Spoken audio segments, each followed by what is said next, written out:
Chapter 1. In the city of July, the very air was filled with an asphyxiating heat. Cheng Yuka irritably wiped the sweat from her forehead. It had only taken a few steps from her house to the entrance of the residential area, yet beads of sweat were already forming on her brow. Today was Saturday, and she had been working overtime recently, trying to complete her business proposal. She had planned on getting a good sleep, but this was rudely disrupted by an emergency notice calling for her to come in for overtime. Cheng Yuka muttered a curse under her breath. As soon as she stepped out midday, she discovered that her car tire had gone flat again. This was the third time this month. She had no spare tire left. She just pulled out her phone from her pocket when it showed insufficient battery and then shut down automatically. Modern young people often don't carry cash, Cheng Xingyue being no exception. With the phone shutting down, not even a ride-hailing service was possible for her. Thus, she decided to go back and fetch a power bank first for emergency use. As she entered the first-floor service hall, a large group of people gathered around the front desk, though what they were doing was unclear at first glance. At the moment, however, she didn't have the time to see what the commotion was about, so she jogged straight to the elevator and pressed the button a few times, but nothing lit up. Cheng Xingyue furrowed her brows. An elderly man passing by kindly informed her, "Young lady, there's no point pressing it. The elevator is broken. You can press all you want, but it won't help." He then pointed to the crowd earlier. "There you go, everyone is upset." At that moment, a sudden roar erupted from their direction. "What's going on here? Is our hard-earned property fee meant to be used just to stop elevators?" "Exactly. In such hot weather, my family lives on the 32nd floor. How are we elderly folks supposed to climb upstairs using just our legs? You property managers must give us an explanation today." The property supervisor standing at the office in the hall felt aggrieved inside. Although their property fee was high, there were certainly benefits to it. The maintenance management of basic facilities like elevators had never been neglected. But who would have thought, after just having been inspected, the elevator broke down today? Supervisor Xiao Lu cursed silently about why the repair workers hadn't arrived yet, and kept bowing deeply while apologizing. "I'm sorry, we will restore it as soon as possible. Our repair personnel will be here momentarily. Please rest assured, the elevator will be operational again shortly." After listening for a while, Cheng Yi sighed inwardly for 2 minutes about her good luck today. She lived on the 23rd floor, climbing up which was exhausting enough. But if she didn't, she'd have to walk to the company instead. The company wasn't particularly close to their neighborhood. By car, it still took 20 minutes. If she relied solely on her legs to walk under such scorching heat, not only would her makeup likely melt off, but it would also be unbearable. Comparing the two scenarios, she had no choice but to reluctantly climb 20-something floors of stairs. By the time she finally managed to hail a taxi, she had already missed the punch-in time. Whether she arrived early or late seemed to make little difference now. Cheng Xingyue thanked the driver respectfully, slightly exerted some force on her wrist to pull open the car door, placed her right foot down, and noticed an unusual bumpiness on the ground, which made her think something was amiss. Upon exiting the vehicle, she realized someone had carelessly tossed a book onto the necessary path leading to the right side of their company's main entrance. The book lying quietly on the ground had a slightly yellowed cover and looked to be about 5 to 6 centimeters thick. Its appearance was rustic and elegant, and its design didn't resemble anything postmodern. It instead gave off the vibe of something from ancient times. The object lying there strangely captivated her gaze. When Cheng Xingyue bent closer to inspect, she found that the entire cover of the book was dominated by a pattern resembling Earth. Yet, there was something indescribably strange about it. As she moved further away for a clearer look, she understood the uneasiness in her heart. The pattern on the book's cover indeed resembled a miniaturized version of the Earth, billions of times smaller, but upon closer inspection, the entire globe was sketched out with different colored line pens showing various land masses and islands at different locations. However, the entire image was shrouded in a haze of gray-black paint, revealing clarity in only one small region. Cheng Xingyue's eyes fixed intently on this spot. This place seemed to be the Yunnan region of China. Her heart inexplicably stirred. A voice within her whispered, "It's yours, just a gentle touch, and this thing will belong to you." Quickly. All it takes is a gentle touch. The dawning confusion in Cheng Xingyue's eyes gradually deepened as her hand slowly approached the book. She was just 10 centimeters away, then 5 centimeters, 3 centimeters. Suddenly, a scream came from 5 meters away, snapping her back to reality. Cheng Xingyue quickly jerked her hand back. Her heart pounded chaotically, and she looked at the book with lingering fear. No, something about this was definitely off.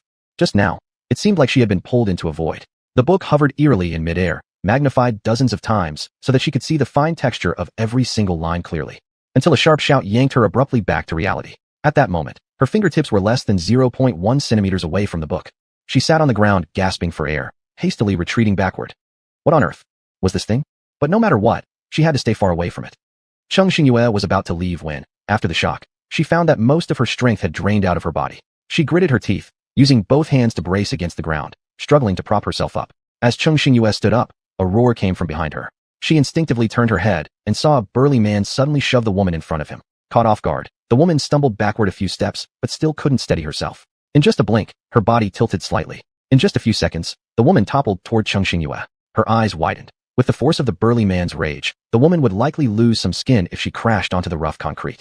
In an instant, Cheng Xingyue reflexively tried to support the woman, but then remembered the book nearby and hesitated, pulling her hand back. But it was too late.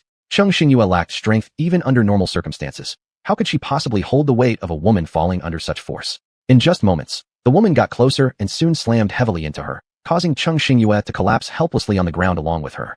The woman, who looked light but was at least 45 kilograms, fell directly onto Cheng Xingyue. Overwhelmed by the shock, Cheng Xingyue's vision darkened for 2 seconds. But this wasn't the key issue. Half lying on the ground, Cheng Xingyue realized something angular was clutched tightly in her hand. Her heart clenched sharply. What else with edges could be lying on the ground? Clearly, the item in her hand was none other than that strange, ancient book. Damn. The woman above her had already gotten up, muttering a hurried apology while glaring angrily. She marched right over to the burly man and slapped him hard across the face. The two started arguing again loudly. Cheng Xingyue, however, had no time to deal with them. All she wanted was to check whether she had really touched that book. She quickly rolled over and examined the area around her hand, patting the floor cautiously. Cheng Xingyue glanced around curiously, but there was nothing there. Not only was there no sign of the vivid tactile sensation in her palm just now, but the strange book itself had also vanished completely. Refusing to give up, she stood up and searched everywhere again. It had truly disappeared. Cheng Xingyue didn't know whether she should sigh in relief or feel regretful. Her emotions churned inside her complex heart. Although the item was gone, Cheng Xingyue undeniably felt a twinge of curiosity towards that peculiar book. Yet her subconscious warned her. Things that come strangely and disappear strangely are probably better off lost forever. She dusted herself off, paused as she passed the bickering man and woman. Her expression remained cool and unreadable. Excuse me, this is a public place. If you have personal disputes, I suggest resolving them privately or at the police station. When the seemingly innocent bystander spoke up, both individuals became momentarily subdued. The man intended to say something defiant, but he was silenced by the woman's piercing glare. After saying her piece, Cheng Xingyue nodded politely and walked toward her company. Behind her, the man muttered resentfully, minding others' business. Dogs chasing rats. Humph. Cheng Xingyue suddenly turned around and asked the burly man, do you know which kind of men are more likely to find a wife? Ah. The man froze, startled. When a beautiful woman asked him this question, his heartbeat accelerated. I don't know, she smiled faintly at him, but one thing is certain, it's definitely not the type of men who first resort to hitting women. Without waiting for his response, she left resolutely. Turning her head, she caught a glimpse of the woman, who had shown no hesitation earlier, blinking rapidly as tears welled up in her eyes. Glancing at her phone, she realized she was already half an hour late. This month's perfect attendance bonus was surely ruined now. Cheng Xingyue walked further ahead before the woman jogged up beside her and apologized earnestly.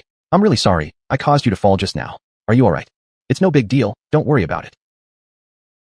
The two of them exchanged a few casual words on the way. With their own thoughts weighing heavily on their minds, they soon fell silent, but didn't find it awkward. Both worked in the same building. As they walked downstairs, they noticed that what was usually an unused staircase now had people going up and down. The woman gave a surprised cry, and the man beside her said bitterly, the elevator is broken. We've got no choice but to use the stairs. He then added with irritation, I have to deliver documents for my boss today, and I've already gone up and down countless times, about to die from exhaustion. Are you serious? The woman groaned in despair. Our company is on the 9th floor. Could the elevator at her company be out of order as well? Cheng Xingyue found this coincidence strange. Her apartment building's elevator was also out of order. After arriving at the office and finishing some urgent tasks, Cheng Xingyue opened her WeChat during lunch break. After scrolling through her Moments, WeChat social feed, she discovered numerous odd occurrences happening around today. Someone had noticed something amiss and posted on their Moments, asking if anyone else had encountered anything unusual lately. This post, though initially perplexing, brought out Cheng Xingyue's university classmates from across the country who responded en masse in the comments. Location, a northern city. Today the temperature in the city suddenly shot up by 15 degrees. Can you believe such a number? Wow, people upstairs are impressive. Here, nothing too strange except the heavy rain has been continuous for several days. If it doesn't stop soon, we'll probably be swimming on the first floor at home. Haha burp.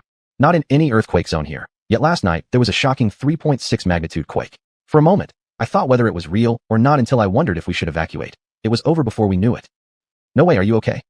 Wish you good +1. I'm fine. Minor quakes shouldn't be feared. It might just be an aftershock from somewhere far away, maybe. Wahawaho, my beloved kitty suddenly acted strangely. So gentle normally, but today it left me a long scratch on my arm. Poor mommy feels heartbroken. The more Cheng Xingyue read, the stranger she felt. She decided to log into Weibo next to see if some major event had happened recently, without her noticing, due to being so busy. Before she could open Weibo, her assistant Xiaochen called out to her. Boss, the delivery is here. What flavor do you prefer? With this, Cheng Xingyue paused her curiosity temporarily, went outside, picked up a boxed meal, and then headed to the restroom to wash her hands. She squeezed some soap onto her palms and rubbed carefully, rinsing thoroughly under the faucet. A small black spot on her right palm caught her attention. She hadn't paid much mind to it before, assuming it was ink stain from accidentally touching a water pen while working. But after scrubbing twice with foam, the mark remained. Narrowing her eyes, she realized it wasn't ink. It was a thumbnail-sized imprint. And worse still, the pattern resembled the mysterious ancient book that vanished earlier. She could even identify a faint blue orb drawn within it. Cheng Xingyue looked up at herself in the mirror and froze in terror. Chapter 2. She stared at the book-shaped mark on her palm. Without knowing why, a set of random words floated into her mind, and she whispered softly, "Sunken world." Very quickly, a toneless voice, devoid of emotions like a machine, echoed inside her head. "Ding, welcome player number 1063, Sunken City sincerely serves you." Cheng Xingyue turned her gaze sharply around the office, which was exclusively hers, as was the private bathroom within. Certainly nobody else should be present. Her body tensed slightly as she tentatively asked inwardly, "Who are you? Why can't I see you?" However, the voice ignored her question and continued mechanically. "Congratulations to player number 1063 for entering this sunken world. Drip, drip. Querying initial points for player number 1063. Congratulations, your current point balance stands at 1,000 points. Please use them cautiously. Ding, preparation for the Mist City, Chuji mode, is underway. All players get ready." Normally, she should feel terrified or nervous in such a situation. Yet, unexpectedly, Cheng Xingyue maintained remarkable calmness. Having recovered from her brief panic, she composed herself, focusing intently on every word of the peculiar voice. Game. There were various kinds of games, but she had no idea what kind of game this Mist City would be. Cheng Xingyue frowned tightly, trying hard to think. However, before she could figure it out, the voice suddenly spoke again. Ding, weekly lucky grand wheel activated. Will the player proceed? Without much hesitation, she replied. Proceed. First time activation of lucky grand wheel commencing. 100 points will be deducted this round. She gave a pause. Points were required to play? Wasn't it supposed to be free normally? Her heart sank, an ominous feeling creeping in unexpectedly. Rumble. Suddenly, a loud thunderclap resounded in her ears. Startled by the unexpected thunder, Cheng Xingyue flinched. Congratulations, player number 1063. You've won a rare occupation. Yoga shop, store number 033. Do you wish to enter your shop? Expressionless, Cheng Xingyue muttered to herself. Why is congratulatory news paired with thunder sounds instead? Even fireworks would have been better and less deafening than that.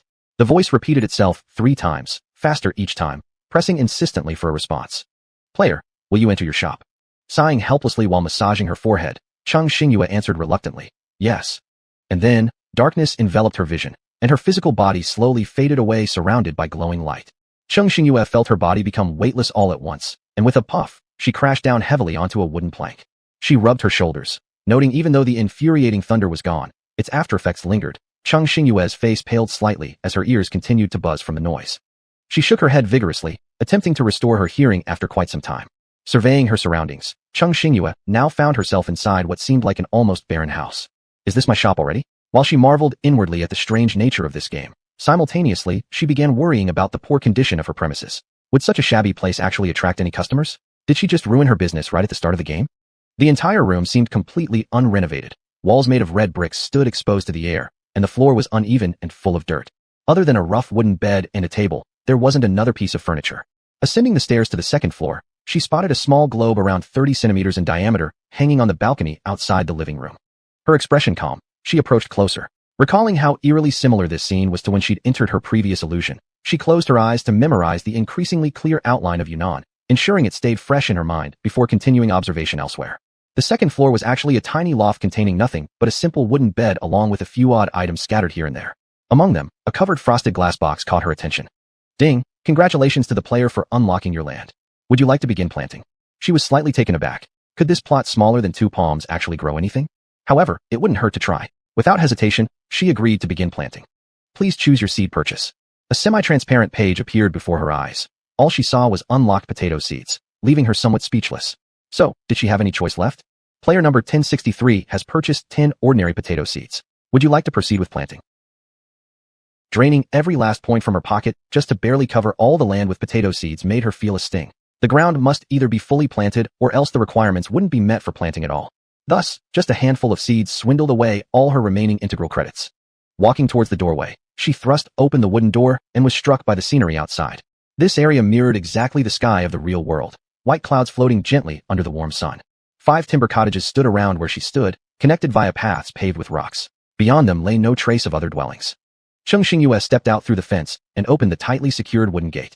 Touching the plate hung on the top right corner marked with numbers 033, she wondered silently. Had these number plates been randomly assigned, or did they carry some significance within?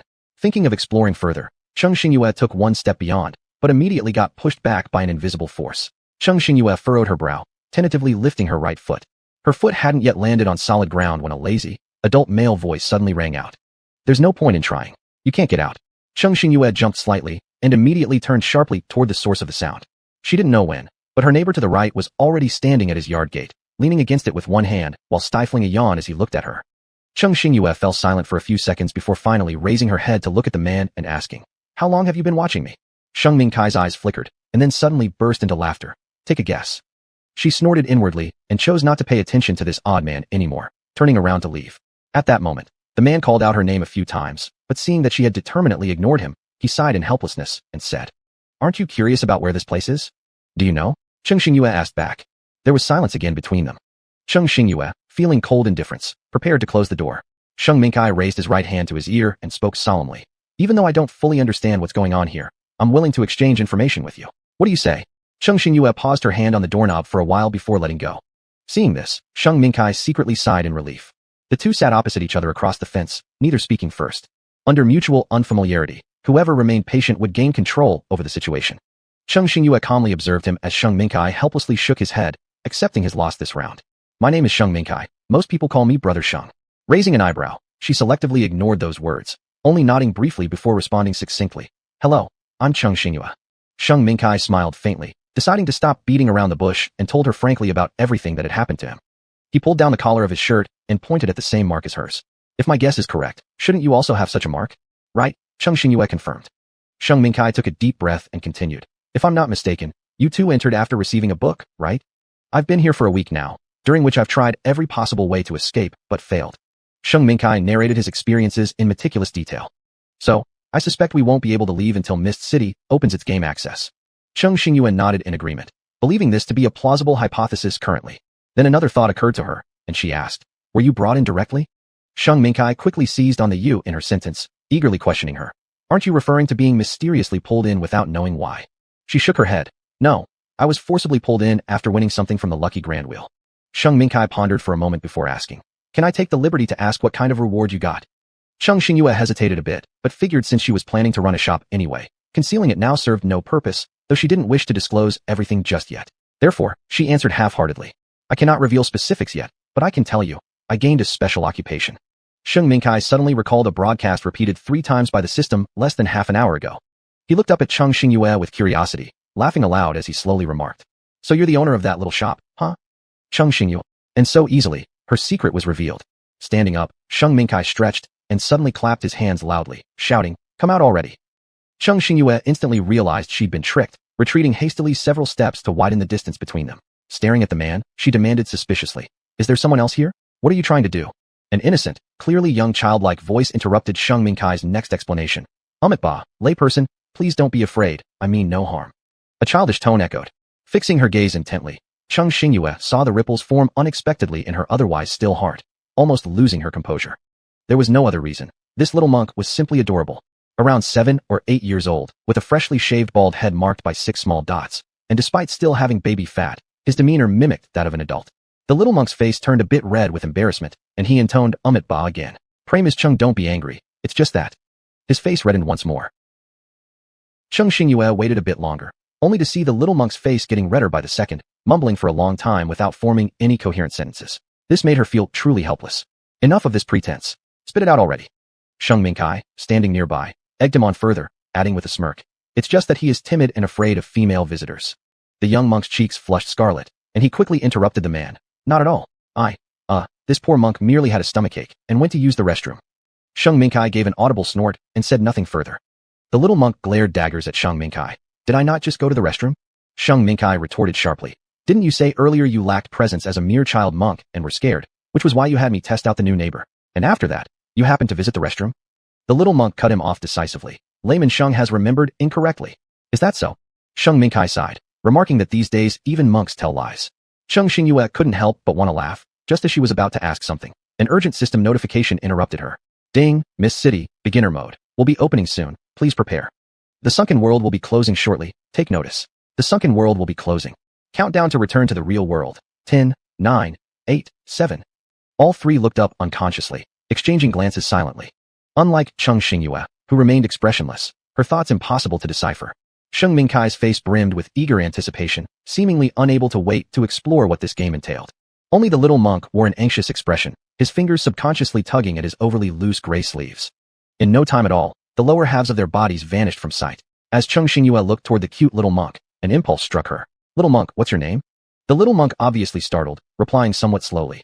"This humble monk's dharma name is Jing Wu." Unfortunately, before he could finish his last word, Cheng Xingyue's figure disappeared first. Chapter 3. Slowly, a figure materialized in front of an unoccupied wash basin. Cheng Xingyue's demeanor remained calm. Her hand lightly traced over the mark on her palm as she turned back toward the office.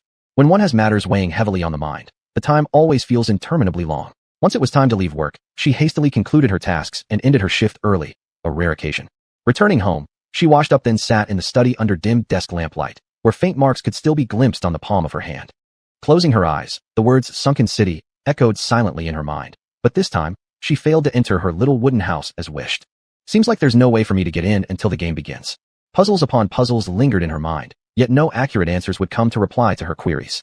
Too many things had transpired this day. Cheng Xingyue reflected quietly. Perhaps due to exhaustion, or some other reason, a wave of sleepiness surged towards her. Just as her eyes were about to close, it seemed as if the mark on her hand glowed with a dark blue radiance. She tried desperately to open her eyes, but succumbed to deep slumber atop her desk. She didn't know, trapped in her dreams, that when she woke up, this world would no longer look the same. Drip, drip, drip. Planet gravity capture complete. Detection result, fluctuation exceeds limit value. Mist City officially activated. Beginner level access will be open in 3 days.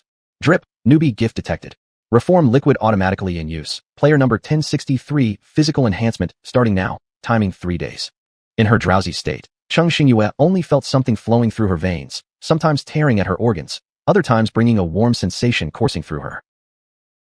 Time passed unknowingly. Cheng Xingyue was awakened by a blinding streak of sunlight. Slowly opening her eyes, she had to shield them against the glaring brightness and gazed blankly into a blackened world ahead. While her eyes adapted to the surrounding brightness, Cheng Xingyue found her body indescribably comfortable, her head especially clear. Closing her eyes, she stretched lazily, every bone in her body cracking audibly with crisp sounds, involuntarily letting out a sigh of satisfaction. Then she slowly opened her eyes and looked around. She paused slightly, confusion knitting her brow. Where was this place? Everywhere within sight was a uniform gray-white. She frowned deeply as she took a few steps to the left and right. Then her expression suddenly shifted dramatically. The placement of furniture, the layout and divisions of the room. Everything was frighteningly familiar. This place, it was her home. Cheng Xingyue's body trembled with a chill, and she walked around further, touching the walls now covered by a thick layer of stone. She turned back and attempted to lift a chair tightly fused into the ground. Her face flushed red, veins bulging in her arms as she strained upward, but the stool, encased in the gray-white stone, refused to budge even a fraction. Huff, huff. Cheng Xingyue collapsed on the floor, gasping for air, when a spot she had overlooked came to mind. She quickly ran back toward the study. Before she could reach the doorway, her body froze stiff, feet rooted to the spot. There, where her table and chair remained as they were when she woke up, little piles of gray-white granules sprang up into the air the moment she entered, then rapidly spread across the surfaces until they were completely covered, perfectly flat and seamless. Had she not seen it happen with her own eyes, Cheng Xingyue would have never believed that the hard stones covering everything so evenly were actually composed of countless fine particles. A bold conjecture began to form in her mind as she looked toward the balcony, her voice trembling just thinking about it. It was too crazy. Impossible. She tried desperately to push this insane thought down. But when she stepped out onto the balcony with heavy legs and looked down, an icy chill spread through her body. Cheng Xingyue stood 20 stories high looking down, only to see nothing but an endless gray-white expanse below. The entire city, like her room, was covered by a blanket of thick stones without exception. She couldn't even pause to think how, despite being so far away, she could clearly see all these details. The entire world was covered by gray-white stone. Clutching her fists, Cheng Xingyue's hands shook uncontrollably, her eyes rimmed red. From the time she woke up until now, the strangeness she'd avoided contemplating finally surfaced. This world was utterly silent. The roar of traffic, the chirps of birds, the sounds of millions of households forming a vibrant life, all gone. As if time itself in this world had come to a standstill. Before yesterday, people had complained incessantly about the world being too noisy, yet now it was impossible to reclaim that sound. Cheng Xingyue's face bore no signs of joy or sorrow. She simply lowered her head and scrubbed her face forcefully. What on earth happened to make the world turn into this ghostly state? She even doubted how long she had slept. Could the world really have changed so drastically overnight? In the dead silence, Cheng Xingyue became abruptly clear-headed. If she hadn't become one of those petrified figures, something must have occurred within her to prevent it. Could it be that game? However, before she could investigate further, a clear laugh from a young girl sounded outside the window. Looking downward from above, centered on Cheng Xingyue, it radiated outward at rapid speed across every corner of Earth. At that moment, All the awakened survivors simultaneously raised their heads, locking their gaze onto the translucent figure floating in midair. The figure in the air was semi-transparent, about 6 or 7 years old. Clad in a deep red dress, the child had soft cheeks with dimples barely visible. Just a second ago, the girl had been bowing politely into empty space. The next moment, she threw open her arms with a mischievous glint in her eyes and declared loudly, "Congratulations, Earth players. I am your devoted game assistant, Little Ling Dang. Earth has successfully been sealed within the stellar spectrum. You'll get one chance to play a game, survive until the final stage, and you'll unlock the stellar spectrum, becoming one of the winners in this year's challenge of 31 planets. And only those bearing the sunken city mark will be granted access to each level, enduring extreme disasters to restore the world back to normal." The little girl paused for a moment, then covered her face, smiling bashfully. "Oh my, some clever players already figured it out. Of course, it's turning to stone." Cheng Xingyue's face darkened further as she continued to listen with stern composure. "Little Lingdang here would like to offer you players a warm reminder. Please pay attention to the following points. This game operates on an achievement point system. Points are unlimited and can be used to exchange for various supplies. Players who neglect the game will be subject to the mandatory sunken world punishment." The mid-air Little Lingdang let out a giggling laugh, the sound filled with schadenfreude, grating unpleasantly on the ears. The little girl then pulled up her skirt hem and gave a slight bow. "All right, Little Lingdang's mission ends here. And now I announce, City of Mist, now officially open. Players, please endeavor to survive." As soon as she finished speaking, her figure exploded in the air, splitting into pieces before gradually fading away.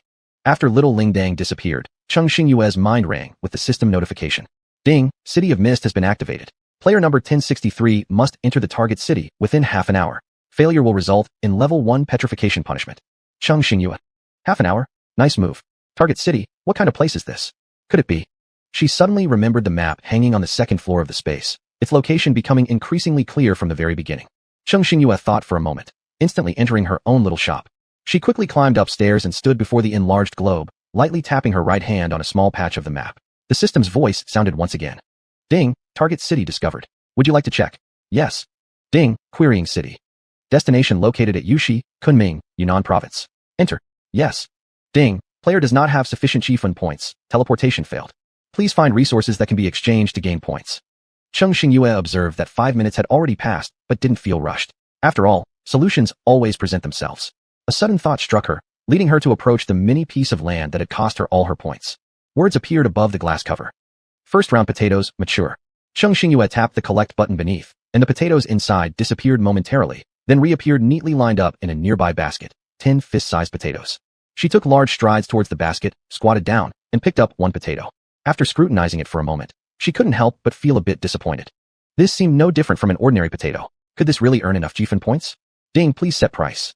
After pondering, entering the checkpoint required 2,000 points. Pricing each potato at 200 points should not be too expensive, right?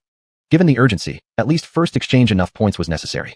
"Ding, successful price modification. Would you like to display fresh potatoes on the counter?" Cheng Xingyue hesitated for a moment, replying, "Yes." Once she agreed, the system notified her that the goods were displayed on the first floor counter. Before Cheng Xingyue could reach the first floor, a ding echoed in her mind. "Player number 15082 requests to purchase your potatoes. Would you agree?" She paused. So quickly someone purchased them? Never mind. Looking at the second hand ticking closer and closer to the 30-minute deadline, she directly nodded her consent. "Ding, player has accumulated 2,000 points, automatically entering City of Mist.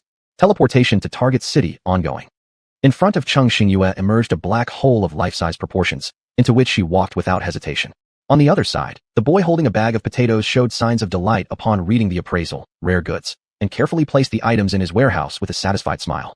Rare-grade goods priced at 200 could multiply his points 5 times by reselling them. He reflected on those few lucky players drawing rare trading professions, accumulating massive points. They ruthlessly drained him of the points he'd painstakingly saved, nearly depleting his balance. Encountering such a conscientious shopkeeper, he couldn't help but feel a sense of gratitude, wishing there could be more such honest stores. Chapter 4. Far off, the city was submerged in a thick mist, some building edges faintly visible within. Unlike the ancient city walls commonly seen in reality, a crooked and rust-streaked sign hung overhead, the words City of Mist, exposed to the crowd when a gentle breeze swept by. Cheng Xingyue stood beside a small path no more than 10 meters from the city gate, her eyes profound.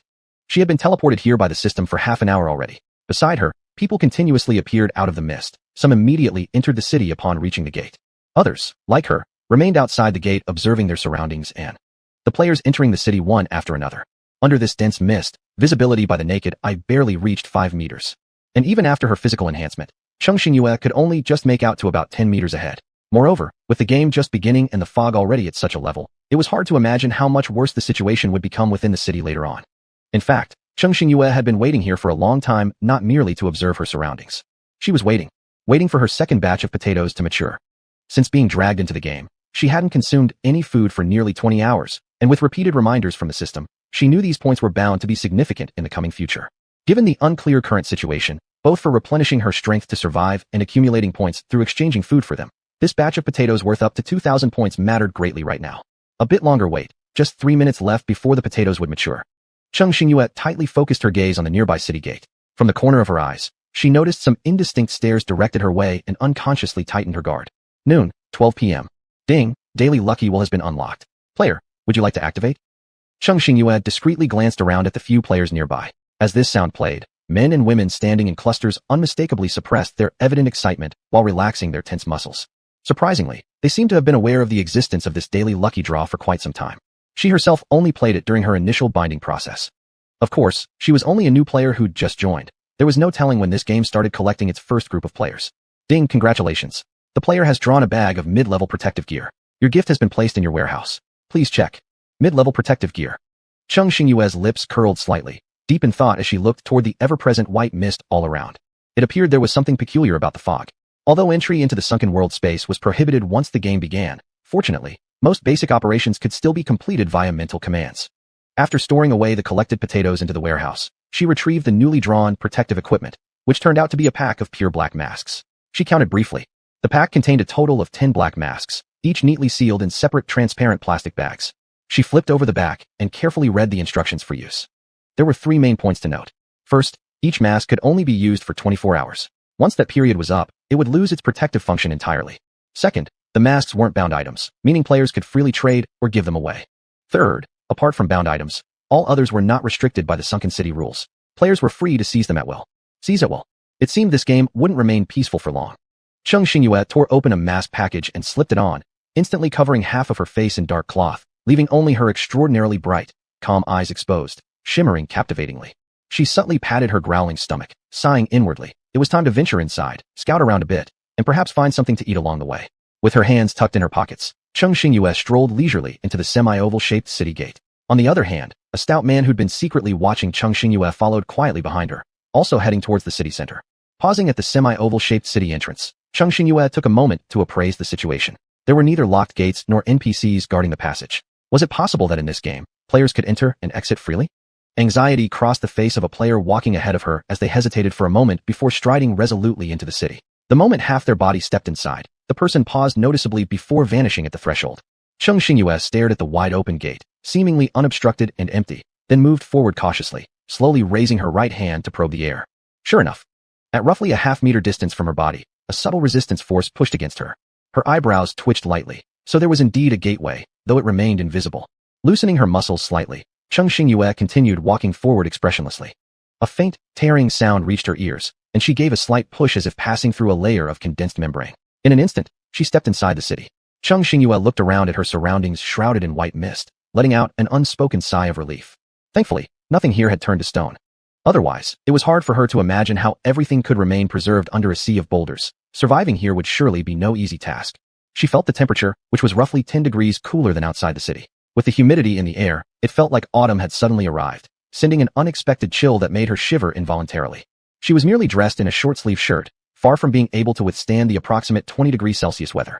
Cheng Xingyue absently rubbed the goosebumps that rose on both her arms and thought casually that she'd need to head to the mall and find a jacket. White mist hung everywhere, and the eerily quiet city offered no sense of direction. Indifferent to where she went, Cheng Xingyue picked a spot to her right, planning to find a place to settle there first. As hunger continued to drain her strength, she grew somber inside. Her priority now was finding a safe location to eat something. She absolutely couldn't bring herself to feel secure eating in the middle of the street. Who knew what might unexpectedly leap out from beneath this thick fog? Just as she was about to take a step forward, a voice behind her sounded. Hey friend ahead, wait for me. Cheng Xingyue hesitated, looking left and right, but seeing no one else around besides herself. She stopped in her tracks, glancing at the man with an expressionless face who stood there smiling widely. He weighed probably over 200 pounds. Breathing heavily, the man bent down to catch his breath for a moment before looking up at her, adopting an oddly familiar tone. Extending his right hand, he said, Hi, my name is Tangguang. We're all survivors of Earth. I see you're alone, and who knows what dangers may lie ahead. Why don't we stick together? We can keep each other's backs. Cheng Xingyue remained unmoved, simply replying coolly, "No thanks. I prefer being alone. You should look for someone else." Tang Guang nonchalantly withdrew his hand but retained his Buddha-like demeanor. "Well, that's too bad.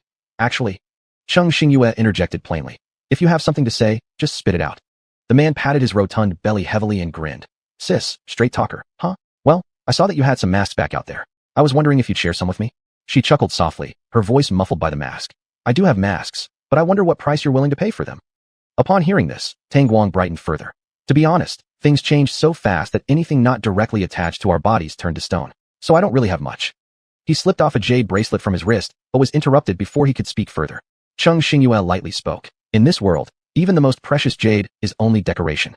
If you intend to trade it for these masks, then forget it." Tang Guang started to grow impatient, and if it weren't for the fact that she had pulled out those masks after her prize draw, he wouldn't have cared this much. But faithfully, among the people gathered outside earlier, none had revealed their items until now, leading him to believe this girl wouldn't reveal her resources unless it was essential. Thinking about this, he inwardly cursed his own luck. Ever since receiving the system, out of 10 daily big wheel spins, he won only once. He wondered if this game was deliberately targeting him for being good at business. An instinctive feeling told him that these masks were important, and today, no matter what, he needed to get his hands on one. He pulled out a pair of walkie-talkies roughly half the size of a palm, already dreading the pain in his wallet. This thing had taken him 2 whole days to create. Clutching the small contraption tightly, he declared seriously, "All communication devices in the game are useless, but mine is different. It works even without signal coverage." Cheng Xingyue shook her head. "I'm alone, so I have no use for it." Tang Guang gritted his teeth, pulling out a thermos next instead. It had a regular metallic appearance and 3 compartments. This thermos may look ordinary like the ones in real life, but it completely surpasses those regular products. Whatever food you put inside remains at a constant temperature forever, as long as it's not removed. It will never spoil. As he spoke, his excitement showed clearly as his grin widened almost to his ears. Cheng Xingyue asked suddenly, "Did you make this yourself?" Then, he suddenly shut his mouth, glaring at Cheng Xingyue's penetrating gaze as if wanting to slap himself. If he blurted this out, it was something he could easily create again. The price then couldn't be compared to regular goods. Cheng Xingyue didn't waste words, directly saying, "I only have 1 pack of these protective masks and can spare you 5 pieces at most. Do you want the trade or not?" If it weren't for how rare this item actually was, she wouldn't part with half her stash just like that. Tang Guang thought about it. While the thermos was unique, he could produce more of these things. In this sense, exchanging wasn't too bad a deal after all. Thus, he nodded in agreement. After both parties finished exchanging their items, they looked somewhat satisfied. Cheng Xingyue once again declined Tang Guang's invitation to travel together, leaving by herself. Tang Guang watched her figure gradually engulfed by the mist with some regret, shaking his head. He had been watching her since outside the city gate. Unlike others who were anxious and excited, this person never revealed any genuine emotion from start to end. Through brief exchanges, it was clear she had strong convictions and opinions, making her a rare, clear-minded person he'd encountered. Unfortunately, he couldn't recruit her as a partner. What a pity. Chapter 5. The hazy mist lightly brushed against the faces of players hurrying through the streets of the city. The entire town swirled in a milky white fog, with rolling vapor endlessly swallowing the world in sight. Silent.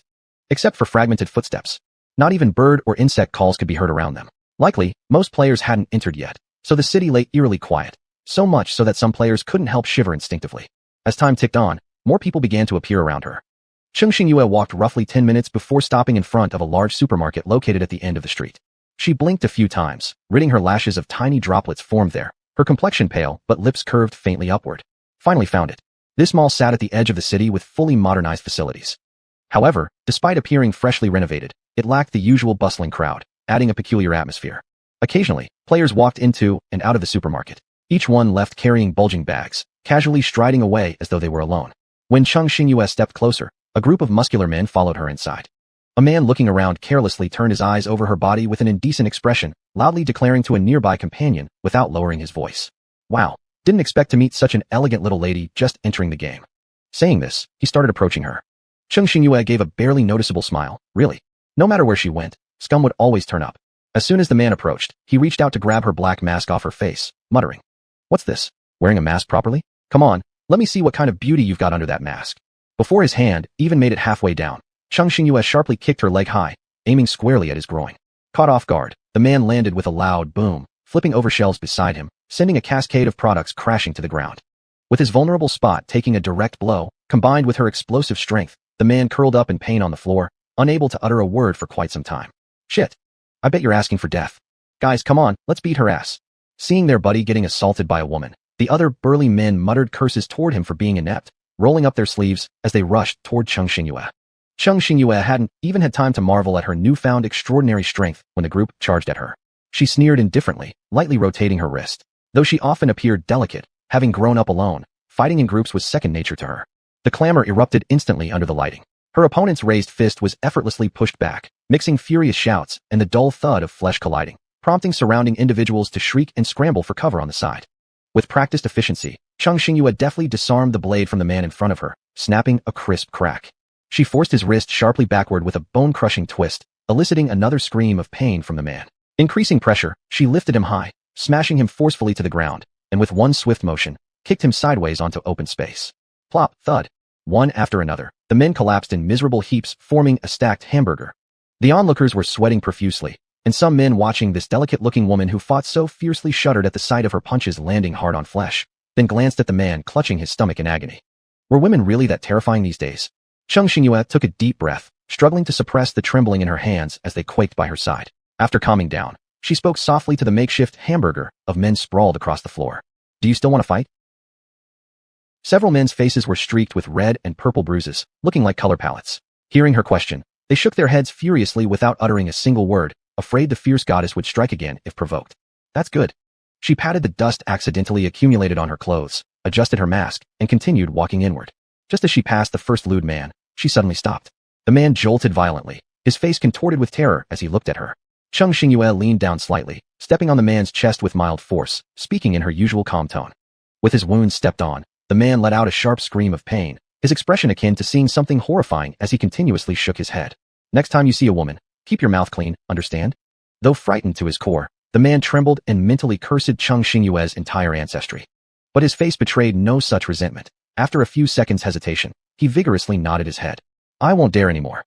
Cheng Xingyue, seeing his false repentance while knowing his mind remained full of mischief, smirked inwardly. This time, she'd let him go, but one day walking through dark alleys, he would surely meet someone tougher who wouldn't be as merciful as her to warn him kindly.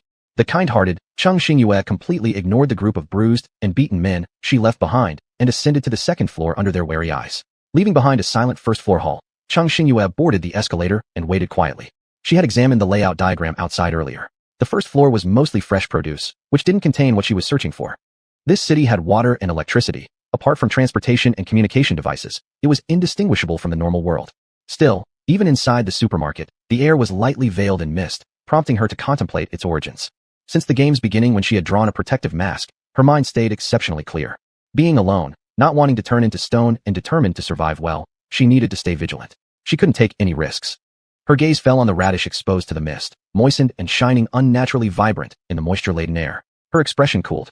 In moments, the escalator brought her to the second floor. Cheng Xingyue quickly looked around and luckily found exactly what she needed, a box of solid alcohol burners, which she tried to put into her sunken space. However, warning, items from the game world are prohibited from entering the system. If you insist on operating, the level 1 punishment will automatically activate. Please stop this dangerous action. Cheng Xingyue, suppressing the impulse to swear aloud. She recalled that the players at the supermarket entrance all carried items out, instead of leaving empty-handed. Not being able to store the items in her space meant she could carry only a limited amount. Sighing with slight irritation, Cheng Xingyue grabbed an off-road backpack from within the supermarket and returned to the solid alcohol burner rack. She broke open the sealed box, tossing a dozen pieces into her bag, along with a nearby mini stove and lighter. Then, she made her way toward the snack aisle, picking up 2 bags of vacuum-packed energy chocolate bars, compressed biscuits, and a few bottles of mineral water. As she moved toward the third floor's clothing section, she spotted a fruit knife lying under a table, picked it up, and slid it into her pocket. A wave of surprise surged through her heart. Having searched throughout, finding all possible weapon-related items plundered, she initially intended to search further tomorrow, but unexpectedly discovered a knife right here. Putting aside her thoughts, Cheng Xingyue swiftly went to the clothing area to find waterproof and durable garments. In no time, she located a complete set of mountaineering gear and snug-fitting underwear. Opening the fitting room, she rapidly changed out of her damp short-sleeve top, discarding it aside. In such a damp environment, the most important thing isn't how thick your clothing is, but whether it can isolate water vapor. Otherwise, soaked clothes will only take away your body heat faster. Feeling the slowly rising warmth, Cheng Xingyue couldn't help but let out a breath of relief and went outside to find a pair of matching hiking boots and a black hat, which she carefully put on. She picked up the bulging backpack, slung it over her shoulder, and was about to walk down the stairs when a muffled female voice suddenly rang out from behind. Hey, friend, why did you take so little food? Aren't you worried about going hungry later? Cheng Xingyue turned around to see a girl with a piece of bread in her mouth calling out to her. Cheng Xingyue said meaningfully, everyone has just arrived. Who knows if there's anything wrong with the stuff in this city? The girl opened her mouth subconsciously. Are all these well-packaged things really going to have problems? Cheng Xingyue's tone softened. Who knows? The girl's eyelids flickered slightly, inexplicably feeling an ominous premonition. She spat out the bread she hadn't swallowed, yet with a tisk. Then she felt something was off. The girl stared intently at Cheng Xingyue. Then aren't you still taking some compressed biscuits? Don't tell me you're just bored and planning to take them back as mere sustenance. Cheng Xingyue smirked. Maybe. After finishing, she didn't care what the girl was saying anymore and started walking downstairs with her bag in hand. There was no need to stay here any longer. Cheng Xingyue walked to the supermarket's exit, watching the doubling crowd flow, and then glanced at the dim sky, preparing to find a place to stay for the night. She approached a nearby hotel and grabbed a room card at the front desk on the first floor. Looking at the gold embossed numbers on the card, 306. This one would do. The third floor, not too low and not too high, allowed her to avoid elevators while enabling quick exits during emergencies.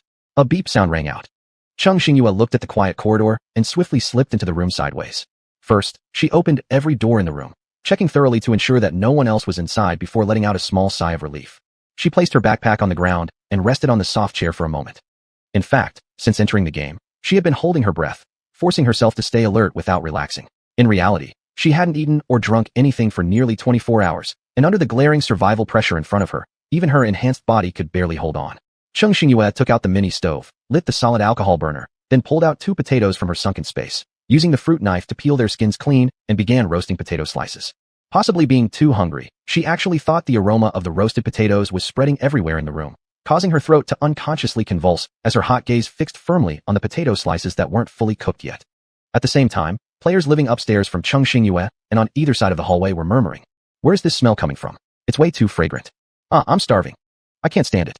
I want to drag out whoever poisoned the air." Cheng Xingyue had absolutely no idea that she had already caused a minor disturbance among the nearby temporary residents, who were now stirring restlessly. On the plate before her, a plate found in the supermarket made of iron resting on a simple stove, was being heated until it turned bright red by the high temperature. As time gradually passed, the surface of the potatoes slowly turned golden yellow, and their skins even swelled slightly. One could easily imagine how crispy they would feel in the mouth once bitten. Even Cheng Xingyue, someone who usually didn't pay much attention to eating, found herself involuntarily swallowing saliva under the irresistible sweetness and fragrance. She was a bit confused. Could it be that hunger had clouded her mind? She felt as though these plain roasted potato slices, neither oiled nor salted and not yet tasted, must certainly taste delicious. She pulled out a pair of chopsticks, rinsed them with mineral water, and poked the potato slices with the tip of the chopsticks. The chopsticks pierced through the potato skin effortlessly. She roughly estimated. It should be edible now. Cheng Xingyue couldn't wait to pick up a piece of potato and casually blew on it. In her haste, she almost scalded her tongue. As the sweet and soft mashed potatoes slid slowly down her throat into the esophagus, Cheng Xingyue felt a wave of warmth rising in her stomach. She relaxed, letting go of the tension she'd been carrying on her shoulders, comfortably sinking half her body into the soft sofa. These potatoes were indeed top-notch ingredients. Cheng Xingyue quickly finished everything on the plate, then cut another potato and placed it on the pan to roast. She wasn't sure if it was an illusion, but after eating the potatoes she grew from the fallen space, she felt more energetic. The strength she had spent earlier on teaching someone a lesson also gradually recovered. Could it be that the things she grew had some additional enhancement values? Cheng Xingyue looked at the potato on the plate and silently questioned in her mind. As expected, her system, quiet and almost non-existent, responded promptly. Drip, the system's identification function is now available. Do you want to use this feature? Cheng Xingyue, there's actually such an operation?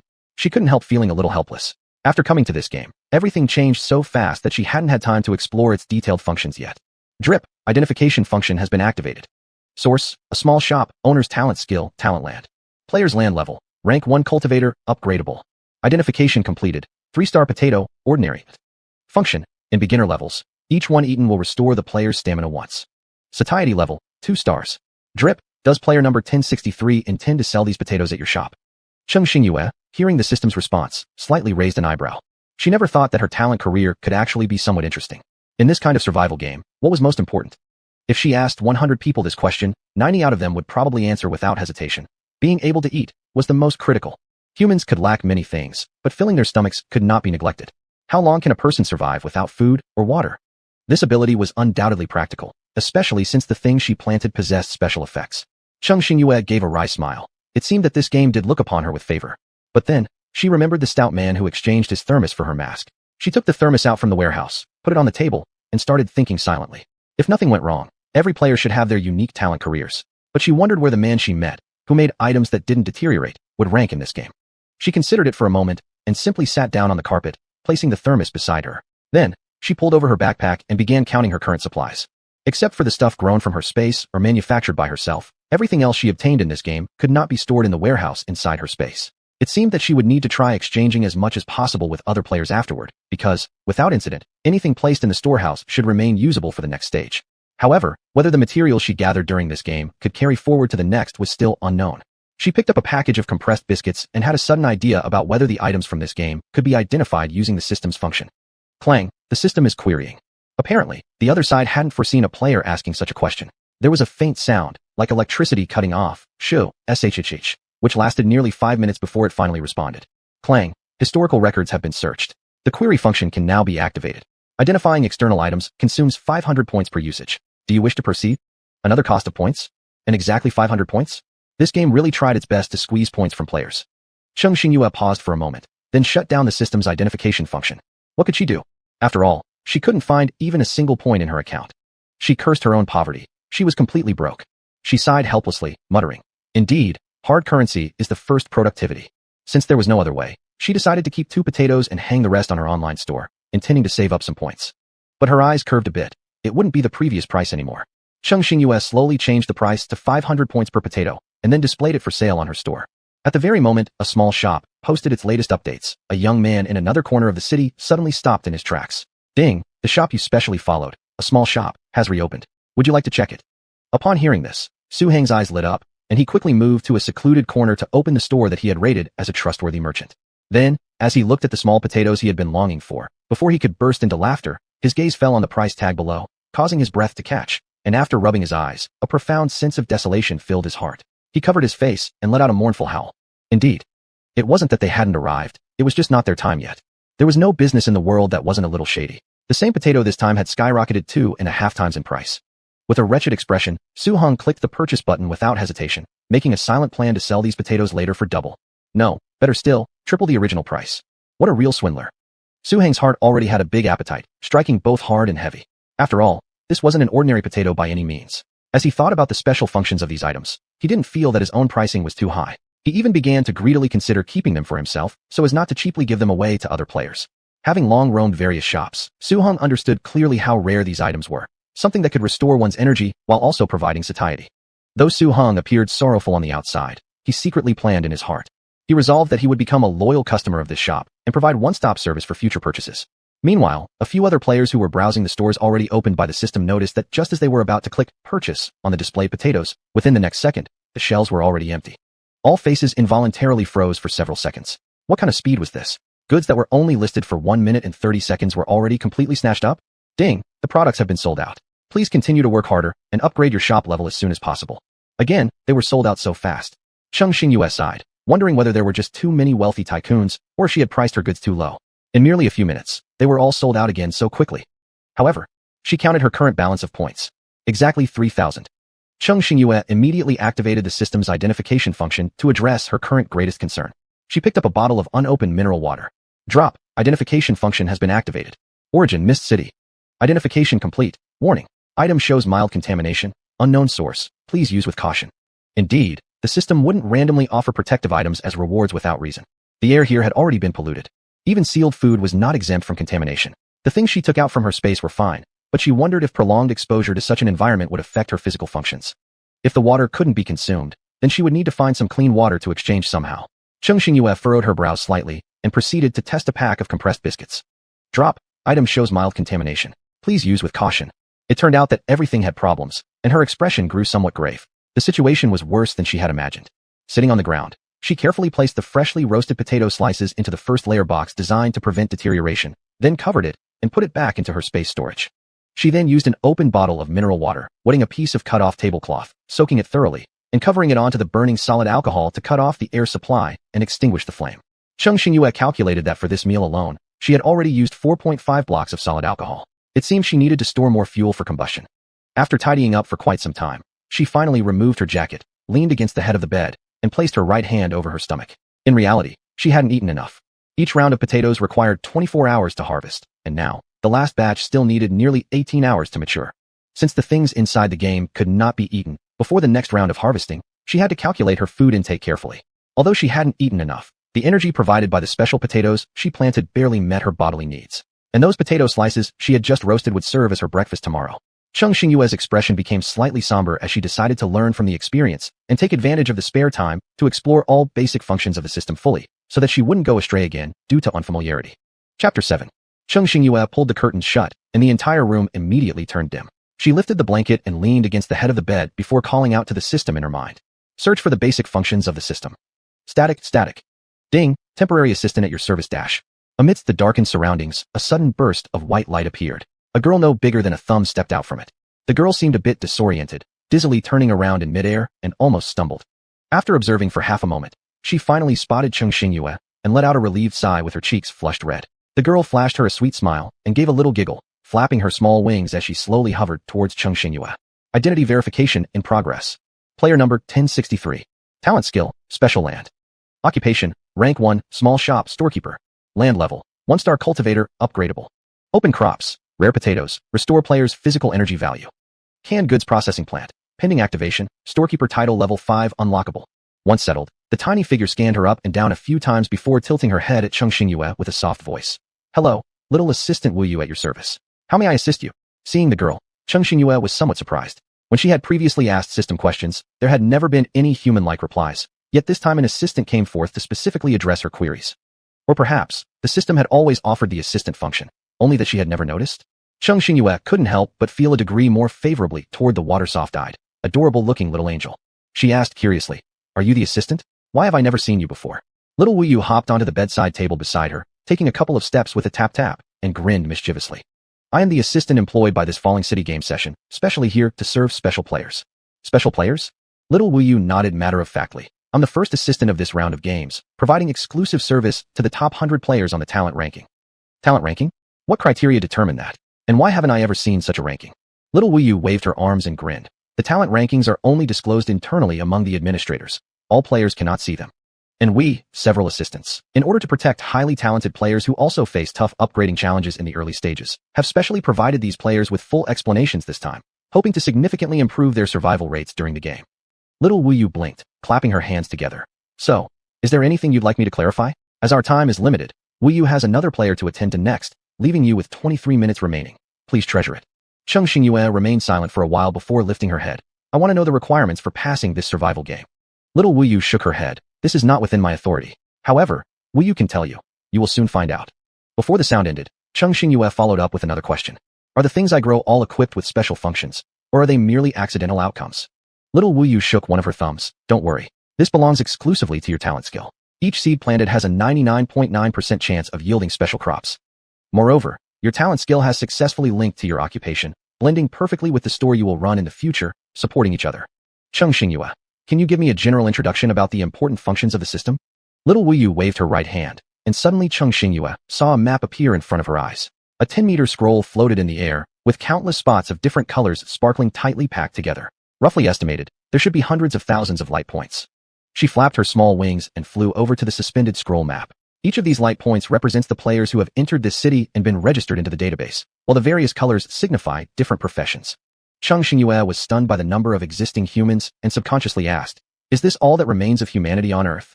Of course not. The Fallen City is an intelligent system, so it's not that arbitrary. Through detailed investigation and analysis, the system divides based on your previous designated areas. This map merely shows a diagram of the humans who have entered this city. She repeated the key 2 words. This city. Could there be other cities as levels too? Wu Yu matter-of-factly replied, of course. After all, across the entire planet, adding up all the humans who haven't been caught in time suspension still amounts to quite a significant number. In order to ensure fairness, we've made a second division, selecting several target cities with similar backgrounds to act as levels, randomly placing members of the same race into corresponding target cities. For instance, the city you're in right now belongs to the China region, called Mist City. This map displays all your partners within this region. Cheng Xingyue closed her eyes, unable to calm her heart for a long while. Even as a populous country, their survivors numbered only hundreds of thousands, making one wonder how many from the less populated nations would even manage to enter the game. As for how many of those currently breathing under the same sky would remain, Cheng Xingyue couldn't tell. A deep desolation overwhelmed her spirit. Reflecting on the plight of rabbits and foxes alike, she felt suffocated by impending loss, tightening her fists. How long could she hold on, playing alone in this harsh survival game? Nevertheless, such thoughts brought no hesitation. There was no word for giving up in her vocabulary. She would surely be among the last standing. Continuing her query, Cheng Xingyue asked, what should I most importantly focus on in this game? Little Wu Yu chuckled softly. Congratulations, you finally hit the nail on the head. Players, please listen carefully. Nodding silently, Cheng Xingyue understood naturally that there was no need for elaboration. Wu Yu stated, there are mainly 3 points relevant to you. First, trading value. As a special and rare trader, you may freely sell anything produced in your shop, store owner. Warm tip, enhancing your trading value will significantly upgrade your small shop's level, unlocking subsequent functions. Second, agency value. Any player seeking trades through point accumulation can silently think the keywords search, finding a registered official shop accordingly. Points commission will be offered for consignment sales. Note, Fallen City strictly prohibits private trades between players. Any violations shall result in a third-level system punishment. Third, appraisal value.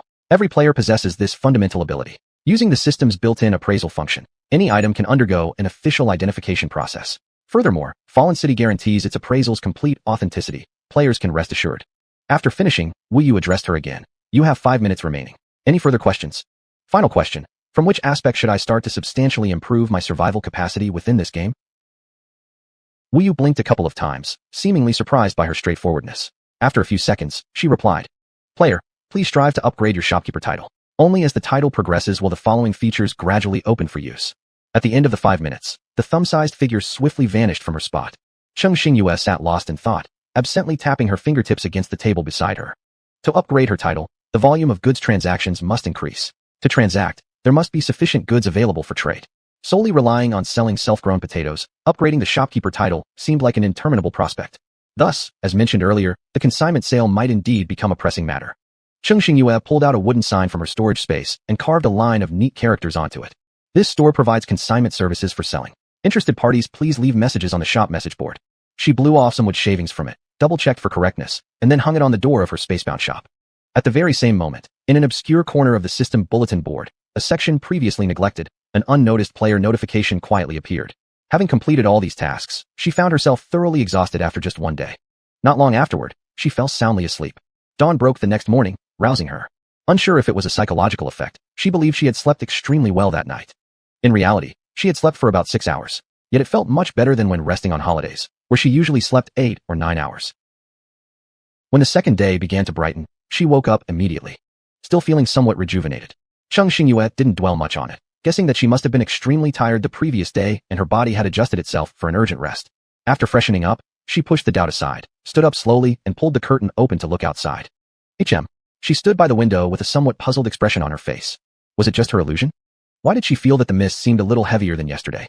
Furrowing her brow, Cheng Xingyue thought to herself that it was high time for her to prepare for the worst-case scenario. If this fog really thickened over time, then she needed to stockpile enough survival supplies.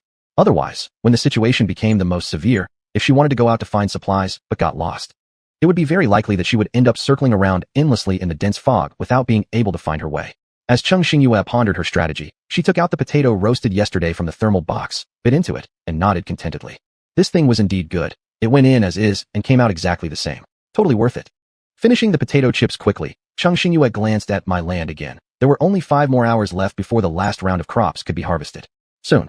She quietly noted down the time in her heart, planning to harvest the crops in the first instance and plant another round right away. If everything went according to her prediction, after this round of potatoes matured, new varieties of seeds would surely be available on the system's internal purchase page. On the 8th day since entering the game, Cheng Xingyue tidied up things after finishing breakfast. She decided to take a stroll around the area, survey the specific situation of the city, and stock up on some supplies along the way. Equipping her protective mask carefully, Cheng Xingyue dumped all the items in her backpack, counted the quantity. Then she put back solid alcohol, mini stove, and a fruit knife, and spared not even a glance at the solitary compressed biscuits and energy bars sitting neglected by the side. She did not plan to bring them. The backpack space was limited, and she couldn't carry too many things alone. Besides, these packaged food items, once contaminated by the fog, would remain untouched unless absolutely necessary. With the fog getting thicker, as soon as she stepped out, she could no longer guarantee if she'd return to this hotel. Thus, she only intended to take what was most critical at the moment. As for other less important stuff, carrying them along would only add extra weight, exhausting her strength, making them utterly useless. Carrying her backpack in one hand, she opened the door just to meet a man in the corridor whose investigative eyes caught hers. Cheng Xingyue locked gazes firmly with him for a few seconds, until the man couldn't withstand her sharp glare and hastily turned his head away. With a loud snap, she closed the door behind her and leisurely headed towards the stairs. When Cheng Xingyue passed by the man, his body tensed involuntarily. When her slightly delayed steps halted, his breathing got disordered instantly, barely daring to exhale. Only when Cheng Xingyue's figure disappeared from sight did he raise a hand to wipe off the sweat, inwardly grumbling why he was so intimidated by just a young girl. But recalling the gaze that seemingly penetrated him completely, cold and distant, he shuddered unconsciously, deciding, well, fear was better. Anyway, no one knew about it. This habitual sneak thief slinked back into his room and planned to watch and see, lest acting rashly lead to unnecessary trouble that would make him cry with no recourse. Sitting on the chair inside his room, unnoticed by others, with each breath he took, the unnatural bluish hue on his face deepened as the air grew heavier. The sky outside remained grayish. Cheng Xingyue looked at the fog enveloping her, frowned slightly, finding the situation worse than what she observed inside the room just now. Walking several dozen steps forward, she turned back to see the entire hotel obscured by the heavy mist, no longer visible. A jolt struck Cheng Xingyue. How could it happen so fast? The building, though veiled in fog when she arrived here yesterday, still retained its clear outline. A chill swept through her. Cheng Xingyue became even more alert. She kept telling herself, here, this was not a game where you could reset if killed. It was a real-life survival challenge concerning her life and property, demanding every step to be taken with utmost care and reality to maximize her safety. Calming down for a few seconds, Cheng Xingyue pressed on further out. In the past, whenever she saw mountain ranges dimly covered in mist on landscape promotional photos, Cheng Xingyue, who hailed from a coastal area, used to fantasize what it would be like if she were standing amidst it herself. But now, Cheng Xingyue would say that, given the choice, she'd rather never have this experience. It was terrifying. On her way here, there wasn't a single pedestrian in sight. From time to time, croaks of frogs and cicada noises would come from all around her, but she could not pinpoint their source. They seemed both at her feet and miles away, unseeable, untouchable. All she could do was cautiously walk forward step by slow step. Soon enough, Cheng Xingyue realized she had completely lost her sense of direction. When she first became disoriented within the fog, she set her system to remind her every half hour. And now, the system's prompt tone had rung exactly 5 times. In other words, she had already been walking along this road for 2.5 hours.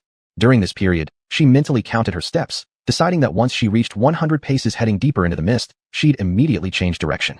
She looped through this process continuously, and finally, it appeared she was almost out of the thick fog. Cheng Xingyue focused on the scene before her as the sky suddenly brightened. Cheng Xingyue looked up at the high-hanging sun, where the mist was nearly invisible, then turned and glanced behind her where everything remained shrouded in heavy fog. A quiet understanding struck her heart. It seemed as though she stood right at a boundary dividing 2 worlds. On one side, the mist was so light it was almost negligible. On the other, so dense it felt like a physical entity, a gray beast with an open mouth waiting for its prey to approach. What was going on? No matter how much climate and scenery varied between regions, it shouldn't differ to such an extent. Cheng Xingyue closed her eyes thoughtfully. It was as though someone had separated the 2 sides with a transparent piece of fabric, allowing only a few traces of escaping mist. But these few, scattered wisps dissolved harmlessly in normal space, posing no real threat. Lowering her head, Cheng Xingyue smiled faintly. This is actually quite interesting. Hey friend. Hearing the voice, Cheng Xingyue turned toward the source. A boy of about 17 or 18 years old waved enthusiastically at her, his face glowing with a broad smile. Seeing her not reacting right away, he hurried over and pulled her in his direction, using considerable strength. Judging the person in front of her to be non-hostile, Cheng Xingyue didn't resist and moved in the boy's direction, towards the side without any fog. After taking a few quick steps, the boy suddenly realized he hadn't explained anything yet, and found his unspoken actions a bit odd. So, releasing his grip sheepishly, he told her, well, I just noticed you're too close to that side. It's unsafe for a girl. Girl? The implication seemed to mistake her for someone around his age. Cheng Xingyue slightly raised an eyebrow but didn't bother explaining, instead asking, unsafe? How so? Aren't you also coming from that side? Confused, the boy glanced at her, not quite understanding why she said that. Ah, we're not supposed to have entered from the city gate over there? As he spoke, he pointed to a direction opposite to hers. Cheng Xingyue was sure she didn't enter from that side. When she was teleported to this city, many players were around her. This proved that she wasn't an exception. Apparently, the entrance checkpoint to this city likely consisted of at least 2 or more access points, based on her preliminary estimate. Faced with the bewildered expression of the boy, Cheng Xingyue responded indifferently. Why do you think that side is dangerous? Has something happened there? The boy awkwardly scratched his head and said, to be honest, I'm not entirely sure. It's just a guess though. Cheng Xingyue blinked her eyes, indicating to the boy that he needn't hesitate and should speak freely. Looking at Cheng Xingyue's warm smile, the boy inwardly speculated. Could she be a university senior sister, probably not much older than himself? Not knowing what thoughts passed through his mind, the boy blushed faintly, almost unable to meet her eyes directly, stammering. Actually, it's nothing major. Yesterday I saw a player heading toward the fog, and today, when I coincidentally passed by, I saw what? Cheng Xingyue prompted. Suddenly pale, the boy's voice grew soft, as though it might be carried away by the wind. I saw that man who walked into the fog yesterday lying motionless on the ground, roughly at the edge where we are now. He recounted with lingering fear. I thought it was really strange. Why would someone lie down in the middle of a busy road like this? But when I got closer, I realized the man was lying on the ground. His whole face was blue, and he had already stopped breathing. Afraid she wouldn't believe him, the boy added. I absolutely didn't make a mistake. The man had a very prominent mole on his forehead, so it was hard to forget. Later, I heard from others that aside from the dark blue patches on his face, weirdly enough, there wasn't a single wound on his body, so we guessed he must have died from poisoning. Poisoning? Cheng Xingyue repeated. The boy slapped his hand and said, "That's right. And they don't know." Then he leaned closer and whispered, "But I saw everything clearly. That man walked directly into the fog right from the start of the game.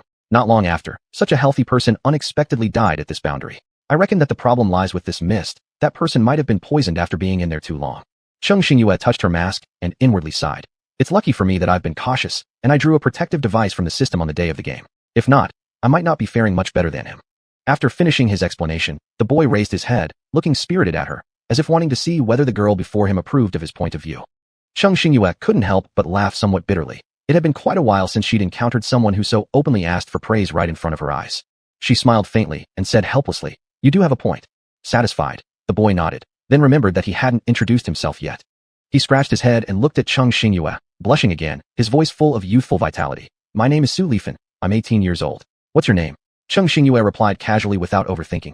"I'm Cheng Xingyue. I'm 25.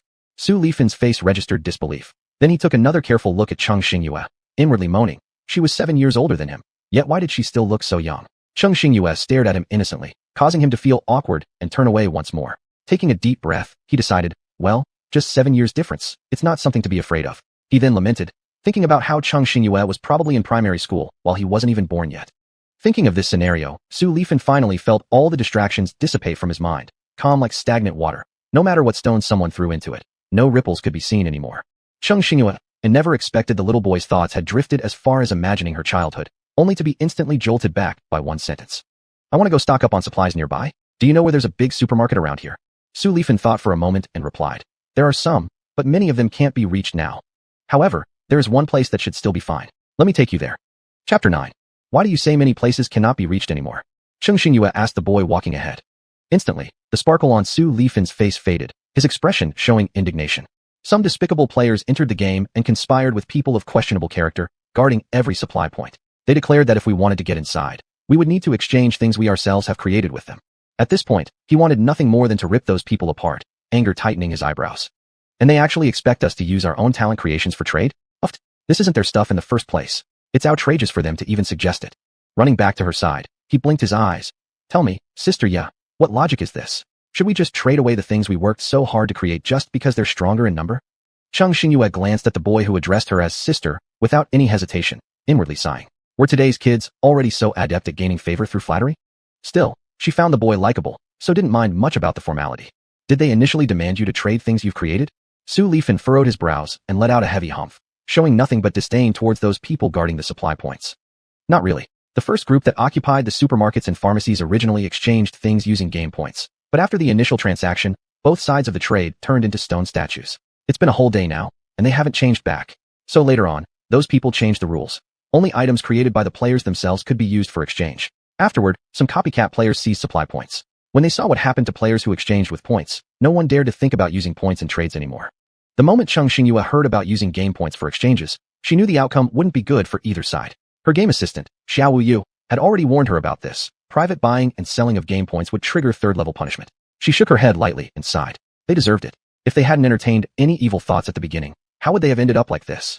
However, Cheng Xingyue asked, isn't it possible to conduct agency transactions through system-recognized stores, thus enabling material exchanges? What benefit can they get from guarding these supply points? Hey, you said it yourself, it's about material exchange. You can count the number of shops currently recognized by the system on your 10 fingers. Supply falls far short of demand, so naturally, we're in a seller's market. Before the game was initiated, when these shop owners were trapped in the fallen world, they almost only accepted things they wanted, exchanging them for sales positions. If the players didn't have something they desired, their own stuff could only remain untouched until they faced other players inside the game for direct exchange. As time went on, these shops not only offered fewer varieties, but also listed goods that vanished within seconds. How could anyone depend on them? That's why, there was no choice left but to search for supplies in the game world itself. After all, starving ourselves is out of the question, isn't it? After finishing, Su Lifan looked at her. Unless you came here intending to stock up game resources because of similar reasons? Cheng Xingyue smiled faintly at him and did not refute. In fact, she was just terribly short on points, almost hesitant to touch her remaining balance. Thinking back to her miserable experience when she almost couldn't enter the game due to insufficient points, she suppressed her urge to visit other shops. After all, ignorance was bliss. If she found something appealing yet couldn't acquire it, she'd end up constantly pining for it. It was probably better not to invite such trouble. On the other hand, She had always thought that transactions in the system could only be conducted via points. Surprisingly, items could also be traded. This was quite an unexpected pleasure. So, are official stores now conducting barter trades without using points as an exchange medium? Su Lifan nodded, looking somewhat confused at her, as if he couldn't understand why she didn't know even such simple questions. It was like she completely had no understanding of the fallen world. Clearly, the boy wasn't the type to keep his thoughts hidden. Cheng Xingyue instantly noticed his bewilderment and sighed inwardly. She explained, I only obtained the fallen seal a few days before this checkpoint began. Su Lifan suddenly realized, that's why you don't know so many things. I've been stuck in the fallen world for a month before I could come out. He lowered his head, his voice slightly subdued, and then, finally escaping only to find the world transformed. I miss my parents so much. I wonder if I'll ever see them again. Cheng Xingyue looked at the boy lost in his memories, her heart feeling a little cold. Who wouldn't want the real world to return to normal? When Su Lifan thought about how excited he was leaving the fallen world only to watch his parents turn to stone right before his eyes despite all his efforts, his body still trembled with anger even upon reminiscing about his inability back then. Cheng Xingyue remained silent, merely patting his shoulder as a gesture of comfort. Although she herself had slept through the world-changing events, she could imagine the pain that survivors on Earth had personally gone through. Nevertheless, everyone had to endure their suffering alone. Others' consolations would hardly help. Su Lifan's voice choked up a bit. He wiped his face with his hand and forced a smile uglier than crying. Hey, I'm fine. That girl calling herself Little Ling said, as long as we successfully pass each level, the real world will return to normal. A ray of hope sparkled in his eyes, unwilling for anyone beside him to destroy it. Then, when our parents' petrification is lifted, we can reunite. From then on, I will no longer wander around and make them angry. Cheng Xingyue nodded gently, looking at this place that was almost the same as the real world. She had only one belief in her heart since the beginning. That was, she must pass through the last level, not only for this world but also for herself. After Su Lifan had calmed down his emotions, the two continued walking toward their destination. Su Lifan suddenly asked, Hey, sister you, do you have anyone in the real world you particularly miss? I'm an orphan, with no father or mother from a young age. Ah.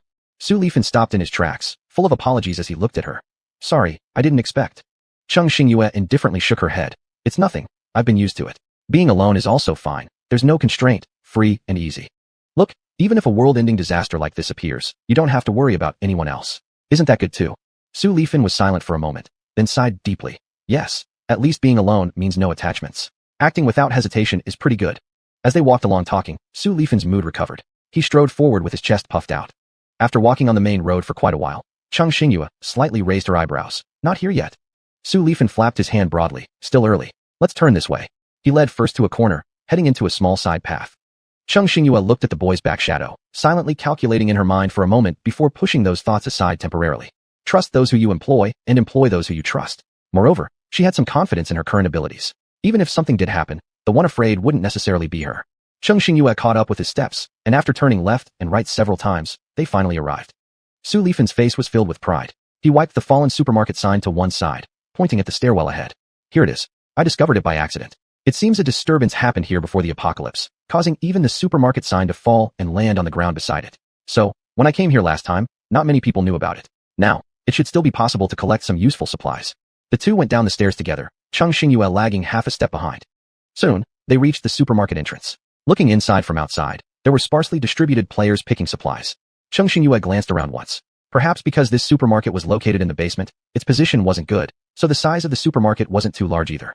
But daily necessities could still be found. Su Lifan said to her, Sister you find things by yourself first, call me when you're done. We've come here, so I'll look around too. Later we can take things away together. Cheng Xingyue nodded, didn't say anything, and thus the two temporarily parted ways to start searching for the materials they needed. Although unwilling, she had to spend points where necessary.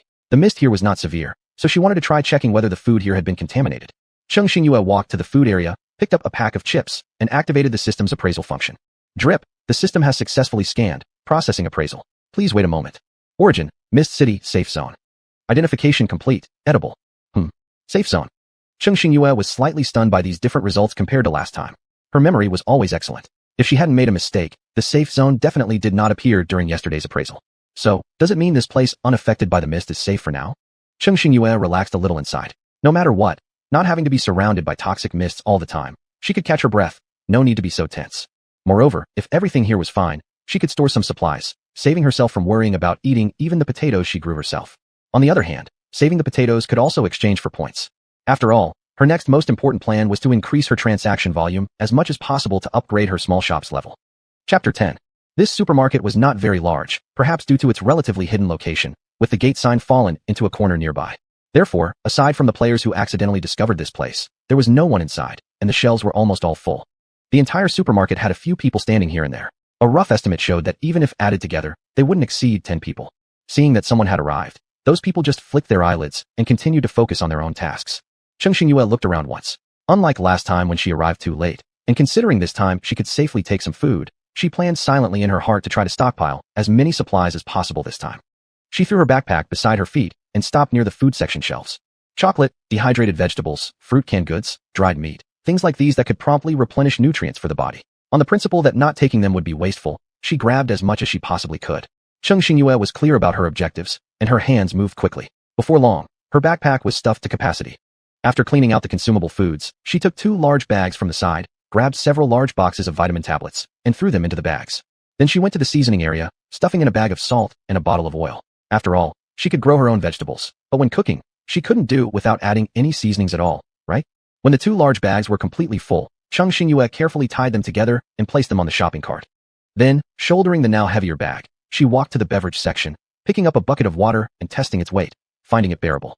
Cheng Xingyue looked at the 2 large bags and a fully loaded bucket of water before her, a satisfied smile lightly appearing on her face. In this uncertain future, there was nothing more reassuring than having food in hand. She glanced at the time. More than an hour had already passed. Su Lifan, that boy, had been gone for quite some time, disappearing without a trace, probably sneaking off somewhere. As she considered whether she should leave a note or call him beforehand, a clamor suddenly came from outside the door. A dark mass of bodies suddenly rushed in with a rustling sound. It turned out a group of men in black stood in 2 rows, blocking the supermarket entrance menacingly. They held dazzling knives glinting under the light, flashing with an unusual and striking brightness. Everyone around froze momentarily. Cheng Xingyue paused too and turned her head to look. In the middle of the group of black-clad men, an aisle was cleared, and a man with a robust figure slowly emerged. He stood at the center front position after a moment. The man surveyed everything up and down for a while, then satisfactorily nodded his head, heavily waving his hand as he spoke to the players inside. "Sorry, everyone." He chuckled, his attitude neither particularly friendly nor excessively intimidating, continuing. "From now on, this place is our private territory. I'll give you guys 10 minutes, and after that, please leave." He grinned again as he continued speaking. "Of course, feel free to take what you currently have, but remember, quickly vacate the premises." The supermarket fell silent instantly. Out of the corner of her eye, Cheng Xingyue saw several nearby players darken their expressions after hearing his words. However, since the opposition clearly outnumbered them and carried weapons, after gritting their teeth, none of them ultimately said anything. Seeing how sensible they were, the creases around the leading man's eyes deepened further. Cheng Xingyue lightly touched the plastic bag next to her hand, expression calm. Su Lifan quickly returned to her side. The boy held a few bags in his hands, pouting angrily, looking like an exploding medicine package. Cheng Xingyue comfortingly patted his head, remaining silent. Su Lifan wasn't just mad because he had only just found this supply point, which was soon taken over by a group of bandit players. Originally, he had planned to come back quietly at night under cover of darkness, but now all his plans had been completely foiled.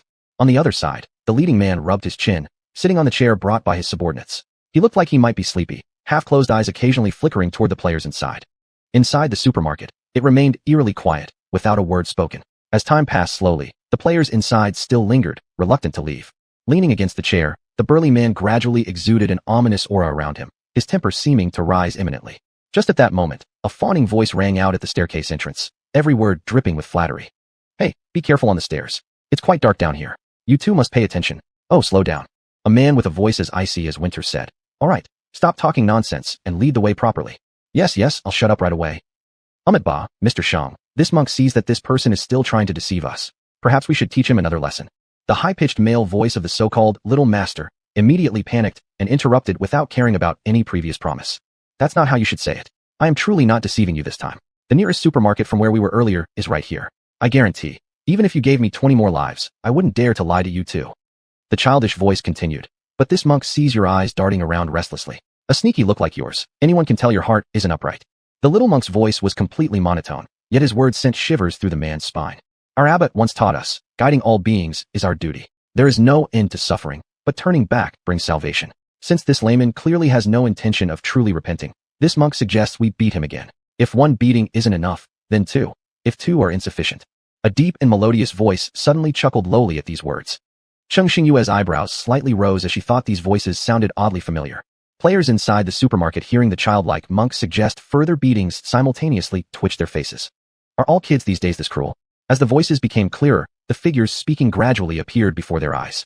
The burly man sitting in the center of the main entrance opened his mouth, ready to speak. Just then, he noticed the newly arrived trio of 2 adults and a child who didn't even glance at the group of black-clad players and strolled in as though they owned the place. Cheng Xingyue smirked slightly. What a coincidence, she knew all 3. The thin man walking ahead bent forward, constantly wiping fine sweat from his face with his sleeves. His whole body was taut, not sparing any effort for observing his surroundings.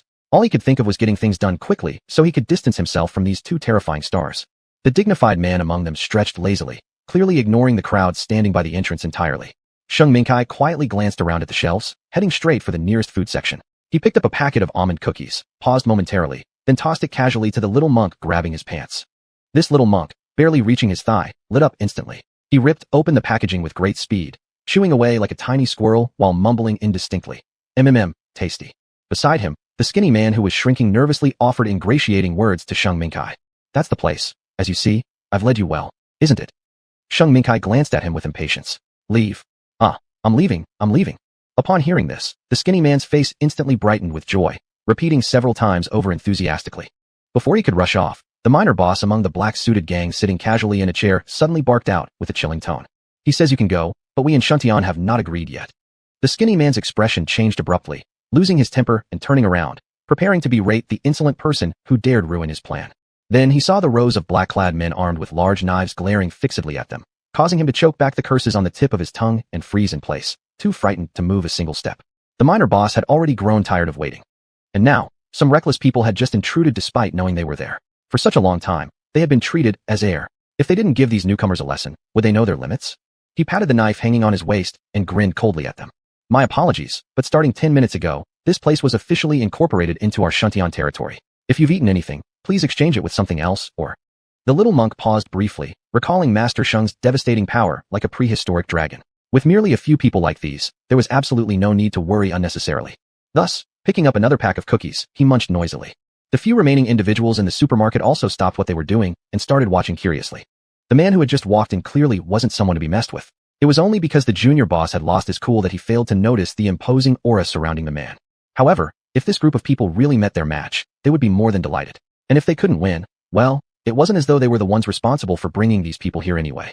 They might as well stay and see how things progressed. The junior boss grew even angrier when he saw this. He swept his gaze over a few people nearby, then locked his eyes onto the tall and imposing man, the only one among them who posed any possible threat. What's your decision? Have you thought it through yet? Sheng Mingkai tapped the watermelon beside him with no visible reaction on his face, speaking calmly. We've made up our minds. A hint of a smile flashed across the junior boss's face, assuming that the others must be afraid. But before he could say anything, Sheng Mingkai lifted his head, letting out a derisive laugh. The answer is, you all get out of the supermarket 10 miles away and stop disturbing our mealtime mood. Chapter 11. The junior boss's face darkened instantly as he sneered in anger. Good. I admire your courage, and I hope you're ready to take responsibility for every word you've said. With that, he waved his hand. His subordinates brandishing large knives immediately rushed forward toward the group. Sheng Mingkai didn't give these people a second thought. He shoved the little monk behind a nearby rack and signaled the already frightened skinny man with his eyes, silently indicating that if he didn't move quickly, he'd be asking for death. Startled, the skinny man hastily nodded and disappeared in an instant. Sheng Mingkai hadn't even realized, and the man was already gone. Glancing over, he spotted the guy crouching in the farthest corner, waving at him slightly. Sheng Mingkai fell silent for 2 seconds. Was this how capable those who couldn't fight always ran? He clapped his hands and focused intently on the crowd across from him. Perfect, he thought. Just use these fools as a way to loosen up. Smiling, Sheng Mingkai darted swiftly towards the group, rushing closer, moving with incredible speed. The supermarket spectators watched as the besieged player sidestepped with a loud smack, disarming one of the men with ease, followed by a fluid shoulder flip that slammed him hard onto the ground. His series of moves were extremely seasoned. It was clear he wasn't a novice. Using 2 fingers, Sheng Mingkai gripped the blade coming straight at him while his elbow put in a slight effort, firmly seizing the red-faced man who was desperately gripping the handle. With a bang, both the man and the knife went flying out. One action took down not only the primary assailant, but also 2 or 3 other men standing nearby. In just 5 minutes, the entire group lay beaten on the floor. On the sidelines, the junior boss, who hadn't participated in the fight, noticed the changing situation and his face paled several shades upon seeing the innocent-looking little monk still engrossed in his snack. Immediately, an idea formed in his mind. He quietly retreated to the side, running around from behind the racks until he reached the little monk. Grinning wickedly, he raised his hand, intending to pick up the child.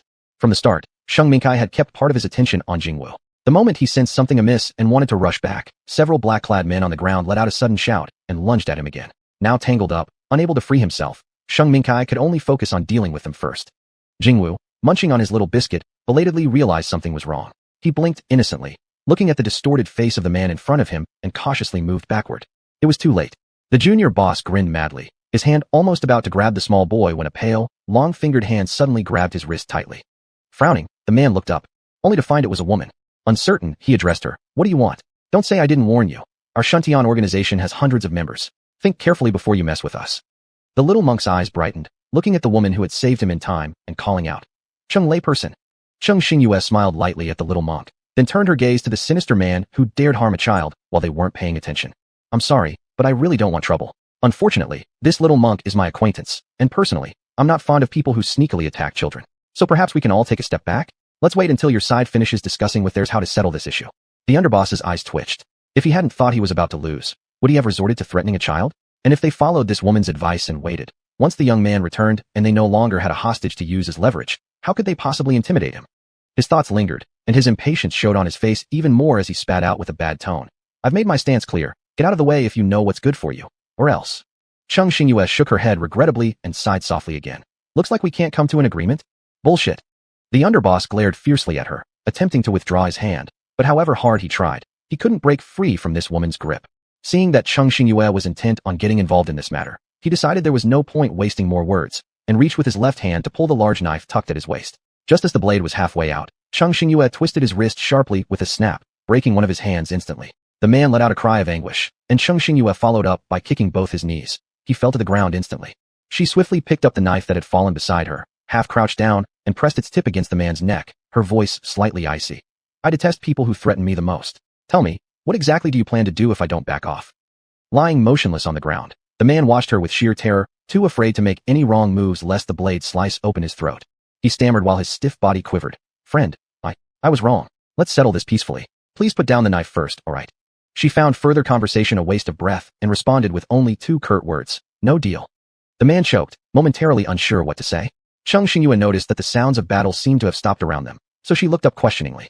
Suddenly, the little monk's beaming smile appeared right in front of her, startling her. Once composed, she furrowed her brow after a pause and gave him a push back. Are you planning on scaring the very person who just saved your life? Little monk Jingwu immediately shook his head, then threw himself onto her again. Chung Xingyue nearly lost control, the sharp edge grazing the man's neck lightly. The man lying on the floor was almost terrified out of his wits, but dared not check his wound. What he knew for sure was, blood must be flowing. A torrent of obscenities passed through his mind. The damn little monk had nearly gotten him killed. Regret mingled with hatred filled the man's heart. Why did he meddle with these people, ending up being defeated miserably with his own life still in their hands? Jingwu's eyes shone brilliantly with nothing but admiration. His chubby cheeks stretched into a youthful grin as he spoke in his childish voice. Miss Chung, you're really skilled. You took down the bad guy in no time flat. Yeah, you're even better than Master Shang. With that, he nodded vigorously, worried she wouldn't believe him. A faint smile tugged at Chung Xingyue's lips despite herself. She wanted to pinch the cutie pie's cheek, but remembered there was still a problem on the ground unresolved. So instead she flipped her elbow and struck the man's neck heavily, knocking him out cold instantly. Satisfied, she turned to attend to the cute little face hanging before her, which she'd been craving to touch all along. Jingwu's eyes widened with surprise as his face was rubbed out of shape, mumbling unclearly, Master Shang, let go. After having her fill of indulgence, Chung Xingyue stood up contentedly. She met the gazes of several individuals who were staring intently at her. A group of spectators from the supermarket, witnessing the entire scene, quickly averted their eyes, whispering secretly in their hearts. Oh God, not only are kids terrifying these days, but women are turning out this savage too. Is there no mercy left for us common folk? Each person Chung Xingyue locked eyes with immediately evaded her gaze nervously, as if she were some kind of monster capable of devouring them whole. She somehow managed to keep her smile steady on her face. Inwardly, she thought, she was simply better at fighting, but these people were truly lacking in knowledge. Did she look like someone who would start a fight at the slightest disagreement? So why treat her like a dangerous creature? While complaining internally, she smiled at Sheng Mingkai who had walked up to her. Sheng Mingkai raised his arched eyebrows slightly, extending a hand and said, It's been quite a while, Miss Chung boss. Chung Xingyue stared at him, then laughed after a brief moment. Please, don't overburden me, Mr. Sheng. My name will suffice. Oh, Sheng Mingkai replied smoothly. Then I'll take the liberty and call you directly by your name, Chung Xingyue. Despite it being a familiar name, hearing it now from the lips of the person before her, something strangely unspoken stirred within. Sheng Mingkai chuckled softly again. But now that's the case, you don't need to be polite and call me Mr. anymore. Just call me by my name. Chung Xingyue gave a faint response, without any objection. She detached the little monk who had clung to her and handed him over, saying, Here, little monk, take good care of yourself. It's dangerous in this game. It's safer if you're always close to someone reliable. Sheng Mingkai cast a glance at the seemingly well-behaved little one and thought inwardly. This little fellow isn't as harmless as you think. He just knows how to pretend weakness to fool girls. Look, another one has been deceived. Sheng Mingkai embraced the little monk firmly and patted his head. Did you hear that? Take good care of yourself. The little monk unwillingly pushed away his large hand, gazing pitifully at Cheng Xingyue. He liked this big sister so much and wished that the person he followed wasn't this nasty guy Wu. Cheng Xingyue nodded at both of them and then returned to Su Liluan's side. The boy was looking at her with admiration. When she came closer, he couldn't wait to speak. Sis Yu, you're really amazing. You beat that boastful man easily. Cheng Xingyue showed no reaction and just said to him, Liluan, have you found everything you need? Ah, not yet. She expected so and nodded slightly, laughing lightly. Then continue your search slowly. Then she looked at Sheng Mingkai, signaling something. There's no one around here for the moment because he's here. But this place can't stay hidden for long. My suggestion is that you'd better stockpile more things, or else according to these organizations' appearance, next time when we want to gather supplies, it won't be that easy anymore. Su Liluan nodded immediately but asked hesitantly. I originally planned to bring you back to the apartment where I live. There aren't many surviving players there, and it's still safe. Besides, don't you want to take more things with you? Cheng Xingyue shook her head. I'm used to being alone, and these things are enough for now. Too much, I cannot carry. The future lies in your own judgment. We may meet again if fate allows. Then she patted his shoulder, packed up her bag, grabbed several bags on the ground and a bucket of water, turned and greeted Sheng Mingkai and the little monk, then walked away from the supermarket boldly. Chapter 12. As soon as Cheng Xingyue stepped out of that small alleyway, the crowd outside instantly thickened. Some people were like her, carrying bulging backpacks, while others carried nothing at all. Regardless of which group they belonged to, everyone shared one feature. Their nerves were tightly strung, constantly observing the movements of nearby players. As soon as Cheng Xingyue emerged, a few vague glances immediately landed on her. One player signaled to his companion subtly, revealing a predatory gleam on his face. What an excellent opportunity. This girl was alone, beautiful aside, with quite a bit of supplies. They could seize her resources and entertain themselves for a while. Cheng Xingyue looked directly at the two players with the most intense gaze, locking eyes with them for 3 seconds. The man grinned lewdly at her.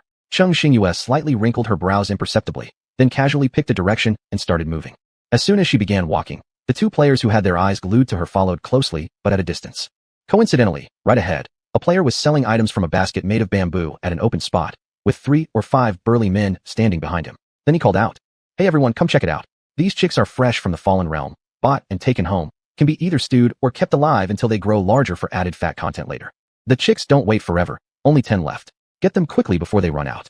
That player's words seemed like a drop of oil splashing into the water, exploding the tranquil scene as a circle of people gathered. Hey boss, what's the price for these chickens? The man sitting on the ground smiled sweetly and replied, 1 chick for 1 player talent domain item, weapon class preferred. Trade immediately, no bargaining. Boss, isn't that too harsh? This chick is barely the size of a palm and needs to be traded for weapon grade stuff. After hearing that, the boss became somewhat dissatisfied. You can't put it this way. Though the chick is small, it can be raised in the space realm. Feeding it some random food, maybe one day when in trouble, this chicken will save your life. That's right. If you don't want to buy, then stay far away. Your hesitation delays others. Boss, I'll take it. Though I don't have any weapon class items, I can exchange it for something else that will ensure you don't lose out. Hey, who said I wouldn't buy? Boss, give me one too. Sure thing, sure thing. Cheng Xingyue raised her eyebrows slightly. Though she was a little tempted, she looked at what she already held in her hands and decided against the idea. However, this area, compared to where she initially entered, seemed much more lively with a normal amount of players around. Otherwise, walking on deserted streets earlier, Cheng Xingyue always had the eerie feeling as if the only remaining Earth player was herself, lonely and alone. Cheng Xingyue softly clicked her tongue. Pity, as soon as there were more people, conflicts also increased. Humans, especially when faced with life and death situations, rarely unite harmoniously. After all, no one is a saint. How could anyone balance everything perfectly? Moreover, among these people, there are certainly those engaging in petty theft or power struggles. With the other players preoccupied behind her, Cheng Xingyue quickened her steps, making several turns, rapidly shaking off the 2 men trailing behind her. She had important matters to attend to and didn't feel like dealing with those morally dubious guys. Behind her, the 2 men eventually pushed through some blocking players and looked around for a while, but the woman was nowhere to be seen. So they spat and angrily muttered, You're lucky this time. Meanwhile, Cheng Xingyue was so pleased thinking about having a good meal that day, completely unaware that the 2 men she almost reprimanded were currently simmering because she had narrowly avoided their retaliation. Cheng Xingyue observed her surroundings and sighed inwardly. The situation here was far better than at her entry point. At least the fog was almost invisible. As she thought this, she suddenly looked up, staring straight ahead to the right, and her expression changed. Something wasn't right. If it weren't for her caution and attention to detail, she might have missed this tiny clue. Unless her memory was playing tricks on her, moments ago, the location of the nearby utility pole wasn't shrouded by the dense fog. There was at least a handspan distance between them. But within just a few minutes, the fog had quickly spread toward the side closer to the pole. As time passed, the boundary separating the 2 regions was relentlessly encroaching inward. She stood frozen in place, frowning deeply, and ignoring the weight of what she carried, searched for the tallest building nearby, and swiftly climbed to its rooftop to get a better view. The old truth of standing higher and seeing farther still holds true. The best way to find a location farthest from the foggy boundary would be observing from above. Except for the outermost perimeter blocked by the haze, all the areas nearby were visible from her vantage point. Cheng Xingyue ultimately settled on the highest building around, a skyscraper that looked like an office building or a high-rise residential tower. Having memorized the specific direction, Cheng Xingyue started to make her way down to the crossroads. She called out mentally to the system. Open private message zone. Look for player username 32659. Drip. First initiation of the private message function. Please wait. Had Su Liluan not been reluctant to sever contact with her and insisted on exchanging user IDs, she wouldn't know how to reach this kid now. Considering this child doesn't seem overly meticulous, if he hadn't realized yet on his own. By the time the mist reaches his position, he would still be cursing the other players occupying resource points. Cheng Xingyue shook her head. She'd remind him first. Consider it returning the favor for him leading her to the supermarket, which earned her these 2 bags of supplies. As for Sheng Mingkai and the half-familiar little monk, not only does she lack their contact information, judging by Sheng Mingkai's demeanor, he's clearly no fool, and with the seemingly innocent monk following him, she didn't need to worry about them. A series of thoughts flashed through her mind as the system finished initializing. Drip. Successful activation of the private messaging zone. The rules for this area follow below. Players under level 5 may send only 3 messages per week. Only both parties must have activated their private message zones to enable mutual communication. Note. Detected user is the official store owner of the Fallen Space. Their private messages for commodity trading orders are not within the above restrictions. Cheng Xingyue smiled. It seemed her talented profession was indeed in high demand. Not only could she handle proxy transactions for players, but she had also unexpectedly received an officially recognized title and special treatment in many areas. Drip. User 32659's private messaging area has been successfully activated. Would you like to leave a message? Yes. Please input your message. After thinking for a few seconds, Cheng Xingyue wrote on it. Urgent. The mist is spreading inward. Please be careful and try to find a place farther from the boundary to relocate. Left by Cheng Xingyue. The message has been saved. Sending the private message. Sent successfully. Cheng Xingyue finally sighed in slight relief. In this uncertain survival game, while she could help others temporarily, she couldn't take care of them forever. Everyone has their own destiny. It all depends on whether they truly care about their own lives. She selected a temporary place to settle down, which was quite far from her current position. Cheng Xingyue found a car, started the engine, and headed there. Although there were no other creatures besides the players in this city, the original supplies within the city hadn't disappeared. So things like vehicles for commuting weren't as scarce as consumables such as food. One just needed to search a bit and would find them. On every road, there were players coming and going from time to time. Since GPS wasn't usable in the gaming world, Cheng Xingyue had to get out of the car frequently. Then climb to the nearest tallest building to reposition her target location, repeating this process 5 or 6 times before she finally arrived. Cheng Xingyue closed the car door, looked up at the building in front of her, and counted that it had 18 floors. She picked up the supplies she'd carried all the way and entered the building. This structure seemed newly built, with a sales office displaying the housing estate image on the first floor. It was located in the middle of a residential area. Besides this relatively tall building, there were also rows of lower houses a distance away. If possible, she still didn't want to break into the houses forcibly. After all, once destroyed, she wouldn't know how to fix it, and doors left useless would make her feel insecure living inside. She searched through the property management office for a long time and eventually found a bunch of keys in one drawer, letting out a small sigh of relief. There should still be some unsold units here. As long as there was one family who hadn't moved in, the spare key held by the property should be able to open it. Cheng Xingyue tried each lock one by one, and finally managed to open the door on the 5th attempt. She stepped inside and observed the interior arrangements. It appeared the soft decoration was still ongoing, but basic furniture was already complete. Cheng Xingyue rested on the sofa for a while. It was now afternoon, and the daily Lucky Will had already refreshed a long time ago, so she perked up immediately. Ding! The daily grand lottery has been unlocked. Will the players started? Yes. Congratulations to the player, obtained 3 rare seeds. The prizes have been placed in the warehouse. Please check and confirm. Rare? Cheng Xingyue didn't forget that the ordinary level seed she planted last time, under the influence of her talented land, had recovery effects for stamina. And these rare grade seeds should certainly bring her a pleasant surprise when matured. Chapter 13. Cheng Xingyue carefully took out the rare seeds, 3 flat round seeds less than 1/6 the size of a fingernail cover, quietly lying in her palm. She brought them close to her eyes and scrutinized them seriously for several seconds, yet still found no difference between them and regular seeds after a long moment. However, she didn't lose heart. Since the system said they were rare varieties, there must be something special about them. She just needed to patiently wait for the day they sprout and mature. With this thought, she grew increasingly cherishing the few small seeds in her hand even more. Ding! Player Potato's harvest is complete. Congratulations, player. Your land has been upgraded to level 2. Please keep up the effort. Ding! Player currently can add 5 quality plots. Do you wish to spend 1,000 points to cultivate? Cheng Xingyue's heart sank slightly, saying expressionlessly, yes. The system was indeed right about being stingy with its points. Land cultivation underway. As the progress bar crawled slowly, she clicked open the seed shop. Last time, except for potatoes, there was nothing else to choose from. So this time she wondered if more types of plants had been added. Fortunately, what pleased her was that there were now a few more options, though they were all vegetable-type plants. She let out a sigh with a touch of regret, as deep down she actually wished to plant some staple crops that could endure hunger. However, the choice was not in her hands. Currently, the available unlocked seeds were as follows. Potato 100 points per seed, Chinese cabbage 200 points per seed, cucumber 250 points per seed, tomato 250 points per seed. Cheng Xingyue glanced at her pitiful point balance. After earning 3,000 points from the last batch of potatoes and identifying food items twice within the game, and after spending points on the recent land cultivation, she now only had 500 points left. And once the land was expanded, apart from the seeds obtained from the lottery, she would need to purchase at least another 12 seeds for successful planting. This wouldn't work. Cheng Xingyue decided she couldn't continue allowing herself to be in this state where her points were almost depleted. She needed to carefully consider ways to earn more points.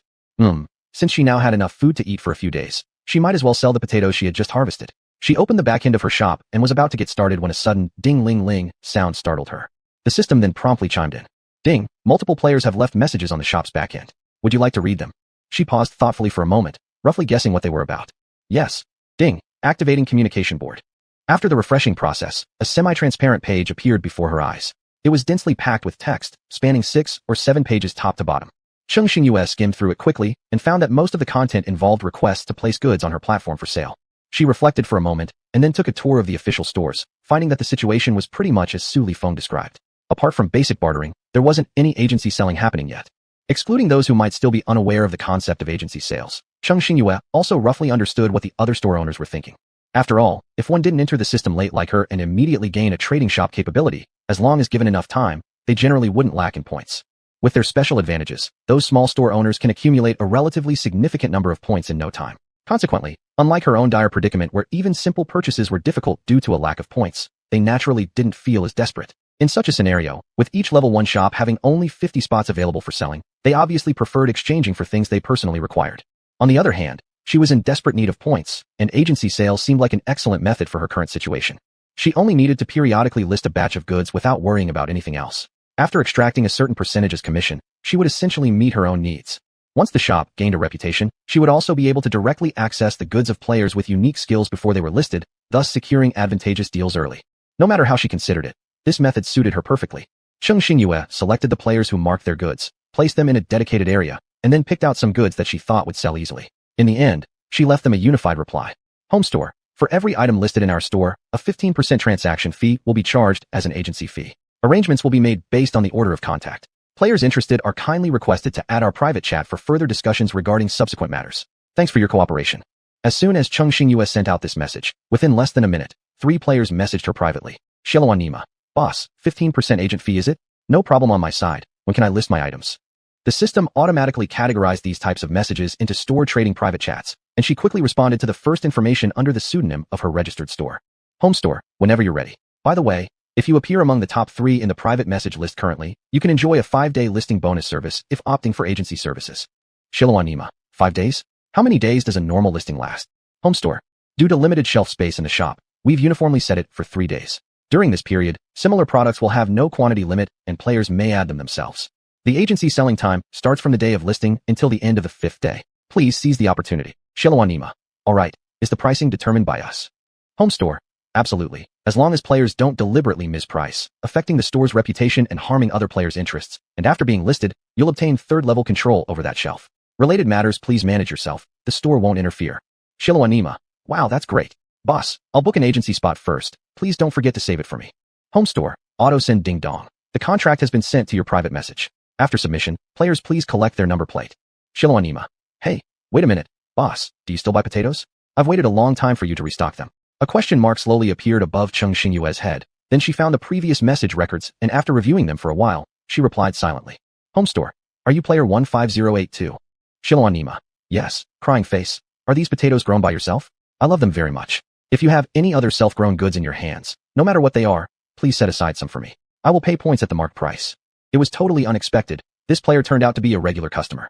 Before, she hadn't noticed. But in fact, the last 2 batches of new potatoes were all snatched up by the same player. Cheng Xingyue thought about it and replied. Home store. To thank you for your support, we only charge a 10% commission fee for your first product listing. The first 5 shelves of our store will be reserved for personal use. You can click special attention and if there's a new item on the shelf, the system will automatically notify you. Shiloh-anima. Alright, thanks boss. On the other side, Su-hong was busy trying to ingratiate himself, not only learning the boss decision in advance, but also getting an exemption of 5% agent fees, smiling with his little tiger teeth exposed. He couldn't help but marvel again at how fast he acted, and thus benefited several times consecutively. Moreover, seeing that this boss not only had sharp business acumen, but was also skilled at winning people's hearts, treating matters in a dignified manner which made others feel quite comfortable. Su-hong, someone who proudly called himself Little Fox, was almost ready to admit defeat, daring to bet on his unremarkable genius head that this agency selling would quickly sweep across the entire game. As for the owner of Home Store, who pioneered this idea, nobody knew how much profit could be gained from it. Su-hong was both envious and grinding his teeth. Why did he get this mediocre talent ability? Looking at the jacket he had just stitched, tears flowed freely inside him. He is clearly a hard-hearted man. How could his talent be a sewing skill loved by cute, soft girls? Frustration. Every day worrying whether he can eat his next meal, Su-hong touched his chest and feigned crying, feeling like his situation couldn't get any worse. Cheng Xingyue successfully opened shop. After finishing the first order, she hurriedly opened the next private message without wasting time. However, just roughly glancing through a few words, her face immediately darkened. Kaier. A cut of 15%. Boss, are you crazy poor? Never seen such a thing. And yes, you didn't read it wrong. I'm specifically here to curse at you $# and at %. Cheng Xingyue gave a cold laugh and directly responded with go away. She then directly added him to the blacklist and recorded it in the store's backend, vowing that her shop would never deal with him again. On the other side, having just enjoyed a verbal spar, Kaier felt elated and thought that finding someone to vent on improved his mood considerably. He even had an urge to continue cursing at the shop boss to release his anger in the game world. Who knows, upon opening the private message, he was instantly dumbfounded.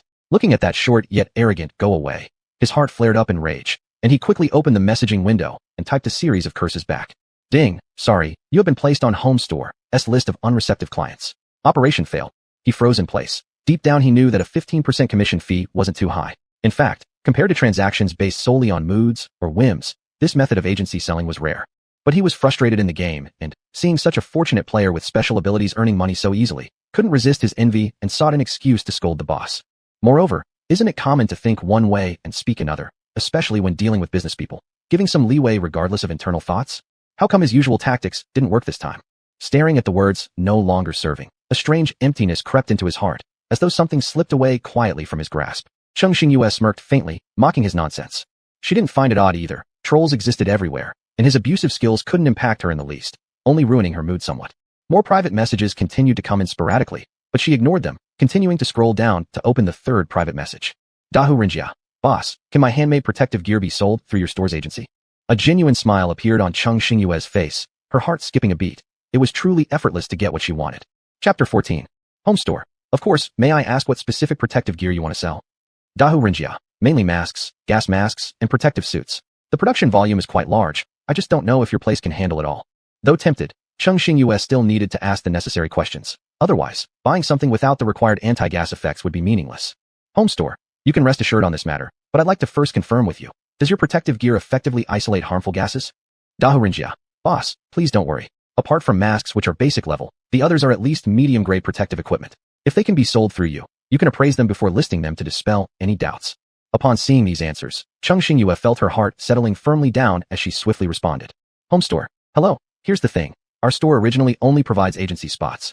Any item that passes the application for listing will be taken off 3 days later regardless of whether it's fully sold or not, allowing further applications if necessary. However, since I happen to need some protective equipment personally, I could offer you 2 options. How do you feel about that?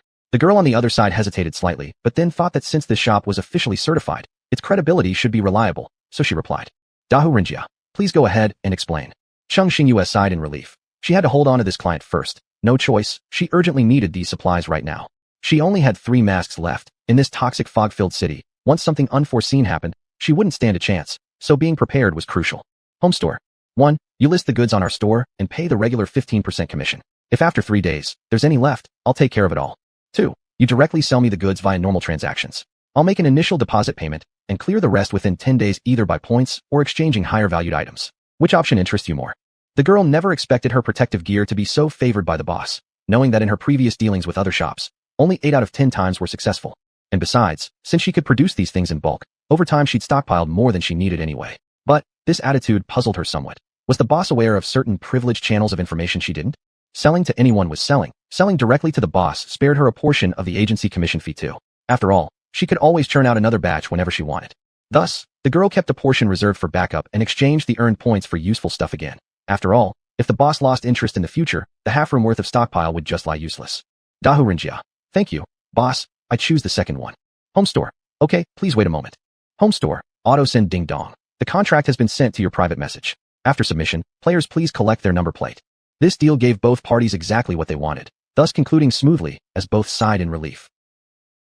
After handling the orders of the first few players, Cheng Xingyue felt exhausted and activated the self-service agency button. This way, subsequent handovers would no longer need her individual attention. Subsequently, she'd only need to check periodically if anything caught her eye or rules were violated. Beyond that, she saved herself a lot of time and energy. Cheng Xingyue opened a bag of toast bread, drank a sip of mineral water, ate, and then fell into a deep sleep. Over the next few days, every morning she would head out to check the situation around her, but day by day, the gloom grew deeper in her heart. The thick fog visibly surrounded this area, during which she had relocated multiple times, ensuring she stayed centered amidst the surrounding fog line. On the 6th day of the game, ding, your rare crops have matured. Would you like to harvest? Cheng Xingyue's eyes and brows slightly relaxed. Since accumulating enough points a few days ago, she immediately bought seeds and planted them. Up until now, other crops had already yielded twice. Finally, the plots with rare seeds showed some movement. She gently tapped the table and softly said, "Harvest." A moment later, the system completed the harvest. Ding, your crops have been placed in the warehouse. Cheng Xingyue couldn't wait to know what kind of seeds these were, so as soon as they entered the warehouse, she retrieved them. In an instant, 3 flowers of green, yellow, and blue appeared before her. Cheng Xingyue looked at the flowers swaying in the wind, and her expression instantly froze. This, actually, isn't something you can eat. She knew that land could be used not only for vegetables, fruits, and grains, but also for flowers. But wasn't it too extravagant to use precious land in a survival game to grow flowers? She had eagerly awaited these seeds for several days, only for their maturity to differ vastly from her expectations. She couldn't help but rest her forehead on her palm, twitching her lips. Well, even though they couldn't satisfy hunger, they were still rare-level plants. Let's see exactly what special features they might possess. Drip, identification function has been activated. Origin, Fallen World. Identification complete. Congratulations, player. This plant belongs to the rank 247th division under the Heptamergan. Green division, rank 7 triples the speed, shortening the growth cycle of plants. Yellow division, rank 4 increases the probability of crops developing special effects. Blue division, rank 2 can store 1 cubic meter of water. Note, all of the above are single-use consumables. Cheng Xingyue had decided from this moment forward to discard her previous assumptions. Holding the 3 flowers, especially the blue one, her eyes burned with particular enthusiasm. Even though it was just a single-use item, ignoring the efficacy of the other 2, this blue flower alone could store a cubic meter of water, which far surpassed any crop she had imagined. You see, in a survival game, besides food, water is the second most important thing, and this is nearly impossible to find in the fallen space. If she wanted to drink water, she would need to stockpile it in the game city, but that brought up another issue. Game items cannot be stored in space warehouses. This meant she'd have to search again with each level entry. Also, considering the weight and volume of water, it's practically impossible to carry around enough. Surely, she couldn't constantly search for water or carry a bucket everywhere. Moreover, if, at the start of some levels, she found herself stranded somewhere without access to water, it would indeed be a nightmare. Therefore, if this item could contain at least a month's worth of water in one go, then her chances of survival in future unknown levels would significantly increase. She smiled faintly, putting the other 2 flowers into storage, and held the blue one closely, examining it carefully. Drip, blue division transforming state, please wait. As soon as the system finished speaking, the flower in her hand transformed into a cowhide water reservoir the size of a palm. Cheng Xingyue delightedly turned the small device over and over again, studying it. This size, it would present no problem carrying it on her person. Cheng Xingyue opened the boxes of mineral water that she had accumulated over the last few days, then plugged the bag's opening into the water. Instantly, a vortex formed on the surface of the water, rushing crazily toward the mouth of the bag. Within merely seconds, an entire box of bottled water disappeared completely. Ding, storage bag filled with 15 liters of water, 985 liters remaining capacity. Cheng Xingyue picked up the bag, shaking it slightly. It felt barely heavier than when empty. Then she pulled out the stopper and took a sip, feeling the cool liquid slide down her throat. Her expression relaxed slightly, realizing that this storage bag did not require the user to fill it all at once, rather recording the amount input over time. It will only automatically become an ordinary water bag after reaching and depleting its full data. Cheng Xingyue didn't hesitate and directly filled the remaining water into the bag, leaving just 1 bottle as backup, then attempted to place the storage bag into the warehouse within the fallen space. Without any issues, this utility product produced by the Fallen World was successfully recognized by the system as non-game related, thus qualifying to enter the spatial scope. With one major problem happily resolved, Cheng Xingyue barely had time to celebrate before heading to the window out of habit. As soon as she raised her head, she saw the thick fog approaching closer than ever. Cheng Xingyue cursed softly. Damn it, it's speeding up again. Frustrated, she quickly packed up her supplies. planning to abandon this location and move towards the fog-free center. This was already her fourth time relocating, and perhaps the city had been enlarged by the game dozens of times. Therefore, she could still transfer to areas not yet covered by the mist. However, now this large safe zone, as time passed, the fog was spreading toward it with complete abandon. Cheng Xingyue's expression turned a little colder. She estimated that this safe area would soon no longer exist. Over these few days, the supplies she had stockpiled before were almost gone, but she wasn't overly worried. These past days, she hadn't only been exploring the situation in the city without making any preparations at all. Every day, she calculated the harvest time for her crops carefully, planting again seamlessly, and after several rounds, she already had enough food to last herself a week, not including the supplies she saved up through income from the shop. Cheng Xingyue stuffed the remaining supplies all into the initial backpack, then swung it over her shoulder and quickly walked downstairs. It was 3 o'clock in the afternoon now. She at least needed to find a safe place to settle down before nightfall. She sighed, realizing she needed to formulate a new plan. Cheng Xingyue looked at the car parked in the garage right before her eyes, which had been smashed to pieces and obviously couldn't be driven anymore, her brows involuntarily creasing slightly. As the fog spread continuously, all players were practically moving towards the safe areas. During this period, the number of players she encountered also increased accordingly. With more people came the mixture of good and bad elements. Many players had their eyes set on the trunks of cars, trying to find some useful supplies within. Over the course of a few days, many cars parked on the street had their trunks broken open. However, it was unexpected that her turn came so fast. In the city now, cars without owners were almost non-existent, apparently implying that she had no choice but to walk. She shook her head regretfully, confirming that the car had been thoroughly damaged and was no longer drivable. Then she decisively abandoned the vehicle as a mode of transport and hurried away. Time waits for no one. Since driving to relocate was no longer an option, she had even more reason to act swiftly. Chapter 15. As dusk fell and she lost the convenience of transportation, her speed greatly diminished. Cheng Xingyue kept walking, stopping intermittently. Whenever she was tired, she would take a few bites of the potatoes she prepared earlier and stored in her spatial bag, and then continue onward. She frowned, gazing at her shadow under the moonlight. No, she couldn't keep walking tonight. Although her combat ability had improved considerably, she still wasn't invincible. Previously, she just hadn't encountered truly tough opponents. When facing an opponent who has both strength and numbers on their side, she might not be able to retreat unscathed. Therefore, over these days, she basically wouldn't go out late at night, but rested well at her shelter to stay alert for unexpected events that might occur at any moment. Currently, the surrounding area was pitch dark except for dim yellow lights here and there. Walking alone on such wide roads was far too unsafe. Darkness not only made people more vigilant, but also brought higher risks of encountering danger. Cheng Xingyue picked up her pace and headed directly toward the villa area not far from her current location. She seemed to be at the edge of a villa's cluster halfway up a mountain. Just upon approaching, she could see beautifully planned greenery zones. Cheng Xingyue glanced momentarily at the neatly arranged shrubs, then focused her attention on the two-story villas in front of her. After observing nearby for a long while, she finally chose one where no movement could be detected, no light was on, and nobody was coming in or out. She intended to wait for a bit longer. If she didn't spot any other player traces, she would directly climb in through the second-floor window. Before acting, she deliberately kicked and shattered several ceramic plant pots at the door to ensure that anyone inside would surely hear the noise. After roughly determining that there shouldn't be any other players inside, Cheng Xingyue climbed through the half-open window. Pang! She landed lightly and warily looked around. The window she entered connected to a bedroom. Cheng Xingyue tried her best to suppress her footstep sounds as she checked every inch of the house multiple times, ensuring there was indeed no one else inside except for her. After securing every possible entrance and exit tightly, she exhaled in relief. If she could climb in, others naturally could too. She had to be prepared. She certainly didn't want to wake up and find someone else's blade pressed against her neck without realizing it. Semi-reclining on the sofa, after taking a short rest, Cheng Xingyue belatedly noticed her feet throbbing painfully. She took off her shoes and socks and found that blisters had formed on both her feet. She lightly touched one of the already burst blisters, and instantly a searing pain surged through her foot, causing her toes to instinctively curl. Cheng Xingyue found a needle inside the house and without batting an eye, used the bright light in the living room to puncture each swollen blister. She then took out a tube of ointment from her spatial storage and applied it on the wounds. The entire process was extremely smooth, as if she had long grown accustomed to such minor injuries, feeling no pain at all. After finishing with the medicine, she was already exhausted. Grabbing her backpack, she picked a random room, locked the door, didn't even have time to take off her clothes, and fell onto the bed, drifting into a deep sleep. Bang! Crash! Clatter! A sudden burst of chaotic breaking sounds came from downstairs.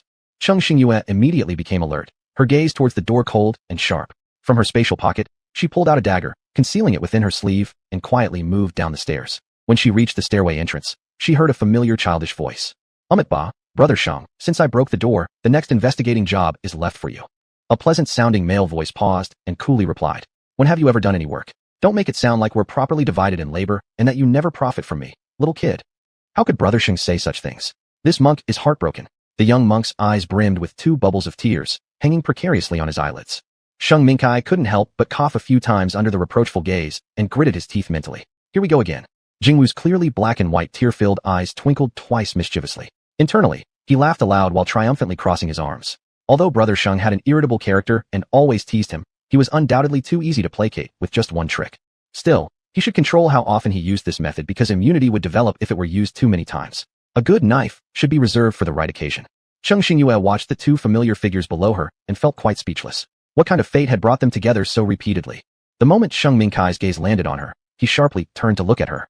He then froze slightly when seeing Sheng Xingyue standing at the bend of the staircase. It was her. His heart similarly mused about the fate bringing them together again, recalling he might. No, he definitely wrecked her temporary lodging place, which caused his heart to jolt guiltily, his eyes showing signs of uneasiness when meeting hers. Then realizing it wasn't actually him who had broken the door, he thought why should he feel guilty, and straightened up to look directly at her again. Sheng Xingyue inwardly snorted at the man who showed no remorse whatsoever. The two silently stared at each other for several seconds, neither speaking first. After talking to himself for a while and getting no response, the little monk tilted his head curiously and followed his companion's gaze.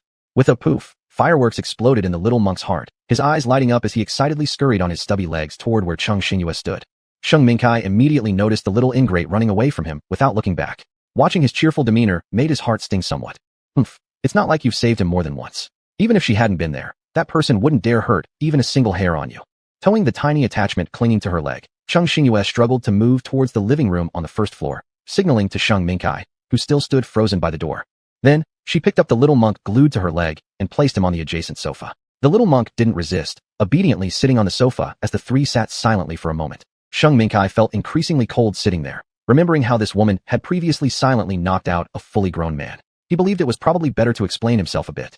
Rubbing his nose, he adjusted his expression and said, Miss Cheng, we were originally searching for supplies and didn't expect to accidentally intrude on your base camp. It's truly regrettable. Sheng Xingyue gave no reaction, only faintly acknowledging with a soft tone.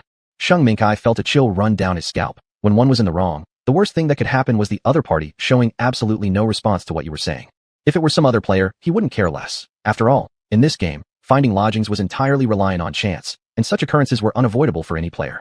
However, barging in without verifying and damaging someone's property this time was indeed unsavory, making Sheng Mingkai feel somewhat deflated. Even though it was the little monk who had taken action, he himself was no doubt an accomplice. Moreover, glancing at the well-behaved figure sitting upright next to him with a bright gleam in his eyes, Sheng Mingkai felt a bit sour. He feared that regardless of what the little one did, others would only attribute the blame to him. After all, who could be as adorable as the child, and wasn't he supposed to act as the temporary guardian? Sheng Mingkai sighed deeply, then cautiously suggested, How about I fix your door for you? Sheng Xingyue maintained a stoic expression while looking at him. Sheng Mingkai couldn't help but feel somewhat nervous. After a long moment, Sheng Xingyue's lips slightly curved, and she softly chuckled. Never mind, I was just messing with you. I'm just temporarily living here anyway, so if the door's broken, let it be. Sheng Mingkai. Was she teasing him? Absolutely yes. His angular face instantly contorted. Just as he was about to say something, suddenly came a crisp laugh from outside. That voice. All three simultaneously raised their heads, eyebrows furrowing as they exchanged glances. Sheng Xingyue and Sheng Mingkai decisively walked out through the main gate without hesitation. When they saw the familiar figure floating midair, their faces immediately turned serious. Hi everyone, it's me, your charming little Belle. The girl cupped her cheeks and spun twice in the air. Unfortunately, the survivors on the ground weren't too impressed. Charming? Charming like a ball. Nothing good ever happened when seeing her. Could she please show some self-awareness? Oh my, to see there are still so many players alive is simply wonderful. Little Belle sends her congratulations. Then, opening those lucid eyes, she covered her mouth and giggled mischievously, continuing in a rather malevolent tone. Ding, I announce. Countdown begins for the ending of this round's copy mission. The Mist City will close in 3 days, and the safe zones in the fallen world will disappear. Players, may you all try your best. As soon as her words faded, masses of fog surged in within seconds. In less than half a minute, a thick layer of mist enveloped them, quickly obfuscating even the girl's figure hovering in the air. Sheng Xingyue looked around at the fog surrounding her, recalling her previous conversation with Su Li Feng. A chill ran down her spine, and she swiftly scooped up the nearby little monk, sharply urging Sheng Mingkai. Get inside quick. Sheng Mingkai cursed under his breath. The fog appeared unnaturally fast, which any fool could tell meant trouble ahead. Without time to respond, he quickly followed Sheng Xingyue's steps, reaching the door only to find his hand passing through nothing but scattered wooden pieces on the ground, causing his brows to tighten. Sheng Xingyue, without looking back, said curtly, to the second floor. Sheng Mingkai's expression darkened. Even if regret consumed him right now, it was too late. He cast a glance at the fog seeping into the hall and rushed upstairs. The moment the man stepped into the room, Sheng Xingyue snapped the main door of the second floor shut with a loud click. She quickly took out several gas masks and handed them out to both individuals. The little monk paused upon seeing the transparent half-sphere mask clearly larger than necessary, hesitating momentarily before inverting it over his face. Unexpectedly, as soon as the semicircular mask touched his face, there was a soft click, and it automatically resized to fit his face perfectly, sealing off all outside gases. After giving each of them a mask, Cheng Xingyue deftly placed one on herself. This kind of mask differed greatly from regular ones in the real world. It looked more like stuffing one's head into a transparent half-sphere. Rather than calling it a mask, it was more appropriate to label it as a protective helmet. Despite not exchanging air with the outside, all three could breathe normally inside their masks, with no sensation of breathing difficulty or discomfort whatsoever. As Cheng Xingyue turned her head and caught sight of the automatic transforming transparent half-sphere on the little monk's head, she couldn't help but admire internally. Indeed, these high-level anti-toxic tools made by the players were extraordinary. However, unfortunately, this item also had a major flaw. Like the mask she had drawn previously, its protective function lasted only 24 hours before automatically deactivating. Chapter 16. An overwhelming mass of thick fog rushed towards this artificially isolated area. In merely a few minutes, the entire world had been shrouded in dense mist. People often say that in the dead of night, one cannot see their fingers before their eyes, and this phrase aptly applied here. Looking out the window, apart from the slowly swirling white mist, there was no sight of anything else. Cheng Xingyue believed that stepping outside this house in such an environment would result in instant disorientation and loss amidst the fog. It was as if the entire world had instantly lost its sound. Players with sensitive noses immediately hid in the nearest place when the mist descended, blocking every door and window of their hiding spot that hadn't been closed, leaving only a small air vent. As for the players who didn't make it into any building in time, they were trapped in place, raising their hands to grope forward cautiously. Every so often, obstacles on either side would trip them, almost causing them to fall to the ground. And as time passed second by second, the toxins entering their bodies through their breathing quickly broke down their physical defenses. Their faces gradually turned cyanotic. They felt as if their movements were becoming increasingly slow. Before their eyes, a bright white light appeared at an unknown point in time. They shook their heads hard but still couldn't tell whether it was the white fog or just white light. So sleepy. So much like resting. The players struggled against the overwhelming urge to sleep. Those with weaker willpower didn't even notice that their eyelids were half closed. As they walked along, their bodies suddenly felt lighter, and they collapsed onto the ground, all exposed skin already turning bluish-black. Sheng Mingkai wore a transparent helmet, its rounded curve unexpectedly softening the overly stern angles of his face. He raised an eyebrow and said to the woman in front of him, "Thanks." Cheng Xingyue didn't have time to acknowledge him. She opened the system interface and kept working with her hands. After a while, she finally had a moment to spare and mumbled, Hearing this vague response, Sheng Mingkai knew the person hadn't clearly heard what he said. He helplessly shook his head. The little monk leaned on Cheng Xingyue and naturally could see what she was doing. She stared intently at the system screen, clicking on one of the boxes containing a transparent helmet, revising its price, and then setting it up for sale in cabinet number 1. The little monk tilted his head curiously. "Sheng layman, are you selling these strange covers?" Cheng Xingyue touched the semicircular helmet covering the little monk's head. It felt pretty good. She hummed in response and exhaled slightly after finishing her work. She only retained enough helmets for the 3 of them to last 3 days, plus a few extra in case of emergency, and listed the rest for sale at her store based on the previous purchase price. She hung a prominent sign in front of the shelf and left a few words. "Small shop. Urgent. City mist possibly contains toxic gases. This item has highly effective protective functions, valid for 24 hours, with a limit of 3 purchases per player." Cheng Xingyue sighed inwardly, knowing that this was all she could do, hoping these items might help a little. She looked up at the 2 people wearing the transparent helmets. With the round caps covering their heads, they looked inexplicably cute. But when she gazed at the tall and well-built figure of Sheng Mingkai, she slightly coughed out of embarrassment. Cute wasn't exactly a word that suited this man whose sharp aura couldn't be contained even by the frame around his head. Uffed, too much of a waste of a word. Sheng Mingkai didn't know that the woman before him was actually evaluating him now. Hearing her slight cough, he leaned back on the soft sofa, looked at the big lamp overhead, and coolly asked without batting an eye, "Done with your business?" Cheng Xingyue reclined on the couch on the other side, lifting her gaze to look at him questioningly. Sheng Mingkai suddenly sat up, staring at her sharply. "Why did you say there's something wrong with the mist?" Cheng Xingyue replied, "Isn't it a consensus among players that the mist in this city is strange?" Sheng Mingkai snorted, too lazy to beat around the bush. He bluntly stated, "I saw your note in the shop." His gaze tightly locked on the woman in front of him. "Why did you say the mist is poisonous? How certain are you?" Cheng Xingyue frowned slightly, staring directly into his eyes without flinching. "I'm just guessing, of course. If you don't trust me, you can return the thing on your head." He was just asking habitually. There was no need to rush to take back something you just handed over. Besides, although they hadn't spent much time together, it was clear this person wasn't someone who made baseless statements. With this thought, the protective helmet was absolutely indispensable. After hearing this, Sheng Mingkai fell silent for a few seconds, then justified himself with perfect righteousness. "If we've used it already, isn't it true that its validity lasts only 24 hours? Even if you returned it to you now, you can't wear 2 anyway. Wouldn't it be a waste, so regrettable?" Chung Xingyue chuckled, unsure why, but seeing the man with his cold appearance and mismatched words, she instinctively wanted to tease him a bit. She suppressed her laughter, keeping a straight face as she looked up and stared intently at the man. Oh, it seems you understand everything pretty well. Then I'll get straight to the point. One protective helmet costs 800 points. Add the little monk's one. Let's say I'll give you a friendship discount, 1,500 points in total. When do you plan on paying me? Sheng Mingkai's eyebrows twitched as he mentally slapped himself for asking too many questions. He thought silently to himself that those saved points were about to go down the drain again. Despite these thoughts, his expression remained unchanged, waving his hand generously. Of course we'll pay. We're all out here trying to survive. I can't have you losing out, right? Chung Xingyue nodded contentedly, letting out a sigh of relief. That's good. Although Sheng Mingkai appeared calm and collected, he was secretly calling out to the system in his mind. What was it again? How many points do I have left? Meanwhile, before the system could provide him with an exact number, the little monk who had been quietly listening to their conversation suddenly interjected. Sheng Layman, there's no need to ask. We only have 103 points left. Sheng Mingkai turned his head in disbelief, glaring hard at the little monk. How is that possible? Didn't we just exchange items for plenty of points? The little monk nodded solemnly like a little adult, frowning deeply as he sighed. Yes, but yesterday you spent them all buying potatoes. Potatoes? Could this foggy world's small shop operate on points? And wasn't she the only one selling potatoes? Chung Xingyue looked surprisingly at the man in front of her. Sheng Mingkai met her inquiring gaze, his vision instinctively flickering away, and then replied. But it shouldn't be reduced to just over 100 points, right? The little monk laughed, slightly exasperated. Well, it wouldn't have been, except because of your lack of cooking skills. All you can manage is boiling potatoes. They tasted barely edible, so you hoarded them. Now every day, I feel like I'm becoming a potato myself. Not that many. Those won't even last me 5 days worth.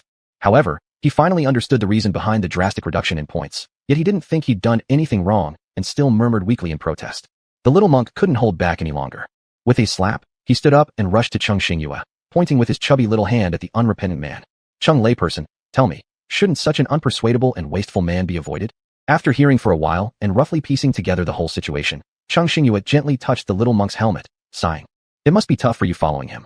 At the word tough, the little monk, who already had black circles under his eyes from exhaustion, felt a lump rise in his throat, nearly bursting into tears. Clinging to Chung Xingyue's leg, he felt this journey had been extremely difficult. Being poorly fed was one thing, but being bullied constantly, he truly was miserable.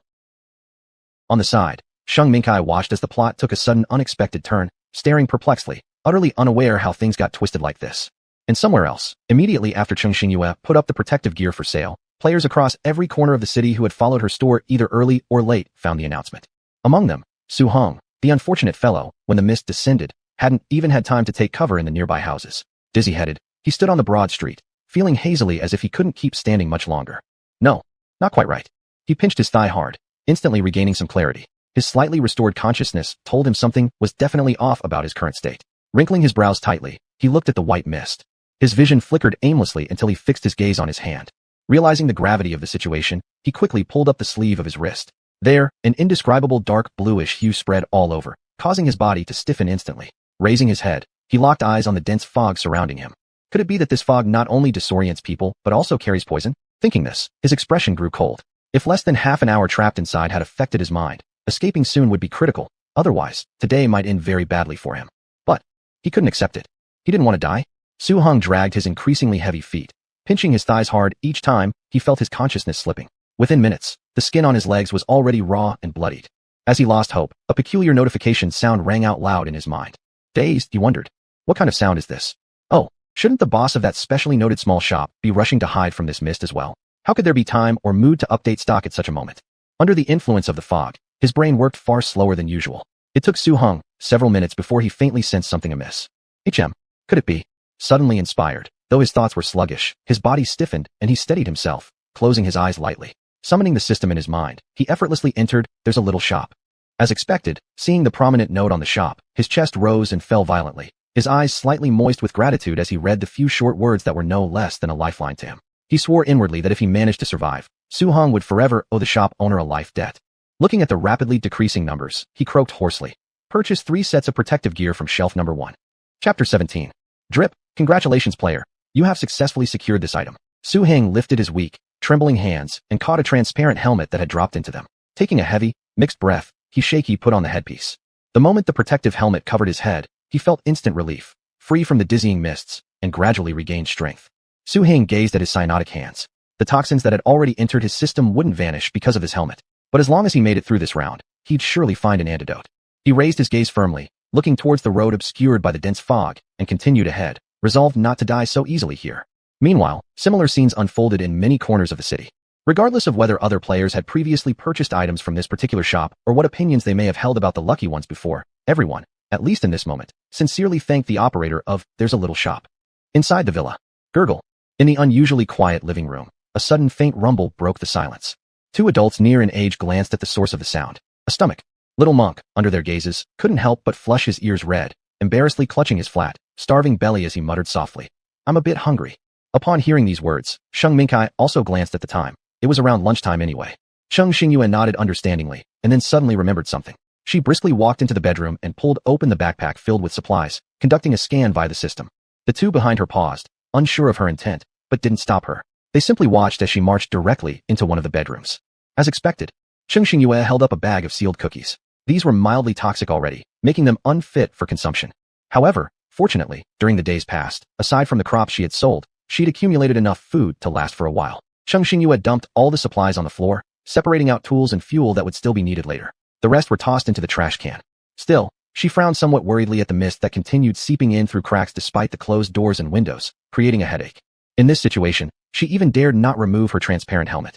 Additionally, even with the foods grown within her personal space, she'd need to take them out for further processing to cook them, which made it hard to prevent toxins from infiltrating her meals.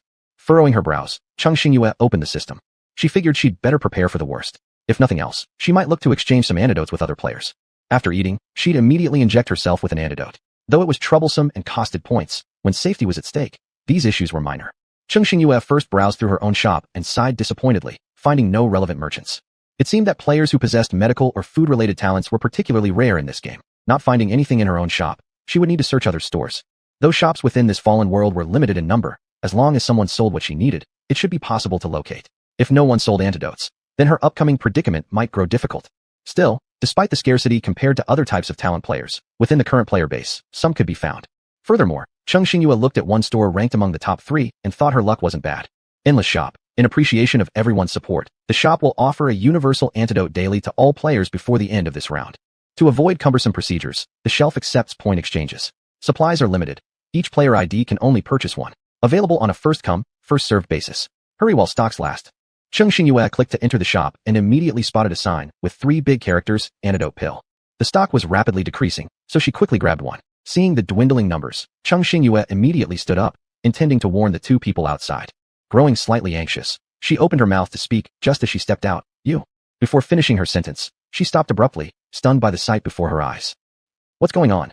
In the middle of the originally spacious hall, sofas and tables had all been pushed aside, making room for a tent of about 20 square meters. The person inside soon noticed her. Little Monk, who was sprawled over a transparent piece of fabric, excitedly waved his hands at her vigorously. His tiny mouth opening and closing repeatedly made no sound audible, but Cheng Xingyue roughly guessed from the shape of his lips. It seemed he was inviting her in. Cheng Xingyue hesitated as she looked at Little Monk taking off his protective helmet, then circled around the tent, touching the fabric. She couldn't figure out its exact material. With her delay in entering, Little Monk grew impatient, putting his helmet back on and running out with quick steps, pulling her hand toward a turn. Little Monk, in a muffled voice, said, "Lady Cheng, follow me. This level of toxic mist is completely blocked by my tent." "Your tent?" Cheng Xingyue thought quickly understanding what was happening. It appeared that this Little Monk's talent was to create relatively safe living quarters that could withstand harmful environments to a certain degree. Admittedly, this game had already revealed countless unimaginable wonders even before fully unfolding. But it was reasonable. Without some special abilities, how could they survive safely under such harsh conditions? Little Monk's soft, small hand tightly held onto Cheng Xingyue's as he led her around a piece of fabric outlined in rectangular patterns. Without saying a word, Cheng Xingyue followed behind the Little Monk a few paces more slowly. There were no zippers or apparent entrances, yet without blinking, Little Monk walked straight toward the square spot. Instantly, although there were no noticeable changes in the fabric, Little Monk disappeared into it, simply passing through. In silence, Cheng Xingyue followed his lead. Once both entered the tent, Little Monk was the first to remove his protective gear and tugged at her. "Lady Cheng, it's very safe inside. You can take off the isolation equipment on your head." Pointing at a panel hanging on one side, he explained, "This shows that it's safe here. This place is immune to negative attacks below the intermediate level. Don't worry." Cheng Xingyue glanced around the surrounding environment. Sheng Mingkai sat right in the middle washing several potatoes and placing them down. On the other side, a familiar aroma wafted from a pot, ramen. Cheng Xingyue sniffed the long-lost smell and reflected internally. Though everyone often said instant noodles were unhealthy, they were indeed fragrant. Cheng Xingyue redirected her gaze to where Little Monk had initially pointed and moved closer. This control panel was entirely silver-white, with a square top embedded with cat ear designs. A faint smile creased Cheng Xingyue's lips. It was indeed typical of a child. Cheng Xingyue lightly touched the panel, which had been in sleep mode, and with a beep, it lit up. Basic tent, Neto's small zen room. Current status, 100%, excellent. Warning, the tent has detected an invasion of toxic gases. Cleaning mode automatically initiated. Beep. Cleaning complete. 24-hour protection mode activated. Cheng Xingyue focused on the word intrusion and surmised it must have been the poison gas that unknowingly clung to their bodies when they entered. Since there was no issue inside now, she found herself too lazy to continue wearing this equipment. As Cheng Xingyue removed her protective helmet while walking and joined the two sitting around a few pots, Sheng Mingkai paid close attention to the things in the pot, completely engrossed in not separating his attention from increasingly aromatic potatoes, and didn't look up when he spoke. The food will be ready soon. Sit down and eat together.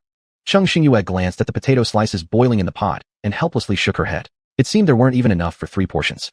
Without saying anything, she directly fetched a cabbage and several juicy cucumbers from the warehouse and handed them to Sheng Mingkai, who was eagerly watching the pot. Here, cook these as well. Let's call it rent for borrowing your place to eat. Hey, no need. Sheng Mingkai slowly looked up, then his eyes lit up when he saw what she was holding. With delight, he said, "Are these new varieties that you've grown? I never see you selling them on the shelves." Cheng Xingyue explained indifferently. "The yield is too low, and since I'm not short of points yet, I don't plan on selling them." Sheng Mingkai nodded regretfully. That makes sense. Such good things should be kept for one's own consumption. Though somewhat disappointed, he thought about how he'd soon be eating them, much better off than other players who couldn't even taste such delicacies. Sheng Mingkai looked at her expectantly. Do these 2 items have any special effects, like potatoes which can both satisfy hunger and restore stamina? After knowing that he frequently bought her potatoes, Cheng Xingyue didn't find it surprising that the man hadn't noticed their advantages yet. But this time, he might be let down. Cheng Xingyue responded indifferently. Except for potatoes, all other crops only provide 2 stars of satiety value with no other effects. That's still pretty good. Way better than the stuff we scavenge within the game. As he spoke, his brow furrowed slightly. I don't know if it's just me, but ever since I bound myself to the Sunken World ring, I have to eat twice as much ordinary food to barely relieve my growling stomach. Thankfully, after discovering your potatoes are evidently more satisfying than regular food, I no longer need to constantly look for sustenance. At least I could breathe easier. Cheng Xingyue smiled faintly. Don't worry. You're capable of handling 10 opponents alone. Finding something to eat won't be difficult.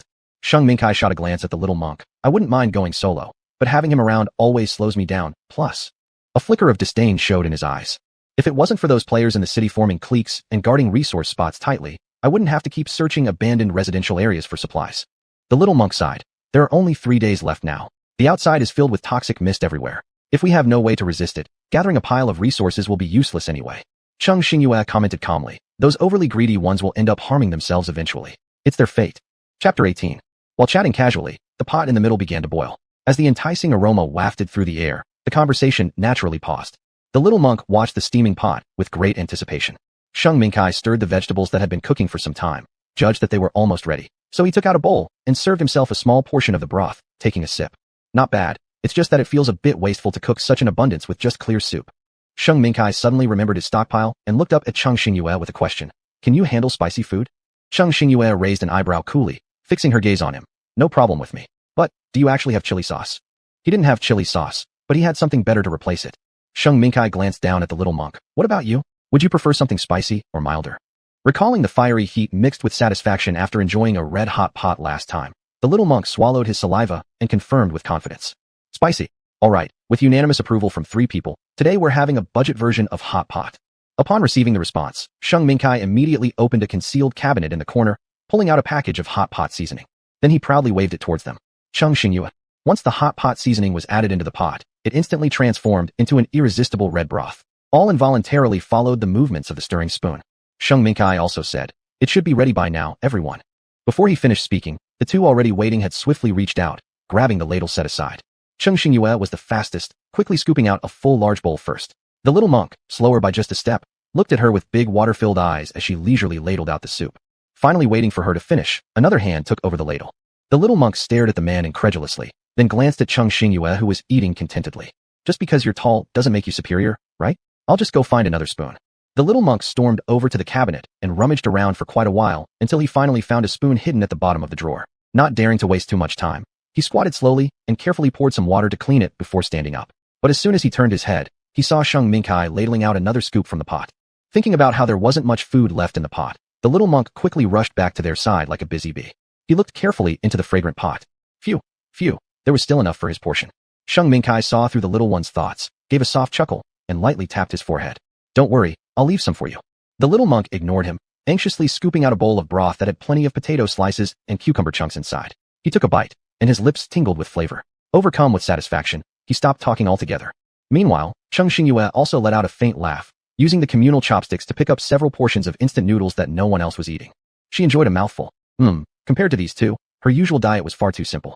She usually just boiled things in water without any particular requirements. As long as it filled her stomach, that was fine. Cheng Xingyue, savoring instant noodles she hadn't tasted in a long while, thought to herself, occasionally switching things up wasn't bad either. Smelling the strong aroma, everyone's appetite opened wide. Following the principle of not wasting anything, even the soup base was almost entirely consumed among them. The little monk patted his slightly bloated little belly, his mouth red from the spiciness. Content, he slumped on the ground. Sheng Minkai regretfully eyed the 2 empty pots that had been eaten clean. It was a pity that everything was gone so fast when he'd only eaten until he was 7/10 full. Still, he felt amused. With all of us enjoying it so much, it seems today I've shown my excellent culinary skills perfectly in front of my new friends. Wake up. The tasty stew came from good hot pot seasoning, and the delicious instant noodles are thanks to Master Kong. Please have a realistic self-awareness. Cheng Xingyue gave an odd look at someone who inexplicably started laughing, holding his belly in amusement. She didn't understand what happened. Did he go crazy while eating? On the side, Jingwu had seen such behavior many times and ignored it with a roll of his eyes. This scene occurred too often. He didn't even bother to comment anymore. He sighed inwardly. Sigh. When will this layman Sheng realize his own mediocre cooking abilities? After sitting for a moment to digest, they began clearing up. Once everything was cleaned, they returned to their original spots naturally. Cheng Xingyue broke the silence first. Her expression calm as ever, she stated briefly, since we're going to live in this villa for the next few days, I think we should learn more about each other. Sheng Minkai nodded. Exactly what I was thinking. After speaking, he turned to Cheng Xingyue and asked, shall we go first? We? Cheng Xingyue caught onto the meaning behind this word, recalling how these two had been together since their very first meeting. According to the rules, system teleports should be random, but perhaps there was something special about their case. Since Cheng Xingyue couldn't figure it out herself, and someone wanted to unravel the mystery lurking in her heart, she didn't hesitate. Directly, she replied, sure. Sheng Minkai lazily pressed down on the grill stand, which was still sparkling with embers, and said slowly, you may have noticed already, but unlike normal players, the little monk and I share one system. In other words, we are bound to the same account. Sharing one system? Is this possible? Cheng Xingyue had guessed vaguely, but never expected it to actually be true. Sheng Minkai watched her subtle expressions change and chuckled softly. While this situation is rare, it isn't unheard of. We've already encountered a few other players in the game with the same condition. So, do you know why you ended up like this? We can only speculate. We think it might be because both the little monk and I simultaneously triggered the sunken world during a certain event, and the system couldn't determine who did it first or last, so it bundled us together into the space. At this point, he shrugged helplessly, feigning resignation, and that's how I ended up dragging around a little shadow I can't shake off. There's no way out, and I can't just leave him be, so I'm bringing him along anyway. The little monk, hearing this tone, huffed discontentedly and turned his head away. Cheng Xingyue looked at the man whose voice sounded reluctant, but whose eyes were warm with genuine affection. He has indeed grown attached to him, hasn't he? The lack of showing it outwardly is just due to his unaccustomed habit of concealing emotions. Cheng Xingyue's eyelids slightly drooped, and she thought again about the little monk who had been second in line before. Despite being able to boldly snatch the spoon, kids like him usually lacked a sense of security from an early age. He knew that food was important in this game and subconsciously didn't want to fight with others, so he simply let others eat first without resistance. Sheng Minkai also glanced at the small one who had been quiet for some time with his head down. As a grown man, it was hard for him to be that meticulous, and being too cautious might leave obvious traces. Still, compared to when they had just met, the little one had improved a lot. At least now, he could display a somewhat arrogant, false demeanor toward Sheng Minkai. Anyway, it all came from Sheng Minkai's indulgence, and since he did it willingly, a faint smile curled at the corner of his lips as he felt extremely content. Cheng Xingyue envied the bond between the two. Realizing that the conversation had unintentionally strayed, Cheng Xingyue quickly brought it back on track. I see this tent seems to belong to the little monk, so do you two have different innate skills? Sheng Minkai nodded, affirming her words, and then continued. Even though we are bound to the same system, because of our different talents, the little monk activated the master builder skill, while I. At this point, remembering that he had already reserved the agency position for her shop in secret long ago, there was no longer any need to hide it, so he revealed directly. I activated the weapon expert skill. Master builder, weapon expert? Cheng Xingyue mulled over these. These skills were both quite good, especially when used together. They could maximize their advantages. One provided a secure dwelling, and the other not only had high combat strength, but also possessed the ability to manufacture weapons. This was truly excellent cooperation. However, Cheng Xingyue raised her head and stared at him. Are the weapons you can produce cold weapons, or heat weapons? Sheng Minkai's eyebrows rose. He hadn't expected her to discover what he had left unsaid so quickly. Currently, I can only make cold weapons, but later. He didn't finish, but Cheng Xingyue had already understood what he meant. Just due to the current level restriction, it wasn't something that couldn't change later on, and looking at the situation, it seemed entirely possible. Thinking about the effects of heat weapons, she earnestly told him, "When you know how to make heat weapons, please inform me. We can negotiate points, no matter how many." If she had something like a gun that could be stored in her space, she wouldn't have to always handle things herself. Quietly calling out the weapon and hiding it in her hand would allow her to handle most situations with confidence. After all, most players in this game were satisfied with acquiring cold weapons. If she could possess a gun-like weapon, her safety would greatly increase. Sheng Mingkai waved his hand. "No problem. When the time comes, I'll give you one directly." Cheng Xingyue chuckled lightly. "Then I thank you in advance. Hey, we've shared a hot pot meal together. What's all the formality for?" Cheng Xingyue recalled the rudimentary version of the hot pot from before, truly establishing a firm bond among friends who share meals. She smiled slightly and briefly introduced her own situation. With official shop qualifications, the ability to grow fresh crops, and a good personality, if she could meet such people, naturally she could forge some connections. Sheng Mingkai stroked his chin, deepening his smile. He wouldn't take advantage of others. At most, he'd inquire if there were any leftovers. Then the two would trade equally. Mutually beneficial transactions, win-win. Once the three of them, mainly Cheng Xingyue and Sheng Mingkai, had finished exchanging information and saw the little one lying beside them softly snoring, both couldn't help but speak more quietly. Cheng Xingyue gave a nod to the man as a signal, planning to step out for rest. Not only was the place cramped, but they were adults, having just met, so it was impossible for either of them to relax soundly in the same enclosed space. Seeing her actions, Sheng Mingkai didn't stop her, only lightly said, "How about we share a meal again tonight?" Cheng Xingyue considered the situation outside. Since this condition existed, she wouldn't refuse. Being able to eat safely was the best outcome possible. She nodded, put on her protective helmet, and left the tent. Chapter 19. On the first day of the countdown's 3 days, besides eating in Jingwu's tent, Cheng Xingyue spent most of her time in her bedroom. Sheng Mingkai and the little monk occupied the living room. At night, when it was time to sleep, they opened sleeping bags and rested inside the tent. Since Jingwu's tent contained a storage cabinet with 5 cubic meters of space, and whenever Cheng Xingyue joined them for meals, she voluntarily brought ingredients along, everyone expressed satisfaction. Sheng Mingkai was extremely confident in his culinary skills and took over the responsibility for all 3 meals of the day. Cheng Xingyue initially didn't think much of it. Since her own cooking ability wasn't remarkable either, she just let him take charge. When she nodded in agreement, little Jingwu beside her seemed reluctant to say something, as if he wanted to speak, but ultimately gave up with resignation. At that time, Cheng Xingyue didn't understand why the little monk would react this way. It wasn't until the next noon. Cheng Xingyue hesitated, picking up a potato block that was half-burned, observing the 2 others who crunch, chewed several mouthfuls without hesitation. She thought it might be because her expectations were too high, or maybe the dish looked bad, but tasted okay. She relaxed the slight frown on her face and put the potato from her chopsticks into her mouth. Within a second, upon receiving feedback from her taste buds, her expression immediately froze. What kind of thing was this? Sweet with salt, salty with bitterness. Cheng Xingyue abruptly raised her head to find the 2 people across from her eating potatoes calmly, while also munching noodles. Why could they eat so joyfully with such an awful taste? Or perhaps there was actually something wrong with her own sense of taste. Otherwise, how could those 2 show absolutely no reaction? She cautiously bit another piece. Then, she put down her chopsticks without expression. It was true. It was too awful. Cheng Xingyue drank 2 bowls of noodle soup, trying to alleviate the strange flavor lingering in her mouth. Only then did she slowly ask the chef, "Did you put sugar when stir-frying the potatoes?" Upon hearing about one of his specialties, Sheng Mingkai enthusiastically responded, "How does it taste? I've been working on a new method recently, and I think it's better than before. You add 2 big spoons of sugar before frying, then mix some spices later. The result, perfect." "Then why is it bitter?" "Bitter." Sheng Mingkai looked at her strangely, then pointed to the condiments still on the side and continued, "I only added these things. Could it be I used too much star anise?" Cheng Xingyue, "Not possibly. If you dare to dump 2 large spoonfuls of sugar, wouldn't you know to use less star anise?" Cheng Xingyue suddenly realized the situation yesterday regarding the little monk's reaction. It instantly clicked, so there wasn't anything wrong with them. It must be that this man's sense of taste was different from everyone else's. This was truly a difficult problem. If no one pointed it out, he would likely never discover his actual situation. She remained silent for a moment, picked up her chopsticks again, and decided to stick with this dish for this meal. She glanced at the other 2 dishes and thought it would be best not to hurt herself further. After taking 2 bites, Cheng Xingyue tried again. "Or let me cook tonight." Sheng Mingkai waved his hand. "No need. It's too dangerous for a girl to be in the kitchen. Besides, since you're eating here, it wouldn't be proper to have the guest do the work." Cheng Xingyue, there was really no need for this courtesy. Her mind raced as she prepared to convince him not to be overly courteous. But before she could even open her mouth, she heard the man sigh softly, his voice tinged with hesitation. "I'm just unsure if you'll like it. Little one doesn't have any problems. He always eats happily whatever I cook." "You." Jingwu held his solemn little face. "I did not. Stop making stuff up. It's just every time I try to hint, I can't get you to realize your shortcomings." I simply became numb. Listening to his tone, which carried both uneasiness and hope for acknowledgement, Cheng Xingyue hesitated between directly telling him the truth or sparing his feelings. But when she saw the faint expectation lurking in his handsome features, despite several rounds of thoughts going through her mind, she couldn't help blurting out, It's fine. I don't mind. Sheng Mingkai's eyes brightened slightly. Really? Since she had already said it, could she retract after affirmation? Cheng Xingyue forced a smile onto her face, responding naturally, of course.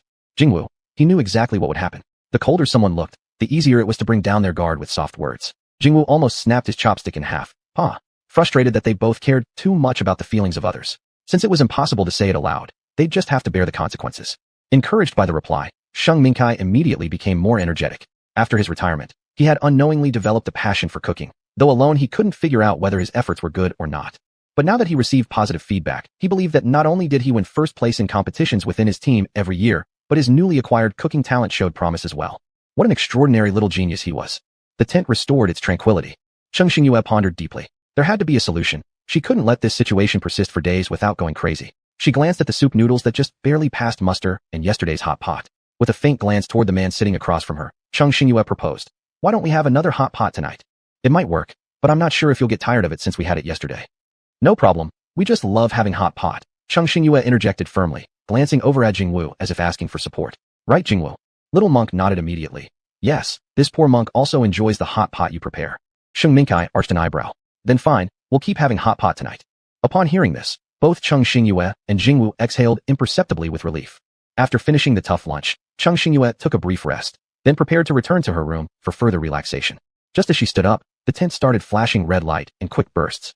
"Warning! Warning! There are unknown players attempting to approach within 10 meters. Please remain vigilant." Cheng Xingyue knitted her brows tightly and was about to go check out what intruder dared interrupt them. However, Sheng Mingkai stopped her, his voice carrying a hint of menace. "I'll go. You stay here and protect little one. Call me if things get rough." "Rough?" Sheng Mingkai flipped his right hand slightly, and a barely discernible blade appeared in his palm. Such words did not exist in his dictionary. Watching the menacing figure leave the tent, Cheng Xingyue returned to sit by little Jingwu. She gently squeezed his slightly sweaty hand caused by tension and whispered, "Scared?" Jingwu's face turned slightly pale, but after hearing the question, he shook his head without hesitation. "I'm not scared." Sheng Layman mentioned that in this survival game, danger lurks everywhere, and fear will solve nothing. Only when our inner strength is built up can we endure longer. Though I might not offer much help to Sheng Layman, I won't drag him down at any moment. Little monk lowered his gaze. Sheng Layman is a kind person. I must not allow anything bad happen to him because of me. Moved by his resolve, Cheng Xingyue patted his little head affectionately and sighed. "Don't overthink it. Your talent skills are quite strong. They provide shelter from wind and rain, along with protective features. We just need to level up, and we can surely protect him too. Right?" Jingwu gave a soft in agreement, and silence followed, both worried about the situation outside. Fortunately, it didn't take long before Sheng Mingkai returned. Cheng Xingyue didn't bother asking how the matter was settled. She merely said, "Done?" Slightly taken aback, Sheng Mingkai scrutinized her expression momentarily, then chuckled. "Done." Cheng Xingyue simply nodded, bade farewell to both of them, and retired to rest. Midnight. Drip warning. Your defensive gear cannot withstand the outside attacks anymore. Estimated time remaining, 4 hours. Please take notice. Estimated operational time left, 4 hours. When the system spoke, Cheng Xingyue woke up startled. She frowned and swung her legs out of bed. Turning on the indoor lights, she noticed that due to the tight seal indoors, the mist inside the room remained fairly thin compared to the increasing fog outside. But looking around at the thick fog floating everywhere now, it was clearly far denser than before she went to sleep. Damn it. With only 1 day and 9 hours left, the spread of this fog became more terrifying. Wearing a grave expression, Cheng Xingyue pushed open the bedroom door and looked up just as Sheng Mingkai exited the tent. Sheng Mingkai swiftly wore the clear helmet Cheng Xingyue had given him as backup, then hurried over, his tone serious. "After hearing the tent's automated warning, we know that the medium protection shield might not hold much longer. I suspect your side isn't doing well either, so we've come to find you."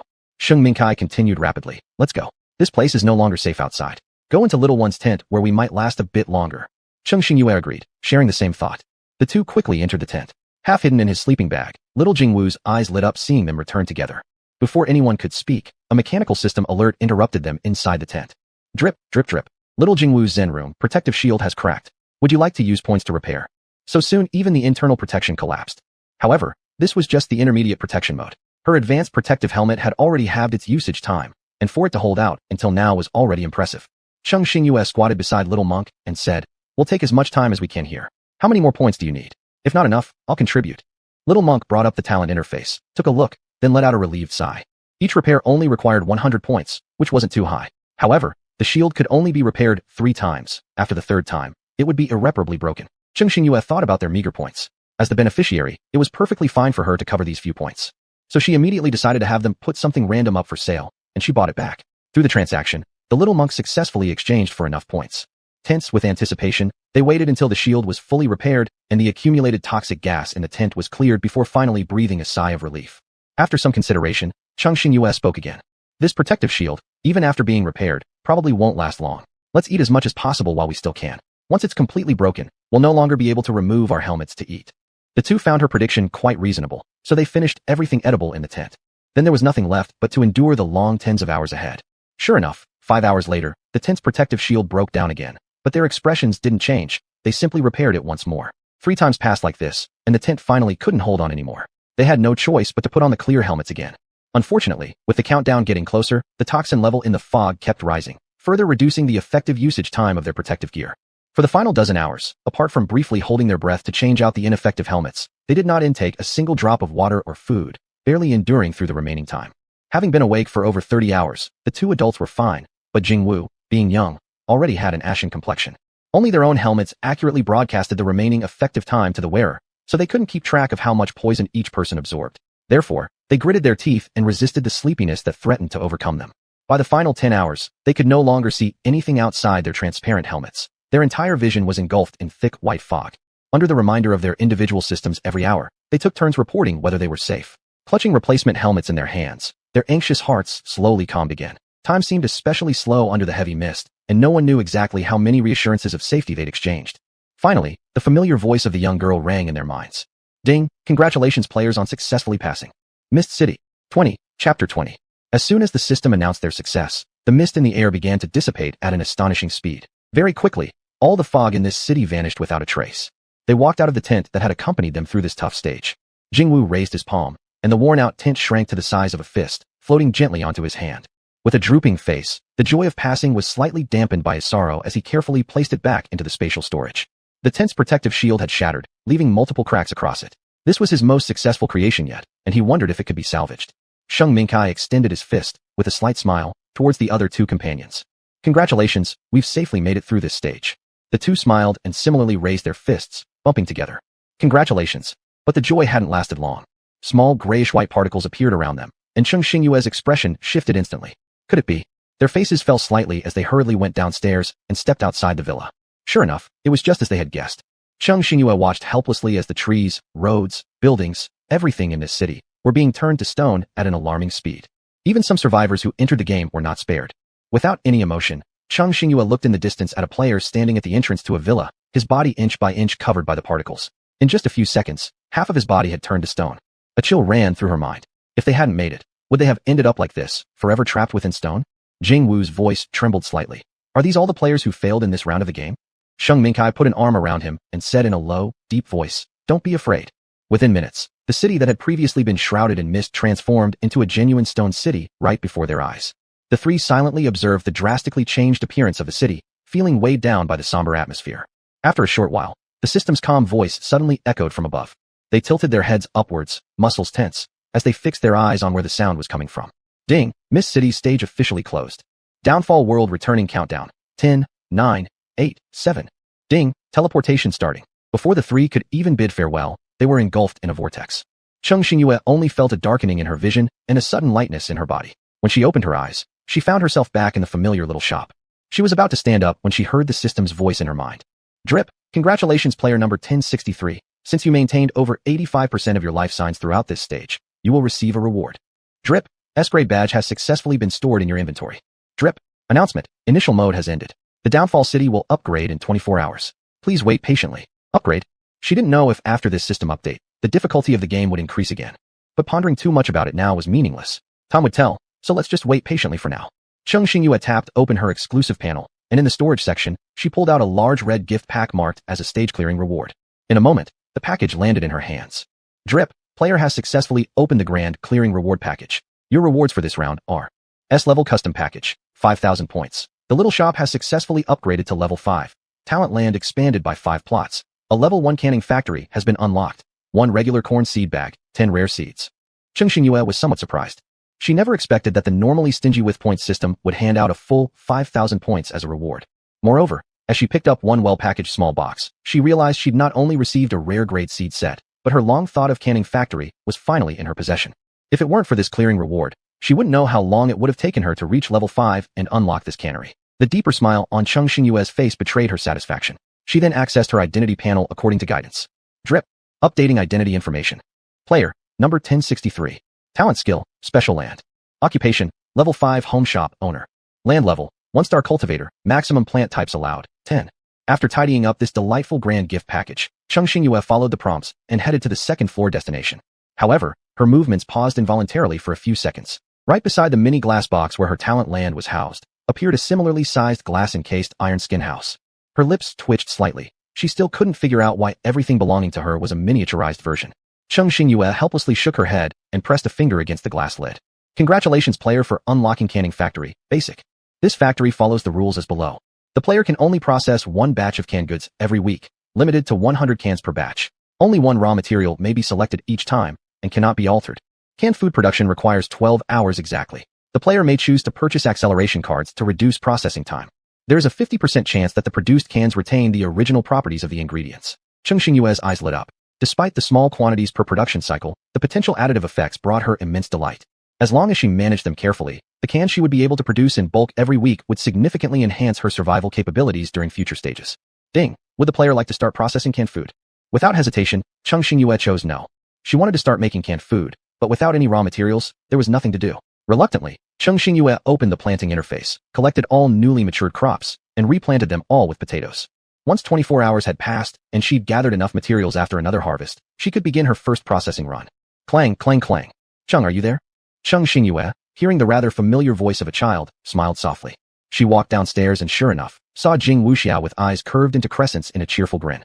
Cheng Xingyue nodded towards Sheng Mingkai standing behind Jing Wuxiao, then stood aside at her shop's door, lips slightly upturned. Please come in. Sheng Mingkai looked around inside, then couldn't help but exclaim. I thought that shops with official qualifications would have a much better interior environment than ours. I didn't expect. He made two disapproving sounds, teasing. It's actually even more desolate than for us regular players. Cheng Xingyue remained indifferent as she asked sincerely. So could you tell me specifically how your shop is better? Sheng Mingkai coughed lightly, casually saying, well, nothing much. It just has carpet on the ground, sofas, beds, everything it should have. Each room even comes installed with exquisite. Cheng Xingyue felt a lump in her throat and raised her hand to stop his next words, solemnly declaring, I take back what I just said. I shouldn't have asked such a self-inflicting question. Sheng Mingkai shrugged helplessly, who knew that this seemingly glamorous little shop was so poor it hadn't even plastered its interior walls. Perhaps that's the trade-off of having certain advantages.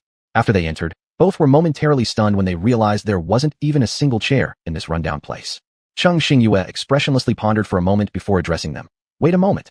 From another room, she rummaged through and pulled out several wooden planks, brushed off the dust, and placed them right in the middle of the hall, earnestly inviting them. Please sit down. These wooden planks are all my humble dwelling can offer you.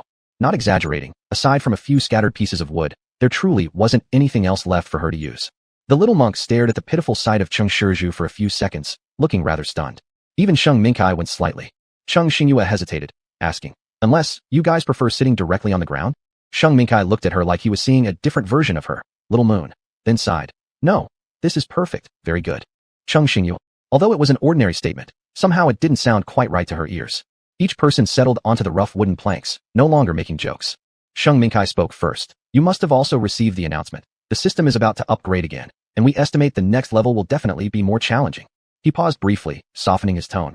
You know, while mine and Jing's talent skills are decent, you, on the other hand, possess the ability to cultivate special crops.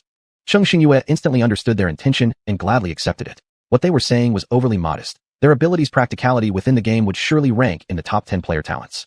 Thus, this proposition indeed benefited both parties mutually. Cheng Xingyue agreed straightforwardly. I understand what you mean, resource exchange, it works for me. Sheng Mingkai's smile deepened. Good, let's not beat around the bush then. He took out a small palm-sized knife and handed it over to her, his voice steady. This is currently the most successful work crafted outside of the ones Jing and I made, known to slice through steel as if it's butter. Believe me, this knife will undoubtedly lend you a hand during critical moments. Cheng Xingyue picked up a stone nearby and scratched it lightly with the knife, causing the hard stone to instantly split into two. She couldn't help but admire. It really is a great piece. Sheng Mingkai lifted his eyebrows smugly, of course. On the side, the little monk quietly raised his hand and intertwined his fingers nervously, his ears slightly pink. The best tint I've made got damaged during the last round of the game, but I can trade my sleeping bag with you. With palms upward, a white light-covered, miniaturized sleeping bag suddenly appeared in his hands. This sleeping bag can continuously withstand temperatures of -20 degrees Celsius for 24 hours and features a primary protection shield. However, Do note that if used under temperatures lower than -60 degrees Celsius, it may fail to provide the heat required by players. He timidly asked, "Is this okay?" Of course, Cheng Xingyue, faced with these significant offerings, felt her potatoes might not seem valuable enough. After thinking for a moment, she responded, "I've just opened a canned food processing plant. It has a 50% chance of enhancing special effects, but I don't have enough materials saved up yet, and I need some as backup myself. If you're not in a rush, in the upcoming stages, I can exchange with you twice, offering 50 cans for the trade." Agreed. Sheng Mingkai decisively replied before handing over the 2 items for exchange. Cheng Xingyue chuckled softly. "You guys aren't worried that I might take your stuff and run, leaving you broke?" Sheng Mingkai glanced at her, smiling. "You're not that kind of person." Facing his profound gaze, Cheng Xingyue's heart skipped a beat, instinctively averting her eyes. Then she contentedly picked up the 2 items. "Well then, I won't be shy." After wrapping up their deal, they exchanged pleasantries for a few more moments. Then, Sheng Mingkai took his leave along with the little monk, going back to rest and recuperate. Time flew by, and exactly 24 hours later, the system released an announcement. "Ring, this game has been successfully upgraded.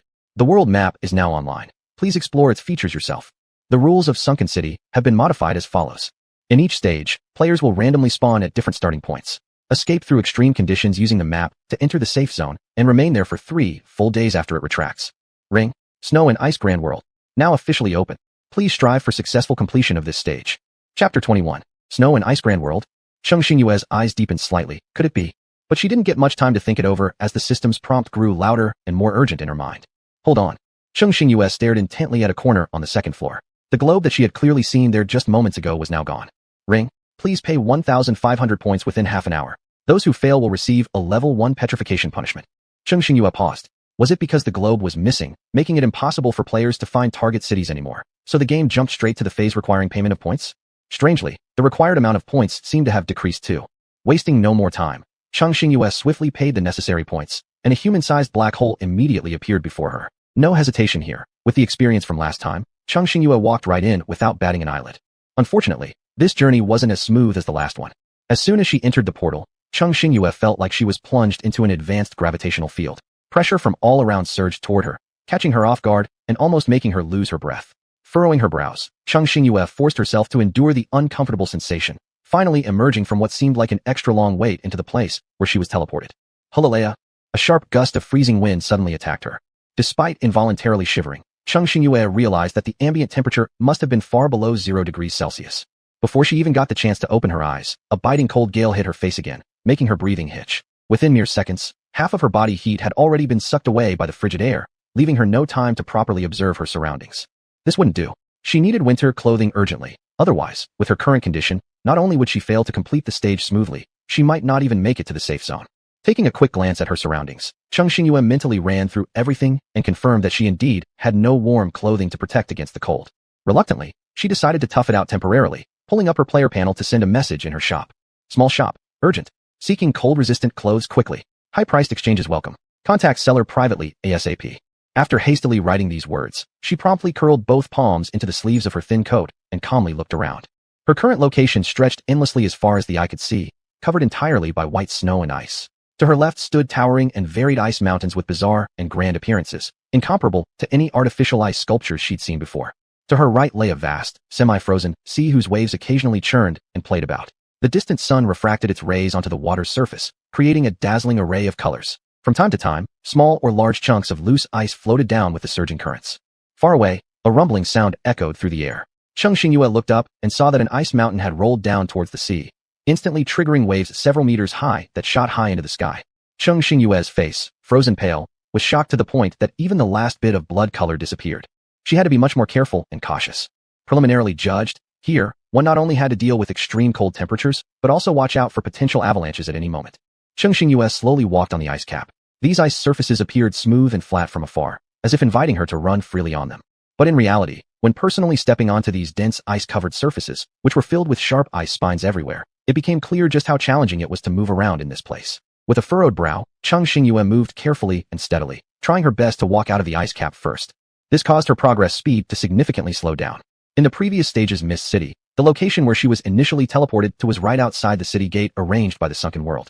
Additionally, there were quite a few other players around her. However, this time, except for an endless icy plain stretching as far as the eye could see, she didn't spot anyone else. Cheng Xingyue silently moved forward step by step. Without realizing, fluffy snowflakes, large as goose feathers, began to fall gracefully from the sky. In just moments, her shoulders and hair were lightly dusted with pure white flakes. Suddenly, the mechanical prompt tone of the system resounded. Drop. We've detected that you are currently in a dangerous, uninhabited area, far from the nearest temporary safety point. Do you want to activate the world map? Cheng Xingyue instinctively opened her mouth, but the complete sentence was instantly blown away by the fierce wind. Ding. Your personalized little assistant. Cute Tutu is now online. Would you like to immediately wake it up? Startled, Cheng Xingyue questioned, a personal assistant? She watched as a massive block of ice carried along the river downstream tumbled, and within seconds, the large piece of ice vanished before her eyes. Her voice was calm. Yes. Ding. Service activation received. Player, please stand by.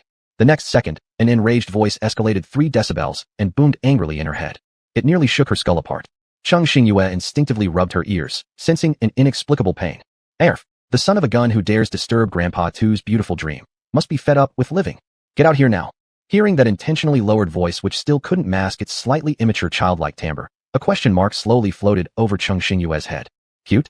Barren expression on her face, Cheng Xingyue was deeply perplexed. The system probably misunderstood this adjective. Holy cow, who exactly? Step out already. Another second of hiding, and when Grandpa Two finds you, it won't just be about flaying off 2 layers of your skin.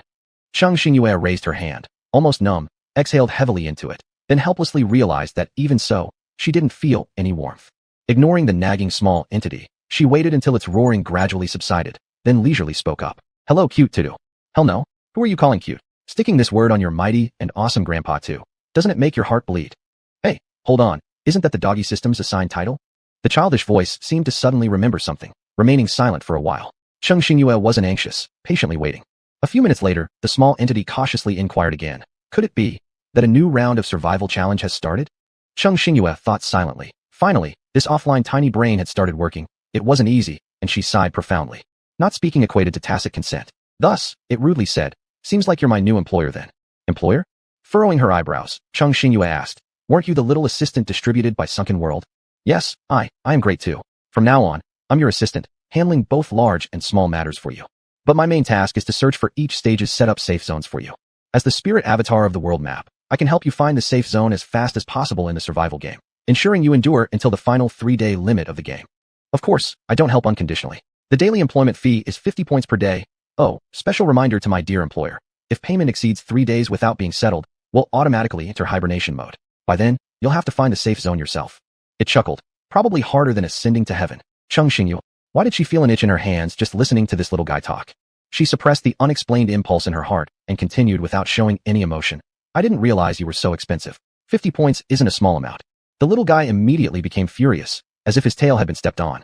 I'm Grandpa Two. This price is already very people-friendly. Besides, anyone who can be my employer, how could they not come up with such a small amount of points? Cheng Xingyue smiled softly. It seemed this little guy was quite confident, not even considering that he might be allocated by the system to a weak player. Oh, by the way, if you need, I can also help you manage the various matters of Sunken World. Very affordable, just an additional 20 points will do. How does that sound? Are you tempted? Cheng Xingyue slightly smiled and unhesitatingly shattered its fantasy. Sorry, I don't have such plans for now. Tutu immediately deflated but still didn't give up trying to persuade her. Alright then, I'll give you some time to think about it. Let me know when you change your mind. She walked intermittently, listening to her new assistant's relentless bargaining efforts. Cheng Xingyue saw that it was avoiding the main topic, so she helplessly asked, so, my little assistant spirit, which direction should I go now? Grandpa Two was clearly defeated by her cold-hearted ruthlessness and listlessly said, you open the assistant's simulation first, let me out to take a look.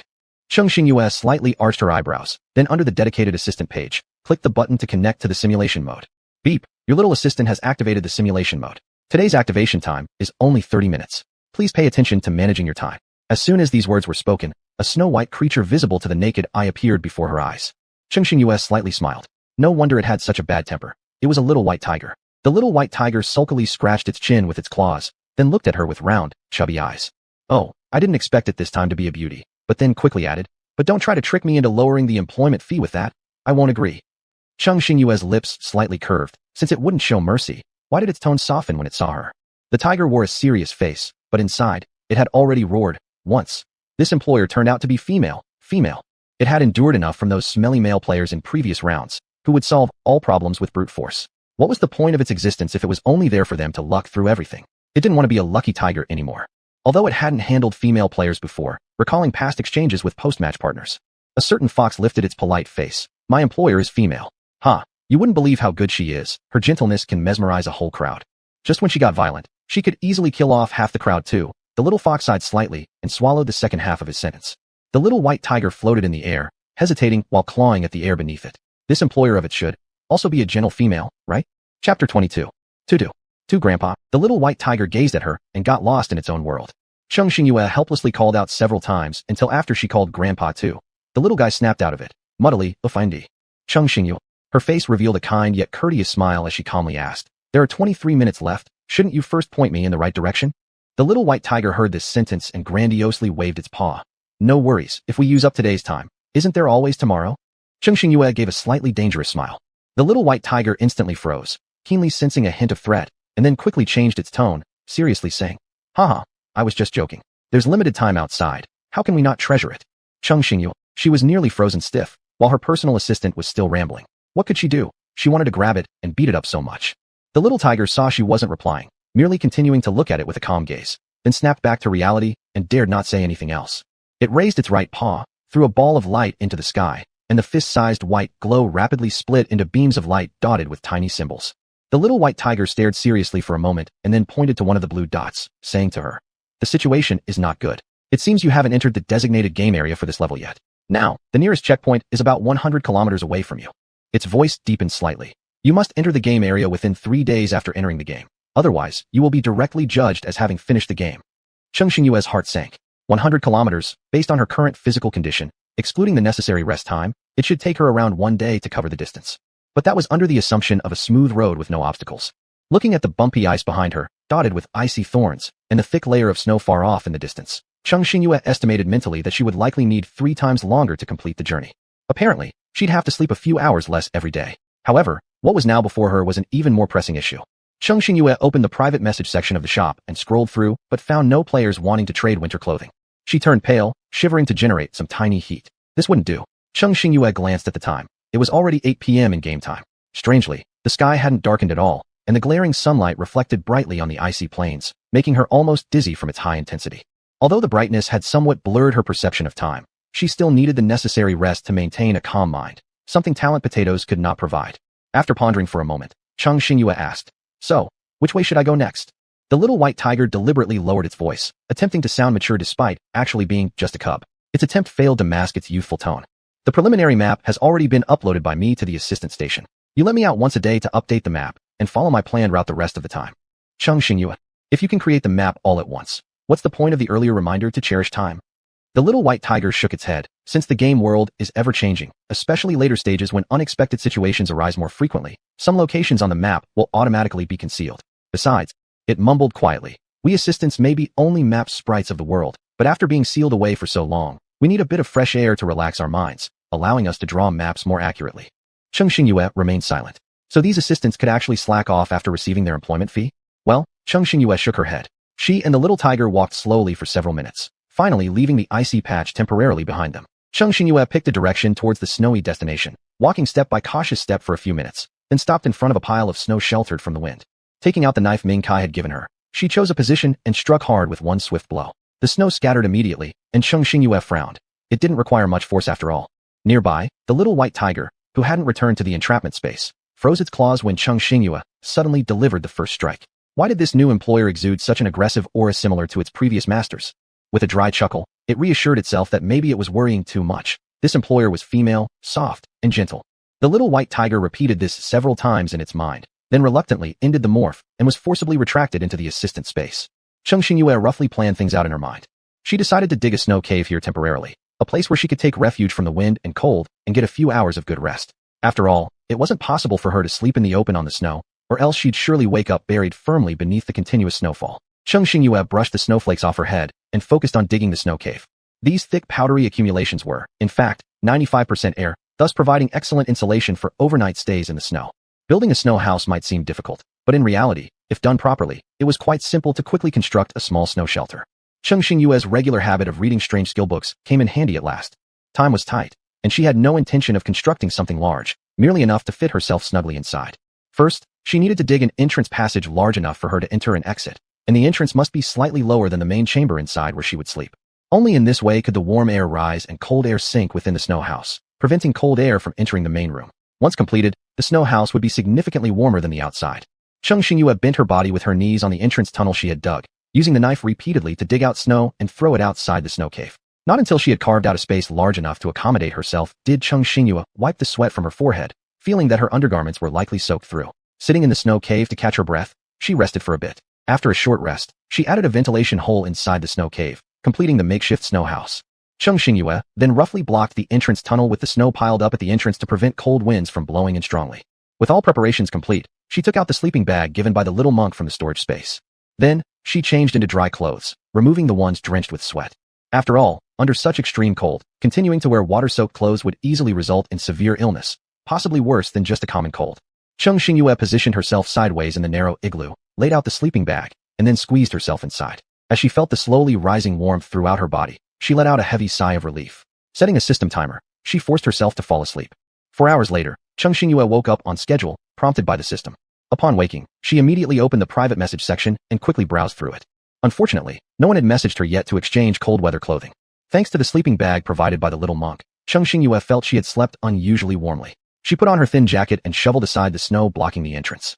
The entrance brightened immediately upon being cleared, but Cheng Xingyue, observing the sky's color unchanged from before sleep, furrowed her brow. She had been here nearly 8 hours, and yet it was still daytime, with strong sunlight. Feeling the icy breeze hit her face, she thought for a moment and went back to the main room to take out the sleeping bag, draping it entirely over herself. Although this wasn't very secure, under these special circumstances, wrapping herself in it brought at least some extra warmth. Cheng Xingyue took out the energy grill and a single-use fuel lighter that she had won previously in the Lucky Wheel game. Recalling the joy she experienced for days after acquiring the grill, Cheng Xingyue smiled faintly. This energy grill completely originated from the sunken space. It didn't require any fuel but only 2 points to burn for an hour, making it truly a great item for travel and home use. Cheng Xingyue retrieved 2 corns and 5 potatoes from the warehouse. Today, her task was heavy, so she planned to prepare all her food for today beforehand and store it in the thermal container to be eaten when needed.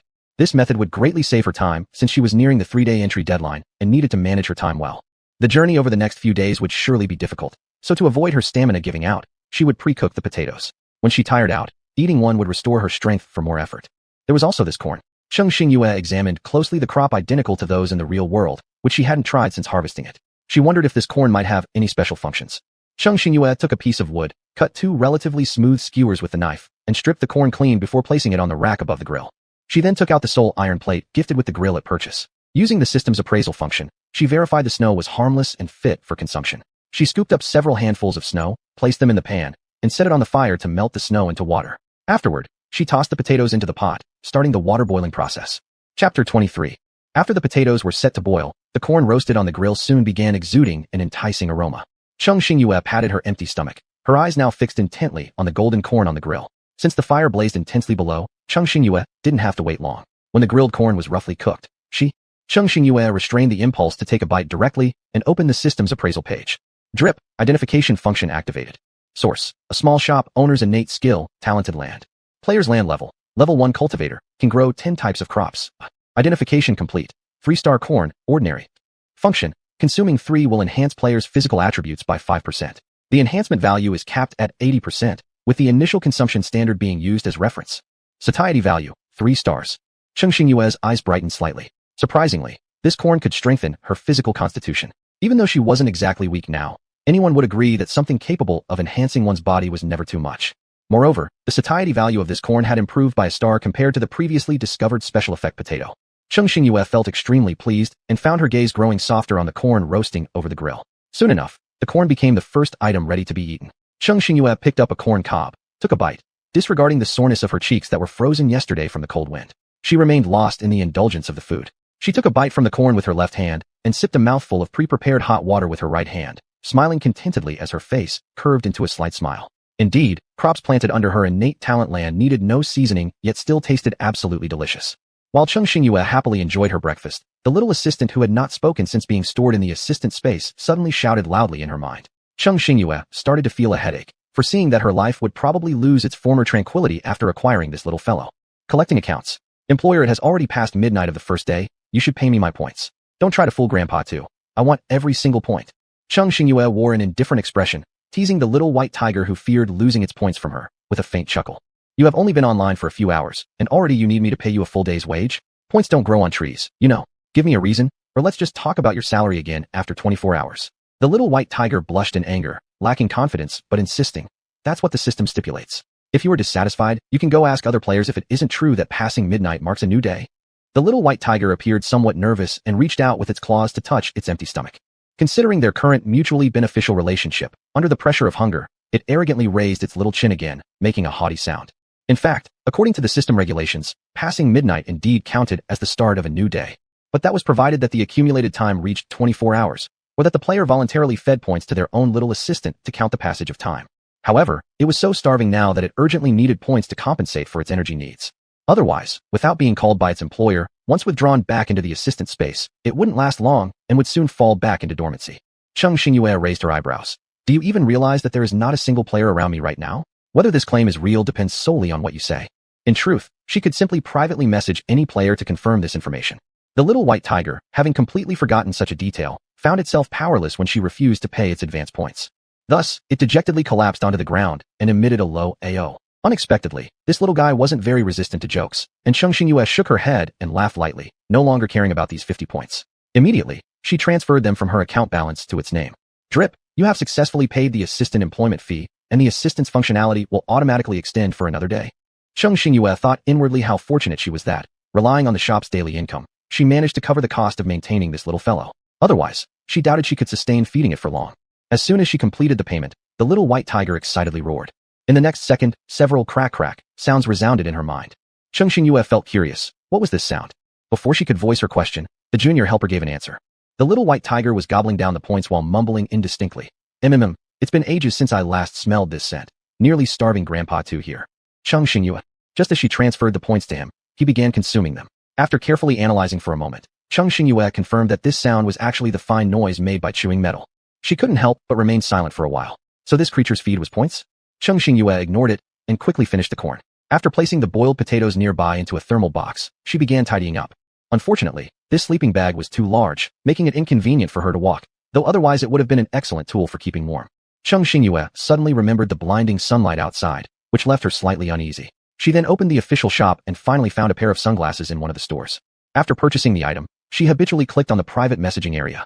Initially not expecting much, she was surprised to find a response this time. In the private message section, the familiar player's tag flashed, so Cheng Xingyue carelessly opened it, only to immediately freeze upon reading it. Nima trapped. Boss, I have a set of cold-resistant clothing. If you need it, please reply whenever. Unexpectedly, after waiting for so long, she ended up doing business with this loyal customer. Seeing that there was finally some news, Cheng Xingyue couldn't help but feel her heart beat faster. She tried her best to suppress her excitement, as she quickly replied with a message. A small shop. Hello, may I confirm if you indeed possess cold-resistant clothing and are willing to trade with my store? The other side quickly responded, as if they had been waiting anxiously for her reply. Cheng Xingyue typed quickly on her device. Nima trapped. Yes, I have a set of intermediate-level cold-resistant gear, though I'm not sure if it will meet the boss's requirements. A flicker of thought crossed Cheng Xingyue's mind. It was even intermediate-level equipment. This determination grew stronger. She had to get this set through a deal. A small shop. Of course, I'm interested. But could you tell me the price? Upon seeing this message, Su hung on the other and let out a cheer. When he saw the shop owner's note about needing cold-resistant clothing, he immediately started preparing a set. He just casually picked a spot to hide himself, since he wasn't in any particular rush to find a safe zone after being teleported to the game checkpoint, still remembering the shop owner's life-saving favor from before. Now, given such an opportunity, sewing and creating clothing being his innate skill, he naturally couldn't pass up this rare chance to repay the favor. Nima trapped. Nothing is needed. This set is considered a gift to the boss. Cheng Xingyue paused slightly. There was actually someone willing to trade without seeking anything in return. After thinking for a moment, she decided to ensure this player wasn't just overexcited at the moment, to avoid any future disputes, and asked clearly first. A small shop. Due to the current urgency of my store, I will do my best to fulfill any request you may have. Please feel free to say what you wish, without hesitation. Su-hung scratched his head upon seeing this situation. Who would have thought giving something away for free would be willingly accepted? But he also understood, if he didn't provide a proper reason, the boss was unlikely to accept his gift peacefully. Thus, he simply selected a trading item, feeling somewhat embarrassed internally for daring to charge the person who saved his life. Nima trapped. In that case, how about you give me 10 of the potatoes you sold previously?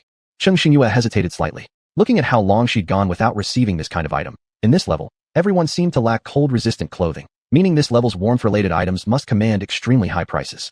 But since she truly needed it, and it was practically free if the other party insisted, it wouldn't make sense for her to hesitate too long over this transaction. A small shop. This shop asks one last time. Are you really willing to exchange an entire set of cold-resistant gear for 10 potatoes? Nima trapped. Yes, boss. Please initiate the trade channel quickly. A small shop. Alright, here's another thing. If you ever need something in the future, don't hesitate to privately message me and consult the shop. As long as it's within reasonable capability, I'll try my best to help you find it. Nima trapped. All right, thank you, boss. After the transaction was completed, Su-hung felt like he'd repaid a bit of his debt and immediately became more relaxed. As soon as Chung Xingyue obtained the cold-resistant clothing, she immediately put it on inside the snow hut. Drip, you have equipped the intermediate cold-resistant set, capable of reducing low temperatures by 60%. Note, this set automatically becomes ineffective below -40 degrees Celsius. Chung Xingyue stored the sleeping bag into her space storage and carefully wore the entire set, including the gifted cotton gloves, scarf, and furry hat. She spread out the scarf and put on the sunglasses, ensuring no part of her skin would be exposed to the air, thoroughly wrapping herself up from head to toe. She glanced back one last time at the snow hut she had built. Then, without any lingering, following Xiaobehu's indication, she headed in the direction closest to the checkpoint in a straight line. After having this cold-resistant outfit, Chung Xingyue no longer shivered uncontrollably as she walked through the biting wind. Since her current location was surrounded by thick layers of snow, every step she took almost submerged her calf in powdery snow. Chung Xingyue could only move forward slowly and with great difficulty. On the snow-white expanse, new snowflakes kept falling endlessly. In the distance, wild winds howled across the icy plains, colliding with each other and producing ear-piercing shrieks. Alone on the snowy land, Chung Xingyue trudged forward. There wasn't a single plant or trace of animal life around her, not even remnants that suggested something living had passed through. Calmly and resolutely, she advanced towards the chosen direction, while the white tiger inside her mind had once again fallen into a deep slumber, making it seem like there was only her left in this vast wilderness. The incessant wailing of the wind became her natural background music, accompanying her as she journeyed onward. Even though she wore the cold-resistant clothing, which reduced the low temperature by 60%, she could still feel the extreme cold. However, it remained within her tolerable limits. During her long trek, as moist air quickly froze and condensed, her scarf, hat, and clothes were all covered with a light layer of frost. Chung Xingyue had no choice but to pat off the accumulated frost from her body occasionally before continuing her arduous walk. She had been walking for nearly 6 hours, yet all she saw ahead and behind was an endless white horizon. Even though she knew she hadn't gone astray, a wrong feeling persisted, as if she had been spinning in one place. Chung Xingyue exhaled a breath of wind qi slowly and decided to find a place to rest for a while. Noon, 12 o'clock. Ding, Daily Lucky Will has been unlocked. Would the player like to activate? Yes. Ding, congratulations. Player has drawn an advanced thaw cream. The gift has been placed in the warehouse. Please check your items. Thaw cream? Chung Xingyue was slightly puzzled. Although her skin indeed bore signs of frostbite, it was strange that the system would so promptly reward her with ointment for such wounds. Thinking about her previous experience, Chung Xingyue couldn't help but reflect deeply for a moment. After thinking for a long while without arriving at any conclusions, she gave up tormenting herself, doing several squats on the spot and then stamping her feet heavily in place. Her sneakers, being regular shoes, lacked any cold resistance. After resting briefly where she stood, she continued her journey toward her destination. After another continuous 6 hours of walking, Chung Xingyue's eyes deepened slightly. She could finally determine that this world seemed to have no night, instead perpetually under the state of polar day. A day had passed, and Chung Xingyue's throat felt dry and hoarse from the long silence. She asked the white tiger in her mind, "How far are we from the game checkpoint?" Xiaobehu woke up groggily from his slumber and, after checking the map, responded somewhat surprisedly. "You've already walked 40 kilometers?" After all, in these geological conditions, moving forward alone was already quite difficult, let alone covering dozens of kilometers in just over 10 hours. Xiaobehu marveled internally. It wasn't just physical endurance keeping her going. It seemed her employer's perseverance couldn't be underestimated. Chung Xingyue didn't respond, quietly calculating mentally that she should be able to reach the target city within the deadline. Sitting on the ground to catch her breath for a few moments, similar to the previous day, she picked a location to build a makeshift snow hut. Then she lay down inside it, planning to continue resting for 4 more hours. Chung Xingyue took out the sleeping bag from her space and laid it properly inside the snow hut. Then she fetched the thaw cream she had just received that day, touching the skin on her face and outer hands. Though she couldn't see how bad her own face looked, the condition of her hand's skin already provided enough evidence. The situation wasn't ideal. Having exposed her skin to the freezing air for too long when she first arrived, she preliminarily judged that she might have some degree of frostbite. She chuckled softly. This big wheel often provided her considerable assistance right at the start of the game. Chung Xingyue didn't take this minor injury seriously. She gently unscrewed the cap of the thaw cream, smeared some onto her hands, and brought it close to her nose to smell it. It didn't have any special smell either. Chung Xingyue nodded satisfactorily. She repeated this a few times and applied ointment to all the places where she felt discomfort. Then, she took off her coat and curled up entirely in the sleeping bag. After a day of frantic traveling, she was utterly exhausted. Chung Xingyue almost fell asleep as soon as she touched the sleeping bag, falling into a deep slumber within a second. For hours later, Chung Xingyue rubbed her slightly stiff cheeks and, after recovering her spirit and putting her clothes back on, then discovered something surprising. The skin that had been frostbitten just a few hours ago, after being coated with the thaw cream, had already returned to its usual state. She pushed aside the snow blocking the entrance tunnel and stood up to look around. Just like before, the sky hadn't changed, making Cheng Xingyue feel somewhat disoriented. Her body clock, as well as the system time, told her that it was indeed still nighttime, yet the sunlight surrounding her made her feel a bit dizzy. Even though the sunlight shining on her body couldn't provide any warmth, its ability to relax one's mood wasn't false. Thanks to the sun that never set, her mood remained pleasant throughout, not falling into the heavy fog as she did in the previous stage, which was extremely suffocating. 2 days passed quietly. Cheng Xingyue finally saw scattered players, just like her, rushing from all sides toward the checkpoint when she was only 10 kilometers away from the game checkpoint. Players on either side furrowed their brows seriously, walking straight forward without paying any attention to the players around them. Cheng Xingyue, on the other hand, now felt somewhat reassured. With over 10 hours left and only 10 kilometers remaining, she was sure she could make it to the checkpoint on time and no longer needed to rush madly as before. Soon, she saw a checkpoint identical to the one in the last game. Cheng Xingyue slowly walked in and was surprised to find that scattered around inside the city gates, there were small tents everywhere on the snowy ground, occasionally interspersed with even smaller snow huts. Some players had put on thick clothes and sat by their simple self-built tents or snow huts with their legs crossed. They spread out a large cloth in front of them, displaying various supplies while calling out for business. As soon as Cheng Xingyue entered, those sellers' eyes immediately locked onto her and warmly greeted her. Friends just entering the city can come take a look.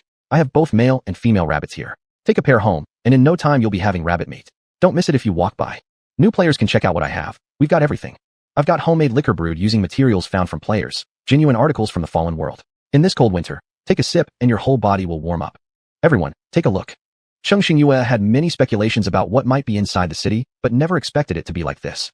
She slightly raised her eyebrows and then approached the stall of a player selling the distilled liquor. She asked, "Boss, how much is your strong liquor?" The player smiled shrewdly. "I don't lack anything here. Only exchange food, cold-resistant tools, or medical supplies. I don't want anything else. If you have any one of these things, we can continue discussing." Cheng Xingyue smirked and then took out 3 cucumbers from her space and waved them at him. 3 cucumbers for 3 bottles of strong liquor. What do you say? That player's eyes nearly bulged out. He hadn't tasted fresh vegetables for several days, and it was uncertain whether he'd be able to find such items again in the near future. Thinking this, his gaze immediately stuck to those shiny cucumbers, unable to move. He unconsciously swallowed his saliva, but still hesitated somewhat unwillingly. After all, exchanging 3 bottles of his strong liquor seemed too cheap. He tried to bargain, hesitantly pushing off. 3 cucumbers for 3 bottles is too little. How about 5 cucumbers for 3 bottles of liquor? Cheng Xingyue regretfully shook her head, showing no interest whatsoever. At this moment, some players looking around there timely raised their voices to Cheng Xingyue. "Miss, if he refuses, I will. 3 cucumbers from you can let you choose 3 items freely from me. No bargaining." "Oh dear, so am I. Come check my place. That person doesn't know good goods when he sees them. Don't mind him. Plenty people buy wine. We're not missing his one outlet." The moment these players saw Cheng Xingyue take out the cucumbers, their eyes lit up instantly, and little schemes began to stir in their minds. This was a great thing for supplementing vitamins and minerals. In this icy world, there were no shops or supply points. It was rare to see someone trade with fresh cucumbers, so they were immediately tempted and began to try to poach her away without any pretense. Cheng Xingyue seemed convinced and made a show of turning around to go toward the other players. The player selling strong liquor suddenly became anxious, waved at the players heckling on the side, gritted his teeth, and hurriedly said, "All right, 3 bottles for 3 bottles, I'll trade with you." Neither of them hesitated, and after agreeing, the deal was quickly completed. Other players nearby, seeing how smoothly the transaction ended before they could intervene, sighed heavily. They did not think that a young girl like her could have anything useful anyway, so they stopped paying attention to her and began to hawk their goods to new players entering the city again. Cheng Xingyue enjoyed the quietness, leisurely strolling by herself from start to finish, making a full loop around the gathered stalls. The stall owners didn't mind her just looking without buying, as it was possible she might buy later unexpectedly. This counted as nurturing potential customers for themselves. Cheng Xingyue strolled for half a day and finally returned to where she had started, standing in front of the rabbit vendor's stall, asking lightly, "Boss, how much for your rabbits?" Because the price of his meat rabbits was relatively high, even though he had been sitting there all day, now with the checkpoint almost closing, few players had bought his rabbits. He was somewhat disheartened and dozing off with his head propped up. Suddenly jolted awake by a calm and unfluctuating voice, he startled so much his hand trembled, nearly cricking his neck. Scared out of his wits, the boss lifted his eyelids and glanced at her. Then he recognized her as the one who had used those rare fresh cucumbers to exchange with the stingy alcohol vendor. Surprised, he raised his head and said to Cheng Xingyue, "You're still trading? Don't tell me you have more fresh vegetables? But I must warn you, my meat rabbits aren't cheap. Think it over first, don't waste both our time." A slight smile curled Cheng Xingyue's lips, impressed by this player's business attitude. She spoke gently. "Boss, before we even begin the negotiation, you're turning away customers already. No wonder I've been watching you for such a long time, but you haven't sold a single meat rabbit." That boss shook his head helplessly. The girl sure didn't hold back with her words, but what she said was spot on.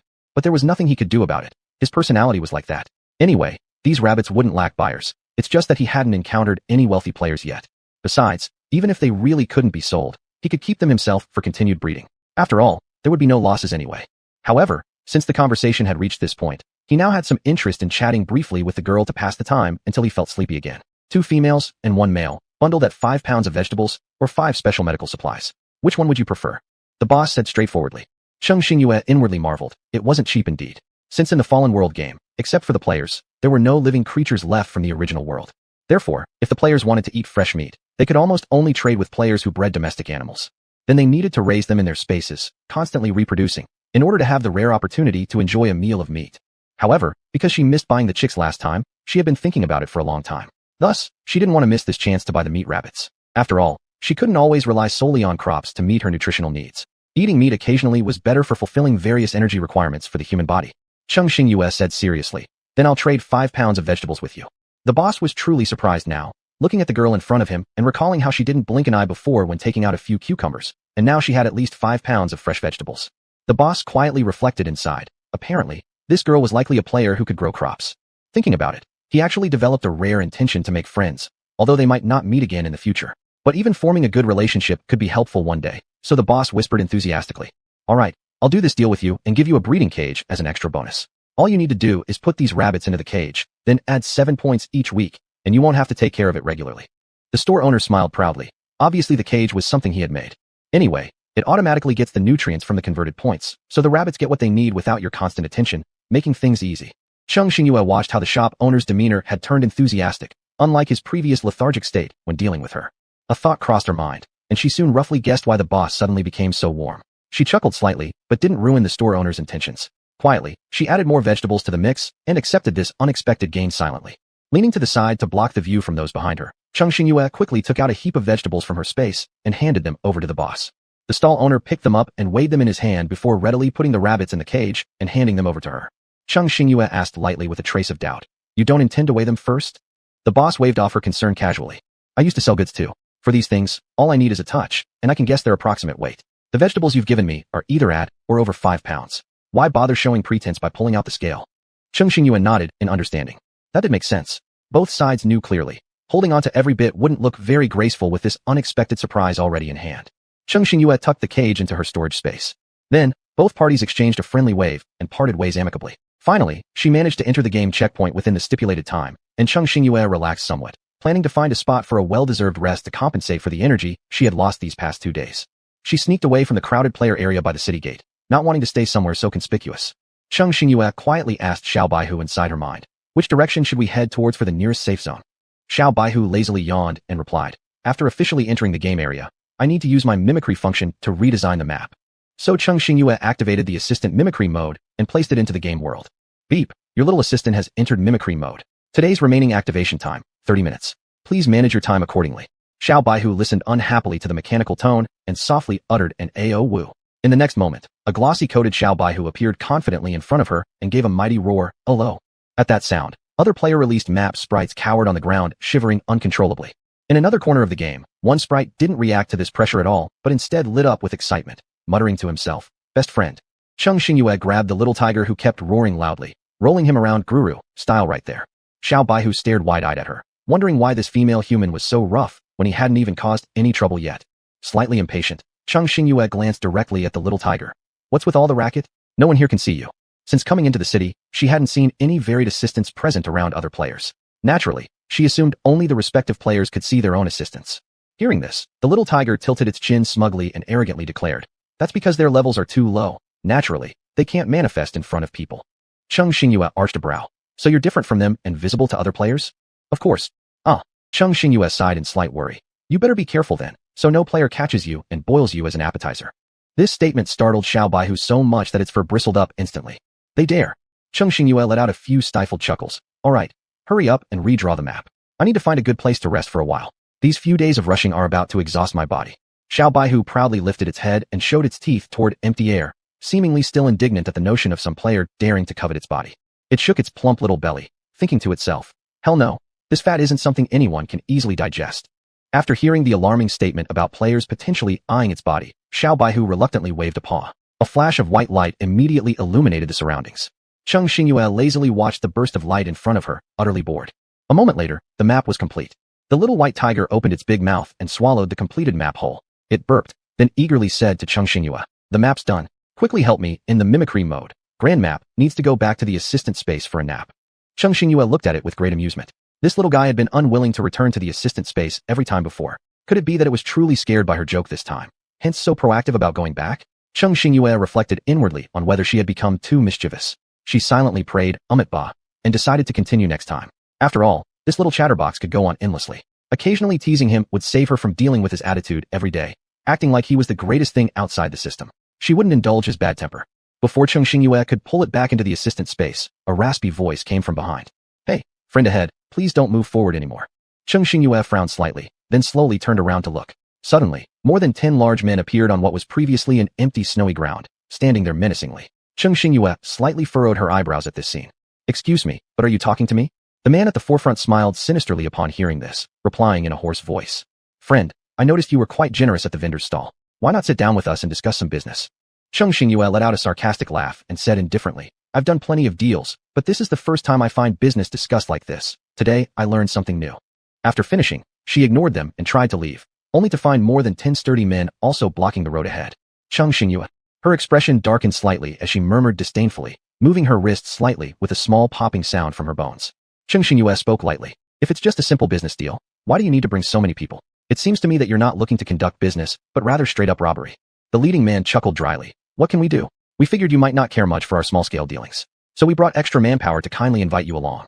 Cheng Xingyue fell silent for a few seconds, inwardly realizing. It seemed today there would be no peaceful resolution. She'd already been traveling nonstop and felt some latent unease brewing. Now being obstructed by this group, she was beginning to get agitated deep inside.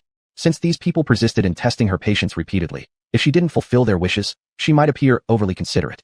Due to Cheng Xingyue's stance, the expressions of those individuals also hardened, turning the atmosphere tense immediately.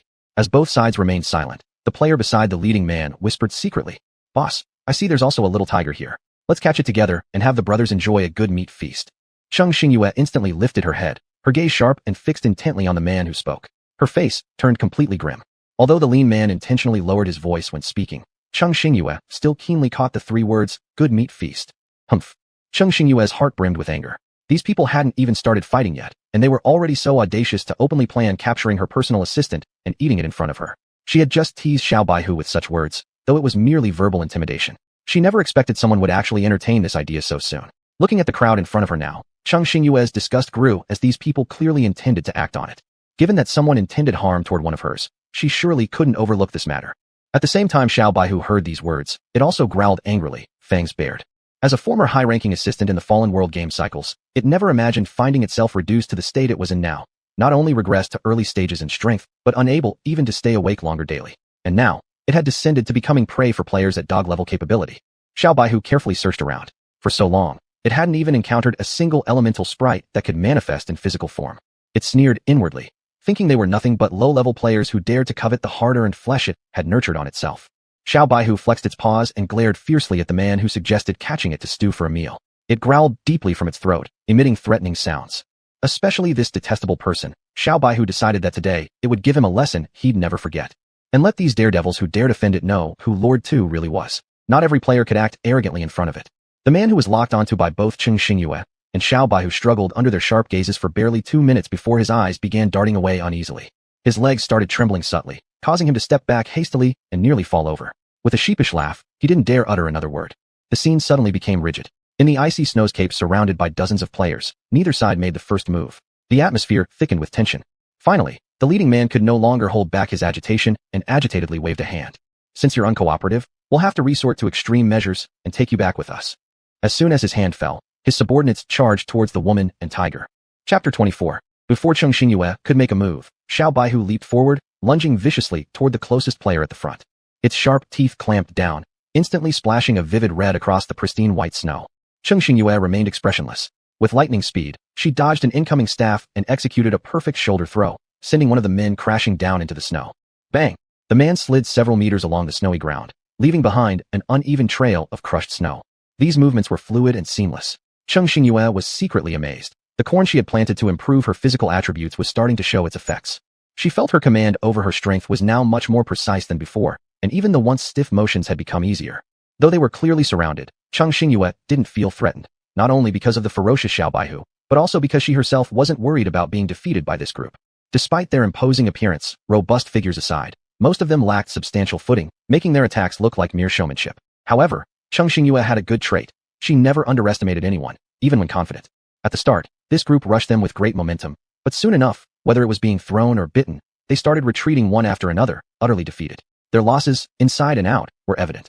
Seeing the situation turn dire, the lead man signaled immediately with an uncertain expression as he observed Cheng Xingyue. After brief consideration, he realized continuing the fight wouldn't bring them any advantage. He decisively shouted, "Retreat." Upon hearing this order, the rest of the players hesitated, exchanged glances with their neighbors, then promptly turned around and fled. In a short time, the circle of people disappeared almost entirely, except for one unlucky individual left behind by the enraged Xiao Baihu, whose face portrayed sheer despair. It wasn't that he didn't want to leave too, but Xiao Baihu's claws were right there against his neck, so any sudden movement was unthinkable. Standing still, Cheng Xingyue slightly adjusted her breathing and gently patted Xiao Baihu to hurry up. They'd already wasted too much time here. Due to severe physical exhaustion and sleep deprivation, Cheng Xingyue could feel her body beginning to give out. Xiao Baihu let out an "Ao-woo" sound, fiercely biting off a piece of flesh from the player, then spit it out loudly twice, thoroughly displaying its deep disdain. Cheng Xingyue bent slightly, picking up her gloves and scarf which she had set aside before the fight, carefully putting them back on, then turned and departed from that small patch of snow. Xiao Baihu glared fiercely at the player who had dared to covet it, feeling satisfied as it released a breath of arrogance. It then swaggered proudly and followed behind Cheng Xingyue. In the vast snowfield, only the player lying face down remained, his face deathly pale from blood loss as he clutched his severely injured shoulder. His entire body trembled violently, and cold sweat drenched his forehead. The man, utterly helpless against their attacks, didn't dare harbor any resentment towards those two. His defeat was absolute. Deep in his heart, all he could do was cry out in regret for ever having offended this vengeful little tiger. Recalling the formidable woman with him, he shuddered again, unable to fathom where these star-aligned adversaries came from. They were just one person and one tiger, yet had completely obliterated their group. He raised his mental alert even higher, understanding now. In this game, the players who seemed weakest often possessed the most unfathomable powers and were never to be provoked. After finally resolving the troublemakers who tried to take advantage of them, Cheng Xingyue was finally able to search for a suitable place to rest. The two moved slowly on the path. Normally chatty Xiao Baihu remained unusually silent and didn't rush back into the helper space as usual. Cheng Xingyue glanced curiously at it. What was going on with this little guy? Hadn't he been in high spirits after pummeling that disrespectful player? What was wrong now? Xiao Baihu, making sure its employer up ahead wasn't paying attention, glanced at Cheng Xingyue every few seconds, quickly lowering its fluffy head whenever she noticed. Frowning upon its self-proclaimed heroic young face, Xiao Baihu realized it had made a massive misjudgment about this new employer. Hell, does such a gentle and adorable female really exist? One who can punch so precisely at opponents' weak spots, kicking over someone twice her size like they're nothing? It silently squeezed out a few non-existent tears, wailing internally. Isn't it always said females are the gentlest beings globally? Yet this chick is even more ferocious than Xiao Baihu's previous employers. What a terrible choice of friends. Deciding that once it meets that deceitful fox again, which isn't trustworthy at all, it would certainly pull out a big chunk of the fox's precious tail. While Xiao Baihu muttered curses inwardly, when the remaining time expired, it was automatically forced back into the assistant space. Walking alone on the snowy path, Cheng Xingyue looked around at the scenery within the gaming realm, finding nothing much different from the outside world. Dragging her legs, feeling as if they weighed a ton, almost numb, she eventually discovered a place without any other players that was relatively suitable for constructing a snow hut.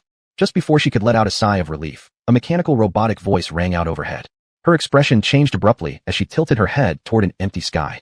Ding! The game level has officially closed. The Great World of Ice and Snow game is now live. Players are encouraged to complete it. As the systematic announcement ended, spreading across the world, Cheng Xingyue distinctly felt the temperature around her drop several degrees sharply. She frowned slightly, unsure of the exact degree, but sensing the physical chill indicated a significant change. This situation puzzled her deeply. Sighing silently again, even knowing the current temperature wouldn't matter much since she couldn't control every variation in the game world. Overthinking it was futile. Right now, what mattered most was digging out this snow cave, getting some rest, and adjusting her routine and physical condition. Cheng Xingyue quietly planned. In the next 2 days, she didn't intend to immediately head to the safe zone. Instead of rushing through time constraints, allowing her body to reach peak fitness would better prepare her to deal with whatever challenges might come her way. However, since she planned to stay here for a few days, enlarging the snow cave might be wise. Skillfully experienced in construction, Cheng Xingyue swiftly started digging, quickly building the snow house. Afterward, she installed a simple security device at the entrance channel. This ensured that, should anyone attempt to intrude while she slept, she'd notice instantly and act accordingly. After all, this place wasn't like the desolate, uninhabited frontier she had been in before. Now, there were other players around her at all times. So, although she was resting, compared to before, she couldn't truly fall into a deep sleep this time. Cheng Xingyue quickly stripped off her outer clothing and crawled into her gradually warming sleeping bag. Then, she took the opportunity to replenish the food box for the rabbits she kept in her space with enough points for a week's supply, ensuring that over the next few days, if she inadvertently forgot to feed them, they wouldn't starve easily. After all, she still planned to rely on these meat rabbits as part of her strategic reserve once they grew larger. Come to think of it, it had been a long while since Cheng Xingyue had eaten any meat. Apart from a few sausages she ate in the safe zone during the last level, she hadn't tasted anything fatty since then. She silently sighed inwardly. These days, even ham sausage counted as meat. Life was indeed too bitter. Cheng Xingyue couldn't help but sigh, then reined in her wandering thoughts and tightly grasped her sharp knife in hand. She lay down on her side, closed her eyes, and in just a few short seconds, frowned deeply as she drifted off to sleep. As Cheng Xingyue fell into slumber, the game world's players were similarly troubled by the sudden drastic temperature drop. All the players were struggling against the cold, which was now dropping by the minute, freezing them so severely that stepping outside became almost impossible. Players who had relatively warm temporary shelters were somewhat better off, but those walking on the snow, facing the unexpected drop in temperature, were close to exploding in frustration. If the temperature before the level ended was something the players could endure through sheer resistance, now it was far beyond the limits of willpower alone to combat the extreme cold. The players wandering the paths anxiously searched for solutions, barely noticing their exposed skin had turned stark white. Some, dressed in extremely thin clothing, suffered frostbite, swelling their hands and cheeks to the size of broad beans. They had nearly lost all sensation in those areas. Meanwhile, players who hastily sought refuge in poorly insulated makeshift houses soon realized that even indoors, they couldn't escape the piercing cold that seeped through every crack. Gradually, their frostbitten, pale skin began to show signs of redness and swelling. Chapter 25. Shit, I'm freezing my ass off. Does this damn game even let people live? Hey, stop complaining. Let's find a place to stay fast. On the endless expanse of snowy terrain, two players clad in patched-up furs scavenged from somewhere trudged along briskly, their faces numb, looking harried. At this moment, players with thermometers looked at the distance gravely. The conditions here were too abnormal. Within an hour, the temperature had plummeted by more than 10 degrees. However, this small turmoil in the icy landscape did not disturb Cheng Xingyue's rest. Compared to the constantly changing environment outside, the snow hut largely warded off the chill, allowing Cheng Xingyue to sleep soundly for 10 hours before finally waking up slowly. Cheng Xingyue casually tied her hair up. After such a full night's sleep, she felt as though she had been reborn, finally recovering her energy and vitality. Lazily scanning the brightly lit interior structure of the snow hut, Cheng Xingyue quickly reached out both hands, grabbing the clothes placed beside her. Cheng Xingyue thought privately that the temperature here seemed even lower. With some difficulty, she got fully dressed, tidied up her sleeping bag neatly, and temporarily laid it aside on the ground. Looking at the sleeping bag on the ground, Cheng Xingyue silently reflected how fortunate she was to have exchanged this sleeping bag with the little monk during her journey. Otherwise, relying solely on her own clothing and the snow hut, it would have been nearly impossible for her to stay warm enough to fall into such a deep sleep in this entirely ice-covered world. Upon waking, the long-lost sensation of hunger returned to Cheng Xingyue. She patted her stomach gently in reassurance, sitting on the sleeping bag she had laid out, then pulled out a portable grill from her space. "HM, what should I eat today?" Cheng Xingyue rested her chin on her hand, pondering briefly, then decided. She took out a few vegetables, corn, and potatoes from the warehouse and placed them on the ground nearby. To celebrate her timely entry into the game checkpoint, she decided to treat herself to a good meal and cook something delicious. Although she wasn't someone with particularly high standards, after eating dry rations for several days, she was now especially nostalgic for the previous hot pot feast. Despite lacking enough seasonings, just using the crops she grew would still allow her to cook a fairly tasty dish. Cheng Xingyue deftly took out several potatoes and scooped some snow blocks from the side.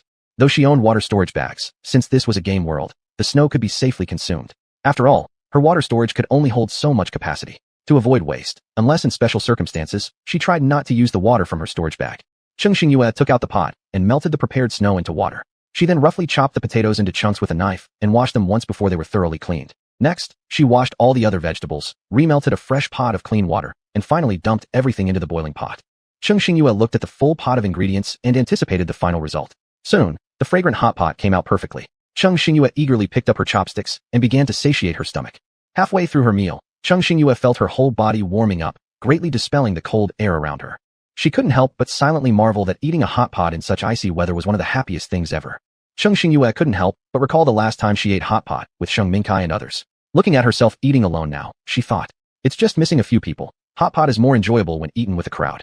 Cheng Xingyue's thoughts drifted, and soon she had an idea. Cheng Xingyue smiled faintly as she finally figured out an excellent way to replenish her balance. After finishing her meal, Cheng Xingyue tidied up for a bit, then walked back to the player gathering area near the game checkpoint. Sure enough, as she expected, quite a number of players were still lingering there. At one of the vendor stands, Cheng Xingyue exchanged resources for some disposable utensils. She also rented a small tent and used by that player, and then boldly sat at the entrance of the small tent, beginning to take things out from her space. Initially, her bustling actions didn't attract much attention, except for the small vendors who were enduring the cold wind and occasionally glanced over at her curiously. Cheng Xingyue took out the large pot she had just traded for and placed it on the grill, igniting a fire beneath it. She then followed the routine of melting a big pot of snow water, directly pouring it into the pot. Under the fierce heat, the snow blocks quickly melted. Cheng Xingyue didn't intend to use the special potatoes and corn, but instead took additional ordinary crops like cucumbers and Chinese cabbage. Once she collected enough, Cheng Xingyue washed them and poured them into the pot. Not long after, slowly, streams of steam rose from the pot, only to dissipate instantly in the cold breeze before another round emerged. Cheng Xingyue cooked leisurely, smiling warmly at the pot. She planned to sell hot pot here since there were still quite a lot of players around. This was a great opportunity to exchange supplies with other players. Then she would keep what she needed and deposit the rest in the store to rack up points through the exchange system. Cheng Xingyue mentally calculated while nearby players slowly caught the aroma of her food wafting through the air.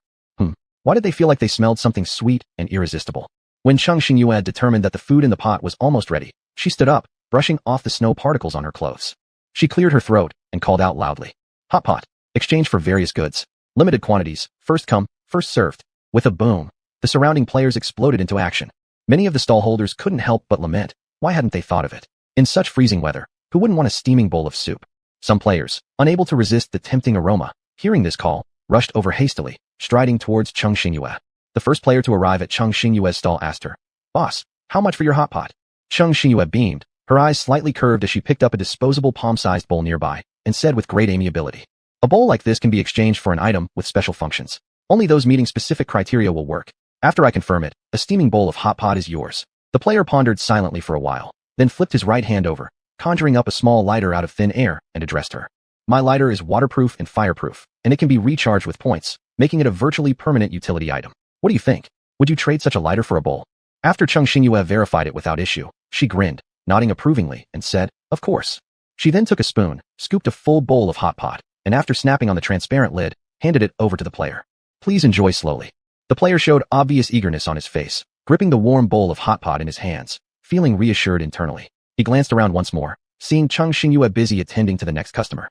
He sighed inwardly. Her product was indeed too fragrant. Even from a tent several away, he could detect that alluring aroma. Now that he was closer, he almost couldn't resist its allure. He swallowed saliva instinctively, used his coat to cover it, and hurried back to his own tent. Other players near and far, attracted by this rich aroma, could not help but come out and check what had made such a tempting smell. Upon stepping out of their tents, they were completely captivated by this fragrance and hesitated for a moment between buying or not. In the end, most of them succumbed to the inner longing, wrapping themselves warmly in thick clothing and rushing towards Cheng Xingyue's stall. Cheng Xingyue smiled warmly, directing everyone to line up. Then she fetched another large pot and started heating a new batch of water.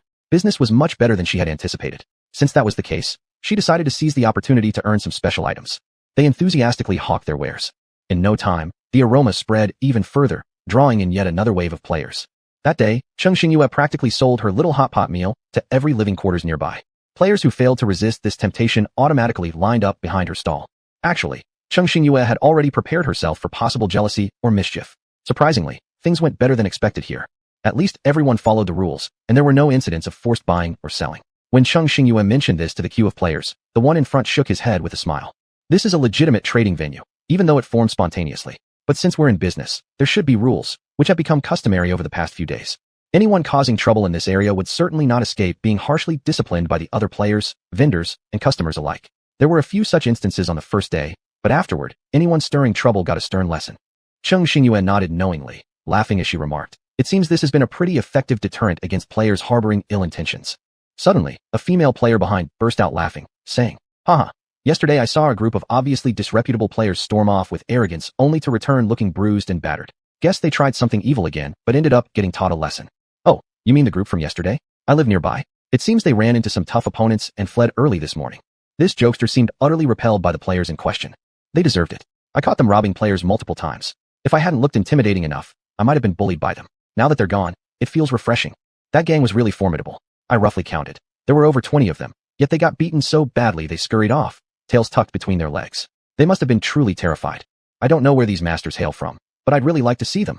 An enigmatic high achiever, Cheng Xingyue, smiled and carefully handed over the well-packed bowl of food to the player standing first in line, seemingly eager to meet her personally. She spoke softly. "Please enjoy." Chapter 26. While the players stood in line, they idly chatted.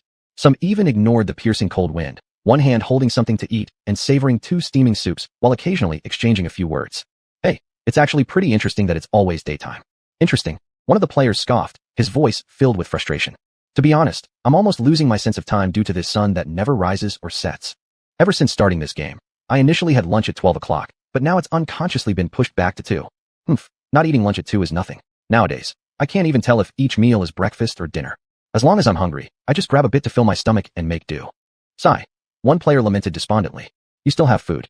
I'm unlucky. My teleportation point was outside the game boundary. If I hadn't exchanged things for some food on the way, I'd probably be living off snow water. Cheng Xingyue listened as these players vented their grievances loudly, sharing their plight. Feeling a connection with those who needed to enter the level within the deadline like her, she added a little more soup to one of them as silent comfort. I estimate that in a few days, even treating noon 12 o'clock as bedtime wouldn't be strange. Let me ask you, can you differentiate between 9 a.m. and 9 p.m. now? You can't, because there's absolutely no difference. Anyway, my circadian rhythm has completely failed. It doesn't matter whether it should be day or night. As long as I pass smoothly, everything else can be put behind me. Haha, that makes sense. One player, after buying a bowl of hot pot, wrapped himself tightly in his coat and asked Cheng Xingyue after rejoining the queue for another bowl. Boss, your stuff is too good. Are you coming tomorrow? Cheng Xingyue shook her head smilingly. Only today. I won't be here tomorrow. If you like it, take a few bowls home tonight. The person sighed regretfully. All right, then I'll get 2 more bowls. This weather calls for some warm stuff to heat up the body. Another player hearing their conversation also interjected with a smile. Hey, Old Sue, didn't you just buy a bowl? How come you're back so soon? Does it suit your taste? Old Sue shook his head. This boss skills are truly excellent. In the real world, I was picky about what I ate. But ever since entering this game world, I haven't had anything decent to eat, let alone delicious food. If I can eat my fill every day, I'd already be thanking heaven and earth. Old Sue handed over 2 boxes of family medical kits and continued. Truly envious of those whose natural talents allow them to produce food. In my last game, I met a few. They were living luxuriously. How enviable. Hearing this, another player rolled his eyes and responded sarcastically. Oh come on, you who produces medical items. What are you showing off in front of us non-currency skill players for, huh? Old Sue, haven't you earned enough from all your medicine packages these days? Cheng Xingyue's interest sparked. This person had a talent skill for medical supplies? Old Sue chuckled softly, waving his hands hurriedly. No, I'm just barely getting by, just surviving, that's all. This touched upon an underlying grievance among everyone, causing a sudden silence around for a few seconds. Although everyone had the same system, according to their various gifts, the abilities varied widely. What would someone with ordinary papermaking or carpentry talent do in this game? During this time, everyone realized that players who lived well in survival games typically were those who could meet basic needs such as clothing, food, shelter, safety, medical care, machinery, or weapons. Players of this kind were rare among them, perhaps only 1 out of thousands. Old Sue acted as though he didn't see the changes in other players' expressions, maintaining composure as he spoke further to Cheng Xingyue. Now that I've stumbled upon something made by a highly skilled craftsman, it's best to enjoy it while I have the chance. Otherwise, when the next meal will come is anyone's guess. His words instantly broke the silence, dispelling the inexplicably stagnant atmosphere and restoring normalcy. An adult man in his 30s laughed at him. You glutton, still so picky with food, even now. Ah, what can I do? I just have a preference for good food. Old Sue turned to Cheng Xingyue with anticipation. Boss, why don't you stay 2 more days? It'll satisfy us picky eaters and let you exchange for more supplies. Wouldn't that be a win-win? Cheng Xingyue gave an apologetic smile. It's really not possible. Let me think. She paused for a moment. Wait for me. I do have an idea. Maybe we can meet each other's needs. Old Sue frowned as he looked at her for a few seconds, then suddenly smiled. All right. Once Cheng Xingyue finished her work, she put everything away into her space and led Old Sue into the small tent she had temporarily rented. The tent was rather bare. Cheng Xingyue looked around but couldn't find anywhere to sit, sighing helplessly while giving an apologetic glance towards him. Old Sue acted completely unconcerned, sitting down directly on the ground with great ease. There's no need to bother. This is fine. Cheng Xingyue chuckled. Okay then. Without any hesitation, she also sat cross-legged on the ground. With a serious expression, she said, as I was saying, I just heard them talking about how your talent skill is related to producing medical supplies, correct? As soon as she spoke, Old Sue understood her intention and didn't beat around the bush. That's right, but when it comes to medical supplies, I'm better at creating medicinal items than medical equipment. Cheng Xingyue's lips curved up slightly. Good coincidence, because I was looking to trade for some medical supplies. Oh, Old Sue appeared somewhat surprised, adopting an eager-to-listen attitude. This is the situation. I'd like to order a batch of medicines to prevent and treat frostbite. The only question is, can you make these? Old Sue nodded, though hesitantly responded. Just preventing frostbite? Of course there's no problem, but I wonder how much you're planning to purchase. Cheng Xingyue smiled directly. Whatever amount you can produce, I'll buy it all. Old Sue was truly astonished this time. Buy whatever amount I can make. Mr. Boss, he continued, let me tell you up front, I can make at least 300 jars of ointment in one day. And when it comes to frostbite prevention, these basic level items can even be made in larger quantities. Are you sure you'll be able to handle such volumes? Since she decided to seal the deal, she wasn't going to let go easily. Let me be clear with you, she began. The reason my hot pot tasted good today wasn't due to my skills, but because of the high-quality ingredients in the hot pot. They originally tasted excellent. So even if I won't be selling hot pot again, once you agree to this deal and take over my stock of ingredients, you'll be able to recreate satisfactory dishes yourself. What do you think of this proposal? After finishing her rapid explanation, Cheng Xingyue patiently awaited his response. Though unsure herself, she had an 80% certainty that he would agree. After all, this was a mutually beneficial trade. Furthermore, for someone who enjoyed fine dining, nothing could outweigh satisfying one's own cravings while ensuring their needs were met. After carefully weighing the pros and cons in his mind, Old Su realized there was no reason for him to refuse, and he grinned, nodding affirmatively. All right then, our deal is set. In the end, Cheng Xingyue exchanged half of her common crop reserves for 1,000 units of basic frostbite prevention ointment and 300 intermediate-grade potions. Cheng Xingyue silently reflected that if it weren't for the gradually increasing yield from her crops after every harvest, she might not have been able to exchange so many of these ointments just through ordinary crops alone. Maybe she'd have to use her special crops. But things weren't at that point yet. So based on her intuition, she completed this trade for these medications. Once the matter was settled, Cheng Xingyue stood up and told Old Su. From here on out, we'll pass the materials through. There's a little shop under the official Fallen World channel. Old Su raised his eyebrows. But haven't I heard that getting those shop agent slots is extremely difficult? You have to wait in line for a long time. Cheng Xingyue smiled faintly and said, Rest assured, I know the owner of this little shop. I'll inform him beforehand, then directly rent an agent slot from him, and set a limit for purchasing players. Let's exchange contact information first. Once we've confirmed which shelves to use, I'll privately message you. How does that sound? Old Su gave her a thumbs up, admiring her. You really have your ways. All right, everything afterwards is left to you. I will certainly ensure the fastest production of a batch of medicines, and then contact you. Cheng Xingyue deepened her smile slightly. Good. Once the matter was settled, Old Su clapped his notebook and prepared to leave. As the two walked to the tent entrance, Cheng Xingyue lifted the curtain first and said to him, Please take your time leaving. Before Cheng Xingyue finished her sentence, the sunlight that had been shining on her suddenly disappeared, prompting her to subconsciously look outside. Previously, the sunlight falling on the snow never dissipated, but now it had vanished without a trace. The sun that once dazzled too brightly, preventing people from looking at the sky, had also mysteriously disappeared. Since entering the game, they had always been bathed in 24-hour sunshine. This sudden disappearance truly unsettled them. Cheng Xingyue's expression darkened as an ominous premonition rose in her heart. On the side, Old Su noticed the change in the sky and couldn't help but raise his voice, startled. What? Why has the sun suddenly disappeared? Chapter 27. Upon noticing the disappearance of the sunlight above their heads, outside players began to talk among themselves. The calm scene suddenly erupted like still water disturbed by stones being thrown into it. Huh? What's going on? No more sun. Ha ha ha, great, it's gone finally. I was almost blinded by that sunlight. But that's strange, the sun that hung there unmoving every day, why is it gone all of a sudden? One player joked lightly. Maybe the sun realized it could never warm this land and got angry, so it moved aside to cool off. Ha ha ha, good word, cool off. We're already freezing like inside a fridge, might as well enjoy the icy chill together. Both Cheng Xingyue and Old Su silently listened to the surrounding chatter, with grim expressions. Old Su muttered a curse softly. Fools. Do they not realize where they are right now? A significant change has just occurred, yet they're still joking around, thinking they're invincible. After pondering for a moment, Cheng Xingyue immediately decided she should head to the safe zone. She spoke rapidly. There must be a reason behind every occurrence. The sudden disappearance of the sun is surely an omen. I suggest you go to the safe zone as soon as possible, to avoid any potential dangers. Old Su nodded. I'm still waiting for someone else, about half a day more before he arrives here. Are you heading to the safe zone now? Yes, I have an uneasy feeling. I can only feel reassured after reaching the safe zone. Old Su spoke straightforwardly. Stay safe. We'll keep in touch through private messages afterward. Cheng Xingyue nodded. All right, I'll leave first. After saying that, she went to the nearby player renting tents, returned the tent, and quickly departed from this gathering point while taking advantage of the overcast weather. At the same time Cheng Xingyue acted, some players among the crowd also realized something was amiss. They exchanged serious glances and promptly turned to leave. 11:56. Cheng Xingyue glanced at the time and called out to Xiaobu, White Tiger, in her mind. 2-2. Quickly tell me which direction leads to the safe zone. Xiaobu went crazy. I've said it already, don't call me 2 Tuesday. I have a proper name, Grandpa 2. Cheng Xingyue. But I think the 3 words do not resemble a proper name at all. Xiaobu revealed his figure within the game, scrutinized the surroundings, and his furry face changed instantly. He spoke rapidly and anxiously. Something's really strange. The situation here seems wrong, as if it were the precursor to a collapse of the danger zone. If my assumption is correct, you must reach the safe zone before this transformation is complete. Otherwise, you may become caught in a new round of peril.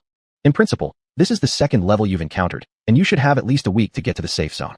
But I didn't expect that this time. You guys already showed signs of the danger zone collapsing on the second day. I've only seen a situation like this once, and I must say your luck is really not very good. While listening to its words, Cheng Xingyue did not stop walking but sighed faintly. If only I had some sort of tool that could move quickly on the snow. White Tiger scoffed. What are you dreaming about? In the collapsing world, The most scarce thing is transportation. Stop wasting time thinking about this nonsense and think about other ways to improve your speed. Cheng Xingyue smiled indifferently and no longer wasted time. She swiftly headed towards the replanned route. Although there was no sun in the sky, it did not immediately become dark. The scattered light from the sun hidden behind thick clouds still illuminated the entire world with exceptional brightness. She was at least 5 days of full effort away from the safe zone. This won't do. Cheng Xingyue silently pondered how she could increase her speed. After a moment, Cheng Xingyue silently called out to the system in her mind. Enter all official small shops and check if there are any tools for snow transportation. Drip, player inquiry service received. Please wait. Drip, inquiry complete. Currently, one player is selling skis, with 756 remaining. Would you like to purchase them? Skis? Cheng Xingyue exhaled in relief silently. At the very least, there was an instrument to increase her speed. Otherwise, she would have been likely trapped in the danger zone just by relying on her legs. Yes. Congratulations, player. You've successfully bought one pair of skis. While pulling out the skis from the warehouse, before stepping onto them, the system automatically reminded the player that the daily Lucky Big Will time had arrived. Despite several days passing since her entry into the game, apart from winning masks and frostbite medication when she started, her luck was basically empty draws or useless items. Adhering to the principle of never wasting an opportunity, Cheng Xingyue immediately clicked to draw. Ding! Congratulations to the player who has drawn a snowmobile. A snowmobile? Cheng Xingyue silently glanced down at the skis that had only been in her possession for less than a minute. Then, she took out the snowmobile she had drawn from the warehouse. Cheng Xingyue. For a moment, she felt mixed emotions. Without hesitation, she put the traded skis back into storage and hastily mounted the snowmobile. Then she set off in the predetermined direction with great speed. White Tiger, who witnessed the whole process. Not good. This is eating crow. Damn it. This must be the child of heaven's favor. Do you know what's essential in the early stages to enter the safe zone as soon as possible? Of course, it's having a reliable mode of transportation. Although Cheng Xingyue also entered from outside the checkpoint. Under such perilous conditions where collapse is imminent, drawing a tool that significantly increases her speed purely by chance instead of completing a challenge is something that cannot be ignored. White Tiger scratched the ground quietly. It's possible its employer doesn't know, but after going through several rounds of games, White Tiger was perfectly aware. In the collapsing world, the skill to create transportation tools that greatly enhance speed belongs exclusively to the system. Thus, for players to obtain these exclusive level items, they usually must pass challenges, and even then, it's not guaranteed.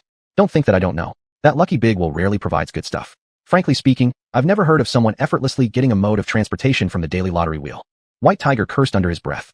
In the future, whoever calls me Lucky Tiger, I'll flip. My fortune is absolutely nowhere near as strong as this new employer's, right? As White Tiger spammed his thoughts with criticism inside his head, Cheng Xingyue inserted a few points, pressed down on the gas pedal, and the snowmobile shot forward rapidly on the snow with a hurrah sound. Facing the fierce bone-chilling wind, in half a day, she already covered the distance that would have required 2 days' travel using skis. Seeing the obviously darker sky, Cheng Xingyue's heart sank. Comparing it to the previous constant daylight, it seemed like this place was about to enter nightfall. If she guessed correctly, following the trend of the last 2 days, it was highly likely that the entire world would soon fall into darkness, officially transitioning from polar day to polar night.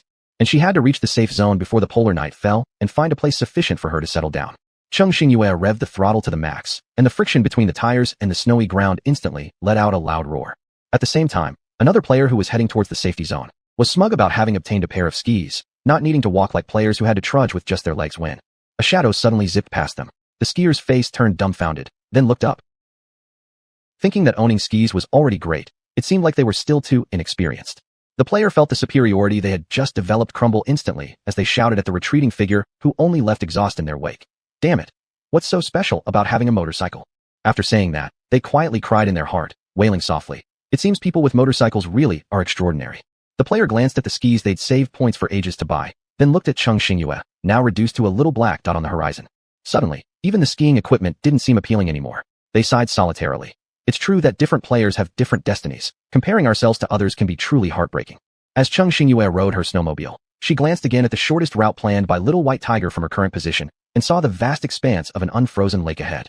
She then activated the water-traveling mode of the snowmobile and zoomed straight across the lake's calm surface, making a splash. At that moment, 2 players walking together at the edge of the lake stared incredulously at Cheng Xingyue's back as she elegantly crossed the lake. They both rubbed their eyes unconvincingly. One of the players said to their companion, "Man, I must be hallucinating. I just saw a woman riding her motorcycle right across the water." His companion chuckled dryly. "Funny, I thought I saw it too." They remained silent for a couple of seconds, then abruptly raised their heads to look at each other and spoke simultaneously. So it was real. A taller-statured player lamented with frustration. That person has already ridden their motorcycle along the closest route directly to the safe zone.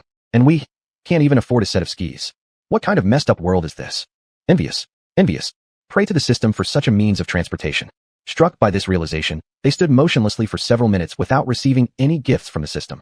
Finally, they could only desolately sigh. All right, I know I'm daydreaming. Let's keep trudging along. The stingy system can't be relied upon. I don't envy that player. One motorcycle is nothing. My old garage used to have all sorts of luxury cars available anytime. It's no big deal. The two players desperately swallowed the urge to cry sour grapes, remaining composed as they moved forward. After a while, the player who used to be a third-generation rich kid couldn't help but burst out. Oh, no way, I'm so envious. The other player grimaced. No, honestly, I've already started to feel jealousy. This person is probably some sort of luck bug. Chapter 28. Cheng Xingyue rode along, occasionally smashing through scattered small ice chunks floating on the lake surface.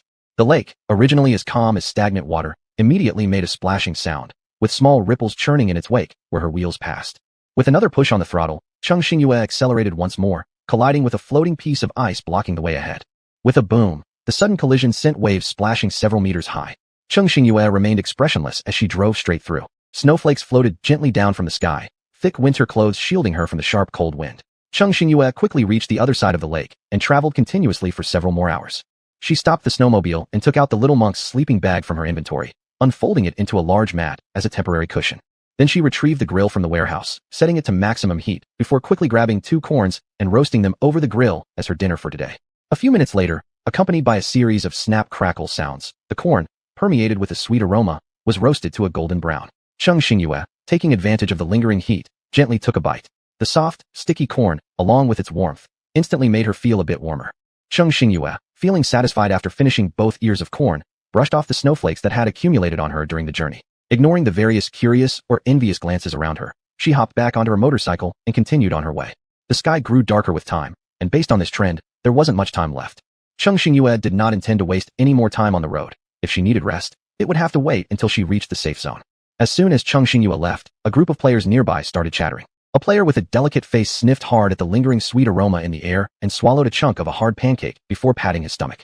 Even though we can't eat the corn, at least we can smell it, right? That's like imagining plums to quench thirst. It's enough to improve our meals. Goodness, this smell is irresistible. If she had roasted more than 2 ears, I almost couldn't help but ask her if she could sell some to me. An older player also chimed in. It's just too bad that this girl looks so expressionless, as if she's in a bad mood. Otherwise, I would have asked her anyway. Well, now she's gone. Let's all go back to eating our dry rations. Just as the man finished speaking, another wave of rich aroma hit their noses. Where's this new smell coming from? The group turned toward the source of the scent. A female player neatly lifted the lid of her small pot, releasing wisps of steam carrying the aroma of a rich meat soup that spread toward the surrounding players. Everyone, why did they feel even worse when they saw someone else about to enjoy a hearty meal? The player gleefully set her large bowl on the snow in front of her, but then noticed several pairs of eyes fixed on her. Player. She looked at everyone innocently, then realized something and immediately became cautious, lifting her sleeve to shield her bowl. Everyone looked away, groaning painfully and sighing bitterly. Why can others eat so well while I'm stuck chewing on frozen rations in this icy wasteland? I'm so frustrated. Cheng Xingyue practically didn't sleep for hours as she rushed towards the safe zone. As time slowly moved forward, the wind around her whipped fiercer and fiercer, cutting like knives. She was almost surrounded by howling gales as if the whole world were screaming. Just as the sky approached darkness, Cheng Xingyue finally arrived at the edge of the safety zone, guided by the faint glow in the night sky. Cheng Xingyue stood just one step outside the boundary line of the safe zone. Looking inside from the outside, it seemed no different. Cheng Xingyue stretched out one arm and gradually entered the safe zone range. She clearly felt an almost tangible resistance, piercing through a barrier-like sensation. Cheng Xingyue then stored her snowmobile into her space and calmly stepped inside. At first, she was dazzled by the brightness of light she hadn't seen for a long time, instinctively shielding her eyes from the brilliant rays.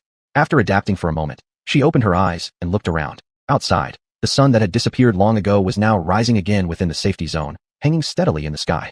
Cheng Xingyue could clearly feel the difference in temperature. Compared to the harsh conditions outside, this place was already a livable environment.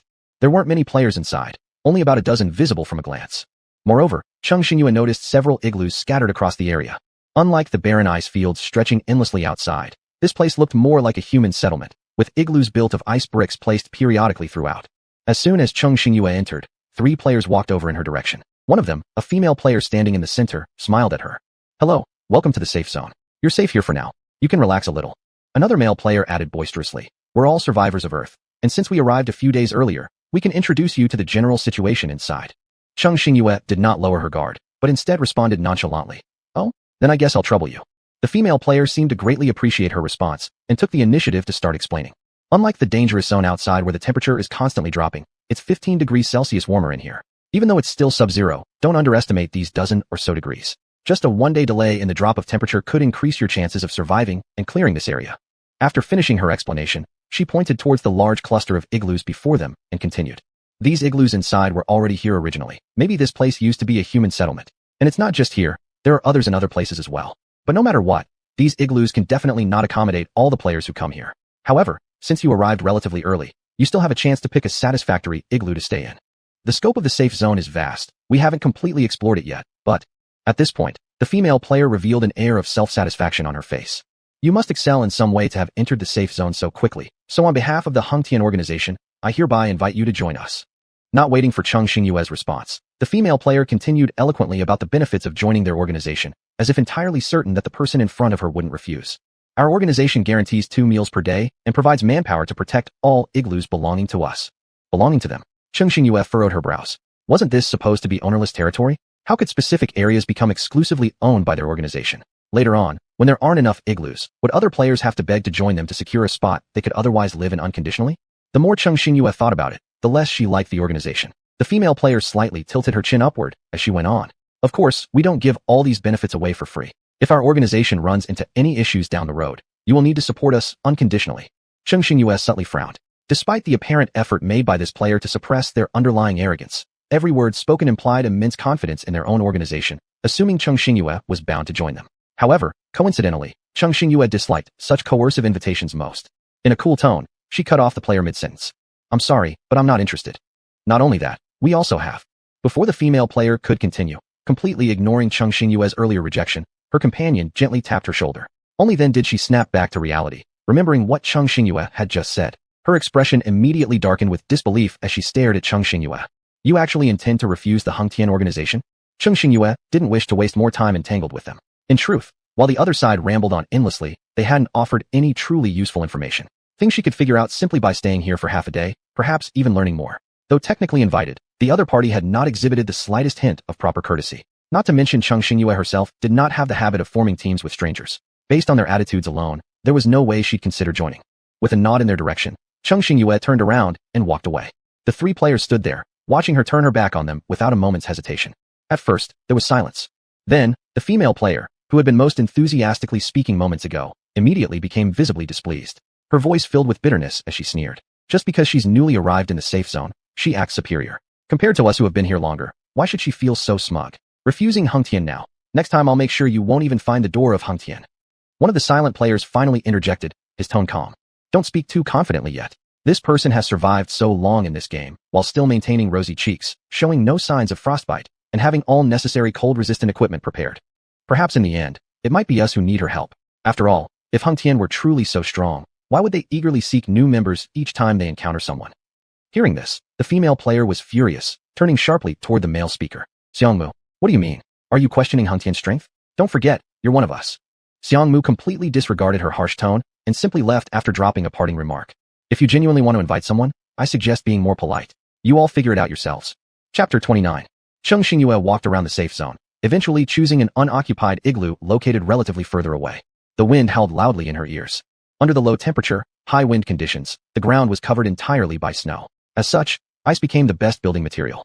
Cheng Xingyue gazed at the semicircular, ice brick-built igloo before her and slowly entered. At the moment she settled in this area, some players residing near these ice houses couldn't help but glance at her as they passed by. Cheng Xingyue took out the basic protective net she obtained from selling hot pot 2 days ago through trade, then stuck it on the empty doorframe of the snow igloo. Drip, you have successfully activated the protective net. This net has primary interception and reminder functions. After Cheng Xingyue dismissed her last trace of worry, she pulled out her sleeping bag, spread it on the ground, and crawled inside. Feeling the long-awaited warmth, she quickly fell asleep. The next day, Cheng Xingyue was awakened by a clear vending sound. Cheng Xingyue opened her eyes and glanced at the time. She had only slept for nearly 7 hours. Still so sleepy. As the remaining drowsiness crept back, her eyelids began to droop again. Then another round of hawking sounds broke her rest, and Cheng Xingyue reluctantly opened her eyes again, put on the clothes beside her, and prepared to go outside to see what was going on. After dressing neatly, Cheng Xingyue turned off the invisible protective net that isolated her from the external environment and immediately trembled as she touched the air several degrees colder. Standing outside the igloo, the originally indistinct voices suddenly became much clearer. About 20 meters away from her igloo, A female player with a rather cute appearance was holding a bunch of lamb skewers, enthusiastically calling out to passersby. Lamb skewers. Fresh lamb skewers. Don't miss them if you walk by. Lamb skewers? Highly interested, Chung Xingyue walked toward the girl. This female player seemed to be doing quite well. From time to time, someone would approach her stall and skillfully take away a bag of lamb skewers. Xu Yan was zealously roasting lamb skewers, flipping them occasionally while sprinkling seasoning. She efficiently accepted items exchanged by players and concluded with a smile. Welcome back anytime. Once the players in front of her had left, it instantly became quiet again around her. Xu Yan bowed her head and grabbed a new set of skewers, deftly threading pieces of lamb onto them. Soon, she felt the shadow overhead and thus rehung a bright smile on her face. Even before lifting her head, her words were already flowing. 10 skewers minimum, can be exchanged for medical supplies, anti-cold goods, or food. Midway through her sentence, she looked up and, upon seeing Chung Xingyue, unconsciously whistled internally. Wow, didn't expect to run into such a good-looking and elegant beauty here. Chung Xingyue chuckled slightly. The female player standing before her, at least a head shorter than herself, though small and delicate, radiated a wolfish gleam in her eyes that didn't match her adorable exterior. Xu Yan stared directly at her for a while, finally causing Chung Xingyue to feel somewhat uncomfortable. Chung Xingyue, why did she feel like this girl was looking at her increasingly strangely? Chung Xingyue involuntarily fell silent. The lamb skewer-selling female boss appraised her thoroughly for a long while with admiration, then said in a voice lowered 3 tones. 10 skewers minimum, no upper limit, 20% discount on this order. How many would you like? Could there actually be players in this game world offering discounts while running stalls? Chung Xingyue curiously asked, a discount? The boss gave her a smile, with faint dimples appearing on both cheeks. Yes, 20% off. Chung Xingyue nodded, savoring the irresistible aroma wafting around. This player's skill seemed pretty good, and Chung Xingyue hadn't eaten meat in a long time, which made her mouth water involuntarily. Thus, she said, all right, then give me 20 skewers first. All right, please wait a moment. The female boss didn't stop her hands while skillfully picking up another 20 lamb skewers and casually placing them on the grill. She also kept chatting with Chung Xingyue.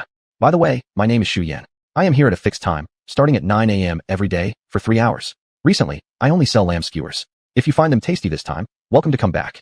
Chung Xingyue nodded without adding any comments. Xu Yan inwardly sighed. It's unfortunate that I didn't learn her name. It seems like she's quite alert. Even before they became friends, she had already started worrying about the other's safety. Sigh, she truly shouldn't be so kind anymore. In no time, the 20 lamb skewers were ready. Chung Xingyue took out a small bunch of cabbage and exchanged it for the 20 skewers from the other party. Xu Yan's eyes sparkled as she looked at the water-laden fresh greens in Chung Xingyue's hand, delightedly accepting them and putting them into a basket beside her. You actually have fresh vegetables. Could it be that these are all grown by you? Chung Xingyue smiled faintly, asking back. You also have so much lamb. Don't you possess the ability to raise animals? After staring at each other for a few seconds, both looked away. Xu Yan smiled and generously waved her hand. Hey, I just got lucky, raising a few lambs. It's not worth mentioning, really. Chung Xingyue chuckled slightly without further comment. After the exchange was done, Chung Xingyue took the lamb skewers and slowly strolled back toward her igloo. As soon as Chung Xingyue left, another player came over. Boss, give me 10 lamb skewers. All right, coming right up. The new player then asked, oh, by the way, I heard you say earlier that there's a 20% discount today. Is that true? Xu Yan looked bewildered, replying, a 20% discount. Did I? No, I didn't. The player. He thought about it again and firmly nodded hard. Yes, you did. So, Xu Yan nonchalantly waved her hand. Oh, then let's pretend it's real. However, one thing is one matter. What was said just a second ago has nothing to do with what we're saying now. They can't be lumped together. Huh. The player, somewhat wronged, said. But I clearly heard you mention a 20% discount. How come it doesn't count for others? Xu Yan smirked with a chuckle, completely unaffected by this complaint. Her hands paused. So, will you still buy? The player thought about it. There was only one stall selling meat nearby, so the words he was about to haggle died in his throat as he continued. Yes. Xu Yan nodded satisfactorily, while roasting the meat, murmuring lowly, to get a discount from me. Xu Yan, first check if your face has the charm that compels someone to willingly offer a discount. Her words held no consideration, spoken at an audible volume. Unluckily, Chung Xingyue, who wasn't far away, also heard them. Thus, she stumbled slightly, her hand shaking as she carried the mouth-watering lamb skewers. She lowered her head, looking rather complicated at the skewers in her hand that were perfect in color, aroma, and taste. Turns out, she had gotten this extra discount purely due to her looks. The player standing silently in front of the stall, waiting for his share of grilled meat, suddenly felt aged by several years. Scratching the walls of despair inside his heart. This world of appearance was simply too unfair to those who weren't particularly good-looking. Could ordinary looks be his choice? If he could help it, he would also wish to look handsome. Xu Yan grinned at him with a bright, sunny smile, showing off a round face filled with cheerful innocence. In an instant, the man's slight annoyance vanished entirely. The player. Ahem. Forget it then. Who isn't a looks dog in this era? The player grabbed his roasted meat with slightly reddened ears, muttering thanks to Xu Yan, and then hurriedly ran off. Xu Yan wrinkled her nose indifferently, mentally shaking her head. These young ones lack endurance. At the age of 26 with a childlike face, Always mistaken as a newcomer to university, she sighed with old age wisdom. Thinking back to the girl just now, she, being someone who always acted on impulse, couldn't figure out why this particular player gave her such a great feeling. By her years of experience, befriending someone like this would definitely bring some interesting things to her life. Xu Yin glanced at the tent where Cheng Xingyue had last entered, and her heart stirred. It seemed that the small house next to this igloo was still unoccupied.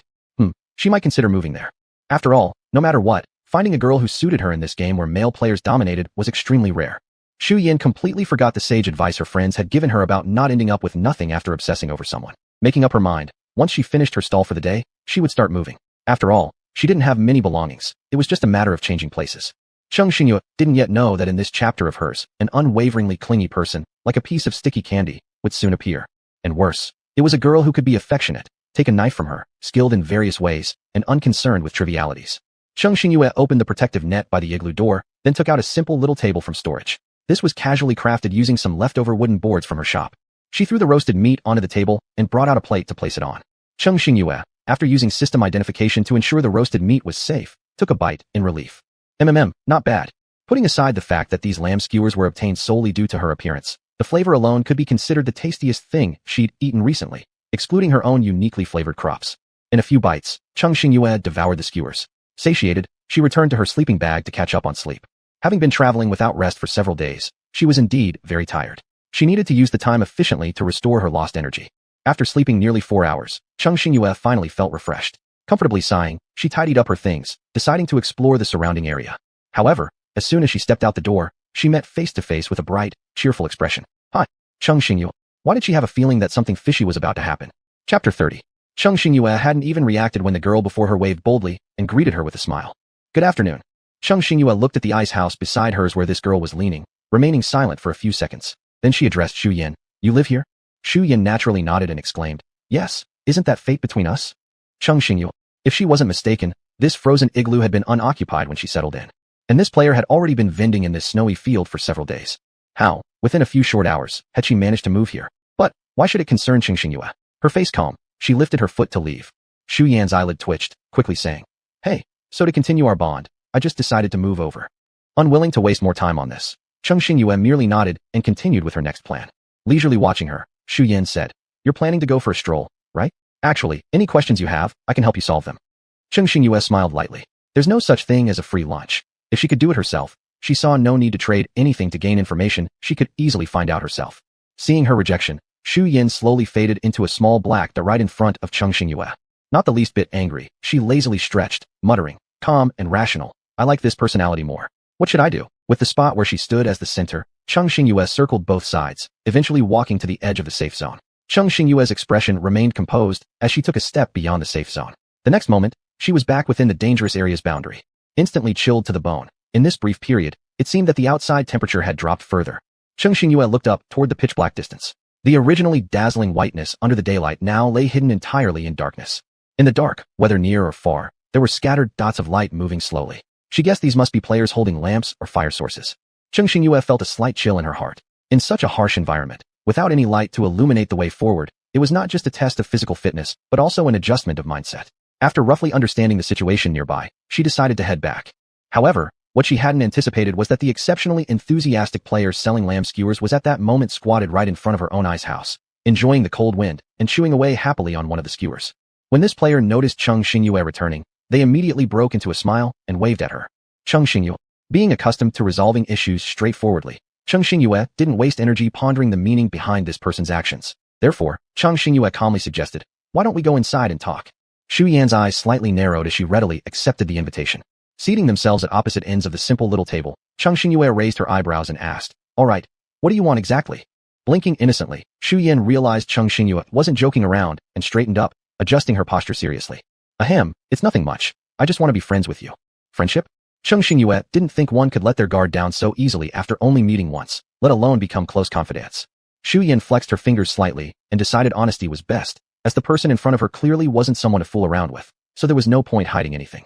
If this girl underestimated her because of this candidness, then it simply meant she had misjudged her.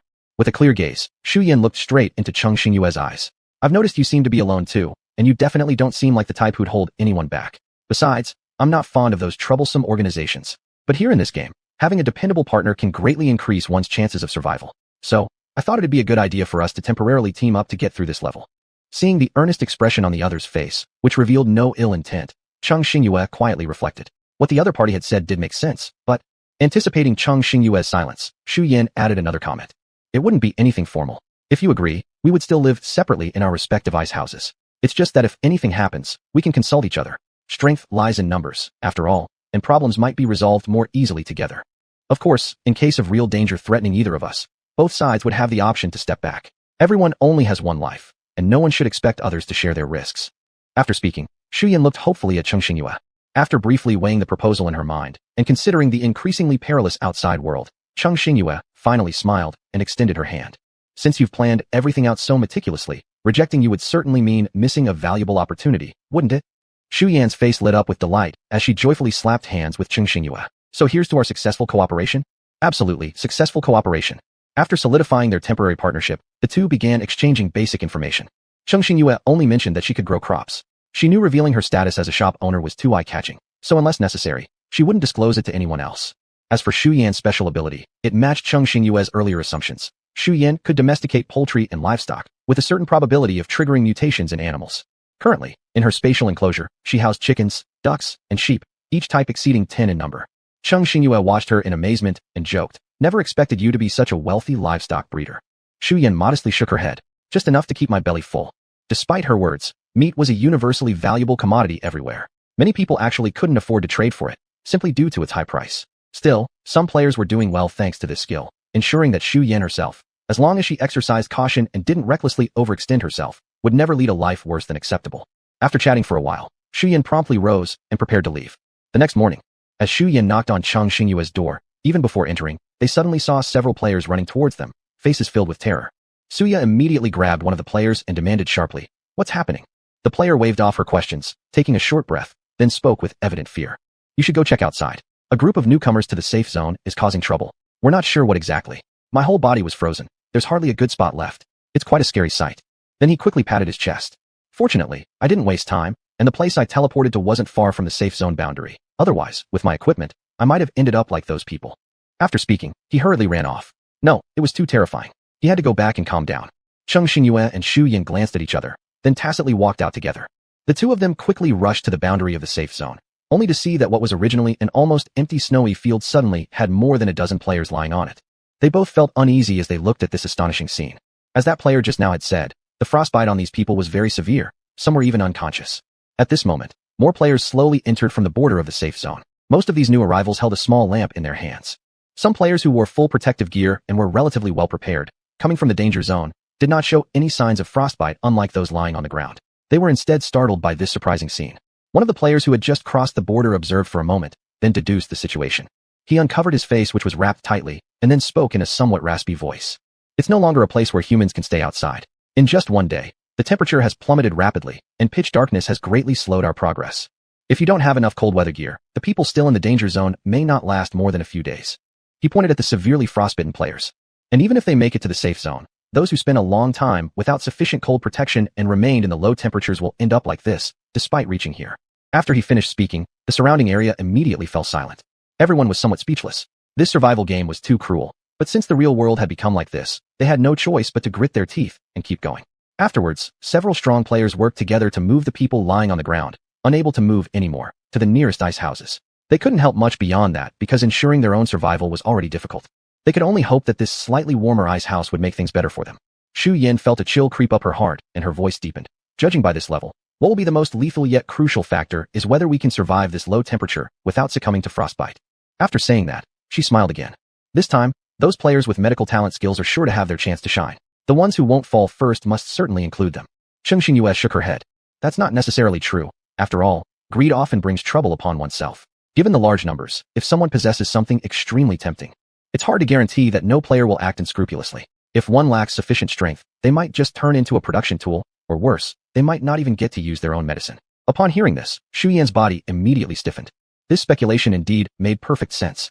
After all, she understood the dark side of human nature all too well. Chapter 31. The two silently watched as the frostbitten players were sent into the ice houses one by one. Facing the newly recovered emptiness of the snowy field, they stood in silence for a few seconds before turning around and heading back. There was some quietness along the way as the two of them faced the terrifying effects of the low temperature for the first time. Although the environment they were currently in was not so severe, the high level of danger was evident. When this safe zone disappeared, compared with the outside, it wouldn't be much better, so they must prepare in advance. Suddenly Cheng Xingyue stopped in her tracks and softly said, "Polar night phenomenon." She nearly overlooked a point. Since the outside world had completely entered polar night, it was highly likely that their level would also enter polar night during the last 3 days. Cheng Xingyue called out to the system in her mind. "Check if there are lighting tools for sale." Drip, checking. Check complete, please review. Cheng Xingyue quickly received the information from the system, then frowned. Among these stores, only 3 sold lighting tools, but their prices were exorbitant, clearly taking advantage of the situation. Cheng Xingyue thought over the strategy quickly in her mind. Since the lighting items in the small shop are so expensive, it would be better to make a simple candle ourselves. Shuyan didn't know why she had suddenly stopped while walking and couldn't help but look at her curiously, then asked, "What's wrong?" Cheng Xingyue looked slightly serious as she answered, "We have more than just frostbite to get through. There is another significant problem, polar night." Shu Yan was an intelligent person, and she quickly understood what Cheng Xingyue meant. Once she figured it out, the expression on her face immediately turned sour. "That's right. I've also heard about the polar night outside. If we go by the trend from the previous level, the safe zone will be the next danger zone. By the final 3 days, once the protective barrier is lifted, this place where we currently are will inevitably become pitch black. And in darkness, without tools to light up the surroundings, it would be impossible to move, with danger looming unbeknownst to them." Shu Yan cursed under her breath. She rubbed her slightly stiff face, feeling somewhat irritated. "The question is, where should we go to buy lamps?" Then her eyes brightened. Wasn't there an official store in the fallen world? There must be a few stores selling lamps. She was about to open her user interface when Cheng Xingyue stopped her, saying calmly, "There's no need to check. I've already asked the system, and those small stores sell very expensive lamps. We can only use our own supplies to stock up on enough lighting tools. This isn't really worth it because we can't use all our resources in one level. For the long term, we must at least prepare for the next level." Hearing this, Shu Yan nodded. Seeing Cheng Xingyue not being worried, her own thought process which had been thrown off by the consecutive bad news soon recovered. She asked Cheng Xingyue, "All right, speak up. Have you come up with any good ideas?" Cheng Xingyue lightly laughed. "Since exchanging materials for items is too costly, why don't we simply make them ourselves? After all, making some candles isn't that difficult." Shu Yan. She didn't dare to say anything, but could only gaze at Cheng Xingyue pitifully. Looking back at her with a puzzled expression, Cheng Xingyue wondered, "What's wrong?" Shu Yan coughed a little embarrassedly. I actually don't know how to make a candle." Cheng Xingyue smiled, looking at her squished doll-like face, then lightly tapped her head. Without saying anything else, she walked ahead by a few steps before answering through the air clearly. "You already have the main ingredients, so there's no need to worry too much." The two of them returned to Cheng Xingyue's ice house as usual. Suya asked anxiously, "What do you mean I have the material to make candles? What is it?" Cheng Xingyue didn't keep her waiting and answered directly. "The fat of sheep is the most natural ingredient. You've been selling lamb skewers these days, so I'm sure you must have quite a bit of sheep fat stored." Suya nodded vigorously. She might lack everything else, but anything related to meat would never be missing. Cheng Xingyue bought a roll of paper from the agency shelf of her own small shop. She also asked Shu Yan to take out some sheep fat, rolling the paper into a small strip to serve as the wick. This wick was then inserted into solidified sheep fat. Finally, she put it all into a random container, and thus, a simple candle was formed. Cheng Xingyue took out the lighter she previously exchanged for, lit it up, and said to Shu Yan who was beside her, staring in shock, "All right." Shu Yan instantly rushed to the table, amazed to see how the candle was made in mere minutes. It turns out making a candle is truly this simple. Cheng Xingyue shook her head. To say it's simple is because we already have the materials. For regular players, if they cannot find enough animal oil, even finding substitute substances for the oil to use as candle material is already not an easy task. We too could be considered blessed with favorable timing, geographical advantages, and human harmony. Shu Yan nodded. "If you hadn't known how to make candles, even if I had the raw materials, the ease of production wouldn't matter much. And similarly, if you lack the primary ingredients, knowing how to make a candle would be just as futile." She chuckled softly. "So, this can be considered our first friendly cooperation." After saying that, she remembered something and walked around the room a few times. While walking, she opened the system panel, checked those small shops, glanced at a few items, and suddenly her expression changed.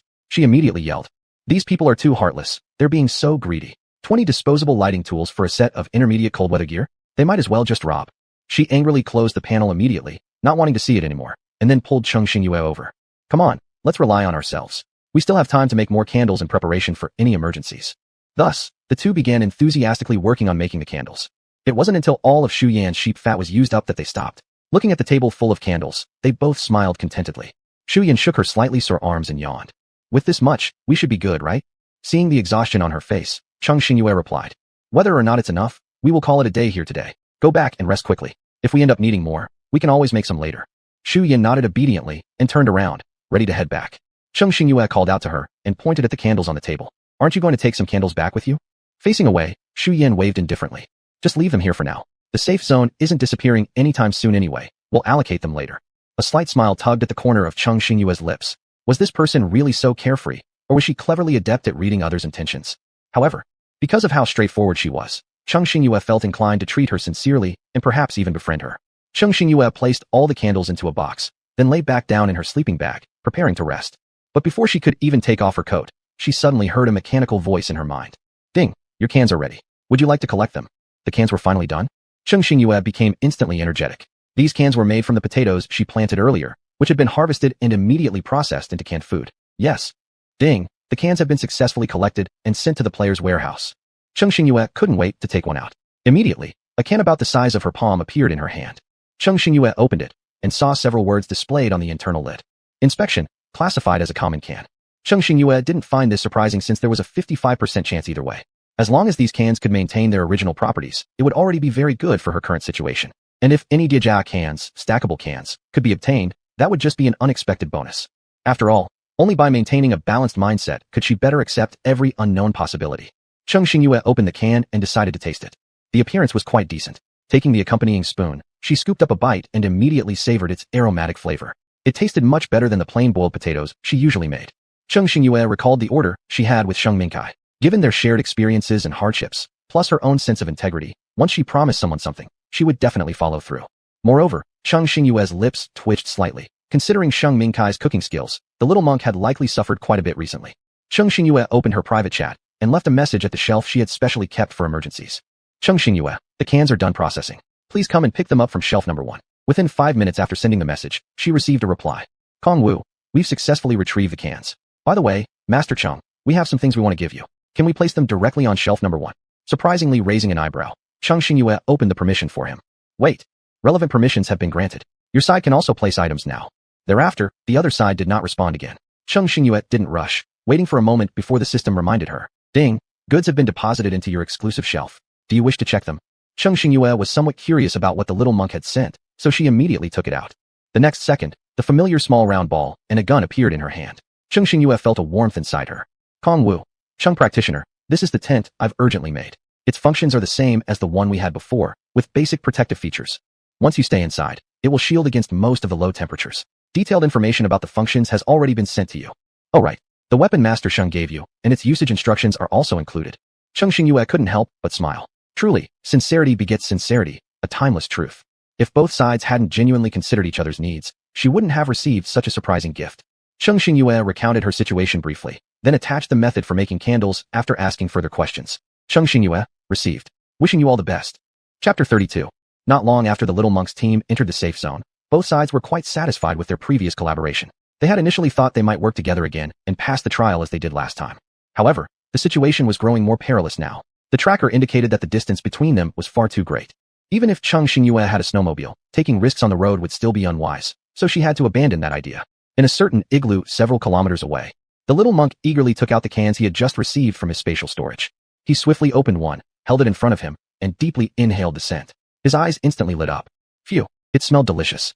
Finally, he could eat something normal. Thinking about his unfortunate experiences over these few days, he unconsciously wiped a tear of sorrow. As soon as the little monk caught sight of hope, his eyes almost refused to leave the can. Sheng Mingkai came in dusty from outside and saw the young monk's face almost pressed against the table. Seeing Jing Wu carefully protecting it, Sheng Mingkai glanced at the item on the table and raised an eyebrow. How does it taste? Is it good? The little monk didn't even bother listening to what he said. He merely waved a hand and cautiously picked up the spoon beside him. Soft potato chunks slightly trembled in his spoon under the bright light, looking incredibly tempting. As soon as the potatoes slid down his throat, the little monk felt an overwhelming sense of redemption. This is the flavor of heavenly food, he sighed deeply. Finally, he could eat something decent. Seeing the young monk not saying anything, Sheng Mingkai brushed off the snow particles from his clothes and walked beside him.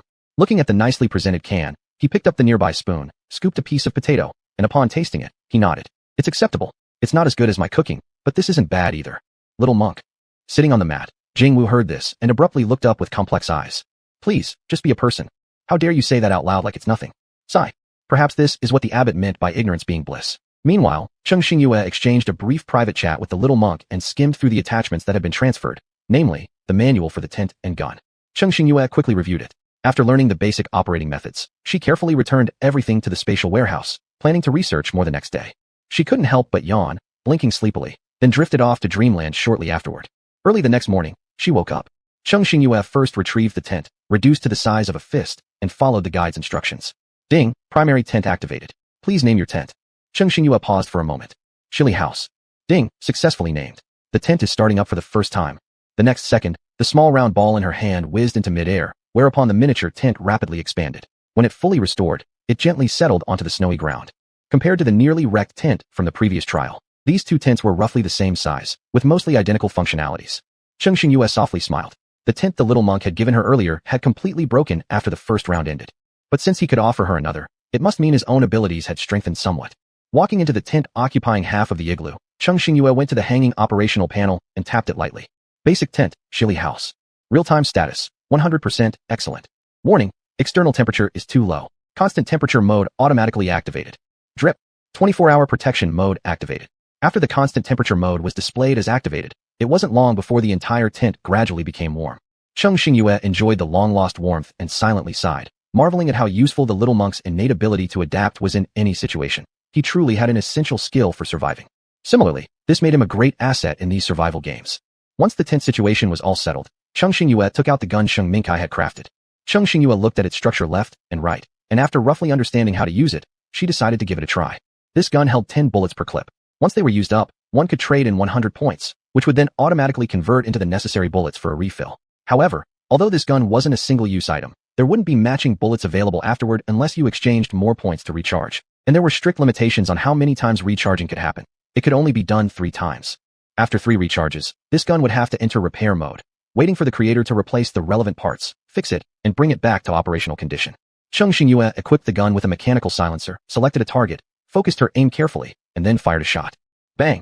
With the silencer attached, the sound was significantly reduced, and basically, it wouldn't attract attention from other players around her. Not wasting time. After figuring out roughly how to shoot, Cheng Xingyue understood that since she didn't have any foundation or basis for shooting, it was impossible for anyone to reach proficiency in such a short amount of time. Additionally, she did not have that many bullets to waste. Therefore, in reality, the primary purpose of this weapon was mainly to deter other players who harbored ill intentions. After all, everyone feared these kinds of weapons due to their speed and strong offensive capabilities. It was just unfortunate that in her hands, this weapon would barely reach its full potential. Cheng Xingyue then visited a small shop, skimmed through the list of players applying for the sale of frostbite ointment she had ordered, and finally moved them to her warehouse. After having a simple meal, Cheng Xingyue set out with her new neighbor to explore nearby areas. The number of players in the safe zone increased several folds every minute. Most of the snow houses nearby were already occupied, and some players who couldn't find a place to settle down had no choice but to pitch their tents or dig themselves a snow cave to stay in. There were more and more players on the snowy ground. As Cheng Xingyue watched the gently falling snowflakes, her brows furrowed slightly. This snow seems to be falling harder. Ever since arriving at this level, the snow hadn't stopped. Although the first 2 days didn't show signs of stopping either, at least it fell slowly. Now, clearly, the snowflakes were not only bigger but also falling faster. Within moments, standing in an open area covered with snow, the brim of her cap was lightly dusted with snow. Xu Yan nodded. Her round little face crinkled slightly. She exhaled softly, and misty vapor floated in front of her. It's not just that, the temperature outside has dropped further. She then carefully tightened her scarf around her neck. Both of them had come out fully prepared, wearing cold-resistant clothing and coats. They even wore tightly fitting hats, scarves, and sunglasses to prevent snow blindness from prolonged exposure to snow. Not just them, players on the road were all dressed warmly. After all, those who were walking around relatively composed, entering the safe zone decently, mostly had fairly complete protective gear. Because of this, currently on this icy land, all one could see were players trudging through the snow like oversized round balls. After roughly surveying the external conditions, Cheng Xingyue pondered for a while and said, "Let's head back. It's too cold outside. We'd better not stay outside the igloo too long." Xu Yan nodded, and the two decided to return. However, when they were halfway there, an unexpected mechanical voice from above suddenly broke the silence. Characteristic of the fallen world's mechanical tone, each word was delivered clearly. "Drip, the safe zone will close in 3 days. Please prepare yourselves." Repeating, "The safe zone will close in 3 days." Upon hearing this, all the players present were shocked speechless. This game is getting harder and harder to play. They hadn't even enjoyed a few days of peace, and some players had just barely entered the safe zone. For quite a number of players, there wasn't even time to prepare before they were thrust straight into the final 3-day countdown. Before the crowd could fully process this alarming news, suddenly, a whirlwind of gusts swirled in the air, and the next second, a violent wind surged toward them with ferocious intensity. This wind was both strong and sudden, carrying a bone-chilling cold that dropped the temperature drastically wherever it passed. Cheng Xingyue and Xu Yan swayed slightly under this gale, almost losing their balance. The fierce winds swept the snow dust from the ground up into the sky, turning the entire path ahead into a hazy gray. The surrounding players, still reeling from the bad news about the impending removal of the safe zone, were now rattled by the merciless wind. This led to widespread outbursts of anger and frustration. Damn, why did this crazy wind start blowing without warning? I went through hell to just enter the safe zone, and now you're telling me it's closing in 3 days? Well played. I exhausted myself for only 3 lousy days, not even finding a proper place to settle down yet. What kind of game is this anymore? Players on the road began cursing loudly, the situation spiraling quickly out of control as chaos erupted almost instantly. Without hesitation, Cheng Xingyue grabbed hold of Xu Yan, her voice strained. This isn't a place to linger. While we can still see the way, quick, let's head back. Xu Yan was also infuriated by the unexpected wind, being an impulsive person by nature. She pointed a finger at the sky and cursed. You damn wind. Aren't you going to give us a break? With the violent wind howling all around, creating a deafening roar, Cheng Xingyue could only make out Xu Yan's mouth movements and not the words themselves, but she managed to guess roughly what she said. The two women clung to each other's shoulders, struggling step by step towards the direction of the igloo. If it weren't for their familiarity with the path and their ability to see the way vaguely, they might have been stranded right where they were, unable to move forward. Cheng Xingyue and Xu Yan slowly moved, and by the time they finally spotted their ice hut, the fierce wind had already spread across the entire safe zone. Chapter 33. Upon entering the ice house, they were almost too exhausted to lift a finger. As soon as Xu Yan stepped inside, she collapsed onto the ground, breathing heavily. Oh, I'm so tired. Though Cheng Xingyue was equally worn out, her strong self-discipline prevented her from lying down like the girl. It was extremely cold, and she pressed her chapped lips together for a moment before reaching out to shake the girl sprawled on the floor. The ground is cold, don't stay lying here. Get up and rest properly. Xu Yan moaned piteously. She struggled to rise from the icy, snow-covered floor, then lazily turned to Cheng Xingyue and muttered, In 3 days, the safe zone will be. Xu Yan stared dumbfoundedly at the tent that had somehow appeared, taking up most of the space within the ice house. It wasn't there yesterday, was it? Startled, Xu Yan paused for a few seconds before giving Cheng Xingyue a thumbs up. Truly from a wealthy household, living in an ice house and still needing a tent inside. Xu Yan didn't give it much thought and circled around the tent. Assuming it was just an ordinary one since protective tents were rare and expensive, usually obtainable only by those well-connected players willing to exchange half their resources for such specialty items crafted by certain makers. At least throughout these days, all Xu Yan had seen were regular tents set up by players. Cheng Xingyue remained silent. Since they were already working together, Xu Yan would inevitably discover something unusual sooner or later, so there was no point in hiding it. Cheng Xingyue pulled Xu Yan into the tent directly. This tent maintained a constant warm temperature suitable for human needs over long periods. When Xu Yan was pulled into the tent, she hadn't realized it until a wave of warmth engulfed her immediately after stepping inside, leaving her startled. This was a specially manufactured item. Looking at Cheng Xingyue, her eyes held a complex expression. Did this person not care if she harbored ill intentions due to carelessness, or because it simply didn't matter? Xu Yan shook her head helplessly and suppressed the emotions bubbling inside her, asking nothing further. After Cheng Xingyue brought her into the tent, she paid close attention to the girl's expressions. Seeing the girl quickly relax and adjust herself, Cheng Xingyue gave an imperceptible nod in her mind.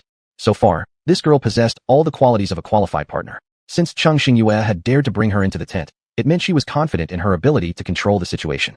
These past few days, they were both subtly observing each other. After all, she was looking for a partner, not someone who needed to be guarded against every second for fear of a knife in the back. But fortunately, both of them had good instincts when it came to judging others. Boom. Suddenly, a loud noise came from outside. Glancing at each other, they realized the sound seemed to be something crashing into water. Cheng Xingyue furrowed her brows slightly, recalling the memorable scene when she first arrived. Had another part of a snow mountain collapsed somewhere? However, no matter how curious they were at this moment, there was nothing they could do to find out. It was impossible to go investigate with the storm raging outside. The blizzard alone would block their path entirely. Hearing the fierce wind blowing and striking around them, their hearts clenched tightly. The feeling of being unable to control what was happening was extremely unpleasant. The tent was silent for a few minutes. When Xu Yan finally came back to herself, she spoke seriously. In 3 days, the safe zone will close. We should prepare as soon as possible. Since we've decided to cooperate, let's be straightforward without hiding any cards. I'll start. I've been collecting supplies these days, preparing for the final challenge. Primarily, I have several portions of meat, 2 basic cold weather outfits, 1 medium-level cold weather outfit, and enough fuel for both of us to last at least a week. Cheng Xingyue raised an eyebrow in surprise. She hadn't expected her to hoard so much fuel. Fuel was among the hardest things to obtain here, besides cold weather gear and medicine. Even Cheng Xingyue herself hadn't managed to collect much useful fuel. Very few players in the official shop acted as agents for selling fuel. Most preferred bartering face-to-face within the game. Even when some players put fuel up for sale in the store, waiting players would snap it up almost instantly. Those lucky enough to grab some felt blessed by heaven. Moreover, this stage was different from the previous Mist City. In this vast, icy world, not only could you not find supply points, but there wasn't even a single green plant in sight. It was impossible to gather firewood. That's why many players lacking proper clothing suffered severe frostbite. Cheng Xingyue sighed softly in her heart and continued. On my side, I mainly have vegetable crops, one protective tent, and a batch of frostbite ointment. Shu Yan perked up at those crucial 4 words. You hoarded frostbite ointment? Cheng Xingyue nodded indifferently. Shu Yan then excitedly clenched her fists. That's great. I was worried that if our fuel runs out and your tent has limitations, we wouldn't be able to endure the cold and might suffer from frostbite later on. But now that you have frostbite ointment, we've temporarily solved that concern. Cheng Xingyue smiled faintly, recalling how she'd accidentally met old Su and ordered a batch of frostbite ointment from him at the right time, a gamble that turned out very correctly. After all, at that time, the full impact of frostbite hadn't yet fully manifested. After talking for a while, their strength gradually returned. Shu Yan rubbed her belly and cheerfully suggested, there have been too many bad news today. Why don't we roast a lamb to comfort our poor, startled little hearts? Upon hearing this, Cheng Xingyue didn't refuse. I happen to have 2 bottles of wine. Let's open one later to warm ourselves and help with sleep. All right. Encouraged by her acceptance, Shu Yan became more spirited. She grabbed a young lamb from her livestock farm. With remarkable speed, Shu Yan expertly cleaned the entire lamb. Then she took out a slightly larger stick and placed it on the roasting rack. Then, she smeared a thick layer of oil on the lamb's surface, flipping it every now and then to ensure even heating everywhere. She occasionally sprinkled some seasonings on it as well. Smelling the genuinely enticing aroma, Cheng Xingyue couldn't help but silently sigh in her heart. Her cooking skills were probably going to pale in comparison to this girl's. She had also benefited from her today, getting to enjoy a hearty lamb dinner for free. However, Cheng Xingyue didn't intend to freeload. She took out a bottle of strong liquor she had exchanged with another player when they first entered this stage, and then she grabbed a few cobs of corn and some potatoes to wash them. Taking her small grill out of her inventory space, she placed the ingredients directly onto her personal roasting rack. Shu Yan, seeing her actions, said nothing, but the dimples on her cheeks deepened slightly. Shu Yan stood by her specially made roasting rack and wiped away the fine sweat that had gathered on her forehead. This constant temperature inside the tent has one disadvantage. Roasting here has almost made us feel like we're melting from the heat. Nonetheless, she smiled again. It's funny, under such harsh low temperatures, we actually have the luxury to worry about being too hot. Truly laughable and cry-worthy. After a little while longer, both of their food items were roasted completely. Although Shu Yan had started roasting her whole lamb earlier, in reality, it was Cheng Xingyue who finished first since her items were smaller and quicker to cook. Cheng Xingyue didn't touch hers immediately, but set it aside, waiting for Shu Yan so they could eat together. Finally, after what seemed like an eternity, when Shu Yan announced it was ready, Cheng Xingyue let out a sigh of relief. It was time to start eating. Seated within the tent saturated with the rich aroma, Cheng Xingyue felt her patience at its limit. Shu Yan tore off a lamb leg for each of them. Then both of them unceremoniously dug in, ignoring all attempts at conversation. As they ate the lamb and corn, they occasionally sipped the wine in their cups. The warmth spreading throughout their bodies led Cheng Xingyue to comment. Your skills are truly unmatched. You can make even an ordinary little lamb taste this delicious. Shu Yan modestly waved her hand. It's only because we're too hungry. Anything would taste good. Not as amazing as you make it sound. Keep praising me like this, and I might get overly confident. The two chatted as they somehow managed to finish off an entire lamb and several side dishes. Shu Yan patted her slightly bloated belly, sighing contentedly. Eating with someone really is more enjoyable than eating alone. Cheng Xingyue nodded in agreement. On her own, she always just ate whatever came easily, but eating with someone else not only improved her appetite, but combined their meal options for more variety. After sitting for a little longer, Shu Yan waved to Cheng Xingyue and decided to head back to her own igloo to sleep. This tent, though spacious enough for both of them, was merely a temporary cooperative setup between them, with no immediate need for huddling together for warmth. Besides, their ice huts were very close to each other, allowing them to quickly respond in case anything happened. Thus, Cheng Xingyue didn't stop her. After escorting her to the door of her ice hut and watching her enter safely, she went back herself. Sitting back inside the tent, Cheng Xingyue also pulled out the sleeping bag given by the young monk, choosing a corner where she planned to stay fixed over the next few days. Chapter 34. On the first day of the countdown, the storm that raged all night finally stopped, and the world returned to normal. People began to venture out to investigate and trade supplies. But the unexpected happened on the final day. Shu Yan rushed into the ice hut with a serious expression. The outside has begun to descend into chaos. It started with an argument over a transaction among a few players, which escalated into fighting. Soon after, large and small conflicts suddenly multiplied. Cheng Xingyue responded calmly, not surprising. Under the pressure of constantly having to be vigilant against losing our lives at any moment, everyone has pent-up anger brewing inside. And once it builds up to a certain level, even the tiniest provocation can ignite a bomb. Shu Yan deftly picked up her warming handbags from her sleeves, replacing the water inside. These were items she had traded with other players recently. Though not as good as those that automatically heated up, they were still better than nothing. When walking outside, at least our hands wouldn't freeze completely, but the hassle of constantly replacing hot water was somewhat troublesome. The temperature is getting lower too. I saw many people suffering from frostbite and looking everywhere for players with healing talents. Cheng Xingyue looked up. How about today compared to yesterday? Shu Yan understood what she was asking. Recalling the scene she had just witnessed on her way here, she couldn't help but sigh slightly. It's worse. On the road, I see players fainting from the cold everywhere. At first, everyone would still offer a hand to help someone in trouble, taking them to unoccupied igloos. Now, With so many frostbite cases, it's hard enough just to take care of ourselves, let alone maintain the initial level of compassion. Thankfully, those official shops are quite reliable. Several are selling ointments and pills. Though the quantity is limited, with restrictions on daily purchases, they're helping somewhat. Cheng Xingyue lowered her gaze, realizing that no matter how much assistance they tried to provide, there were simply too many people and too few supplies. There was no possible way they could cover all players. Time slowly ticked by, leaving only 3 full hours until the safe zone was cancelled. After chatting for a while in the igloo, just as they decided to head into the tent for a break, they suddenly heard a heavy and urgent clatter of disorganized footsteps outside the snow hut. Shu Yan abruptly lifted her head, her voice darkening. Looks like we've been targeted. A flicker of coldness crossed Cheng Xingyue's face. Just as she was about to pull out a gun from her space, she noticed that the girl beside her had somehow summoned a long sword twice her size. With a dull thud, the hilt struck the snow-covered ground, its reverberation resounding within the igloo. Cheng Xingyue paused mid-motion. Her gaze involuntarily lingered on the petite figure of the girl and then shifted to the disproportionately massive longsword she held tightly, a weapon that seemed entirely mismatched with her small stature. Shu Yan hadn't noticed at all that her weapon choice had startled her companion. She swung the longsword fiercely through the air and growled deeply. If anyone dares mess with us, today's sister here will make sure you regret it. Outside, some players who were blocked by the protective shield had grown impatient after trying multiple methods without success and began attempting brute force to break in. Cheng Xingyue wasn't paying any attention to the crowd outside. Instead, her focus remained fixed on her partner, and she fell silent momentarily. Suppressing an urge, she finally managed to ask somewhat awkwardly, "So this is your weapon?" Upon hearing this, Shu Yan swelled with pride, showing off her gleaming blade with a flash of white teeth. "How's it look? Isn't my equipment utterly magnificent?" Cheng Xingyue. There was no need to ask, it was undeniably too magnificent. Seeing Cheng Xingyue hesitating without pulling out a weapon, Shu Yan assumed she lacked any defensive gear and thus reassured her. "Don't worry, you just stay back, and I'll handle these bastards." Cheng Xingyue mentally raised an internal question mark, and then comprehension dawned on her. So, this meant she'd been perceived as a frail young woman requiring protection by the girl half her height? Involuntarily, Cheng Xingyue's lips twitched. Though unclear why she had given such an impression to the other, there was little time to resolve it. Before she could explain further, Shu Yan stormed out furiously and tore open the nearly fractured protective barrier with one swift motion. The moment the barrier with isolation functionality opened, a chilling gust of wind rushed inside. Outside stood 6 or 7 hostile players, their bodies visibly bearing different degrees of frostbite. Their expressions brimmed with malevolent intent as they stared them down. The players standing up front, seeing that the two had finally opened the defense willingly, scanned again and arrogantly commanded, "Hurry! Hand over everything you have to us right now." At these words, Shu Yan smirked coldly and tilted her chin upwards.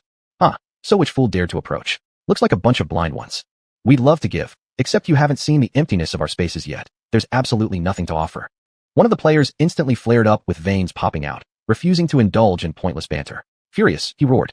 "Stop pretending. Hand over all the supplies from your inventory to us." Shu Yan's expression hardened instantly. It appeared that reason wouldn't deter these bandits who sought to rob them at their weakest hour. With resolution, she discarded pretense. "Tisk. Pity, but I'd rather toss everything into the sea than hand it over to marauders preying upon others' misfortunes." Having finished speaking, she hoisted her longsword aloft, its sharp edge pointed straight at them. Her blunt words enraged several players to the point that they nearly choked on their anger. They scanned this igloo, observing 2 women, one with a poker face and the other red-faced with fury. The players snorted derisively through their noses. Looking at these 2 women who seemed like they could be blown over by the wind, even the woman in front holding such a large blade, what could she possibly achieve? They exchanged glances and without further ado, with one wave of their hand, charged straight at Shu Yan. Shu Yan showed no fear. Grasping her long sword, she immediately confronted the surrounding players. Just as Cheng Xingyue was about to rush forward to help, before her foot even landed, Shu Yan, who had been keeping an eye on her all along, shouted loudly, "Stay back. Don't come out." "Cheng Xingyue, are you sure?" Cheng Xingyue now understood. This girl really had no remarkable techniques. She was merely temporarily maintaining the upper hand because her longsword was significantly sharper than the average weapon. However, it was only a matter of time before she got overwhelmed. With a helpless shake of her head, Cheng Xingyue quickly acted. With one swift movement, she struck down a player sneaking up beside her, intending to strike. She skillfully delivered a heavy punch, sending him crashing to the ground. While monitoring the battlefield, Cheng Xingyue withdrew from her space a gun that hadn't yet tasted blood. As someone was just about to cast a shadow of a dark hand behind Shu Yan, Cheng Xingyue quickly fired. Bang! Since Cheng Xingyue didn't suppress the sound, its unmistakable noise startled everyone present, momentarily freezing them. The player hit instantly collapsed, clutching his right shoulder while letting out an agonizing scream. This piercing cry sent chills down the spines of the others. Shu Yan's body stiffened as she turned her head towards her partner, whom she'd earlier pegged as possessing almost no fighting ability. Inside her mind, a storm raged. What kind of nonsense was this? She thought she could deliver an awesome counterattack, but realized not only could she do nothing against the opponent, her situation was already rescued by her companion. The words she had just said about letting the other hide in the background echoed in her ears. Ah. So embarrassing. On the other side, Cheng Xingyue remained expressionless, having fired the shot as casually as tossing a snowball. The scene froze momentarily, and nobody dared to move. The leader among those plotting a robbery cursed internally, mentally scolding the absent intelligence gatherer multiple times. Didn't he say this snow hut only housed two soft, fragile women? But how did a woman carrying a massive longsword, whose edge nearly blinded them, still make sense? And worse yet, there was actually someone with a gun here. Their weapons were nothing more than a few ordinary small knives which, compared to the others, seemed completely useless. Cheng Xingyue calmly asked, her voice unhurried. How about it? Do you still want to fight? Although her tone carried no emotion, several players involuntarily shivered, as if their hair stood on end. The lead player unconsciously swallowed, hastily replying. No, we won't fight anymore. It's my poor judgment, failing to recognize a great person when I see one. We'll leave. We're leaving immediately. Startled by this terrifying thing, the group practically fled after stammering these hurried words and turned to go. Unexpectedly, as soon as they turned around, they heard that same cold woman saying indifferently, Did I say you could leave? All players. Instantly frozen in place, they didn't dare move an inch. A fleeting smile flickered across Cheng Xingyue's face before she continued slowly. You can leave if you like. Let me think. What did you say before? Pretending to struggle with her memory for a moment, she suddenly snapped her fingers and recalled. Ah, yes, you wanted us to hand over everything we had, right? As she spoke, Cheng Xingyue laughed lightly. An ominous premonition rose in the hearts of the group of players. Sure enough. I believe in fairness most of all. Since you originally wanted our supplies and didn't put us through much trouble, why not return the favor? Come on, hand over everything you have. Frozen in place, the group of players felt as if lightning had struck them out of nowhere. Please tell them. Is there anyone worse off than they are? Failing to rob someone only to get robbed themselves. How utterly disgraceful. Unfortunately, when you're under someone's roof, you have to bow your head. The gun clutched in the other party's hand was truly something to be feared. So they had no choice but to reluctantly agree with glum faces. Xu Yan stood expressionless, watching the group of players who were just arrogantly standing there, now obediently forming a short queue in front of their snow hut, as docile as little chicks. Xu Yan. No, the change happened too fast. She needed a moment to process it. Chapter 35. Cheng Xingyue accepted the thoughtful little cushion handed over by her partner and then sat cross-legged on it. She lazily propped her chin up with one hand and watched the reluctant players drop supplies onto the designated empty space with a rhythm that went thud, thud, thud. Xu Yan stood beside her, marveling at Cheng Xingyue who usually kept a low profile. Wow, did she unintentionally latch onto a strong ally? She stared at the growing pile of various supplies. For the first time, this kind of robbery incident seemed like it could happen more often. She looked at the items scattered on the ground and couldn't help drifting into daydreams. If people delivered things to their doorsteps every day, allowing them to simply sit and collect supplies, wouldn't they easily pass through the game levels without lifting a finger? My goodness, this was almost too perfect. A hint of intoxicated smile flickered across Xu Yan's face. Xu Yan. Xu Yan. Cheng Xingyue waved her hand gently in front of her silent companion for a while, and, seeing no reaction, raised her voice to call out several times.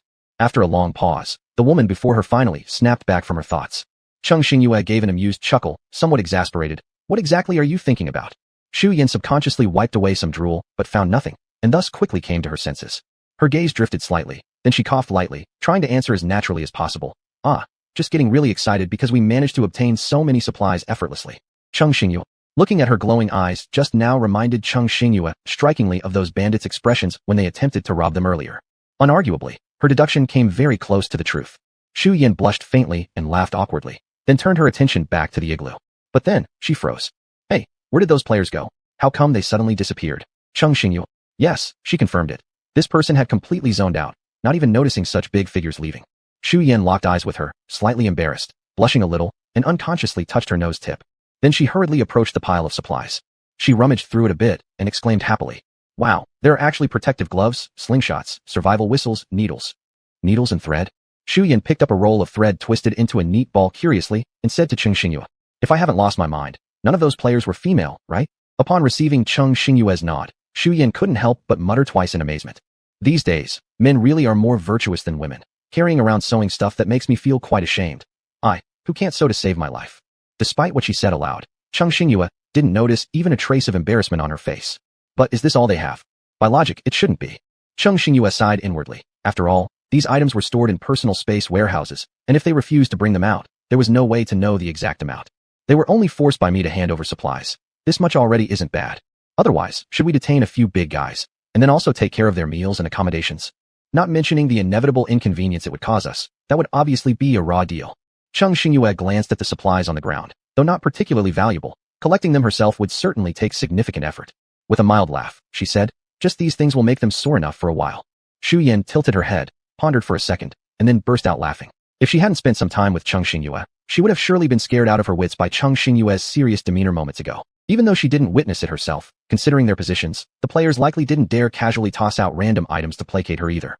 Xu Yan laughed, then took out a small bag of rice, and said cheerfully to Cheng Xingyue, "Ever since I entered this game, I haven't had a single grain of rice. I'm craving it so badly." Unexpectedly, this group actually has rice with them. I wonder where they got it from. Xu Yan's face was glowing faintly, her dimples showing subtly as she said, "Then today, why don't we just steam some rice and eat it?" Cheng Xingyue was influenced by her demeanor, and despite not being particularly focused on satisfying her appetite, she couldn't help but smile and nod in agreement. "All right, today we'll cook a few dishes as well, changing our taste to improve our diet." Upon receiving her partner's approval, Xu Yan immediately stood up and began melting some snow for water to prepare for cooking rice. Cheng Xingyue initially wanted to help, but Xu Yan pressed her down, asking her to just sit and wait for the meal. After all, if it hadn't been for Cheng Xingyue's timely intervention earlier, she might have really ended up getting beaten. For the hero, there should be respect accorded accordingly. As the partner who gained profit effortlessly, if even the preparation of a signature dish had to be done personally by the other party, she would truly feel ashamed. Thinking along these lines, she felt more motivated within herself, determined to showcase her skills, offering some comfort to her companion.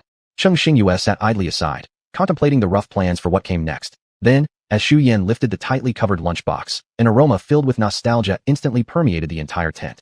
Cheng Xingyue raised her eyes, inhaling deeply this scent that was identical to memories, making her slightly dazed.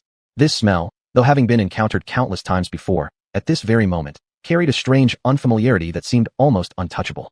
Xu Yan roughly arranged several dishes on the course table, then waved at her, her face beaming with joy. "It's time to eat."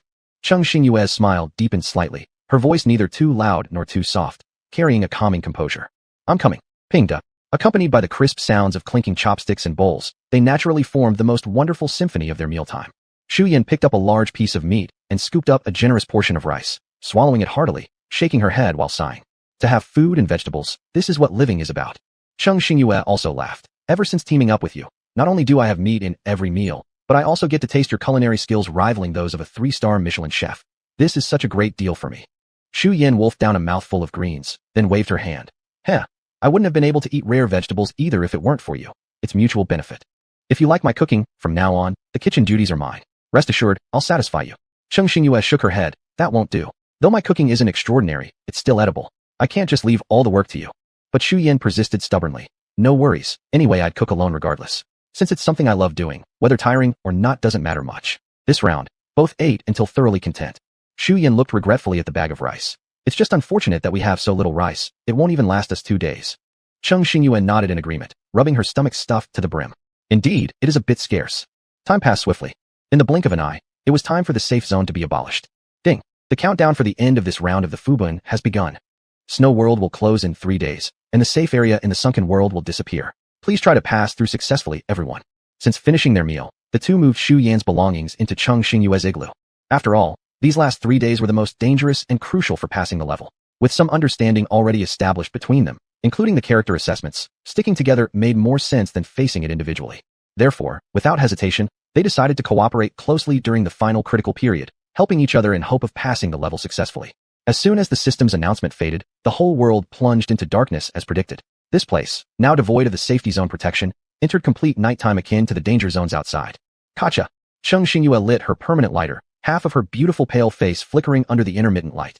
At the appropriate time, Xu Yan handed over their pre-prepared homemade candles.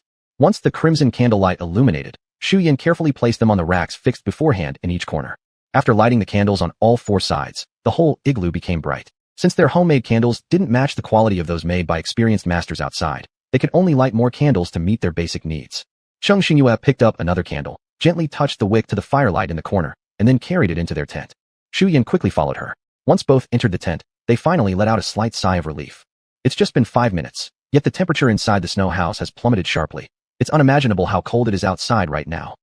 Xu Yan was puzzled and hesitantly said, "Did you notice that this tent doesn't seem as warm as before either?"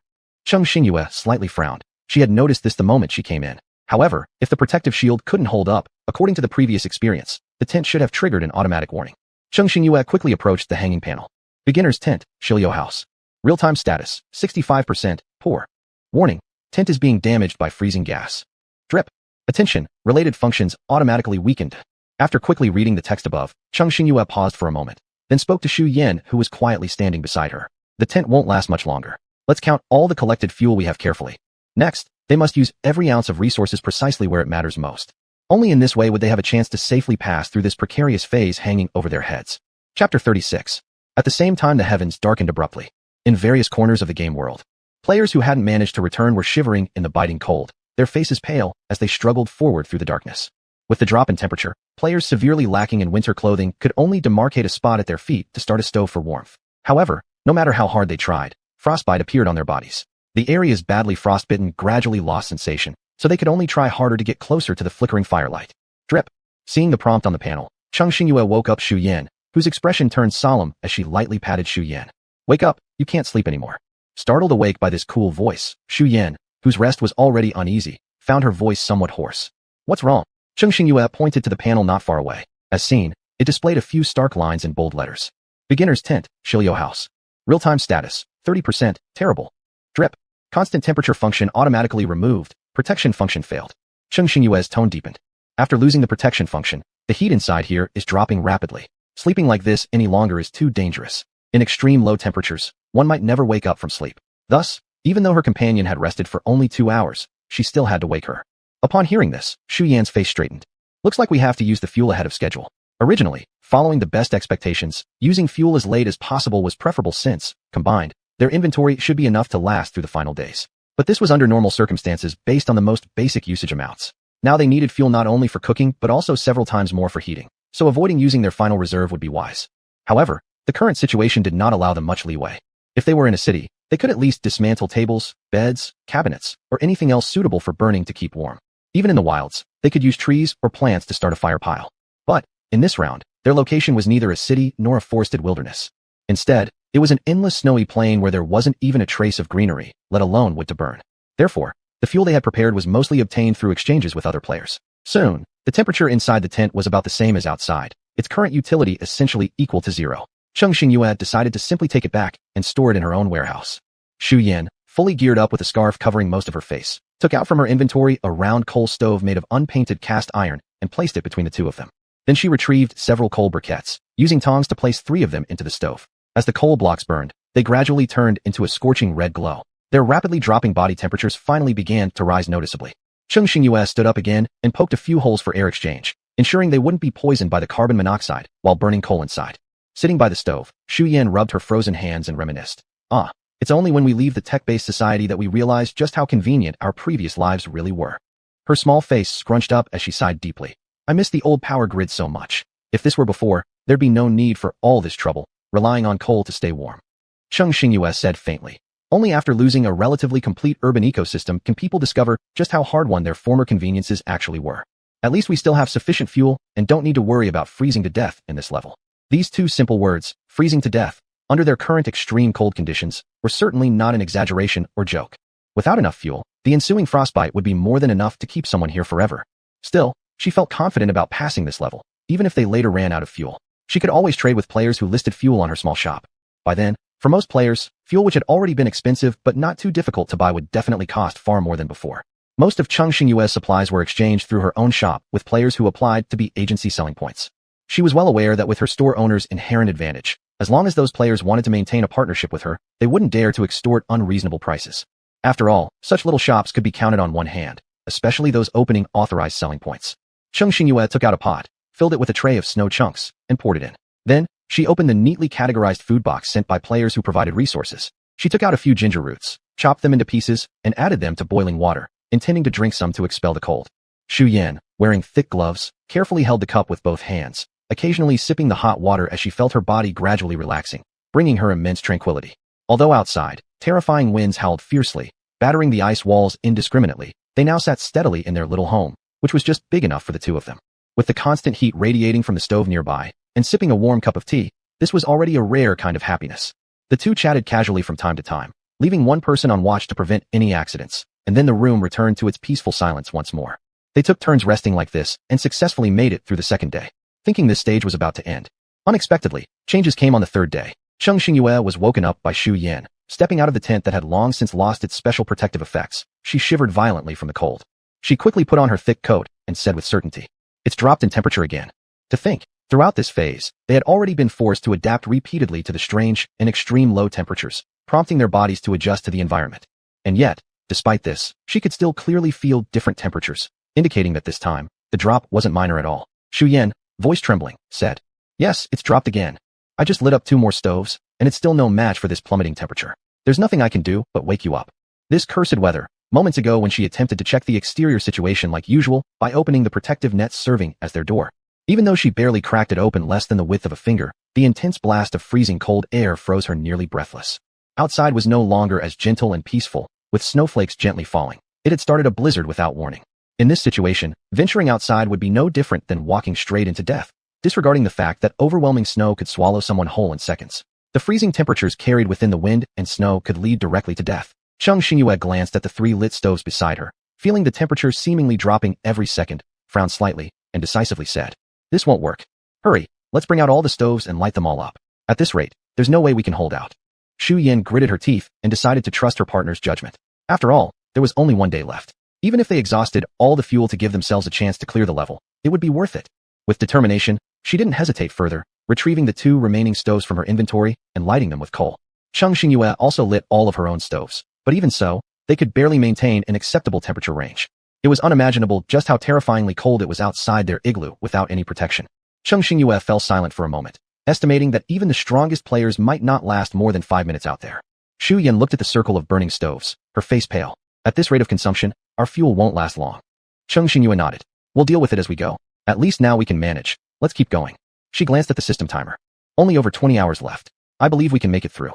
At this moment, what was deadly wasn't just the constantly changing external environment, but also the psychological stress. The peak of psychological pressure is when one is most likely to give up. Cheng Xingyue noticed the declining morale of her partner.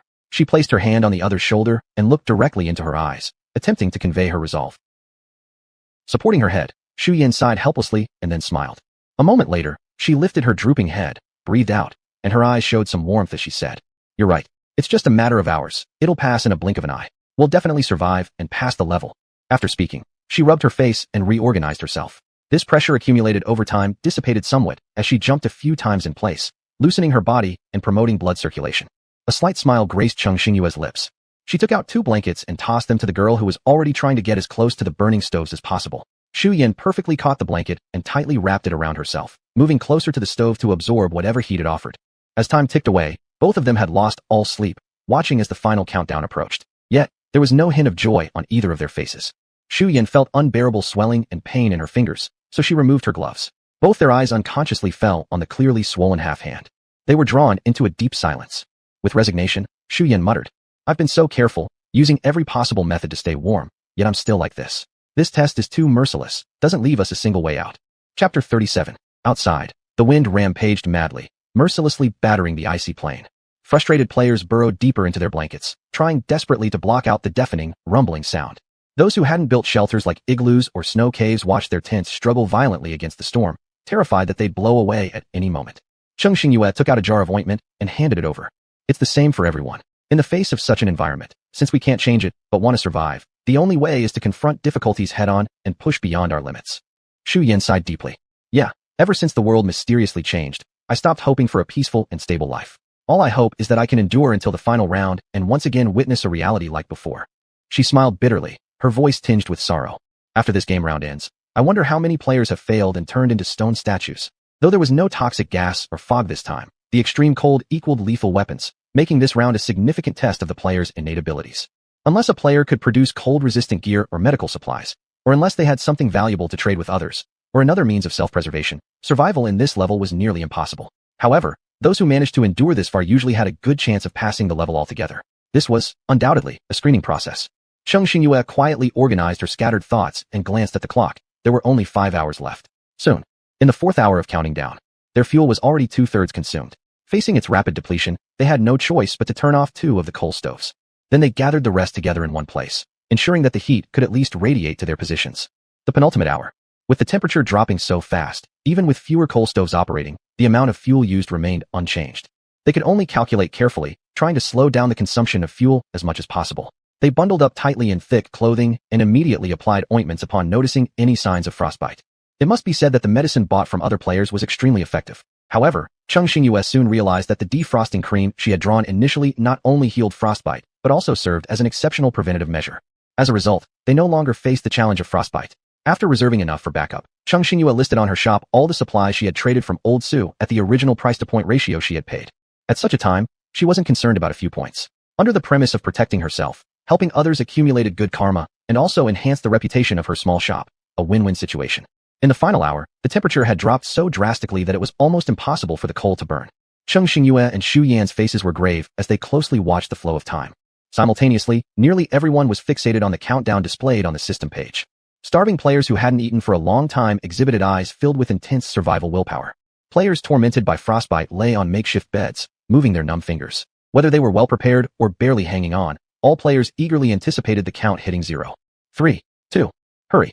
It was almost over. Players instinctively clenched their fists. 1. The moment the numbers hit 0, the familiar voice rang in the minds of those who successfully cleared the level. Ding! Congratulations to the players for passing. The world of ice and snow. Upon hearing the mechanical voice, which was once almost annoying, announcing their success, the players managed to suppress their joy as they watched the surrounding temperatures rapidly rise until reaching relatively normal levels again, like when they first entered this level. The polar night didn't disappear, and Cheng Xingyue guessed that since the phenomenon persisted, it might have always been this way at this time. Xu Yan sighed in relief, a full smile spreading across her face as she extended a hand toward her. It's my luck that I met someone as reliable as you in this level. Cheng Xingyue lightly chuckled. Same here. Xu Yan raised an eyebrow. Let's exchange contact details. Though we may or may not meet again, if there's anything within my power to help you in the future, I'll certainly do my best. Her mischievous grin broadened. Not to mention, if we meet again, don't worry. I can make sure meat is on the menu now and then. Cheng Xingyue couldn't help but laugh, teasing. Just make sure that when the time comes, you don't forget your promise now. Honestly, if it weren't for the ointment provided by the other party during this game, they probably wouldn't have come out unscathed after the last robbery incident. Cheng Xingyue likely wouldn't have fared well either. She was someone who valued righteousness deeply, and considering this, Xu Yan's gaze grew more sincere as she slapped her chest confidently. My word carries weight. If I say it, I won't hesitate to fulfill it when the day comes. You can count on it. Cheng Xingyue actually didn't mean to freeloading off anyone, so she smiled and shifted the topic. Outside, the sound of the wind had ceased at some point. Ding, World of Ice and Snow level officially closed. Return countdown begins. Ding, transmission starts. Soon, all players who had successfully passed were swept into a vortex. The next instant, Cheng Xingyue found herself back in her little shop. Drip, congratulations to player 1063, who maintained over 85% life signs during the challenge. You will receive a reward. S-grade metal successfully stored in your warehouse. You now own 2. Note, 3 can be converted into a 3S grade metal. Familiar with the drill, Cheng Xingyue opened her personal panel and retrieved the clearance prize package from the warehouse. With anticipation, she opened it. Drip, player successfully opens clearance big prize pack. Your rewards this round include 8,000 points, store upgraded to level 10, extra talent lands added by 15 blocks, canned food factory upgraded to level 3. A package of premium rice seeds, 1 apple sapling dot. At the same time, her personal page also underwent changes. Drip, identity information updating. Player, number 1063. Talent skill, special land. Occupation, level 10, a little shop owner. Land level, 2-star planter, unlocking fruit crops. Unexpectedly, the points reward this time was nearly double that of last time, though she wasn't sure if it was just players with S-grade medals who received such a significant increase. Besides the benefits brought by various title upgrades, Cheng Xingyue's lips curled slightly as she picked up the apple sapling. What surprised her most this time were these 2 seed packages. Cheng Xingyue silently calculated in her mind. At this rate, she was truly going to become a large-scale farmer. Thinking about it, after keeping what she needed, selling the ripe fruits and crops at her little store, then sitting and counting her points, it would be nothing short of delightful. With the upgrade of her titles, not only did planting speed increase, but yields also greatly improved. Cheng Xingyue gathered the new round of crops, then planted the apple sapling in the innermost position. She also planted rice on half of the remaining plots, while sowing potatoes and corn seeds with special effects on the other half. Finally, she could relax a bit. Cheng Xingyue glanced at her cultivation panel, activated her shop's Do Not Disturb mode, and soon fell into a deep sleep. This nap was fantastic, free from the constant pressure above her head, allowing her to finally have a good rest. Cheng Xingyue tapped open the canned food factory interface. Although the previous round of processing hadn't finished yet, the rules had already automatically updated. Originally, each batch was limited to 100 cans. Now it became 300 cans per batch, and the probability of the canned food retaining the original material attributes also increased by 10%. Although the processing still took a week, if she had enough points, she could directly purchase system acceleration cards, reducing the time by at least 4 days. Using these periods, she had successfully processed several batches of canned goods through acceleration cards, not only repaying those owed before, but even having some surplus left. She planned that once this batch of canned goods was processed, she would bundle them together for sale in her shop and stop selling unprocessed crops directly. Using processed canned goods as her primary method of exchange, this would surely yield more profits. Whether it's accumulating more points or exchanging useful materials with other players, either option would work well. Sitting there for a while, Cheng Xingyue remembered her two neighbors she hadn't contacted for quite a long time and decided to check how they were doing. During this period, she occasionally kept in touch with both of them, so she had a relatively thorough understanding of their situations. Recalling a few days ago when Jingwu told her he managed to build a medium-level small wooden house, his excitement couldn't help but make her chuckle. Since she had nothing else to do and didn't know any of the other nearby players, it might be nice to chat with them. Cheng Xingyue knocked lightly on the door with her finger. Sheng Mingkai's stern face appeared, raising an eyebrow with a steady smile. Congratulations on passing the challenge. Come in. Upon hearing the sound, Jingwu also ran over with his short legs.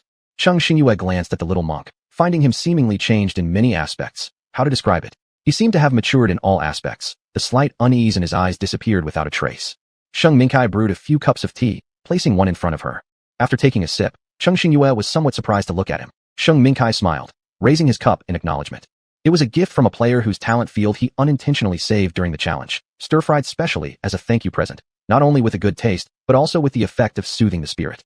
In the following days, the three of them occasionally visited each other, discussing what supplies they could prepare next.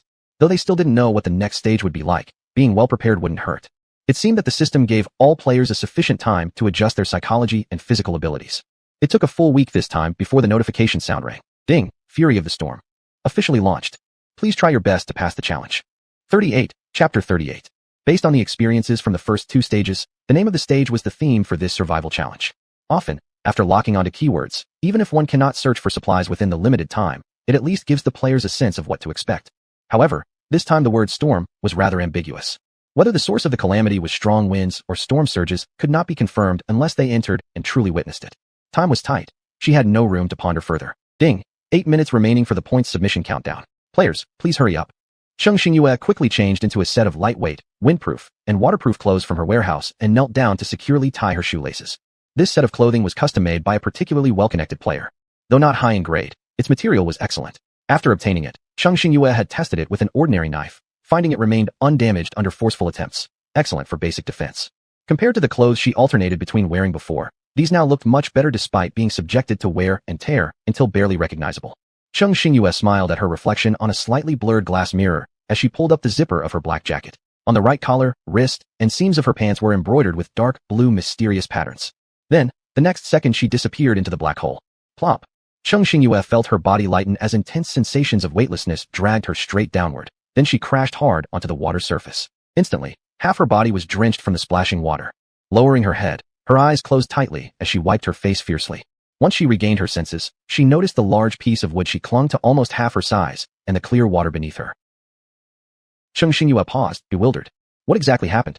She quickly looked around. Before her stretched endless sea, with sunlight scattering like fragments on the emerald green, clear waters, dazzling with bright colors. Not too far from the coastline stood a group of rocks carved over years by nature's hands, rugged and oddly shaped. Beneath them lay loose grains of sand. The occasional breeze that blew by gave a refreshing sensation. Different from the snow-covered world of the previous level, though beautiful, its barren wasteland devoid of life was indeed terrifying. Here, sunshine, sandy beaches, sea breezes, and blue skies and waters presented a view so picturesque it seemed almost unreal. If she were merely a spectator enjoying this scene, there is no doubt she would feel relaxed and delighted. And she would likely regard this place favorably, respecting the beauty before her.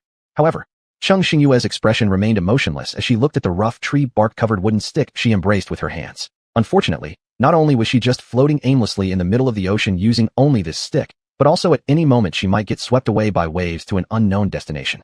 No matter how stunning the scenery was, Cheng Xingyue found no solace. Looking around at other players, she retrieved 2 small wooden blocks from her storage space, which she used as paddles. There were others besides herself who were helplessly drifting on the water surface. Taking her location as the center and roughly counting, she spotted a few players similarly hugging some makeshift driftwood or boards kindly given out by the system, all with expressions filled with indescribable frustration, paddling toward the shore. Hey! A male player struggled to maintain balance and waved his free hand energetically at her, flashing a radiant smile across his face. Noticing her gaze, he slowly maneuvered closer to her. Cheng Xingyue reacted nonchalantly, continuing along her planned direction. When the player reached her, he offered her a board which looked purposefully sharpened.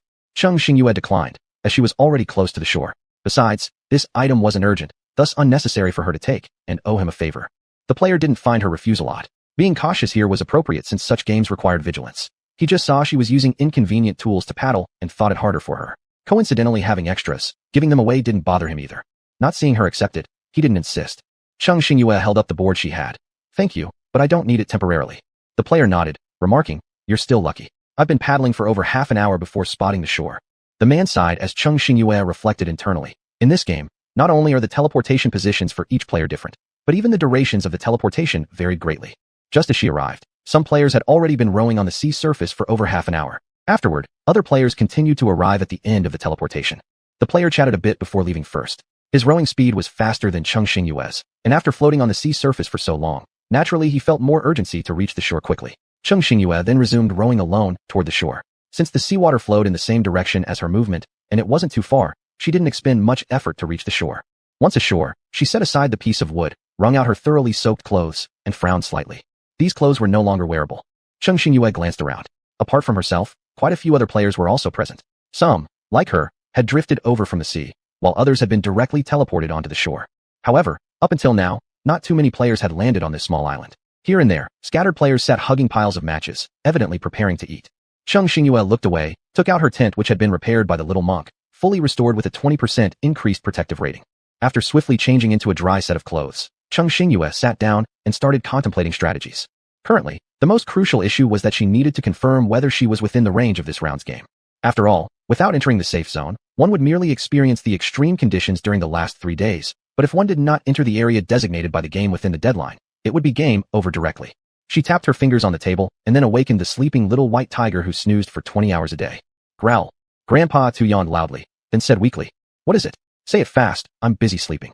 Cheng Xingyue, you should change your title from Lucky Tiger to Sleep God Tiger, my friend. Grandpa Tu mumbled a couple of words softly. Haven't my lucky titles disappeared a long time ago? Recalling the last time she was mercilessly humiliated, Cheng Xingyue became speechless. Not hearing clearly, Cheng Xingyue looked at him in confusion. Grandpa Tu sighed deeply and said, nothing, just reminiscing about the lost youth.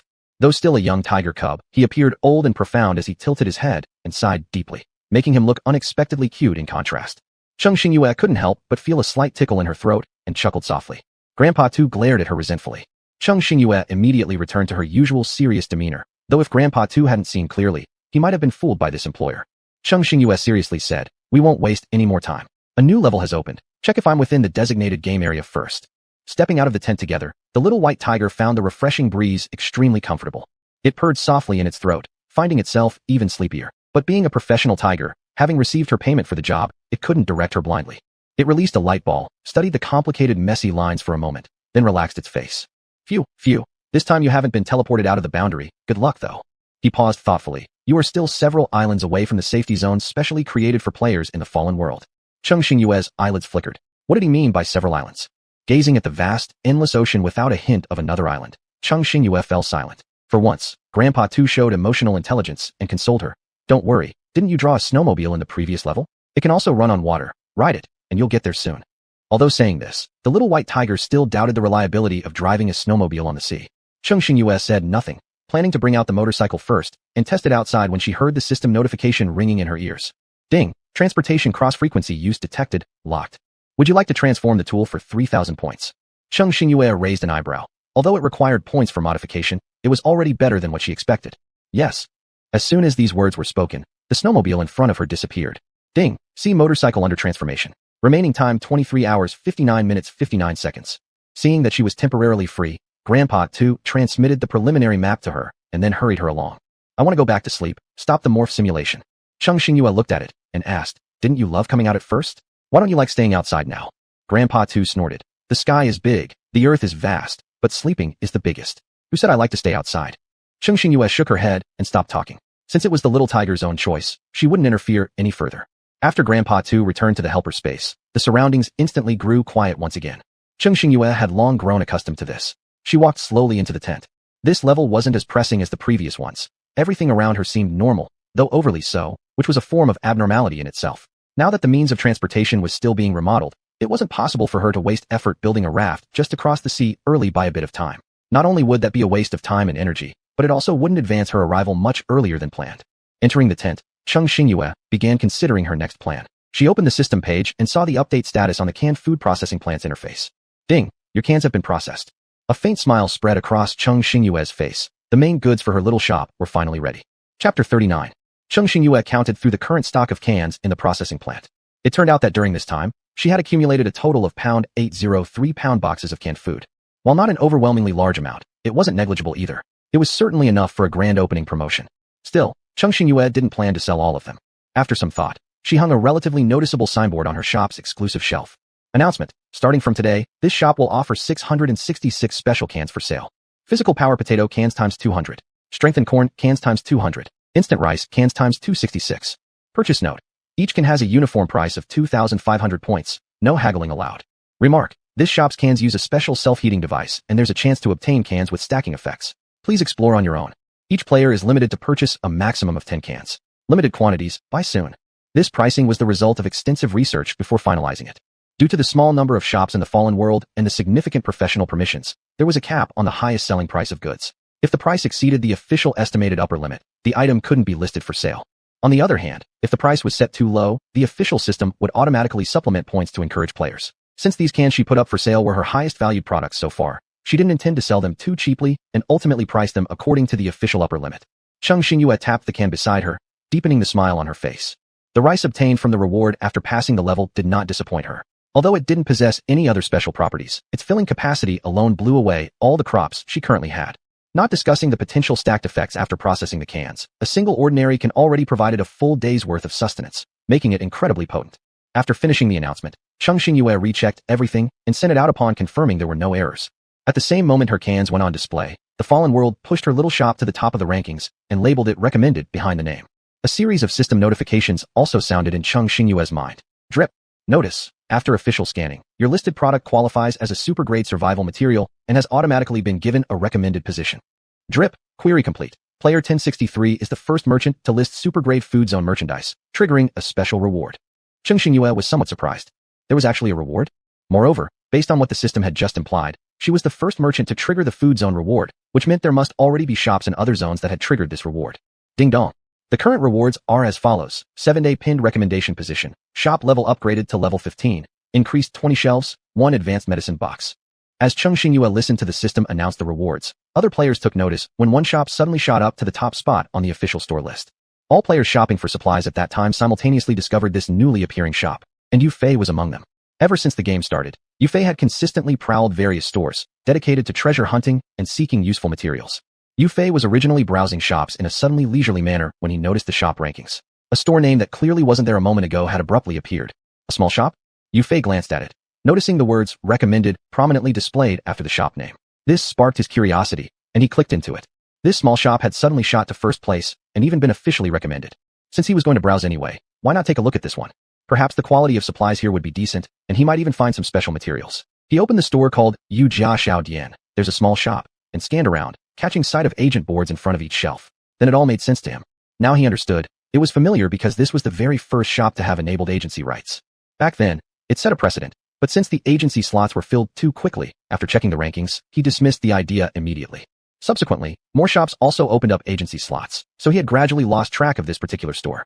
Glancing around briefly, he thought it seemed no different from other stores, leaving him puzzled. Though it had plenty of items, weren't these just common goods? So why did the Fallen World system promote this shop to the top official position? Even though he couldn't quite figure it out, now that he was here, he might as well take a thorough look to see if there was anything useful. Very soon, he noticed Cheng Xingyue's announcement board. Who knew how such an obvious message had eluded him for so long? Yu Fei skimmed through the announcement quickly, and his eyes brightened. Special cans? Cans that could boost stamina and enhance physical abilities? Buy? That was Yu Fei's immediate thought. But he hesitated as he looked at the shelves. The limit was 10 boxes per type, and there were 3 types of cans. How should he choose? Before he could dwell on it too long, he saw the stock rapidly decreasing. In the blink of an eye, 100 boxes had already been sold. Afraid of missing out, he quickly decided to buy 4 boxes of potatoes and corn each, and 2 boxes of instant rice. He was particularly eager to try the first 2 kinds of cans with their unique enhancements. Still, following the principle of trying not to miss out, he purchased a bit of everything to test. After swiftly paying the points, the goods immediately entered his storage. Yu Fei took out all the cans he'd bought. Looking at their not-so-large size, he felt a pang of regret. The cans weren't big, yet their price was quite high. If he hadn't had plenty of points, buying 10 would have required serious deliberation. He hoped these cans wouldn't disappoint him. Yu Fei examined them and opened a box of potato first. As soon as he lifted the lid, a puff of steam carried a strong aroma that made him involuntarily swallow. So fragrant. Who would have known how tough things had been for him lately in this game?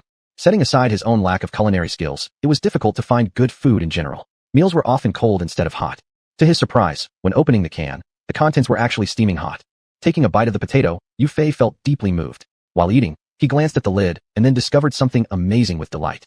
Congratulations, the effects of this item have automatically increased by 60%. Never in a million years did he expect someone as perpetually unlucky as him to get such fortune today. There were also players who mainly bought corn and potatoes, while others preferred rice. Players who had previously relied on rice as their staple food but hadn't had it for a long time missed it greatly. Now seeing that rice cans were available for purchase, they immediately bought them without hesitation. Initially driven by the desire to satisfy their cravings, these players unexpectedly found that the rice cans had a remarkably high fullness value. As time passed, they realized that the fullness effect after consuming the rice cans was surprisingly powerful. Hence, players who initially only bought 2 cans decided to use up the rest of their quota. It didn't take long for the remaining stock on the can shelves to drop drastically, being cleared out almost instantly. Some players had barely finished reading the announcement when all the stock was already gone. Those left bewildered, and players who initially planned to try first and decide later could only look at the empty shelves in despair. Boss, the items are sold out. Please replenish the stock as soon as possible. However, as the owner of Yu Jia Xiaodian, Cheng Xingyue remained entirely unaware of what those starving players were feeling. She was sitting at her own desk, happily eating rice with corn and potatoes as a side, when she received a system notification. Drip, your cans have been sold out. Cheng Xingyue stopped her movements. She had guessed that her goods wouldn't be hard to sell, but she hadn't expected them to be sold out so quickly. It seemed that from now on, she wouldn't have to worry much about having insufficient points. Even though the cans were all sold out, Cheng Xingyue did not plan to put all the remaining stock on shelves. After all, the quantity was limited, and she couldn't possibly sell all her reserves. The anxious players waiting for the owner to restock waited for a long time without seeing any new cans, leaving them feeling extremely frustrated. All players, this must be geomarketing, right? Unknowingly losing control, players who had consumed 2 boxes of cans in no time couldn't help but shout in anger inside their hearts. Not like this. Just when they discovered such good stuff, it was already gone. Now they only had a few boxes left. Who knew, after tasting this flavor-excellent and effective food, how they would eat their unappetizing dry rations again? Unfortunately, since the owner didn't update the new items, there was nothing the players could do. The players could only helplessly follow this shop and decide to check the moment there was news, buying as much as possible and stocking up. It was never wrong. Some of the smarter players also instantly recognized the advantages of these cans. Not only did they replenish stamina, enhance physical fitness, but they also had a powerful hunger-quelling ability. This was undoubtedly an essential item for survival games. A man is iron, rice is steel. Convenient food that's both easy to consume and filling is always in high demand wherever it goes. Unfortunately, the amount of stock uploaded to the store was really too little, and even if they wanted to hoard more, they had no way to do so. They could only patiently wait for the next time the owner would upload cans again. From this moment forward, scattered among the initial batch of players, the canned food, quietly hidden in the hands of a select few, was like tigers coiled ready to pounce, just waiting for the moment to sweep through the hearts of the players. Cheng Xingyue felt none of the tiny ripples she had stirred in the game before they subsided. After finishing her sweet and delicious meal of rice, she lay down to prepare for a brief nap. With 20 hours remaining until the motorboat was fully upgraded, considering the unclear situation ahead, it was vital to grasp this precious time for rest. Before setting off, she had to ensure her mental state was optimal. While Cheng Xingyue slept, outside, at some unknown point, light rain began falling with pitter-patter sounds. The crisp sound of the raindrops hitting the tent added a further layer of hazy drowsiness. Chapter 40. The gentle raindrops fell onto the sandy beach, being instantly absorbed into the ground, soaking the loose soil. Small rivulets formed, winding their way to form streams. Upon waking, the noise outside grew increasingly chaotic, occasionally accompanied by soft footsteps and the occasional murmured conversation. Cheng Xingyue took a glance at the outside weather, dressed well in a transparent raincoat, and planned to take a walk. Her tent was near the coastline beside a large rock, with a firm and thick yellow earth underneath. This sleep seemed to have made her miss the arrival of quite a few players. What was once a beach where only a dozen or so players could be seen now had a player every few meters, creating a lively scene at first glance. As Cheng Xingyue walked casually, the rain gradually stopped above. Some players who had not specifically traded for rain gear threw away the big leaves they had used as umbrellas, visibly relieved. Finally, the rain had stopped. Though it wasn't heavy, the lack of proper protection equipment had been annoying. Seeing the female player walking toward the shore, wearing rain gear, with a transparent brim dripping with water droplets, the gaze of the other players rested on her calm and cool face and shifted away immediately. To make it this far and still walk among the crowd as if no one else mattered, showing absolutely no signs of shyness, such a female player, regardless of what backing she might have, judging simply by this calm demeanor, she was definitely someone not easily trifled with. After repeated lessons, male players no longer dared to overestimate themselves or stubbornly think that female players were naturally weaker in this kind of strength-first survival game. After all, those overly headstrong players had either ended up restarting their lives or worse, who knows where they were now. On the way, players attracted by Cheng Xingyue couldn't help but marvel internally. Looking at this player, everything under control, completely unruffled, they would have to be extra careful. None of them wanted to be pointlessly targeted by some extraordinary player. After all, who knew if this person was someone with a broad mind or not? If they ended up in trouble due to a moment's carelessness, there'd be no place to even complain. The players around were walking along the shore toward the safe zone, their faces gloomy as though each of them was lost and thought about how to cross the sea. Cheng Xingyue stood still, just as she heard a sigh from the players nearby. It's really troublesome. With such a vast sea ahead, and us being triple no players, no supplies, no knowledge, no tools. How can we make it to the safe zone in time? A big and burly player then showed off his axe and grinned. I've checked. There is a bamboo grove nearby. I plan to cut down some bamboos later and use them to build a raft to get across the sea. The first player who started the conversation looked at the sharp axe enviously, eyes twinkling as he moved closer to him, and spoke enthusiastically. Hey, big brother, would you take me along? I won't seek any advantage. I'll trade a pack of cookies for 1 hour of your axe rental. What do you think? The bulky player's seemingly simple face flashed with an astute glint, which vanished in a moment. He slapped his shoulder heavily. Deal. We'll go chop bamboos together soon. The scrawny player smiled faintly. Although swapping a pack of cookies for an hour of rental might seem expensive, the top priority right now was to cross the sea and get into the safe zone as quickly as possible. Even if he knew the detailed steps for boat building, it would have been impossible for him to build a boat on his own within a short time. Under the current situation, building a simple bamboo raft would be the best choice. Seeing that the robust brother readily agreed to his terms, the man felt secretly relieved and was just about to say something to further improve their relationship. At that moment, the group of players surrounding them, who had just been worried about only having small knives as protection against the forest and bamboos, overheard that the axe could be rented. Without hesitation, they shouted out one after another.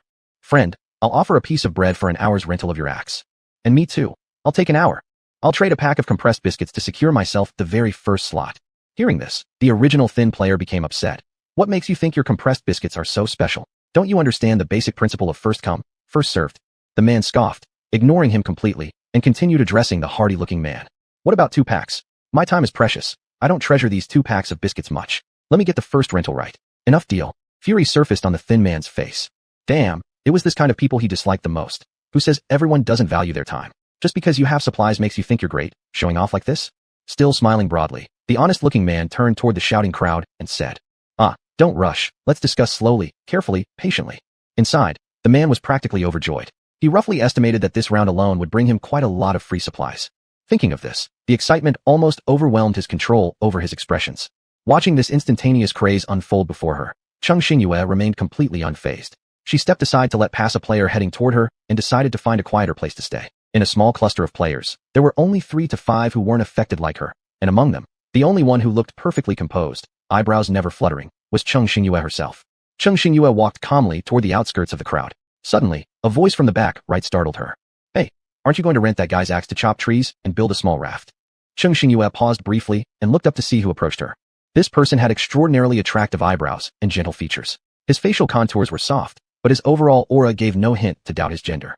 His voice was melodious and pleasant, like beads of jade falling. Suddenly, he came closer to her, his expression full of curiosity.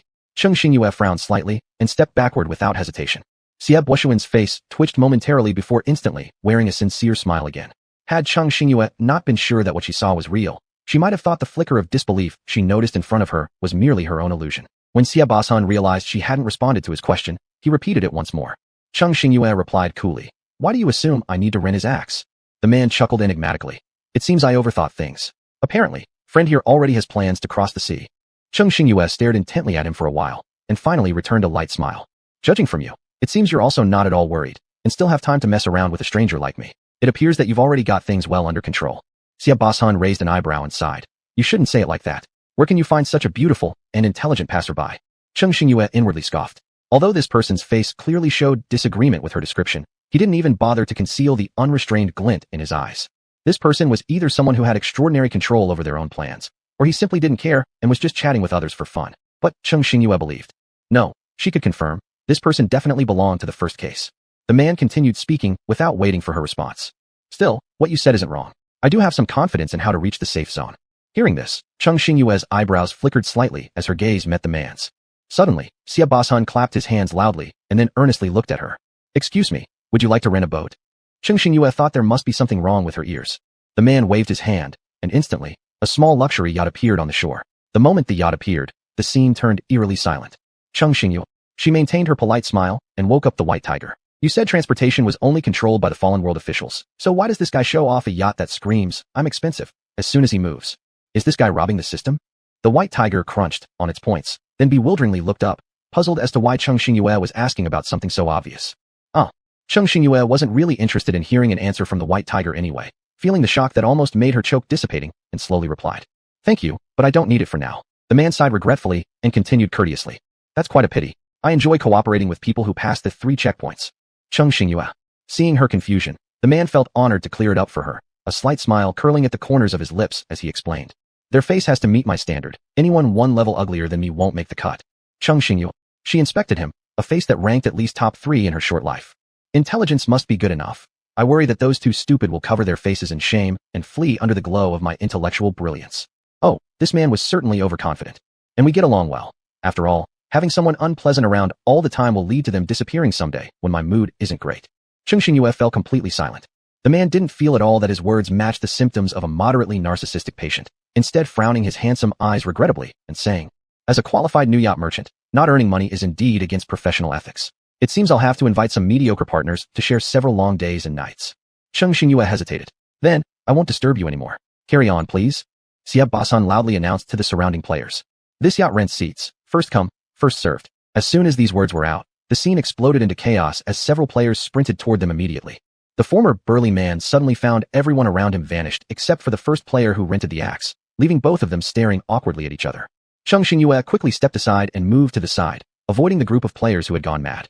The man's voice occasionally rang out. Hey, please deposit your resources as a down payment. Why doesn't the previous player need to? The man strangely asked back, then smiled and said, sorry, it's because you're not nearly as likable. Cheng Xingyue twitched upon hearing this. What kind of strange person had been brought into this game? Sieb Basan seemed to sense something and glanced at her direction. They locked eyes, and both curved their lips slightly. The man pointed at the sky, silently mouthing a few words with a joyful smile plastered across his face. Cheng Xingyue's expression instantly darkened, and then she turned away, her face expressionless. Chapter 41. This lunatic. Laughing while knowing there's poison in the ring. But still, Cheng Xingyue's mind began working rapidly. She couldn't determine if this conceited man was just teasing her on a whim. Regardless, this ultimately concerned her safety, and though she wouldn't blindly believe everything from a stranger and abandon her independent thinking, it also didn't mean she wouldn't use her own way to investigate the truth behind this matter. A sea breeze with a sticky quality swept toward the pedestrians by the shore. Cheng Xingyue looked thoughtfully at the sky, which was still somewhat overcast despite the rain having stopped. After some consideration, she took out several containers from her storage space and moved between different locations. She collected equal amounts of rainwater from the leaves of tall, sturdy trees, small puddles on the ground, a freshwater stream, and seawater near the beach. The 4 containers were placed side by side on the table inside the tent. Cheng Xingyue called out to the system in her mind. Drip, identification function activated. Source, Storm Fury.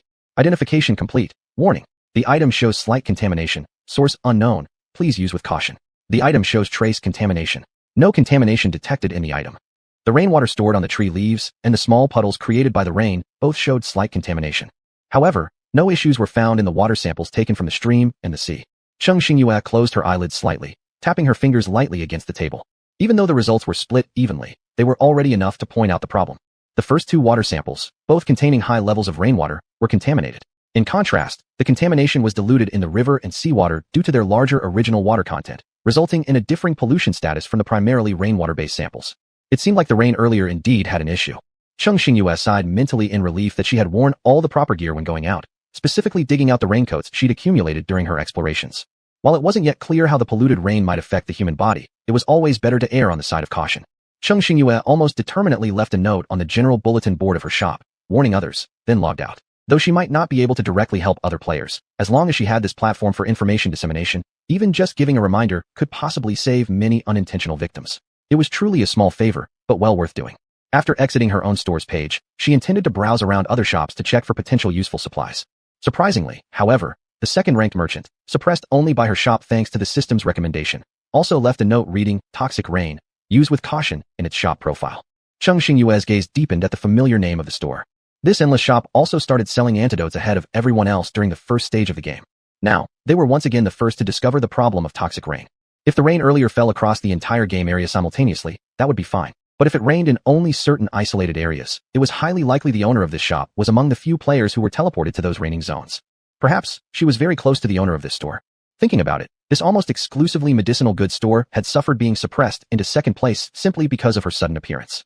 Furthermore, due to her unique canned goods, the sales volume of the products sold on consignment in this store skyrocketed dramatically. As of now, calculated hourly, she was even on par with the originally top-ranked endless shop. Given its rapid growth rate, she might soon surpass the other. Cheng Xingyue speculated that the current mood of this shop's owner must be quite complex. Unlike her laid-back management style, this shop consistently ranked first in terms of reputation, sales volume, and credibility.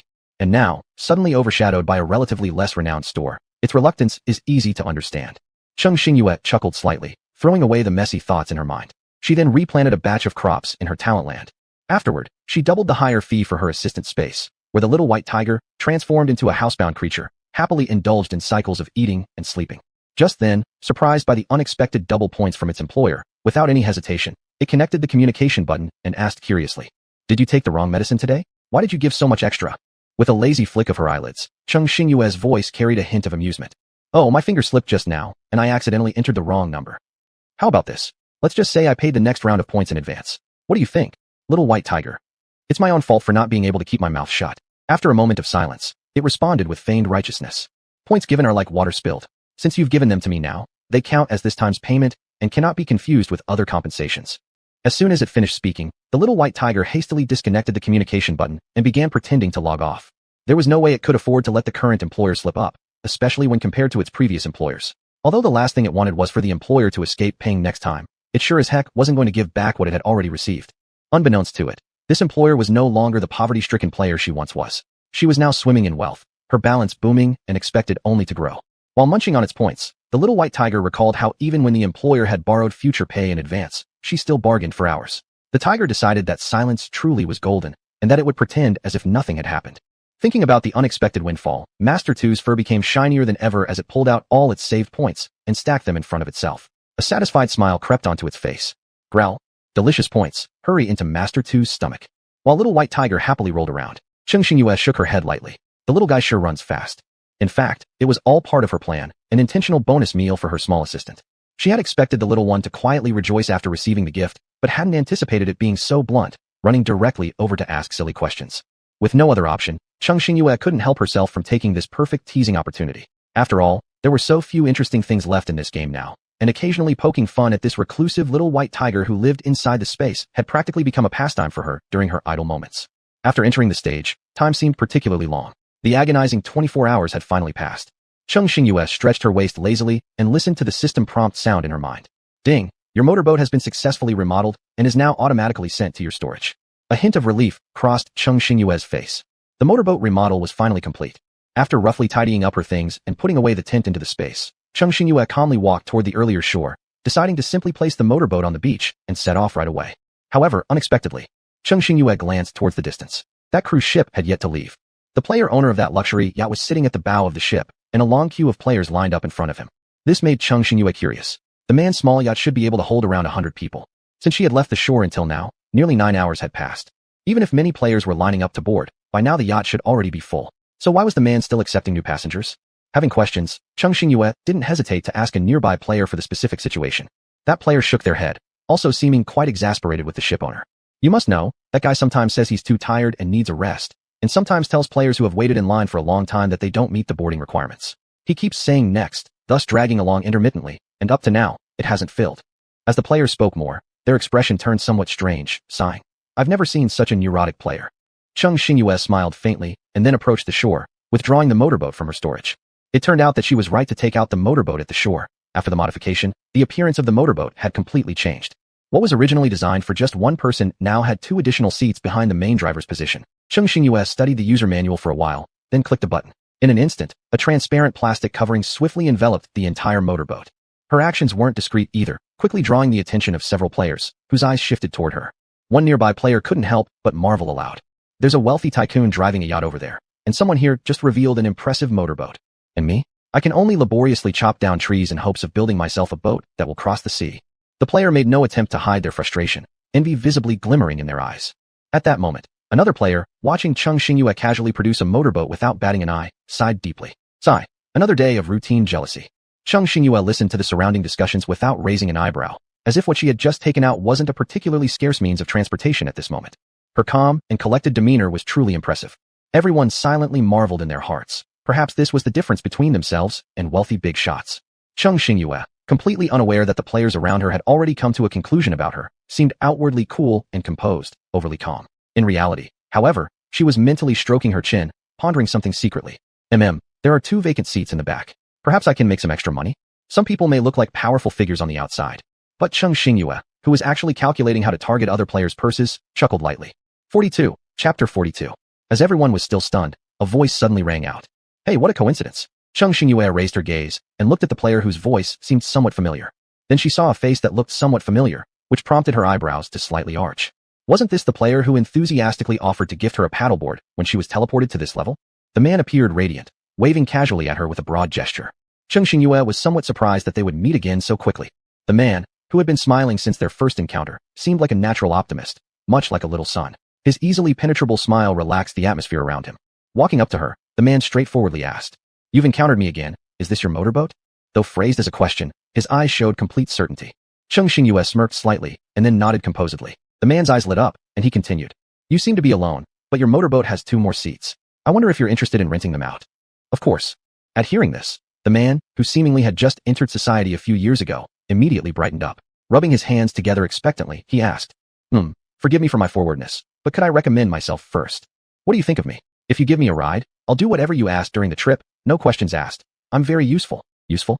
The players nearby, who had been eavesdropping, couldn't help but feel their expressions grow strange. It was the first time they had heard someone describe themselves this way. Upon realizing the awkwardness of his statement, the man's ears turned slightly red. He sheepishly scratched his hair. Of course, the matter of compensation can also be discussed. Bringing me along will definitely ensure that you won't lose anything. Considering that the other party was a solitary female player who might have safety concerns while being on the same motorboat with a male player for several hours, he hurried to add, And you can rest assured, I swear I won't entertain any wrong intentions during the trip.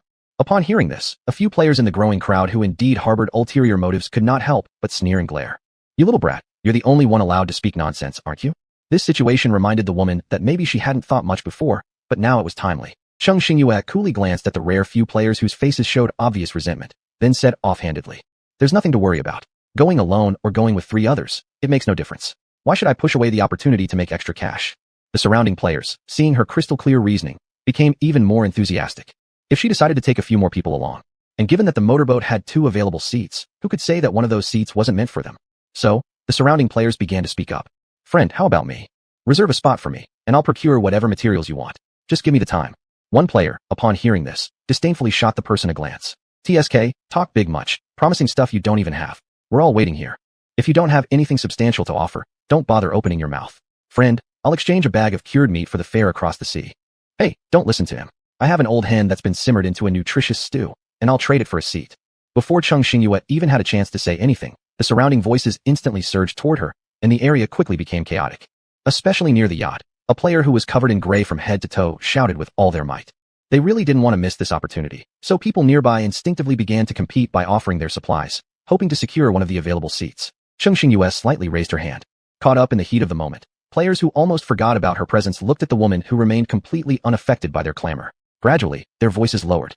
Cheng Xingyue glanced at the man who was willing to lend a helping hand to a stranger upon their first meeting. His character seemed trustworthy enough, and she felt some relief that he would be around. Although she wasn't afraid of trouble, it didn't mean she liked having to deal with it constantly. Having someone she could relax around would save her the mental strain of always being on edge. Upon locking eyes with her, the man felt more assured, his heart pounding fiercely. Did this mean she'd take him along? It must be. He didn't want to wander around chopping wood or pick debris from the sea anymore. After making up her mind, Cheng Xingyue wasted no more time. When things finally calmed down, she addressed the crowd. I only have 1 spot left. Take your time. Those who are interested can speak one by one. She was already feeling a headache from all the noise. Wow, there's only 1 spot left. One player couldn't help but groan with disappointment, only to quickly refocus their attention as the final seat competition heated up, pushing the rental price higher and higher. The player who had received Cheng Xingyue's nod repressed his excitement, standing quietly beside her as they awaited the second passenger. There were serious bidders among the players, and also those trying to freeload and get a deal under false pretenses. Among the bidders whose offers had already exceeded her expectations, Cheng Xingyue chose a female player who looked fairly straightforward, meeting her eyes steadily, without hesitation. She firmly announced, It's you. Upon hearing this, the other players who weren't chosen could only sigh helplessly and shake their heads, casting envious glances at the lucky girl selected. Our materials weren't much worse than hers, yet we missed out on this free ride chance. Cheng Xingyue briefly questioned the 2 passengers, confirming that they had everything ready, as she and her groupmates had come fully prepared to go at any time. After collecting the rent from the 2, the trio set off on the motorboat, ignoring the envious stares from behind. Buzz. Cheng Xingyue started the engine, and the sudden burst of power sent ripples several centimeters high through the surrounding seawater. Xie Buo Yun, who was lounging leisurely on the luxurious cruise ship's deck, seemed to have been watching the situation unfold. When Cheng Xingyue happened to glance his way, he lifted his glass and waved it towards her, grinning unrestrainedly. With her sharp eyesight, Cheng Xingyue clearly saw the red wine clutched in the man's highball glass. Her face involuntarily twitched. At such a critical moment, he still behaved like it was a game, not concerned about the impending disaster. Truly an extraordinary individual. Cheng Xingyue turned away, then with a hoo, sped away from the shore. The departing speedboat, watched longingly by some players, soon diminished into just a cluster of small black dots. A player brimming with envy lamented softly. "Ah, it's over. Whether it's a cruise ship or a motorboat, poor guys like us don't deserve daydreams of catching rides. Ah, well at least we have our own tough road ahead, hacking away at bamboo to cross the sea." Before the man could finish speaking, a loud bang resounded. A seemingly very sturdy raft appeared, and with one forceful push, it floated to the edge of the coast. This unnamed player, who appeared out of nowhere, lightly dusted his hands, shot an incredulous look at the man complaining loudly, then effortlessly stepped onto the raft, drifting away slowly. Man, he was wrong. There wasn't a single person in this game who could relate to his struggles. Look at how fast this guy crafted such a solid raft. It was practically killing all the hand-challenged individuals. Big brother, please wait. Can you teach me how you made such a strong raft so quickly? Players who worried about their hard-made rafts breaking or malfunctioning at sea due to carelessness were frantically thinking about all possible issues. Unfortunately, that self-reliant player brother had already drifted several kilometers away. They could be terrible at many things, but when it came to making a spectacle, they ranked first without fail. The players thought, "We are truly suffering too much." Meanwhile, the two players seated behind Cheng Xingyue on the motorboat, so thrilled by the wind rushing against their faces while speeding across the ocean waves, could hardly contain themselves and burst out yelling in excitement. So exhilarating. I'm going to pass through every stage. I'll definitely be one of the last ones standing. Indeed, they're young, Cheng Xingyue thought wryly to herself, feeling that her own mental age must now rival that of a senior citizen's despite also enjoying the sensation of gliding over the ocean. However, unlike these two, she found it impossible to unleash such heart-wrenching roars facing the open sea, so she simply chuckled lightly, not stopping them. Let them release their pent-up frustration for a moment. After nearly 15 minutes of shouting, the two finally somewhat reluctantly stopped. After releasing the long-suppressed feelings, a deeper anxiety welled up in their hearts once again, leaving them both sitting with bowed heads for quite some time, without saying a word. Cheng Xingyue glanced back through the rearview mirror. That man who always appeared optimistic and cheerful had become unusually quiet, his eyes slightly red. After a pause, the male player wiped his face, his voice raspy. "I miss my parents. At the thought of them sealed inside rocks, I can't help but feel distressed." Upon hearing this, the female player fell silent as well. Thinking about their current predicaments, the pair's emotions sank even lower. Cheng Xingyue said quietly, almost imperceptibly, "Take good care of yourselves. Reach the final stage, and then your family will be reunited." Even as she spoke, whether she herself, or any of them, could truly make it to the end was uncertain in everyone's minds. Beside her, the female player quickly shook off her melancholy and patted the man's shoulder. "Don't think about it anymore. We'll all successfully pass the stages together." Her face lit up with a sincere smile. "Come on, because we're sharing our sorrows together, I'll treat you to a tin of food. And hey," she added, her tone brightening further, "because you smartly and wisely chose me, this tin is absolutely top-notch. Let's feast on this fine cuisine and wash away our troubles." As soon as Cheng Xingyue heard the word can, her gaze immediately sharpened, focusing on the tin the girl held in her hands. She fell silent. Cheng Xingyue. How coincidental. She seemed to find this item rather familiar. Chapter 43. The girl skillfully took out 2 more tins of food, intending to hand them over. Cheng Xingyue shook her head, calm as ever. "I'm not hungry. You go ahead and eat." This girl probably had ample supplies, unexpectedly generous. Yet Cheng Xingyue didn't have such extreme disregard for logic as to buy expensive items only for them to later fill her own stomach after spending so much effort. The male player noticed and exclaimed with surprise, a similar tin appearing in his hand, the difference being merely the labeling. He looked at the girl, surprised. Both locked eyes briefly, an immediate sense of camaraderie blooming between them. "You bought King goods from that shop too." The female player's eyes sparkled, nodding vigorously. "I've been keeping an eye on that shop for quite a while. Not only is the owner decent-hearted, but they don't hesitate to warn other players of upcoming dangers. Last time, I avoided trouble thanks to a warning about poisonous mist, and I purchased protective equipment just in time." The man nodded in agreement again. "And wasn't there another instance where players were reminded about the possibility of pollution in the rain? I read it by accident, tested it myself, and indeed found something wrong. If only there were more players like this store owner, someone so thorough. Our ultimate goal is the same, to restore Earth to normalcy. But still, there are so many people magnifying every gain and loss, not only coveting others' resources, but also forming gangs to recruit unscrupulous players into committing low-class deeds. They don't seem to realize that if no one makes it through the final levels, then our loved ones sealed here will really be done for. Hey, nothing can be helped. Such types exist everywhere. In fact, doing things solely based on one's own interest is completely normal, no problem whatsoever. Even I do it. However, given the premise of ensuring our own needs are met, though we may not reach the foresight or generosity of the store owner, who benefits materially while genuinely helping others, we shouldn't let that stop us. But at least don't be like in the first stage, guarding the supply points and not letting others come in or out, being completely unreasonable. In the end, after passing through, you can't take anything to the next stage anyway. The man's expression grew colder as he spoke, recalling a brother of his. If it weren't for the two of them fortuitously meeting and supporting each other, he might have been starved to death by that group of bastards right there in the first level. The girl scoffed, her eyes sharpening. In this world, all kinds of people exist. Those without any limits are especially abundant. Pray they never dare cross paths with me. The male player noticed how her demeanor had shifted dramatically, causing him to exclaim inwardly, "Now are all girls these days this fierce?" After finishing her sentence, the girl quickly retracted her intimidating aura, her voice returning to its gentle tone as she shook her head and continued. "Let's not talk about these distressing things. I'll tell you." Her eyes were shining unusually brightly as she waved the can in her hand. "This canned food. It's absolutely amazing. It has already reached a status close to my favorite foods in my heart, challenging its top position. The only issue is that the shop owner's stock doesn't meet demand. If it wasn't for my quick hands, I wouldn't have managed to grab even 10 boxes, hoping the boss will restock soon." The male player also lamented passionately. "You at least got 10 boxes. Blame me for doubting back then. I only bought 2 of each, and when I found out how incredible this stuff was, the shop stock was long sold out. I wanted to buy more, but couldn't." The girl let out a silent sigh. I wish I could stockpile an entire warehouse of cans." The male player reminded her. "First, the boss has a whole warehouse. Second, you need enough points to buy all these cans." The girl. "Oh no, please don't remind me. Thank you. As long as my dream doesn't wake, I own a warehouse full of cans. Potato cans, corn cans. I'm coming." The female player, unable to help herself, wiped some imaginary saliva from her mouth. She woke up amid a tempting aroma, noticing the chatterbox beside her had gone quiet. Instinctively, she turned to look. To her surprise, the boy had opened his can some time ago and was now indulging deeply. "It smells so good." The girl couldn't help swallowing some saliva, then quickly opening a can of corn and scooping out a hearty bite. With the soft corn kernels sliding down her esophagus into the eagerly awaiting stomach, she exhaled contentedly. The male player remarked thoughtfully, "I must say, this canned food not only tastes incredible, but it even enhances physical fitness. At first, I really didn't believe it, but after eating 2 cans, all doubts vanished. It's simply irresistible." As Chung Xingyue listened to their banter, praising her genuine-to-life, small shop owner, she couldn't help but chuckle softly while leaning on her chin. Who would have thought such a casual selection led to finding 2 players who held her little store in such high regard?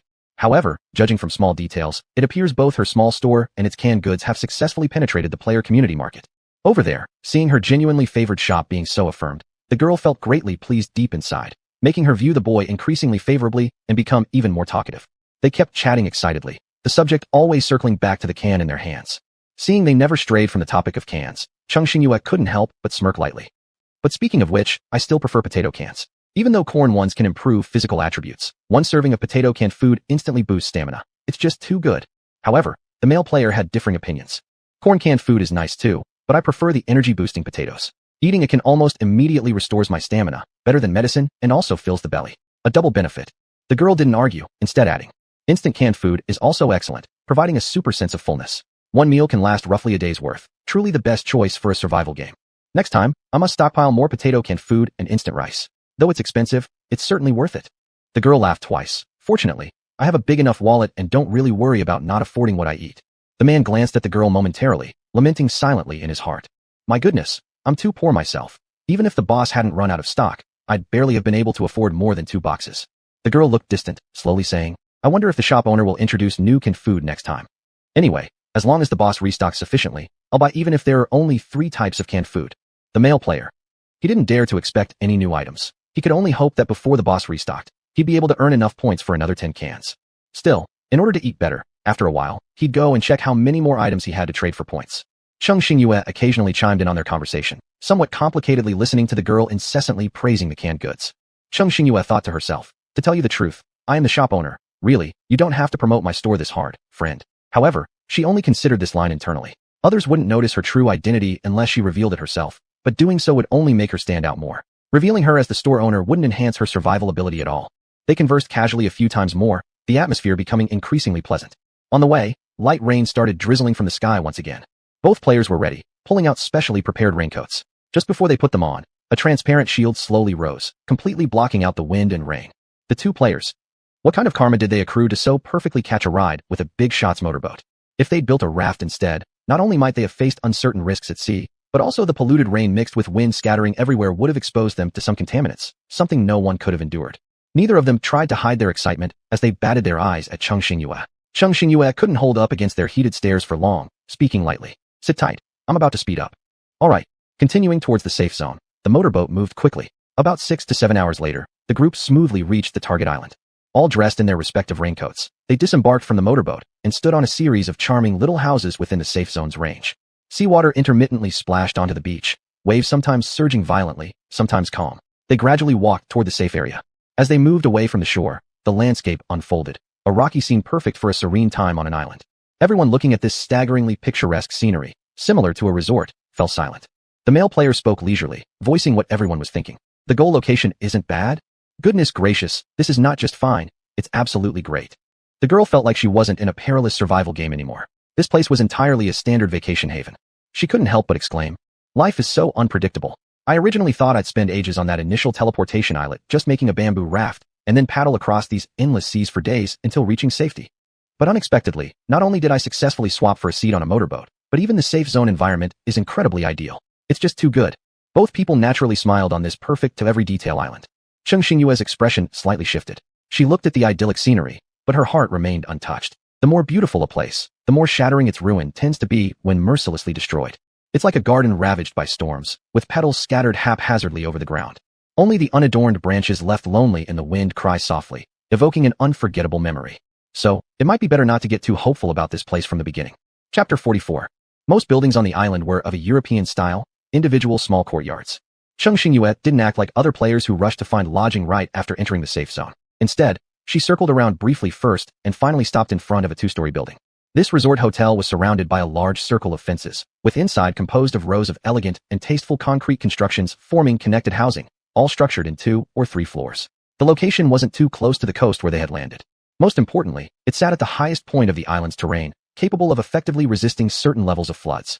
This checkpoint was set on an island where it frequently rained and carried pollution in the water. She had already determined that this survival challenge wouldn't just be a gale, but rather a storm surge accompanied by strong winds and monstrous waves. A single character difference, yet a world apart. Under strong winds and sudden heavy rain, it is extremely easy to cause abnormal rise and fall of the sea level, leading to catastrophic tidal disasters in the sea area. Cheng Xingyue calmly investigated this carefully selected house, checking thoroughly. Many might immediately think of hiding in tall buildings when they hear about tidal disasters or floods. However, she crossed out that hotel with dozens of floors right from the list of candidates. If it were just a tidal disaster, hiding in a tall building would indeed be feasible. But remember, this challenge was not just any tidal disaster. It was a storm surge accompanied by strong winds and monstrous waves. In such rapid wind conditions, the possibility of tall buildings being overturned greatly increases. Therefore, the best method was to hide in a room without even windows when the storm surge came. Only in this way could one avoid walls, skin, doors, and windows being ripped off, and accompanying the violent wind flying toward the hiding position. During the storm surge, unless there's absolutely no choice, one must not go out. One has to realize that walking around carelessly in such extreme storms could result in injury. Being hit by objects flying in the wind would merely be the mildest possible outcome. Cheng Xingyue silently sighed in her heart. This round, she wondered how many people would manage to survive it. She shook her head helplessly, just intending to rest in the chosen room when suddenly an uproar arose outside. Cheng Xingyue perked up her ears, seemingly very close. Damn it. Who do you think you are, interfering in my business? You've had it, boy. Talking big one moment, and small frying the next, huh? I see you're the one itching for trouble. Cheng Xingyue's eyebrows twitched, astonished. This voice seemed so familiar. The male voice lazily continued. I'll give you 3 more seconds. Then you'd better tuck tail between your legs and disappear from my sight. Otherwise, you'll find out who calls who lords soon enough. Hearing this tone, the person in Cheng Xingyue's mind became clear, and she helplessly shook her head. His talent for accumulating enemies only seemed to grow day by day. Without hesitation, Cheng Xingyue pulled open the door and walked out. Sheng Mingkai detested the behavior of this man. He saw that the guy had no fear, would never back down easily, so he would count down and then beat him soundly. His impatience due to the unexpected situation already made him feel restless. But now, this ill-mannered man in front of him actually dared to provoke him, his gaze becoming sharper. All right, I'm starting the countdown. 3, 2. The man before Sheng Mingkai was almost unable to hide his ferocity now. As he continued counting down, the man clutching tightly onto the young girl's bulging backpack began shaking unconsciously. Damn, what a sissy look, but pretty intimidating after all, the man thought to himself. Yet, he angrily spat again, tightening his grip on the girl's clothes. So what if the guy had a good-looking face? What annoyed him most was such meddlesome types who liked playing hero. He wanted to see what exactly this guy could do. While casually counting down, Sheng Mingkai secretly observed whether there were any accomplices nearby. However, he seemed to have overestimated this guy, just a single individual daring to harass frail girls. When he was about to turn away his focus, Cheng Xingyue slowly appeared in his line of sight. Somehow, his originally anxious and agitated heart settled down instantly upon seeing her. Sheng Mingkai thought inwardly. Maybe seeing a friend in good spirits naturally makes me happy as well. Their eyes met briefly, and subtle smiles crept onto both their faces. Cheng Xingyue lightly nodded. Sheng Mingkai glanced again at the man, a smirk curving at the corner of his lips. 1. The moment he finished speaking, before the man could react, Sheng Mingkai stood before him with a changed expression. Seizing the man's hand, Sheng Mingkai gave it a sharp twist with a crack, breaking the man's wrist. Before the man could even scream, a powerful hand slammed him hard into the ground. Blood gushed out instantly. The man's vision went black momentarily, and he lay there gasping for breath. After settling the attempted robbery incident, Sheng Mingkai nonchalantly brushed off the dust from his clothes. Witnessing his every efficient move, even amateurs understood he was undoubtedly an expert martial artist. Although the target wasn't them, seeing the state of the man on the ground caused everyone's hearts to tremble, causing them to collectively take 2 steps back instinctively. My God, savage, too savage. At a glance, the two exchanged meaningful gazes, neither needing words. Their understanding was crystal clear. Cheng Xingyue slightly nodded once again, acknowledging. Sheng Mingkai, with his usual composed demeanor, adjusted his clothing. All eyes were on the wretched man lying on the ground. People silently cheered in their hearts, yet they winced as well. Wow, it looked painful. Sheng Mingkai squatted down halfway and slapped the man's face lightly. The man flinched at the touch of his wound and stared with a mix of regret and fear. Hope you remember this lesson well. Start being a decent human from now on, alright? The man struggled to nod hard. Seeing some sign of repentance, Sheng Mingkai slightly lifted the corner of his mouth. Alright, go apologize to that little girl. The girl immediately raised her head, her eyes shining with enthusiasm. She paid no attention to the man on the ground. Instead, she reminded him of something else. I'm 18 and an adult, not a little girl anymore. Sheng Mingkai waved his hand dismissively. Then what is she if not still a girl? In ancient times, I'm roughly at an age where I could almost be your father. Girl.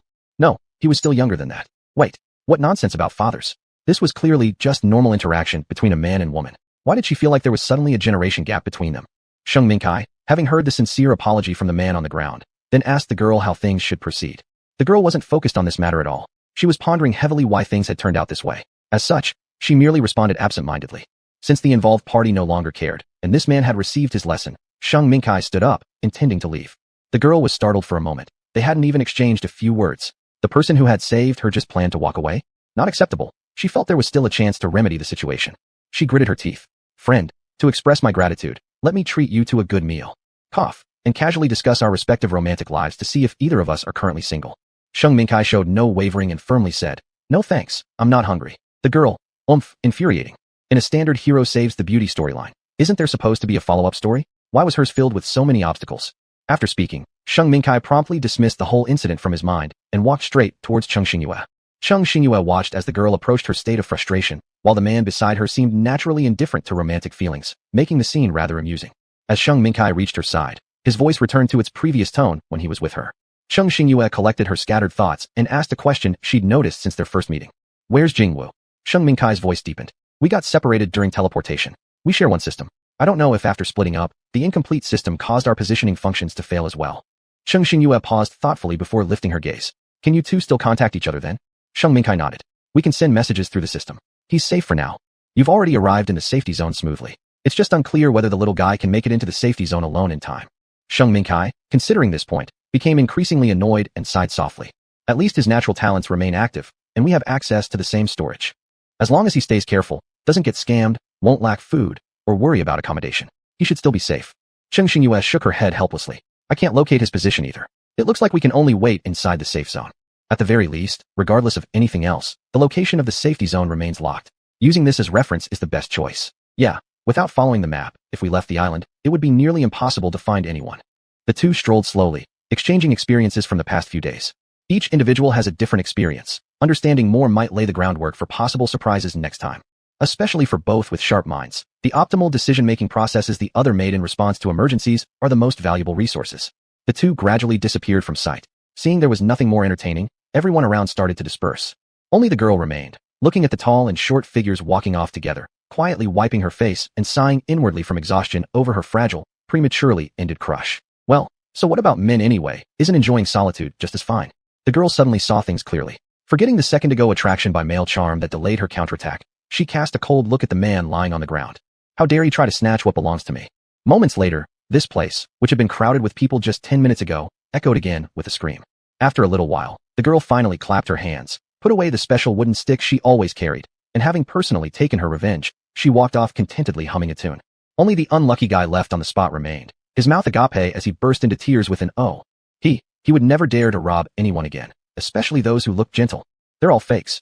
Chapter 45. Sheng Mingkai had just arrived and unexpectedly ran into Cheng Xingyue. The two could be considered close friends forged through life and death experiences, and they both trusted each other's integrity. Their first joint operation had gone very smoothly. Being able to meet before the 3-day extreme environment test meant that their chances of passing together improved significantly. Both were extremely satisfied. Sheng Mingkai glanced around the room where he was about to stay, then left the bedroom and went downstairs to the living room where Cheng Xingyue stood by the bright window, her face as usual devoid of any ripples. His own experiences weren't ordinary like normal people, so he couldn't be compared to regular people his age. In principle, this girl only a year or two younger than him should not act so calm and composed, steady as if in deep meditation. But peculiarly, this girl gave him no sense of incongruity at all. It seemed natural for her to have such a temperament. Sheng Mingkai was someone who did not like prying into others' pasts. After all, he didn't waste time on unimportant things. For this reason, his previous comrades thought that the leader was a leader for a reason. It wasn't easy to achieve that detachment from worldly affairs. But actually, they overthought things. He avoided getting involved in disputes because his hands were already too stained with blood. Even though those people deserved death thousands of times over, under the long-term negative impact, he gradually lost interest in many people and matters. Sheng Mingkai's eyes looked distant, and the cold gleam in them faded entirely. He once again focused on the casual, yet tranquil girl standing there. His furrowed eyebrows relaxed ever so slightly. However, in this fleeting moment, he became somewhat curious about what this woman had experienced to develop such a personality. The sun struggled fiercely to break through the clouds blocking its path, laboriously revealing half of its body. Some radiant sunlight shone brilliantly, gently illuminating the side of her face, her lowered eyelashes casting a soft shadow against the faint glow on her skin. She seemed to notice that the man who originally stood behind her had suddenly stopped moving, so she slightly raised her eyes and locked gazes directly with the man leaning against the shelf. Caught off guard by this sudden piercing look, Sheng Mingkai felt his heart inexplicably quicken for a few seconds. He wasn't sure why, but somehow he found it difficult to meet these eyes that seemed capable of seeing straight through to one's soul. When Cheng Xingyue shifted her gaze away, the man felt awkward and stiffened slightly, unconsciously bending his fingers beside him. Cheng Xingyue didn't know why this man suddenly froze, but she didn't pursue it further. She sat down on the solemn-looking couch and calmly said, "Sit down, let's discuss the details of this level." "All right." Sheng Mingkai cleared his throat which had started to itch, and coolly walked over to the soft chair on the right. Cheng Xingyue was puzzled as she looked at the man, noting how large this chair was and how far apart it was from the right side chair. Why did he sit so far away when there were closer seats? Though unsure why, Sheng Mingkai subconsciously chose this seat.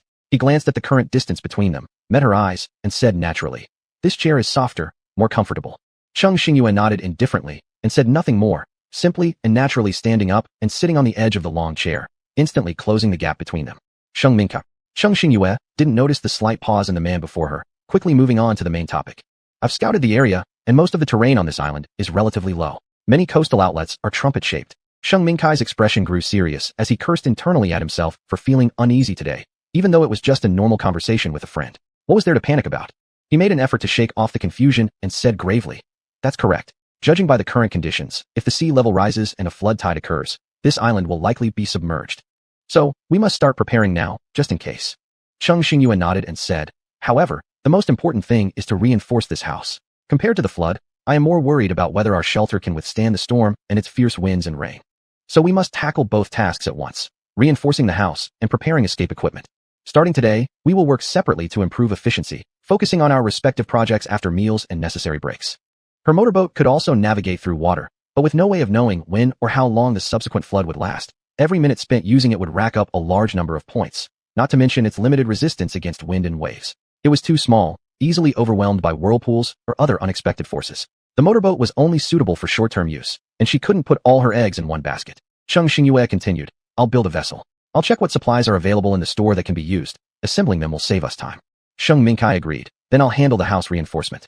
All windows must be nailed shut with wooden boards, the roof drainage pipes must be flawless, and we'll need sandbags, plastic sheets, and other essentials prepared. We should also cut down the large trees around the house. They may collapse during the storm, damaging doors and windows. Clearing them now will give us peace of mind if we have to leave later." Cheng Xingyue approved with a nod. Indeed, teamwork paid off. Many areas he pointed out were aspects she had overlooked.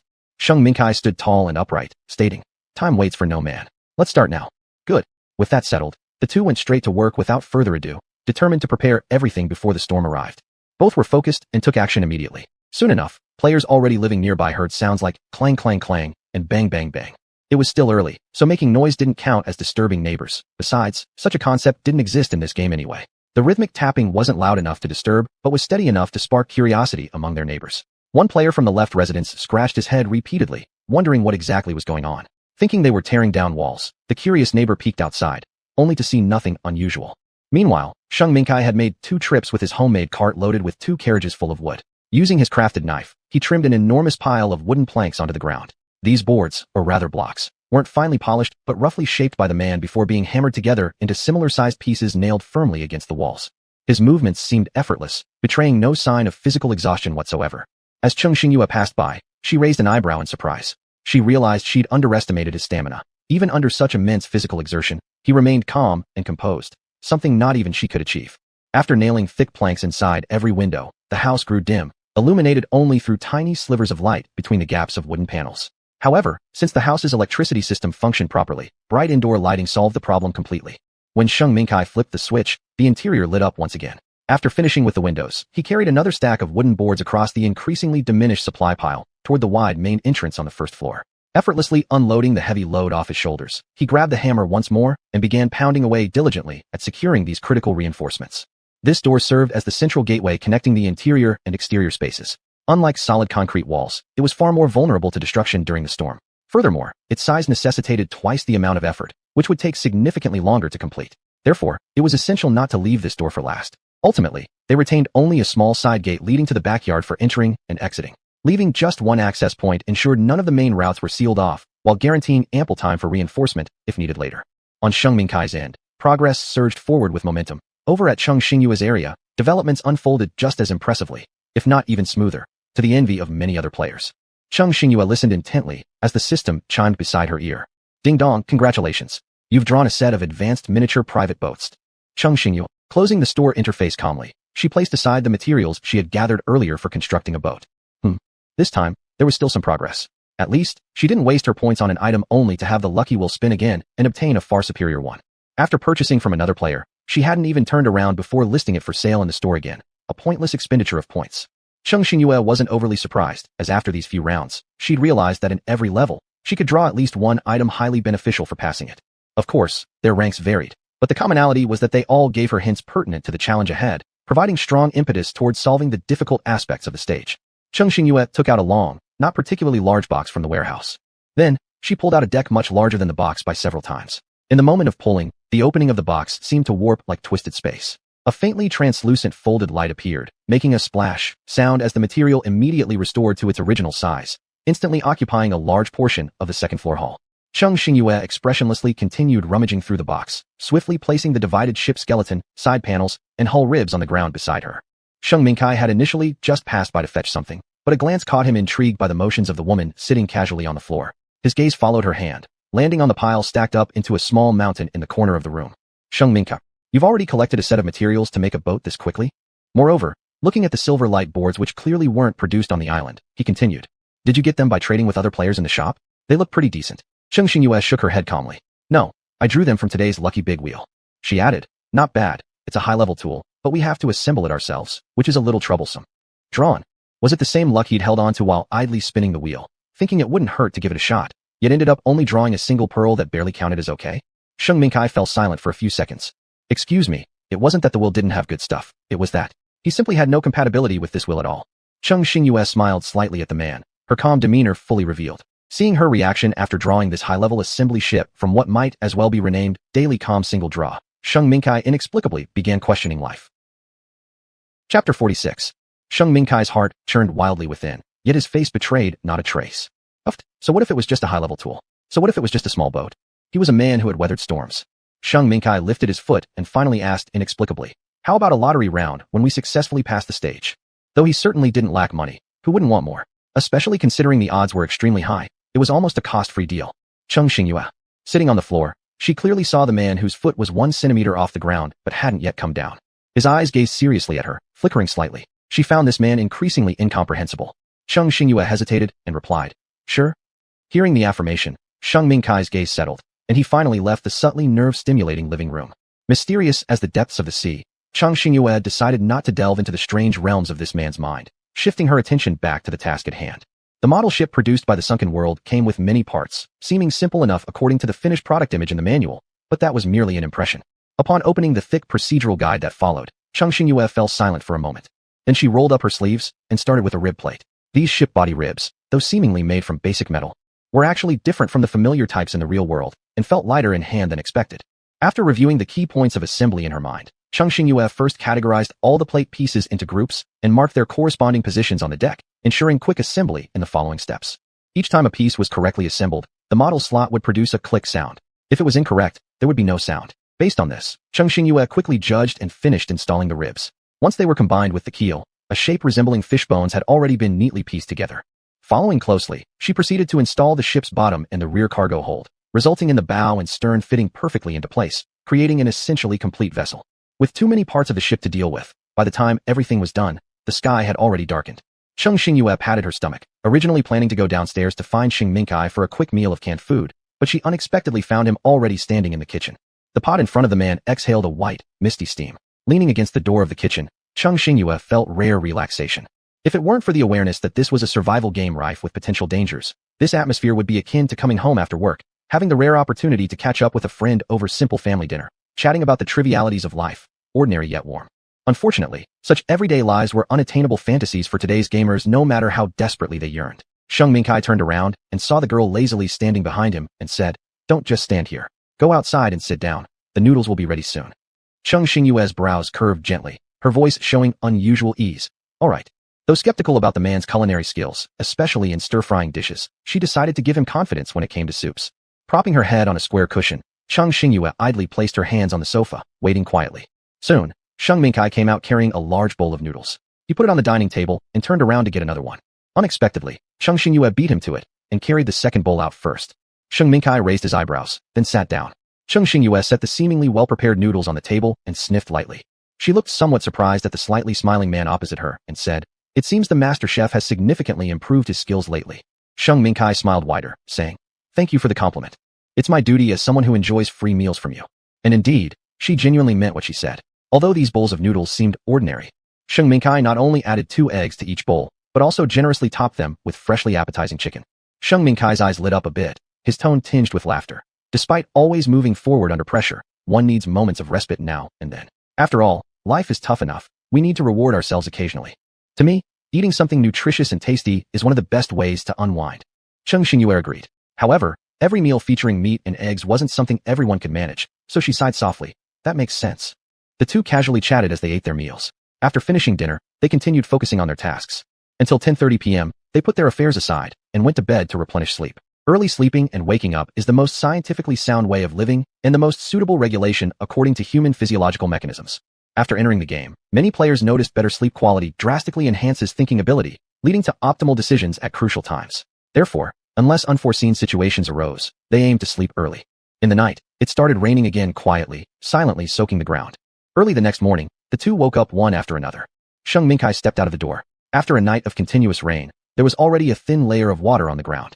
He glanced at the somewhat gloomy sky, his expression slightly tightening. Then he took out the self-made cart from inside and soon disappeared in this area. Similarly, Cheng Xingyue, facing the changing weather outside, felt an immediate surge of pressure. While assembling the boat, she kept planting, harvesting, processing canned goods, and even managed to draw a package of medical supplies during this day. Cheng Xingyue remembered the island where rainwater was already polluted, though currently at low levels, perhaps incapable of causing much harm to humans. However, foreseeably, large-scale heavy rains would inevitably increase the level of pollution. Therefore, she specifically sought various types of medicines in the shop, because her canned goods seemed to have gained reputation. Once she marked her preference to exchange canned goods with players possessing medicines, several players with pharmacist talents showed up successively, enabling Cheng Xingyue to quickly accumulate a considerable amount of medicine in a short period. While Cheng Xingyue meticulously followed her planned course of action, Xing Mingkai's side progressed smoothly as well. He made several trips to the shore, digging one bag of sand after another, tying the openings of the ordinary sandbags tightly in exchange for goods, and throwing them onto the cart one by one. After multiple back-and-forth trips, after estimating in his mind that this quantity should be sufficient, he stuffed the cart into the storage room. After confirming there were no issues with the drainage pipe outlets, he began cleaning the trees surrounding their house, as well as any signboards or items that could fall during a storm and pose a danger. Xing Mingkai took out an automatic lumberjack machine, charged it with a few points, and it began cutting down trees over a large area with a hung loud rumbling sound. The curious player living around them finally got to see what exactly their neighbor was doing this time. However, his lips twitched slightly as he looked at the circle of trees cut down mercilessly by the logging machine, scattered pitifully on the ground. Neighbor. The game had successfully driven yet another player insane. He recalled the last player who, just moments away from passing the level, inexplicably jumped into a river without warning. He screamed inwardly with rage. wondering how he always managed to meet such unlucky players. Last time's experience left a dark shadow on his young heart, and now it seemed like he'd run into another one who was perhaps not quite right in the head. Thinking about how these gamers weren't up to standard, though, he couldn't help but ask the man anyway. Why are you chopping trees so calmly? Please don't tell me it's because it's fun. As the neighbor saw Sheng Mingkai flash him a cold smile, he shivered involuntarily and almost ran off on the spot. Sheng Mingkai looked at the pale-faced man, confused about why he was drenched in cold sweat. He raised his eyebrows, but explained without hesitation. To prevent the storm from sweeping the trees into the air, causing irreversible damage if we accidentally open the door and encounter high-speed wind force. The neighbor immediately understood. If the following winds could blow over all the nearby trees, even a rapid slide along the wind could puncture someone. Thinking about this possibility, he felt a chill down his spine and immediately softened towards the stern face of the man before him. It wasn't that the other person was crazy. It was just a thoughtful precautionary measure. Grateful, he nodded to Sheng Mingkai, then returned to his own house to search for any available knives or saws. Even without his neighbor's automatic lumberjack machine, at least he needed to clear smaller trees around his place first. Sheng Mingkai, seeing the player soon come out with an axe and start clearing the trees just like him, didn't have much reaction. After explaining the reasons, if the player did nothing, it would be abnormal. If his neighbor also managed to eliminate potential hazards, it would equally benefit both parties without harm. After roughly shaping the boat, Cheng Xingyue walked around the ship placed in the spacious living room and felt rather satisfied. This vessel, although not too big, had a 2-story low-temperature small room at the rear and even indulgently featured a dual-use bathroom on the first floor. As for the spray paint coating for the hull, Cheng Xingyue hesitated silently for a few seconds, thinking about standing on a bright red boat against the wind after sailing, and then resolutely put the idea aside. She was content with the inherent silver-gray color of the material and decided not to alter it specifically. Cheng Xingyue browsed her store briefly and bought several elegant little beds, chairs, and tables. Since these items were non-essential in the game, the price was not high. Of course, nowadays, even items others might consider extremely expensive could be purchased by Cheng Xingyue without hesitation, let alone such ordinary objects. Cheng Xingyue checked her Jifun, point, balance, and generously bought the bed and chair created by a player's talent, which could be stored together with the ship in the space. Then, following the short staircase from the first to the second floor, she arranged them separately in 2 small rooms and approached the newly installed panel on the ship, pressing the lock button. After all preparations were completed, she finally hoisted the mast, and at the moment the mast was placed, a mechanical system announcement sounded on the ship. Ding! High-level private ship has been successfully activated. Chapter 47. Your private ship. Instructions, as follows, can activate the self-driving function. Every 24 hours, requires payment of 500 points, can stack to extend automatically. The protective shield can isolate harmful substances. Anti-overturning grade is level 3, stability function level 4. Level 5 is the maximum. Note, the function will automatically become invalid upon exceeding the grade limit. Cheng Xingyue took a quick glance and found the anti-overturning and stability features somewhat interesting. She loosened her shoulders and then stored the boat in the warehouse. Speaking of this warehouse, she still hadn't figured out exactly how much it could hold. But considering the amount of supplies she'd already stored there, its capacity was undoubtedly enormous by now. Assembling the ship seemed simple enough, but with frequent interruptions to buy medicine from players who messaged her privately, growing crops while multitasking, and studying the assembly manual. By the time she finally got around to starting, as a newcomer, it had actually taken her nearly 2 full days to complete. Outside, the wind whooshed violently, knocking against the glass inside and outside the house, making a creaking sound. With the wind gradually intensifying, it was like an omen. Suddenly, everything changed. It was currently 3:45 p.m. system time. Half an hour ago, the sky outside had darkened abruptly. Then rapidly, the world shifted from day into a murky gray haze. Whether or not the players had reached the safe zone yet, all of them involuntarily tensed up their hearts. It was about to begin. Cheng Xingyue stood by the window, gazing through the gap between the planks at the sky outside for a while, then walked downstairs. Looking at the man who was still carefully reinforcing the house, she spoke clearly. How's your side coming along?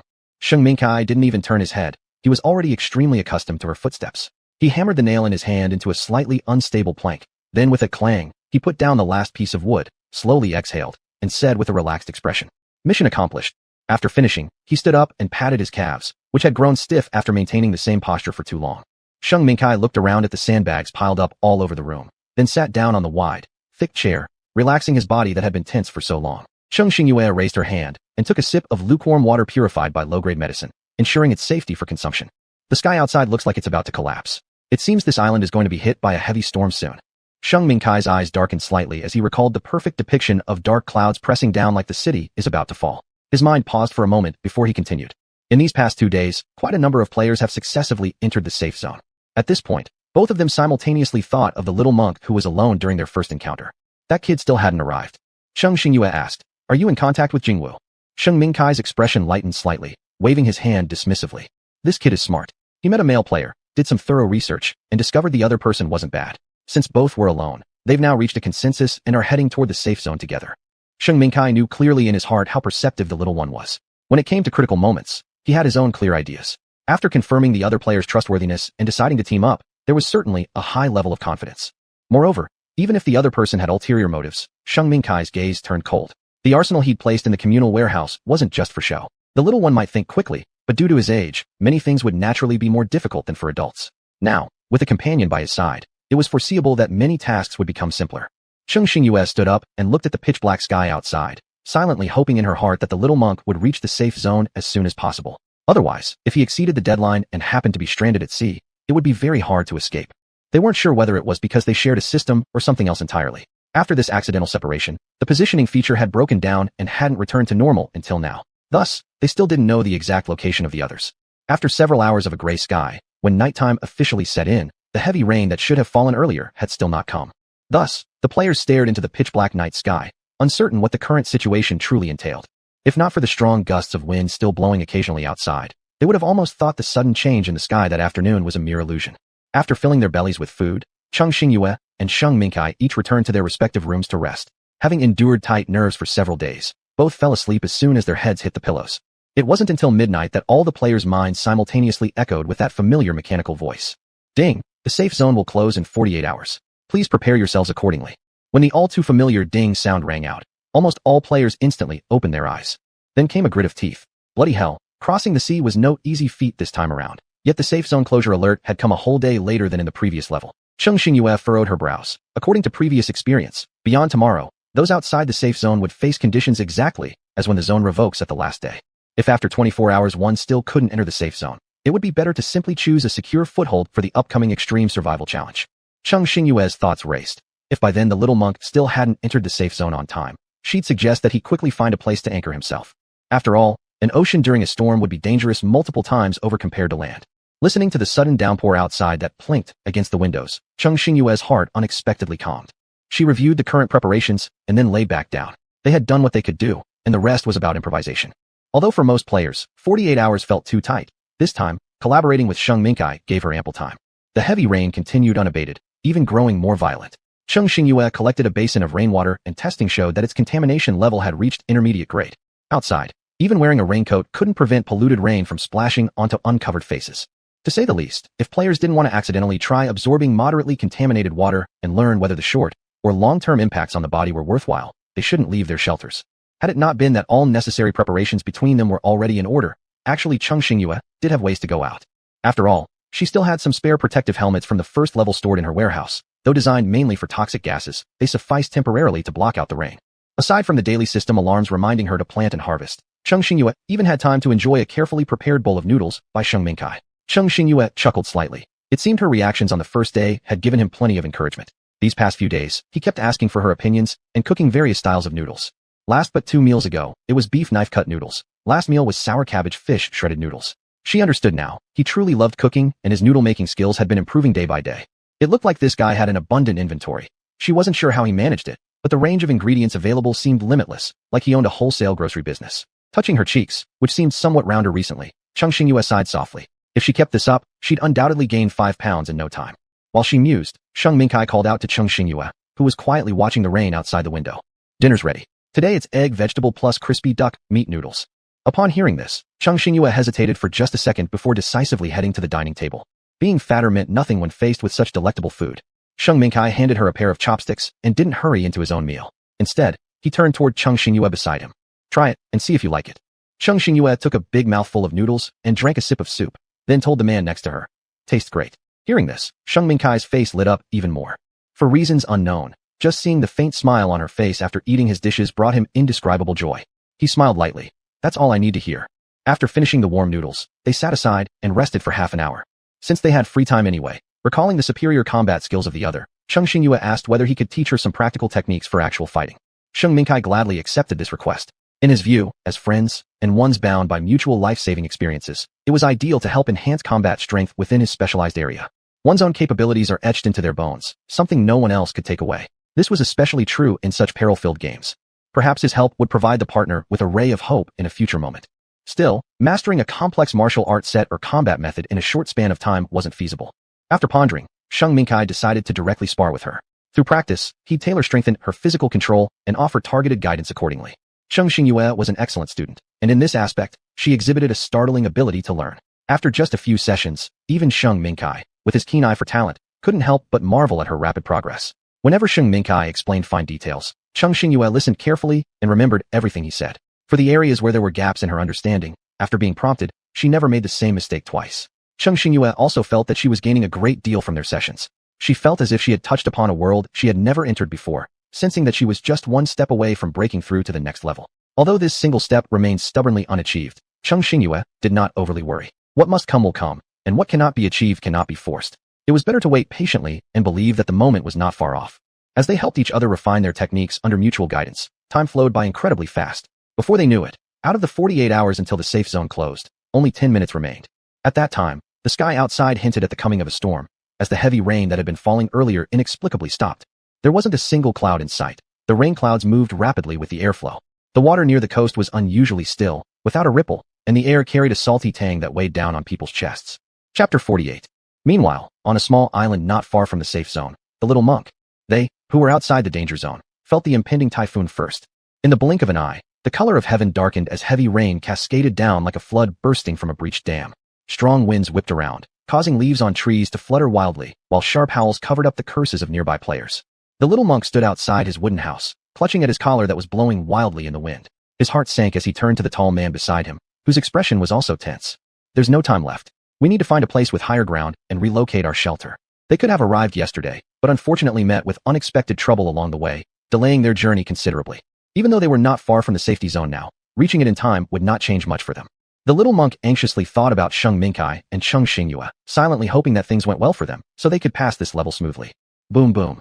A streak of white lightning flashed across the horizon, instantly illuminating the entire small island. Thunder followed closely after the lightning strike. Then came roaring winds howling like wolves and wailing like ghosts, pummeling window glasses with hail-sized raindrops. The walls that had dried under oppressive heat suddenly became wet again, droplets slowly trickling down from the ceilings, blending into an orchestra of sound on the floors. Every coastal street, alleyway, and roadside by the island's shore lay empty. Players, even those who had shown little sense or had urgent tasks, decisively abandoned their plans, rushing back to temporary residences before the secure zone dissolved. 30 minutes flew by quickly. Seated quietly in the living room, both Sheng Xingyue and Sheng Mingkai waited calmly for the beginning of the real natural calamity. Ding! The countdown for the end of this level has started. 3 days later, the fury of the storm will cease and the safe area of the fallen world will disappear. Please try your hardest to complete this level. As this voice faded, the long-suppressed storm instantly swept over the entire island, surging toward them in a wild and unrestrained manner. Sheng Mingkai stood up, his face devoid of panic, saying gravely, "It's begun." Sheng Xingyue replied calmly, looking between the gaps of the boards nailed to the windows at a skyscraper not too far away. The sudden gale slammed against doors and windows with loud pops, which made it impossible to calm one's mind. Many players, staring nervously at their doors that seemed ready to be blown away under such fierce gusts, grew frantic. Damn it, the door absolutely can't be broken. So, all those players who hadn't reinforced their defenses properly began scrambling together within their rooms to look for anything that could work. With bulging veins, exerting strength, faces flushed red, these players pushed bookcases, relocated wardrobes, and stuffed large pieces of furniture against their doors. Instantly, these supported doors slowed down in shaking frequency, visible to the naked eye. Relieved players let out slight sighs of relief. Whether it worked or not, it offered some psychological comfort, because otherwise, before the game ended, they might not be able to sleep soundly even once. The wind outside was growing stronger, and the heavy rain showed no signs of stopping. On the surface of the sea, unseen by the players, what was once a peaceful and tranquil area had completely disappeared. Massive waves collided with each other, unstoppable as they surged toward the shore with violent impact. The seawater, no longer clear and bright as before, churned with vortices that spread sand and gravel from the seabed in all directions, leaving the entire ocean surface muddy and gray, like the restless hearts of the players. Sheng Xingyue watched the crossroad opposite her where the wind howled fiercely, sending a bang sound through the air. A swaying garbage can fell instantly to the ground, scattering paper scraps, plastic bags, and all sorts of trash into the air, dancing and twirling as if delighted. On the ground, shrubs and saplings with shallow roots struggled desperately to stay put, trying to withstand this wild storm. Alas, their efforts only bought them a brief reprieve. As the plants weakened, the merciless gales finally succeeded in ripping out their roots. The fragile trees and grasses were then helplessly tossed about by the wind, drifting in midair. One of these, a small patch of sensitive plant roughly the size of a palm, was flung directly towards Sheng Xingyue's window. Before she could focus on it, it vanished again in front of her eyes the next second. Sheng Xingyue glanced at the incredibly powerful wind and fell silent for a moment. Though she had foreseen that this stage wouldn't be gentle, she didn't expect that even just the beginning of the storm would have such an incredible speed and concentrated strength. It was already unimaginable. Her gaze deepened as she was about to discuss the next plan with the man beside her when a thunderous crash shattered her incomplete words. Both of them looked up simultaneously at the source of the sound. It turned out to be a skyscraper whose entire facade consisted of curtain walls, and which had just exploded under the immense pressure of the wind. As soon as they focused their attention, the glass wall on the third floor collapsed entirely, shattering into transparent pieces that plummeted down onto the ground tens of meters below. Their breathing instinctively tightened. Watching the fragments rise into the air, some shards disintegrated upon contact with the ground. Cheng Xingyue's expression changed not a whit as her gaze locked onto a corner on the third floor. After several seconds of silence, she raised her finger and pointed to the now empty window ledge, where startling red bloodstains stood out against the scene and the player who hadn't moved an inch. Her voice sounded somewhat strained. There was a player on that floor. When the window broke, he was right there by it and didn't have time to dodge, so he was struck by the flying shards and plummeted. It was at this moment that Cheng Xingyue realized many of the players may never have truly experienced the force of a storm surge. Some might not have ever gone through anything comparable, like an ultra-strong typhoon. For these people, ignorance proved to be the deadliest blade. Because they lacked understanding, they let their guard down and chose buildings like the one with an entire glass facade. And when the storm came, instead of seeking shelter, they stayed glued in front of the glass to watch outside. Unbeknownst to them, the scythe of death silently fell without their knowledge, denying them even the chance to struggle or fight back. Sheng Mingkai remained silent for a moment before quietly saying, "There are certainly players like this, but they will definitely not be the majority." Regardless of perspective, as long as one gives serious thought, lacking basic survival knowledge would lead them to reconsider choosing such perilous places. Let's hope so. Though they were not allies, they shared a common goal. Fellow beings who revered life did not wish for mutual destruction. No one wanted, despite eventual success in passing a level, that the number of hardworking players who made it through dwindled significantly. Unfortunately, events often don't go as planned, and the disaster index for this level was no better than the previous icy world. One might argue it was even worse. After all, players who successfully passed a stage had certain special traits, yet often those who broke through barriers managed to do so because of a combination of capability and luck. Cheng Xingyue sighed inwardly, deciding to find something to divert her emotions and lift her spirits. She spoke to the man beside her. "There's no use thinking too much. If set facts can't be changed, we might as well enjoy ourselves." Her gaze slightly lifted. "Anyway, since we're all prepared, sitting here idly is boring. How about enjoying a big meal while our house still stands?" Sheng Mingkai raised his eyebrows, a hint of a smile curving his lips. To her surprise, her ability to adjust her emotions proved to be quite good, and this was a good thing. After all, enjoying some fine cuisine would be far better than being influenced by the external environment. He rolled up his sleeves, speaking calmly. "What do you want to eat? As long as it's the noodles you cook." Sheng Mingkai glanced up, lightly chuckling. "It seems my noodles have successfully captured your heart." Cheng Xingyue nodded and waved her hand casually. "It doesn't matter what we eat. The key is that it has to be delicious." These words subtly filled the man with a sense of pleasure. It did prove that the food he cooked was indeed excellent. Thus, he didn't ask any more questions, but accepted the suggestion instead. All right. After a moment's thought, Cheng Xingyue felt it would be too much of an insult to the concept of a big meal if they were to just eat noodles, so she pondered for a while and pulled out a rabbit she had purchased during the last game from her inventory. The rabbit in her hands was surprisingly heavy. She had used a whole week's worth of credits to store it once. Then, through the cultivation system, she automatically exchanged her points into the most suitable feed for the animals. Given how exceptional the provisions provided by the fallen world were, this rabbit had grown fatter than a normal one in the real world at its growth stage. A smile emerged on Cheng Xingyue's face, lifting her mood considerably. All this while, her hard work had finally paid off, producing some meat at last. This rather large rabbit would provide them both enough nourishment to eat until they were half full. Holding the rabbit, Cheng Xingyue went straight to the kitchen and said to Sheng Mingkai, who was deeply absorbed in cooking, "I'll also roast a rabbit. After we've finished our noodles, we can rest for a bit, and then the roasted rabbit will be ready to eat." Sheng Mingkai watched Cheng Xingyue enthusiastically and skillfully working with a knife, her movements decisive. He responded absent-mindedly, thinking about her unwavering motions. And then he inexplicably laughed, unnoticed joy spreading across his face. This style was undoubtedly why their interactions were so pleasant. Cheng Xingyue fetched a basin of water, patiently waiting for the purification reagent to dissolve fully inside. Although she had water stored in her warehouse, that was still a one-time supply. Ever since they bought a batch of medicines and discovered the water purifying agent that could completely remove contaminants from rainwater, they hadn't touched the water flasks in her storage anymore. Though the process was a little cumbersome, water always ranked among the most critical resources, and every extra drop reserved brought additional peace of mind. Once the water was successfully purified, she boiled it before dunking the rabbit into the water, making its fur much easier to peel afterward.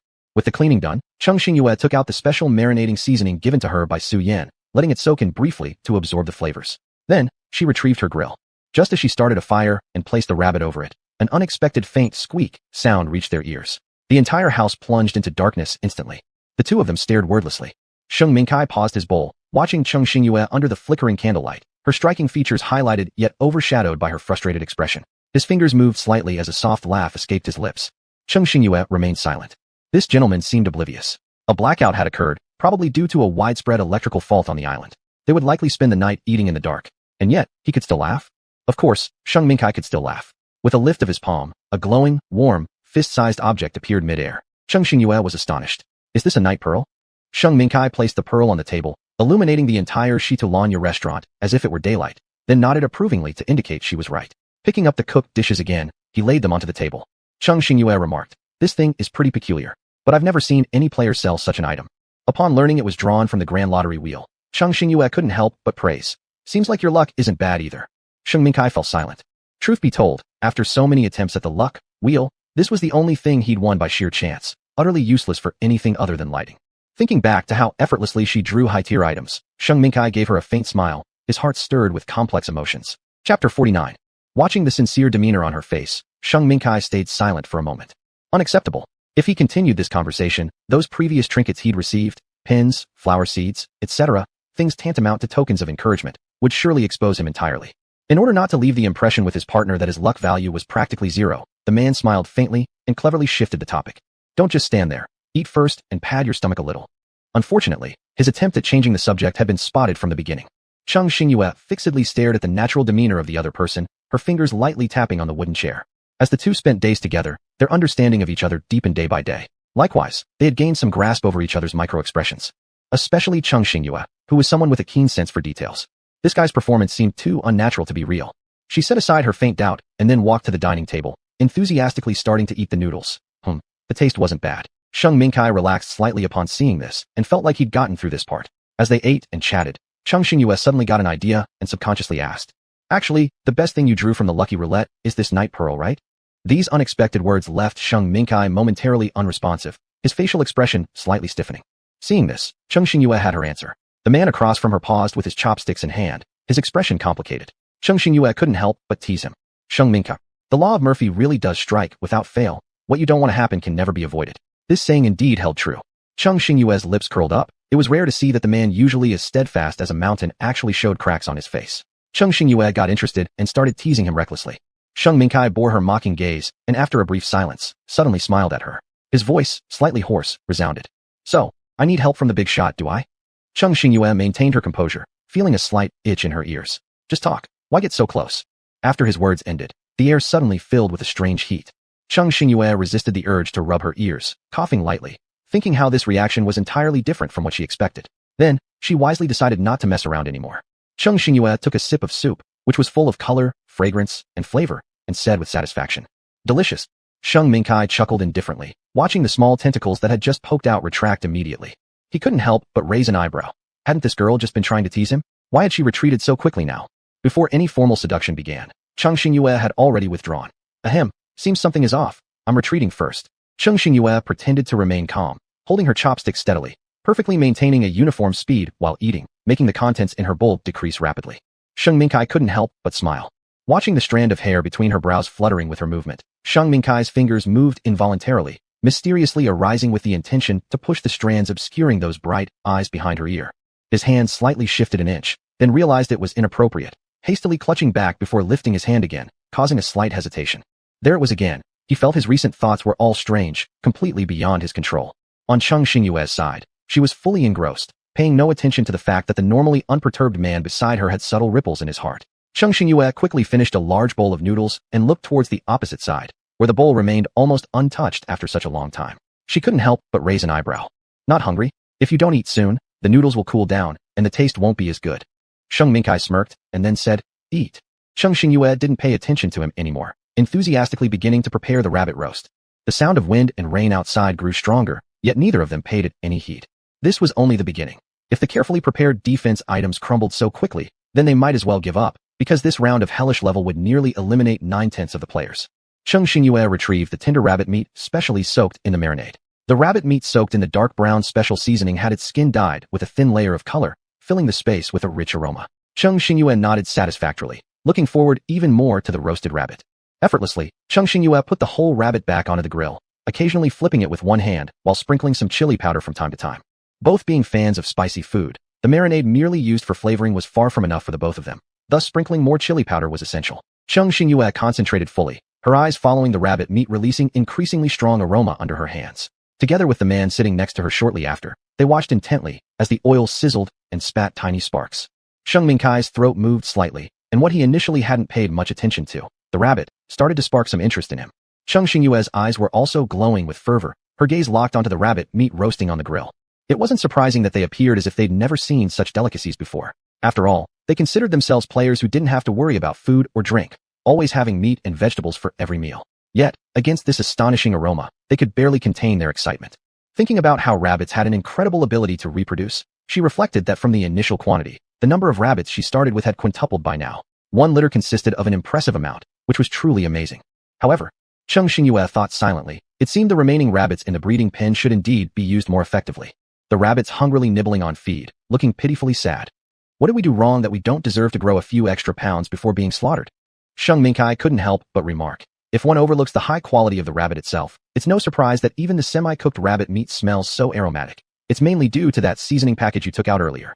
Cheng Xingyue remembered the girl, whose actions left a deep impression on her, and she involuntarily revealed a faint smile. You don't need to guess, it's undoubtedly because of the seasoning. Sheng Mingkai raised his eyebrows. Are you sure? Without hesitation, Cheng Xingyue nodded. She recalled how, right before they parted ways, the other girl took out several large bags of secret recipe seasonings, refusing to let her refuse. With a thoughtful tone, the girl said, next time, when roasting food, please don't just settle for anything, showing some regret on her face. All these ingredients were top-notch, yet ended up with an owner who didn't care much about eating. When conditions allowed, she would occasionally eat something tasty, and when conditions didn't, she was content to simply fill her stomach. Sigh, if only these ingredients themselves weren't of superior quality, then cooking them haphazardly wouldn't have resulted in such wasted potential. Shu Yin gritted her teeth. All those dishes that could surpass any peak flavor had been carelessly buried under poor cooking skills, making this gourmet enthusiast deeply saddened. Then, without hiding her treasures, she took out her most cherished possessions, her face filled with anticipation as she looked at Cheng Xingyue, making it impossible for her to decline. Only then did she wave goodbye heartily and log out of the game. Cheng Xingyue helplessly smiled. Unfortunately, since they entered through different transmission points in this level, coinciding with the ends of the safe zone, rushing just for a meeting might not be worth it. Instead, it would be better to make better preparations within their limited time. You see, though safe area sounds like it has a restricted range, its actual size has yet to be thoroughly explored by players. It seems controlled by some special artifact. Even though there are many players entering, in reality, they don't feel too crowded. A slight deviation in the initial transmission point can result in a significant distance from the main group. Still, reflecting on it, Cheng Xingyue glanced sideways at the man beside her, admitting that their frequent meetings after each entry into the game was indeed quite serendipitous. Feeling her gaze, Sheng Mingkai raised his head and met her eyes, his voice tinged with amusement. If you want to look, just look directly. I'm not going anywhere. Cheng Xingyue, upon hearing this, couldn't help but raise an eyebrow. Then, after flipping the rabbit on hand, calmly looked directly into the man's eyes. Sheng Mingkai, feeling the frank gaze land on his face, his heartbeat quickened, unable to hold out for minutes, lifting his hands in frustration. I give up. Do I admit my mistake? Your gaze feels like it will burn a hole through my skin. Seeing him concede, Cheng Xingyue graciously averted her gaze, feeling rather pleased. Whoever dared to say such things to her definitely deserved to be tested. Sheng Mingkai chuckled, a faint trace of laughter appearing in his eyes. Next, accompanied by increasingly enticing barbecue scents, their voices gradually fell silent. Looking at the roasted rabbit that had turned golden brown and glossy, releasing fresh aromas in the air and exuding heat all around, Sheng Mingkai's voice dropped low. Judging from this, it should be ready to eat. Cheng Xingyue nodded, placing the whole rabbit on a previously prepared pad, one hand gripping a smooth wooden stick, the other grasping a knife handle. The rabbit meat, slashed by the sharp tip of the knife, split apart extremely smoothly, divided into two halves. Cheng Xingyue then placed each half into two large plates and handed over a pair of disposable gloves extended by Sheng Mingkai. Huh.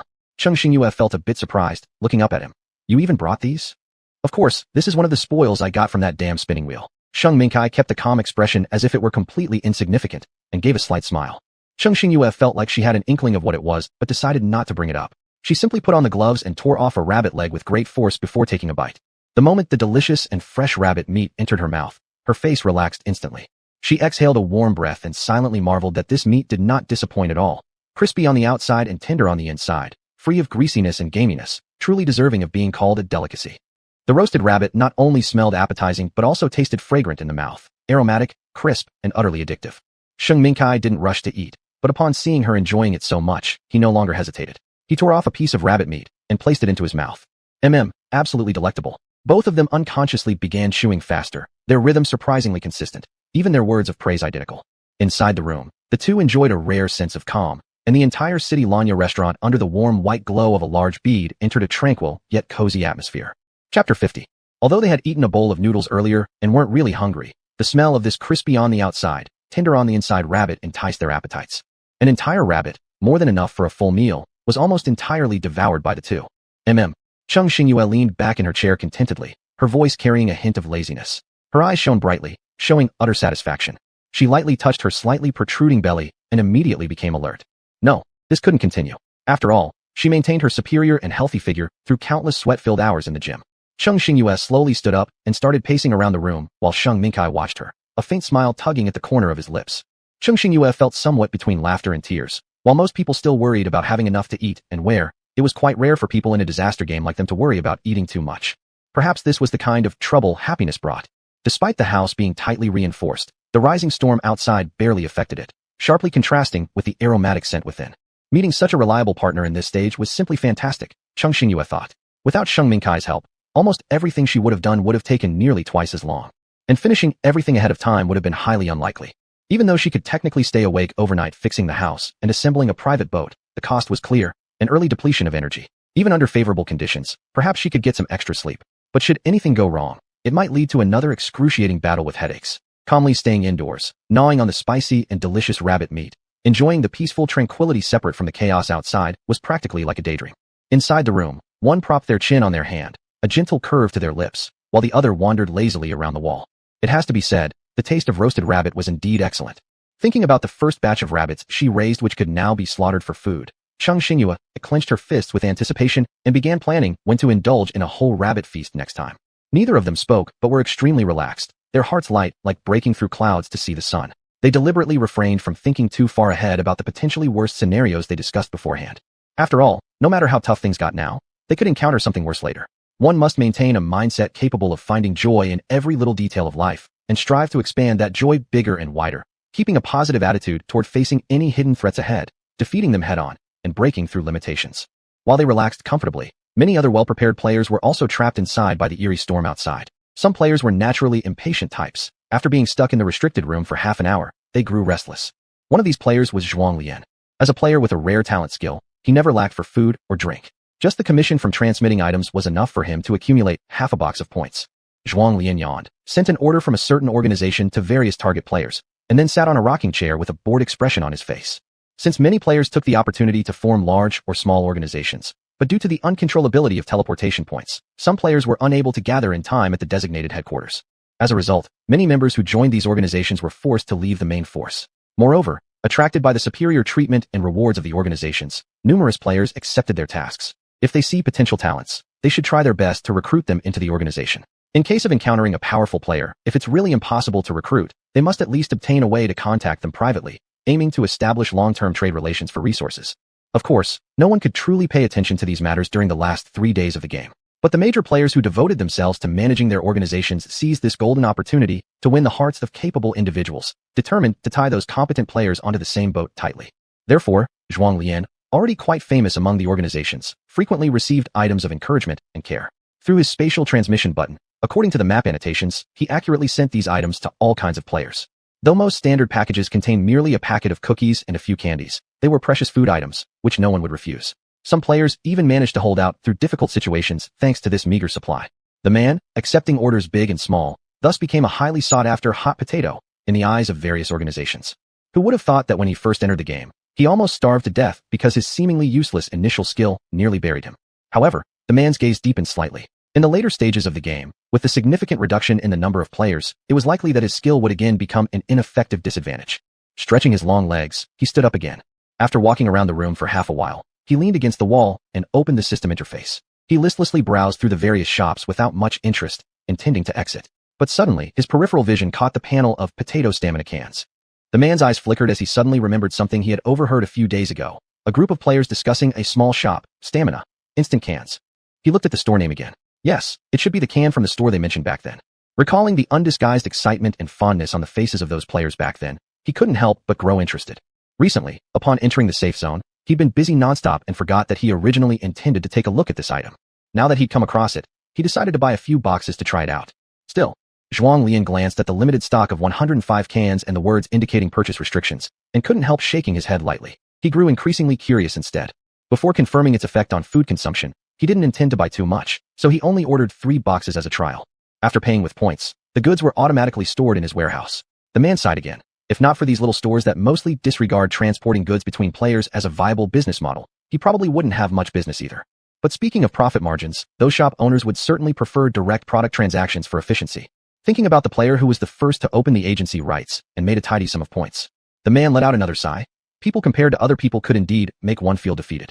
Unfortunately, later, due to the increasing number of unique small shops activating special professions, this particular store also gradually became more low profile.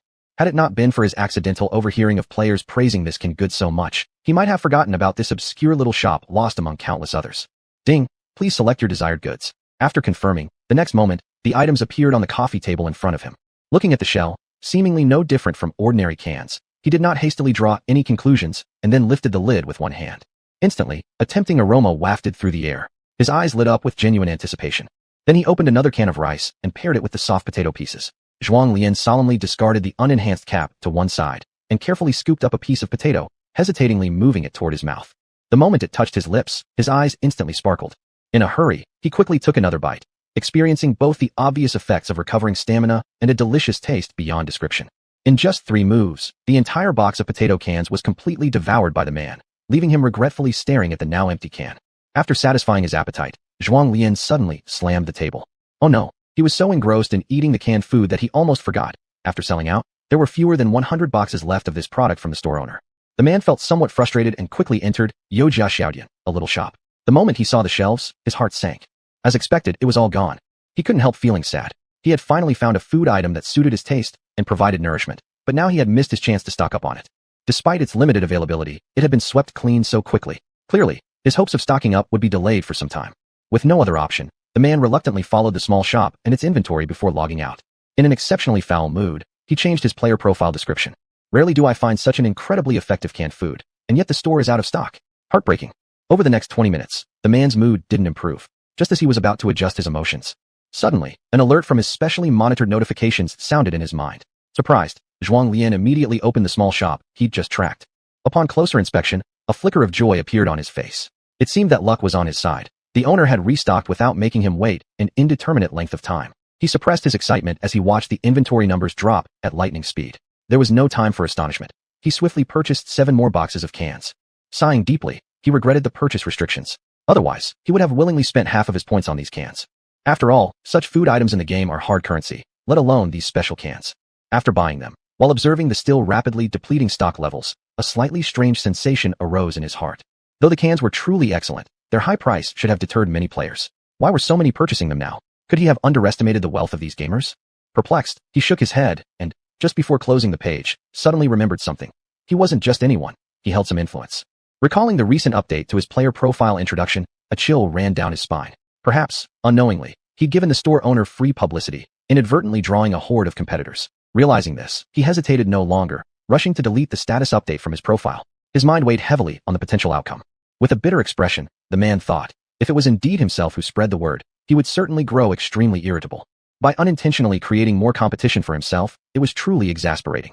A few days ago, Cheng Xingyue spent her points to upgrade her canning factory and, under the acceleration fluid, could now produce a batch of 600 cans every 2 days. She accumulated several days' worth of production before putting 2,000 cans on the shelf, and yet within just 5 minutes of going live, they sold out entirely.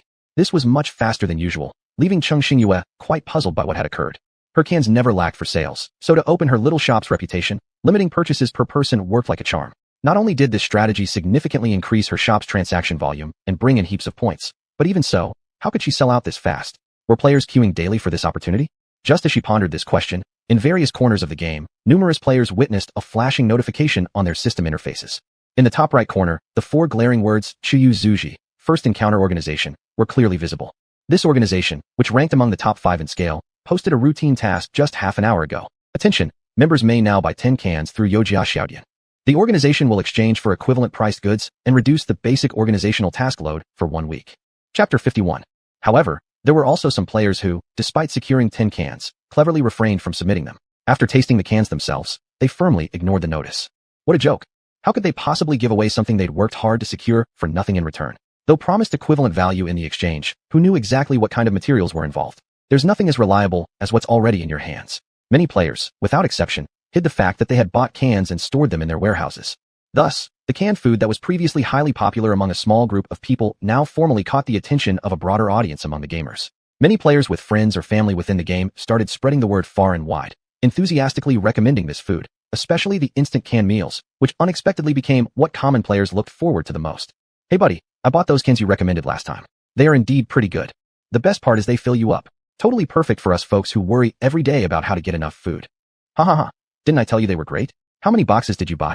Unfortunately, I'm poor and could only afford 3 boxes, all instant canned meals. I have to say, they really do a good job filling me up. If rationed carefully, they can last for days. I plan to save some more points so I can buy a few cans to store. Cough. Though it may break your heart, I've got some bad news. The shop has sold out. If you want to buy them, you'll have to wait for the next restocking. What? There were still over 1,000 cans left when I bought mine. How could it sell out so quickly? Crying. Looks like everyone here is rich. This broke guy can only look on enviously. Conversations like these repeatedly unfolded in various corners, among the players stuck indoors. In no time, Yojia Xiaodian's influence skyrocketed to first place, its popularity bolstered by numerous little heads, all eagerly waiting for the new batch of cans to hit the shelves. After her digestion returned to normal, Cheng Xingyue greeted Sheng Mingkai before heading back to her room to rest. She had just habitually opened her player profile page when she suddenly saw fireworks popping all over the page, bio, creating loud crackling sounds everywhere. Cheng Xingyue almost blinded her own eyes. Before she could react, the system notification also chimed in. Beep, player surpasses the second level of influence limit, unexpectedly gaining a special big package. List of package contents. All player levels will automatically upgrade in 10 minutes. Receive rare grade plant seeds, 1 pack each of pumpkin seeds and peanut seeds, and 3 golden passion fruit seedlings. Cheng Xingyue was somewhat surprised. This was the second time she had encountered such a non-completion reward or prize obtained from the lucky wheel. Moreover, compared to the previous super merchant rewards, this one was much better. Without hesitation, she immediately unpacked the big package. Beep. Updating identity information. Player, number 1063. Talent skill, special land. Occupation, level 20 shop owner of a little shop. Land grade, 3-star cultivator, unlocks fruit class crops.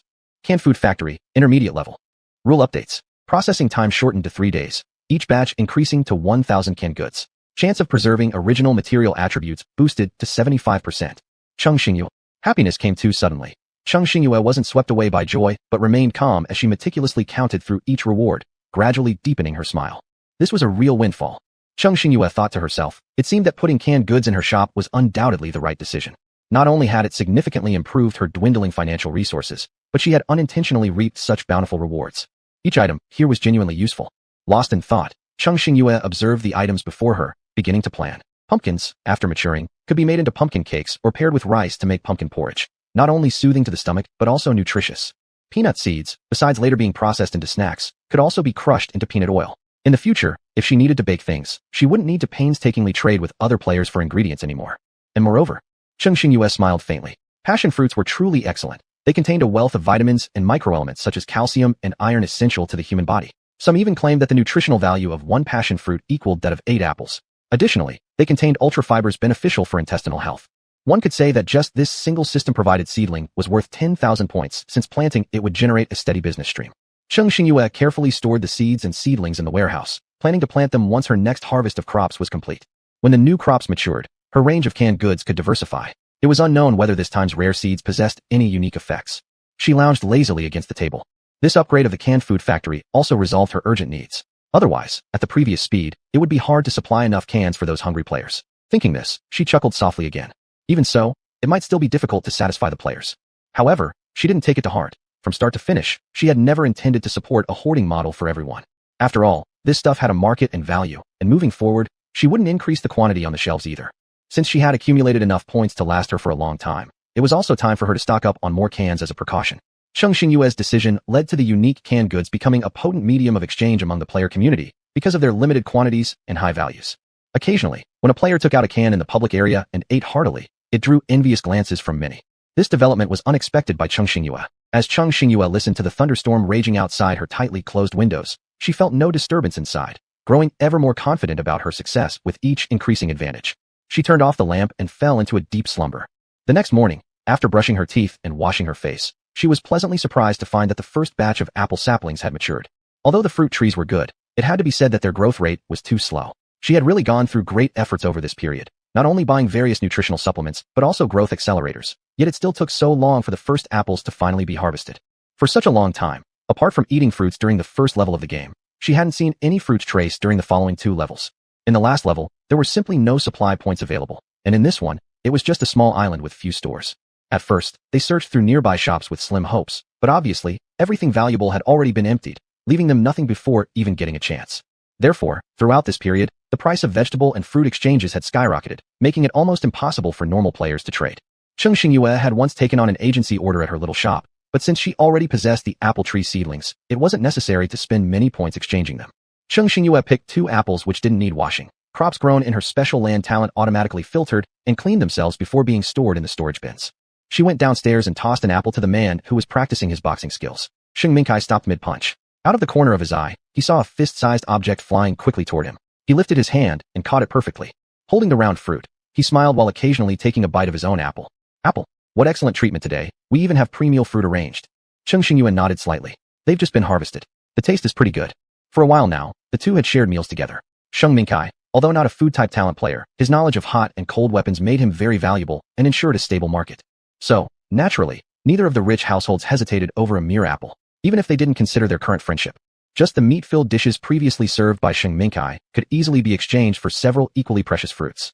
Sheng Mingkai shook his head. You planting talent players are truly enviable. You don't worry about food or drink, and you even have fresh fruit that others can't get hold of, handed out casually.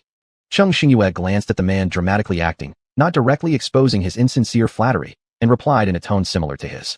Yes, I envy those weapon-making players so much. They can use the weapons they create to exchange for large amounts of supplies. And even in the game, they can walk around like crabs, crossing sideways. Anybody who doesn't watch where they're going and gets into trouble, they can pick up an assault gun and spray them with rat-a-tat-tat, solving the problem effortlessly. Sheng Mingkai touched his nose, sighing how indeed there was always someone better. His flattery seemed to elicit no response, only returning a higher compliment subtly without any obvious effort. Weapon talent, Sheng Mingkai coughed softly. Well, there's no need to walk sideways. Walking straight is more habitual. His serious explanation carried on. Cheng Xingyue gazed at him for a while and realized he was serious, which made her lower her head to stifle a soft laugh by gently touching her eyebrows. The man who had been in the enclosed training for a long time remained silent. Why was her sense of humor so low? After laughing in front of the man for a few seconds, Cheng Xingyue quickly composed herself as if nothing had happened and asked naturally, how's the situation outside? Sheng Mingkai, I did notice that your laughter just now flashed by so fast. The man narrowed his eyes and looked quietly at the person in front of him. Cheng Xingyue naturally lifted her gaze to look straight at him. Sheng Mingkai slightly shifted his brows, smiled inwardly, and temporarily let this pass. Recalling what he observed carefully about the situation outside this morning, his voice couldn't help but carry some heaviness. The situation is not optimistic. The heavy rain continues without stopping. Not only have many house windows been shattered, but if this goes on, it is inevitable that flooding will occur on the island. Cheng Xingyue was silent for a few seconds. If there is a flood in the island, then once the seawater rises and rushes inland. The two exchanged glances for a second and thought the next 2 days would be tough. Chapter 52. Cheng Xingyue quietly watched the torrential rain pouring down outside the window, then turned her head to look at the man on the sofa.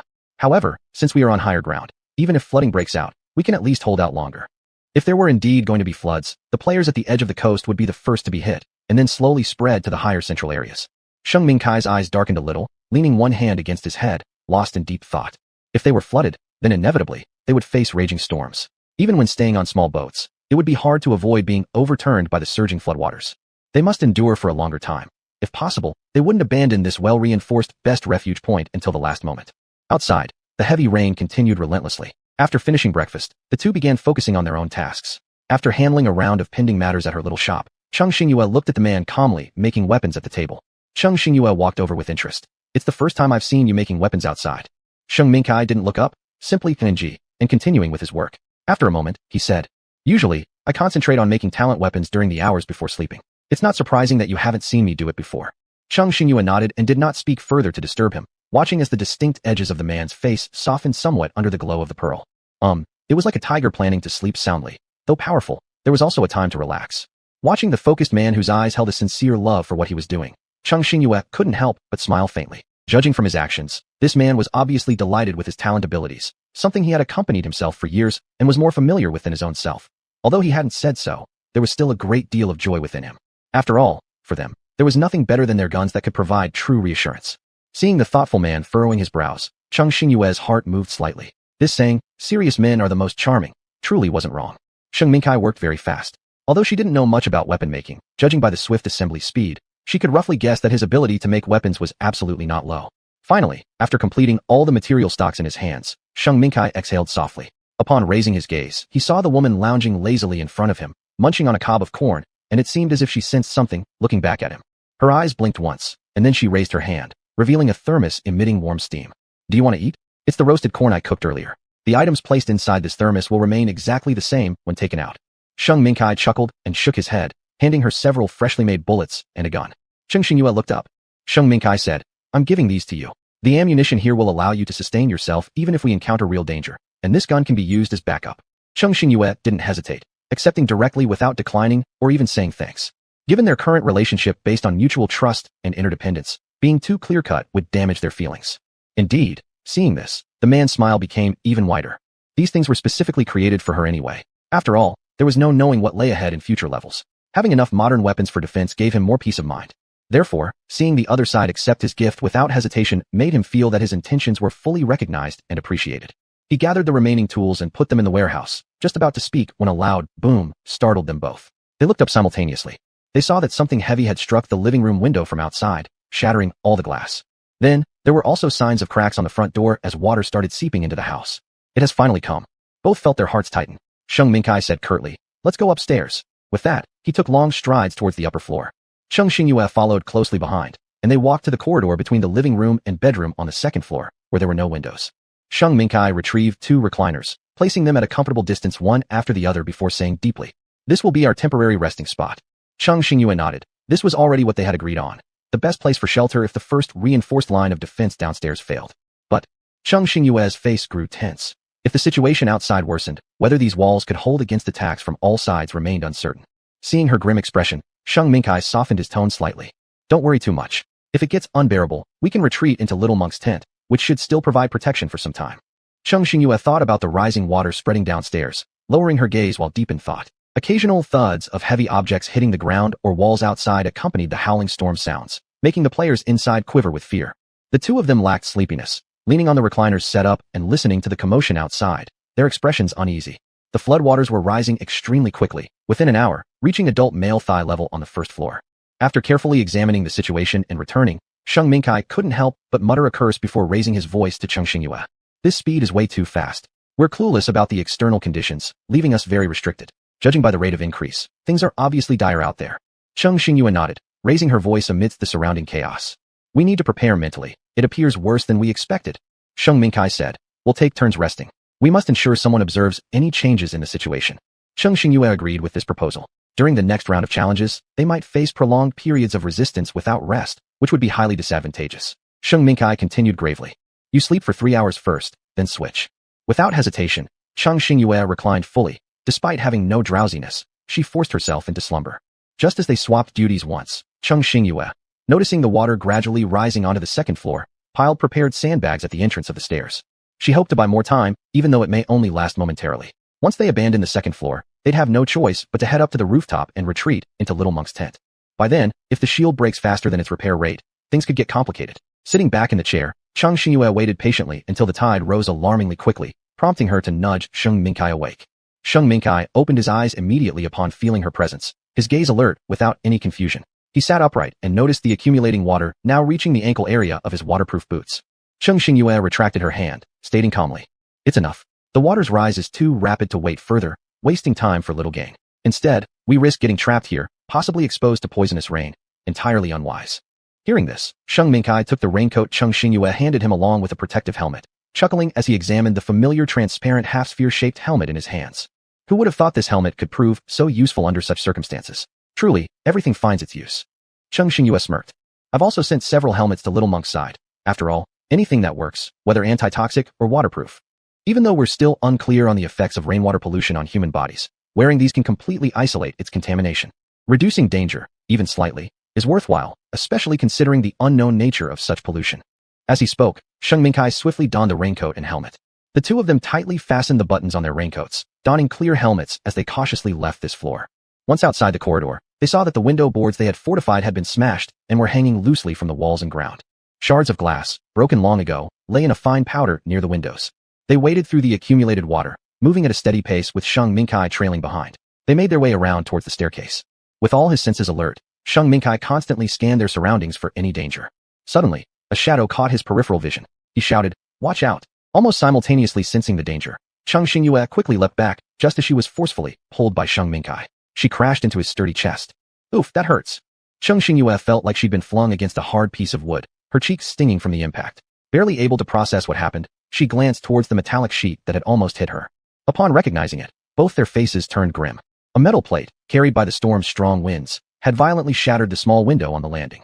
Even more terrifying was how the metal plate, along with splintered wood fragments, had scattered rapidly towards where Cheng Xingyue had originally been standing. If they hadn't dodged in time, this powerful storm might have caused bloodshed right there. Cheng Xingyue turned around intending to thank him, but her gaze was drawn instead to a long gash on his hand. She exclaimed, alarmed, "You're injured." Sheng Mingkai didn't pay much attention, brushing it off lightly. "It's just a minor injury. Let's hurry and leave here."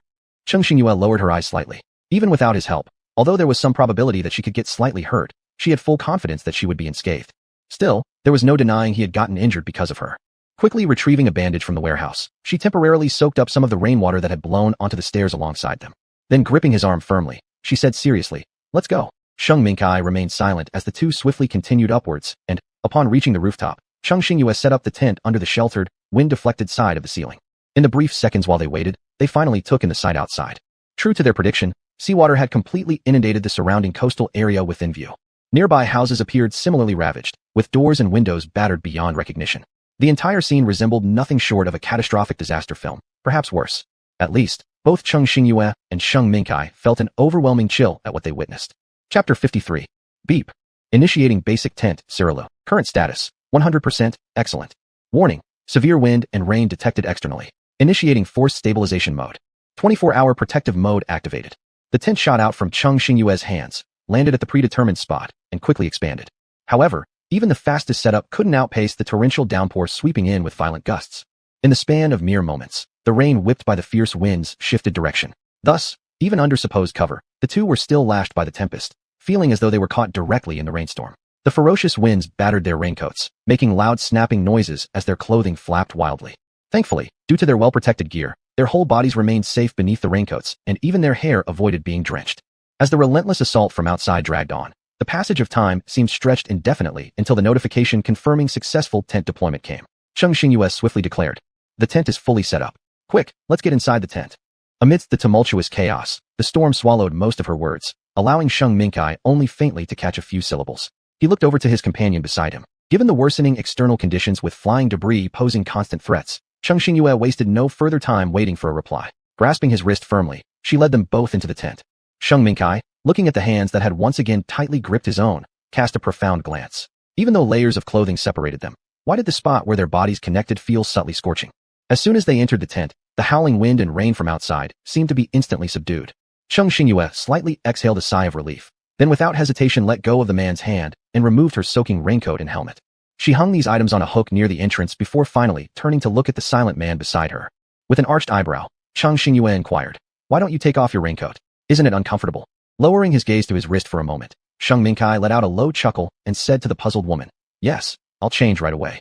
Nodding, Cheng Xingyue proceeded to sit by a small table in the center. She retrieved a medical kit from her storage space and calmly stated, "Come over when you're done changing so I can treat your wound."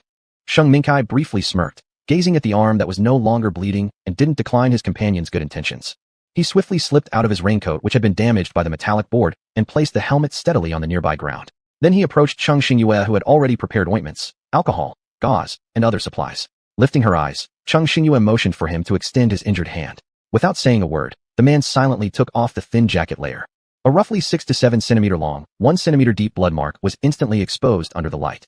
Seeing this blood mark, now somewhat whitened after being soaked by rainwater, Cheng Xingyue's eyelids flickered. She looked at the man whose expression remained unchanged and asked, "Is this not a big deal?" Listening to her seemingly calm voice, Sheng Mingkai could sense a vague pressure behind it. He cleared his throat lightly, wisely choosing not to counter. He replied simply, "You don't need to worry. I've always healed quickly. No matter what kind of injury, my recovery speed is much faster than average. It will be fine in just a few days." Cheng Xingyue stayed silent for a couple of seconds before replying. "Even if it heals fast, it still hurts." Sheng Mingkai's heart stirred at her words, and he lifted his head to look at the slightly downcast woman. Unbothered by his intense stare, Cheng Xingyue found herself fixated on the wound, feeling deeply annoyed with it. If she had been quicker, even a little bit quicker, perhaps her companion wouldn't have been injured for her sake. She dipped the cotton swab into alcohol, speaking blandly. In the future, if something like this happens again, prioritize your own safety. Not everyone needs to shield others with their own body. Sheng Mingkai, watching the woman diligently treating his wound, paused in silence for a few seconds before replying quietly, "You're not just anyone." Upon realizing his statement might not sound quite right, he quickly added another sentence. "We are partners. Supporting each other is only natural." Cheng Xingyue made no further response, knowing full well that at this point in their friendship, saying more was unnecessary. A clear understanding between them was enough. The fierce storm outside was now isolated beneath their tent. In this small haven, they were finally able to catch their breaths. After wrapping up the bandage and tightening the cap on the medicine bottle, Cheng Xingyue addressed the man who'd been quietly standing by. "It's done." Sheng Mingkai nodded and retrieved another coat to drape over himself. Since the start of the heavy rain, the temperature had dropped, making the air cooler. Approaching the transparent fabric section, allowing visibility outside the tent, he recalled the alarming scene earlier, his voice somewhat grave. "Indeed, seawater has surged inland. It's expected. Our building is flooded up to the second floor. Areas with lower terrain surely won't fare better." Their hurried glance earlier hadn't fully allowed them to grasp the situation nearby, yet the image of tumultuous water waves crashing against surrounding structures remained vividly etched in their minds. The situation was truly dire, especially for those players stuck in the peripheral zones. They would likely face the most severe crisis. Having no mood to prepare dinner themselves, Cheng Xingyue pulled out several cans of food. After satiating their hunger, both waited quietly for time to slowly pass. Deep into the night, Cheng Xingyue, half asleep, suddenly woke up startled by the warning tone of the tent. "Beep. Drip drip. Your tent is currently undergoing strong wind assaults along with sharp objects. Protection level has dropped to 30%. Please repair immediately." Cheng Xingyue abruptly sat up, frowning deeply. Since the tent had an automatic alarm function and the rain had lessened, both had rested briefly. However, they hadn't anticipated that the first alert wasn't about rising floodwaters, but rather the impending assault from the storm. Having accumulated sufficient points, she decisively ordered, "Initiate the automatic repair function." After taking action, she turned her attention to her partner, lying quietly on the other side, completely unresponsive amidst such commotion. Cheng Xingyue found it strange. By all logic, such a loud system warning should have awakened even the deepest sleeper, let alone the usually highly perceptive man. Something wasn't right. Cheng Xingyue quickly approached the man's side, calling out to him several times, but he still didn't respond at all. Her expression darkened as she turned his body toward her. Cheng Xingyue was startled first by the scorching heat, then lifted her gaze to see the man flushed with illness.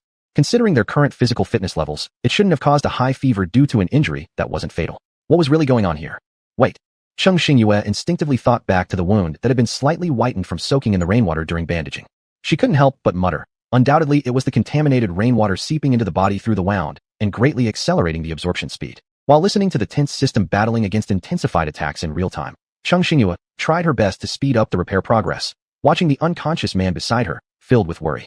Having no choice, Cheng Xingyue had to call out to Xiao Baihu, the little white tiger who had been quiet for quite some time and was tucked away in the assistant space. After establishing the communication channel, she rapidly said, "Emergency situation. You take over the system operation. You must ensure the effective use of this tent's protective function until I resolve the issue on my side."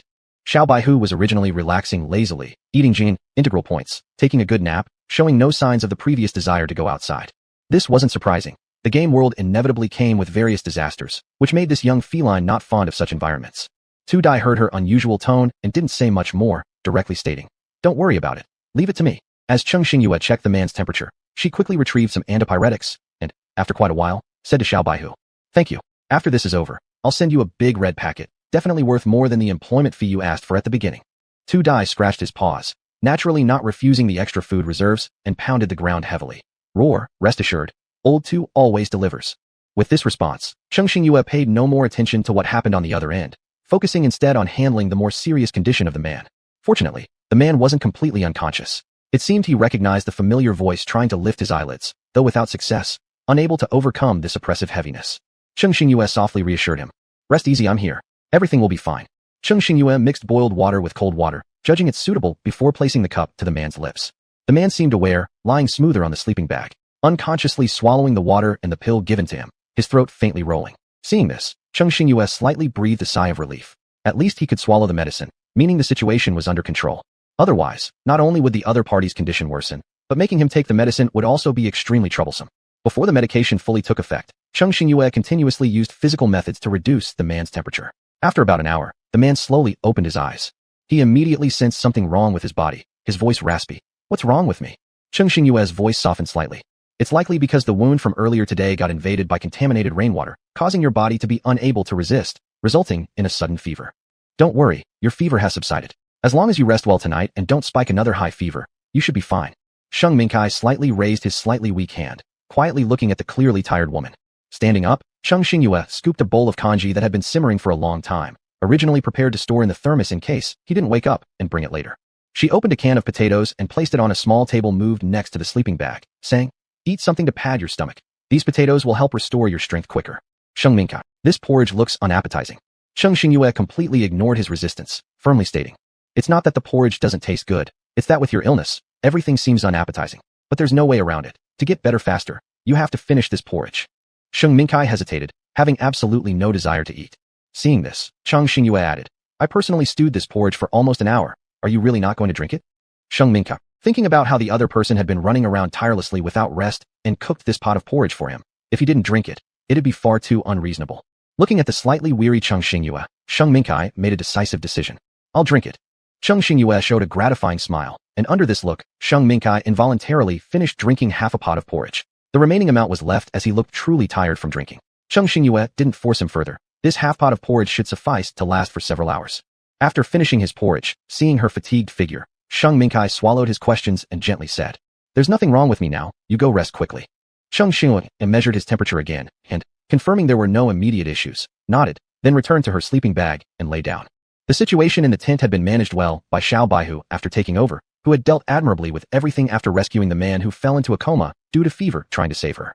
With the heavy stone lifted off Cheng Xingyue's heart, she, who had endured continuous shocks throughout the day, quickly fell into a deep sleep. Chapter 54. At 6 in the morning, Cheng Xingyue woke up. She hadn't slept well. It felt like she'd been semi-awake most of the time. Standing up, she walked to Sheng Mingkai's side, who still had his eyes closed and was breathing steadily. The warmth of his breath still carried a slight scorching sensation. Cheng Xingyue frowned slightly as she looked at the test results. He was still running a fever. Sheng Mingkai woke up the moment she came closer. Seeing her furrowed brows, his voice hoarse. "How is it?" "I feel much better today. I should be fine soon." Cheng Xingyue cast a glance at the man who seemed quite comfortable with his own health condition and lightly said, "Sure, it's good except for the persistent low-grade fever." Sheng Mingkai was dumbfounded. It was the first time he experienced such helplessness over his body yesterday, which greatly discomforted him, so he yearned for an early recovery even more. But at least there was no high fever anymore, which counted as good news. After checking on that, Cheng Xingyue walked to the translucent window, intending to see the current conditions outside. Lifting her eyes, she was immediately stunned on the spot. The rainwater outside had already flooded up to the entrance of the tent, but the strong wind seemed to have stopped, making the world feel quiet for the first time in a while. Cheng Xingyue. Indeed, her little assistant had accomplished its task perfectly. Looking at the waterline that had submerged 1/3 of the tent, she couldn't help but think she should thank fortune it hadn't completely flooded. Otherwise, they would likely face a significant headache figuring out how to leave this vast contaminated water when the tent eventually gives out. Cheng Xingyue called Xiao Baihu in her mind. Tu Dai seemed energetic and answered her promptly with great spirit. "Is everything settled on your end?" Before she could respond, he boasted triumphantly. "Let me tell you, these past few hours were thrilling. If it weren't for my sharp eyes and quick hands fixing things all around, your intermediate level tent would have been toast long ago." She could rest assuredly last night because, according to the rule of the fallen world, assistants always prioritize their employer's safety first. If anything got out of hand, they would seek help without hesitation and inform about the situation comprehensively. Cheng Xingyue had another thought. How long did the storm rage outside during the night? Tu Dai sighed slightly, revealing his exhaustion through his voice. "I didn't venture outside, but based on the barely interrupted minor system warnings from the tent, it definitely wasn't good." Cheng Xingyue nodded. She was prepared mentally. After asking her questions, Cheng Xingyue took back control of the system operation and just planned to cut off the connection channel when she was startled by the increasingly urgent system notifications. Beep. Attention, attention. Your tent is in a critical state. It will lose its protective functions within 1 hour. Detected submerged in water. Please evacuate urgently. Attention, your tent. Cheng Xingyue. She realized that the young one had been less talkative this time because it had secretly sustained all along. Now, upon completing its mission, naturally, it fled swiftly, leaving no traces behind. Cheng Xingyue helplessly shook her head, then looking at the murky water surface outside her sight, found herself momentarily speechless. Sheng Mingkai saw her finally turn around, his eyes fixed firmly on her. What happened? Cheng Xingyue paused for a few seconds, then lightly waved her hand, showing no sign of panic, calmly stating, "It's nothing much. The floodwaters have just reached the 3rd floor." Sheng Mingkai. After hearing this, the man's expression cracked ever so slightly. So it was. Then he looked at her with a completely serious face, as if it were no big deal at all. In that instant, his features reassembled and he nodded lightly. No problem. There was an hour left before the tent's protective functions would fail, so they could still eat breakfast. Thus, Cheng Xingyue took out a thermos flask, ladled out some warm porridge from it, and handed one portion to the sick man. Sheng Mingkai. Why was it that the person who was supposed to be the patient ended up eating such tasteless food instead? He wanted meat, big bites of spicy and fragrant diced chicken. As if she could hear his inner thoughts, Cheng Xingyue guessed what he was thinking even without looking at him. When you're sick, you should avoid spicy and greasy foods. Don't think about anything else. Otherwise, you'll just make yourself feel worse when you can't eat it. After saying that, she took another bowl and poured herself a plain bowl of white porridge too. Sheng Mingkai raised an eyebrow. Are you also eating this white porridge? If you want, I can go cook you a bowl of noodles, your favorite kind. Cheng Xingyue raised her hand somewhat helplessly. I haven't had porridge for a long time either, so don't bother when you're still running a fever. She ate it alongside canned food and found it acceptable. Although it was indeed a bit bland, how could she feast on luxurious food while her companion here drank plain white porridge in the same space? It wouldn't sit right with her. Regardless of which angle one looked at it, it was better to switch tastes. At least they had these canned goods available for their meals, which went quite well with the porridge. Sheng Mingkai's eyes were deep, clearly understanding that the other person was deliberately drinking white porridge with him. For them, food wasn't scarce, and any simple dish was far better than this stuff. As for the canned goods, they'd already eaten several meals of it. Even the best things get tiring if eaten every day. Thus, these past few days, they usually cooked by themselves. After finishing their tasks, they simply boiled a bowl of noodle rich with ingredients. The two ate at a decent pace, quickly finishing a meal. Cheng Xingyue tidied things up briefly, then stood up, patted his shoulder familiarly, and said, "Get ready. We're going out of the water soon." Out of the water? Good. He realized a new use for a term. From the tent, which was submerged up to a third, moving away from the water, using the word out of the water wasn't wrong. However, a twinge of pain in his cheek made Sheng Mingkai somehow feel something odd about it all. After pondering for a while, he suddenly got it. The tone used by their little companion saying, out of the water, was exactly like saying, off the stove. Sheng Mingkai laughed and casually put on his clothes. Then, walking over, he looked up at the ceiling of the tent where a contemplative buddy stood. His eyebrows arched. What was wrong? Cheng Xingyue withdrew her gaze and took out a few folded items, placing them in the middle, then climbed on top as usual. Sheng Mingkai. He glanced at the tent under the special fabric, not showing even the slightest trace of watermarks outside. In his heart, he let out a sigh. Never did he imagine they would live through such hardship. Instead of walking through the main entrance properly, they had to climb onto the top of the tent to leave successfully. Standing there, his body still felt somewhat dizzy, but compared to last night, he was already much better. Cheng Xingyue stood tall on the highest point, surveying the surrounding water. She gently raised her hand and released the small boat within her spatial item. Then she slightly increased her voice and asked the Sheng Mingkai below. Can you climb up now? Sheng Mingkai. He felt his dignity as a companion was hanging precariously, almost akin to being classified with disabled individuals. Of course I can. Being a man meant never saying no. In reality, Sheng Mingkai truly could do it.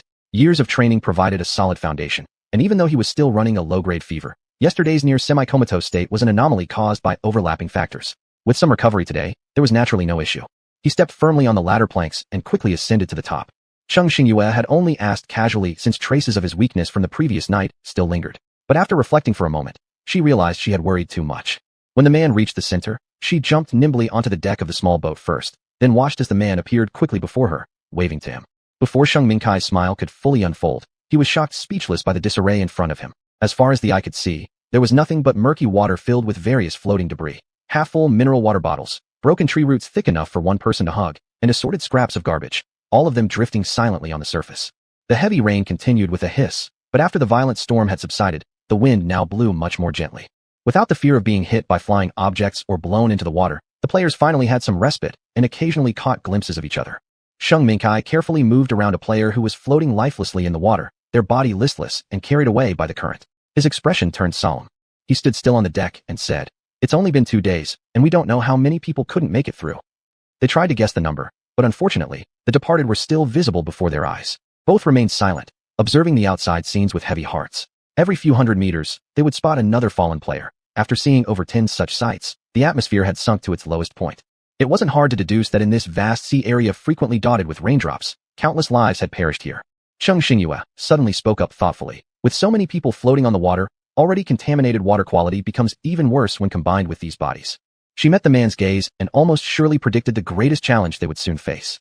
After a flood outbreak, sanitation is always the most important thing to keep in mind. But clearly, neither do we have the ability, nor can we personally risk ourselves. So, those players lying on the surface will definitely accelerate microbial decomposition and spread in this game world.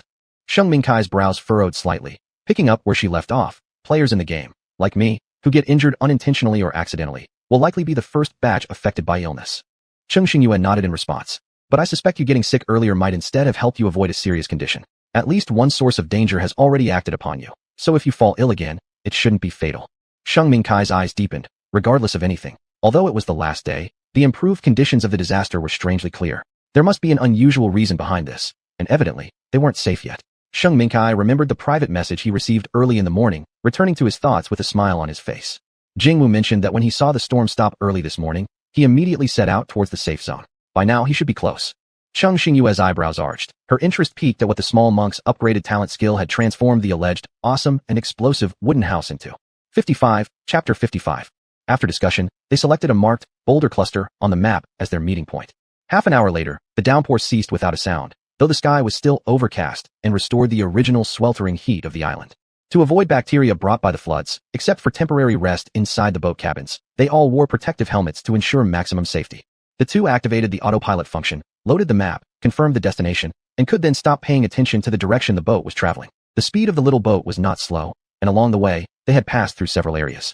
Among them, as expected yet unexpected, the survival rate of players in the low-rise clusters of houses was significantly higher compared to other places. Although they too endured the strong storm, the dense, short buildings near each other reduced the wind pressure. Therefore, when they passed through this area, they did indeed see many players moving about from time to time. Unfortunately, while protected from the storm, they were unable to withstand the subsequent flood. The relatively low-rise buildings here were almost entirely submerged by the rushing floodwaters. Many players there could only painstakingly disassemble a few boards and cobble together extremely simple floating tools, standing precariously on them. These players, without exception, had wet clothes, but they appeared quite spirited. Crowded onto tools that provided no room for full extension and were prone to collapse any moment, their eyes shone brightly. With only 20 hours left until the end, they couldn't possibly stay put in one place indefinitely. After all, taking a gamble was safer than staying in the same spot. If they succeeded, everything would be fine. If they failed, the worst that could happen was falling into the water and swimming for a while. Some players were still hesitating, some didn't want to bother anymore, but at the same time, others made quick decisions based on their judgment. Based on the experiences from the previous 2 rounds, the last day was always the most dangerous, and there was no way they would be let off so easily just by finding something to hold on to and floating until the end. The easier it was, the more unrealistic it seemed. Thus, some rational players who hadn't given up yet wiped their faces and picked up a plastic lid from the water, using it as a makeshift paddle to drift towards taller buildings. On the other side, Cheng Xingyue and her group continued moving toward their target. When they reached a few isolated skyscrapers, the glass facades of these buildings had been shattered almost completely due to debris and strong winds. Only a handful of windows remained intact compared to the previous clusters of low-rise houses where many players could still be seen. Here, there were visibly fewer players. Some players, after surviving the overwhelming storm, cautiously stepped out to take a deep breath of fresh air, relieved to have survived another crisis. However, despite the storm ending, it seemed unclear what else the players here had endured. Most of their faces carried expressions of numbness or dazed confusion, with very few showing genuine relief. As Cheng Xingyue's group stood steady on the deck passing by, they unexpectedly noticed a teenage boy not too far away whose psychological resilience appeared quite good. Upon seeing another group of players approaching, he smiled broadly even though the window railing was precariously dangling off the wall. Despite everything, his expression radiated sincerity as he waved at them cheerfully. Cheng Xingyue and Sheng Mingkai didn't hesitate to respond with a faint smile back, for successfully enduring the storm together. Seeing their response, the boy paused, then grinned wider, delighted. It was the first time in an hour among all the passing players that anyone returned his cheerful wave. For Cheng Xingyue and her partner, this encounter along their journey brought rare warmth, as meeting someone who remained positive and smiling in such despondent circumstances felt extremely precious. Their hearts settled somewhat, and the heavy feeling of having witnessed so many grim scenes gradually eased. Just after they sailed past those tall buildings and left them behind, suddenly, a distant boom reverberated from somewhere behind them. Before they had time to turn around, muffled screams interwove into the air. Instantly, both felt an ominous sensation. Turning swiftly, their eyes widened as they realized what had happened at that fading silhouette further back. A massive multi-story building, seemingly undamaged before, tilted suddenly without warning and collapsed sideways into the water. The force of such a collapse was immense, creating a colossal splash visible from afar. In seconds, a towering structure crumbled into the sea, generating huge waves. For a moment, Cheng Xingyue wasn't sure whether she should feel grateful they had left in time or mourn for those who couldn't escape, sinking down along with the collapsing building. A bone-chilling cold swept through them, making their scalps tingle and faces pale. Sheng Mingkai muttered a few incomprehensible curses under his breath. Cheng Xingyue clenched her fists tightly as the place where they had waved back to the boy just moments ago now lay eerily silent. The hand gripping the railing emitted a faint creaking sound. Who would have thought that the same boy who had waved at them not long ago, alongside numerous others who had braved the storm to survive, would meet such a silent and tragic fate? The light of hope at the end of this challenge was within reach, only to be buried under steel beams and murky water so silently. This trial, whether it was the bodies drifting everywhere, the rising and falling dirty floodwater, or this startling incident, reminded them once again how serious the situation was. It wasn't just a game, it was cunning and unpredictable, claiming lives without any sign. They must remember, human life is fragile and powerless against nature and unforeseen forces. Lifting his hand, Sheng Mingkai placed it heavily on his companion's shoulder, his voice weighted with gravity, yet still composed. We just have to get used to it. Cheng Xingyue's eyes were bloodshot, and she fiercely wiped her face as she suppressed a voice, saying, That's right. You just have to get used to it. Rationally, they knew there was nothing they could do to change what was happening before them. But when faced with the harsh and cold reality again, they realized they could never remain completely unmoved. And who would know whether disaster might befall them in the next second? Every person here was far less able to escape than those confined in the real world. They were clear-headed, yet suffering, full of hope, but often driven to despair. Even as they fought with all their strength to bring an end to this, countless lives disappeared without a trace. A sneer passed through Cheng Xingyue's mind. If she really died in this game, how many people would genuinely shed tears for her? Nevertheless, lifting her gaze toward the high-rise submerged underwater and the players buried beneath it with almost zero chance of survival, the belief within her remained unchanged. Regardless of whatever awaited them ahead, they would surely live. Sheng Mingkai silently stared at the murky, dirty water, feeling absolutely nothing. He had seen too many deaths. This degree wasn't enough to submerge him in grief. He spoke up at an opportune moment, looking towards his now calm partner. Let's go inside. There wasn't anything left worth examining outside. Without hesitation, Cheng Xingyue nodded and stepped into the small room first. The two rooms weren't big, much smaller even than the tent provided by the young monk. One room barely fit a delicate dining table, 4 chairs, and a single bed. But under such conditions, it was already more comfortable living quarters than most could dream of having. Cheng Xingyue poured herself a cup of warm tea, staring at the scattered leaves in the cup for a few seconds. There are too many bodies and various floating debris outside. Starting today, we can no longer use the water here, not even after filtering it with low-grade purification agents. After pondering for a moment, Sheng Mingkai didn't object. In addressing issues and solving problems, they always cooperated well, complementing each other's weaknesses. You're right. With all these pollutants and bacteria mixed together, the low-grade purification agent likely won't fully remove harmful substances. But luckily, there's not much time left. We won't waste water cooking or preparing meals anymore. The remaining water from the tent will only be used for replenishing necessary bodily fluids. There shouldn't be any significant issues. Cheng Xingyue glanced down. If needed, she still had the water storage bag filled with clean snow water from the previous icy round. However, under normal circumstances, the remaining water should suffice to meet their needs. It took them nearly 2 hours traveling on the water to reach the designated location. Cheng Xingyue set the anchoring function for the small boat. This cluster of boulders was almost equidistant from both sides, so she scanned this area where there weren't many players. Then she gazed at the turbid water. So far, they hadn't spotted any sign of a wooden house. Sheng Mingkai remarked, Looks like they're much slower than us. Cheng Xingyue smirked. Their ability to make the wooden house move on water has already exceeded my expectations. They waited for nearly an hour without seeing any sign of the young monk. Just as they were about to send him a private message, a sudden urgent shout came from not too far away. Both turned simultaneously and saw that a player close by had suddenly collapsed unconscious. His companion caught him in time and couldn't help but cry out. With excellent vision and the not-so-distant distance, they clearly observed the unconscious player's red face and weak breathing. This familiar scene prompted Cheng Xingyue to instinctively think of Sheng Mingkai, who still had a low-grade fever. She turned her gaze toward him. The man was intensely focused on the unconscious player, his expression tense as he quietly said to Cheng Xingyue, Something's wrong. Let's go back inside quickly. At the other side, the player who touched his companion's skin was startled by the extreme heat, shaking slightly. The two seemed to share a deep bond, and the tall man's eyes immediately turned red. As if it were a premonition, following this player's collapse, from another location where foam and luggage had been bound together to create a makeshift tool, another crash echoed. A player had fallen there as well. Instantly, the previously quiet surroundings became noisy. Some players looked at the two collapsed figures with hesitation, an ominous sense beginning to emerge. Cheng Xingyue remembered the first player who passed out. He seemed to have arrived just a few minutes later than them.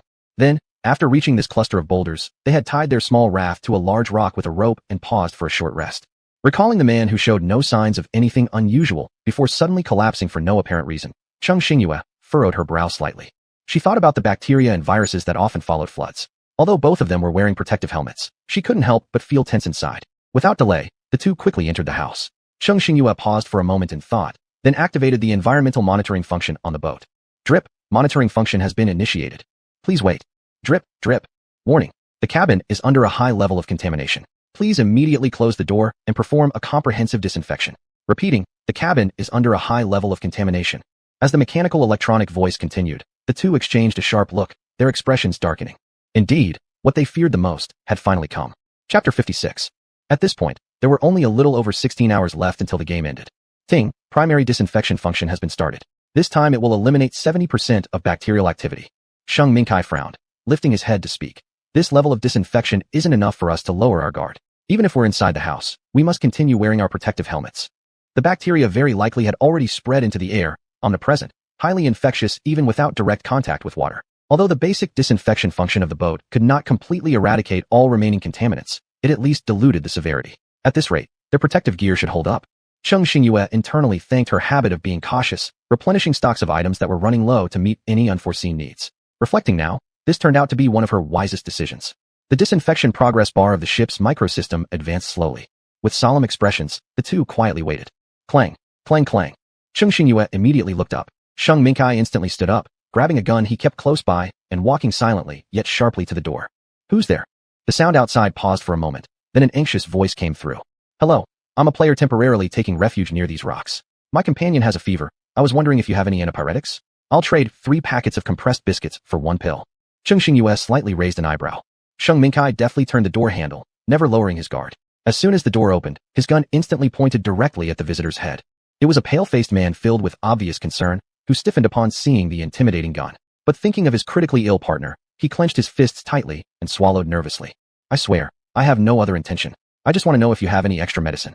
Seeing the trembling body and sincere eyes of the visitor, Sheng Mingkai remained expressionless but lowered his gun. Even though the man seemed non-threatening, Sheng Mingkai didn't take him lightly, keeping his muscles tensed, ready to react in case of any unexpected changes. Such persistence meant there must be a compelling reason behind it. Why do you think we would definitely have the antipyretic drug you're looking for? Relieved to see the gun lowered, the player visibly relaxed. He lifted a corner of his sleeve to wipe sweat from his eye, only to remember how he had once plunged his entire arm into the highly polluted water while fetching branches. Hastily withdrawing the hand that had almost touched his face, he glanced subconsciously at the female player sitting motionless inside. He shook his head heavily. I'm not sure, but since you are capable of owning such an extraordinary boat. His face revealed a mix of admiration and longing. This fine boat wasn't his, so he stopped letting his thoughts wander. You must be capable players. I merely guessed you wouldn't be lacking in medicine, treating a dead horse like a live one. His expression grew bleak as he continued. We can't just watch a brother, whom we've saved together, die from a fever. His condition is deteriorating. Without the medicine, he won't last long. Sheng Mingkai exchanged a 1-second glance with Cheng Xingyue inside, then nodded and threw out a granular antipyretic pill, accepting the compressed biscuits from the other player. Even though their medicine supplies were sufficient, if they just handed them out to every player who asked, it would cause endless trouble. This wasn't covert trading in a store. Face-to-face deals could more easily stir up greed. The player catching the precious pill, his face lit up with delight. Trembling with hands, he deeply bowed to them, then unable to suppress the impulse in his heart, hurriedly turned around to make his partner swallow the pill.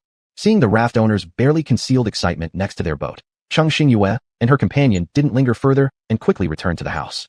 Leaving that player anxiously waiting behind, as time gradually passed, the scorching skin of the person lying on the plank finally began to cool down, and the unconscious man slowly regained consciousness.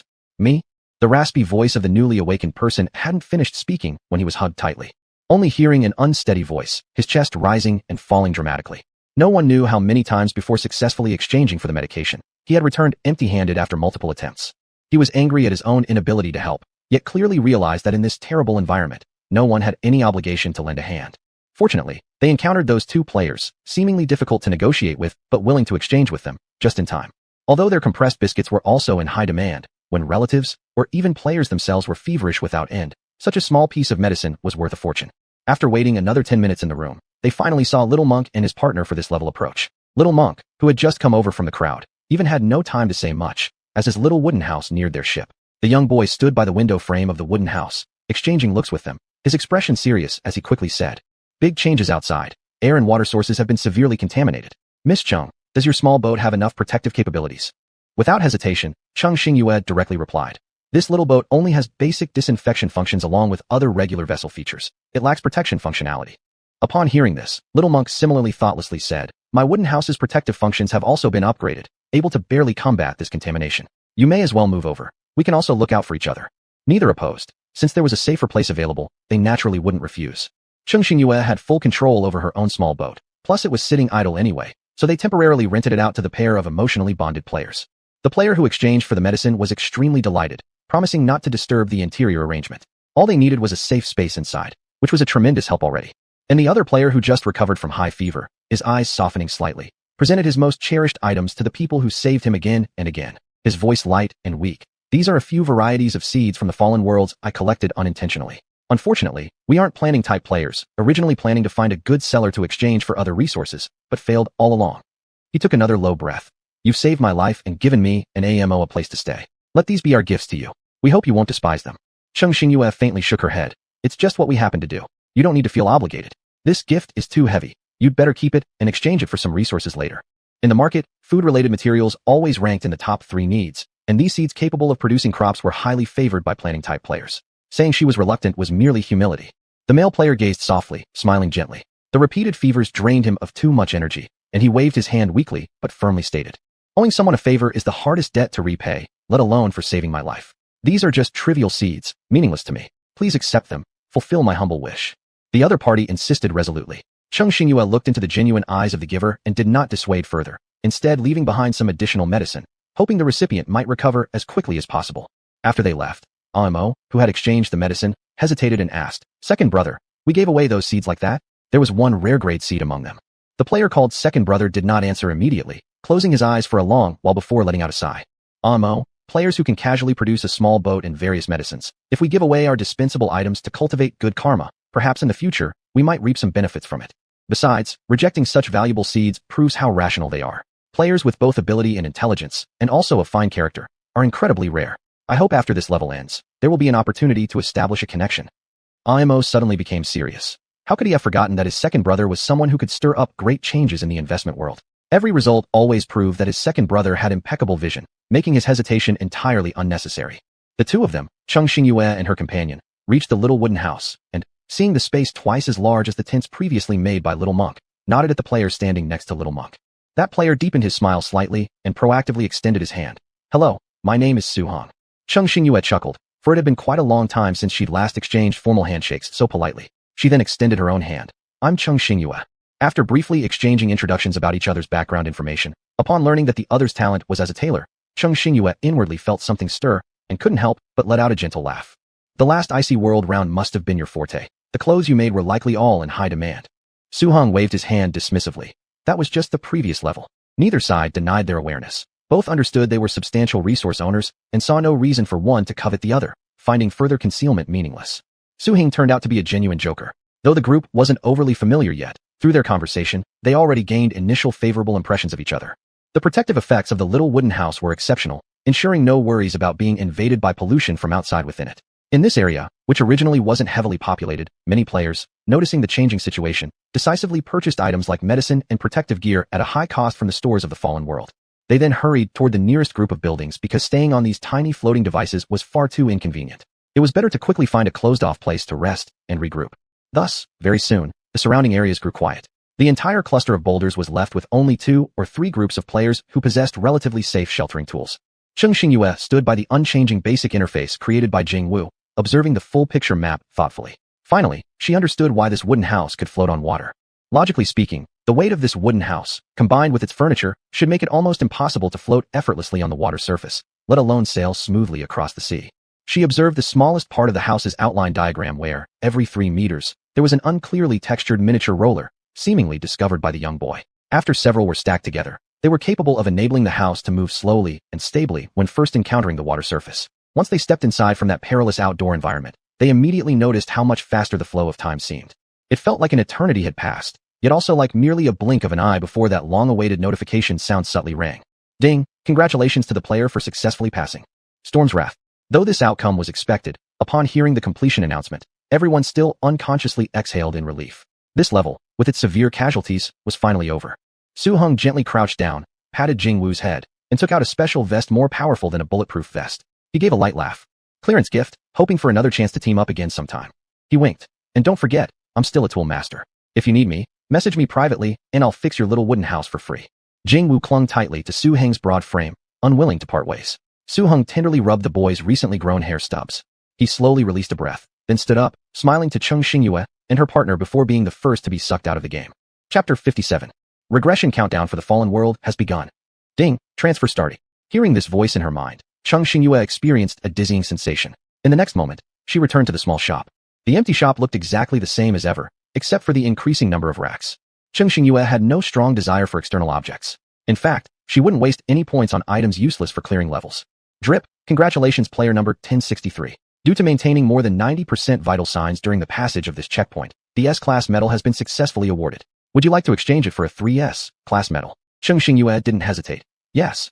Congratulations to the player. Your rewards for this checkpoint clearance will soon double, and you will gain the title of Fallen World Lucky Bonus. Note: in the upcoming rounds, you have a 60% chance of being correctly teleported to a safe area and a 40% chance of entering an area within 10 kilometers of safety. This greatly increases the opportunity to take the lead with advantageous conditions. Never would she have guessed that this 3S medal was so powerful, able to change the initial teleportation point, and even if calculated by the remaining 40% probability, she would still be able to significantly reduce her time traveling to the safe zone. Being one step ahead, regardless of from any aspect, was extremely beneficial. Cheng Xingyue smiled lightly. It couldn't be helped but to admit, this reward was quite high. Cheng Xingyue continued to open the already automatically placed package in storage. Drip, player has successfully opened the checkpoint clearance grand gift pack. Your rewards for this round are upgraded, 20,000 points. Small shop successfully upgraded to level 30. Talent land increased by 60 plots. Tinkin processing plant upgraded to level 5. 5 types of advanced seeds, 1 orange tree. At the same time, her personal page also automatically changed. Drip, identity information updating. Player, number 1063. Talent skill, special land. Profession, level 30 small shop owner. Land rank, 4-star planter.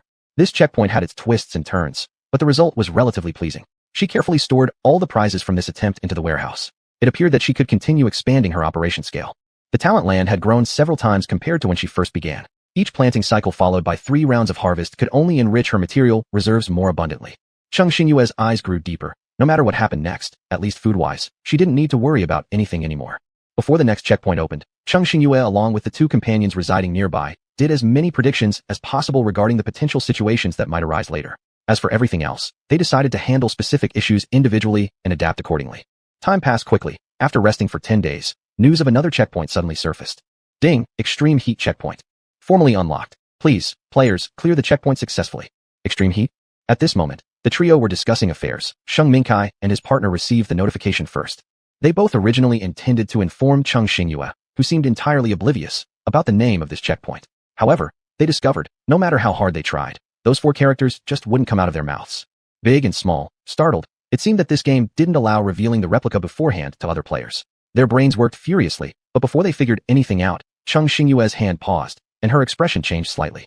Sheng Mingkai locked his gaze and said, "You also received the notification." Also, before the man could say anything further to Cheng Xingyue, the system announcement startled them again. Ding, please pay the points within 1 minute. This round's checkpoint will close after the countdown, 60, 59. The time given by the system to enter was getting shorter and shorter. Now that her companion had triggered the teleportation function, announcing the checkpoint name in advance lost all significance. The 3 exchanged silent nods. Sheng Mingkai carried Little Monk and stepped into the vortex first. Cheng Xingyue softly spoke in the spacious hall. It's finally begun. Waiting endlessly, on the contrary, was more tormenting. These 10 whole days passed, and she had already become impatient waiting. She set down the book she'd only glanced through twice, quickly paid the necessary points, and then promptly entered her own teleportation point. Damn, it's freaking hot. Oh my, it's so hot.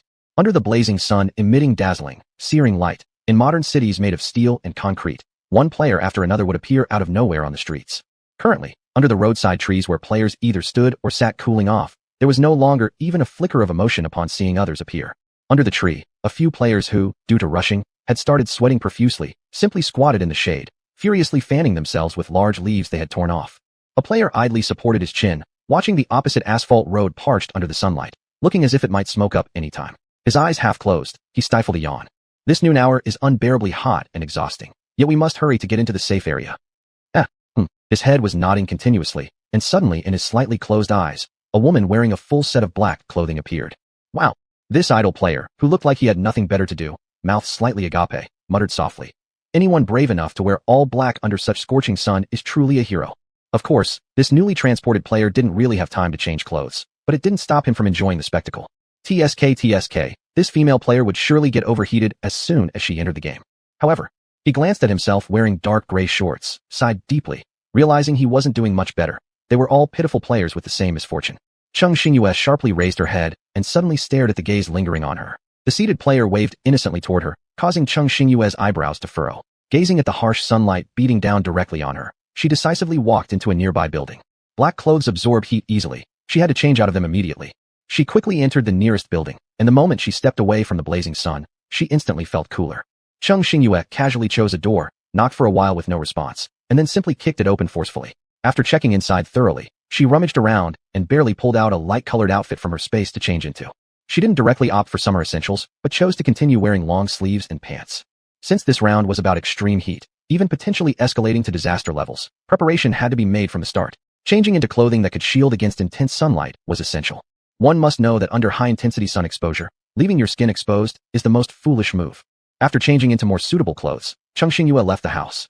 According to the map drawn by Little White Tiger, she was only 8 or 9 kilometers away from the safe zone. If walking, it would take her approximately 2 hours to reach it.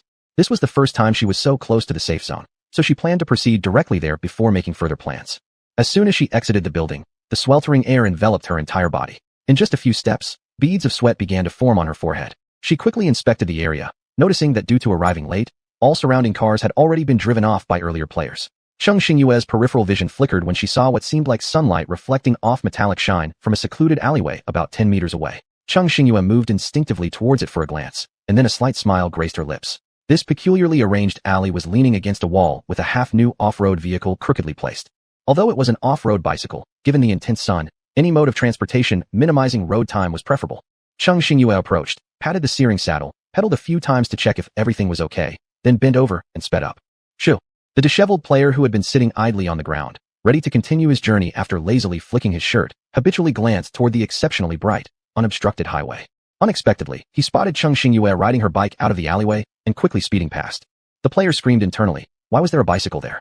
So many players came before and after her, yet none found any means of transport. Thinking of how the ground there seemed to radiate alarming heat, the natural impulse arose to avoid the area subconsciously. But to miss something with even a slim chance of acquisition unknowingly is indeed the most frustrating. Upon this thought, the player beat his chest and stomped his feet. Oh, why didn't I go and check it out? Even if it was just a quick look, if I had gone, maybe I would have been the one to find the bicycle first.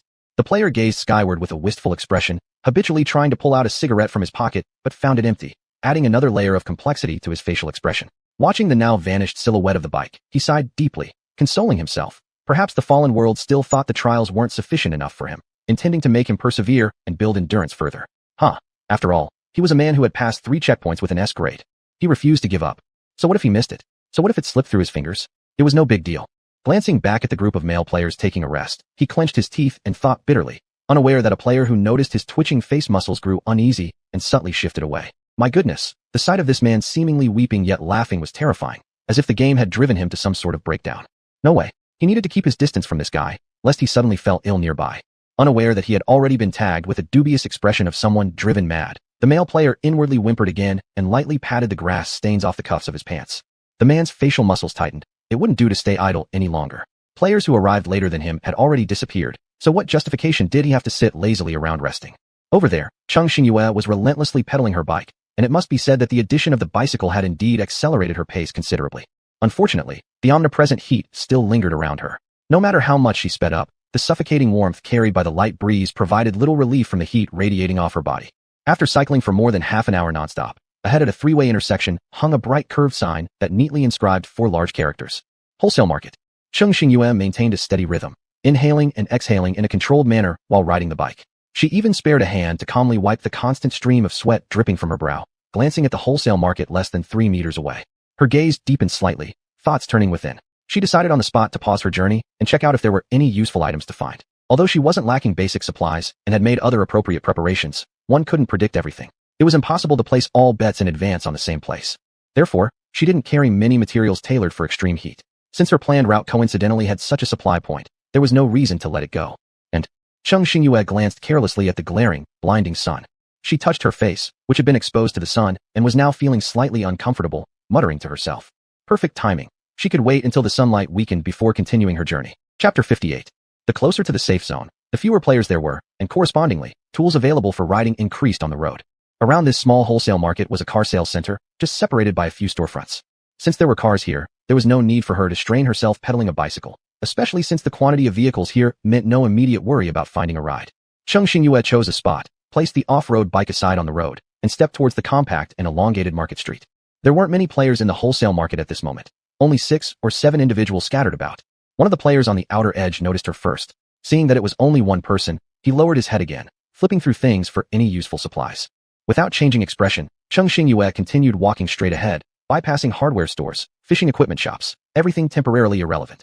Things inside the game could not be stored in the system warehouse, and carrying large amounts alone was not feasible for her. Hence, she intended only to take items she was running low on or urgently needed. Cheng Xingyue looked over the women's clothing store and finally found a few beige short-sleeve jackets and sportswear that were neither too thin nor too thick. Under high temperatures, human sweat evaporates more easily, causing dehydration. Wearing slightly thicker clothes can significantly slow down water loss, as long as the degree is well controlled. After changing into a fresher set of clothes, she walked further in and stopped in front of a shop. Specialized mineral water store. Cheng Xingyue murmured softly, recalling that after these many days, no matter how much she conserved, she had already used 2/10 of the originally full storage bag of water, roughly equivalent to 40 large barrels based on standard drinking machine sizes. Judging by the duration of previous rounds, the remaining water would likely suffice for her daily use. But since this was the extremely hot round, given the continuous water loss from the human body, water consumption would inevitably increase substantially. Moreover, if she encountered an opportunity like this, stockpiling extra water would certainly enable exchanges with other players for various goods later on. Cheng Xingyue's eyes slightly lowered, observing several players moving back and forth inside the store, carrying case after case of bottled water. Clearly, others shared the same idea with her. Cheng Xingyue didn't rush to carry the water. Instead, she searched around several times and finally found a small cart in a closed warehouse. Then, she rolled up her sleeves and began stacking the cases of water onto the cart. Glug glug. The players around heard the sound, momentarily stunned, then they slapped their heads. Ouch, I'm such an idiot. There must be carts available in a water shop like this. It's all my fault for rushing around once I see the water, unable to move without dragging water crates out immediately. Another older player curiously asked, "Hey, I looked for a bit earlier, but couldn't find one. Young lady, could you tell me where you found this cart?" Looking at the cheerful man, Cheng Xingyue didn't hold back, pointing to a room behind the open space. "Go over there, turn right after entering the door, and you'll see a big cart." The man shook his hand and expressed his gratitude. "Thanks. Otherwise, we'd continue moving the water back and forth like this. Our hands might have given out by now." Cheng Xingyue faintly shook her head, not saying anything more. "You're telling me?" Another player chimed in. "Without mentioning anything else, my hands are already shaking from exhaustion." This person clearly looked refined with fair skin, certainly not accustomed to heavy labor. After a few words were exchanged, they all entered the room containing the cart, and then resumed carrying water, feeling quite satisfied. It seemed this water shop had been opened here due to financial issues despite being in such a poor location. Regular-sized small carts could only reach the alley entrance. Unfortunately, Cheng Xingyue had no choice but to find a car, parking it as close as possible, then repeatedly transported the water using the cart. Since there weren't many players here at the moment, and each individual could take away only a limited amount of items, when Cheng Xingyue and those who had started early accumulated enough stock, there was still plenty left in the water shop. Cheng Xingyue declined the offer of help from a few players who had smoothly found the cart thanks to her reminder, effortlessly loading case after case of water onto the cart. Watching her unperturbed appearance, a nearby player couldn't help but subtly admire this young girl who possessed surprising strength despite her young age. Cheng Xingyue also clearly felt that her constitution had greatly improved after continuously consuming corn from her own crops, a significant step forward compared to the beginning. As time passed, the sun hanging on the horizon seemed slightly more restrained, its rays softening against the backs of hands. Bump, thud. A dull noise echoed as the water crates collided with the car. After filling the trunk box neatly with bottled water, Cheng Xingyue patted the arranged water and closed the car trunk. She then walked into the candy store, taking quite a few chocolates and fruit candies, which effectively replenished energy without occupying much space. In the end, Cheng Xingyue lingered for some time at the fuel shop. Her fuel supplies were also running low. Although canned food could replace meals, she had so many vegetables stored in her warehouse that it wasn't necessary to endure eating only cans every day. No matter how delicious something is, eating the same thing daily can become tiresome over time. The fuel sold at the Fallen World shop did not differ too much from the real world, but the price was indeed several times higher. After all, these were items capable of being stored in personal space, hence the high prices weren't surprising. However, if one wanted to exchange for sufficient fuel at the Fallen World shop, not only would it cost a fortune, but one must carefully consider whether their wealth was enough to indulge. As one of the official shop owners, Cheng Xingyue always had access to first-hand resources, so she had never rushed to exchange. Now, she had almost obtained everything she needed. Carrying the final batch of fuel, Cheng Xingyue filled the remaining empty seats in the car until they were packed solid. She then sat down in the driver's seat and stepped on the gas pedal. With a roaring sound, she headed toward the safety zone not far away. The deeper inside she drove, the more buildings there were, connected by roads leading to semi-new semi-old buildings one after another. Cheng Xingyue estimated mentally that this area should have been the old district from before. Humming, Cheng Xingyue didn't slow down but kept pressing the accelerator, swiftly crossing the invisible safe barrier with a loud noise. Once she entered the safety zone, Cheng Xingyue rolled down the window and distinctly noticed that it wasn't as hot inside as outside. There was a noticeable difference of at least 5 or 6 degrees Celsius. Don't underestimate these few degrees. In scorching weather, even a single degree makes a huge difference. Especially since the danger zone outside will gradually heat up day by day, while the safety area within had the protection barrier set up by the Fallen World, ensuring the temperature inside wouldn't easily reach lethal levels. Cheng Xingyue selected an independent 3-story residential house near the stadium in the city to settle down, and then sent her location to Sheng Mingkai and the other person. Net 0, received. Sheng, we will probably arrive at the safety zone in about 2 days. Glancing at the private messages from 2 accounts using the same system, Cheng Xingyue's lips curved up slightly as she quickly typed. Cheng, wish you a smooth journey. Cheng Xingyue turned on the kitchen faucet to confirm that there was water, then took out several large water tanks from the warehouse to store water. Her intuition told her that in this checkpoint, water might be one of the keys to survive smoothly. Cheng Xingyue connected a long hose to the faucet, ensuring that the water could flow into the large water tanks. After adjusting the water flow to an appropriate size and estimating the time needed, she temporarily set it aside. She started organizing and moving things inside the first floor. The indoor air conditioner slowly circulated cool air, and Cheng Xingyue didn't feel too hot as she moved items around the house. After the large water tanks were filled, the organization of supplies was also completed, and she tightly closed the lids of the water tanks. Then she stretched lazily, took out a set of loose clothes, entered the bathroom, and enjoyed a comfortable warm shower.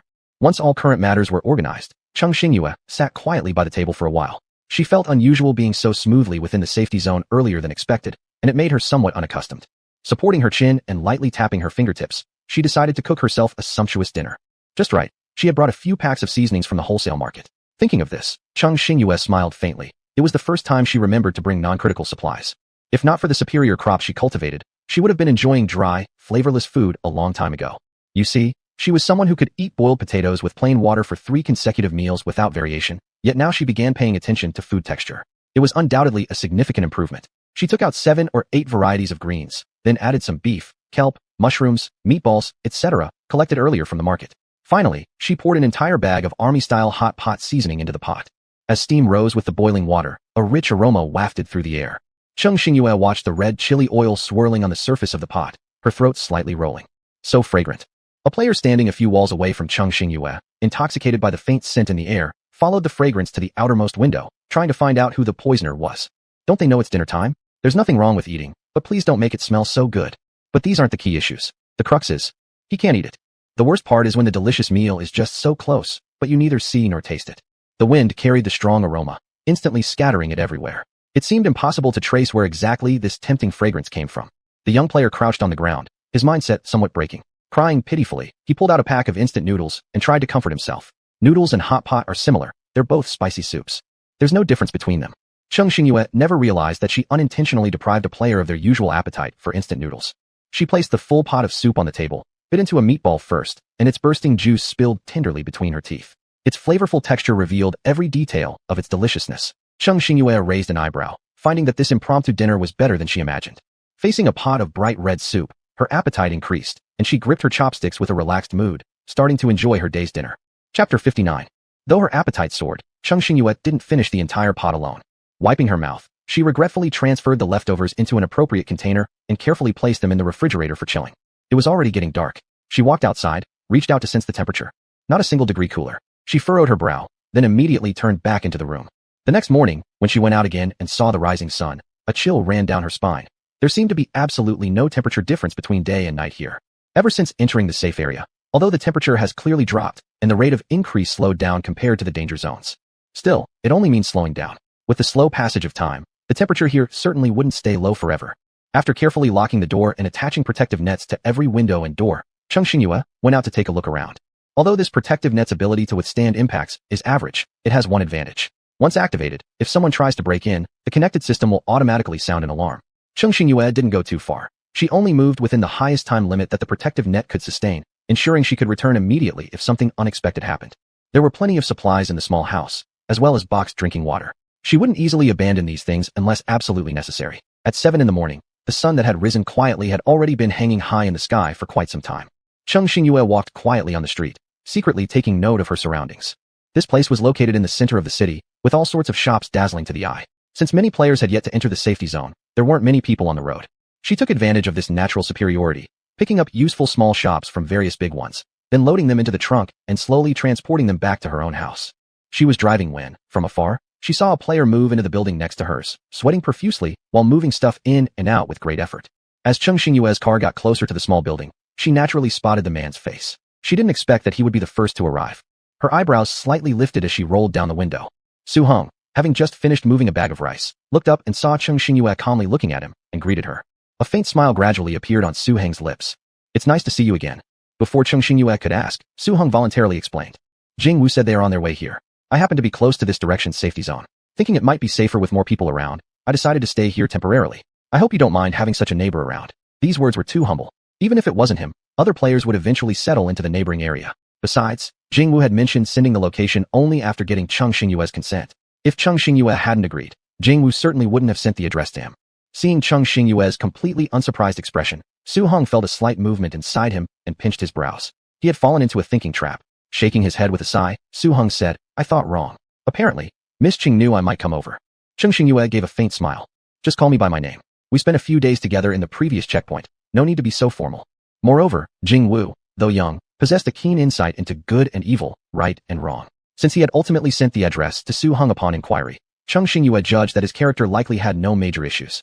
Even though Chung Xingyue had only briefly interacted with him during a not-so-hard checkpoint for a few days, she already formed an initial impression of this person.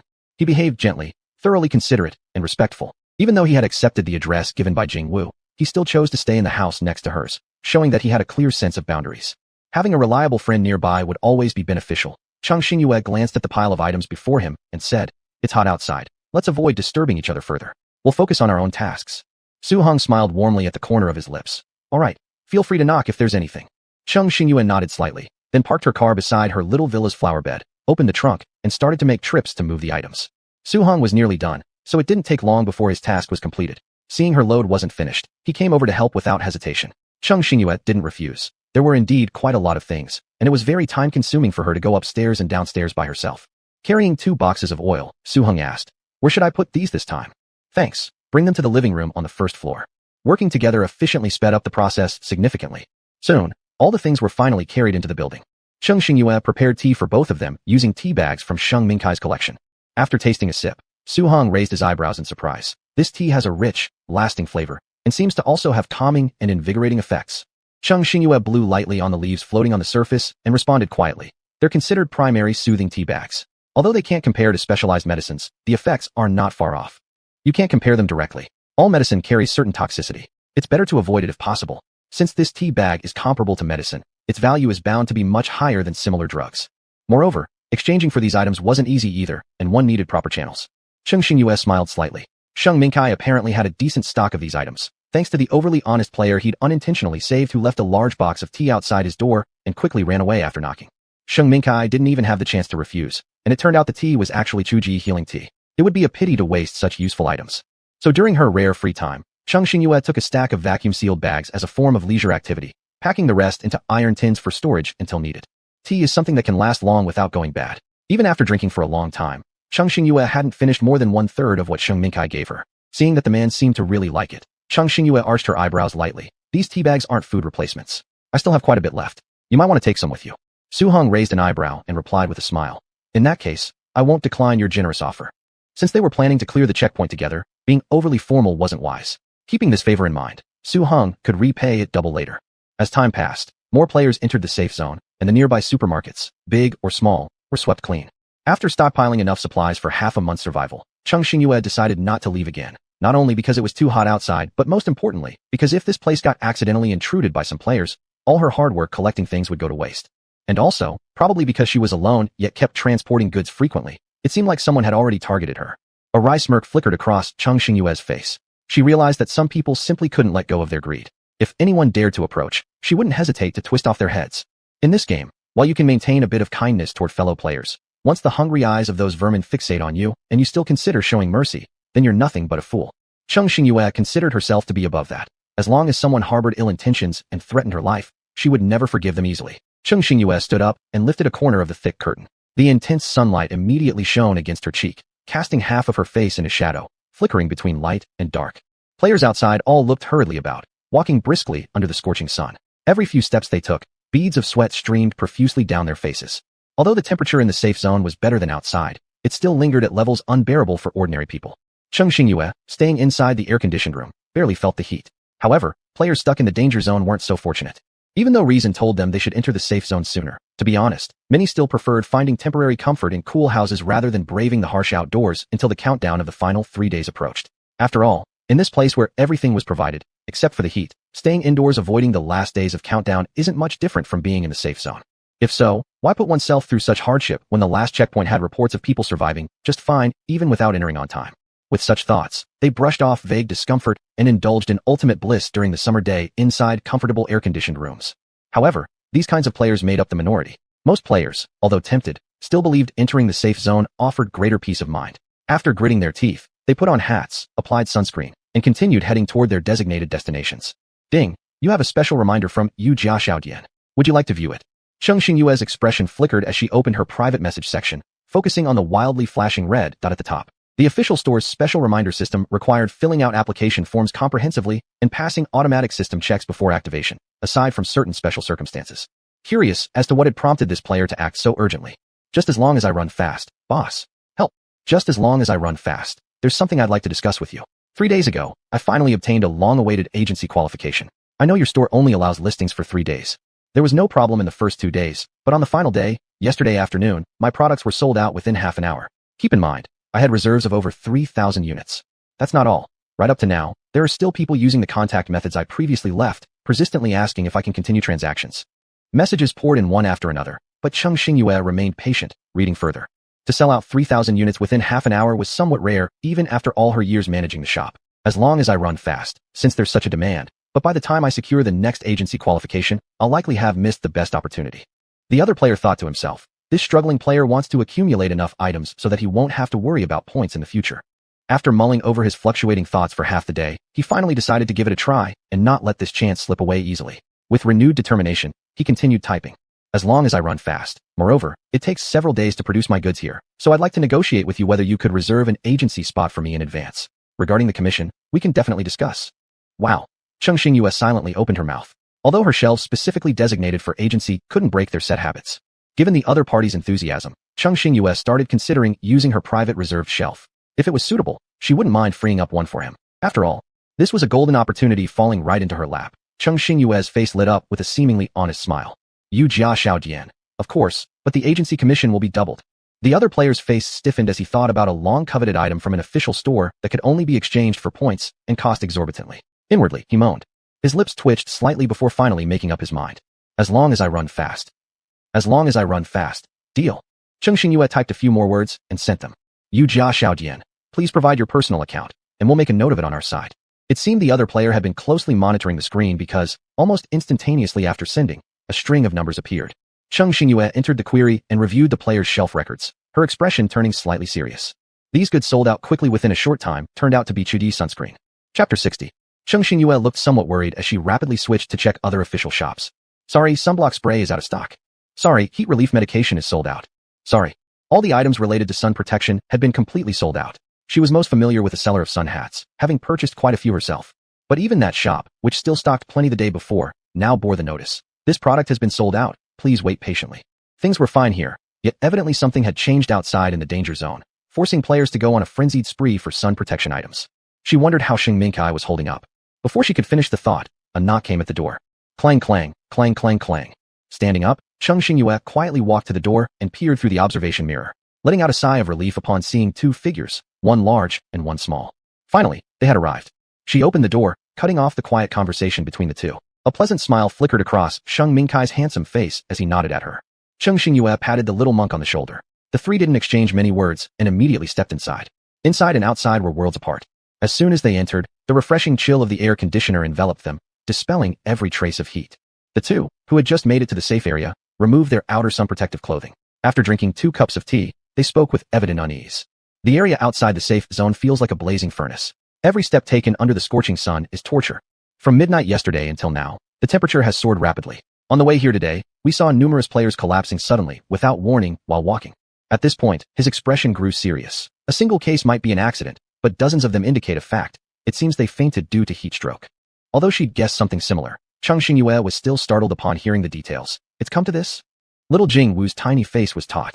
It's worse than that. When we set out today, we even saw a truck tire explode out of nowhere, and smoke began rising from the vehicle. And then, there was a loud boom, and the truck caught fire on the spot. Most importantly, throughout the whole process, we didn't see anyone around. In the end, we only found a burnt-out cigarette but near that truck. Cheng Xingyue remained silent for a while before speaking. If it wasn't deliberate, then it could have been this already extinguished cigarette, whose faint spark managed to ignite the truck in such unstable conditions. Sheng Mingkai spoke in a deep voice. This is just one possibility, but it's highly likely. After all, considering the heat of their environment at that time, even the smallest spark was enough to set anything ablaze.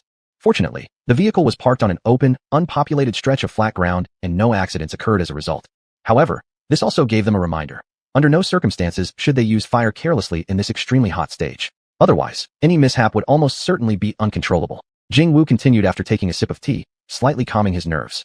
And later, it proved our decision was correct. On the way over, we encountered 2 cars catching fire without warning. One player from one car didn't even have time to escape. They were swallowed whole by the flames and never came out again. Even though they tried to describe it lightly, Chung Xingyue still vividly imagined how intense the situation must have been. In such a perilous environment, one not only had to stay vigilant constantly, but also needed to maintain mind and body in peak condition while enduring repeated shocks. It was undeniably an immense test of willpower. Chung Xingyue mused. It seems the rate of change in this stage has accelerated further. Jingwu responded. It's not just faster. There's virtually no margin given. The temperature outside is rising hourly. In such searing heat, many players lost their patience to make steady progress into the safe zone. Quite a few decided to settle outside, keeping cool with air conditioning and not intending to step out. According to them, the safe zone isn't much different from outside anyway. They reasoned that eventually, everyone will go through the final 3 days whether inside or outside. Thus, if they hold out outside for a while, there's really no difference. Sheng Mingkai stated calmly. But the premise is that the outside environment will indeed allow you to endure until those last 3 days. Chung Xingyue nodded in agreement, raising an eyebrow. The security systems established by the sunken world are absolutely no joke. If it can't be helped, and you have to abandon your plans, then so be it. But since we still have enough time, entering the safe zone remains the best option. After all, who knows what changes the game might throw next? She deepened her gaze. I hope they won't regret their decisions. After exchanging details about the situations on both sides these past few days, each retreated to their respective rooms to rest. Not until evening did they regroup in the living room downstairs. Receiving the news of their arrival, Su-hung leisurely knocked on the door carrying a neatly packaged box from next door. After greeting the group sitting there, he patted the little monk's face contentedly and then proceeded to place the items on the table. The little monk, walking closely behind him, questioned in surprise, "Did you bake something again?" Recalling his experiences being frequently fed cookies in the previous level, he couldn't help but speculate. Su-hung shook his head. "I haven't baked cake for quite some time now. Anyway, today's work is done and I don't plan on leaving, so I made a cake to bring over for everyone to taste." Sheng Mingkai looked up, complimenting. "Looks like we've got a veteran here. We're in for a treat today." Despite not having a sweet tooth, he knew that this game didn't offer too many luxuries. Having food to eat was good enough already. Most players wouldn't bother going to great lengths to prepare food. Those who could find the necessary materials and tools must genuinely love eating such things. However, this statement wasn't wrong either. Su-hung indeed enjoyed tinkering with various recipes when he had nothing better to do. With his active hands and extensive knowledge, baking simple cakes or cookies posed no challenge whatsoever. Since joining the game, his first action was to sweep clean a rack full of ingredients for making these goodies. Adding his own reserved supplies resulted in these little achievements. He opened the package, and a cake that looked quite decent despite its simplicity appeared before their eyes. Chung Xingyue nodded. "It looks great." Su-hung smiled deeper. "Thank you." None of them were worried about food or drink, so seeing something as rare as this didn't make them lose composure. They all ate slowly and steadily. As they ate, they chatted casually. Then, taking advantage of the sunset when the sun had fallen behind the mountains, Sheng Mingkai and Su-hung prepared to go out and investigate the surrounding area while also looking for useful supplies. Chung Xingyue and Jingwu remained in the small building to guard their base. Jingwu didn't have much combat capability, but if anything happened, hiding in his spare tent could keep him safe for a while under the protective shield. Chung Xingyue's fighting power was only slightly inferior to Sheng Mingkai's. If they encountered any troublemakers, she could handle it. Even if she couldn't defeat them, self-protection wouldn't be an issue. The two tall men, leaving together, could deter many people from casting greedy eyes on them. This arrangement seemed feasible for now. As soon as Sheng Mingkai opened the door, he noticed someone's gaze on him. His cold and serious glance caused the person to quickly drop the curtain. Su-hing also noticed something odd, frowned slightly, and asked quietly, "What's going on?" Sheng Mingkai snorted lightly. "Nothing serious, just some people who like coveting things not belonging to them." Recalling Su-hung living alone next door, he added, "This area might not remain peaceful much longer. You should move in with us." Although Su-heng's face darkened, since he kept his essential belongings in storage space, he wasn't in a hurry. "We'll discuss this once we get back." Neither said more and, stepping outside, they immediately felt a difference in the atmosphere here, sensing countless eyes watching them. In truth, players who could decisively enter the safe zone at this point weren't exactly easy to deal with. Sheng Mingkai and Su-hung didn't linger outside too long. After surveying the nearby conditions, they returned to the small house. After hearing their report, Chung Xingyue spoke calmly. "It's not strange that some people can't hold themselves back during this game round given the sweltering heat." Sheng Mingkai's lips curled slightly. "If anyone really dares to mess with us, I wouldn't mind giving them a memory they won't forget." Despite his calm tone, none of them underestimated him. Sheng Mingkai appeared tough outwardly. Even though his imposing aura usually lay hidden, it surfaced powerfully when needed. By the end of the third day in the game, the distribution of rooms settled down. Since there were only 2 rooms on the second floor, one was shared by Sheng Mingkai and Jingwu, while the other went to Chung Xingyue. Su-hung stayed alone on the third floor. Under cover of night, he moved in swiftly with a pile of stuff, stepping lightly into his new room. Perhaps because this time the companions looked extremely reliable, despite the unsatisfactory situation outside, Su-heng's heart remained unusually calm. The next day, clang clang. Chung Xingyue's expression tensed, and she hurriedly opened the door. Sheng Minkai waved her off to indicate nothing was wrong. Relieved, Cheng Xingyue stepped forward and asked, "What happened?" Sheng Minkai's eyes deepened as he looked intently at the water flowing steadily from the faucet. "The water from the tap is very hot." Cheng Xingyue caught sight of the slight redness on his wrist and frowned. "Were you scalded?" Sheng Minkai shook his hand dismissively. "I reacted fast, so no harm done." Upon hearing that, Cheng Xingyue didn't press further, leaning closer cautiously. She then placed her hand under the running water, which had cooled down already, and commented softly, "It must be due to prolonged direct sunlight heating up the water above this faucet. Looks like the temperature outside has increased again." Chapter 61. Meanwhile, upstairs, Su Heng came down. His gaze landed momentarily on the overturned large pot lying on the ground and some shattered porcelain shards scattered around. Pausing briefly, noticing their unusual expressions, he approached quickly with a concerned tone. "What's wrong?"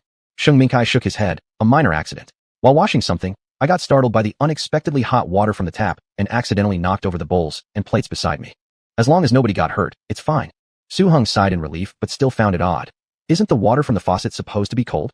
The little building had been standing for years. Though the interior decoration was still passable, the water system was not handled well. None of the taps in each room were connected to water heaters.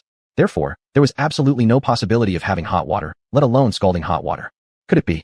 He noticed the man's hand had a patch of red swelling. At this moment, Cheng Xingyue brought out the first aid kit, went through it, and tossed a tube of ointment to him. Sheng Minkai caught it in one motion, unscrewed the cap with one hand, and said while applying the cream, "We suspect the sunlight heated up the water inside the pipes." Su Heng frowned deeper. The temperature outside can actually heat up the water coming from the reservoir so much that it gets boiling hot.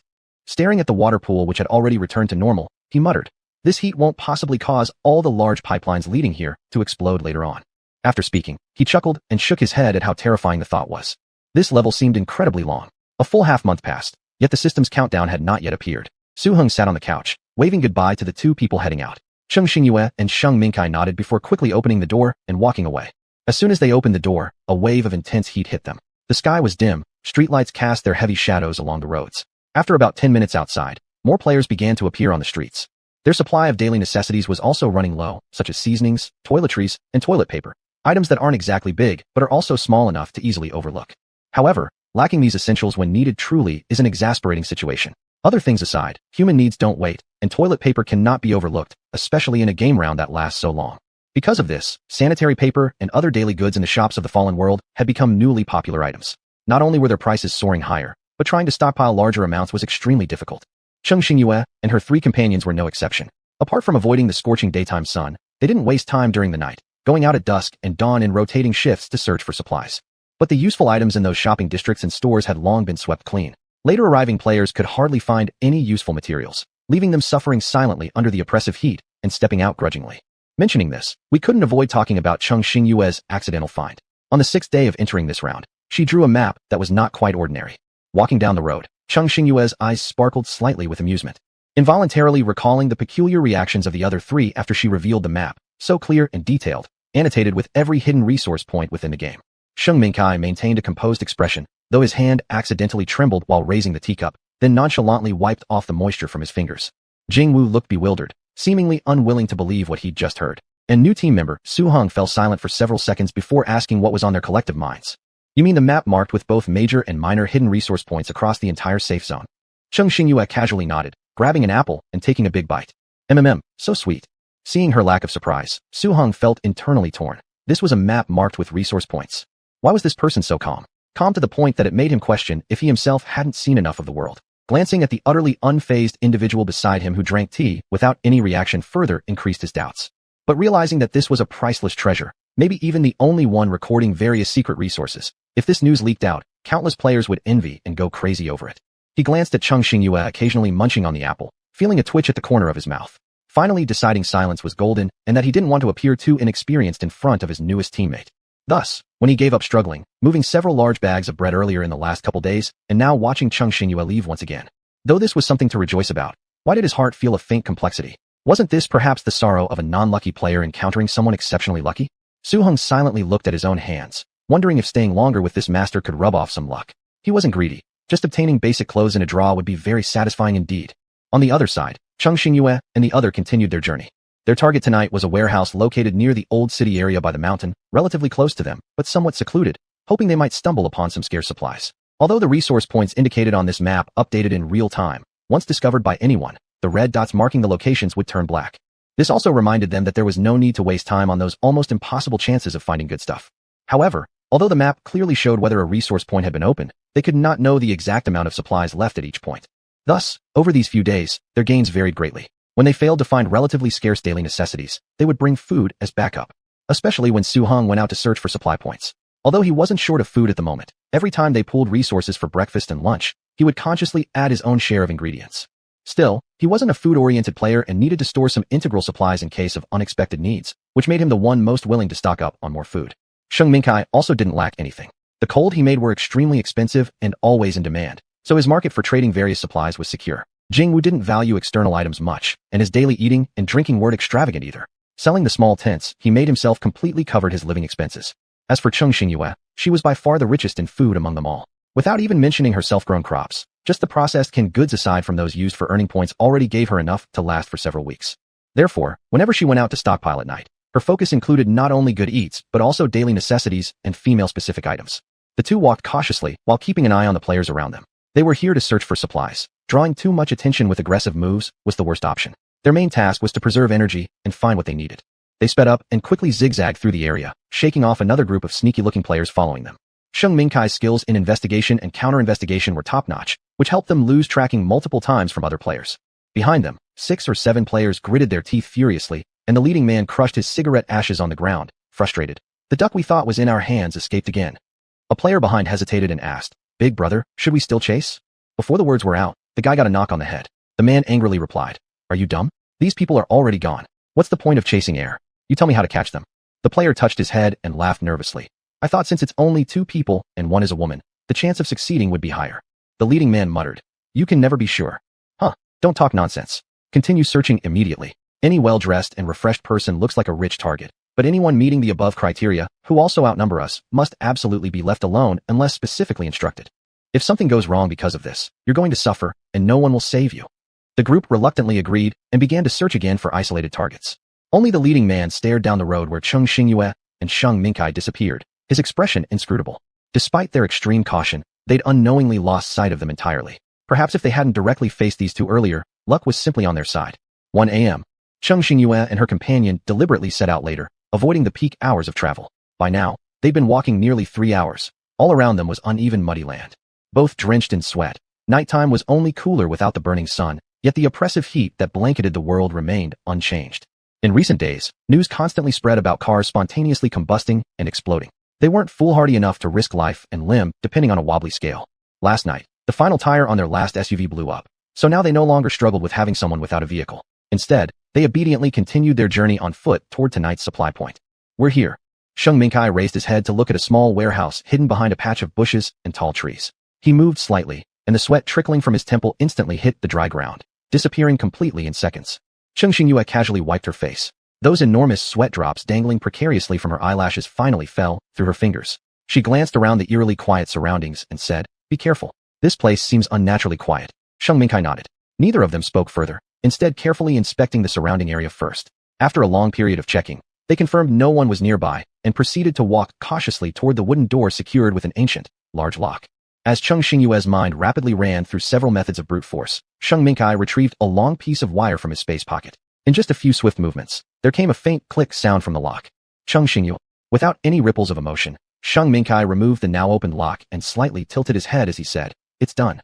Cheng Xingyue stared at his expert lock-picking technique, one that looked as if it had been performed countless times before. She couldn't help but think that if someone else saw this scene, they might start to question his background.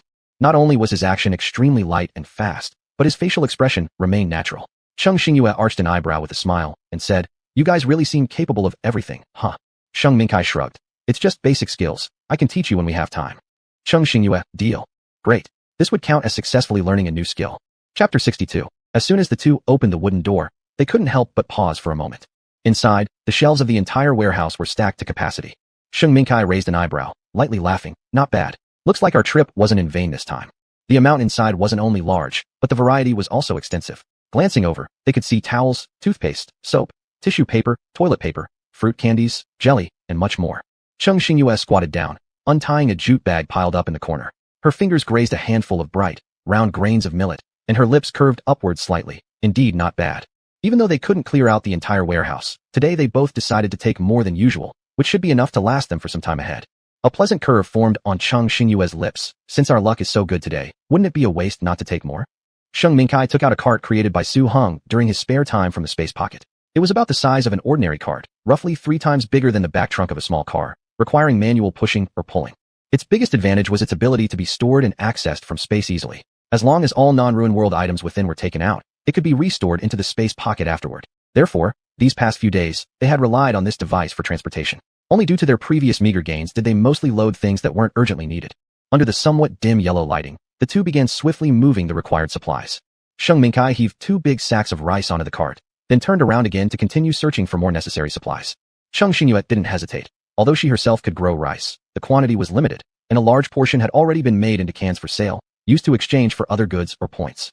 Whenever she went out these days to search for supplies, upon finding them, she would without doubt take extra portions. In this kind of survival game, no one complained about having too much food, especially in such prolonged stages where one never knew how long it might go on. Once consumption exceeded stockpile, the value of food would skyrocket drastically, and it wouldn't be surprising at all. In the early days of pooling meals together, despite no explicit agreements, each person naturally took out their share of ingredients. Given their ample supplies, even if they missed something one time, the next time, they'd provide double. Of course, as for what they acquired from batch searches, boundaries weren't as clear.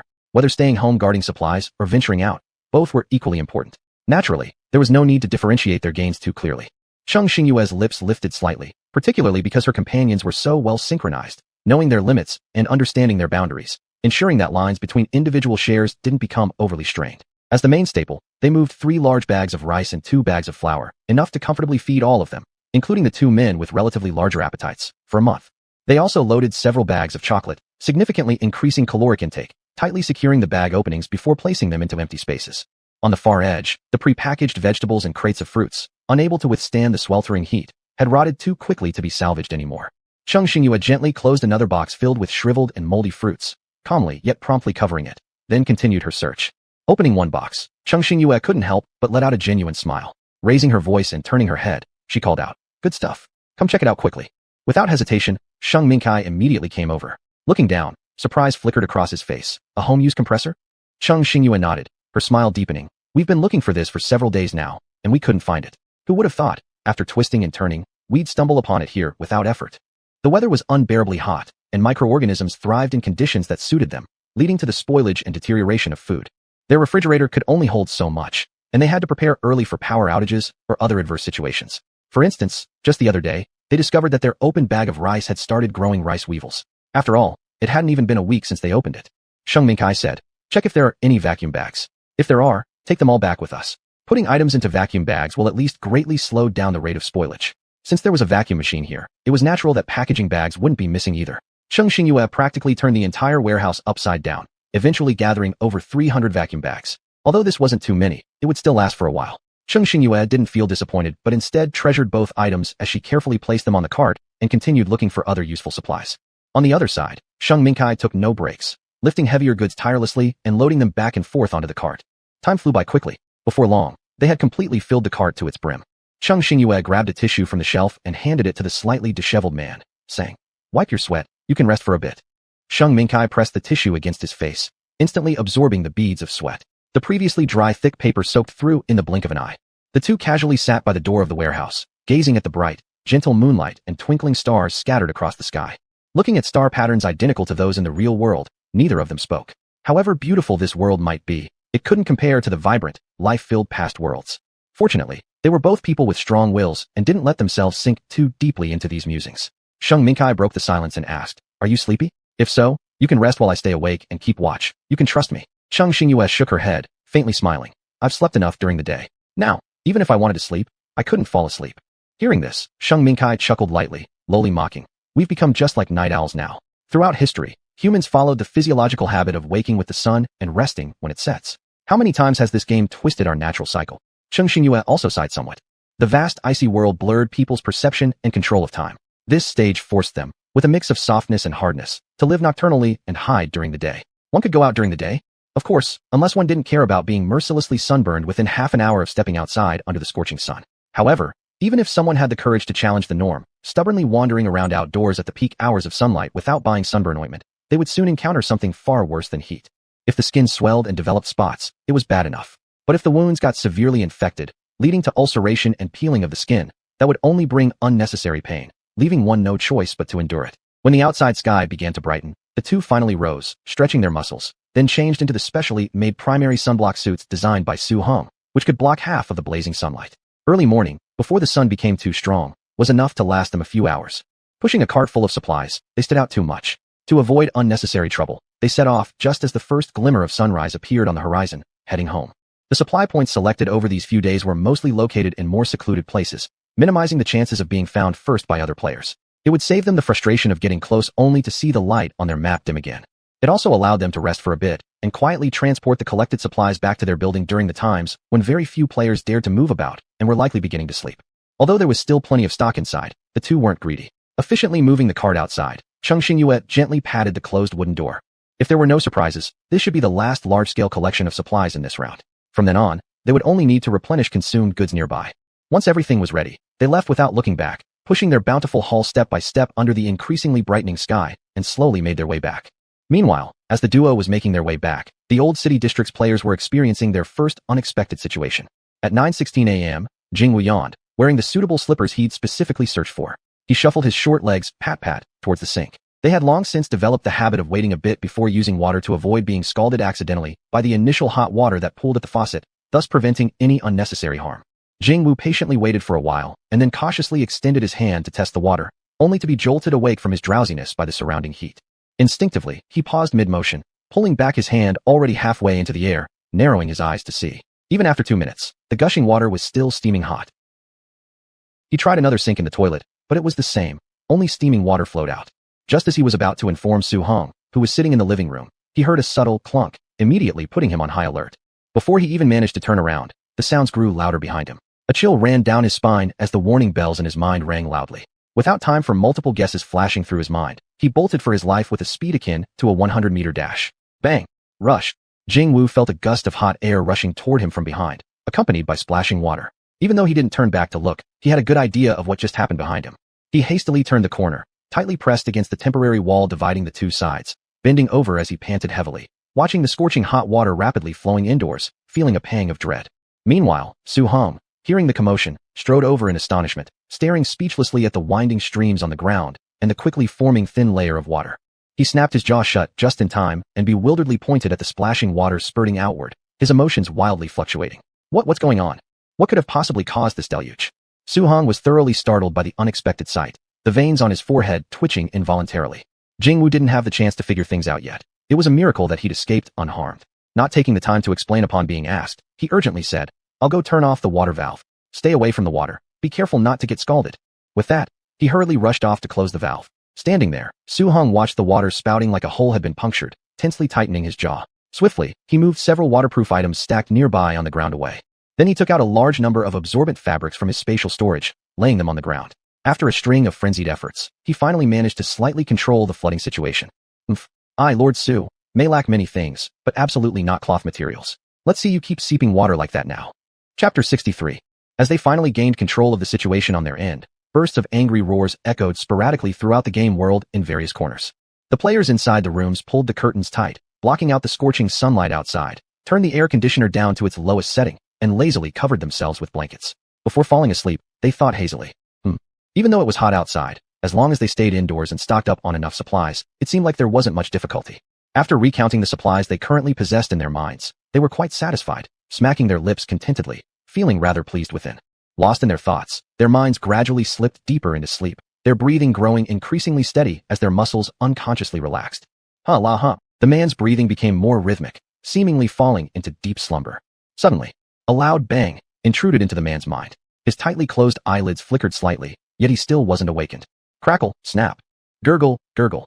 This sound, it was as if water was leaking somewhere. Moreover, the sound seemed both distant and close, exactly from where. The player lying quietly in bed suddenly experienced an involuntary connection in his neural pathways, and the man abruptly sat up straight. Sharp rays of light scanned the quiet bedroom door. Instantly throwing off the blanket, he listened quietly by the door for a moment. Then he threw open the door and was momentarily stunned by the sudden surge of water shooting into the air, all traces of sleep instantly vanishing. What was going on here? As his gaze shifted further, such incidents appeared numerous times within moments. Players cursed as they rolled up their sleeves to start bailing out the water. Fortunately, after the scorching hot water flowed for about 10 minutes in many places, it gradually cooled down to lukewarm. Unfortunately, within this large area, the already broken pipes inside the houses were beyond repair to their former state. They were furious and yet helpless, wiping their sweat as they cleaned up the soaked floors. Their heads ached as they thought about whether there was any way to mend the damaged water pipes indoors. Judging from the continuous eruption of water, it seemed like the underground pipelines hadn't suffered major damage. They just needed to fix the indoor pipes enough to make them functional again. At this point, it wasn't as easy for them to find another place to stay as it had been at the start. Players were entering the safe zone in waves, and territorial awareness was no laughing matter.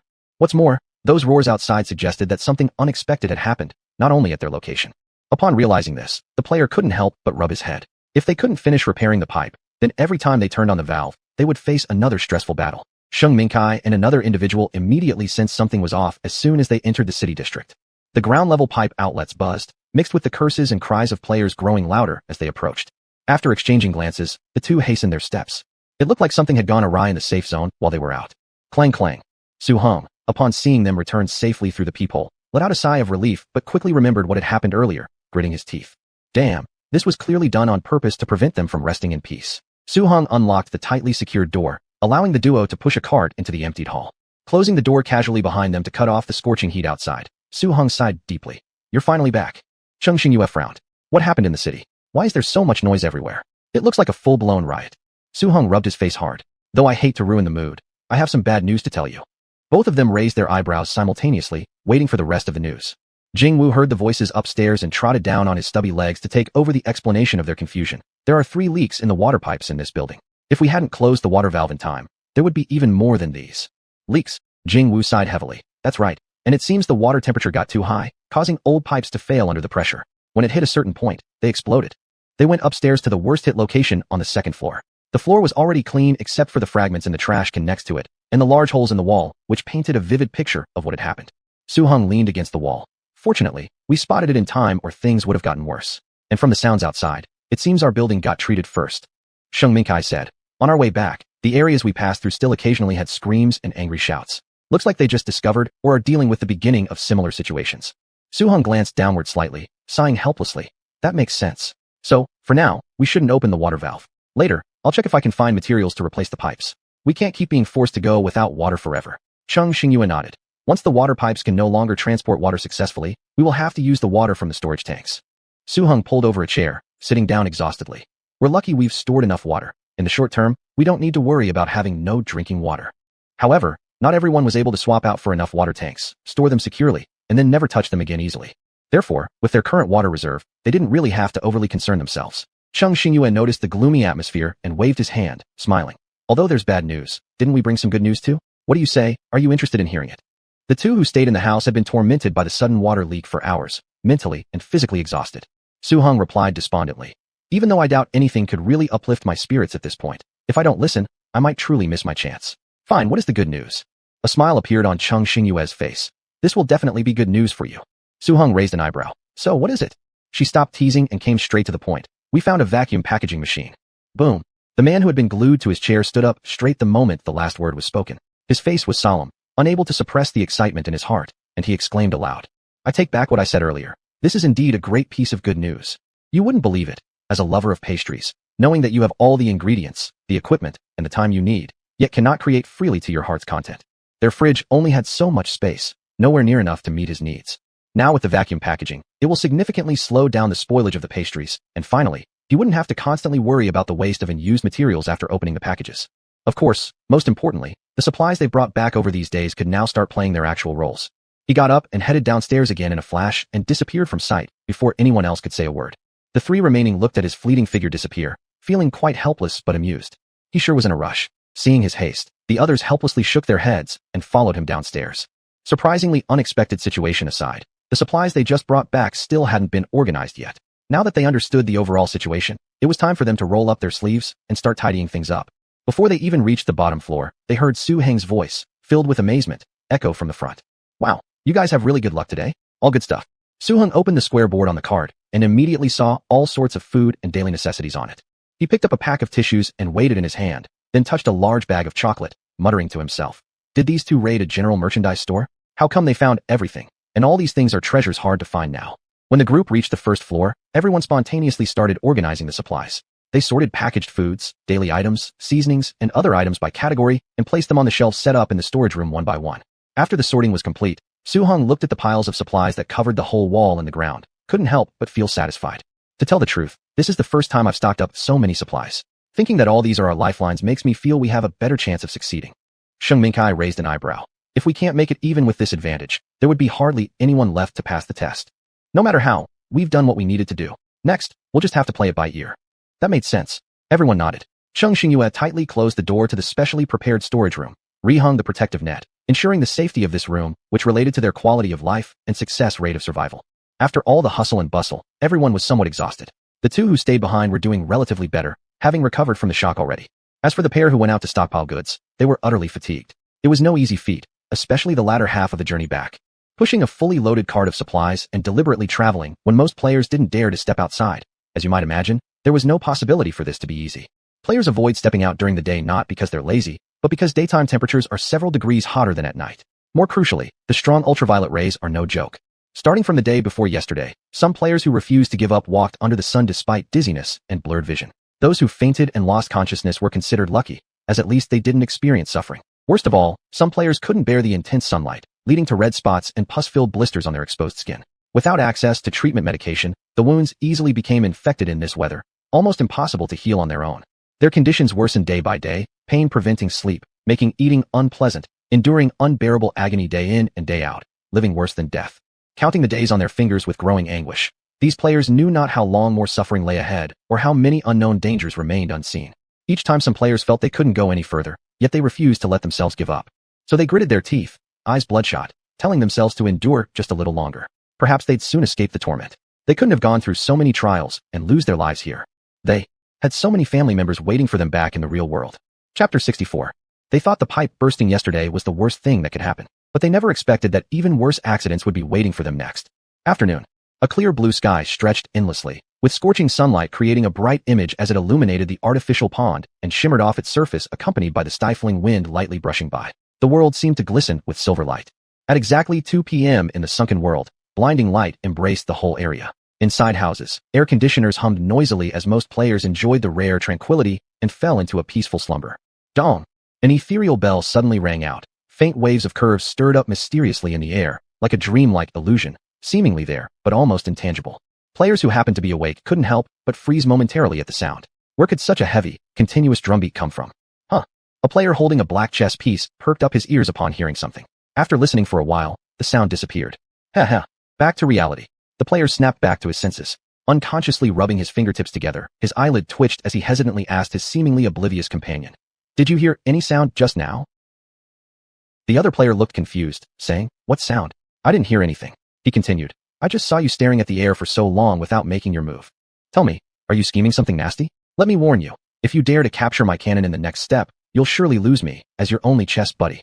Seeing his companion who was on the verge of defeat because of losing 5 pieces consecutively puff up like an angry pufferfish, the player couldn't help but chuckle softly. Then he raised his hand and took another piece casually. Amidst the wailing cries of his opponent, he remained calm and composed, not worried at all about the previous threat. Deep down he thought, it's impossible to lose him since boredom isn't confined to me alone.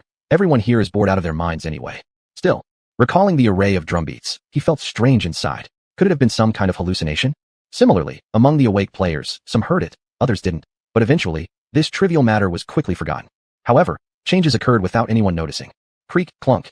The grayish-black floor-length curtain swayed slightly, blocking the outside sunshine quietly and completely. In the dimness, a snow-white wrist lay on a quilt embroidered with red patterns, rising and falling imperceptibly with each breath. Creak, shhh. Despite the tiny noise, Cheng Xingyue still caught the unusual sound clearly. Her fingers twitched, then she suddenly straightened her body. Her gaze swept across the room rapidly. Everything appeared unchanged since before sleep, yet a slight furrow formed between her brows. The air conditioner fan emitted a fragile, thin sound, but unfortunately it was drowned under the mixed hums immediately, remaining silent and motionless on the wall as though nothing had changed. Neither the tables nor chairs moved. The water cup stayed right where it was. Everything looked perfectly normal. The surroundings were strangely quiet. Wait a minute. Quiet? Cheng Xingyue abruptly looked up at the air conditioner high above, which no longer produced its characteristic hum. A sudden strong sense of unease surged within her heart. The air conditioner has stopped working. Was it broken, or was there a power outage? If it's the former, it's okay. But if it's the latter? Cheng Xingyue quickly walked to the door and pressed the switch for the main indoor light. Click. It didn't turn on. She flipped the switch back and tried again. Click. Still no response. The air conditioner wasn't running. The main lights weren't lighting up, and plug sockets couldn't conduct electricity. It seems like the situation really went in the direction she dreaded most.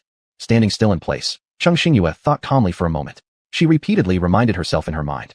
Don't panic. The more unexpected the situation becomes, the calmer you must remain. Even if there really is a power outage, a solution will always appear. Only when you calm yourself down will solutions emerge. Only a few minutes after the air conditioner stopped operating, the coolness in the air began to gradually dissipate, deepening the chill within Cheng Xingyue's heart. With such weather conditions, if there's no air conditioning, it would undoubtedly spell disaster for all players. Apparently, what was experienced earlier was just a prelude. If the power supply vanished entirely later on, this level of the game may indeed face its ultimate test of survival. She took large steps out of the bedroom and just intended to knock on Sheng Mingkai's door when the wooden door automatically opened. Sheng Mingkai frowned deeply, unexpectedly seeing her, which surprised him a little. A second later, he understood that she must have noticed the same anomaly. He opened his mouth, just about to speak, when he was abruptly cut off. Above the entire game world, a series of mechanical system announcements suddenly rang out. ZZZT. ZZZ. System vulnerabilities detected in this round. Ding. The vulnerability has been successfully repaired. The safe zone will close in 3 days. Announcement. To compensate for the missing disaster value in this round, a second-level doubling plugin has been triggered. The power system officially collapsed at 2:18 p.m. Players, please prepare yourselves. Power system collapse?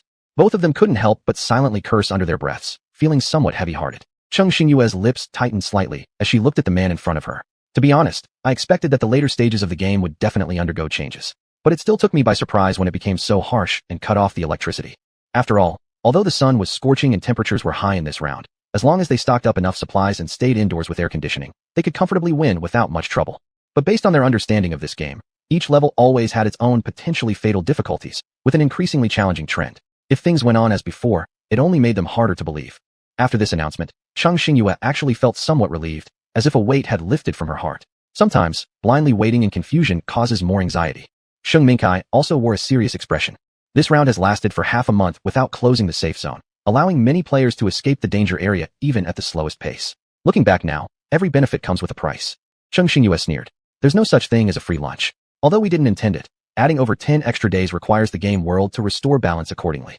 Frankly speaking, this wasn't especially good news for them. They were among the first players to enter this safe zone, and even if the safe zone had closed earlier, it wouldn't have affected them at all. Unfortunately, things don't go as planned.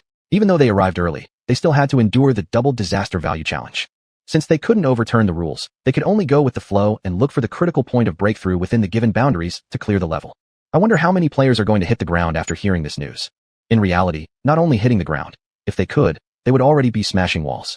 Heat waves, blistering sunlight. With the leak still unresolved and the sudden loss of power added into the mix, all the troubles piling up in one day almost exhausted the players both physically and mentally.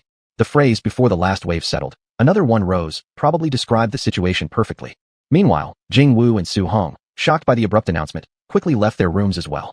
Although the mechanical electronic voice wasn't loud, it ensured that every player inside the game heard it clearly, whether awake or asleep.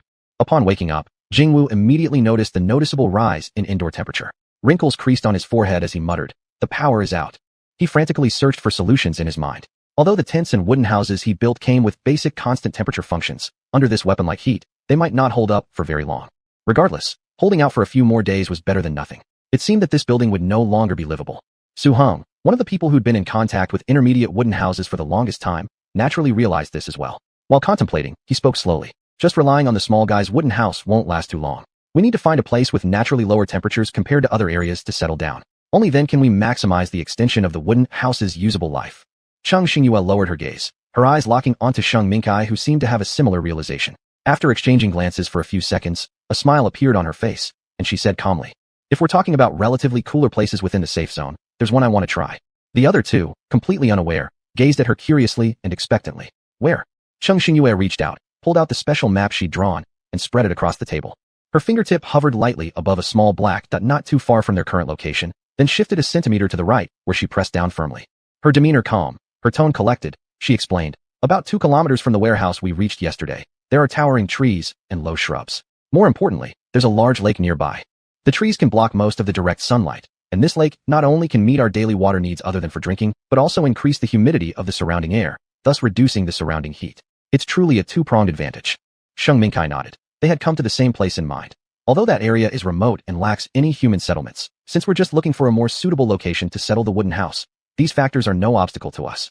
Su Heng's eyes lit up a little after hearing their description, and he added, Besides, there are no other creatures in this game aside from us players, so if the forest really matches your descriptions, it can be considered the best place to set up the wooden house. Seeing the joy on everyone's faces, Cheng Xingyue made a decisive decision. Then let's temporarily decide on this place. If everyone agrees, there's no time to waste. Let's take the opportunity tonight to go examine the situation over there. If it's suitable, then we'll fix the location and start discussing and arranging the matters regarding the move. All three of them chimed in unison. Agreed. Jingwu clenched his fist tightly, waving it with vigor through the air before speaking. As long as we find a place where the wooden house protective dome can function properly and not break down too quickly, we can greatly increase our chances of survival going forward. The gloom that had previously hung over their faces was lifted as their eyes became resolute, feeling even more confident about successfully clearing the level. Chapter 65.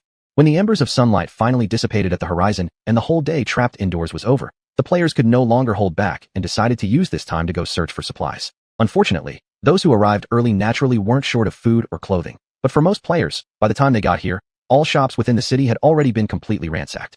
They could only grit their teeth and endure on their remaining inventory. But remember, great risks bring great rewards, a universal truth.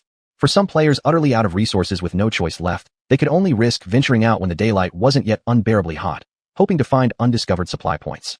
Cheng Xingyue and her group tried resting a little longer, but alas, once the air conditioning stopped running, the indoor temperature rose as fast as lightning.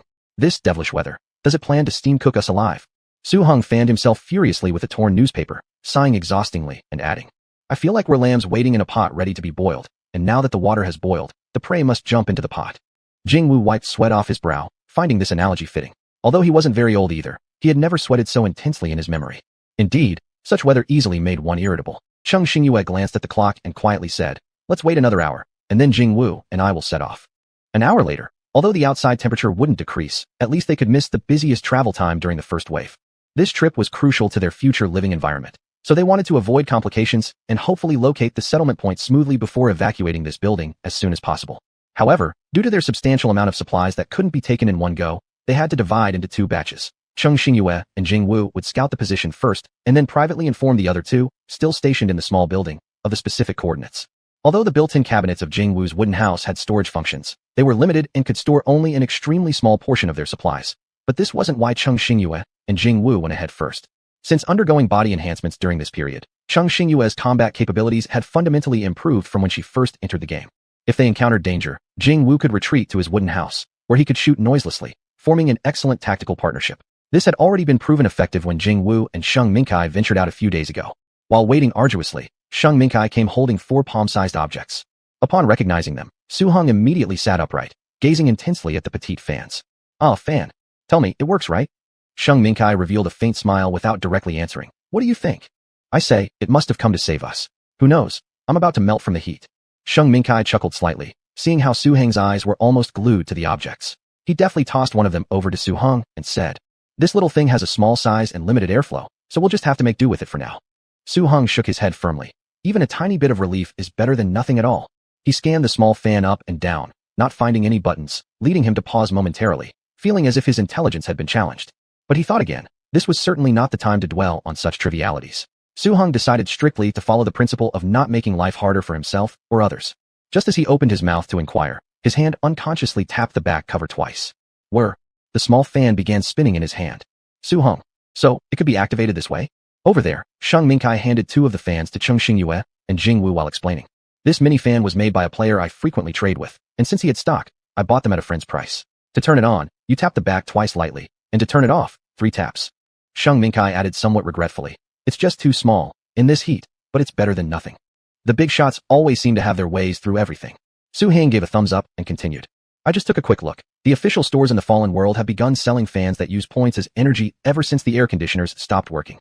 Unfortunately, the prices are way too high, and the quantity is extremely limited. They disappeared in the blink of an eye. If I hadn't been checking seconds before, I'd probably think I was seeing things.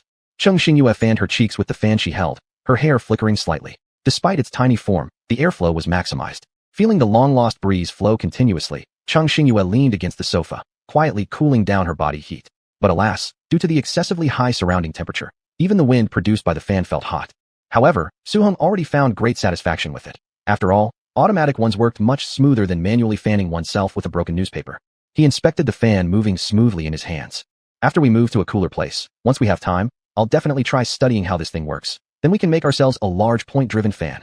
Cheng Xingyue stood up and smiled. then our future comfort depends on you. Su-hung puffed out his chest. Relax. Even though this fan mechanism might be tricky, it won't be that hard. Just give me some time to figure it out, and it'll surely work. As a novice tool master, he had some confidence in this area. All right, it's about time, let's go. She ruffled the little monk's head. Let's move out. Jingwu nodded and got up from the sofa, standing beside her. Cheng Xingyue glanced at her two partners, who were now serious, and a faint smile tugged at the corners of her lips.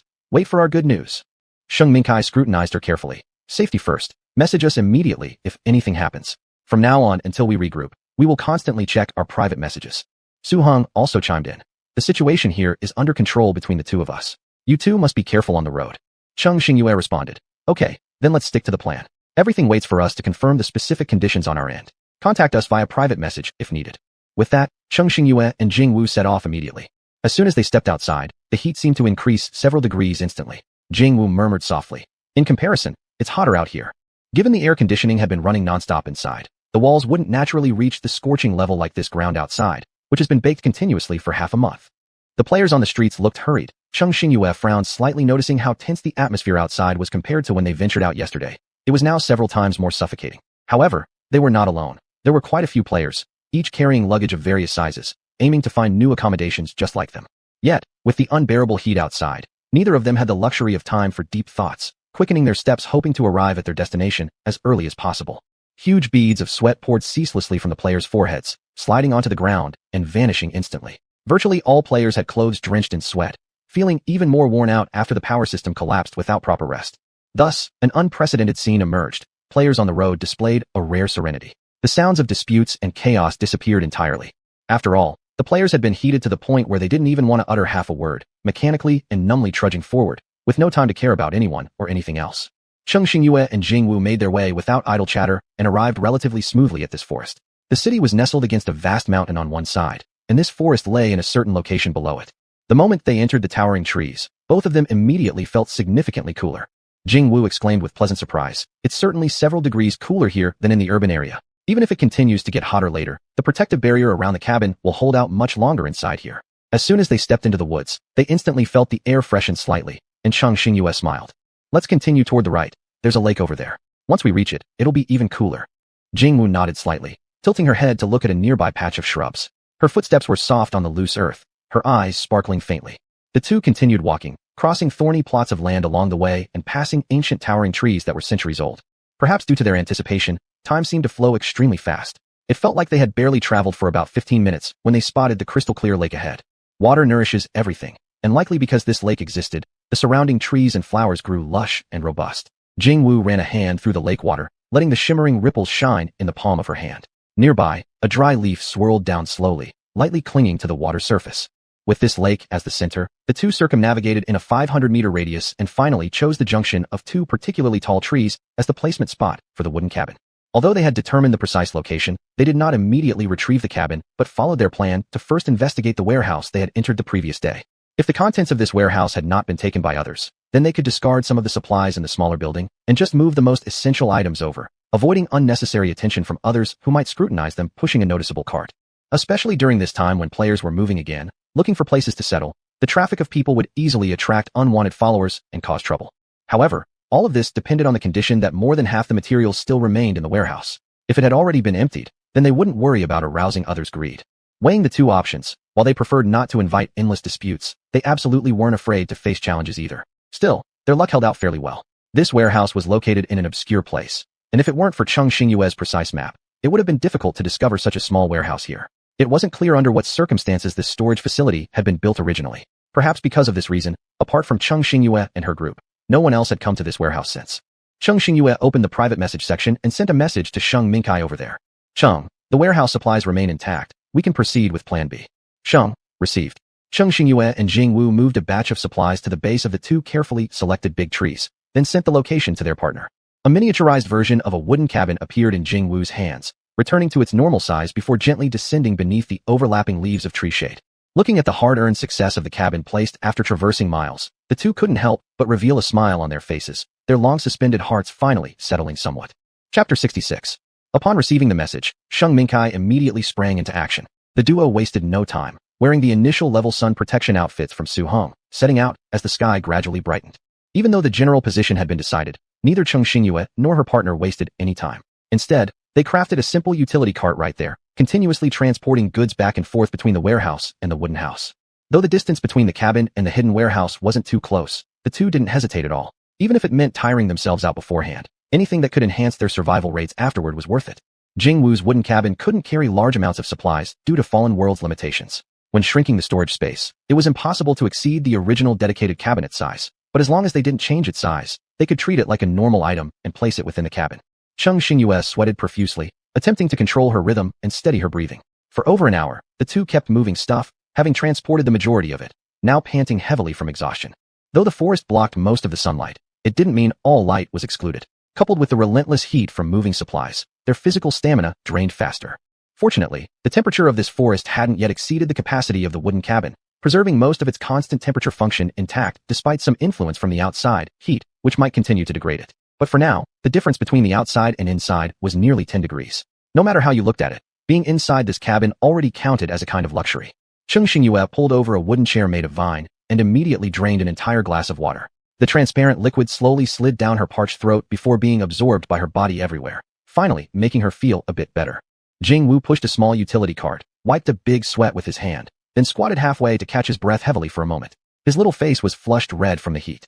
Seeing that little red face, Cheng Xingyue couldn't help but laugh.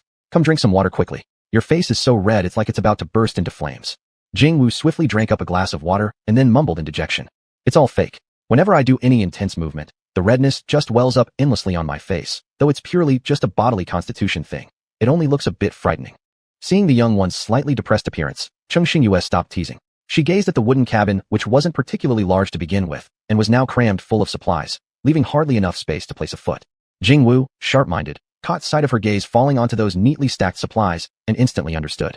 This wooden cabin is still too small. It seems like it will be hard to store enough supplies. This wouldn't do. With 4 people consuming supplies, naturally the consumption rate would be higher, and the size of this cabin clearly wouldn't suffice to stockpile adequate amounts. In fact, they had a few options. Whether building another house beside the cabin or placing it next to a ready-made warehouse far from the lake, each came with its own pros and cons. So what should they choose?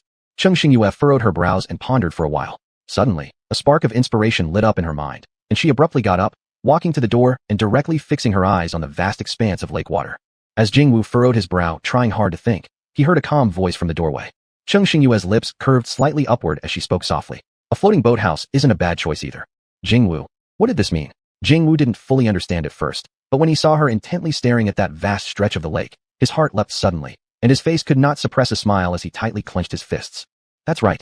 You have that small boat from the last round combined with my wooden cabin. If we use them together, it should be able to hold quite a bit of supplies. Cheng Xingyue added, and both the wooden cabin and the small boat can float on water and move. Although living on water may not be as convenient as on land, the temperature and humidity in the center of the water will still be better than on land. Jingwu also nodded joyfully. Great. Let's inform them quickly. We are going to change to a better place to live. By unintentionally finding a superior location, both were brimming with excitement, erasing traces of their previous fatigue, feeling energized throughout. Without hesitation, they moved out the supplies inside and shrunk the wooden cabin once again, bringing it to the water surface. The instant the wooden cabin touched the water, small wheels at its base sprang out immediately, gliding it smoothly from its original position to the lakeside where it stably settled on the water. Cheng Xingyue praised the design. This sequence of rollers is truly impressive. It moves effortlessly on the water surface with perfect fluidity. Jingwu grinned broadly. This is thanks to Su, who accidentally earned the title Master Craftsman, and thus has a certain probability of crafting tools exceeding ordinary items. Coincidentally, when we were stuck in the flood, there wasn't much else to do, so we managed to create these special rollers through our brainstorming, and luck favored us as we succeeded on the first try. Thanks to this roller set, the usage of the wooden cabin has become even more versatile, and it's indeed a good addition. Cheng Xingyue waved her hand, retrieving that exquisite boat she stored in the shop's warehouse, then took a sturdy rope to tie the wooden cabin and the ship firmly together. Jingwu patted his hands clean. Let this rope act as the connecting material temporarily. Once Sheng arrives, we'll discuss if there's any way to make the connection even tighter. After speaking, the two returned and reloaded the nearby supplies onto the wooden cabin and the ship. With this small ship's burden sharing, everything suddenly felt much more spacious, and the internal space was no longer so cramped. Cheng Xingyue glanced at the rolling device and praised sincerely. These rollers are really ingeniously designed, allowing the cabin to move smoothly on water without any hindrance. As the two continued to enthusiastically move supplies on this side, Sheng Mingkai and his companions soon arrived on the other. Su Heng, upon seeing the house and boat in the middle of the large lake, couldn't help but exclaim "Holy cow!" with evident anticipation showing on his face. As the last member of the four to arrive at this forest, he had immediately felt the refreshing coolness upon entering, elevating his excitement about living here significantly. After all, this place boasted beautiful scenery, shaded by tall trees, an expansive lake, the only shortcoming being the lack of a dwelling to step into. Nonetheless, it was practically a prime summer retreat. Cheng Xingyue seemed to sense their arrival, sharply turning her gaze towards the lake shore where she spotted the two waving figures, prompting a smile to form on her face. Cheng Xingyue stepped onto her small boat, and after informing Jingwu briefly inside the wooden cabin, she efficiently untied the rope and began rowing towards the shore. Upon hearing their arrival, Jingwu hastily set down what he was doing and filled 2 big cups of tea water with excitement, eagerly awaiting their return. Though the group split up for separate tasks, even with the reassurance of Sheng Mingkai's impressive strength, slight concern lingered as they awaited the return of Cheng Xingyue and Su Hong. This worry wasn't about doubting their abilities, but stemmed from a genuine concern for partners who had faced peril together. Cheng Xingyue docked the boat at the lakeside, a trace of a smile appearing on her face as she said, "Let's go." Su Hong excitedly replied, "This place is definitely much cooler. I wonder if standing on the water surface might feel even more refreshing." Cheng Xingyue smiled. "You'll find out how it feels shortly." Wow, this is absolutely incredible. This place exceeded all of Su Heng's expectations. Thinking about soon stepping into the cool wooden cabin, his eyes brightened intensely, and his speech sped up as he eagerly declared, "Hurry, let's move these things aboard. Long-awaited little wooden house, here I come." Sheng Mingkai and his partner, watching their fully re-energized companions, couldn't help but shake their heads smiling. After loading all supplies onto the ship, Cheng Xingyue steered the wooden cabin towards the center of the lake. During their journey, the duo traversed areas ranging from highly populated old city districts, secluded suburbs, sparsely populated forests and shrublands, eventually reaching deep within the tall woods close to the large lake. They noticed that every new location they reached caused some changes in temperature. And upon finally arriving near the lake, the accumulated temperature difference was striking, along with the moist air characteristic of such a region, making their parched skin feel instantly relieved. Surrounded by the lush vegetation of the forest, a gentle breeze passed smoothly over their faces, dissipating the agitation they had harbored for quite some time. Basking in the rare tranquility and serenity, everyone's mood significantly uplifted. Although the lake wasn't particularly vast, riding the swift boat only took them a few short minutes to reach its center. Through the increasingly intense sunlight that greeted them on their way, both had sweat profusely, leaving them parched at this moment. Sheng Mingkai and Su Hong greedily drank the considerately offered water, feeling considerably refreshed after stepping into the wooden cabin where the temperature was far better than outside. Though not as good as air conditioning, compared to the exterior environment, it already feels like heaven. Cheng Xingyue poured another cup of water for the two before saying, "In such conditions, the wooden cabin functions differ slightly from the normal state. However, under the current situation where we can't use air conditioners or cooling systems, it's undoubtedly far superior." The pair, having consumed the 2 bottles of water in their backpacks earlier, hadn't drunk any more water since, losing significant body hydration through sweating. However, conscious of the subsequent travel plans ahead, they hurried their pace, aiming to arrive at the destination before noon. Having consumed an entire cup of water previously, now drinking half a cup was enough. After enduring so much fatigue, neither felt much appetite for food, simply eating a bit casually. In the afternoon, when ultraviolet rays were most intense and the temperatures kept climbing, the heat outside escalated significantly, including the lake area in the forest despite its relative coolness. Choosing not to confront the external heat, they followed their recent routine and rested individually. Given the basic temperature-regulating function of the wooden cabin, and considering safety as well as convenience in discussing matters and cooking meals together, similar to the previous stage, the group chose to stay within the wooden cabin. The small boat connected to the wooden cabin was fully under Cheng Xingyue's control. If anyone entered, she would instantly sense it. Thus, they temporarily used it as a storage place for supplies, since they still needed to stockpile water for emergencies, but had run out of space. After discussing among themselves, they decided that after sunset when the sun descends, without altering basic facilities, they would slightly modify the open deck of the boat to store subsequent supplies. Chapter 67. In the evening, as the sun set in the west, Cheng Xingyue and the others woke up one after another and began handling their respective tasks. The lake water shimmered in front of them. Cheng Xingyue stood at a corner of the ship cabin and retrieved several huge water tanks from her warehouse, placing them one by one on the deck. Upon testing, the lake water here could be used directly, although they couldn't repeatedly boil and disinfect the stored water due to its enormous workload. Fortunately, they possessed quite a number of water purifiers which sufficiently addressed this problem. Since they were now living in the middle of the lake, access to drinking and usage water was incredibly convenient. However, to avoid unforeseen circumstances, they planned to first stock various strategic resources. After all, during such scorching hot days, people can go without food for several days, but going an entire day without water while enduring challenges in the game is extremely difficult. All of them were the type who always planned ahead, so naturally wouldn't leave such critical resources within uncontrollable boundaries. Hence, preparing an adequate water supply beforehand meant that even if the lake dried up under the scorching sun, they wouldn't have to risk everything going out to search. Without wasting time, taking advantage of the sky not yet darkening, each holding a small bucket, they scooped water upward from below, then poured it into the water tanks. They placed one tank inside the wooden house for daily use, and once it was depleted, they could fetch more water from the lake. As for the others, they stored them all on the small boat. Because the space wasn't large, Cheng Xingyue resorted to storing the low-priced wood chairs, tables, single beds bought earlier into the warehouse. Then she used the cleared-out area to store supplies. Nevertheless, merely with what they ate and used, 2 small rooms were already packed full. Seeing all sorts of supplies neatly stacked away, they all felt reassured. Su Heng bit through the candy on his tongue, letting its sweet aroma spread across his mouth, then squinted with a smile. Admittedly, the feeling of filling the room personally with supplies is truly satisfying. But, he tapped his chin, sighing, it's just a bit too small. We haven't finished placing all our stuff, and we're already filled up. Jingwu nodded contentedly, tilting his head slightly. However, it's much better than we anticipated. These supplies should be enough to last us till the end of the game. Cheng Xingyue added, to fit those water tanks inside. Indeed, these 2 small rooms are too strained. But there are always more solutions than problems. By remodeling the external cabin, we can easily accommodate several more water tanks. Sheng Mingkai approached, tossing the large board in his arms onto the deck with a splash, saying to the group, let's get started.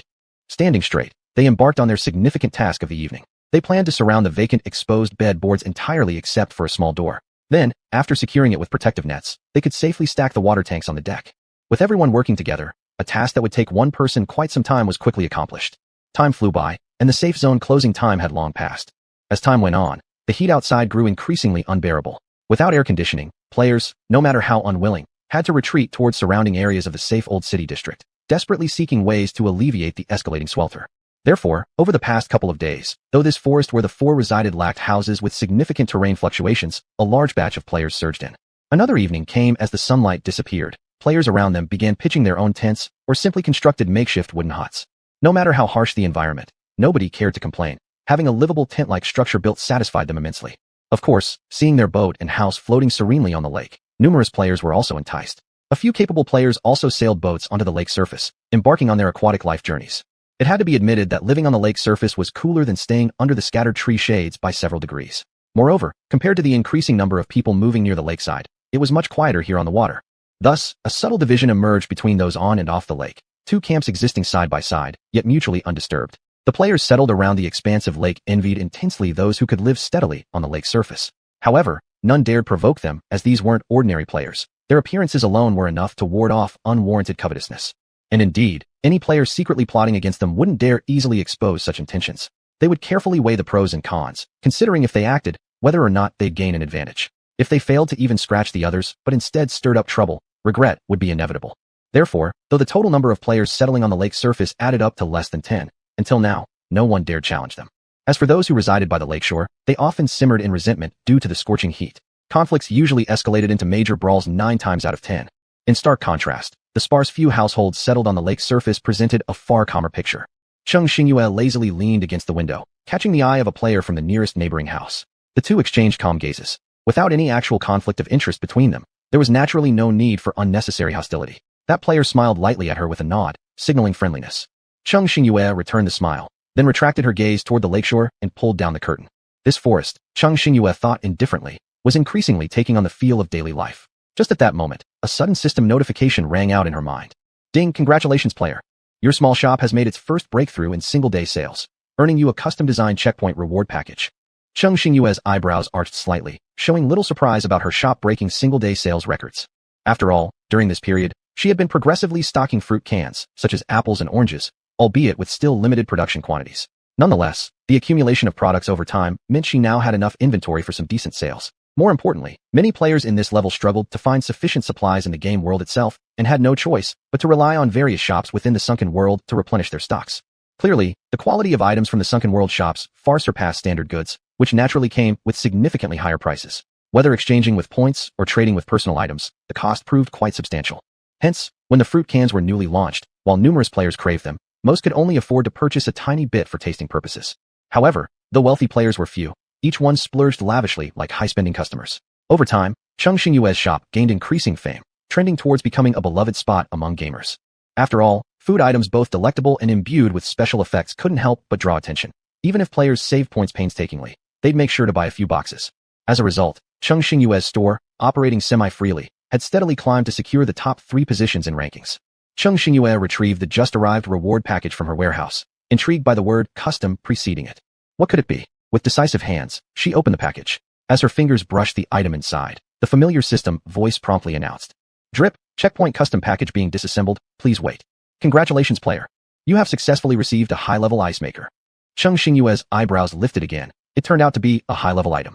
Ring, usage instructions are as follows. This item is a permanent item. Each day, an investment of 50 points will allow continuous usage for 3 hours.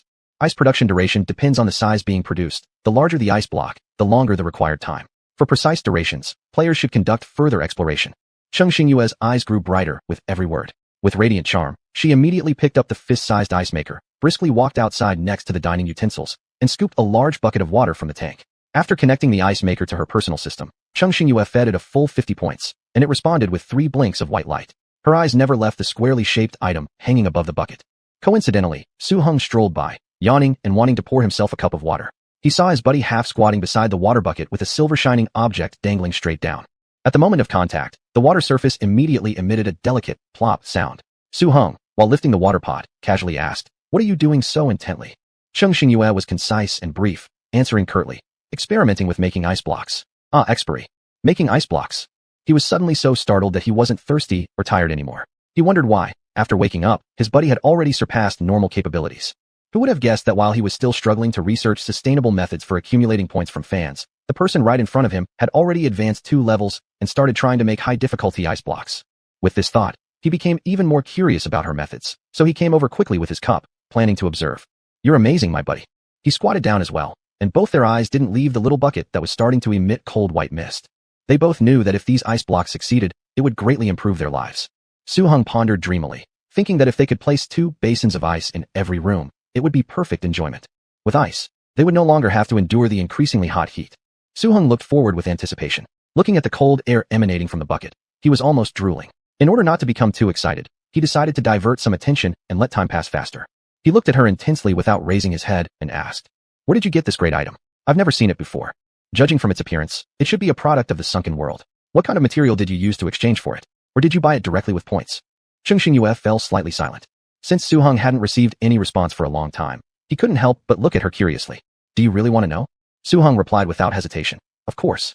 Cheng Xingyue, having experienced much, could foresee what might happen next, but seeing his burning desire for knowledge, she finally indulged him. She cleared her throat softly with her face expression turning serious, meeting his gaze steadily. System gift package, didn't cost anything. The smile on Su Heng's face froze instantly, pulling his mind back to the explanation of that special map last time. The same person, the same few short words, but each time, they were straight to the heart, leaving the man nearly spilling the water from his cup. Su Heng felt somewhat doubtful of life. Was there really such a big gap between people? Why had he never encountered such good fortune? Free, no money spent. Don't remember the beating, just the food. Look, you're on your face now. Huh, it's just an ice-making machine. What's there to be so surprised about? While Su Heng's mind bombarded with thoughts to prevent himself from seeming naive, his face remained stiff without showing much reaction, just momentarily choking for a few seconds. Then he inconspicuously adjusted his water cup, smiling genuinely, calm and composed, nodding without further questioning and only nodding seemingly understandingly. Cheng Xingyue. "Friend, it's unnecessary. Your twitching eyelid has already given you away." Cheng Xingyue sighed helplessly. She actually didn't want to tell him, but alas, her buddy's fiery curiosity was too intense. Su Heng. If he had one more chance, he would definitely not ask for self-inflicted pain. Even if he wanted to shift focus earlier, he would certainly never have used such a method that would bring more disadvantages. Su Heng silently consoled himself that he indeed still lacked the strong will. Isn't it just an ice-making device? There's nothing strange about it. He is a man who has seen the world. Dignified. Hold steady. Geez, the air around him seemed suffused with envy. Really? Chapter 68. As time passed bit by bit, the regular-sized water bucket's ice was also fully manufactured. Cheng Xingyue glanced at the time. It had taken a total of 20 minutes. The two of them tapped the ice surface lightly, and all the water in the bucket had completely frozen into a hard, icy form. Su Heng walked around intermittently, but remained closely near the bucket, accelerating and freezing, concentrating entirely. Cheng Xingyue helplessly massaged her forehead. Why did this guy seem more excited than herself? She shook her head and continued her next plan. She took 3 passion fruits out of the warehouse and cut them in half, and instantly, a different fragrance filled the air. Su Heng smelled this enticing aroma, finally snapping back to reality. He pounded his slightly stiffened and numb legs and approached her side, then surprisingly found passion fruit. Cheng Xingyue's lips curved upward, and before she could say anything, she heard the man continue. "Hey, I've realized that your abilities are somewhat similar to my idol's." "Idol? Surprisingly, you're a fan too? Did your idol enter the game?" Su Heng chuckled. "Not an idol from the real world. To be honest, it's someone who saved my life and also my idol for aspiration."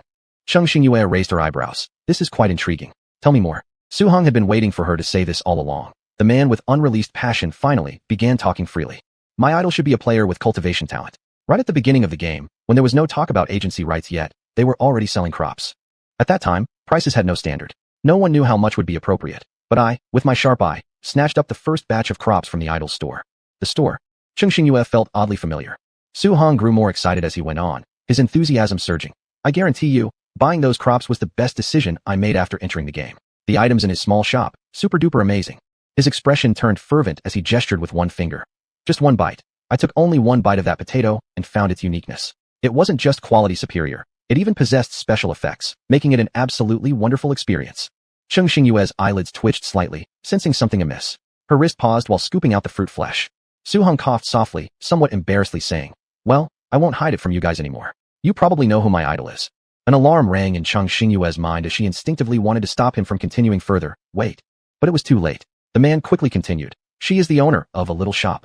My idol and benefactor. I'll tell you, during the first level, I nearly died from toxic fumes. When I was almost losing hope, the boss listed protective gear and saved my life. Since then, I decided that my life belonged to her. Chung Xingyue's expression froze momentarily, feeling that it was really unnecessary for her to take such ownership. What use would she have for his life anyway?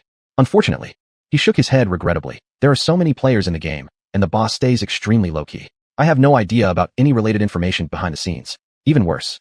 He chuckled bitterly. My idol's shop gets bigger and bigger, but I can't even buy more stuff or contribute a little bit to her wallet, which truly frustrates me as someone wishing to repay her. But I'm not just anyone. I've scheduled specific times. As soon as the limited time purchases are available, even if I don't sleep, I will buy several more batches of items from her shop to boost their sales. Chung Xingyue, that's really not necessary. Seeing the man's earnest face, she felt speechless for a moment before responding slowly. Actually, there's no need to be so persistent.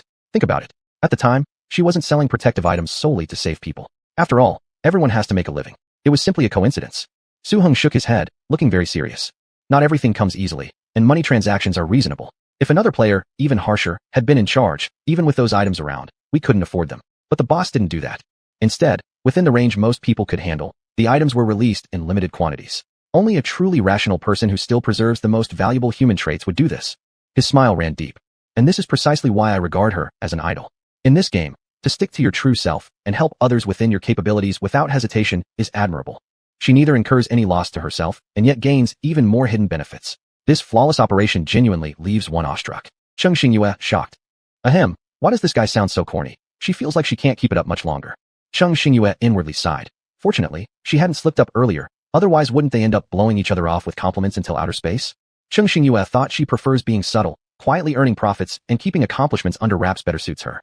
After careful reflection, luckily, they accumulated plenty of resources in this stage of the game. She hadn't shown much of the crops she cultivated herself, merely providing some refreshing fruits newly grown. Most importantly, the potatoes she started growing initially. They were rarely listed in the shop anymore, but instead underwent secondary processing into canned goods for sale. Not every cultivation talent activates crops with identical properties after all, otherwise maintaining anonymity would become near impossible. Su Hong smiled again and said, however, the boss's business does indeed have a large range of influence. We few people aside, after all, as long as we don't waste money recklessly, we can still afford a few cans of food. And I've noticed that in each level, while walking on the road, players can often be seen taking out canned goods from the boss's shop. He sighed wistfully. Alas, it's hard to repay kindness, and even harder to take care of her business. Chung Xingyue's lips twitched, deciding not to continue this awkward conversation. After all, seeing his enthusiasm, she feared that if she didn't interrupt, he would go on endlessly. Chung Xingyue smiled, calmly took out another transparent water pot, then used a spoon to scoop out the pulp of a few passion fruits. The black seeds mixed with the pulp, accompanied by a strong sweet and sour smell, refreshing both people there. Seeing that she did not respond, Su Hong was somewhat regretful inside but didn't insist too much either. Being able to vent what was in his heart today made him extremely pleased internally. After all the fruit pulp was scooped out, Chung Xingyue raised the cup and looked at it, pondered for a bit, her lips slightly curved, then walked over to the small boat connected to the wooden house. After searching up and down for not long, Chung Xingyue found an exceptionally well-preserved bottle of honey in the warehouse on the first floor. She lightly tapped the lid and couldn't help but smile inside. Since she had the materials and machinery, the demand and time, naturally she could soothe her own insides a little. You see, in this round, lying in a cool room sipping cold drinks is nothing short of heavenly enjoyment. It's summer, so drinking something icy is definitely satisfying, she said as she returned to the wooden house. Looking at the bucket on the ground that was emitting cold vapor, she knocked on Sheng Mingkai's door and asked the man, "Lend me a hammer to use." Sheng Mingkai's expression slightly tightened, instantly imagining her wielding the hammer against someone, so he cautiously asked, "Do you plan to smash?" "Smash ice." Chung Xingyue quickly clarified, realizing that this person might have some misconceptions about her combat capabilities. Sheng Mingkai exhaled imperceptibly, Honestly speaking, he was already prepared to help mend whatever damage his teammate would wreak. Fortunately, there seemed to be no foolhardy beings who wanted to show off in this sweltering weather. As time passed, the constant temperature function of the wooden house was gradually weakening. Even within the house, they could feel unbearable heat. But fortunately, by now, they had adapted to the temperatures here, which somewhat offset the discomfort and kept it within tolerable limits. However, walking and chatting, Sheng Mingkai questioned curiously, "Ice? Where do we have ice?" Cheng Xingyue, knowing that the player beside her, who once drew a night pearl, shouldn't be too surprised by her drawing an ice maker, briefly mentioned it before walking to the ice with the hammer. She, who had moved forward first, failed to notice the slight stiffening of the man behind her. Sheng Mingkai became more resolute in his decision to invite this extremely lucky teammate to buy lottery tickets together after his last game ended. After power disappeared in the extreme heat level, he still drew an ice maker, and it was a high-grade one. Sheng Mingkai, for some reason, he felt like his partner always managed, amidst desperate survival moments, thanks to incredible luck, to obtain items far exceeding the common ones from the collapsing world. Although his silence was brief, the other teammates still detected his difference through their just-recovered sharp radar after suffering a heavy blow. Su Hong recalled the faint murmurs earlier, instantly enlightened, and gave him its angsong, weathered smile. Good partners should stride forward together with shattered hearts. Sheng Mingkai, very good. It wasn't just him who had to endure an undeserved, indescribable pain. Cheng Xingyue swung the hammer towards the solid ice block effortlessly. In 1 second, 2 seconds, cracks instantly appeared on the originally smooth ice surface. After another 2 seconds, these cracks rapidly spread, even causing the bottommost ice block to crack wide open. Crack, snap! One man stood and the other sat, listening to the sound of the ice breaking, jaws tightening involuntarily. Su Hong looked at her seemingly slender arms with awe, yet they were capable of easily splitting such firmly frozen blocks into pieces with just one casual knock. Su Hong cast a glance at the man who, despite his stern face, revealed a subtle trace of tenderness in his eyes without realizing it. He inwardly sighed with marvel. These kinds of women were highly attractive indeed, but not someone an ordinary person would dare to mess with. Brother, rest in peace. Cheng Xingyue looked as she picked out several chunks of crushed ice from the middle and divided them among 4 glass cups. She then added passion fruit pulp and sticky, translucent honey before pouring cool water into each cup. The sound of the ice clinking against the glass was clear and lively. Cheng Xingyue smiled more deeply and addressed her 2 companions. Summer cold drink, give it a try? Cheng Xingyue divided the remaining ice into several piles and placed them in the 4 corners. Soon, the warmth was gradually replaced by a refreshing coolness. The originally not-so-large corridor became much cooler instantly. Seeing this method worked well, Cheng Xingyue filled another bucket of water and put the ice maker inside to start freezing again, intending to slightly improve their quality of survival. Calling the little monk inside, the 4 of them began a rare moment of enjoyment and relaxation. Refreshing. Su Hong took a big gulp, wiped his mouth afterward, and cheerfully exclaimed, "Super delicious." The little monk also seriously nodded. Cheng Xingyue's face showed pleasure, and then she turned to look at the man who had yet to express his opinion. Sheng Mingkai raised his eyebrows, lifted the glass, and said, "Everything is mixed just right, very nice." Cheng Xingyue thus propped her chin on her hand, nodded approvingly, and said with unrestrained joy to her teammates, "You guys think that in such a hot day, a refreshing cold drink could be traded for some small trinkets made by players themselves? What about the market potential?" Su Heng's eyes lit up, instantly understanding her implication. Standing up abruptly, he stated firmly, word by word, "There must be one, and it will be huge." Chapter 69. At midnight, the moon hung high like eyebrows over the horizon. One after another, in the dim night sky, starlight twinkled sporadically as lights appeared. As days went by, some places faded dramatically while others stubbornly continued shining brightly. These lights, symbols of life, slowly flowed and gathered into a vast sea of lights, stunning and awe-inspiring. Now, with the searing sunlight finally gone, the oppressed survivors managed to emerge from their temporary shelters. Huff, huff, just a little more. Only need a few more pieces, and I can finish building my house. The player panted heavily, sweat dripping profusely down his face, which he didn't even have time to wipe, landing with a splash onto the ground. He grabbed a towel and roughly wiped his face, looking at the logs he'd chopped for 3 whole hours. A heavy burden in his heart finally lightened. A glint of joy shone in the man's eyes. Once he finished assembling all this, he'd have a roof over his head to keep the wind and rain away. Looking at the players nearby living in tents, his gaze deepened. It was unfortunate he arrived in the safe zone too late. Otherwise, he might have also secured a tent and avoided roughing it for so many consecutive days. Although this forest was better temperature-wise compared to the outside, there wasn't a single place available for settling, forcing those resolved to stay to find solutions on their own. Bending down, he scooped up a pile of wood and slowly walked towards his construction site. Over the short distance, he passed through a small, spontaneously formed market around the lakeside. The man, wearing oversized glasses, moved forward under the flickering surrounding light, clutching the timber tightly and ignoring everything displayed on the ground. Anyone here who dared to showcase resources clearly knew what they were doing. After all, most wouldn't risk exposing items unless they felt secure enough. Walking past a stall displaying various vials and jars set up by a player, his steps involuntarily faltered. Attempting to avoid confrontation, he carefully skirted around the side. Initially, It wasn't as if no one attempted to take advantage, only to quickly learn their lesson once they came within arm's reach of such stalls. Particularly ruthless among them was a certain medicine vendor right next to him. Remembering an incident when a challenger almost got his face pounded bloody, leaving him unable to speak coherently and merely woo-woo, moaning in protest, sent chills deeper through the man's body. Unless absolutely necessary, he certainly did not wish to confront any of the players vending in this market. But his eyebrows furrowed. Originally, the player with the loudest voice today, who didn't want to sell medicine and instead resembled a pork seller, hadn't been hawking his goods with that loud voice tonight, which made him somewhat uncomfortable. He subconsciously glanced over there, only to be startled by the smiling medicine seller, whose eyes squinted shut in delight. His steps paused as his attention turned toward the corner illuminated by a bright white light. "Big sister, you've come at just the right time. I was just thinking that on such a scorching day, if I could have something refreshing to drink, it would be great. Hey, who would have known that after I had that thought, you showed up immediately? Looks like my luck isn't bad after all. Refreshing, something to drink?"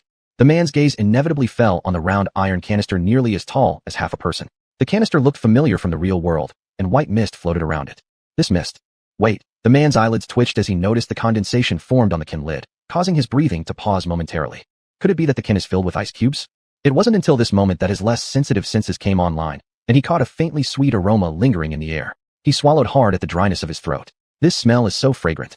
Cheng Xingyue smiled imperceptibly and said to the muscular man chatting enthusiastically in front of her, "Just a small business for us to earn a little trinket. After all, we can't keep eating away our stock forever. We are new here, so please give us some guidance." The muscular man who dealt in various medicinal bottles flashed a sharp look in his eyes, discreetly examining the imposing male and female in front of him. He himself was a practitioner, naturally able to tell at once that this newcomer was well built, showing hints of astonishing explosive power even while moving. The woman displayed no signs of nervousness on her face, handling herself appropriately according to circumstances. Just these traits were enough to elevate her stature slightly. Several thoughts ran through the mind of the player selling the medicines, and he calculated quickly in an instant. His smile became more sincere. He casually waved his hand and said, "Hey, we're all trying to make a living out here, struggling to get by. It doesn't count as guidance. If there's anything we can help you with, don't hesitate." Cheng Xingyue smiled even deeper and nodded at the man without saying anything else.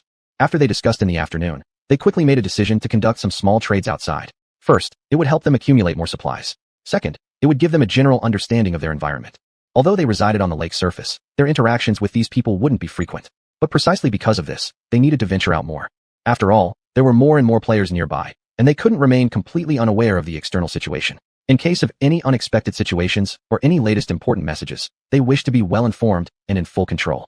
Sheng Mingkai placed a few small white lamps crafted by Su Hong during his free time securely on the 4 wooden tables. Then, he took out a wooden board, carved the words, "Iced cold drinks, hurry while supplies last," with a knife, and put it in the brightest spot under the lights. At this point, their temporary trading spot was considered ready. Players on the road occasionally passed by, looking curiously at the unfamiliar yet prominent couple. Then they saw the 2 large characters, iced, on the wooden board, heating up everyone's gazes. Cheng Xingyue and her companion had barely finished organizing things when a player arrived. "Hello, may I ask what kind of cold drinks you sell?" Cheng Xingyue smiled and said, "We specialize in apple water, orange juice, and passion fruit honey tea. Every serving can either be iced or not. What kind do you prefer?" The man put the bundled wooden block on the ground and asked hoarsely, "May I know what exchange items the store accepts?" Cheng Xingyue raised an eyebrow. "We accept no restrictions. As long as it is an item created within the talent domain of players, we can always discuss appropriate terms. After all, only items made by the players themselves could be stored in the system space, and exactly such items were restricted in quantity and type when sold in stores of varying sizes in the fallen world.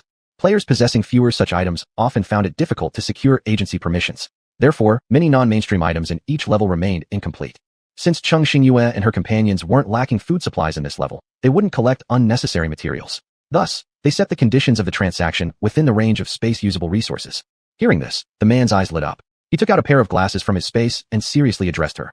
"This is a night vision device, capable of automatically adjusting size according to one's facial structure. Moreover, unless damaged by external force, it can last indefinitely." Cheng Xingyue's interest was piqued. She had come to prepare for the upcoming stages, and these rare items fascinated her even more. The player had been suffering from the unbearable heat, his body screaming in protest. His dry throat rolled slightly as he continued. "I actually got this by trading with another player. Now, I only have 1 pair left, and I'd be willing to exchange it for a glass of chilled apple water. What do you say?" Without hesitation, Cheng Xingyue agreed. Sure. In fact, this deal benefited them more. Night vision goggles were hard to find and still practical in this powerless stage. They resided by the lake and did not lack drinking water.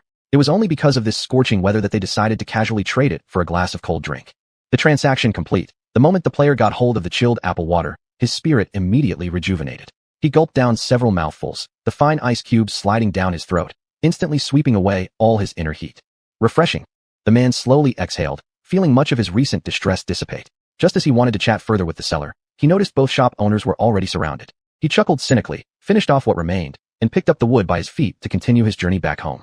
Alas, no matter how good the product was, occasionally enjoying it was one thing. Drinking it cup after cup would surely deplete his carefully accumulated reserves. The man helplessly laughed and straightened his back once more, continuing on with perseverance. Given how difficult it had been enduring the heat, their icy drinks sold faster than expected. In less than half an hour, the 3 large jugs of fruit juice were completely sold out. With the final player's small can of gasoline stored into their system space, they prepared to head back. This trip had not been in vain. They not only roughly learned about the conditions of nearby players, but also acquired a number of special supplies without cost. Some players who hadn't quenched their thirst enough but were already hooked on the superior taste that dissipated their inner heat, watched jealously as those around them sipped slowly with satisfied expressions. Regretfully thinking why they hadn't restrained themselves earlier, they now felt an itchier desire. "Boss, will you be here tomorrow? We haven't had enough yet." "Yes, boss, if you're here tomorrow, I'll definitely queue up waiting for you." "I will too." As Cheng Xingyue was about to reply, a sudden explosion sounded from afar, and everyone became grave instantly, gazing over sharply. In the distance, flames rose skyward, and the atmosphere along the lakeside tightened immediately. The previously noisy voices stopped abruptly, leaving an uncanny silence. That direction was the old city district. After exchanging a glance, Cheng Xingyue and her companion both looked solemn. Sheng Mingkai observed the ever-brightening firelight and softly said, "It seems something has happened over there." With the weather being so dry and hot, a mere spark could ignite an alarming disaster. Plus, without rain for days, the place was already severely lacking water. Any fire outbreak would undoubtedly be harder to control. Jingwu watched the ascending flames and furrowed their brows, receiving Cheng Xingyue's private message before quickly heading to the shore to meet the two. Upon converging, they wasted no time and headed straight back towards the center of the lake. Su Heng silently gazed at the increasingly brilliant firelight, the chill in his heart deepening. This massive fire had burned for nearly 10 minutes now, and instead of fading, its flame seemed only to grow larger, worsening an already dire situation for the players struggling under tough circumstances. He let out a quiet sigh. What was often most terrifying in this game wasn't hunger or poverty, but the unforeseen disasters that could strike without warning. For while the former offered at least some hope of survival through persistence, the latter, when occurring, swallowed countless lives within the blink of an eye. At this point, it was perhaps worth a brief sense of relief that the fire happened at night rather than during the day when most people had become accustomed to their routines. Otherwise, even more individuals might quietly pass away in their dreams without realizing what hit them. Though they'd struggled so hard and overcome so much to get this far, in front of natural calamities, human compassion meant little. Death's bell tolled suddenly. Only those directly facing the forces of natural calamity would know just how fragile human life truly was in the face of nature's myriad disasters. Chapter 70. The massive firelight that soared into the sky finally subsided after burning for more than an hour. Even though this fire did not directly affect the forest where they were, there was no avoiding some influence, big or small. The surrounding area fell into a deathly silence. Cheng Xingyue and her companions had just docked their houseboat and hadn't even stepped inside when they were startled by a series of familiar mechanical sounds, prompting them to abruptly glance up and exchange a tense look. Ding! Countdown for this stage's end has begun. Extreme heat will shut down in 3 days. The safe zones within the collapsed world will disappear. Players are encouraged to clear the level. As soon as the system voice ended, the invisible protective layer above their location instantly disappeared. Even though it was still night, the scorching sun reappeared in the sky, and even more terrifyingly, there wasn't just one sun hanging brightly above. Startled murmurs arose from the lakeside crowd, with players nearby showing shock alike. "I'm blind. The sudden change from night to day is bearable enough, but seriously, why are there 3 suns now? Haha, buddy, pinch me. I must be hallucinating." Without hesitation, his companion gave him a sharp pinch on the arm and asked stiffly, "Does it hurt?" The man. "It's over," he said, his face contorted. "I'm definitely not dreaming." With 1 large and 2 smaller suns glaring down from above, most players who initially lost their ability to speak regained their senses, and then erupted in curses. What the hell? What kind of international joke is this? 1 sun was almost killing us, and you bring 3 all at once. Yeah, who can handle this? Damn it, you're playing Hoey shoots the suns now? 3 suns, why don't you throw out 10 and make it nice and round? The surrounding players felt a chill down their spines, accurately identifying the rash loudmouth among them. Realizing what he'd said, the player regretted it immediately. Having 10 suns really called would leave little room between them, and being completely dried up. Before the man could ward off bad luck by spitting twice, he suddenly sensed hostile stares. When he shifted his eyes, he met several glares full of murderous intent. He quickly acted like he slapped himself and hastily added, "Never mind, just nonsense, nothing serious, huh?"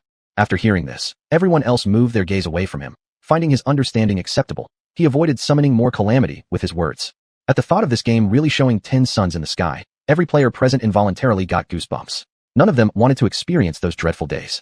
The current temperature in this game was unprecedentedly high already. If this was compounded 10 times over, many feared they wouldn't survive until the final day. Voices of commotion rose from all sides. Cheng Xingyue and her companions stood on the boat's bow, looking somewhat grave. Even though they kept quiet, they also couldn't help wishing fervently that the 2 extra suns up there shouldn't exist. Su Heng, having become numb from one incident after another, muttered toward thin air. Wow, collapse my ass didn't choose its name wrong. It's determined to keep us all miserable until the very end. Standing next to Su Heng, leaning on the railing, Cheng Xingyue caught every word he whispered, recalling their first private message through the shop's communication, and couldn't help letting her expression twitch. Not even 5 minutes passed since the notification before the heat in the air began rising sharply. Sheng Mingkai observed the tangible heat spreading around with gravity and said deeply, "It's getting hotter outside. Let's get inside quick." Hearing this, the 3 nodded in agreement and promptly strode into the cabin. A few minutes after they entered, a portion of the small sun behind the white clouds broke free, casting its claws upon the region. Ah! An abrupt scream filled with pain suddenly rang out, stopping their breath momentarily. They immediately went to check through the window inside the house, only to find their line of sight blocked as expected. However, after mere seconds, multiple wailing cries followed in succession. By then, they knew precisely what had happened outside. Only meters away, in the direction facing their wooden house, a player aboard a small boat's deck clutched their scorched face and screamed wildly before rushing frantically into the cabin below deck. The group's eyelids twitched as they fixed their gaze on the exposed skin of the face not covered by clothing, where conspicuous red blisters had risen. Su Heng took several seconds to find his voice again. His throat constricted slightly as he rasped dryly. Could this really be from being hit by the sunlight outside? In reality, he already had a vague idea in his heart, but was still struggling to believe it. The player who had just disappeared into the cabin had been seen only minutes ago, yet, in that brief moment, large areas of their skin had swelled up with redness and blisters. Before the other 3 could respond, Su Heng received a definitive answer. From the other side of their window, another scream resounded. What's happening? The 4 immediately rushed to that window. There they saw an oblivious player who had just stepped out of the cabin. As soon as their body came in contact with the scorching light, their skin began swelling visibly before their very eyes. Realizing something was wrong, this player quickly retreated back inside. Unfortunately, their arm had moved too slowly and was now blistered and charred badly. What had occurred within less than a minute left everyone astounded. Silent for a while, Cheng Xingyue recovered her calm in the shortest time possible. She quickly sorted through the jumble of thoughts in her mind and said firmly, "Clearly, these rays have acquired an intense burning power. Starting now, unless absolutely necessary, we mustn't go outside anymore." Fortunately, they had prepped the boat's remaining deckboards days ago to store water tanks. At the time, it was meant to shield them from prying eyes, but it turned out serendipitously well, allowing them a safe spot to retrieve supplies from the cabin. A shaft of sunlight shone through the window, causing Sheng Mingkai's brow to furrow slightly as he discovered that even through a thick layer of glass, the sunlight wasn't nearly as unbearable as imagined. He pulled over a heavy curtain swiftly, and in an instant, even the residual warmth vanished entirely. Sheng Mingkai remarked calmly, "It seems these rays are most sensitive to human skin. For now, thick glass plus curtains can still block the harm." Watching his series of actions intently, Cheng Xingyue nodded approvingly, then rechecked the system time before speaking slowly. "There's still 71 hours and 25 minutes left until this round ends. We just need to endure 2 more days, and it will be enough." Jingwu tightened his face and clenched his fists fiercely. "That's right, just 2 days. We can definitely pass safely." Seeing the determination on their faces, Su Heng's initially fluctuating emotions were steadied, although he had never entertained any thought of giving up. It was undeniable, staying together with partners who consistently maintained unity could indeed help him restore calm and conviction faster. Supporting his forehead, he let out a low laugh and suddenly looked up at his still in development but highly synchronized teammates, his face showing renewed humor. After such a taxing event, with no urgent matters requiring attention, all of them retreated to their respective bedrooms to rest. Since their wooden house wasn't big, they could easily detect any internal noises promptly, putting everyone at ease to return to their chambers. Cheng Xingyue returned to her room, gazing contemplatively at the heavy curtain, organizing her thoughts quietly. Leaning against the bed frame, she opened her personal interface. She skillfully accessed her talent farm, collected the crops ready for harvest, and planted seeds again, awaiting the next harvest. The processing factory continued its work on the new batch of cans. Cheng Xingyue set an alarm clock for the remaining processing time, so she could be notified once completed and start processing the next batch without delay. After handling the essential daily tasks, Cheng Xingyue finally checked her shop page, completing the manager-only duties before having some spare time to check which item was currently selling best. As the store owner, one advantage was the ability to keep tabs on critical supplies in real time, since even players constantly monitoring the official shops couldn't obtain the most accurate and intuitive data like hers. By analyzing these continually updated statistics, they could identify timely or preemptively what would be most crucial for helping them clear this level. Cheng Xingyue opened the automatically generated report. As expected, her various canned goods ranked first, while water purifiers and sun protection medicines occupied the second and third spots. Without stopping her actions, Cheng Xingyue soon focused on the most prominent, bolded lines at the front. The ranking of water purifiers in second place was not surprising to her. After all, Following the disappearance of electricity, water companies could no longer use pumps to pressurize and transport water into indoor pipes, leading to a fundamental shutdown of municipal water supplies. Thus, the area around the lake where Cheng Xingyue and her group resided, explored by many players, had become one of the largest gathering zones within this safe zone. All players prioritized settling closer to water sources, but it was necessary to store large quantities of water from the rivers and lakes, which often were contaminated, either lightly or severely. Some players ignored these issues initially, drinking untreated water without using the water purifier. The following day's persistent diarrhea forced them to buy the agent for purification purposes. Fortunately, with fierce competition among manufacturers of water purifiers, prices remained low enough for players wanting to stock up on water. Besides, compared to the time-consuming, fuel-intensive method of basic boiling, which provided less effective sterilization, the value of water purifiers proved much higher. As for the sun protection medicines, Cheng Xingyue's expression tightened. It was clear that medicine held an extremely high value at all times. While each player might not need large amounts, their necessity meant that the price was always high. And yet, within a mere hour, such expensive medications climbed rapidly from top 10 rankings into the top 3, even showing potential to reach second place. Cheng Xingyue's gaze deepened. The situation seemed worse than they had anticipated. Chapter 71. There remained a countdown of 68 hours until the end of this round. Due to the limited size of the wooden house and initial safety considerations, Jing Wu and Sheng Mingkai had been sharing the same room since the beginning of the game, a habit that had solidified over time. Hence, after everyone returned to their rooms, Jing Wu went with Sheng Mingkai into their shared bedroom to rest. Jing Wu sat on the bed hugging a pillow, pressing his hands against it and flattening its surface, creating several creases along its back. He stared quietly at his system page, then let out a slow sigh after some time. Alas, Sheng Mingkai was busy handling something and didn't raise his head upon hearing the sigh. His hands moved swiftly across the table. After half a minute, he asked, "What's wrong?" Jing Wu said nothing but directly activated the real-time status broadcast of the wooden house. Instantly, the mechanical voice of the system echoed throughout the room. Ring. Intermediate wooden house. Jing Wu's small wooden house.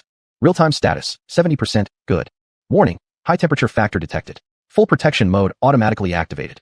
Sheng Mingkai raised an eyebrow but continued his movements, glancing down momentarily. Jing Wu sighed deeply. Just 4 hours have passed in the 3-day challenge period, and our hard-earned upkeep has dropped from above 84%. We've lost more than 10%, so annoying. By their experience, the danger would increase as they approached the final 2 days. Judging from the rapid changes outside, sustaining this wouldn't last long. If the protective function of the wooden house couldn't endure, they'd revert to the earlier state. No power and oppressive heat indoors. Even though the basic temperature regulation of the wooden house had already diminished with the rising external temperatures, thanks to the outermost protective function, the indoor environment still remained tolerable. But once this protective function breaks down, the underlying basic functions would also deteriorate accordingly. And when that happens, no matter how many ice blocks they put in the room, the cooling effect will merely give them a small amount of breathing time.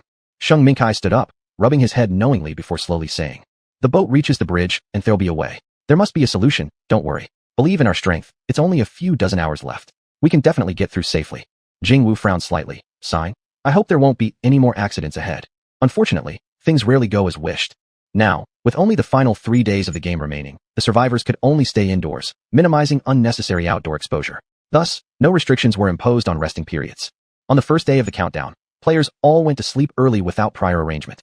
With the big concerns still lingering in their hearts, they almost couldn't sleep soundly. In a semi-dreaming and semi-awake state, they were suddenly awoken by an increasingly loud racket from outside.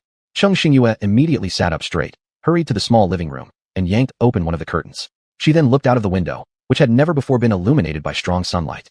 In the distance, dense plumes of smoke rose into the sky. Black ashes spiraled into the air while roaring flames danced, releasing fiery red light. By the time Cheng Xingyue left her bedroom, the 3 people in their rooms also heard the commotion and stepped out one after another. All of them gazed at the distant blaze for a long while, silent. Crunch. Su Hong took a fierce bite into the cookie in his hand and said, "There's been another fire so quickly. I wonder how things are over there." Meanwhile, the mastermind behind this fire was helplessly astounded, completely shocked. He'd only wanted to make a simple fire to cook some food, just as he usually did. But unexpectedly, the sparks flying from the well-built campfire easily caught onto the corner of the table. The sparks spread rapidly, turning it into a raging fire before he could react or take any effective action. The flames soon reached a level beyond his control. Faced with such alarming flames, the player didn't have time to respond properly and was forced into a panic-stricken retreat outside, narrowly saving their lives. But upon running outside, they were instantly struck with unbearable pain from the glaring sunlight hitting exposed parts of their skin. As the players staggered under this intense pain, they were caught and supported by another person rushing towards them. The man, completely covered in materials or garments unknown to the observer, yelled hoarsely, "Stay far away." At the same moment, several other players, tightly wrapped from head to toe, ran out of nearby houses. Armed with firefighting tools, they charged straight towards the roaring flames and started spraying water furiously. However, Due to the rapidity of the fire's advance, it had already become uncontrollable, spreading inevitably to adjacent areas. First hit were the nearest rows of connected small houses. Realizing the danger, neighboring players could do nothing but grit their teeth and join the firefighting team since they all lived nearby. Should the fire be allowed to rage unchecked, everyone would suffer severe consequences. They all donned thick clothing or specialized material clothes to avoid having their skin scorched by the sun's rays, and then rushed into the battlefield fully wrapped up. A few meters away, a recently escaped player who had nearly fainted from inhaling smoke gradually regained consciousness. Seeing the devastating fire he accidentally caused but certainly did not desire, the player ignored the large patches of burnt skin starting to develop on his body. Blood vessels bulged in his eyes with anger. Without hesitation, he pulled out a cotton jacket and hat from his spatial equipment and swiftly used a scarf to cover his face completely. Then he too joined the group, combating the great blaze, picking up firefighting equipment lying nearby and throwing himself wholeheartedly into extinguishing the flames. Cheng Xingyue and the others stood silently by the window, watching the glow in the distance, where black smoke continued rising above the skies. Despite the ferocity of this blaze, evident even from afar, the visible flashing of flames and thick smoke spreading across the sky indicated that matters over there might not bode well. Still, fortunately, the incident wasn't overly prolonged compared to the previous one that had raged for hours. Seeing the glow slowly fading away, leaving only grayish-black dust swirling in the sky, the four concerned ones relaxed slightly. After the fire gradually subsided, surrounding murmurs ceased. Sheng Mingkai swept his gaze over the lakeside area where screams initially erupted and remarked calmly. The external temperature is overly dry, and the humidity has reached its limit. Thus, fires may break out unintentionally. Thankfully, the situation seemed under control relatively fast there, otherwise, it would have been unimaginable. Cheng Xingyue retracted her gaze and added, "Indeed, moving forward, we must remain ultra-vigilant regarding anything related to fire, to prevent accidents." Su Hong let out a sigh. "Fortunately, our wooden house conditions are decent. Hopefully, no unimaginable consequences will arise. But whatever happens, we absolutely must not let down our guard." Amidst all this chaos, time slipped by quietly. At precisely 9 in the morning, the sunlight outside was still dazzlingly bright. The entire world seemed like a furnace, exhaling and inhaling heat, as if subtly surging around and merging into one. The players immersed within this environment could feel the heat even while breathing. They remained inside their rooms, browsing various stores, only to be surprised by some small shops starting to sell fans. Interesting. One of the players chuckled lightly, narrowing his fox-like eyes, directly purchasing 2 units before lazily placing the newly acquired fans beside him.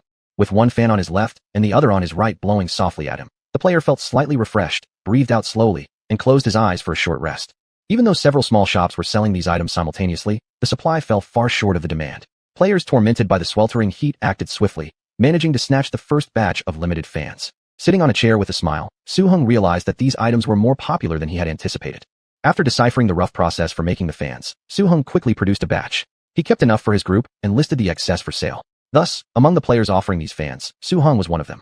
After lunch, Su Hong and Sheng Mingkai put on their sun-protective suits and went over to a neighboring boat to bring back 2 large boxes of supplies. They panted heavily, sweat streaming down their faces. Despite wearing specially designed sun-protective outfits with hats and masks, unlike some players who wore winter coats as a crude solution against the scorching rays, it took no more than 7 or 8 minutes to transfer the goods from the warehouse to the house, but they were already drenched in sweat.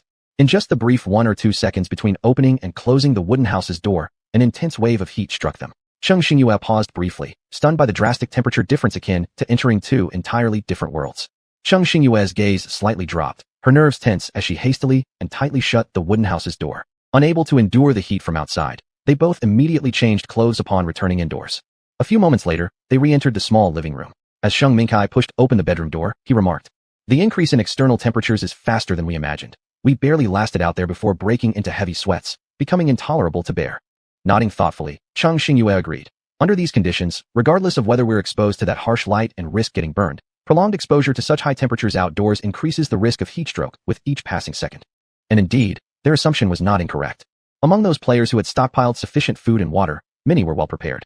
However, quite a number of others had insufficient remaining resources to last the 3 days. Especially under such high temperatures, enduring prolonged periods in the stifling heat consumed significant amounts of bodily fluids and sweat, which far exceeded their intake of water. Their increased need for water forced them, albeit reluctantly, to venture outside eventually to replenish their supplies. Players closer to water sources fared better since enduring the direct sunlight was relatively safer for obtaining water. On the contrary, some players, either through foresight or misfortune being farther away from water, found their carefully accumulated supplies depleting faster than expected. With the remaining water unable to meet their needs, they had no choice but to brave the sweltering sun, wrapping themselves up completely, and fetching water from the nearest point before laboriously carrying it back home. As a result, those spending too much time exposed to the oppressive heat began showing early signs of heat stroke. Chapter 72. On the second day of the countdown, the outside temperature continued to rise, relentless waves of heat swirling uncontrollably through every street and alley. All official storefronts stocking heat relief medicines had been emptied, and notices were hung everywhere stating, "Our store's supply of heat relief medication has run out. Please wait patiently." Regrettably, even the shop owners themselves couldn't assure when new supplies would arrive. Remember, at this time, most individuals were unable to stay out for extended periods or travel long distances. If they needed to trade, they generally opted for open proxy permission shops. Thinking about the ongoing delay without players bringing out a new batch of medicine made the shopkeepers' hearts grow heavy. It was feared that the player making medicines would not be able to trade in large quantities in a short time. Otherwise, in such good opportunities for profit-making, who would willingly give up? While the temperature outside continued to soar, quite a number of players lacking sufficient supplies stayed long-term under the high heat environment. They didn't know when, but they started feeling dizzy. Shortly after came unbearable stomach pain. The more serious cases had already passed out. Tens, hundreds, thousands. Increasing numbers of players closed their eyes and lay on the ground without any awareness. Sheng Xingyue had cut a few apples and placed the plates on the table, then followed Sheng Mingkai to the neighboring boat to retrieve some supplies. Only two figures remained in the wooden house, one an adult, one a child, and they sat contentedly, almost dozing off in the comfort within. Su Hong sipped tea mint to calm his nerves, enjoying the breeze from his homemade high-power fan while idly poking at a piece of sweet fruit meat with his right hand.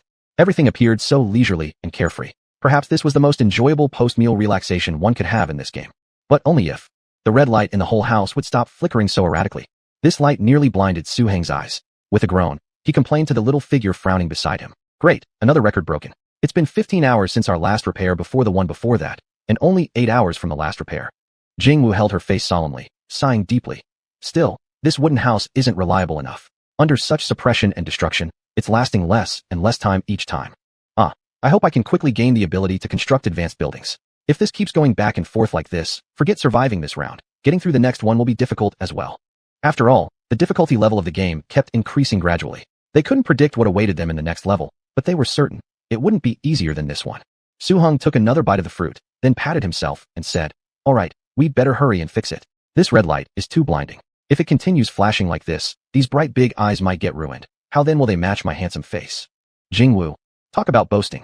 Walking together, Jingwu picked up the personal panel, with Su Hong assisting in producing the appropriate tools, again replacing the damaged materials. Soon, the two carrying supplies returned with a full body burdened by heat. Once inside the door, experiencing the wholly different temperatures inside, the two couldn't help but slightly sigh in relief. Sheng Mingkai scanned the occasionally blinking red lights around the room. Fully familiar with the situation, he immediately knew what happened, though now wasn't the time to focus on that. He quickly removed his sun protective hat, addressing the two calmly repairing the microsystem of the wooden house. "We found out just now. The water level of the lake outside is dropping." Before he finished speaking, shocked by this thunderous news, Su Hong also put aside the parts in his hands and rapidly fired off a string of questions. "What's the situation? The lake's water level is dropping? How did you discover this? Can you confirm it with absolute certainty?" Sheng Xingyue placed her hat on a nearby rack, answering his question. "We can confirm this with absolute certainty, and it's not just us. Any player nearby who looks at it can compare it to the condition of the lake water from a few days ago and confirm it." Jing Wu's expression turned severe. Is it already at this stage? Although the two hadn't stepped outside for nearly 10 hours, judging from the description alone, the decrease in lake water was already visible to the naked eye. One could imagine just how much this fairly vast lake had decreased. In front of each fan in the small hall, they placed a pot of ice blocks. There was no way around it. The temperature outside was simply too high. Moreover, since they possessed the ability to make themselves comfortable, they naturally wouldn't be stingy about using these things. After all, producing ice daily was limited to a few hours anyway, and there was no reason not to use them. Sheng Xingyue and Sheng Mingkai both stood in front of a fan, letting the air blow on them for several minutes until they felt somewhat refreshed. Jingwu said, "You two go change your clothes in the room quickly. Wearing sweat-soaked clothes and reabsorbing the moisture is not good for your health." Sheng Xingyue shook her head faintly, saying, "We plan to go out and refill the used water tanks. After changing our clothes later, we'll swap out the old ones." Due to the excessively high temperatures, their water needs skyrocketed, causing the water in the tank to consume at a speed beyond their expectations. Most importantly, the only water source for miles around in this area was this lake. Now, it seemed like there were faint signs of it drying up. They planned to take advantage of the situation while they could still collect water and stock up just in case. On their way back, the two had already discussed it and decided to inform the other two before heading out again to collect water, so that the two who stayed behind wouldn't worry if they were gone for too long. They also needed a short break. Staying outside under such high temperatures was truly a test of one's endurance. Seeing each other's gaze, Su Hong and Jing Wu sped up, quickly finishing the rest of the repairs. Then they told the others who were about to head out. "We want to go with you." This was Jing Wu's soft voice. "Right, having more people means more help. All four of us working together will be much faster." Sheng Xingyue looked at them casually, feeling warmth in her heart, and she smiled without saying more. All right. Anyway, we'll just use the boat next door. We can load a few crates of water and get a better sense of what's happening outside. Though she said this, the undertone of sharing responsibility was not lost on them. A small smile crept onto Cheng Xingyue's face. She thought meeting these companions in this difficult and trying game was one of the most comforting things. After changing clothes, the four went outside, where Sheng Mingkai finally understood why they were so sure about the dropping water level. They saw clearly that the once clear and full lake had, within just dozens of hours, noticeably decreased by half. They could even see the originally submerged walls of the lake, which now showed signs of cracks. The tender grasses and plants were withered and lying limp. Looking further out, the previously moist soil was starting to dry up and crack under the relentless sun. Young plants were completely dried out. Only the older and more resilient plants continued to struggle, but even they were weak and listless under the blazing sun. This scene left even Cheng Xingyue and the others speechless as they observed the somber atmosphere sinking in among them. Jingwu tried to say something, but ultimately didn't speak, lowering her eyes and staring at the bright wooden boards. Sheng Mingkai took out a small bucket, tying a rope to it, his tone calm as always. We shouldn't stay out here too long, let's begin. The two, momentarily dazed by the shock, soon snapped back into action, shaking their heads to clear their thoughts, and started repeatedly lowering the buckets, filling the water tanks. With 2 extra hands, their speed increased significantly compared to Cheng Xingyue and Sheng Mingkai's original estimation. However, due to the drastically reduced water level, they had to spend more time lowering and pulling up the rope. It was unbearably hot outside. Within only 5 minutes, all 4 were drenched in sweat. But none of them considered stopping midway, adhering to the principle of striking while the iron is hot, knowing that coming out under such temperature conditions was no longer like a simple stroll. Since they were already out here, they resolved to solve the issue at once to avoid any future headaches. There were plenty of players who had noticed the rapid decline in the lake's water level. As more and more came out after them, the number of nearby players fetching water surged several times over from the initial dozen. Their commotion seemed to awaken a neighbor, who had been quiet until then, tentatively lifting the tightly drawn curtains on their right side a crack. Following that, everyone seemed to hear a shout of frustration. Cheng Xingyue's gaze rested on the slightly moving window for a few seconds. After a few more minutes, a player emerged who was fully bundled up, swollen figure, eyes carefully shielded by oversized, conspicuous sunglasses. The 4 stared silently. Admittedly, this mix-and-match style was quite distinctive. When this mix-and-match style player saw them, he waved enthusiastically and raised his voice. Thanks. If it wasn't for your noise waking me up, I'd have probably pulled those curtains all day, seeing nothing, only realizing when the lake was completely dry.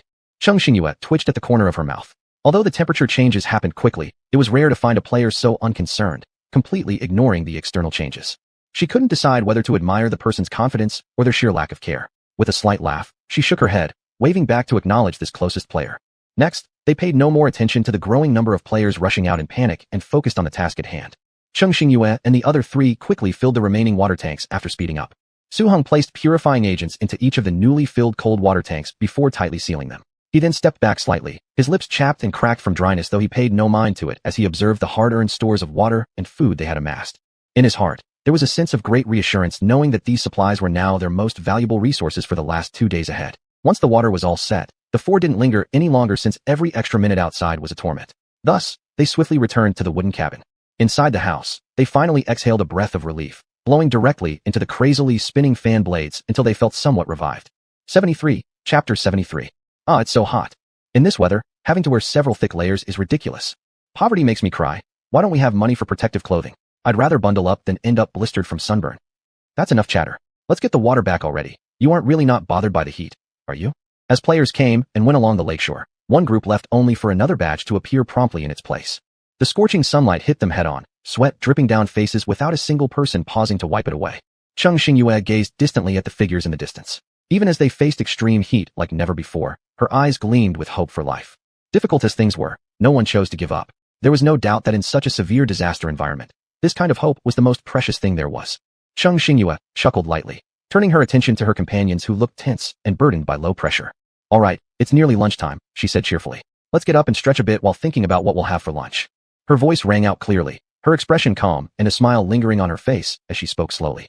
Facing this partner who appeared entirely unaffected by the situation, composed yet smiling brightly, the others couldn't help but be momentarily stunned. Sheng Mingkai's gaze softened, his usual focus resting more warmly on the figure radiating tranquility before him, enhanced with a touch of humor.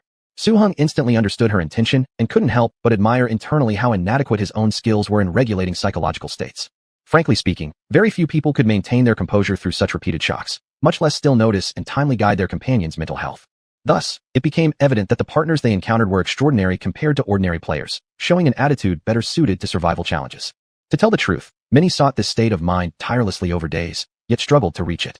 Pulling himself together from a fleeting dip in mood, Su-hung quickly reviewed their current stock of resources mentally, then eagerly rubbed his hands together and suggested, "Well, let me remind you, hadn't we found a box of snail rice noodles earlier? Why don't we open our palates a little at noon? Is anyone here not able to handle the smell of snail rice noodles?" Sheng Minkai raised an eyebrow lazily. "No issues from my side." Su-hung then turned his gaze towards Cheng Xingyue leaning against the wall. "Snail rice noodles." Cheng Xingyue tapped her chin gently, pausing a second before flashing a smile towards her slightly slowed-breathing teammate. "Luckily, I can accept it, and actually enjoy it quite a lot." Upon hearing this reply, Su-heng's spirits soared even higher as he turned to address their final teammate. Jingwu hesitated for a few seconds before asking uncertainly, "What's that?" Su-hung leaned close, adopting an extremely serious expression. "A delicacy, a matchless gourmet delight. Once tasted, it will lead you to discover a new world." His voice carried a subtle, almost magical allure as he continued dreamily. "So, care to try stepping into this new world?" Jingwu blinked innocently at his partner, who was now less than 2 centimeters away, quietly mulling over the excitement sparkling in his eyes for a moment before nodding. Su-hung affectionately patted the young one's head, standing up afterward and declaring confidently, "Trust me, you won't regret it." From the crate he had deliberately placed in the corner of the wooden house, almost forgotten due to various reasons, he slit the opening and took out 5 big packs. Waving them playfully at the others, he smiled contentedly. "Even though there are only 5 packs in a box, and it's food from the regular game world that can barely fill our stomachs, if we add some other ingredients we've stored ourselves, we should still be able to make ourselves a decent lunch." Although the food of the game world did not provide as strong a feeling of fullness for them as players, the supplies they had stockpiled over this period were no laughing matter. They would certainly be well fed and hydrated over the last 2 days. Since this single packet of snail rice noodles wasn't enough to fill their bellies, and they also planned on treating themselves, they all jumped into action without hesitation, rolling up their sleeves to prepare for a major cooking session. They had a decent amount of stockpiled food here, and to avoid waste, they didn't intend to use the space-storable food that could quickly fill their stomachs during emergencies. Cheng Xingyue organized and placed the various supplies she'd just moved over from the small boat. After pondering for a moment, she decided that since they were going to cook, they might as well make it a great meal. She then went back to the small boat to bring over a part of the ingredients, leaving the 2 budding chefs free to choose from them at will. The phrase, "delicious food brings joy," is universally true, and Cheng Xingyue's smile became even brighter with that in mind. With troubles piling up these days, everyone was physically and mentally exhausted. A series of blows had left their moods fluctuating. It was high time for a change of heart, rewarding themselves properly, killing 2 birds with 1 stone. On the other side, although Su-hung wasn't an expert chef, the seasonings and instructions for the snail rice noodles were already available. He didn't need to worry much. This wasn't something that would trip him up. He fetched 2 large pots, considering that by their capacity, they should be enough to feed the 4 of them, then tore open the packages and started preparations. Sheng Minkai stood before the workbench, thought for a moment, picked up a handful of dried mushrooms, soaking them in a bowl. Then he grabbed 2 bundles of dried noodles, intending to prepare some highly favored noodles and soup for everyone. Cheng Xingyue approved wholeheartedly of this idea. Su-hung had tasted his noodle creations these past few days and hadn't forgotten the excellence of this skill. Of course, there wouldn't be any objection to enjoying another taste. After everything was prepared, all that remained was waiting to boil the food. The group tidied up the items in the living room, clearing out a large section of the floor. With fervor, they began heating water using the stoves at hand. Under the restrictions, they could only resort to the most primitive methods for cooking, but they had become accustomed long ago. The temperature inside the house was tolerable, and they placed a big basin of ice blocks in each corner. Hence, it wasn't unbearably hot. No one was idle. Some boiled water, some washed pots and bowls, others cooked. Those who had spare hands helped each other. Then they patiently awaited the birth of their final culinary delight. Sheng Minkai first served 4 small bowls of noodles to pad everyone's stomachs, keeping portions moderate since they still needed room for the main course. Even so, after swallowing down the 3 or 2 bowls of noodles, they all sighed in appreciation. The color, aroma, and taste, all complete, delicious. Jing Wu exclaimed, his eyes sparkling with starlight as he nodded emphatically. Who would have thought that a few months ago, this was the very same person almost akin to a kitchen destroyer? Su-hung also shook his head in amazement. If it weren't for longing for snail rice noodles too much after such a long time, eating only these noodles would be more than satisfying for me. As they chatted casually while awaiting the snail rice noodles slowly simmering in the 2 large pots. Soon, the rich scent wafted stronger through the air, making Su-hung involuntarily gulp audibly. His eyes were fixed on the pot brimming with red oil. Jing Wu, yet to try, struggled to describe the exact aroma. Sure, it smelled fragrant, but there seemed to be something off. But then again, calling it unpleasant was a stretch too. Occasionally, bubbles rose in the boiling pot, with all sorts of ingredients packed in the surface of the soup, sour bamboo shoots, and tofu skins plentiful. On top lay the lustrous chili oil, making its appearance. Not bad? Cheng Xingyue ladled a small bowl to sample, then said, "It's all right. We can probably start eating." At that very instant, Su-hung swiftly snatched up the spoon, satisfied as ever to savor the long-missed delicacy once more. Jingwu tentatively took a bite. The perfectly balanced heat and spiciness slid across his tongue via golden-colored fermented tofu skin, then proceeded smoothly down his throat, immediately capturing his heart with the numbingly spicy, refreshing flavor. His eyes brightened instantly, astonished and delighted, he declared, "It's indeed excellent." Su-hung bit into a preserved egg, gulped down a couple of mouthfuls of the spicy soup, then contentedly exhaled, addressing the little guy. "See? I didn't lie to you." Jingwu, now fully charmed, merely nodded absent-mindedly without bothering to reply. Sheng Xingyue smiled, saying, "Looks like our tastes match pretty well. Dining together seems quite convenient." A faint smile surfaced on Sheng Mingkai's face, and he arched an eyebrow affirming, "Perfect." With ice blocks and fans turned to the maximum, they indulged in their tangy and spicy main course. The heat from the spices made them break out into a fine sweat, yet they didn't find it hard to endure compared to the suffocating humidity outside.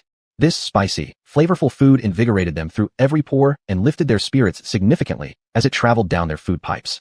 The aroma wafted through the air vents, reaching some other players who were nearby. One of these, also an enthusiast for snail rice noodles, sniffed the air sharply and nudged his companion. "Hey, buddy, don't you smell snail rice noodles?" His companion waved him off, dismissing the idea outright, thinking his friend was hallucinating. Cut it out, on such a sweltering day, who would be crazy enough to eat snail rice noodles? Is that person looking to overheat or lost their mind? I'm sweating just sitting still, never mind cooking and eating something both scalding and spicy. The player inwardly agreed but noticed that the scent lingered in the air and couldn't help but think how incredibly familiar it was. Being a snail rice noodle aficionado himself, and knowing the distinctive fragrance of snail rice noodles against other foods, he found it nearly impossible to dismiss the similarity. Unfortunately, with the faint scent being diluted by the wind, it was impossible to track its origin exactly. Nevertheless, he confirmed it shortly after. Someone is eating snail rice noodles. Seeing his definitive tone, his partner hesitated slightly. Knowing his companion's character quite well, this was definitely not someone prone to rash statements or conclusions without evidence. Though he lacked his friend's sharp sense of smell and specific discernment for this food, based on what his friend said, there was about an 80% chance he wasn't wrong. The pair paused in silence for a moment. If it truly hadn't been mistaken, then whoever was consuming this spicy and hot dish must have been at least a mid to high level player. In that case, such an environment likely had little impact on them. Not only could they consume snail rice noodles, but even chili oil wouldn't be a problem. At this thought, both cooed and let out a bitter laugh. They were drenched in sweat due to the high temperatures, while someone else was enjoying themselves indoors. Too real, too painful. 74, Chapter 74. Crackle, snap. Under the blazing sun, patches of young flowers and grass could no longer bear the weight, tipping and collapsing heavily to one side. Every last bit of moisture within their bodies finally sucked dry, leaving nothing behind. Concrete jungles in the city, the crisscrossing suburban roads, forest alleys, all lay under the sweltering heat like a broiling oven. As far as the eye could see, the solid earth had cracked inch by inch, unbearable heat rising visibly through the floating air, now climbing higher, then turning downward. Players who had barely escaped the previous level now longed desperately for the torrential rain that might have cooled the oppressive heat they were trapped under. However, such a storm was fated never to arrive. Temperatures inside were also gradually climbing. Even with two large fans blowing directly on them in the small room, they struggled just to hold back the sweat. Under these temperatures, the body's water supplies dwindled visibly second by second. Su-hung couldn't hold back any longer, going into the room to bring out the remaining fans. Pulling his shirt collar, frustrated, he sighed.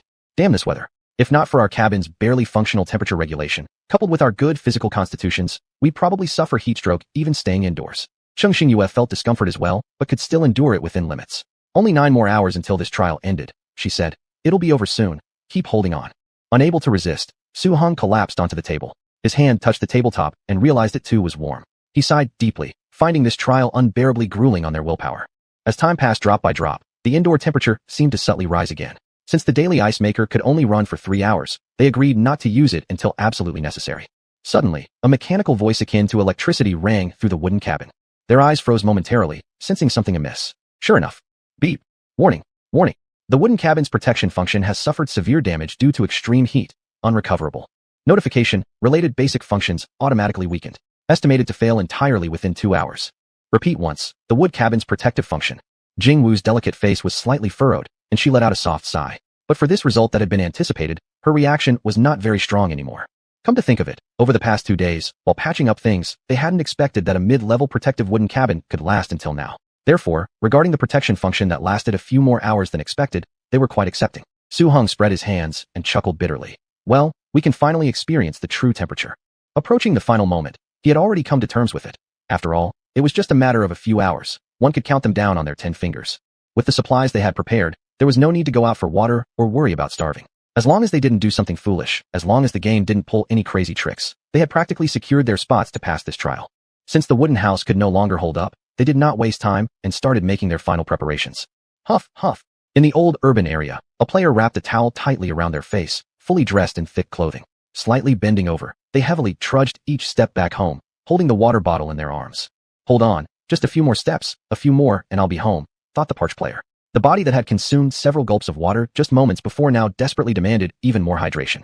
Inside a low building, several players sat gathered around a table, occasionally checking the system time. Every few seconds that passed, the unease buried deep within their hearts diminished by a fraction. A player wiped off a dense layer of sweat forcefully, hoarsely saying in a dry voice, "Soon, in 4 hours, we can get out of this hellhole." Survivors who retained their sanity in various safe zones awaited this soon-to-come moment with extreme earnestness. They sincerely prayed it would arrive quicker, even quicker. After the basic functions of the wooden house were lost, the originally bearable indoor temperature began rising sharply without delay. Without hesitation, they activated the ice-making machine, estimating the rough quantity needed according to their previous trials, along with how much time its production would take. Once the first batch of fresh ice blocks was ready, they placed them under fans constantly rotating. Cool breezes hit their exposed skin, instantly invigorating their spirits. Cheng Xingyue closed her eyes, feeling this almost surreal cold sensation, pushing down the restlessness inside her once again. As time slowly passed, the sunlight through the small window in the lounge also began tilting towards another direction. Bored, Su Heng got up, pulling the curtain that no longer faced direct sunlight. Suddenly, his expression tightened as he exclaimed, "You guys, look quickly, the lake outside has dropped another third compared to this morning. Consider this. Earlier that morning, when they checked, the lake had already decreased by half from yesterday. Now, it had dropped yet again by another half." This demonstrated just how severe the drought outside had become.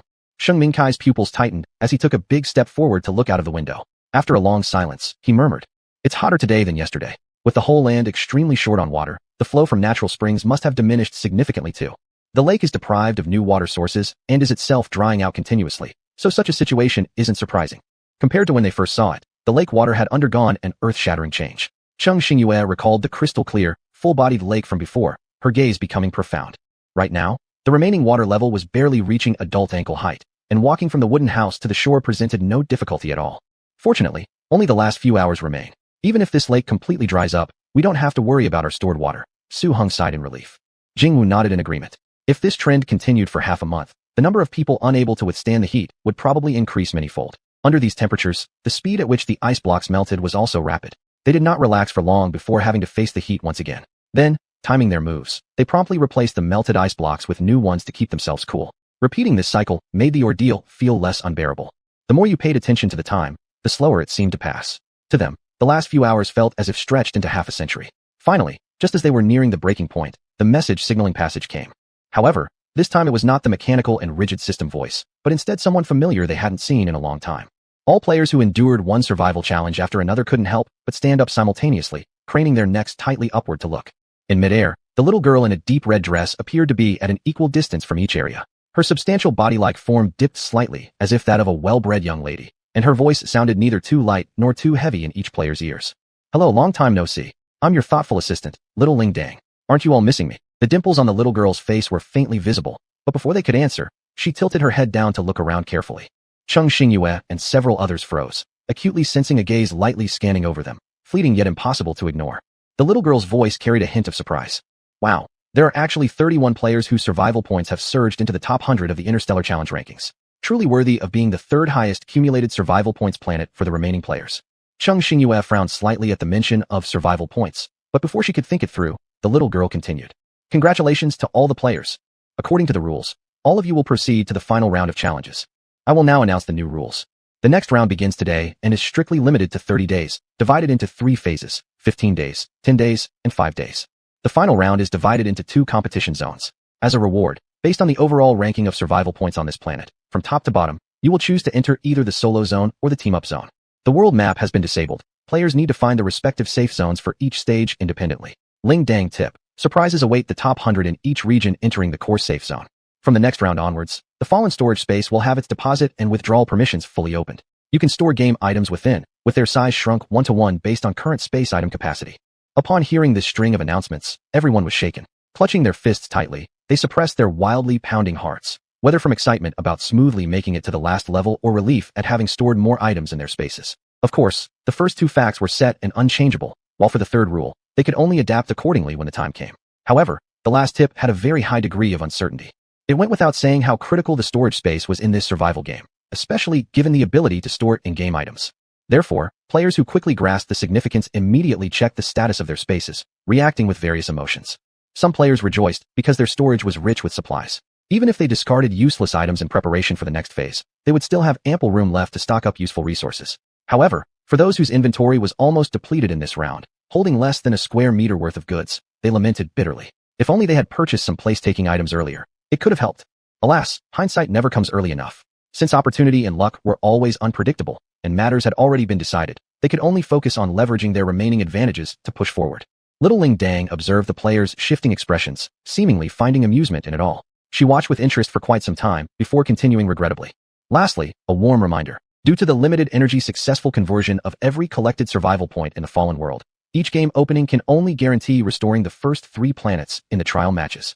If failed, the seal will re-enter the star spectrum awaiting another reopening, memory erased, and undergoing a second trial.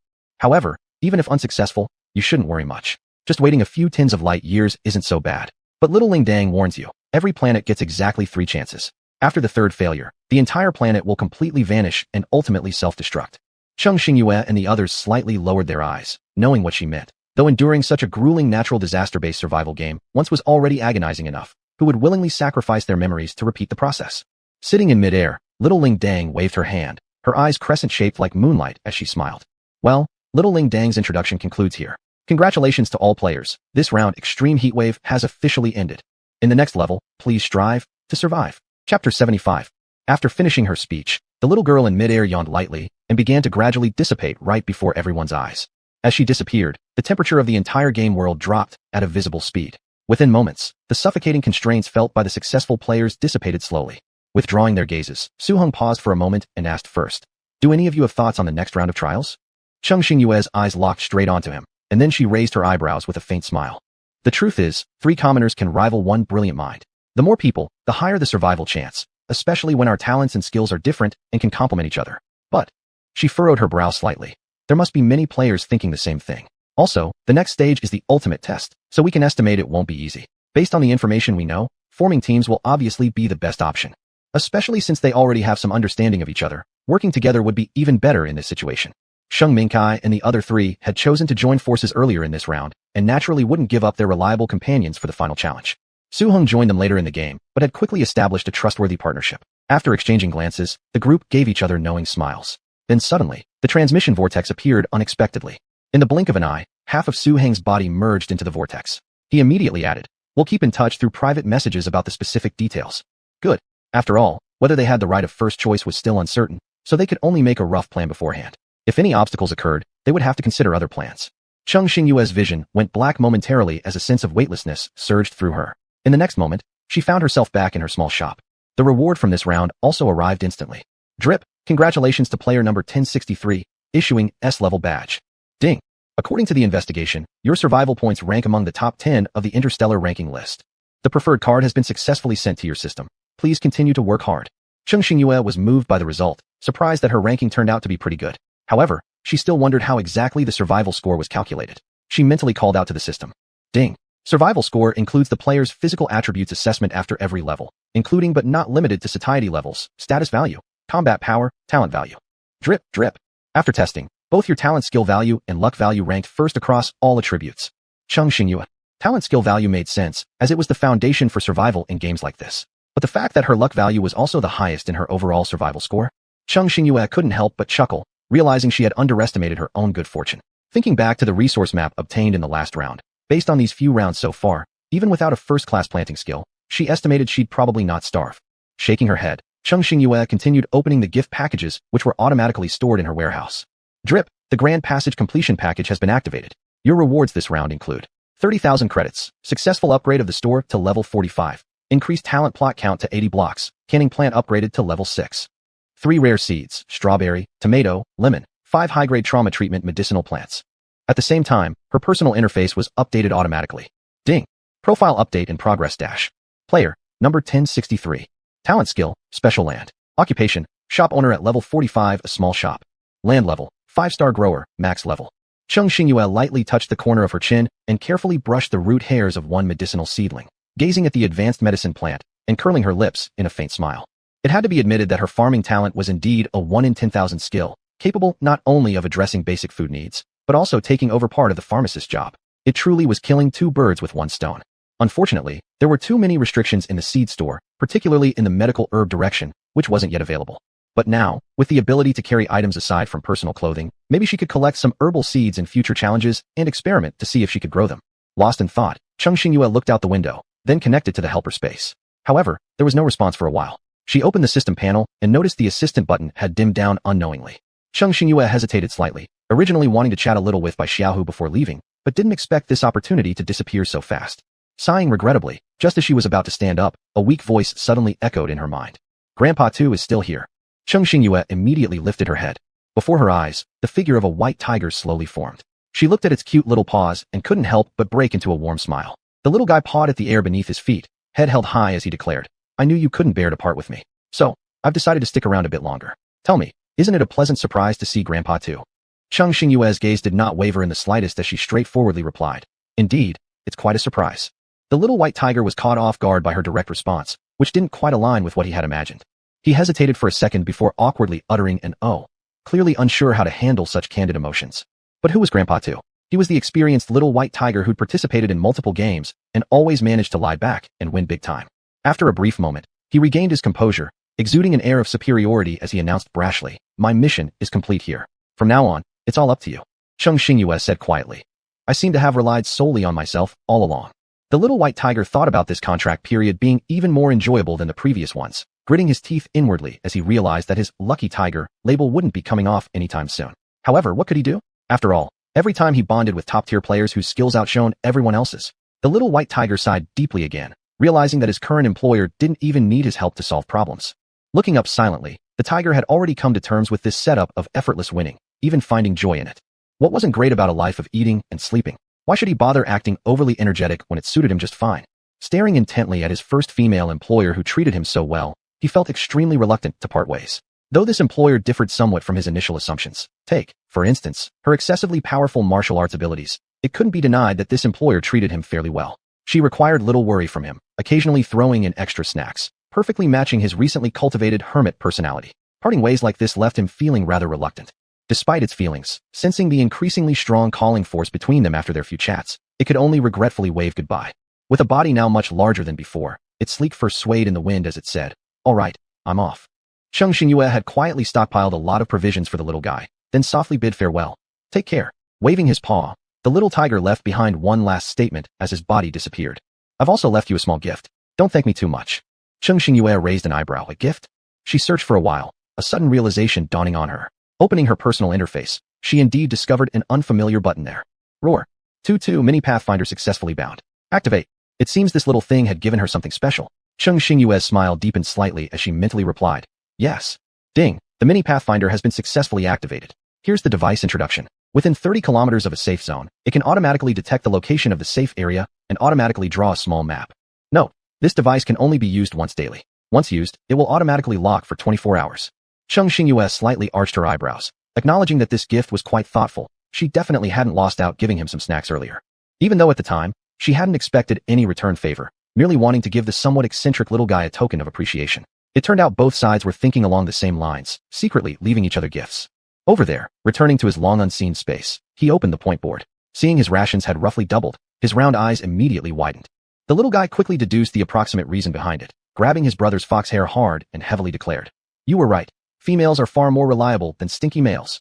The genuinely male fox with completely white fur stayed silent. Brother, let's discuss this. Next time you make such generalizations, can you please refrain from dragging yourself and your poor brother into the insults? Cheng Xingyue opened her special land, harvested the final batch of crops, and aside from the few plots permanently occupied for growing fruit, she successively planted the newly obtained strawberries, tomatoes, as well as the 5 plants of high-level medicinal herbs she most anticipated.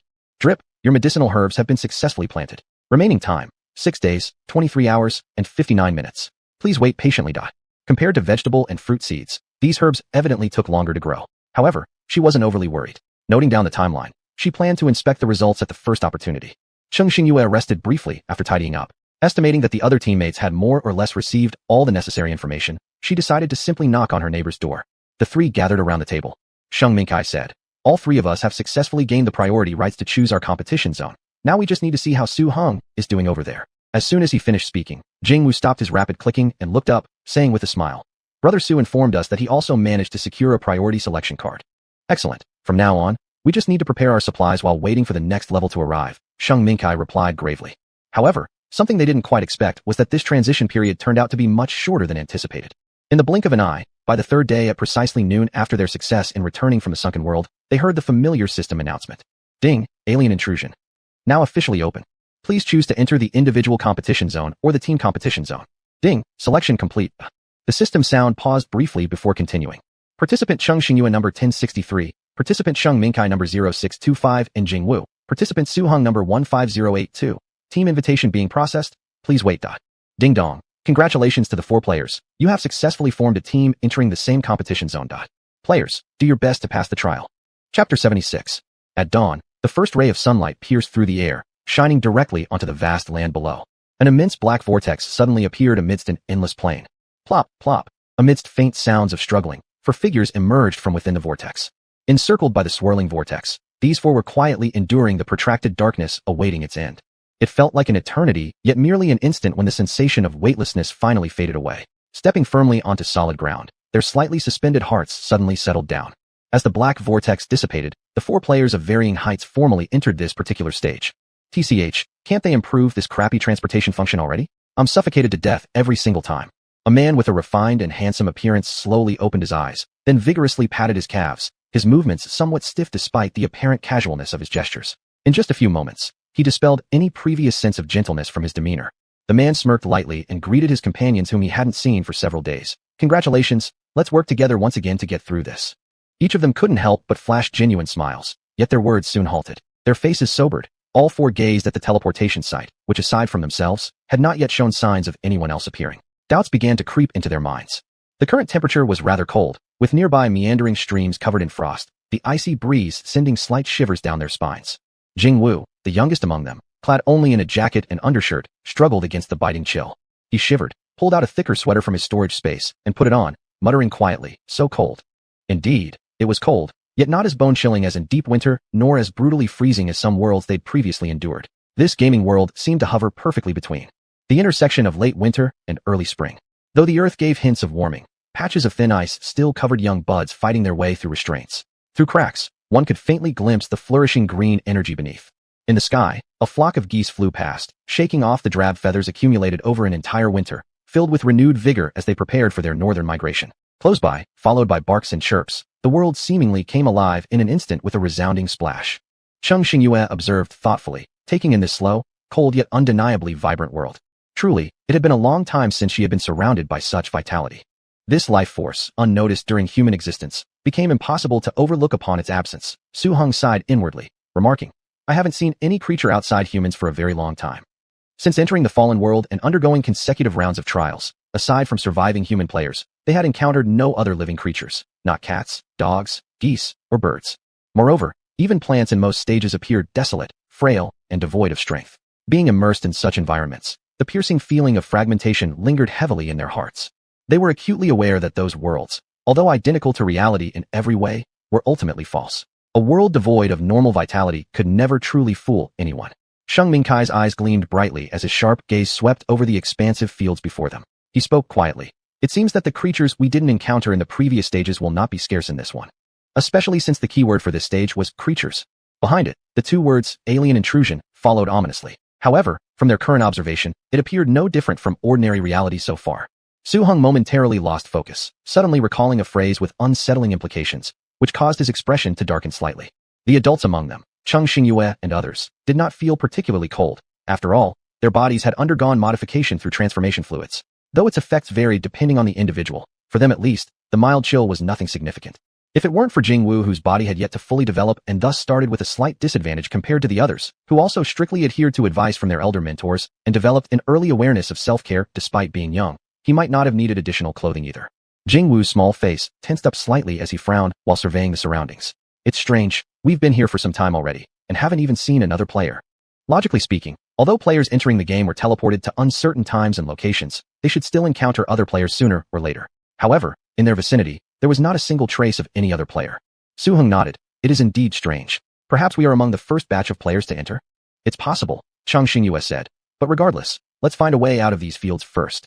Just as Su Hong was about to agree, a sudden thought struck him as he glanced around the vast expanse of seemingly identical fields. This field is damn huge. Roughly estimating, each direction extended at least 200 to 300 kilometers. Most of it remained uncultivated, overgrown with weeds, with only occasional rows of neatly aligned ridges cutting through the chaos. Heaven knew how they managed to hear barking dogs in such a remote place without villages nearby. Su-hung inwardly sighed, wondering if the dog would starve itself dumb without escaping. Instinctively, he tried to access the map usually drawn by his past assistants, but, remembering that function no longer existed, helplessly lowered his hand again. Well, since all directions look the same, let's just pick a direction and leave this place, he suggested. As soon as he finished speaking, the little companion beside him interjected. No need. Cheng Xingyue gently waved her right hand in the air. Instantly, a fine stream of white, glowing dots twisted and wove together into a detailed map in front of them, complete with a moving arrowhead marker indicating their position. Su-hung stared silently, sensing a sense of déjà vu. After a long pause, he asked, could it be? This map is part of our draws? Cheng Xingyue shook her head.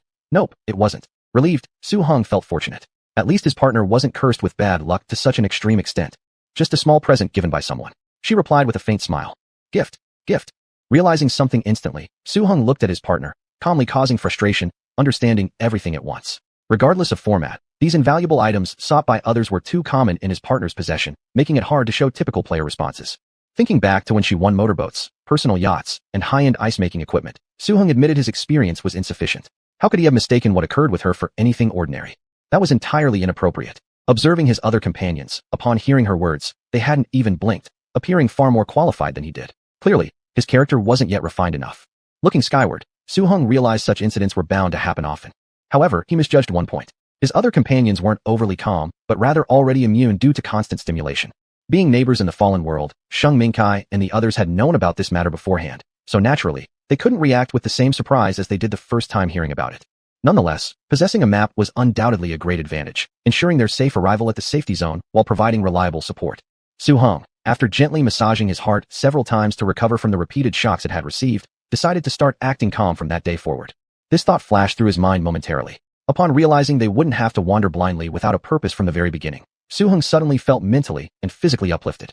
He spoke spontaneously. I thought our journey started with bad omens since there wasn't any usable means of transportation for hundreds of kilometers. It would have delayed our plans significantly.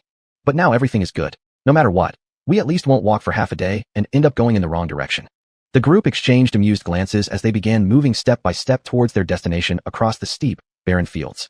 They continued walking for the entire morning until by noon, feeling hungry, they stopped to take a rest and cook some food to quiet their grumbling stomachs. Su-hung, who had been longing for noodles for several days, finally got to taste them again. Patting his chest, he declared that he would cover all the materials for this lunch himself.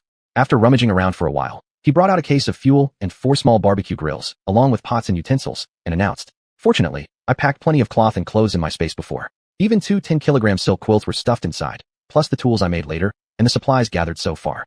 With all those little mountains combined, the capacity of my space has expanded quite a bit.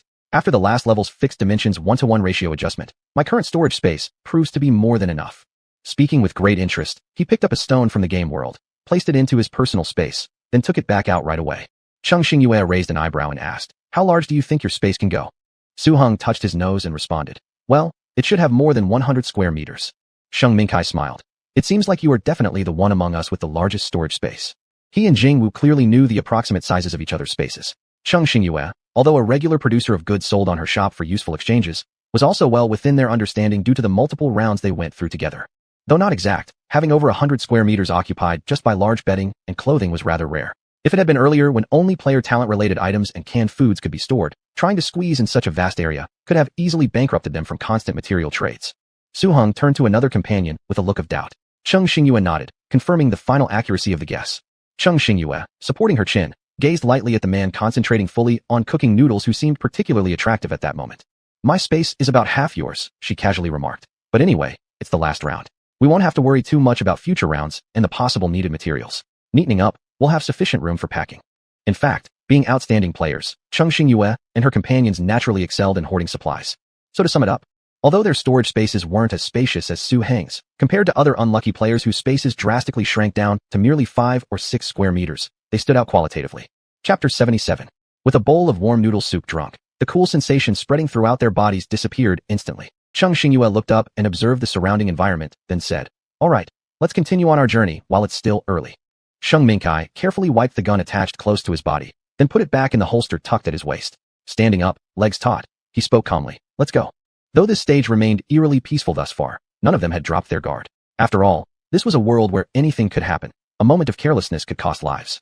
Especially Sheng Mingkai, who had never lowered his vigilance. His reliable instincts, which had saved him numerous times from dangerous situations, hinted to him that something wasn't quite right here. Their movements were swift. Tidying up their things on the ground quickly, they proceeded according to the map's orientation. All their supplies were stored in their respective spaces, so without the burden of carrying them, their pace was faster than expected. Before they knew it, the afternoon passed. The sky grew darker. The afterglow of the sunset spread across the vast fields. After walking for so long, their bodies began to send out signals of fatigue. Su Heng gently pounded his slightly sore legs upon learning they had only covered 1/3 of the journey, and with the increasingly dimming sky, he couldn't help but frown slightly. The sky is about to get dark soon. We've just entered this game and don't fully understand what's going on yet. It would be too dangerous to travel at night. It'd be better if we camp here. Sheng Mingkai nodded in agreement. That was precisely what he thought as well. There were no objections from the group, so while it was still clear enough to see, they found a relatively open and flat area without any piles of weeds to stop. Jingwu took a step forward and waved his hand, instantly pulling out 2 tents. Su Heng arched an eyebrow, roughly having an idea of what might happen. Just as he had guessed, Jingwu's wooden house from the last round had suffered serious damage and was almost beyond use. Moreover, due to his recent time constraints, he hadn't made the relatively time-consuming intermediate-level wooden house again. Instead, he temporarily used the tent, which possessed basic functions stored in his space. So, for now, Jingwu retrieved a rather simple tent he had previously made and currently kept in his storage space to use as temporary accommodation. Seeing the little guy's furrowed face, Su Heng teased, "It seems your wooden house is completely broken. Too bad, it got scrapped after just 2 games. Jingwu gave him a glance and then lazily threw the 2 small light rings up into the air before slowly saying, "Yeah, it's broken." Su Heng looked at his little expression and felt a bit reluctant when his thoughts wandered, planning to comfort him, but then he heard Jingwu continue. "But my advanced structure, the fortress, is already more than half built. It should be completed in a few days." Su Heng. He shouldn't have thought so much. The little guy was just so amazing, leaving Su Heng feeling somewhat dejected. His probability of crafting advanced clothing thus far was merely 30%, although mid-low level ones went pretty well. And as for the unexpectedly gained master toolmaker profession, he could go no further than intermediate level, with a success rate not exceeding 50%. With a deep sigh, Su Heng then turned his gaze toward the young man. "When did you start being able to craft advanced items? Didn't you say last time you hit a bottleneck?" Jingwu recalled for a moment and said, "Right, it was the day after I discovered the bottleneck that I suddenly realized I seemed to have leveled up." Su Heng fell silent, thinking he was starting to misunderstand the word bottleneck. This period seemed awfully short. Su Heng lamented internally. Ever since meeting these several buddies, he seemed to either be on his way to being shocked or heading towards another wave of shock.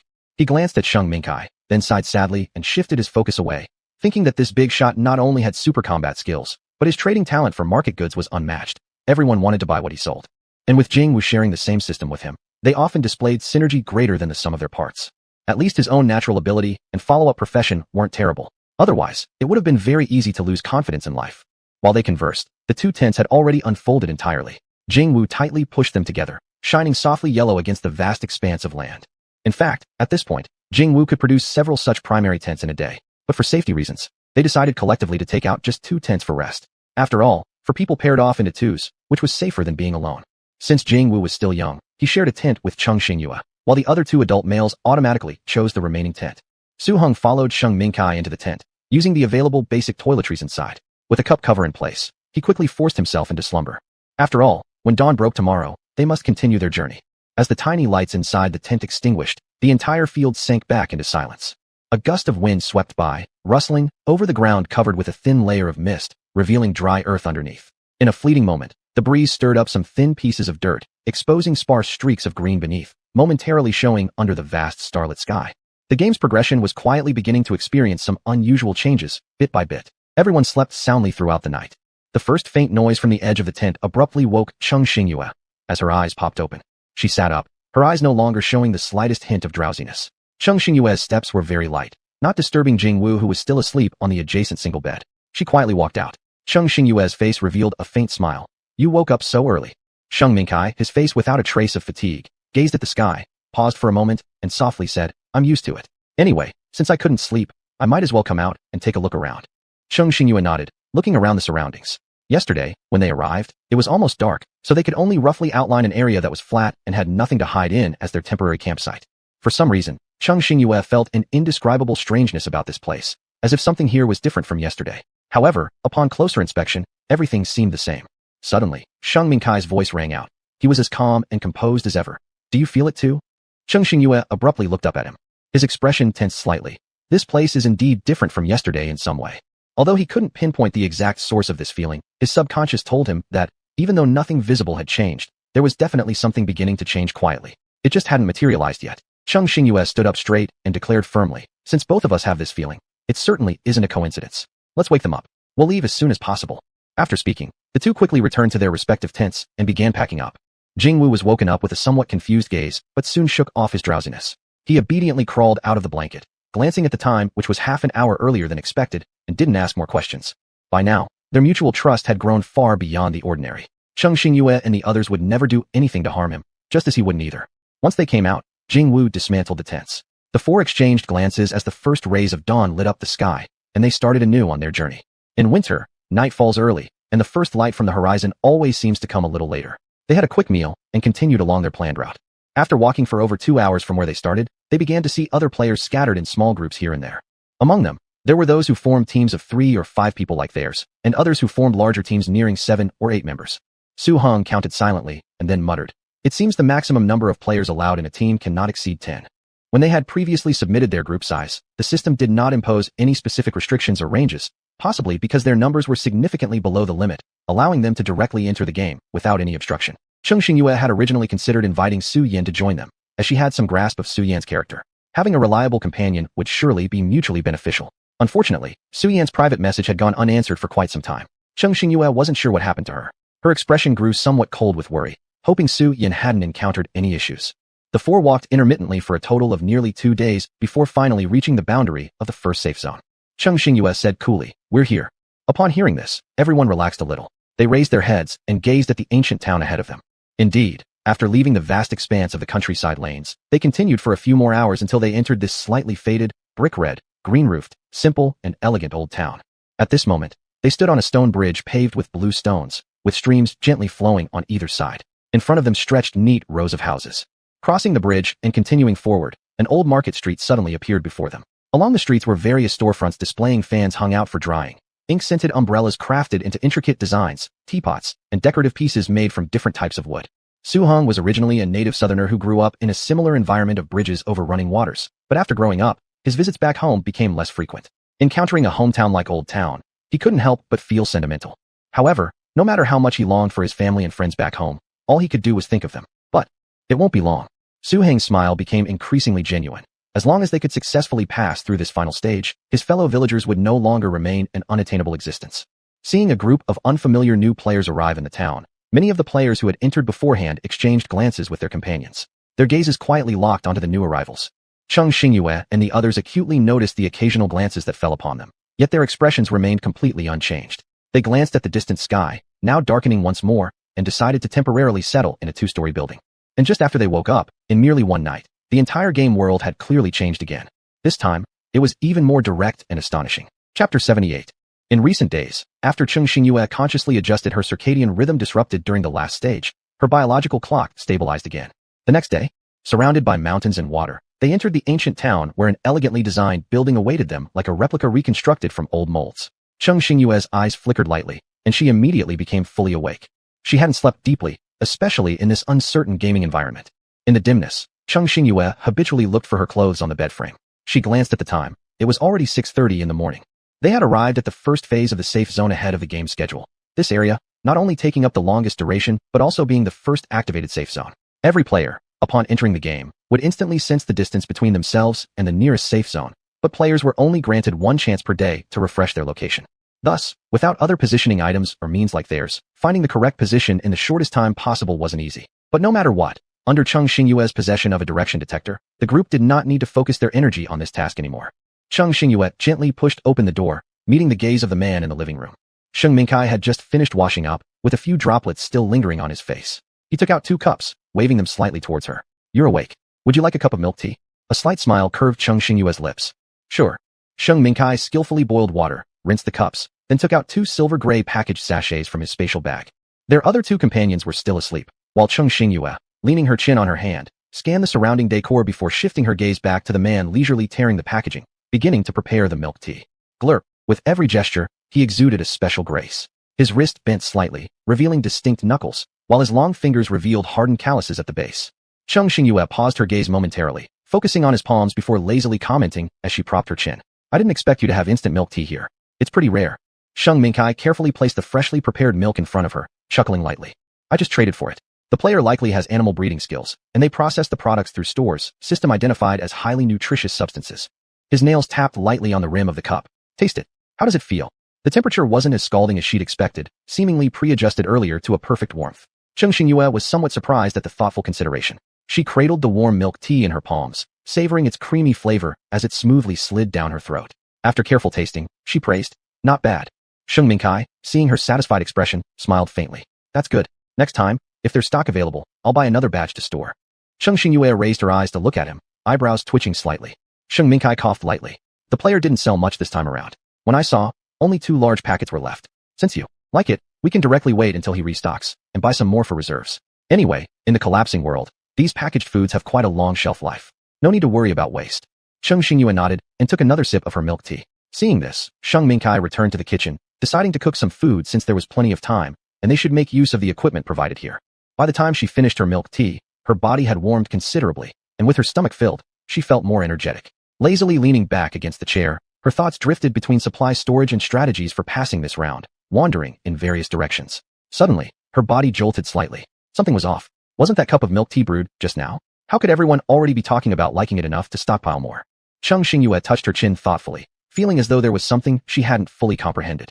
Half an hour later, the other 2 partners came down as well. After eating their fill, they planned to head out and investigate the nearby areas, recording material points along the way to properly replenish their inventory. Su Hong stretched lazily, his voice brimming with eagerness. "Let's go. Take a look outside and see if there's anything good around here." When they had arrived last night, their physical strength was heavily drained.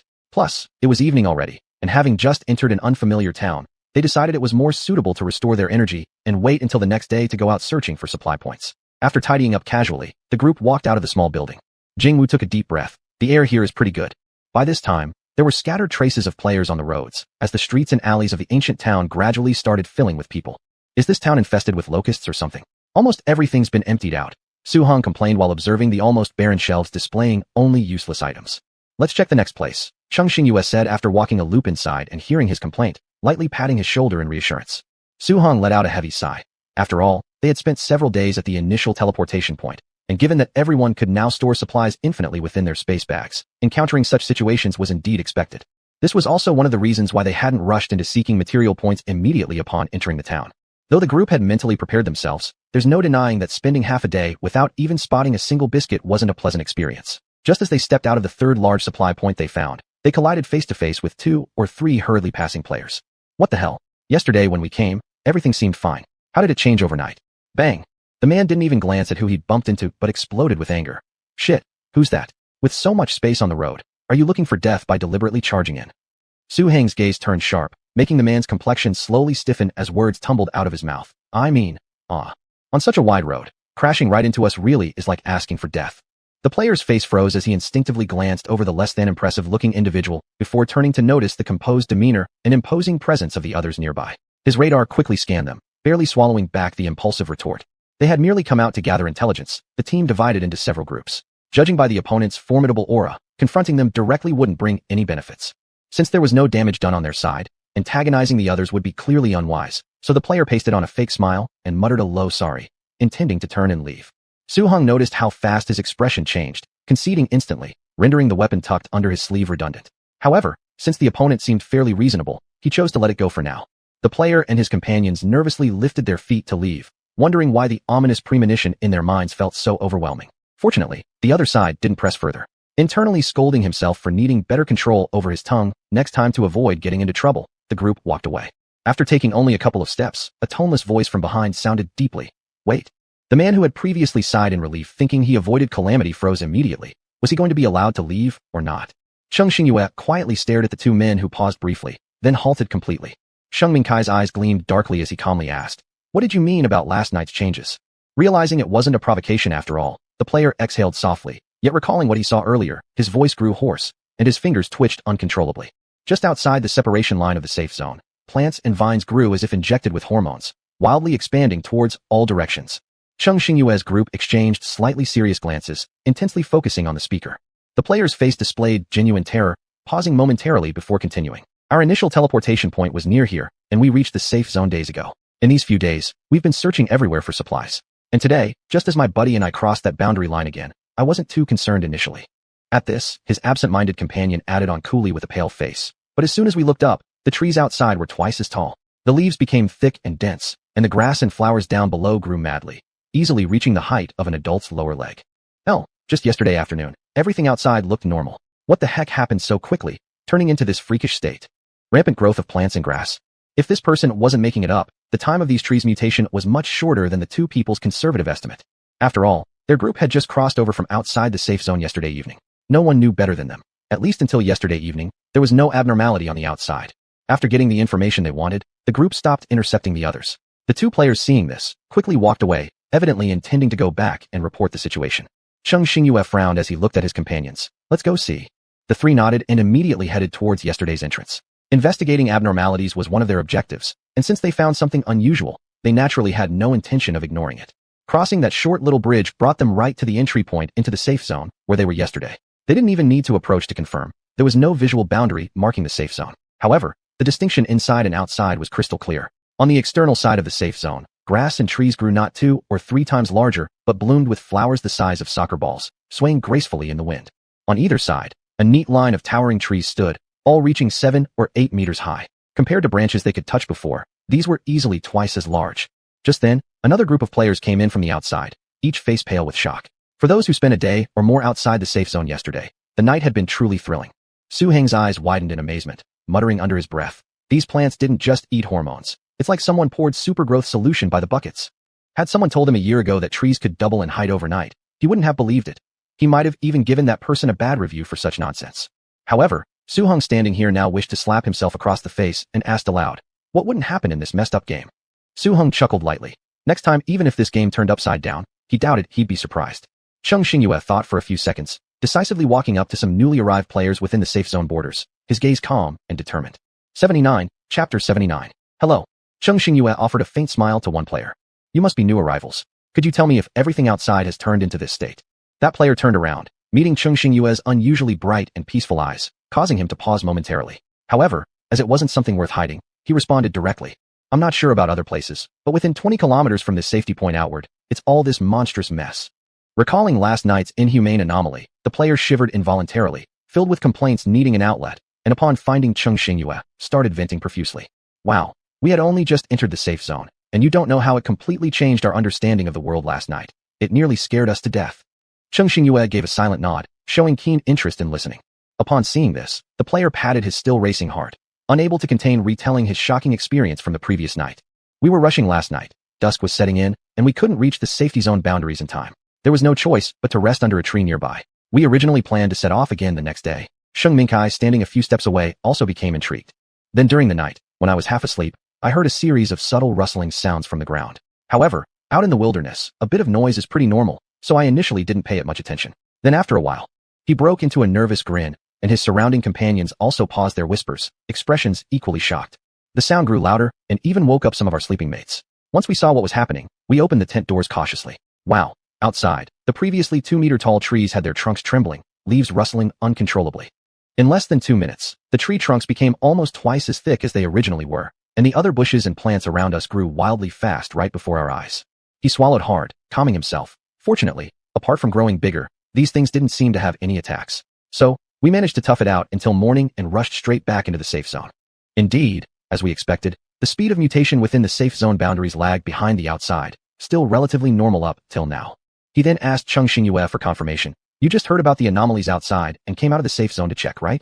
Cheng Xingyue nodded. The situation inside is still fine. We haven't found any abnormalities so far. Before she finished her sentence, there was a sudden muffled scream behind her. Cheng Xingyue paused, following their gaze.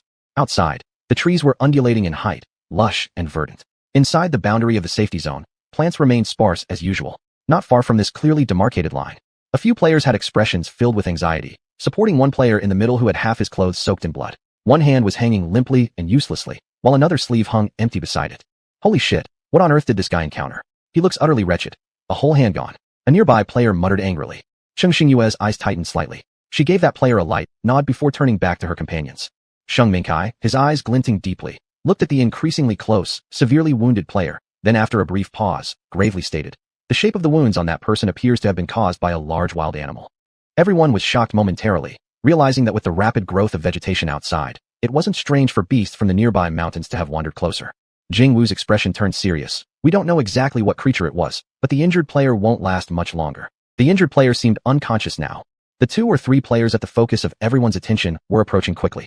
A choked voice, using the torn sleeves of his shirt, wiped his face roughly as he patted the man on his back. Yuan, you must hold on. We've made it to the safety zone. This is the final stretch. Think of your parents. You're not allowed to sleep. Hear me. The man on his back looked deathly pale. Whether he heard or not, his only hanging hand moved its fingers lightly. The person tightly holding him trembled as he said through a raspy throat with red-rimmed eyes. Yuan, don't sleep anymore. Please endure a little more. Ah. The trio rushed past without noticing the gazes of onlookers, disappearing shortly thereafter at the entrance. Su Hong remained silent for a long time, looking towards the danger zone and commented. The trees outside seemed to have grown even bigger. All were startled, lifting their heads to take a look. Sure enough, the neatly lined grand trees seemed to have grown several meters higher. Sheng Mingkai voiced gravely, let's head back. They had learned enough about the situation. There was no need for them to stay any longer. On their way back, the surrounding environment seemed subtly affected by changes outside, becoming a bit stagnant. The faces of the other players all bore hints of fear, though some also showed slight indifference. Cheng Xingyue caught a snippet of conversation from 2 players nearby. If you think about it carefully, isn't it just about the size of the trees changing? Let them grow however they want, as long as it doesn't substantially affect us. That makes sense. Besides, this level has living creatures now. I just saw signs of chickens and ducks near the city. They must have escaped from some farmyard. Let's go check. If we could really catch one, it would be a nice treat.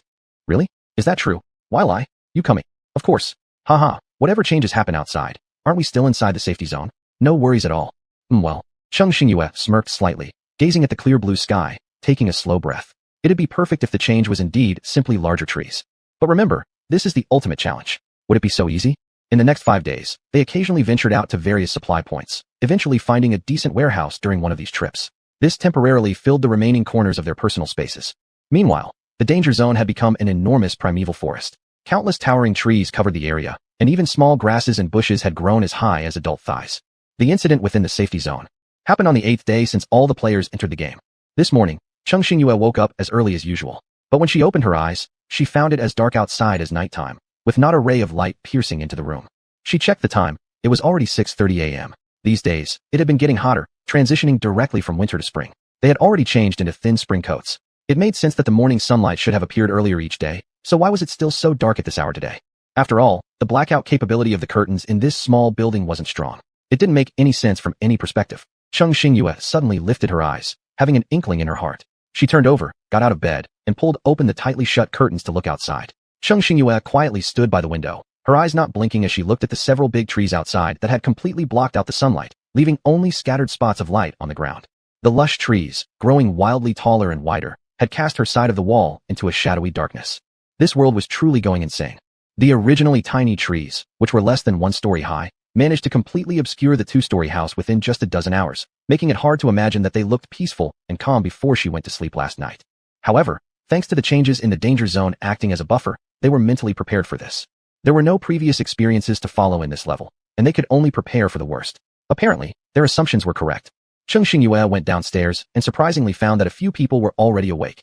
2 standing by the windows looking out with serious expressions, 1 sitting at the table holding a broad axe, sharpening its blade carefully.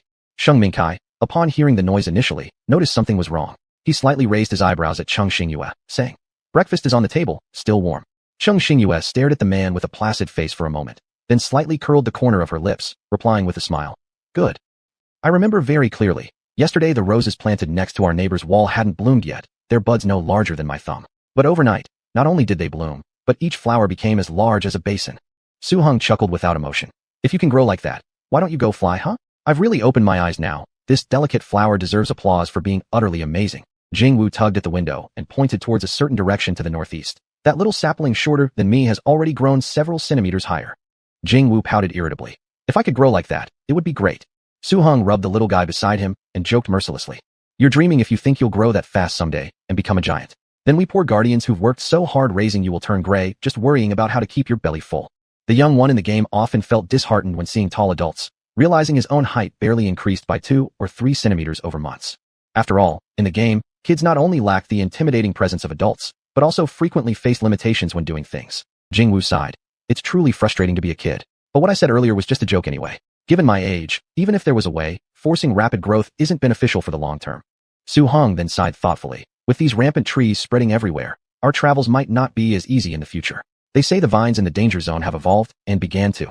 Before he finished his sentence, he glanced over and saw Cheng Xingyue drinking porridge while eating freshly baked pancakes happily, seemingly carefree. Looking again, he noticed another companion who hadn't even flicked an eyelid the entire time, calmly resuming the task of sharpening the knife after finishing the pancake, as though more interested in this process than in the outside changes. These consecutive moments left Su Heng entirely unprepared. He blurted out instinctively, "Attack humans? Wait a minute, why are they both so composed? The outside has changed drastically. Can they show some respect for these abnormally growing plants?" Chapter 80. Cheng Xingyue raised her eyes, meeting the gaze filled with unsaid words from her companion. She thoughtfully pondered for a while, then pushed the still warm bowl of porridge closer to her companion, and said, "Would you like some more?"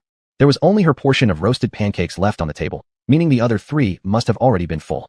But seeing the deep gaze in the man's eyes, brimming with yearning and suppressed words, Cheng Xingyue realized her companion was likely still hungry. Now watching her eat, it seemed he'd been tempted once more. "Su Heng, why does such an ordinary glance leave me feeling off? Why am I so affected?"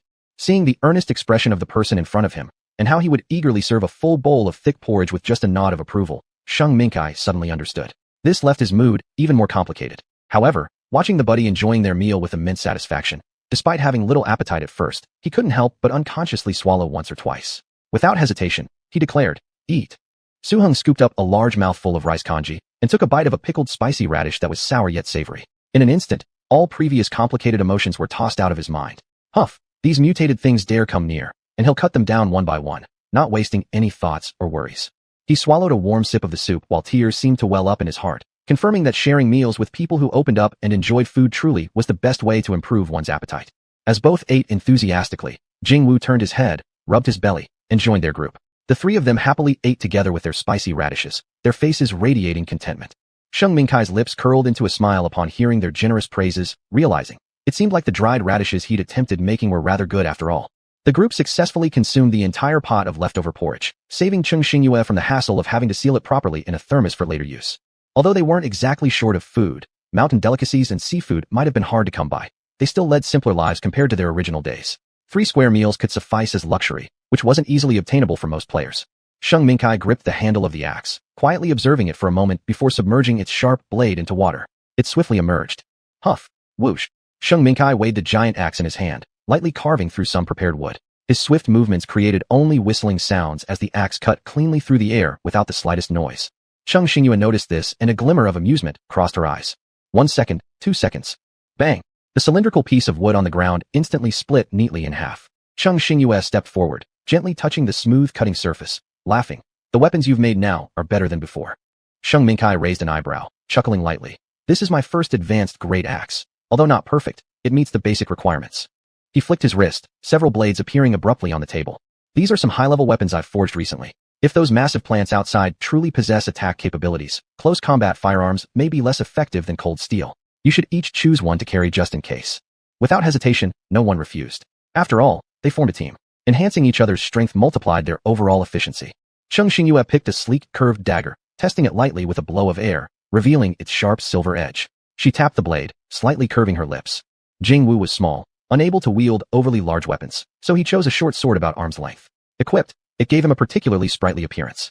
Sheng Minkai and Su Heng each grabbed a big broadsword, taking a few moments to get accustomed to them before storing the weapons away in their space storage. There was no need to take them outside, as it would only increase the risk of losing such valuable items. These rare high-level weapons were worth much more in trade among other players, capable of slicing through iron effortlessly. Losing them would certainly hurt deeply. Just as they were getting used to the new weapons, a robotic voice sounded in their ears. Ding! Attention! Phase 1 safe zone will officially close. Updating position for the next phase. All players, please prepare. By afternoon, the entire town was encircled by towering trees stretching up to the clouds. Pung pung. Cheng Xingyue stood up, pulling the door inward. About half an hour after heading out to investigate the nearby anomalies, the two buddies finally knocked on the door. Sheng Minkai strode inside in large steps, then hung his windbreaker on the rack. Behind him, Su Heng looked normal enough, showing no signs of anything exceeding expectations, though he did seem slightly out of breath. Seeing that the two didn't have injuries, Cheng Xingyue felt somewhat relieved. Since it was merely an exploration of the area nearby, they hadn't gone all out, especially as the situation grew increasingly unpredictable. They weren't sure when the second stage safe zone would complete its update. Finding an appropriate place to stay wouldn't be easy either.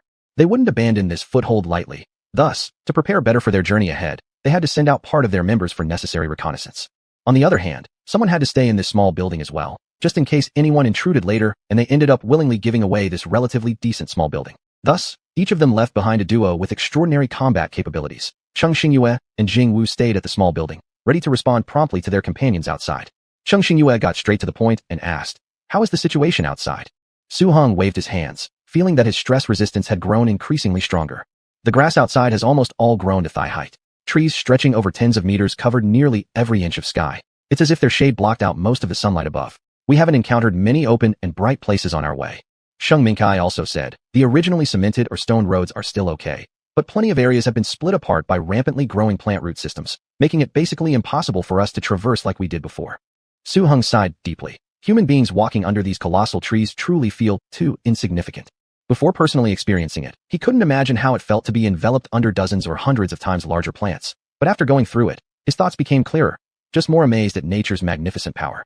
Nevertheless, glancing at the calm and composed man, Su Hong couldn't help but sigh. Perhaps humans were excessively small against natural forces, but like tiny ants trying to shake an enormous tree, humanity ultimately had its own counterforce as well. And Su Hong paused briefly, his eyes slightly deeper. This time when we went out, we found not only some plants within the safe zone, but they've started to develop attacks. So quickly, Jing Wu exclaimed in surprise. Outside the danger zone, from the moment of mutation to hearing rumors about having offensive capabilities took several days. Never expected the speed within the safe zone to be even faster than the outer area. Su Hong gave a helpless smile. We specifically walked along the concrete road where plant invasions hadn't yet spread extensively, but then an inconspicuous sapling nearby.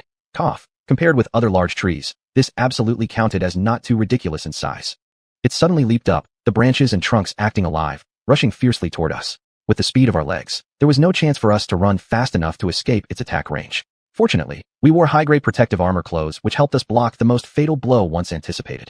Speaking, he massaged his right shoulder. Evidently, he was the one attacked first. Jing Wu's expression tightened a little. Good thing you wore those protective clothes back then, otherwise, you'd probably be injured. Su Hong nodded, extremely relieved that he could already produce advanced protective garments. Otherwise, under the previous ultra-fast incoming impact, medium-grade protective gear likely wouldn't have let him stand here unharmed. He inwardly sighed again, then added seriously, "The mutation outside is far too rapid. Make sure to wear the armor I gave you, just in case." Of course, Jing Wu responded immediately and urged curiously, "Then how did you safely escape?" Su Hong coughed and recalled the bleak ending of that sapling, unable to hold back a chuckle. "Well, let's talk about Sheng brothers' good accuracy." Jing Wu blinked, puzzled, question mark. Cheng Xingyue was also interested and looked forward expectantly, waiting for the story to continue. At that time, I was a bit far from Sheng brother. This cunning tree might have realized I'd be an easier target, so its first strike aimed directly at me. But after all, during this period, we've learned some skills and didn't waste our efforts, narrowly dodging the following consecutive strikes.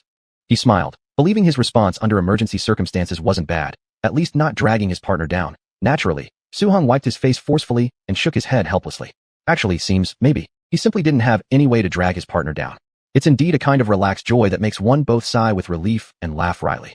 When I looked up, Brother Sheng had already appeared with an axe before the mutated tree, then just one swing.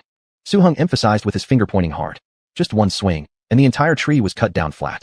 The trunk lost the life force flow and collapsed instantly, while its roots struggling futilely were chopped off without any chance of retaliation. He marveled aloud. That scene was simply stunning. If he wasn't so direct himself, he might have been completely mesmerized by his partner's effortless handling of the mutated tree. Ask any man what characteristic they want the most. Surely among them would be unmatched combat prowess. Unfortunately, Su Hong looked sorrowful, realizing that he might not even stand a chance against the only female player nearby, truly making it a tragic story. Sheng Mingkai listened to his buddy's ups and downs narration, which was even more animated than the actual event itself, where he wreaked havoc on the battlefield, without batting an eyelid, and as calm as a mountain. He then proceeded to try out a new round of weapon experiments with rock-solid steadiness. Although high-grade weapons represented the highest tier currently attainable by individual crafting levels, Sheng Mingkai clearly understood that there was still considerable room for improvement in the weapons he had produced so far. Cheng Xingyue raised her eyebrows and gave a light smile after casting a glance toward the composed man across from her, who earnestly tinkered with the tools in his hands without changing expression despite receiving praises.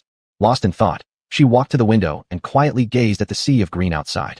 Our information regarding the dangerous zones is all secondhand, and perhaps even somewhat inaccurate. Therefore, any calculated time differences are not highly reliable references. More importantly, the secure area has been forcibly intervened by the fallen world, isolating its mutation pace from the rest. Now that its safety protections have been revoked, it's also very possible that we may see intensified counterattacks accelerating. Sheng Mingkai kept his hands moving as he heard this and responded. That's correct, anything's possible. Regardless, at least now we know that some plants within the safe zone have started evolving into offensive capabilities. It remains unclear whether ultimately all plants will mutate to gain attacks, or if only specific types of plants possess this ability. This was the first day since the initial closure of the Phase 1 safe zone. Based on the specially outlined 3 phases during the announcement, this division certainly wasn't arbitrary. Things would only grow increasingly complex going forward. And these lands, having reverted back to the danger zone category, could only mutate faster from here. Under such circumstances, they needed to prepare themselves fully to reach the next safe zone promptly once the update was announced. Now, they simply had to patiently wait for the notification of the next safe point. Chapter 81. In the afternoon, Cheng Xingyue had just sat down in her room when she heard the special alert tone she set ring out. By this point in the game, Cheng Xingyue was already intimately familiar with her personal interface. Even with her eyes closed, she estimated she could easily find each function's location. She opened up her panel, harvested the last batch of soybeans, and then pondered over the accumulation of yellow beans she'd amassed thus far. When summed together bit by bit, her inventory wasn't insignificant, so maybe she should consider pressing them into oil for their own use. Cheng Xingyue slightly lifted her brows and smiled gently. Given the large appetites of their group and the increased speed of cooking oil usage in daily side dishes like pancakes and roasted corn, food items that significantly replenish the human body's energy through oil were undoubtedly among the top choices for players to stockpile. Despite finding a few small warehouses in recent days, these did not consistently contain seasonings and supplies, and some even had meager quantities. At their current consumption rate, their inventory likely wouldn't last much longer. So it occurred to her that since she had raw materials available, why not produce necessary items herself instead of painstakingly searching elsewhere? Not only would it save effort, but they could also enjoy better quality original materials. Cheng Xingyue never doubted that crops cultivated under her talent would be subpar. After all, one need only look at the canned goods flying off the shelves at her store to understand how crops grown under gifted land were no ordinary harvest. After harvesting this crop batch, Cheng Xingyue, as usual, opened the private messages marked by the system, requiring the owner to process them specifically. After swiftly going through the accumulated private messages, she let out a sigh of relief. Fortunately, most issues had been initially filtered by the system.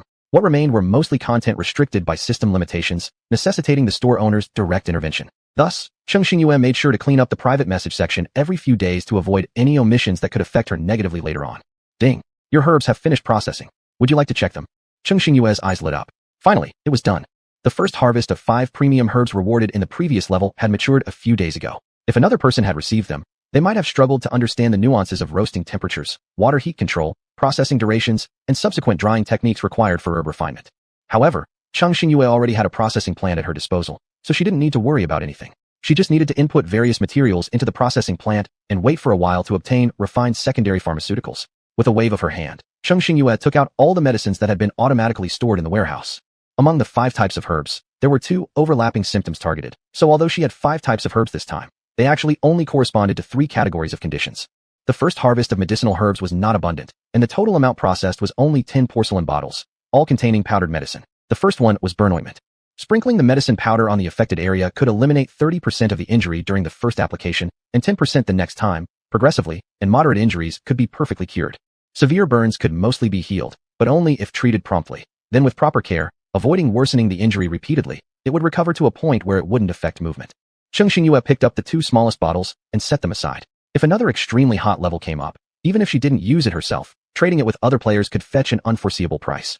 Unfortunately, in this stage, the probability of needing this kind of medicine wasn't high. Regardless, since it's a high-level drug, stockpiling some would always come in handy.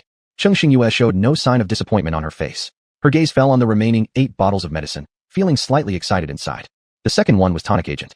Each bottle could be dissolved and consumed 3 times, with 4 bottles total. When taken without any injury, it could nurture latent injuries, producing a mild conditioning effect on the body's state.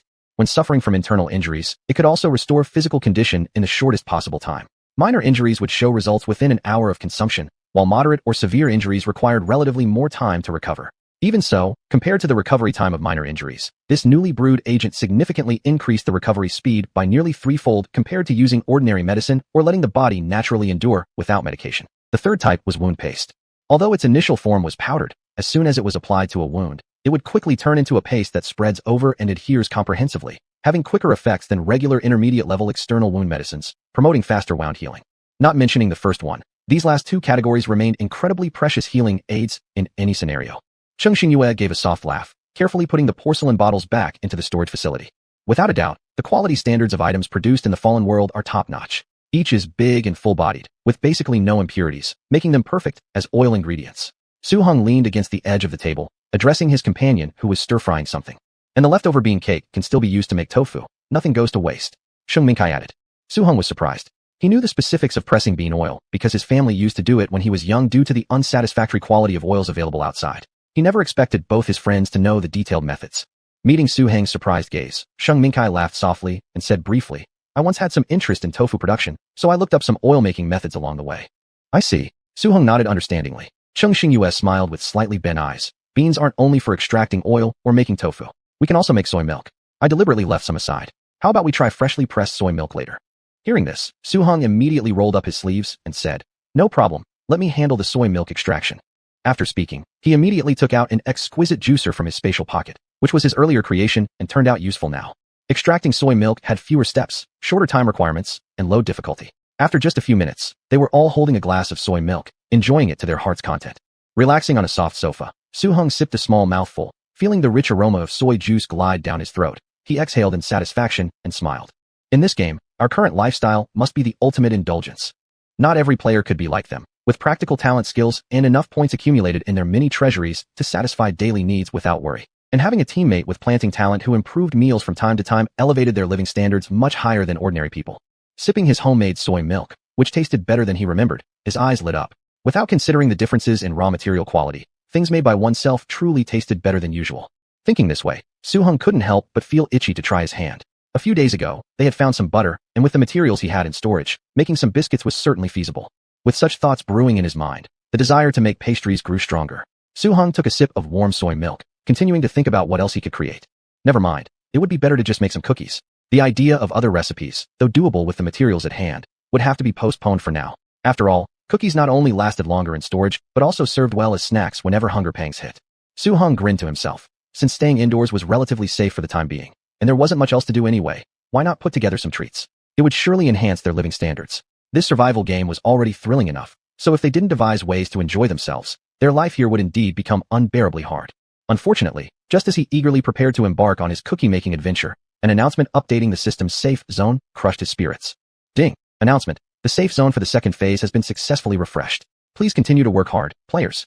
At the moment the system sound rang out, Su Heng had a vague premonition. He glanced at the eggs he had just acquired through trade, pausing mid-motion as he prepared to crack their shells. The timing couldn't have been any more precise.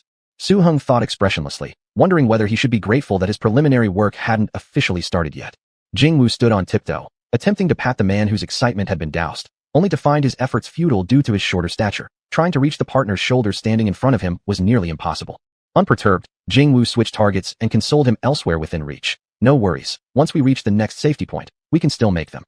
Su Heng cast him a sidelong glance, smiling faintly at the little one's earnest, comforting face before sighing helplessly. Yes, they could theoretically continue this plan later, but given the uncertainties ahead, even if there were gaps for baking something, there might not be the leisurely ambience left to bake cookies. Sighing again, Su Heng reluctantly returned all the materials he had just pulled out back into his space. No matter what, an early update to the next phase's safe zone would benefit them.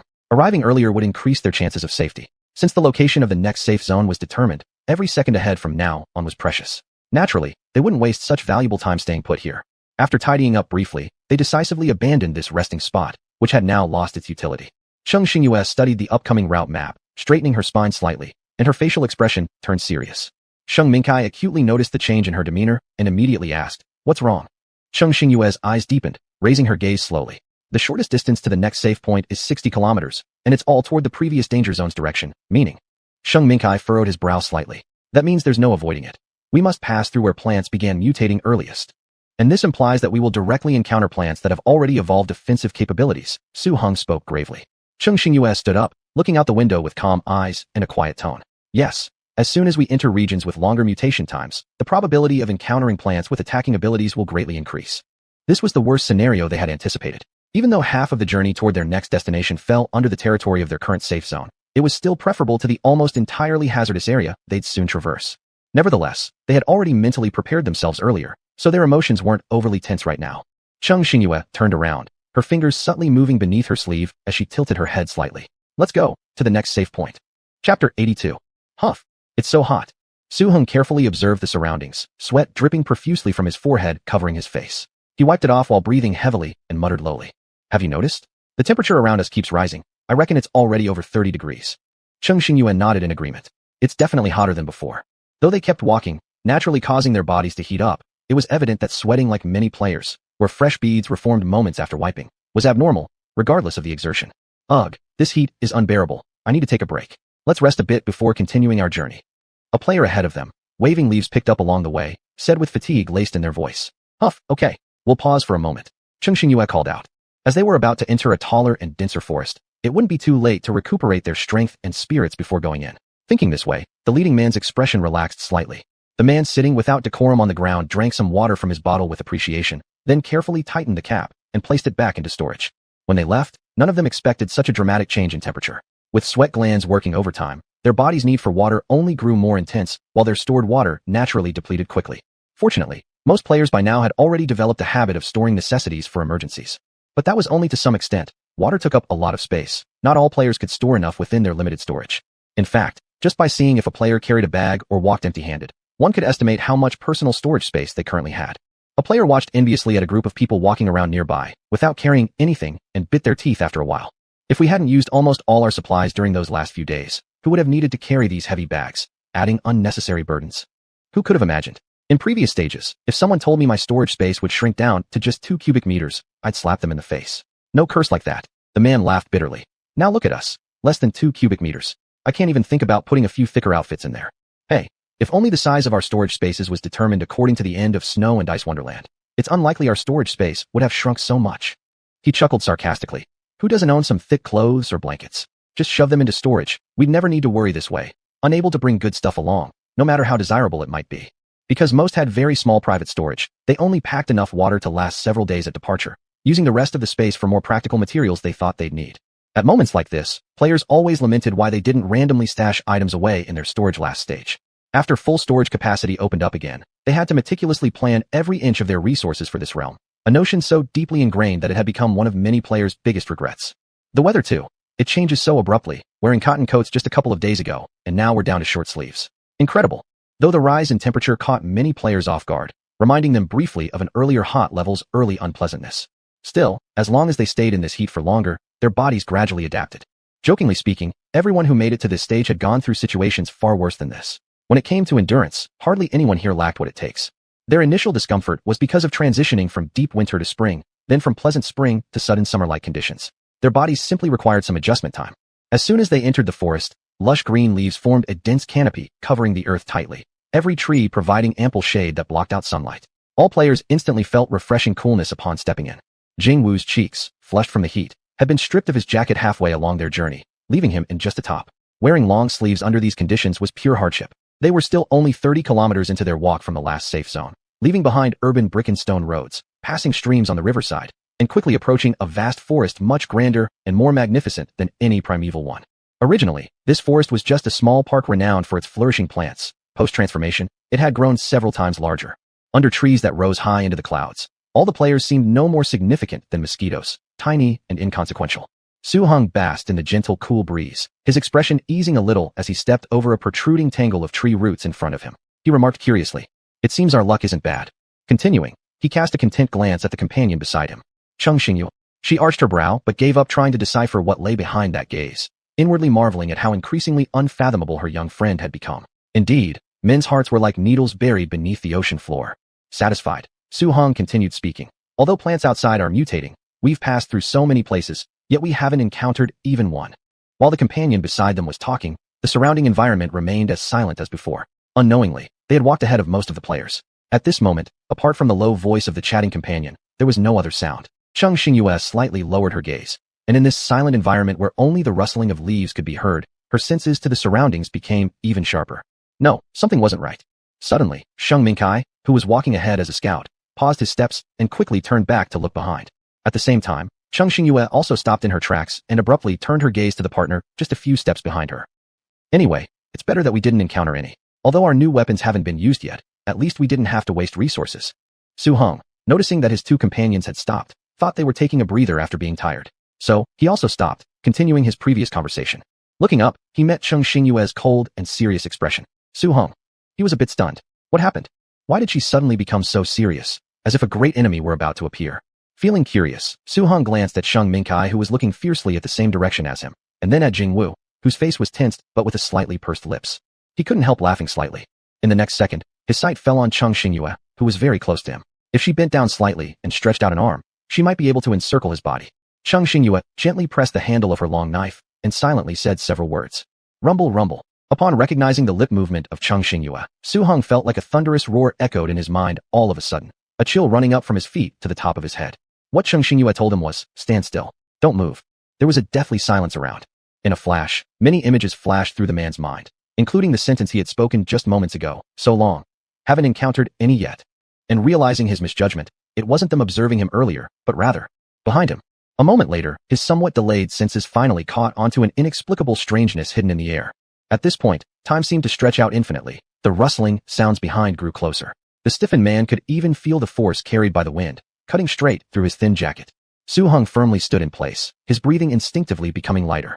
Cheng Xingyue's eyes landed on a sturdy vine emerging quietly and stealthily from some nearby bushes. Its target clear, the vine moved forward without making a sound towards them. Excluding Su Heng, the three others were staring directly at the curved tip of the vine, which looked like it had formed little curls.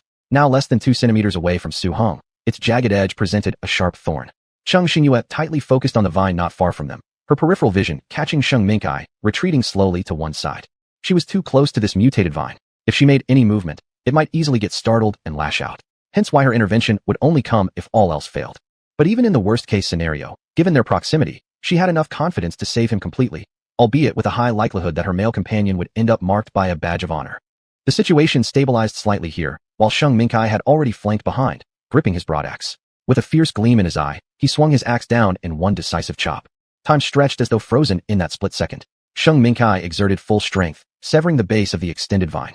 As soon as it hit, Cheng Xingyue, reacting swiftly the instant Sheng Minkai swung his axe, took advantage of the brief hesitation in midair caused by the injured vine, grabbing Su Heng forcefully pulling him toward herself. Once Su Heng was safely outside the range of attack without a single hair hurt, she drew her knife and hacked down on the severed vine still wildly writhing and lying on the ground. Swish! The blade sparkled sharply, Cheng Xingyue striking remarkably fast. Not even fully withdrawing his own knife, Su Heng was enraged, determined to chase after the vile sneaky, mutated vine and slice it to pieces. However, before he could even rush over, Cheng Xingyue had already chopped the vine thrice cleanly into 6 equal segments. The remaining bits twitched feebly on the ground, much more sluggish than before. Su, dazed, hung. Surprised. Although he had learned from the other 2 companions that this talented partner, with formidable planting skills and considerable martial prowess lived up to the reputation, this forward phrase, not to be underestimated, was heavier than expected. Accustomed to always discounting everything and setting the bar as low as possible for accepting information, Su Heng, somehow, found himself experiencing a complex mix of feelings at this moment. Su Heng mulled over the source of his complexity, and after a while, he understood. This must be the joy and confusion of unintentionally achieving victories without any preparation for effortless wins. Who would have known? He truly hadn't planned to win effortlessly, but unfortunately, his partner's combat strength was formidable, not needing him to lift a finger. The man let out a soft sigh, the emotions in his heart clashing, dissipating much of his anger towards the vine that dared to ambush them. He glanced at Sheng Minkai on the side, another shock hitting him. Good heavens, he had mentioned how fast their group was. Turns out, the other companion wasn't bad either. In the blink of an eye, this mutated thorny bush had already been cleaved apart, roots and all, looking like it had died with eyes wide open. Su Heng's eyelid twitched. What if his surrounding companions were all undercover bosses? Su Heng felt slightly panicked. Chapter 83. At the exact moment when Sheng Minkai took action, 2 groups of players stepped into this small patch of woods one after another. The 5 or 6 players who entered first witnessed this swift ending to the fight that was practically a one-sided victory. Holy **T. Did that vine become too smart? It even knew how to sneakily ambush. The man closest is probably in danger. Then, after a dazzling display of blade work, they all fell silent. Ahem, I was wrong. So the ones in danger weren't the players, but rather the ill-fated vine, which picked a tough opponent? Wow, it has been cut into several segments. The whole thing, including the roots, was completely uprooted? Finally, the few spectators summarized. This King direct suppression. As the severely mangled vine lying on the ground quickly shriveled into a heap, the inadvertent observers looked at the lifeless vine, then at the 2 players who showed no sign of exhaustion after the quick series of actions, and couldn't help feeling fired up. If only they could possess such formidable combat prowess, there'd be nothing to worry about. They could summon some opponents for their dinner tables and roam freely without a single flaw. In contrast, the other group of players remained relatively quiet. One of the players narrowed his eyes. That mutated vine moved so swiftly, hiding itself to ambush deliberately. Its mutation level should not be low. A female player with stunning looks patted her still blood-streaked whip indifferently. It's no surprise they can win, but being able to end it quickly without any harm done deserves amazement. A player standing slightly forward among nearly 10 surrounding players, his gaze deep, meticulously engraved the figures of Cheng Xingyue and Sheng Minkai as they faced the mutated plant in his mind. After a brief moment, his voice, raspy from years of heavy smoking, spoke lightly. Their skills aren't bad. Remember, Don't unnecessarily provoke them if you encounter them later. Yes, Brother Yan. Sheng Mingkai seemed to sense something and turned back to glance at those players. That man, whose aura was undiminished despite being surrounded by a circle of people, smiled faintly at him, causing Sheng Mingkai to nod expressionlessly. Sheng Xingyue shifted her gaze away from the remains of the plants beside her feet, glanced at the time, and said to the group, "We've walked for quite a while now. Let's take a break." From morning until now, they hadn't stopped walking. It was already noon, so it was a good time to pause for a meal. Sheng Mingkai nodded, and just in case, he thoroughly checked the nearby plants. After confirming that aside from the recently dealt with plant, there was no other mutated vegetation capable of attacking them unexpectedly, he finally stopped. Jingwu pulled a large stone down to sit on. The sight earlier left him entirely unmoved. Back in the days when he used to accompany Master Sheng, they encountered a group of looting players whose eventual fate far surpassed today's in terms of scare factor. He absent-mindedly nudged a pebble on the ground, slowly thinking, at least this time the target was plants. No blood was shed, right? Su Heng cleared his complex thoughts, feeling his heart had grown considerably stronger during this journey. With a nearly inaudible sigh, he lowered his head, reflecting that in the beginning, everyone started out as a somewhat innocent young lad. But alas, this game didn't give him the opportunity to maintain his usual nonchalant outlook towards things. His lips curled slightly upward, truly leaving him without options. Beneath the custom-made grilling utensils, orange-red flames flickered with the wind. As the gentle breeze swept by wave after wave, a strong exotic fragrance drifted in the air, pushing its way to the two groups of players who had momentarily halted their steps. A player with sharp olfactory senses was the first to twitch his nose, closing his eyes slightly. "Do you guys smell an aroma? It's like baked sweet potato." "TSK, what are you dreaming about? There's no sweet potato around here."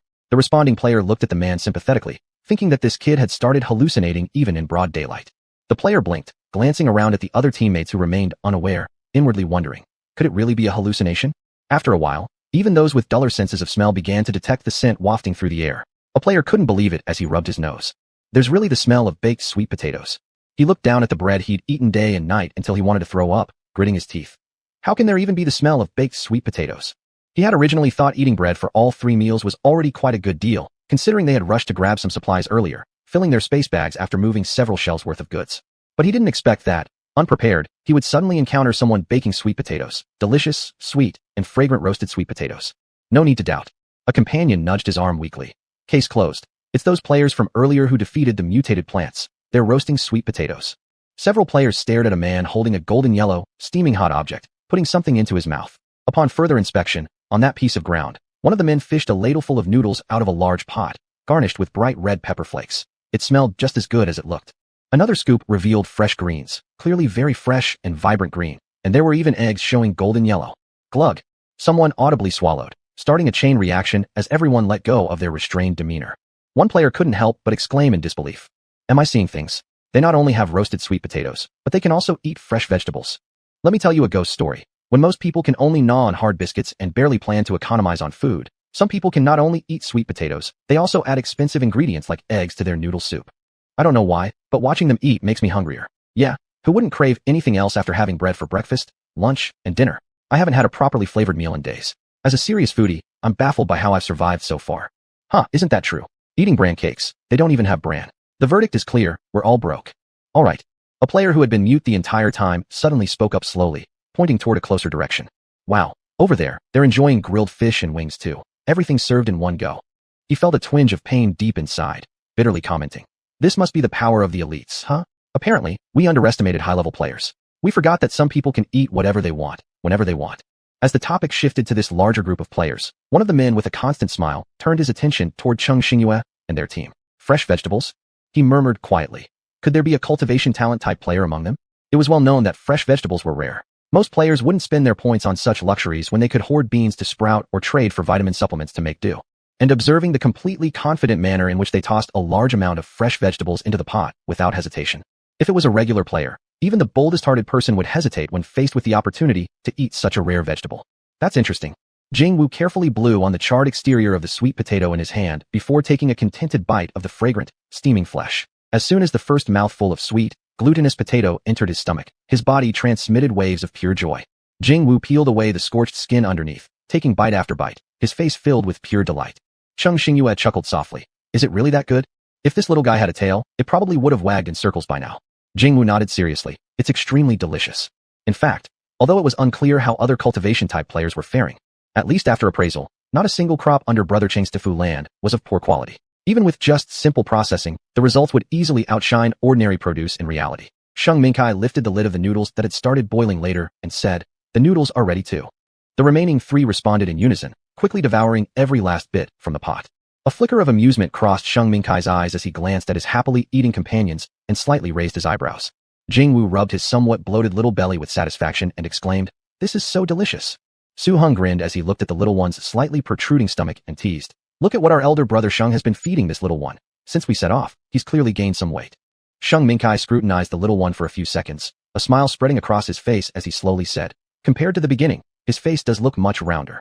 Jingwu, long aware that he'd put on some weight, the little one no longer resisted. Fine, if he was going to be round, let him be round. He didn't care at all. After the meal, Jingwu helped tidy up and clean together. As he was about to pass the bowls and chopsticks back to his partner for storage into their space, his hand paused midair.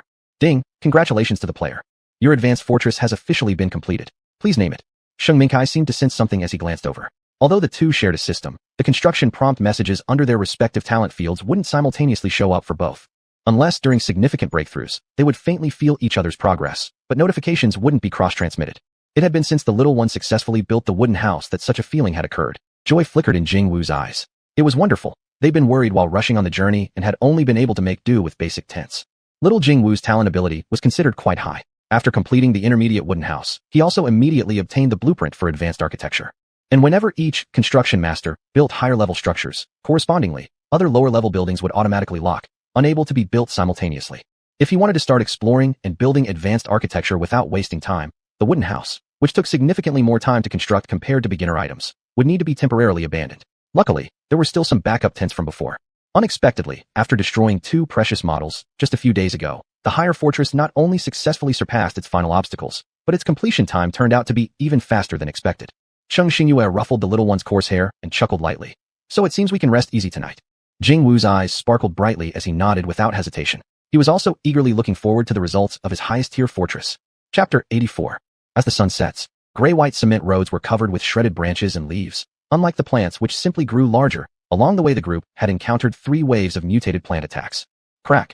Without batting an eyelid, Sheng Xingyue chopped down the mutated plant in front of her, then swiftly returned her knife to its sheath. Su Heng squatted down, pinching some dried-up branches and leaves, furrowing his brows slightly. "You see, after these rooted mutated plants are pulled out of the soil, they shrivel rapidly." His expression grew slightly more serious. Moreover, the speed of drying seems to be accelerating. On their way here, they were astonished to discover that when the mutant plants' lives were depleted, they would quickly wither within a short period. The tougher and more aggressive the mutation, the faster the plants wilted and dried up once they lost vitality and were chopped to pieces. Sheng Xingyue brushed off a leaf that had inadvertently attached itself to her body. The already dried-out leaf disintegrated into powder without any effort. Sheng Mingkai frowned deeply, and as time passes, these mutant plants' attacks are getting stronger. Su Heng shook his head. The direction of these plant mutations is a bit strange. Although the plants throughout the entire game world had grown several times larger, fortunately, most of them hadn't mutated towards increasing attack power. Otherwise, their journey wouldn't have been this smooth.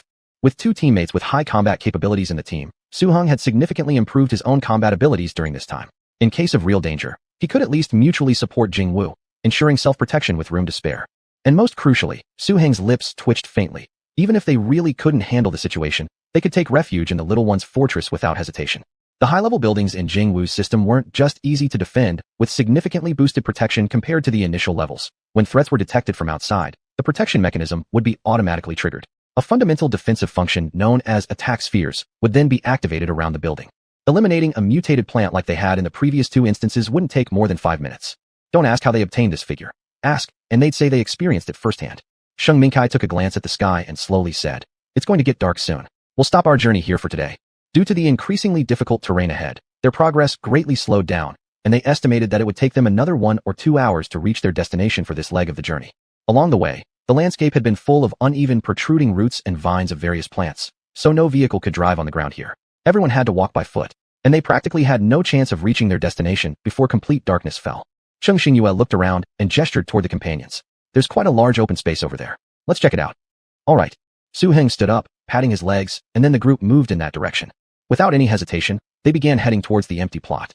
The sky grew darker, and in such times when an attack in the dark could happen at any moment, they absolutely couldn't disregard the increased danger just to hurry forward. This vacant lot was indeed pretty good, located at the corner of a row of small buildings, with only some fitness equipment nearby. But the rest of the open area was large enough, allowing him to place a small structure there. Sheng Mingkai didn't miss a single abnormal detail in the surroundings. Only after thoroughly observing the environment around them did he say, "This place is truly not bad." However, the strength within his body didn't dissipate even slightly. Even though no abnormalities had currently been detected, unless they entered a fully secure zone, he would remain vigilant at all times. Jingwu nodded, and a white, glowing ball gradually appeared in his palm. As the four-sided lid opened, the miniaturized model inside floated upward. As the miniature model expanded, its exterior color also transformed from the original steel gray-white into something more adaptive. Jingwu glanced at the nearby residential houses and adjusted the outer appearance of the fortress to match the surrounding buildings. This was one of the basic functions of the new construction. After all, keeping its original elliptical gray form would attract too much attention. Su Heng let out a sigh of admiration. "That's too cool." Jingwu smirked lightly. Watching a building change and adjust its appearance mid-air did seem rather cool. But this function held greater importance for them. It allowed them to hide themselves better. After all, if they hadn't possessed this feature, a talent-based architecture made from rare steel would have been too conspicuous. Although they weren't afraid of trouble, this architectural anomaly sticking out amongst its surroundings would inevitably attract unwanted attention. All of them preferred to stay low profile. Making profits quietly has always been their style. The building floating mid-air continued transforming rapidly until it finally stabilized at a position consistent with the chosen spot, looking similar to the surrounding constructions. Jingwu tilted his head upward and addressed his teammates. "All right, let's go inside." Cheng Xingyue retracted her gaze, which had been scanning the surroundings, and softly chuckled. "All right, let's go in." The shadows of the four figures varied in height, falling upon the ground, enveloped in a silent and tacit understanding that starkly contrasted with the quiet stillness of the environment. The glow of the sunset illuminated the buildings, with alternating light and shadow dancing alongside the structures near. In this eerily tranquil setting, weary thoughts after a long day slowly surfaced. Creak. The outermost wrought iron gate with floral designs slowly opened.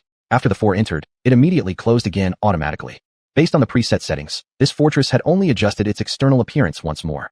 In fact, the internal layout hadn't undergone many changes. After all, changing forms wasn't an easy task, and frequent alterations might wear down the usage time of the building. Under perfect circumstances, the use cycle of this high-level construction could be stretched indefinitely, but only under the most ideal conditions.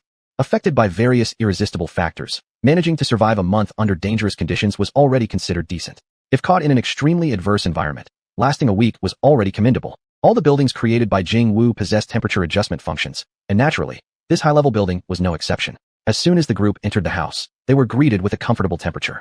Ding! Players have successfully entered. Current building data as follows. Advanced Fortress, Jingwu's Jizzy House. Real-time status, 100%, excellent. Drip. No danger source detected within 1 kilometer. Test complete, 24-hour protection mode will be initiated. Upon entering the house, the tension in their nerves slightly loosened. Su Heng sprawled on the chair, only now realizing that his legs were almost exhausted. He struggled to stand up, pulling up his trouser leg. Sure enough, he hadn't guessed wrong. This whole journey had been filled with successive, unexpected situations. He was a big man who chose to hide under the protection of his companions, and that wasn't something he found proper. Besides, Su Heng was not the type of person who unashamedly accepted others' protection. Everyone's body was made of flesh and blood. Everyone's life mattered. There was no reason for him to feel entitled to let someone equally capable of being injured and bleeding shield him from danger. Although his combat strength couldn't match his two partners yet, he could train slowly. After all, wasn't actual combat the best way to refine oneself? With practice, it would improve eventually. At least in this aspect, he couldn't let his friends worry or hold them back. Despite having many small injuries on his body, when asked if it hurt, he would lie. But an involuntary faint smile crept onto Su Heng's face. Yes, friends. Although they hadn't explicitly said it, he could feel that they had already regarded him as a friend and brother, just like how he felt about them. He momentarily lost in thought, putting down his trouser leg without concern. Then he turned around, his voice warm with laughter. Phew, it's finally time to eat. He sighed meaningfully. And we have good food and drinks to support us. Otherwise these days would be truly hard to endure. After Cheng Xingyue entered, she went directly to the room where she stayed the previous day and changed into a different set of clothes. The fighting along the road left her unharmed physically, but her jacket was utterly wrecked. Since conditions allowed it, they wouldn't neglect themselves. When Cheng Xingyue reopened the door, dinner was already being prepared enthusiastically outside. The scent of food permeated throughout the living room and kitchen. The sharpness in Cheng Xingyue's eyes diminished as she walked towards Su Heng, who was joking around, and placed a porcelain bottle in front of him succinctly. External medicine. Apply it on the wounds, and they should heal by tomorrow. Su Heng remained silent for a moment before raising his head, his eyes showing a bit of helplessness along with warm smiles. I thought I hit it well. Didn't expect you to notice. He originally didn't want anyone to worry and planned to find some medicine after returning to his room at night. After all, it wasn't serious injury, no need for others to get involved unnecessarily. However, he didn't anticipate that his partner noticed his injury long ago. Cheng Xingyue glanced at the other two companions beside her, smiling lightly. It's not just me. Su Heng slightly startled. Following her gaze, Jingwu blinked and revealed a smile on his face, while Sheng Minkai continued to look at him calmly as always. He chuckled helplessly, deciding against saying much despite originally intending not to bring it up. But, apparently, what needed to be known was known. With amusement still present in his eyes, Su-hung picked up the small bottle in front of him and shook it. Then I won't hesitate. Cheng Xingyue also smiled. We don't do those formalities between friends. It's only normal. Although aware that his partners probably had several minor wounds too, Cheng Xingyue did not mention it. After all, it aligned with her attitude toward handling matters. There was no necessity. Within their control range, enhancing their own combat abilities first was far better than encountering unexpected situations later where they wouldn't have time to help. This was true for both Jing Wu and Su-hung alike. When the next morning arrived, Su-hung woke up feeling refreshed. The dark purple bruises all over his body had completely disappeared. Raising an eyebrow, this medicine was indeed quick-acting. Even the large bruise on his shoulder, which had shocked him in front of the mirror last night, had dispersed. At the first touch of the sun's rays, they began to move towards the safe area again. Just as estimated, after walking for nearly 2 hours, they finally arrived. Cheng Xingyue slightly lifted her gaze, ignoring the intense light falling from above. She squinted her eyes, looking at the thick and ancient wall before her. This place was the second stage of the safe zone. 85, Chapter 85. Dappled light and shadow were engraved on the lime mortar-built city wall. Different from other places, this city was brimming with signs of life everywhere. As soon as they entered the city, they heard waves of birds chirping, cicadas buzzing, and dogs barking without end. Meow. A snow-white, blue-eyed cat no bigger than a palm darted past them from several meters ahead, lazily licking its fur, before continuing to walk forward at a leisurely pace. Suddenly, it paused, abruptly swiveling towards Cheng Xingyue, who stood in the middle at that moment. The cat was so striking that none of them could overlook it. Su-hung gave a low cough, unable to suppress his laughter as he teased. Looks like this kitty has taken a liking to our sister. That wasn't an empty statement. Since looking at Cheng Xingyue, the kitten hadn't moved its gaze once, its perfectly round eyes staring unwaveringly at her. Coincidentally, Su-heng's attention had lingered a bit longer and discovered this palm-sized cat's fixed stare directed at their comrade. The others aside from him only paid slight attention initially, figuring it was just a random little kitten passing by, and then no longer focused on it. Sheng Mingkai's ears flickered slightly, glancing nonchalantly at the ball-like small kitten. Upon hearing this, Cheng Xingyue casually glanced with her peripheral vision to the right, where human and cat locked eyes for a moment before the familiar system voice rang inside her mind. Drip. Detected target creature. Activation of cat affinity, automatically commencing. The broadcast speed was extremely fast, giving her no time to react, then continued. Congratulations, player 1063. You have successfully activated this blessing. As the words faded, Cheng Xingyue saw the kitten's form flicker and in the next instant leap straight toward her face. Yes, leap toward her. If they hadn't seen it with their own eyes, they would never have believed such a small thing, whose legs weren't even that long, could jump several meters high. Before anyone could react, it was already instantly in front of them. Cheng Xingyue kept her calm demeanor, swiftly moving her hand and grasped firmly onto the kitten's scruff. Once suspended in midair, the little cat came to a halt, making no attempt to struggle, its bright eyes glinting softly while emitting a faint, gentle meow. Cheng Xingyue. Trash system, acting irresponsibly. No, it's not even a person to begin with. This continuous activation and triggering didn't even give her time to think. Cheng Xingyue looked expressionlessly at the seemingly affectionate kitten, unable to help but twitch her mouth slightly. In the blink of an eye, she finally managed to dig up those forgotten memories from the recesses of her mind. This, cat affinity, one of the rewards she had spun in the lucky wheel multiple times. She couldn't recall which level she'd received it in among previous stages. Rewards were drawn every day, but not all of them applied to current rounds. This, cat affinity, was simply one of those additional skills.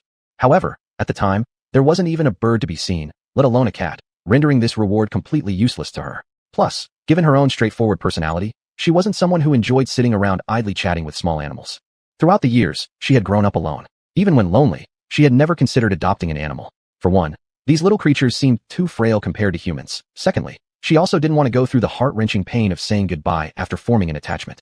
Just when things seemed settled, shortly after bidding farewell to Lord 2, this little tiger cub, it appeared that more felines were about to attach themselves to her. Cheng Xingyue sighed inwardly, truly not expecting her final journey in the game would bring her these feline connections. The rest of the group also found this unexpected.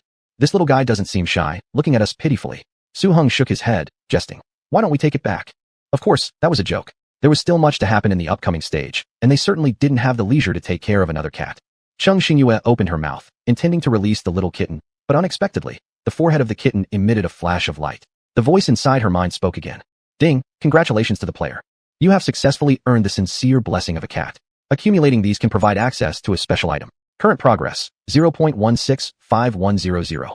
Special item. Cheng Xingyue mentally went over the 4 characters and chuckled faintly, snapping back to her senses. The standard for defining 1 blessing point per cat was still unknown, and she had no idea how many cats she'd need to encounter in order to accumulate 300 points.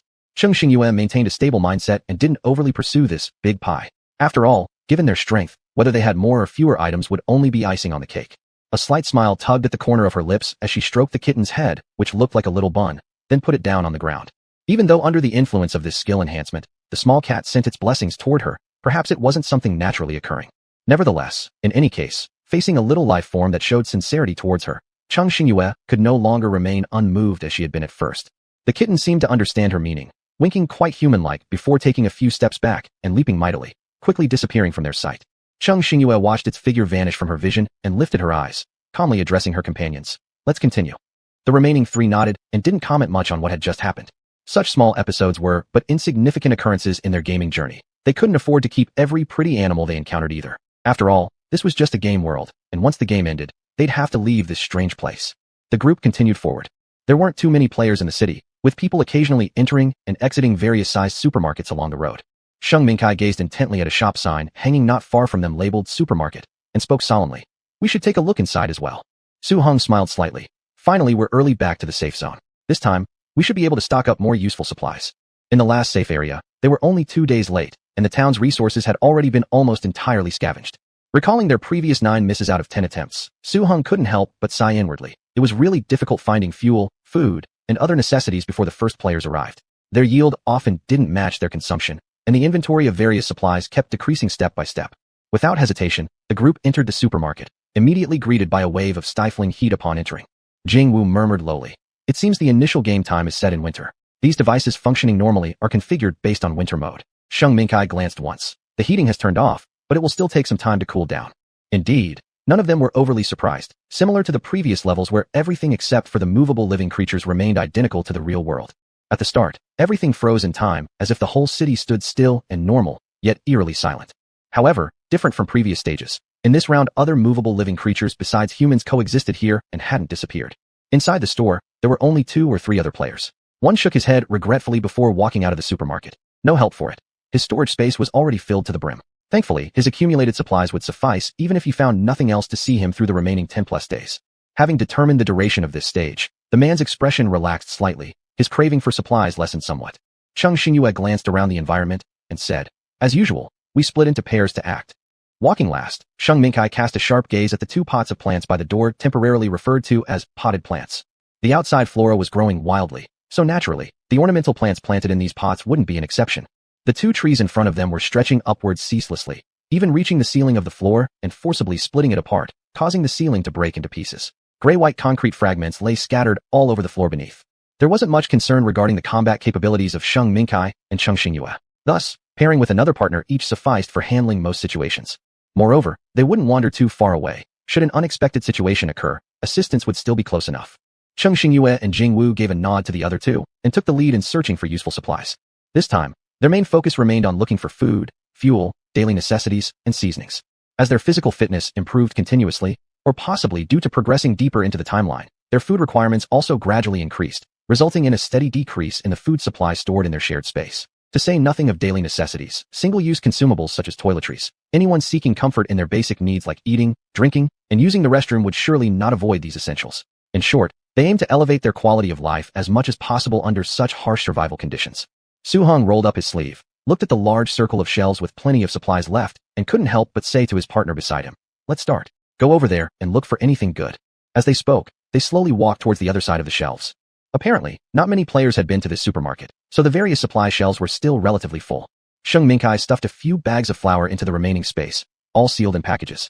In daily life, even if opened, they wouldn't spoil easily, let alone that they had vacuum sealing machines. Su Hing suddenly gave a soft laugh of surprise. There's actually oatmeal here.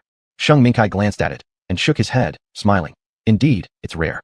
He was very familiar with this stuff. He had idly tried this oatmeal before, supposedly having a 30-year shelf life, but it seemed no different from regular oats, yet he hadn't expected to run into it here today. Su Hong sighed regretfully. Unfortunately, we don't have much game time left. Otherwise, stuffing dozens of bottles in would allow us to survive for quite a while. Modern military rations also have a long shelf life. Truly, demand breeds markets, and markets spur creativity.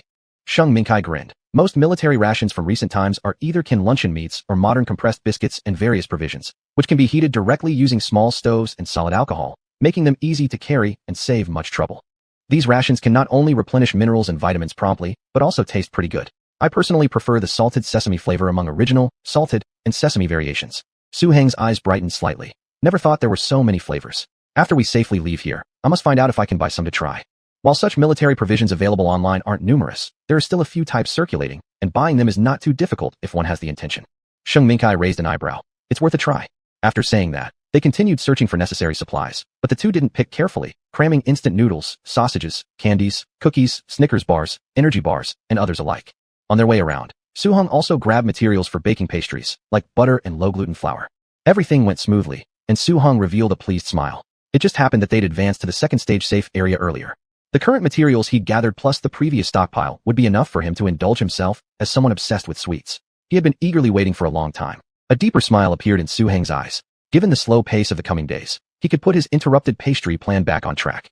86, Chapter 86. Damn it, there are more and more mutant plants outside. We almost got attacked just now. Fortunately, we reacted quickly. Otherwise, it wouldn't have been merely taking some damage. One of the players who had arrived earlier to gather supplies frowned. You encountered mutant plants on your way here? The disheveled man spat emphatically, both frightened and indignant as he recalled what happened. It doesn't stop there. That mutant plant was a cactus. Damn thing was taller than a person. There were 5 or 6 altogether. They started furiously shooting spines as soon as we passed by. The man shivered involuntarily as he remembered the narrow path he had gone through earlier, and his teeth made a stiff clicking sound, clearly terrified to the extreme. Cheng Xingyue scanned the man talking, then her gaze softened slightly, continuing leisurely over various packaged items. The man speaking paused, startled. Plants larger than people weren't uncommon in the game, but autonomous mutation plants capable of attacking other organisms were formidable foes, especially when armed with sharp spikes. The player urgently asked, "Then what? How did you escape?" The man gritted his teeth fiercely. We'd only just stepped into that alleyway when we entered the attack range of those mutant cacti. Watching the barrage of incoming thorns increase, just as we thought we couldn't hold out any longer, something appeared. Hey, come on, what showed up? Listening to you speak is driving me crazy. The player saw his hesitation and became even more anxious. He turned and looked at the silent companion. No, Fong, you tell it. The younger man with pale face seemed somewhat stunned as well, swallowing hard, and said faintly. Then we saw a wolf over 2 meters tall.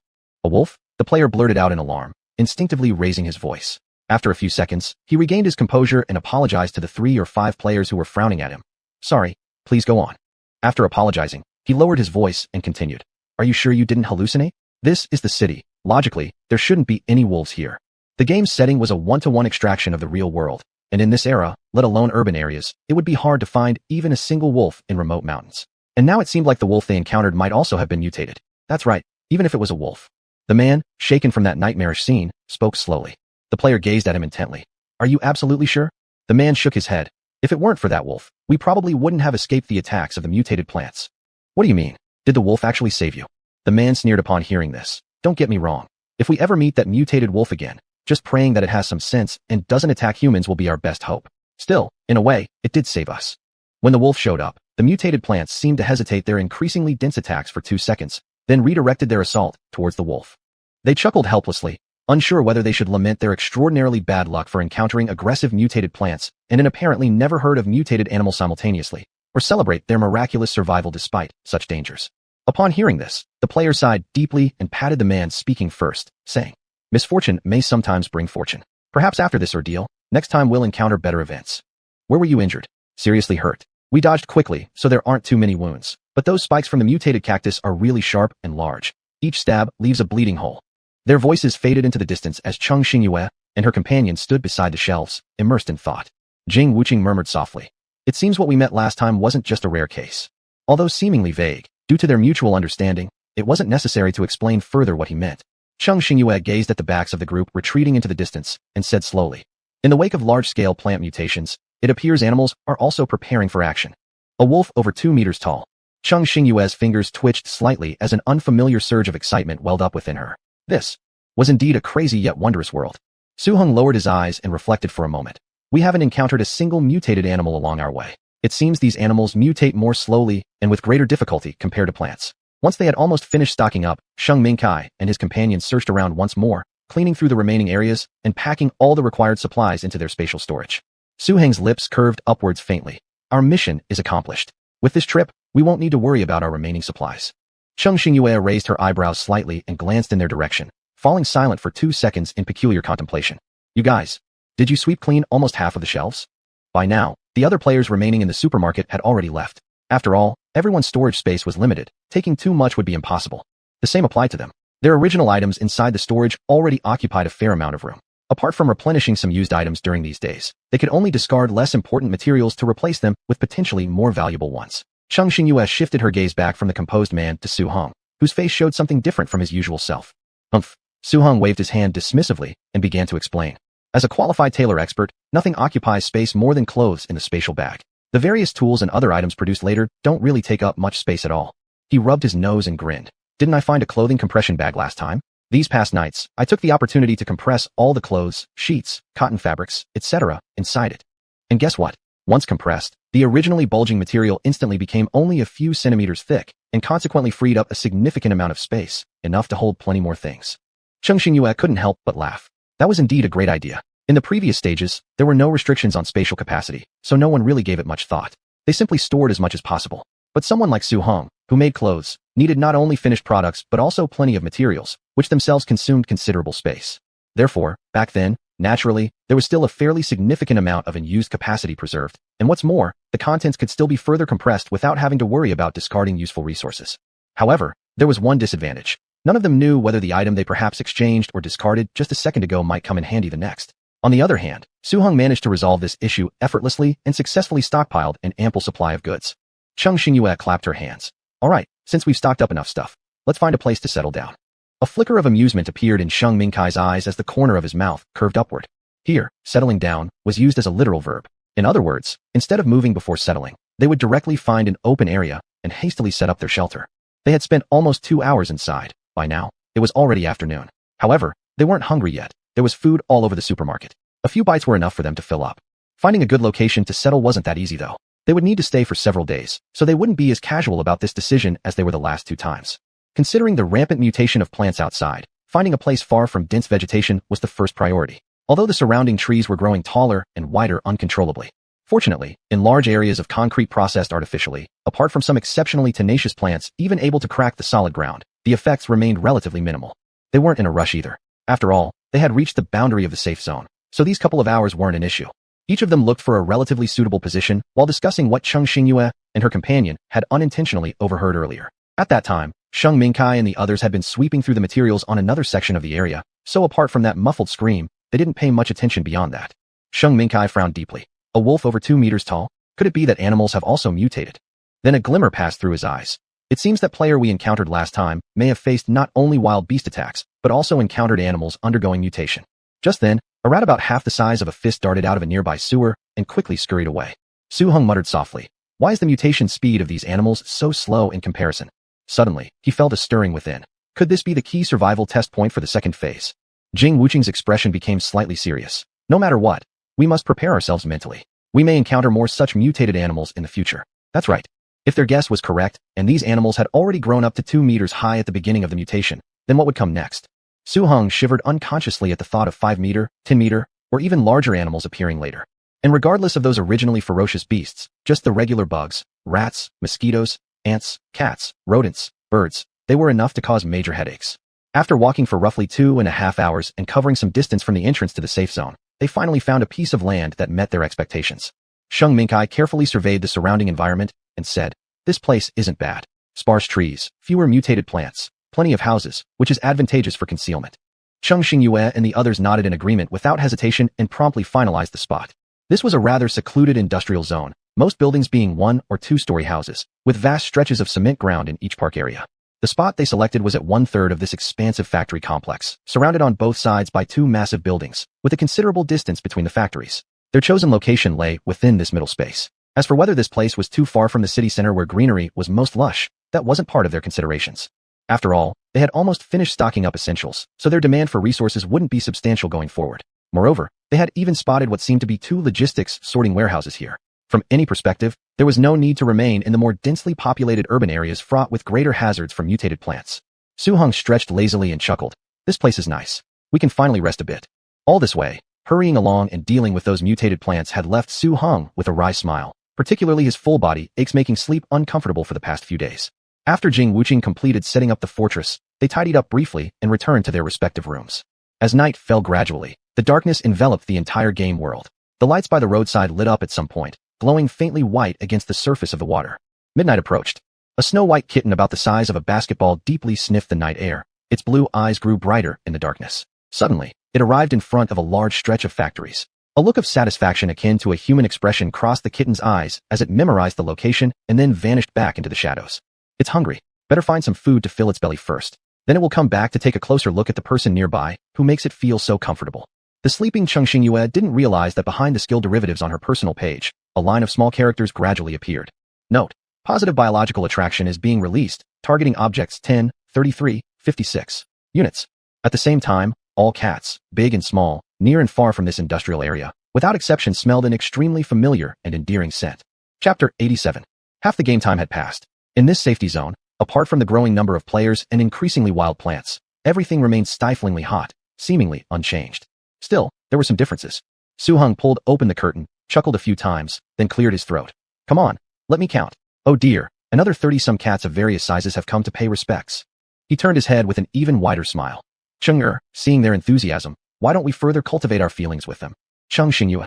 Her forehead veins popped out for a moment, and then she threw caution to the wind and opened the door, stepping outside. As expected, a large crowd of cats, like little dumplings, whooshed toward her side. Cheng Xingyue scanned them and roughly counted around 70 or 80, including kittens and older ones of all sizes. This scene was quite terrifying, but as she stepped out, she had no reaction at all. After all, anyone who had gone through the same routine for days would find it hard to react to anything new. Cheng Star Tool Person Xingyue could only express her thoughts. 2 words: numbness. The furry creatures were still excitedly meowing. The last cat, black and white striped, got overexcited and bumped the white cat in front of it aside.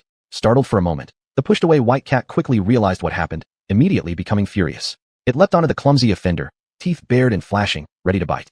Cheng Xingyue stayed silent for several seconds before finally stopping this merciless internal slaughter, speaking with no emotion. That's it. Old rules apply. No fighting. No muo-ma-wo begging sounds. Now line up. Those already granted affinity blessings go to the left. Today's newcomers, go to the right. After her command, the densely packed group hesitated momentarily before obediently lining up.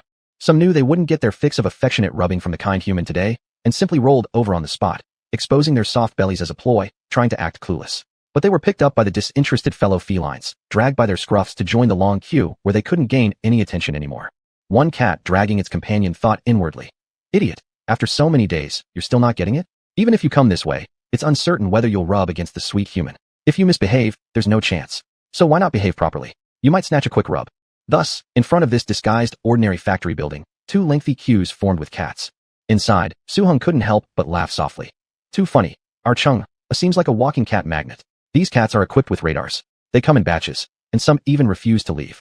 And the best part is, these cats seem able to understand human speech. They form neat lines, just as asked. This is such a source of joy. Oh, I'm literally rolling over laughing here. Jing Wuqing's eyes lit up. These cats look so cute. Su-hung patted his head, half teasing, forget it. These cats stick to their principles. Mess with them carelessly, and you'll be bitten. Su-hung remembered how, just a few days ago, he himself felt itchy upon seeing those fluffy balls, and wanted to pet them despite their innocent-looking faces. He stopped just in time before receiving a bite, thanks to his partner's intervention instead of the other players directly tasting the sharp fangs. Thus, very quickly, in front of the ordinary factory camouflaged in plain sight, 2 long lines of cat queues were established. Amongst those watching inside, Su-hung laughed uncontrollably. So hilarious. Our Cheng-er is a humanoid automatic cat attractor. These cats follow one batch after another, and some simply won't leave. It was strange, these kittens were not very large and showed no signs of mutation. However, they could all understand her simple instructions, and one after another would seek affection for their little heads. Cheng Xingyue's heart was as still as stagnant water. Every time she patted the heads of 10 kitties, she would check the progress on the system page. Then, with relief, she found that in about a day, it would be enough to accumulate the favor points needed. She lowered her eyes and looked at the furry balls in front of her. She no longer cared much about what the reward would be. She only hoped that when this favor point collection was done, this biological attraction around her would quickly go back where it came from. Petting cats was generally an enjoyable activity. Perhaps petting 10 cats might multiply happiness, but hundreds? Cheng Xingyue felt like she was being drained. In the last 2 days, she even dreamt about being chased by cats demanding affection. Involuntarily, her face twitched. This fortune was too heavy for her to bear. Barren thoughts scrolled through Cheng Xingyue's mind, while outwardly there wasn't much change. She glanced at the small kitten who had just shown a glimmer upon contact with her palm. Contemplatively, she looked at the eager little guy whose size was clearly bigger than the fluffy ball she'd just petted. Her boredom deepened as she thought. It appeared that during this blessing process, both the giver and the recipient gained benefits. Although Cheng Xingyue didn't particularly want or need this advantage, her expression returned to normal as she resigned herself, mentally exhausted. After finishing the blessings on the right side, she took out 2 bags of cat food from the house. These were ones they had fortuitously discovered at a nearby delivery station. Initially thinking they couldn't continue mooching off the cats, they carried back a few bags. Thinking these supplies would last a long time, they didn't expect so many cats visiting daily. The cat food depletion rate soared. Cheng Xingyue simply tore open the bags, then turned slightly to some noticeably familiar faces among the felines and said, "Blessings have been given, food is nearly gone. Don't loiter around here anymore, hear me?" She narrowed her gaze at a particular large cat that she'd seen 3 times already, which now reached up to almost her knee. "Especially you. Things should never happen more than thrice. Don't wander outside anymore. Find your game. Then settle down somewhere far away. Stop wandering around here." With regard to the slowly mutating cats before her, Cheng Xingyue fully believed they had developed the ability to hunt. The tail waving in front of her was nothing more than their unrelenting thief mentality. Upon putting down the items, a cat suddenly leapt, brushed her palm, then wagged its tail, and scurried away as if fleeing. Cheng Xingyue, she knew it. The remaining kitten's eyes sparkled, trying to mimic their partner's actions. Instantly standing up, Cheng Xingyue dashed any lingering hopes and returned inside the room, where her companions greeted her with teasing looks. Well, she realized, her cat-attracting attribute was likely impossible to shake off. Su Heng patted her shoulder and comforted her with restrained laughter. "Humph. Think of rubbing a few cats and getting rewards later. Nothing too major." Cheng Xingyue responded with a poker face, repeating monotonously, "A few cats." Was this really an issue of a few? There were hundreds. She flipped her hand over, her eyes deeply shadowed, knowing full well how many intimate encounters with cats this hand had gone through in the past few days. She dared say that within this game, absolutely no one else had made such extensive personal contact with these potentially mutated local animals. Before Cheng Xingyue walked away even 2 meters. Bang! A loud thud echoed suddenly. Cheng Xingyue raised her eyes and exchanged a glance with her other teammates, extracting identical conclusions. Her footsteps shifted, and she slowly moved towards the window. To no surprise, she noticed that the lingering group of cats had disappeared. Instead, there was a giant rat lying on the ground. Cheng Xingyue's eyelids flickered as she instinctively looked further. Sure enough, she spotted a huge white-furred cat looming like the height of a building. Sheng Mingkai approached and smiled with a lifted brow. This mutated cat's dedication to feeding truly stands out. Every day one rat, fearing you may starve. Looking at the enormous rat enough to feed 4 people for 2 meals, Cheng Xingyue felt extremely complex emotions inside. If they guessed correctly, this was the same cat encountered on the first day in town. Maybe it was the first to activate the blessing, or perhaps it already had natural talents. In just a few short days, compared to the younger batch of kittens, the degree of mutation was exceptionally rapid. A few days ago, when they first discovered it, the cat was only half a person's height. By the next day, it had already grown to nearly 2 meters tall, and the pace of its mutation seemed to accelerate as time passed. Who would have guessed that a cat initially the size of a palm would grow to be as big as a small hill in just a few days? But evidently, this giant cat harbored no intentions of attacking them. Instead, it lingered around their area every day, tossing a rat outside their gate each time before leaving. These rats grew larger with each passing day, seemingly measured according to the cat's own daily food intake. To be honest, if they hadn't known that rats were a part of a cat's diet, they might have started to suspect that the giant feline was playing with them. But alas, that wasn't the case. The big cat was consistent and precise in its feeding routine, visiting them early every morning without fail. It would drop off one well-fed rat, then depart, sticking rigidly to this schedule day after day. However, given the presence of several nearby logistics sorting facilities, they had more than enough supplies, so they really didn't need to resort to these mutated animals yet. Cheng Xingyue rubbed her head, deciding to return to her room for some much-needed rest. Dealing with all these cats had truly exhausted her mentally. None of them bothered to handle the rat lying dead outside since, by the next day, the mutated cat would inevitably replace it with a fresh batch of rations. Over on the slope, the large cat with gleaming eyes let out an extremely cheerful meow, leaping lightly onto the roof, bouncing up and down like a nimble mountain. Every time it landed heavily, the earth quaked slightly beneath its weight. "Humph, those foolish cats even dare compete with me for my sweet human," it thought disdainfully. "Do you even know if you can afford such luxury?" With that realization, the cat seemed happier than ever. It quickened its leaps and bounds, its meow growing louder with joy. As a responsible family-keeping mew, it couldn't act like those stupid cats. It had to maintain a balance. The cat patted its belly, reflecting how, since becoming bigger and stronger, it not only saw things clearer, but also felt its strength growing stronger. Yet, along with its newfound power came an insatiable appetite. What once filled it? A food portion roughly the size of a small brick, now barely satisfied it. These days, the cat needed at least a rat nearing a third of its own size to feel full. Despite its hazy thoughts, it instinctively understood the source of its newfound strength. The human who made it feel warmly connected. Determined, it resolved to nourish the human properly, making them grow as strong and robust as itself. Cheng Xingyue, that won't be necessary. Though its appetite had expanded, the big cat noticed an increase in the local rat population within a 100-mile radius. They were getting bigger and fatter too, so filling its stomach remained less of a concern. Unfortunately, with the abundance of mice came swarms of insects both above ground and below. Their overabundance irritated the cat immensely, prompting it to wrinkle its nose in disgust at their very presence. Chapter 88. Su Heng stood by a tiny, glowing pot, leaning down and turning a knob with evident satisfaction in his eyes. He was thoroughly pleased with his newly crafted burning tool. Though Jingwu's fortress offered superior security, there was one drawback. the inability to use game world electricity equipment. Not someone who could stay idle for long. Su-hung spent the quiet days hammering away and experimenting with new kitchen tools powered by points converted into energy. As a mid-level toolmaster, such tasks proved simple and straightforward for him, requiring little effort to achieve within just a couple of days. Meanwhile, the other three sat in the living room, observing as he wiped his mouth after meals and immediately resumed his interrupted projects with the diligence of a hard-working bee, constantly bustling in and out. He completely revamped the cooking appliances in the kitchen and seemed eager to transform the entire fortress from top to bottom. The electric fan required improvement, so back it went to the furnace. Any fault or issue spotted in the fortress was met with Su-hung lugging his repair box, striding purposefully towards it, and consulting earnestly with Jing-woo about the approach. Most significantly, this man was genuinely enthusiastic. One night, while Jing-woo went out for a bathroom break, he found Su-hung under a small lamp, furiously sketching and writing at the table. Noticing Jing-woo, the man greeted him casually, though his voice wavered slightly, revealing dark circles under his eyes in the lamplight. Jing-woo, relying solely on memory, half opened his eyes as he made his way towards the familiar restroom, startled awake by the unexpected sound. His drowsiness dissipated instantly upon hearing Su-hang's voice. Jing-woo, he never expected that. Even though no one could intrude into a level 1 defense fortress, he still had the chance to be scared out of his wits.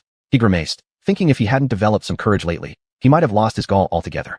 He fell silent for a few seconds when looking at the man's worsening dark circles under his eyes, then checked the time. Actually, I made a mistake. It's 4 p.m. now, right? Su-hung had pulled an all-nighter, and although his brain worked a bit slowly, he confirmed after glancing at the pitch-black window. You didn't make a mistake. It's 4 a.m. Jing-woo nodded expressionlessly, chuckling mockingly before turning into rage. So you do know it's 4 in the fucking morning, huh? Su-hung, with 2 huge black rings around his eyes, looked at him confusedly. Then, before he realized what happened, he was dragged back to the room by someone who wasn't even half his height. Jing-woo turned off the light, and ordered succinctly, "Now sleep." Su-hung, confronted by this rarely explosive little one, immediately suppressed the desire to keep tinkering with his plans and improvements. Within 2 seconds of touching the pillow, he fell into a deep slumber. Jing-woo then slightly nodded, satisfied. The adults these days were worse than the previous ones. Grown-ups who obsessed over drawing blueprints and modifying tools were truly worrying for the kids. These past couple of days, they stayed in the fortress, blocking the outside mutated creatures from attacking them. One moment, his buddy was letting loose, almost becoming a self-burning, feverish enthusiast, dedicated to technology. After Jing-woo forced Su-hung to get some rest, and woke up refreshed, ideas flowing freely to solve 2 pressing problems, Su-hung saw the truth, and decided it was crucial to balance work and rest, conserve energy, and fight another day. That early morning, rolling up his sleeves, he prepared to switch gears, and tried his hand at making some delicious cakes for himself and his little partner to freshen things up. After adjusting the fire well, he explained while having a break. You see, the red bean paste has to be stirred patiently on low heat. Only then will the texture of the filling turn delicate and aromatic. Chung Xingyue ended yet another friendly meeting with the cats and leaned back on the built-in sofa. She waited for the slightly delayed progress bar while musing about what she would plant next. But the system did not let her wait long. Soon, the familiar voice echoed again inside her head. Drip, drips. Blessing of cats, progress value has been filled up. Fallen box opens for a limited 3 minutes. Ding, verifying player identity information, special items automatic lottery is underway, please wait. Congratulations player. You have obtained a rare 4-wheel drive car, item automatically stored in your warehouse. ZZZ. Storage failed. Player's storage capacity has reached its upper limit, unable to perform secondary miniaturization. Replanning storage location. Drip, detected a safe spot to place the item 100 meters northeast of your current position. Item transmission countdown begins. 3, 2. At the same time, Su-hung continued chatting. After we wait for the noodles to ferment, the filling here should also be ready. Let me tell you, the red bean roll is absolutely amazing. 1. Bang. A black block dropped from the corner of his eye, catching Su-hung off guard. He stopped momentarily and questioned curiously, "What's this thing?" Chung Xingyue stood up and said concisely, "Reward for petting the cats has arrived." Huh. Su-hung raised an interested brow, temporarily stopping what he was doing, deciding to observe. He was incredibly curious about this reward since it was the product of friendly communication with hundreds of cats. Sheng Mingkai, who had been silent, loosened his shoulders and shoved the high-efficiency substance pack he was preparing back into his space pocket, then went out together as well. With the growing number of mutated animals and plants outside, even a 15-minute interval could result in dangerous attacks. For this reason, during this period, if they had any missions, they'd usually go out together, minimizing the risk of accidents to the lowest possible extent. The 3 companions lagging behind stepped outside and immediately spotted the 4-wheel drive that suddenly appeared in the open space. At first glance, their attention was instantly captured. This car clearly wasn't just ordinary transportation. With its glossy black exterior radiating light, an extremely high chassis, and twice the size of a normal vehicle, it was anything but common. Chung Xingyue placed her hand on the car's surface. Upon contact, complete usage instructions were instantly transmitted to her. 4-wheel drive vehicle, rare grade. User manual. Players need only input coordinates for the system to automatically detect the best route. To facilitate ease of use by dimensional players, the operating method has already been converted to the standard driving operation method prevalent this week. It features an anti-bump function, usable in extreme harsh conditions, ignoring all complex terrains and topographies, with a safety rating of level 1. The body of the vehicle is made entirely of special level 1 material, capable of withstanding 3 superclass impacts, possessing level 1 collision resistance. Too cool. Su-hong excitedly rubbed his hands together and instinctively began to study the way this thing was made. After a while, he sighed. This tool clearly wasn't something that could be easily deciphered. Even though the fallen world had opened up techniques for manufacturing vehicles, as someone currently with the identity of a mid-level tool master, Su-hong knew he would likely be completely useless when it came to figuring out such a high-end design. However, although this thought passed through his mind, his face still remained filled with excitement. Regardless, touching this visually stunning car, a product from the fallen world, was already a great pleasure for him. Sheng Mingkai bent down to feel the underside of the car. Not bad, with the body being high off the ground. It should be able to navigate many complex terrains. Is this powered by points? Cheng Xingyue nodded. Using it for 3 hours will cost 6,000 points. Upon hearing this, Su-hong grandiosely waved his hand. Points are no issue. Even if it's double the amount, we can afford it. This statement wasn't false. Although they constantly bought materials from the fallen world to acquire basic items for making goods, and occasionally traded commodities with other players, over time they had still managed to accumulate quite a lot of points.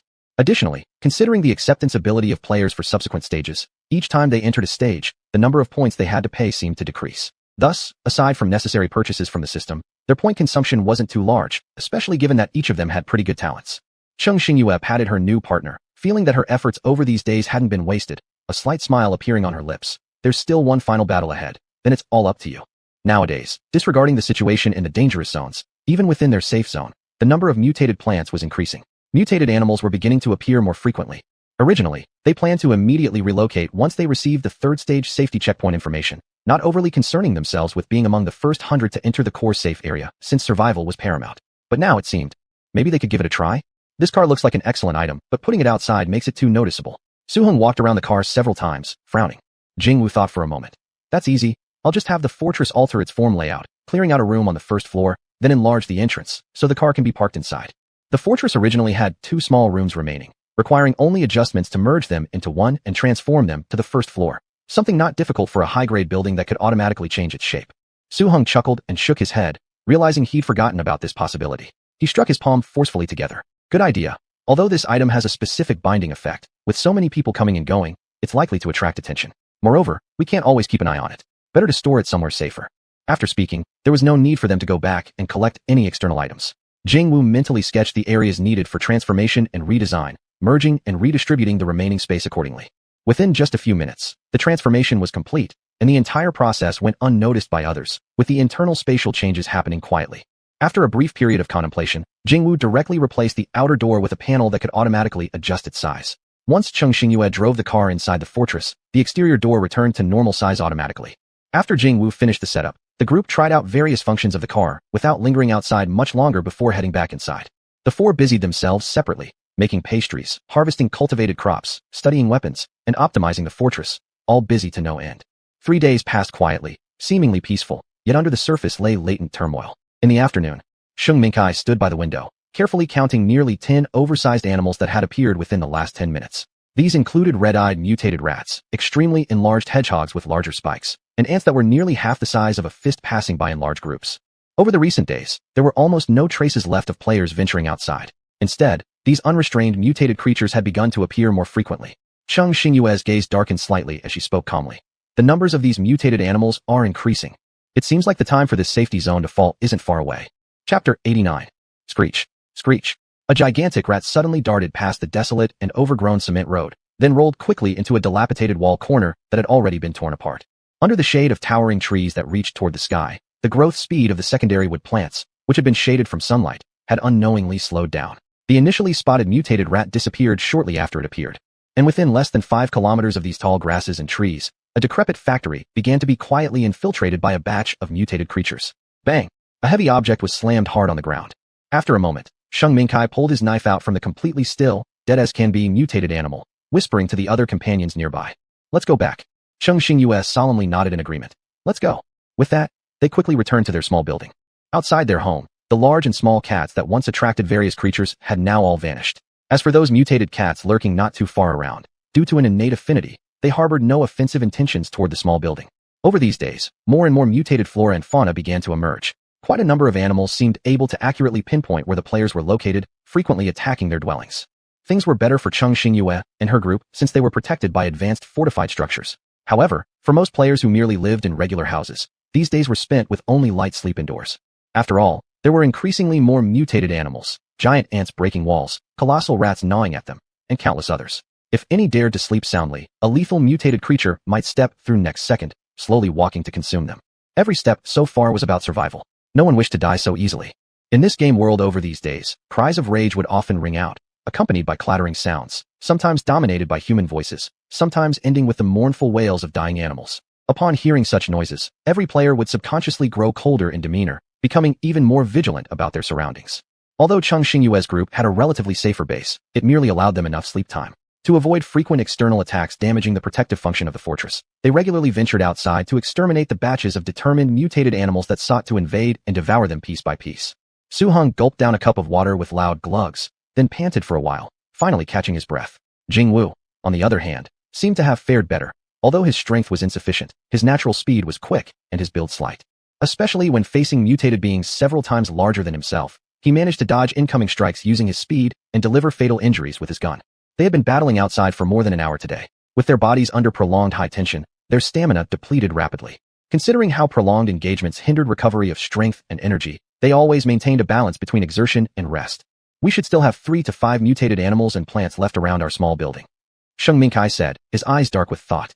The current mutated animals are predominantly rats, among which more than half are nearly 1 meter long mutated rats. These mutated rats aren't just bigger, they've increased their attack power and biting capacity by at least 8-fold. Jing Wu lowered his gaze to ponder. The mutated rats we've encountered recently haven't been overly massive, but once we step out of the safety zone, the speed and size of the mutated creatures will only increase further. Cheng Xingyue stood up, her expression focused as she spoke calmly. Therefore, we must prepare ourselves. Once we face higher-tier mutated rats, we need to be doubly cautious of their teeth. That part becomes increasingly sharp as they mutate, especially. Their 4 incisors can even become weapons of superclass lethality. Su Heng nodded seriously, looking at the rest of his companions. That's right. Their chewing capability is incredibly strong, and we shouldn't underestimate it. Recalling the earlier moment, he couldn't help but think about that rat with a not-so-high mutation level. It had somehow managed to gnaw through a tough concrete wall right in front of him within 5 seconds, causing mud chunks to crumble and dust to shower down. Then it bolted toward him almost instantaneously. The speed was so fast that it almost made him question reality. Had his reflexes not been quick enough, he might have gotten a severe blow. After these few days, the 4-person team's coordination had grown increasingly tacit. Even for Su Heng and the other slightly weaker members, their strength was improving steadily, not miraculously overnight, but they now possessed a certain degree of self-preservation. At least, they wouldn't burden their 2 stronger companions. Cheng Xingyue and Sheng Mingkai were also not in a hurry. In refining their own skills and speeding up, they enhanced the power of their partners by several levels as well. With secure backing support, teamwork always far outweighs individual effort, and the final results did not disappoint them, even surpassing expectations under everyone's encouragement. On the 25th day of the game, the long-awaited system notification sound finally rang out. Ding, congratulations to all players. The second stage safety zone has successfully refreshed. You will have 3 days to reach the corresponding safe spot. 2 warnings. After the 3 days, the falling world will automatically close the safety zone entrances, converting the first and second stage safety zones into danger zones. The difficulty of the danger zones will automatically increase multiple times over. If you choose to be passive in this game, the consequences will be on your head. Su Heng muttered. This time there's an explicit warning. Looks like the environmental risks of the danger zone are quite extreme. So much so that even the fallen world is giving us a heads up. 3 days. That's plenty of time for us to reach the endpoint. Cheng Xingyue glanced at the auto-locked map and spoke softly. With just 3 days left, the group decided against wasting any more time and immediately set out. At midday, soft sunlight caressed the lush greenery of plants, rustling gently in the breeze, imparting a vivid atmosphere. Cheng Xingyue took her place at the wheel, fastened the seatbelt, and tilted her head slightly as she addressed the others climbing in behind her, calmly asking, "Ready?" Su Heng nodded, replying, "Ready." Boom! To go. His reply barely finished before it was drowned out by a roaring engine revving up. His body jolted instinctively as he grasped tightly onto the side handles, a vague foreboding bubbling in his chest. He looked forward just in time to see the partner ahead nimbly push the gear stick, retreating the car a few steps before spinning it around with expert ease and restabilizing back onto the road. The composed demeanor of the woman in the rearview mirror didn't change a bit. Su Heng subconsciously gripped the handles even tighter. Those brief seconds seemed to stretch infinitely. The rumble outside the car kept rising, while the needle on the speedometer slowly crept upwards. Su Heng's heart pounded wildly. Then suddenly the car surged forward, whoosh, racing ahead in one swift motion. For an instant during that leap, Su Heng felt his heart stop dead, Yet the expected turbulence and wind pressure never came. He struggled to rein in his racing pulse, then watched the rapidly changing scenery through the window. A sense of exhilaration welled up inside him. So exhilarating. Especially after being cooped up for so long within the game world, when he could momentarily forget the flow of time. The explosive adrenaline rush swept through every part of his being from the soles of his feet to the tips of his hair. But his eyes held a complex gleam. Here was someone who outwardly appeared calm and peaceful, yet drove with a ferocity surpassing veteran drivers. And not only was her driving prowess top-notch, she also possessed real skill. Su-hung couldn't help feeling pride swell in his chest. His partner up front wasn't just overpowering swarms of men and women physically, but was also bold and daring, commanding awe among many other gamers. He flicked his gaze over to Jing-woo beside him as expected, the man's expression unchanging, not even a twitch of the eyebrows, and continued turning until his eyes fell on the quiet figure next to him, Jing-woo. This involuntarily drew another slight curl at the corner of his lips. Only when had the little one picked up a small pillow, supporting his chin atop it, observing the miniature building on his knees not yet stored in dimensional space. He appeared unusually tranquil. Caught by the glances nearby, Jing-woo blinked twice and pushed the small pillow in his arms a little closer, hesitating. Would you like one? Anyway, since he wanted some, he could retrieve them instantly from controlled structures, which was quite convenient. Su-hung. For now, no thanks. According to the route mapped out by the car, although they bypassed extremely rugged terrains unsuitable for vehicles, they couldn't avoid encountering various mutated creatures scattered everywhere. Sheng Mingkai looked ahead at the road and said in a deep voice, at the 9 o'clock direction ahead, there's a mutated rat coming our way. Cheng Xingyue's expression remained unchanged. A severe smile curled at her lips as she slowly increased the pressure on the gas pedal. Then, without hesitation, she rammed forward. Bang! Clang clang. The grotesque-looking mutated rat raising its claws was instantly hit 10 meters away due to the extremely hard and fast impact. That rat which originally thought of them as snacks shuddered on the ground and immediately became motionless. Then, by the side of that motionless rat, other mutated creatures observing from the shadows quietly stepped back a few steps. Unfortunately for them, before they could even flee, an iron box vanished from right before their eyes. Yeah. One of the players, covered in a completely transparent dome, could feel different pressures underfoot depending on how heavy his steps were. That player pushed forcefully against a nearby companion. Did you see that? That car was so cool, and the driver's movements were sharp and decisive. I swear, from when that mutated rat appeared in front of them to when they attacked, it didn't even take 10 seconds. Not only did they successfully exterminate that damn rat, but also scared those mutant creatures off. Haha, that was too awesome. A neighboring player hummed, while looking at a mutated plant just 2 meters away from them, showing discomfort with a dazed expression. We need to move faster. The fainting bubble won't last long. We must reach the next safe spot as soon as possible. Upon hearing this, the neighbor's face grew slightly serious. All right. Meanwhile, Cheng Xingyue and her group who had been speeding past, engaging in a wild bumper game with various mutants, despite slowing down a bit by circumventing areas where cars couldn't pass, still managed to arrive at the final safety zone half a day quicker than if they had walked.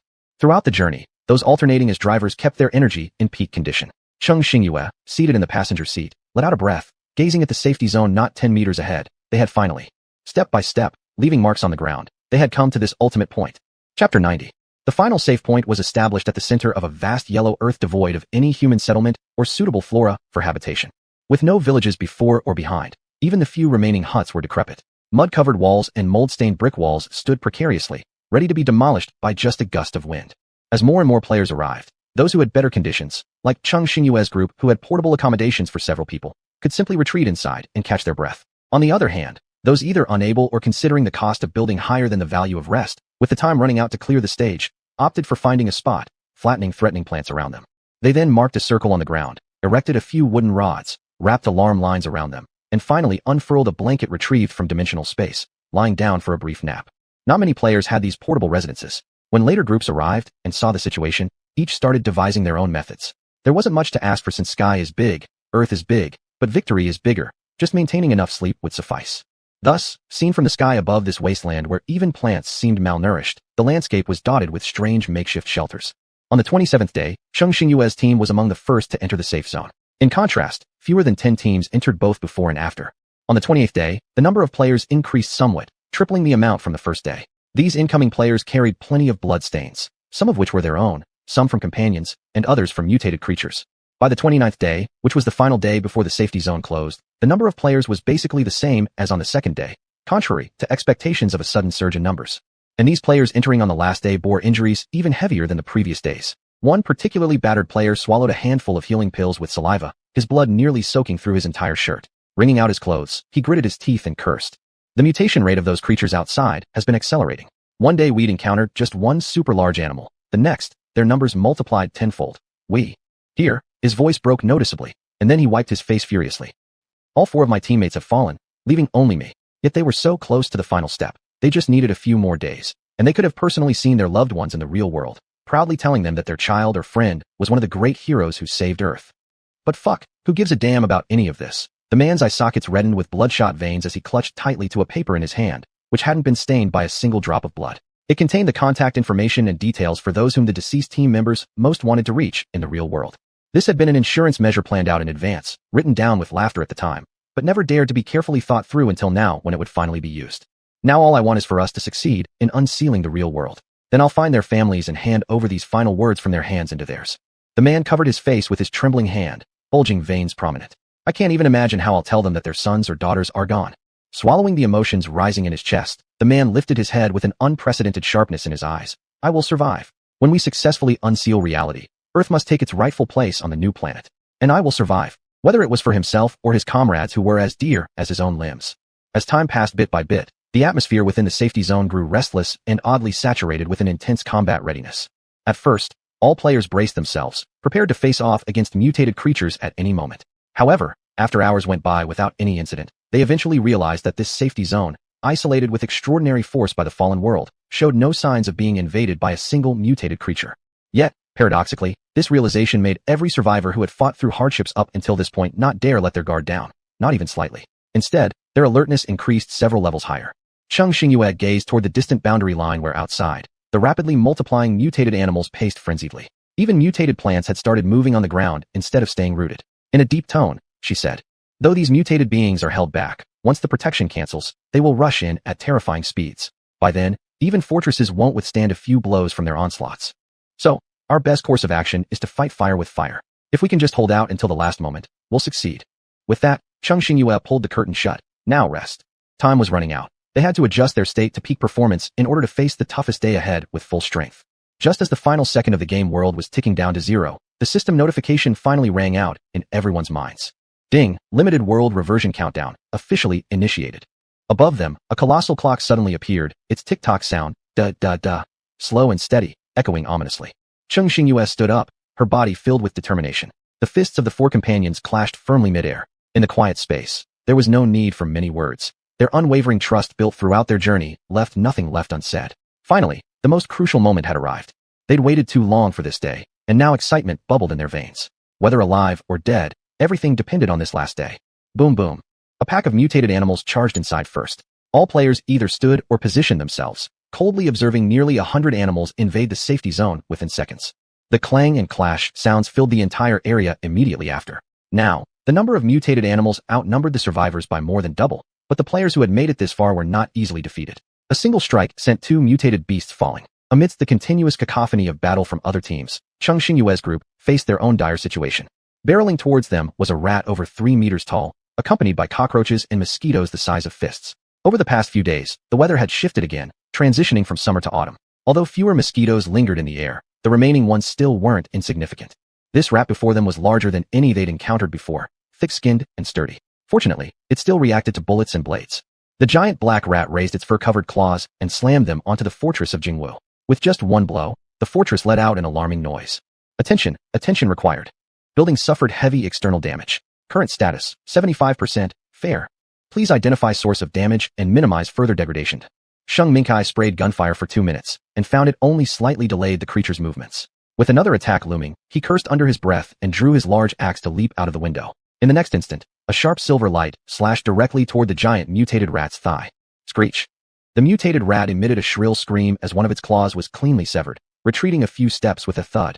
A moment later, seemingly enraged, it lunged fiercely at the building, biting through one side of the second-floor wall and creating a large hole.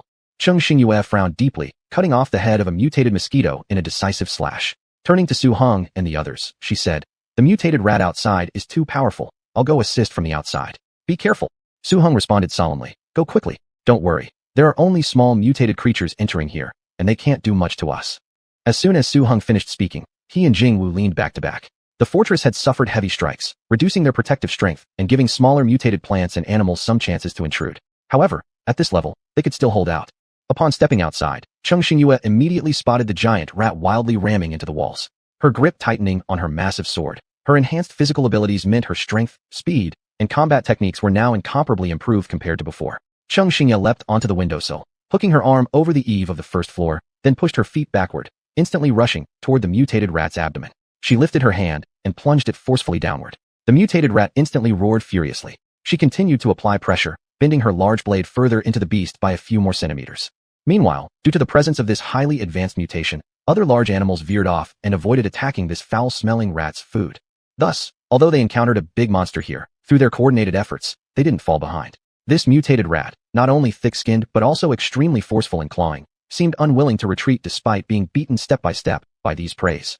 Instead, it attacked them even more fiercely. Nevertheless, although it possessed lethal claws, Cheng Xingye and Sheng Mingkai each wielded knives and axes, frequently countering it in successive attacks, causing the mutated rat frequent setbacks. It then started rolling wildly on the ground. Finally, when it was exhausted, both warriors swiftly chopped off its head. SSSS. Crimson blood instantly arched into the air in a half circle, quickly drenching the barren land below in an alarming red. The battlefield erupted with cries and shouts of battle as various survivors fought furiously, assisting those in dire need within their capacity, slowly bringing the situation under control. However, after all these consecutive impacts, the fortress's defensive capabilities had been reduced to just a shell, almost ineffective. Before Cheng Xingye and Sheng Mingkai even had time to return to the building, a new wave of attacks came abruptly. Throwing aside the bloody cloth that clung to her knife, Cheng Xingye coldly smiled as she turned to the dying mutated plant and swung her greatsword toward it. On the other side, Jing Wu remained squatting, his hands continuously working away, while Su Heng killed another small mutated creature with a single gunshot, catching his breath briefly before anxiously asking, "How's it going on your end?" Jing Wu stiffened his expression, then gave a resolute nod after a brief moment. "It's ready." In the next moment, high-pressure bullets fired from their fortified window targeted a mutated plant near Cheng Xingye. After undergoing training from Sheng Mingkai, their aim was relatively accurate. As soon as they joined in, the pressure on Cheng Xingye and her companions eased significantly. With everyone's strong coordination, the elimination of external mutated life forms gained momentum, forcing those creatures to gradually retreat. But they couldn't withstand it for long. Encouraged by fresh reinforcements among the mutated hordes, the enemy launched a renewed offensive. By now, Su Heng no longer distinguished whether the blood dripping down his face belonged to him or the mutated creatures he had killed. Glancing momentarily at the pointer in midair that kept ticking, his wrist quivered slightly, and he bellowed, "You bastard, won't you stop? Why don't you hurry up?" Then, he shouted loudly to the rest of the players, who were also reaching their limits, fueled only by pure determination and refusing to fall. "Everyone, hang in there. There's only 10 minutes left. Just 10 minutes. A good number of nearby players caught wind of this and instinctively straightened their backs, gripping their weapons tighter, adjusting their breathing slightly. The end was near. They absolutely couldn't fail now at this final hurdle. However, this last phase, barely resting or even having a breath of air, was indeed the hardest to endure. They boosted each other's morale internally. Soon. Only 10 minutes left. 8 minutes. On the boundless wasteland stained with blood, all remaining survivors gritted their teeth and summoned up their strength to overturn the mutated animals rushing towards them, finishing them off with decisive final blows. And 3 minutes left. Cheng Xingye and Sheng Mingkai placed their backs against each other, surrounded by dead bodies of mutated plants and animals. Outside this circle, 7 or 8 mutated creatures paused, intimidated by these two warriors, and didn't dare to make any moves for a long while. Huff! A gust of wind blew past, carrying the pungent smell of fresh blood in a piercing chill throughout the area. The last 30 seconds, Cheng Xingye and Sheng Mingkai clenched their fists and subconsciously held their breaths. Cheng Xingye's eyes became more intense as she leaned on Sheng Mingkai's back tightly, silently counting down. 3, 2, 1. The large clock floating above various zones gave a heavy click, the second hand resetting to the top between two numbers. The forward motions of surrounding mutated animals froze momentarily, stopping midair. Cheng Xingye sharply looked up toward where the next sound came from. Ding dong. Congratulations, players. You have successfully cleared the round of biological invasion.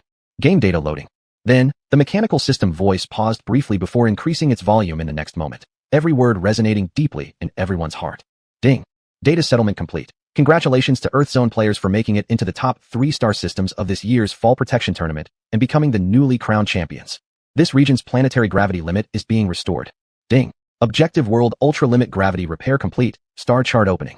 Congratulations to all Earthzone players. The Fallen World has officially been renamed Rebirth World.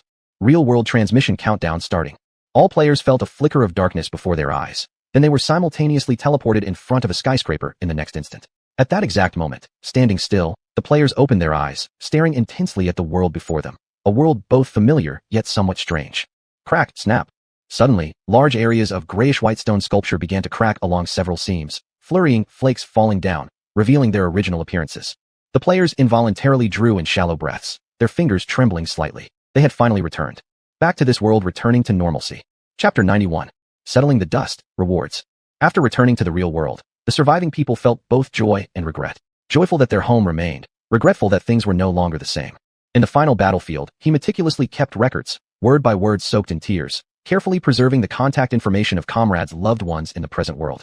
The man was covered in wounds, the dark red stains so muddled that one could no longer distinguish whether the blood belonged to him or had seeped from the days spent killing mutant beasts. He stood tall on a vast staircase, his right sleeve hanging empty, bitten off by a ferocious wolf in the final moment. Despite losing an arm, the man appeared pale but composed, seemingly unfazed by the pain.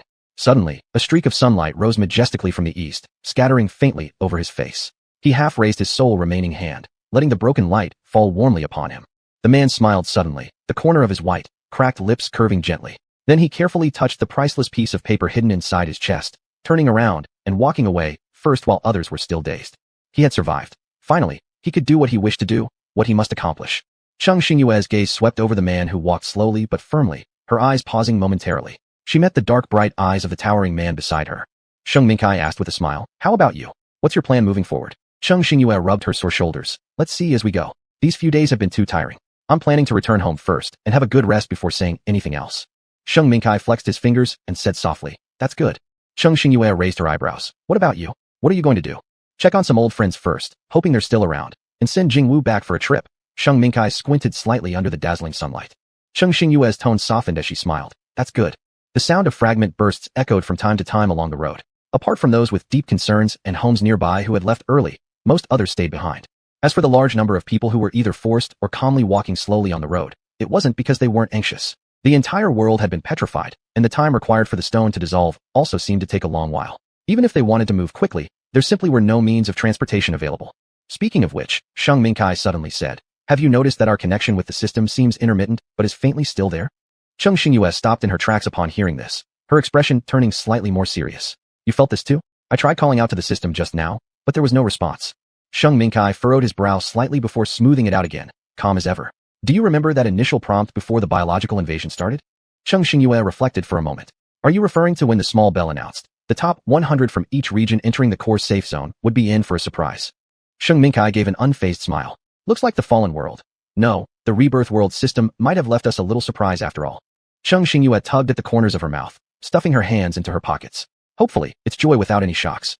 Sheng Minkai burst into laughter, leisurely saying, "Indeed, let's hope for joy and no shocks." One smiling lightly, the other laughing unrestrainedly, Su Hong, who stood nearby holding Jing Wu, squinted at the two as if nothing could faze them, their demeanor incredibly fitting together. Su Hong clicked his tongue, remembering how the two tightly leaned against each other's backs during the final moment, whispering to the silent, bewildered young boy, "World peace. It's flower-blooming love season." It was a bit of dog-feeding fluff though. Su Hong sighed wistfully, feeling that being a lifelong bachelor wasn't easy. However, these two were indeed quite a match. Perhaps by his somewhat immature perspective, they still had a long way to go. Yet he was almost certain their journey's destination would certainly align. Jing Wu glanced up at the man laughing, sighing, and looking melancholy, silently sighing in return. Why did adults look so strange nowadays? Or maybe he'd become such a person when he grew up. Jing Wu pondered a bit, whether growing up was better or not growing up. A big and a small figure strolled along the street. Jing Wu took small steps. Then ahead, a power pole fell flat straight on the road. Before Su Hong could reach out to help, the young boy nimbly leapt over it, then dusted off his hands, completely relaxed. Su Hong grinned and ruffled his hair affectionately. With the complete lifting of petrification, the world seemed to revert back to its former familiar self. Still, it was fundamentally different. All facilities and equipment after being petrified suffered varying degrees of corrosion, prompting survivors from both the game and real world to make significant updates. The buildings that had been petrified seemed to bear more weight, gray-white fragments falling with construction debris with a pitter-patter sound. The formerly steadfast tall structures appeared unable to withstand the strain, sinking significantly underground. Some high-rises even swayed oddly to the left and right, causing horror stories to spread far and wide, making even those most attached to their homes hesitant to stay. After all, survival was hard enough. No need to gamble lives for a few houses. Survivors later realized that the designated real-world areas belonging to players who failed the challenge, wiped out entirely by mutated creatures, seemed affected as well. The pace of depetrification was extremely slow. But thankfully, it wasn't completely halted. Just slower, but there was hope. As long as there was hope, their hearts wouldn't waver. As long as hearts don't waver, tomorrow and the day after remain. Whether it was players coated in blood returning from the games, or those trapped and sealed as statues, each player inwardly resolved. Come to think of it, the petrification process didn't seem to change much regarding life forms. Humans, livestock, wild beasts, they all remained unchanged. Their life values somehow showed extraordinary resilience in the face of this great disaster. Anything alive appeared completely unaffected by petrification. No, not entirely unaffected, just not negatively so. All living beings after petrification experienced an invisible enhancement in strength, speed, and physique. From that day onward, in what future generations called the era of Greystone Collapse, the average human lifespan reached 200 years, and that was merely the average. The first survivor to notice something amiss was on the 5th day after the world had regained its peace. The man had just emerged from petrification, his stomach growling with hunger. He was preparing to slaughter some livestock for a soup he and his daughter, who'd arduously made it out of the game world, could enjoy. Instead, he found the chickens and ducks in their yard unusually capable. With a single flutter of their wings and a swift dive, even with both the man and his wife teaming up, they couldn't manage to wrangle a single old hen. When this realization sank in, the homeowner wasn't pleased. Every day after returning home exhausted from contributing to reconstruction, he engaged in a chaotic battle with the poultry. Watching from the sidelines, the female gamer returned home only to see her parents locked in combat with fowl and suppressed a twitch at the corner of her mouth.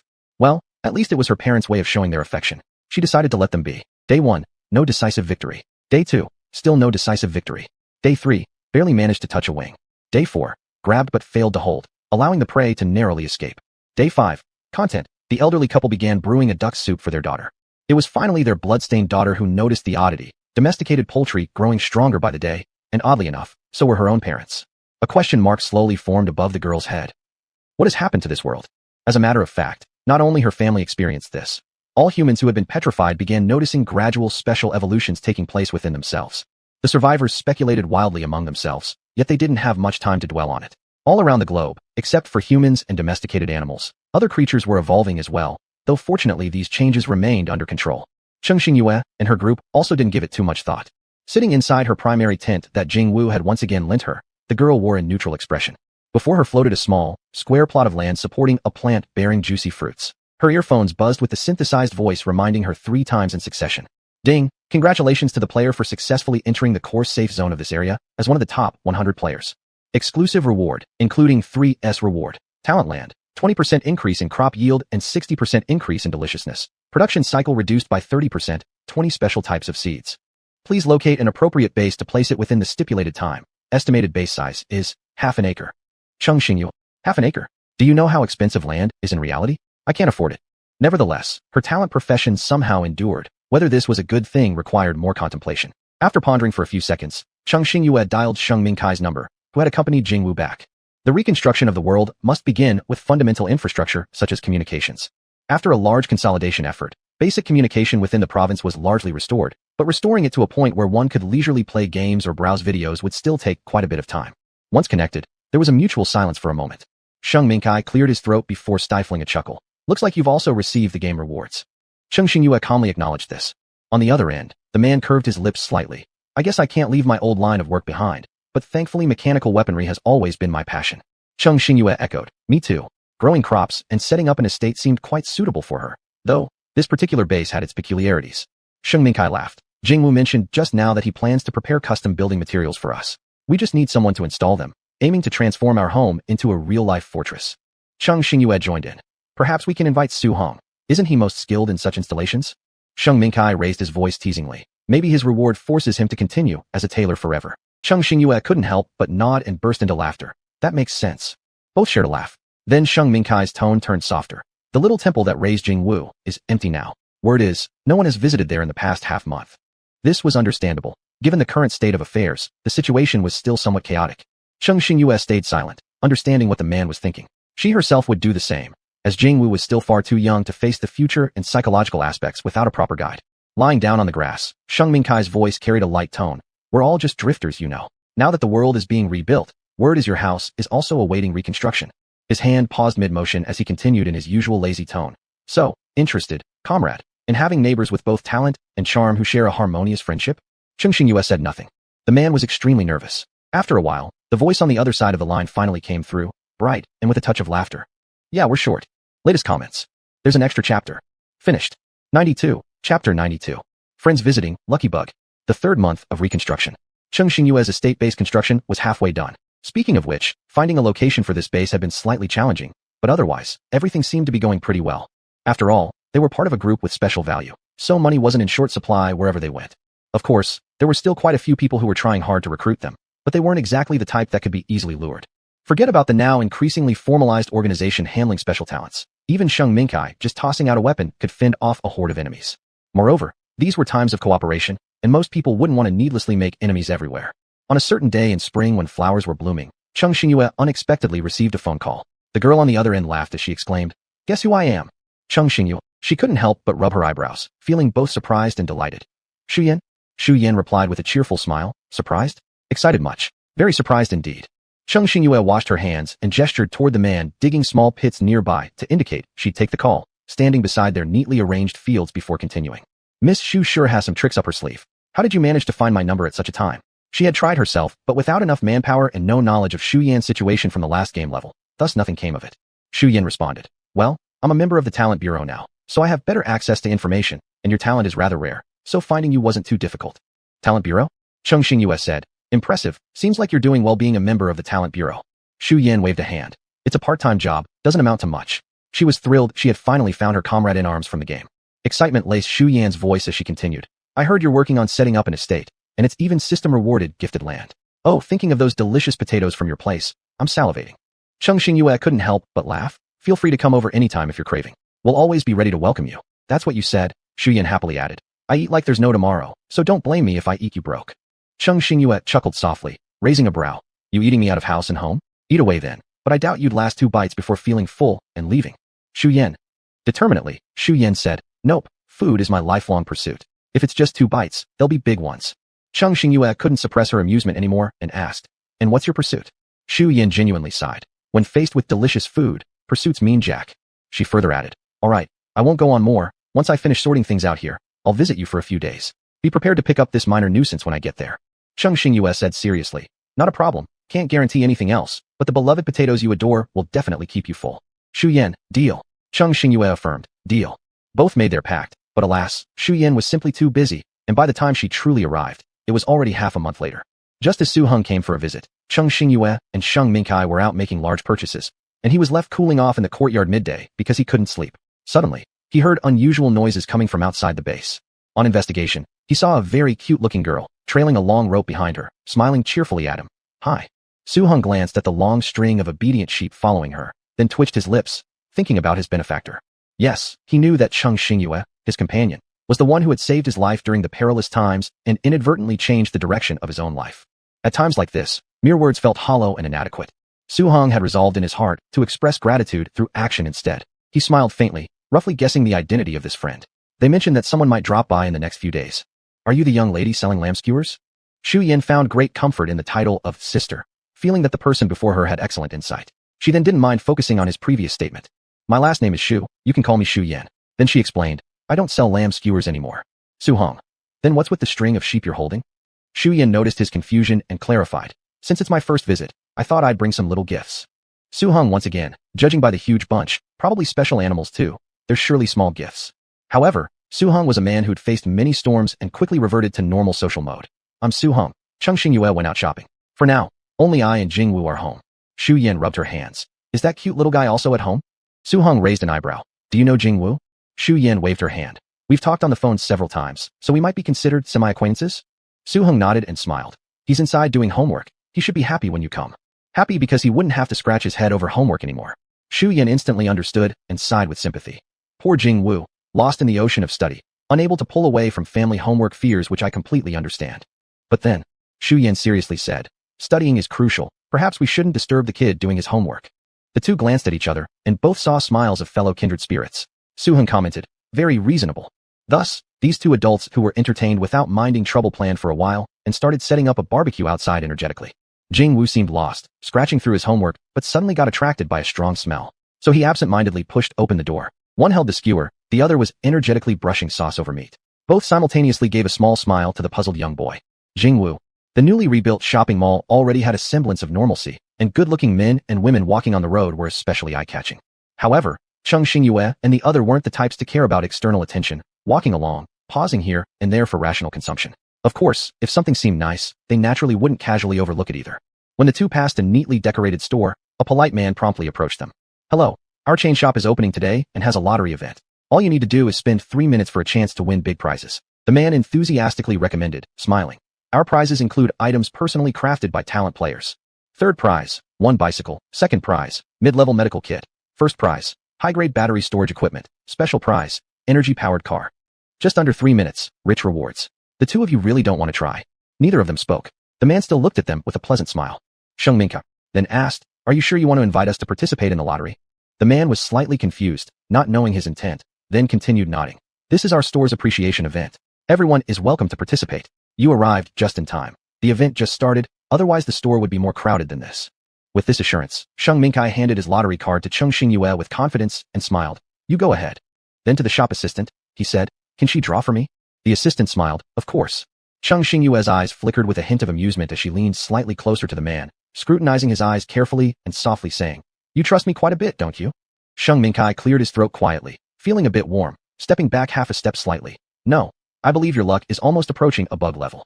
Cheng Xingyue responded with an "oh," and her eyes deepened with laughter, casually uttering words that made one question life. "What do you want?" Question mark. The accidentally listening shop assistant became even more baffled. "Friend, what boss play are you trying to put on? What nonsense are you talking about?" Hearing this, Sheng Minkai raised an eyebrow, casually pointing out, "The energy-powered car seems okay." The shop assistant chuckled. "Friend, you're too naive. Do you know how low the odds are for winning the grand prize?" Cheng Xingyue raised her eyebrows slightly. "All right." Sheng Minkai paused, meeting those profound eyes, leaning back, crossing his arms behind him, emitting a lazy atmosphere. Cheng Xingyue indifferently threw down a line. "Wait."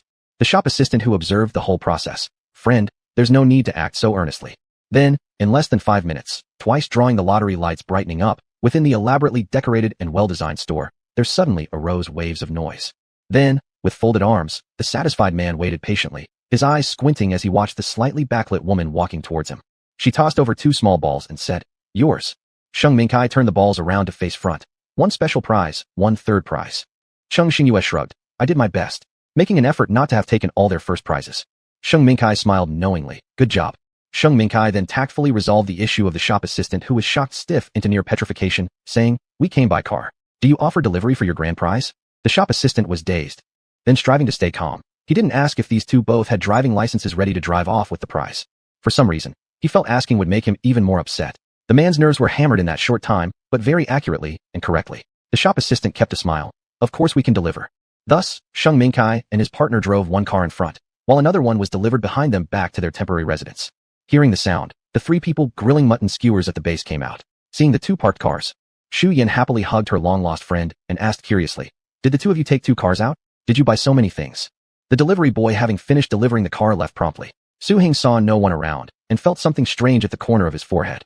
Only hearing Sheng Minkai say, "The car at the back wasn't driven by us." Shu Yan looked slightly puzzled. Sheng Minkai casually remarked, "It was delivered by the store where we won it." Shu Yan. Su Hong. Jingwu. Winning a car from a lottery. Why did they act as if it was just drawing a piece of paper?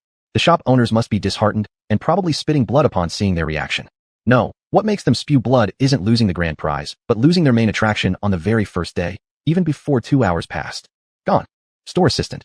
Guess I shouldn't have listened to my own advice. The 3 people instinctively turned their heads simultaneously towards Cheng Xingyue with composure, expressions momentarily frozen. Cheng Xingyue gave the few a faint smile, deeply hiding her achievements.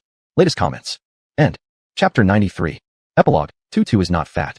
Grandpa Tu arrived one moonless night under mysterious circumstances. That day, Cheng Xingyue went to bed early, but she felt something was off, her eyelids twitching nonstop. Half asleep and half awake, the curtains in her room suddenly swung violently. Cheng Xingyue snapped awake instantly, sitting up straight, and shouted fiercely, "Who?" A device placed on the table corner suddenly emitted a flash of white light. Cheng Xingyue frowned slightly. Then, a muffled yet childish voice rang out in the room. Cheng Xingyue's heart stirred sharply as she quickly stepped toward the table. Cheng Xingyue spoke gently. "Is that you, Tutu?" The white light on the table grew brighter, with unclear, frustrated sounds emanating from it. "Hey, stop kicking my butt. You don't mess with the tigers, but haven't you heard of this proverb? How can't this thing open? Such a tiny space crack." This is clearly disregarding the gracefulness and strength of Grandpa too. "Not good. Too much effort tearing this apart has made me exhausted. I need a break." Another voice was fainter still. "Take a rest?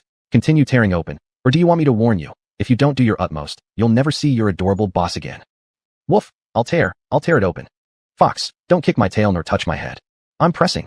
I'm falling, I'm going down. Damn, finally got this fat tiger shoved through. Well, not much time for me either, I gotta go." Cheng Xingyue's lips twitched involuntarily. With a splash sound, a ray of light suddenly shot out from the device on the table. However, after the light slowly faded, the little white tiger appeared even fatter than before, but still radiated the same cocky spirit. Grandpa Tu tumbled off the table onto the floor with a thud, landing upside down on all fours. Apparently dissatisfied with his landing posture, the chubby white tiger lay sprawled out lifelessly, covering its eyes with its paws. Cheng Xingyue tried hard to control the corners of her mouth, lifting higher and higher. But the white tiger's self-deluding appearance was simply too amusing, and some giggles eventually broke free subtly. Tutu's ears twitched slightly. He silently muttered to himself, "Can't see me, can't see me," then hugged himself even tighter. Cheng Xingyue saw the familiar but long-lost Tutu, whom she thought she would never see again. Her heart was warmed, so she wasn't in a hurry. After waiting for a while, it seemed that the little white tiger had relaxed his fleshy little paws a bit. Cheng Xingyue slowly said, "Fat tiger." Hearing this nickname, Tutu immediately flipped over and leapt up. "Nonsense, Tutu is not fat, just as lush fur." Cheng Xingyue rested her chin on her hand with a half-smile. Tutu. The little guy used to be very firm about his identity as Tutu, but judging from his current casual manner, he must have said it many times. Tutu glanced around, and seeing that the unkind female employer seemed about to laugh, he hurriedly growled fiercely, "No laughing allowed." Then he looked dejected and said, "I went through so much trouble to come see you, and I'm exhausted. Your reaction has been so disappointing to a tiger." Saying this, he sneakily glanced at the woman.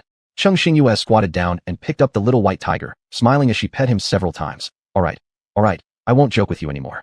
I'm glad to see you again."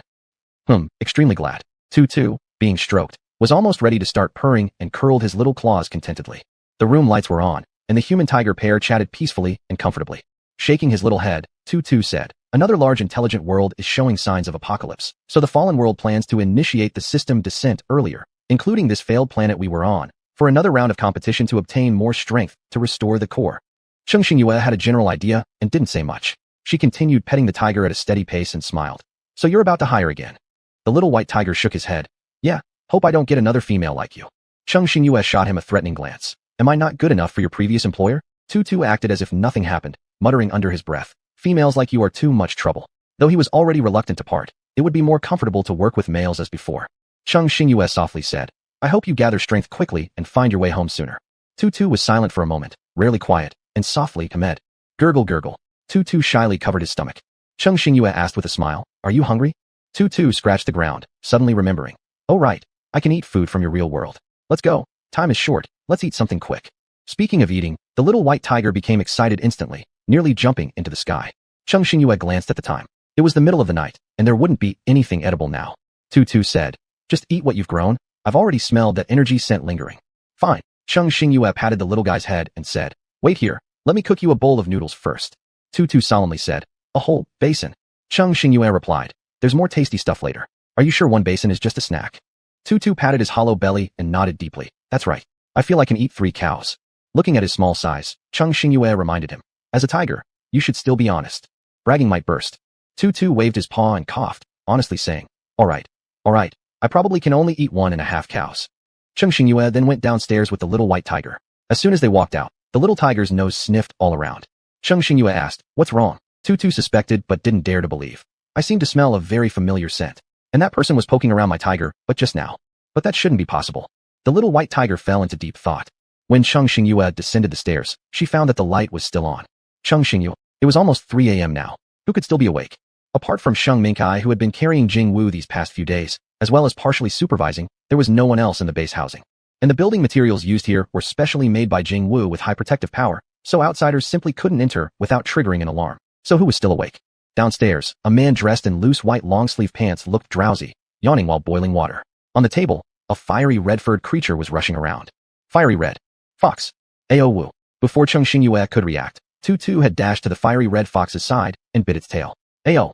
Fat tiger. The fiery red fox couldn't believe it. Tutu ignored him, keeping his grip on the tail as he sought revenge for being kicked. Cheng Xingyue walked through the chaotic battlefield unscathed, while the man making a grand meal for the debt-paying fox was very drowsy. Cheng Xingyue raised an eyebrow at the frolicking tiger and fox. "Is this the assistant you said only joined one session?" Sheng Mingkai and Ed came to say goodbye, but actually just came to play because of boredom. And along the way, they freeloaded meals, shamelessly thick-skinned, all thanks to that fur. Sheng Mingkai also glanced at Tutu. "It actually came too. Looks like it's pretty loyal." He naturally knew this little white tiger, which was verbally tough, but essentially a timid leaper. Cheng Xingyue smiled warmly. It hasn't been wasted raising it." Sheng Mingkai relaxed slightly, having spent merely one session with his assistant, naturally not forming as many bonds as the two of them. Sheng Mingkai said, "These two seem quite familiar. Their hands are pretty heavy. Look at the white and red fur scattered all over the floor." Both their eyelids twitched involuntarily, exchanging glances before deciding that if these two young ones didn't clean up the mess they made, there'd be no midnight snack. "Want to eat? Clean up first." They weren't adults who indulged the young. Sheng Minkai said, since we're all down here, why not have some? The man's cooking skills were getting better and better. Cheng Xingyue looked over, seeing his face looking very gentle under the lamplight, his black eyes crystal clear. Cheng Xingyue suddenly smiled and said, sure, those two probably will be noisy for a while. By the side, the two furry creatures rolled around everywhere, having a blast. The fox was uneasy, so it loosened half of its strength while being bitten, darting up and down for a long time. After a while, when the room was filled with delicious aroma, the two temporarily signed a friendly treaty. The fiery red fox carefully observed the woman with the calm and composed smile. Is she your exceptionally gentle and understanding female employer? Tutu hadn't replied when the fox nodded. Indeed, she looks exceptionally gentle and wonderful. Tutu rationally started to stay silent. If the stage he built collapses, he wouldn't be the one to dismantle it. The fox lightly sniffed. My employer is also great. Tutu immediately turned his head, round eyes full of disdain. Please, with your high energy, you definitely slacked off and chose short-term tasks. That's why when I returned, you looked like you hadn't budged from your spot. Tutu continued, judging by your task mode, I think I probably know more about your employer than you do. The fox silently glanced at the little white tiger. Are you sure? Don't forget the racial skill of our fiery red foxes. That wasn't wrong. Fiery red foxes were best known for seeing through appearances to see the essence within. Tutu scratched his belly, getting hungrier as he smelled the increasingly fragrant air. Watching the man's silhouette, he said, 1 point is indeed good. The red fox questioned as it looked. Tutu patted the ground seriously. Cooking is good. The red fox. Now it's actually decent. The two small creatures leaned on each other, forgetting about their tickle fight just minutes ago. Indeed, at their level, such fights were merely considered tickle fights. After a while, that seemingly gentle Cheng Xingyue called out, Tutu. Tutu immediately bounced up, shaking his long white fur. Sheng Minkai also called out, Awa. The red fox also shook its curled tail behind it. The two youngsters had no idea about the profound meaning behind their employer's calls. With excitement, the red and white pair ran over, their soft fur in the molting season looking even more dazzling under the lamplight. End.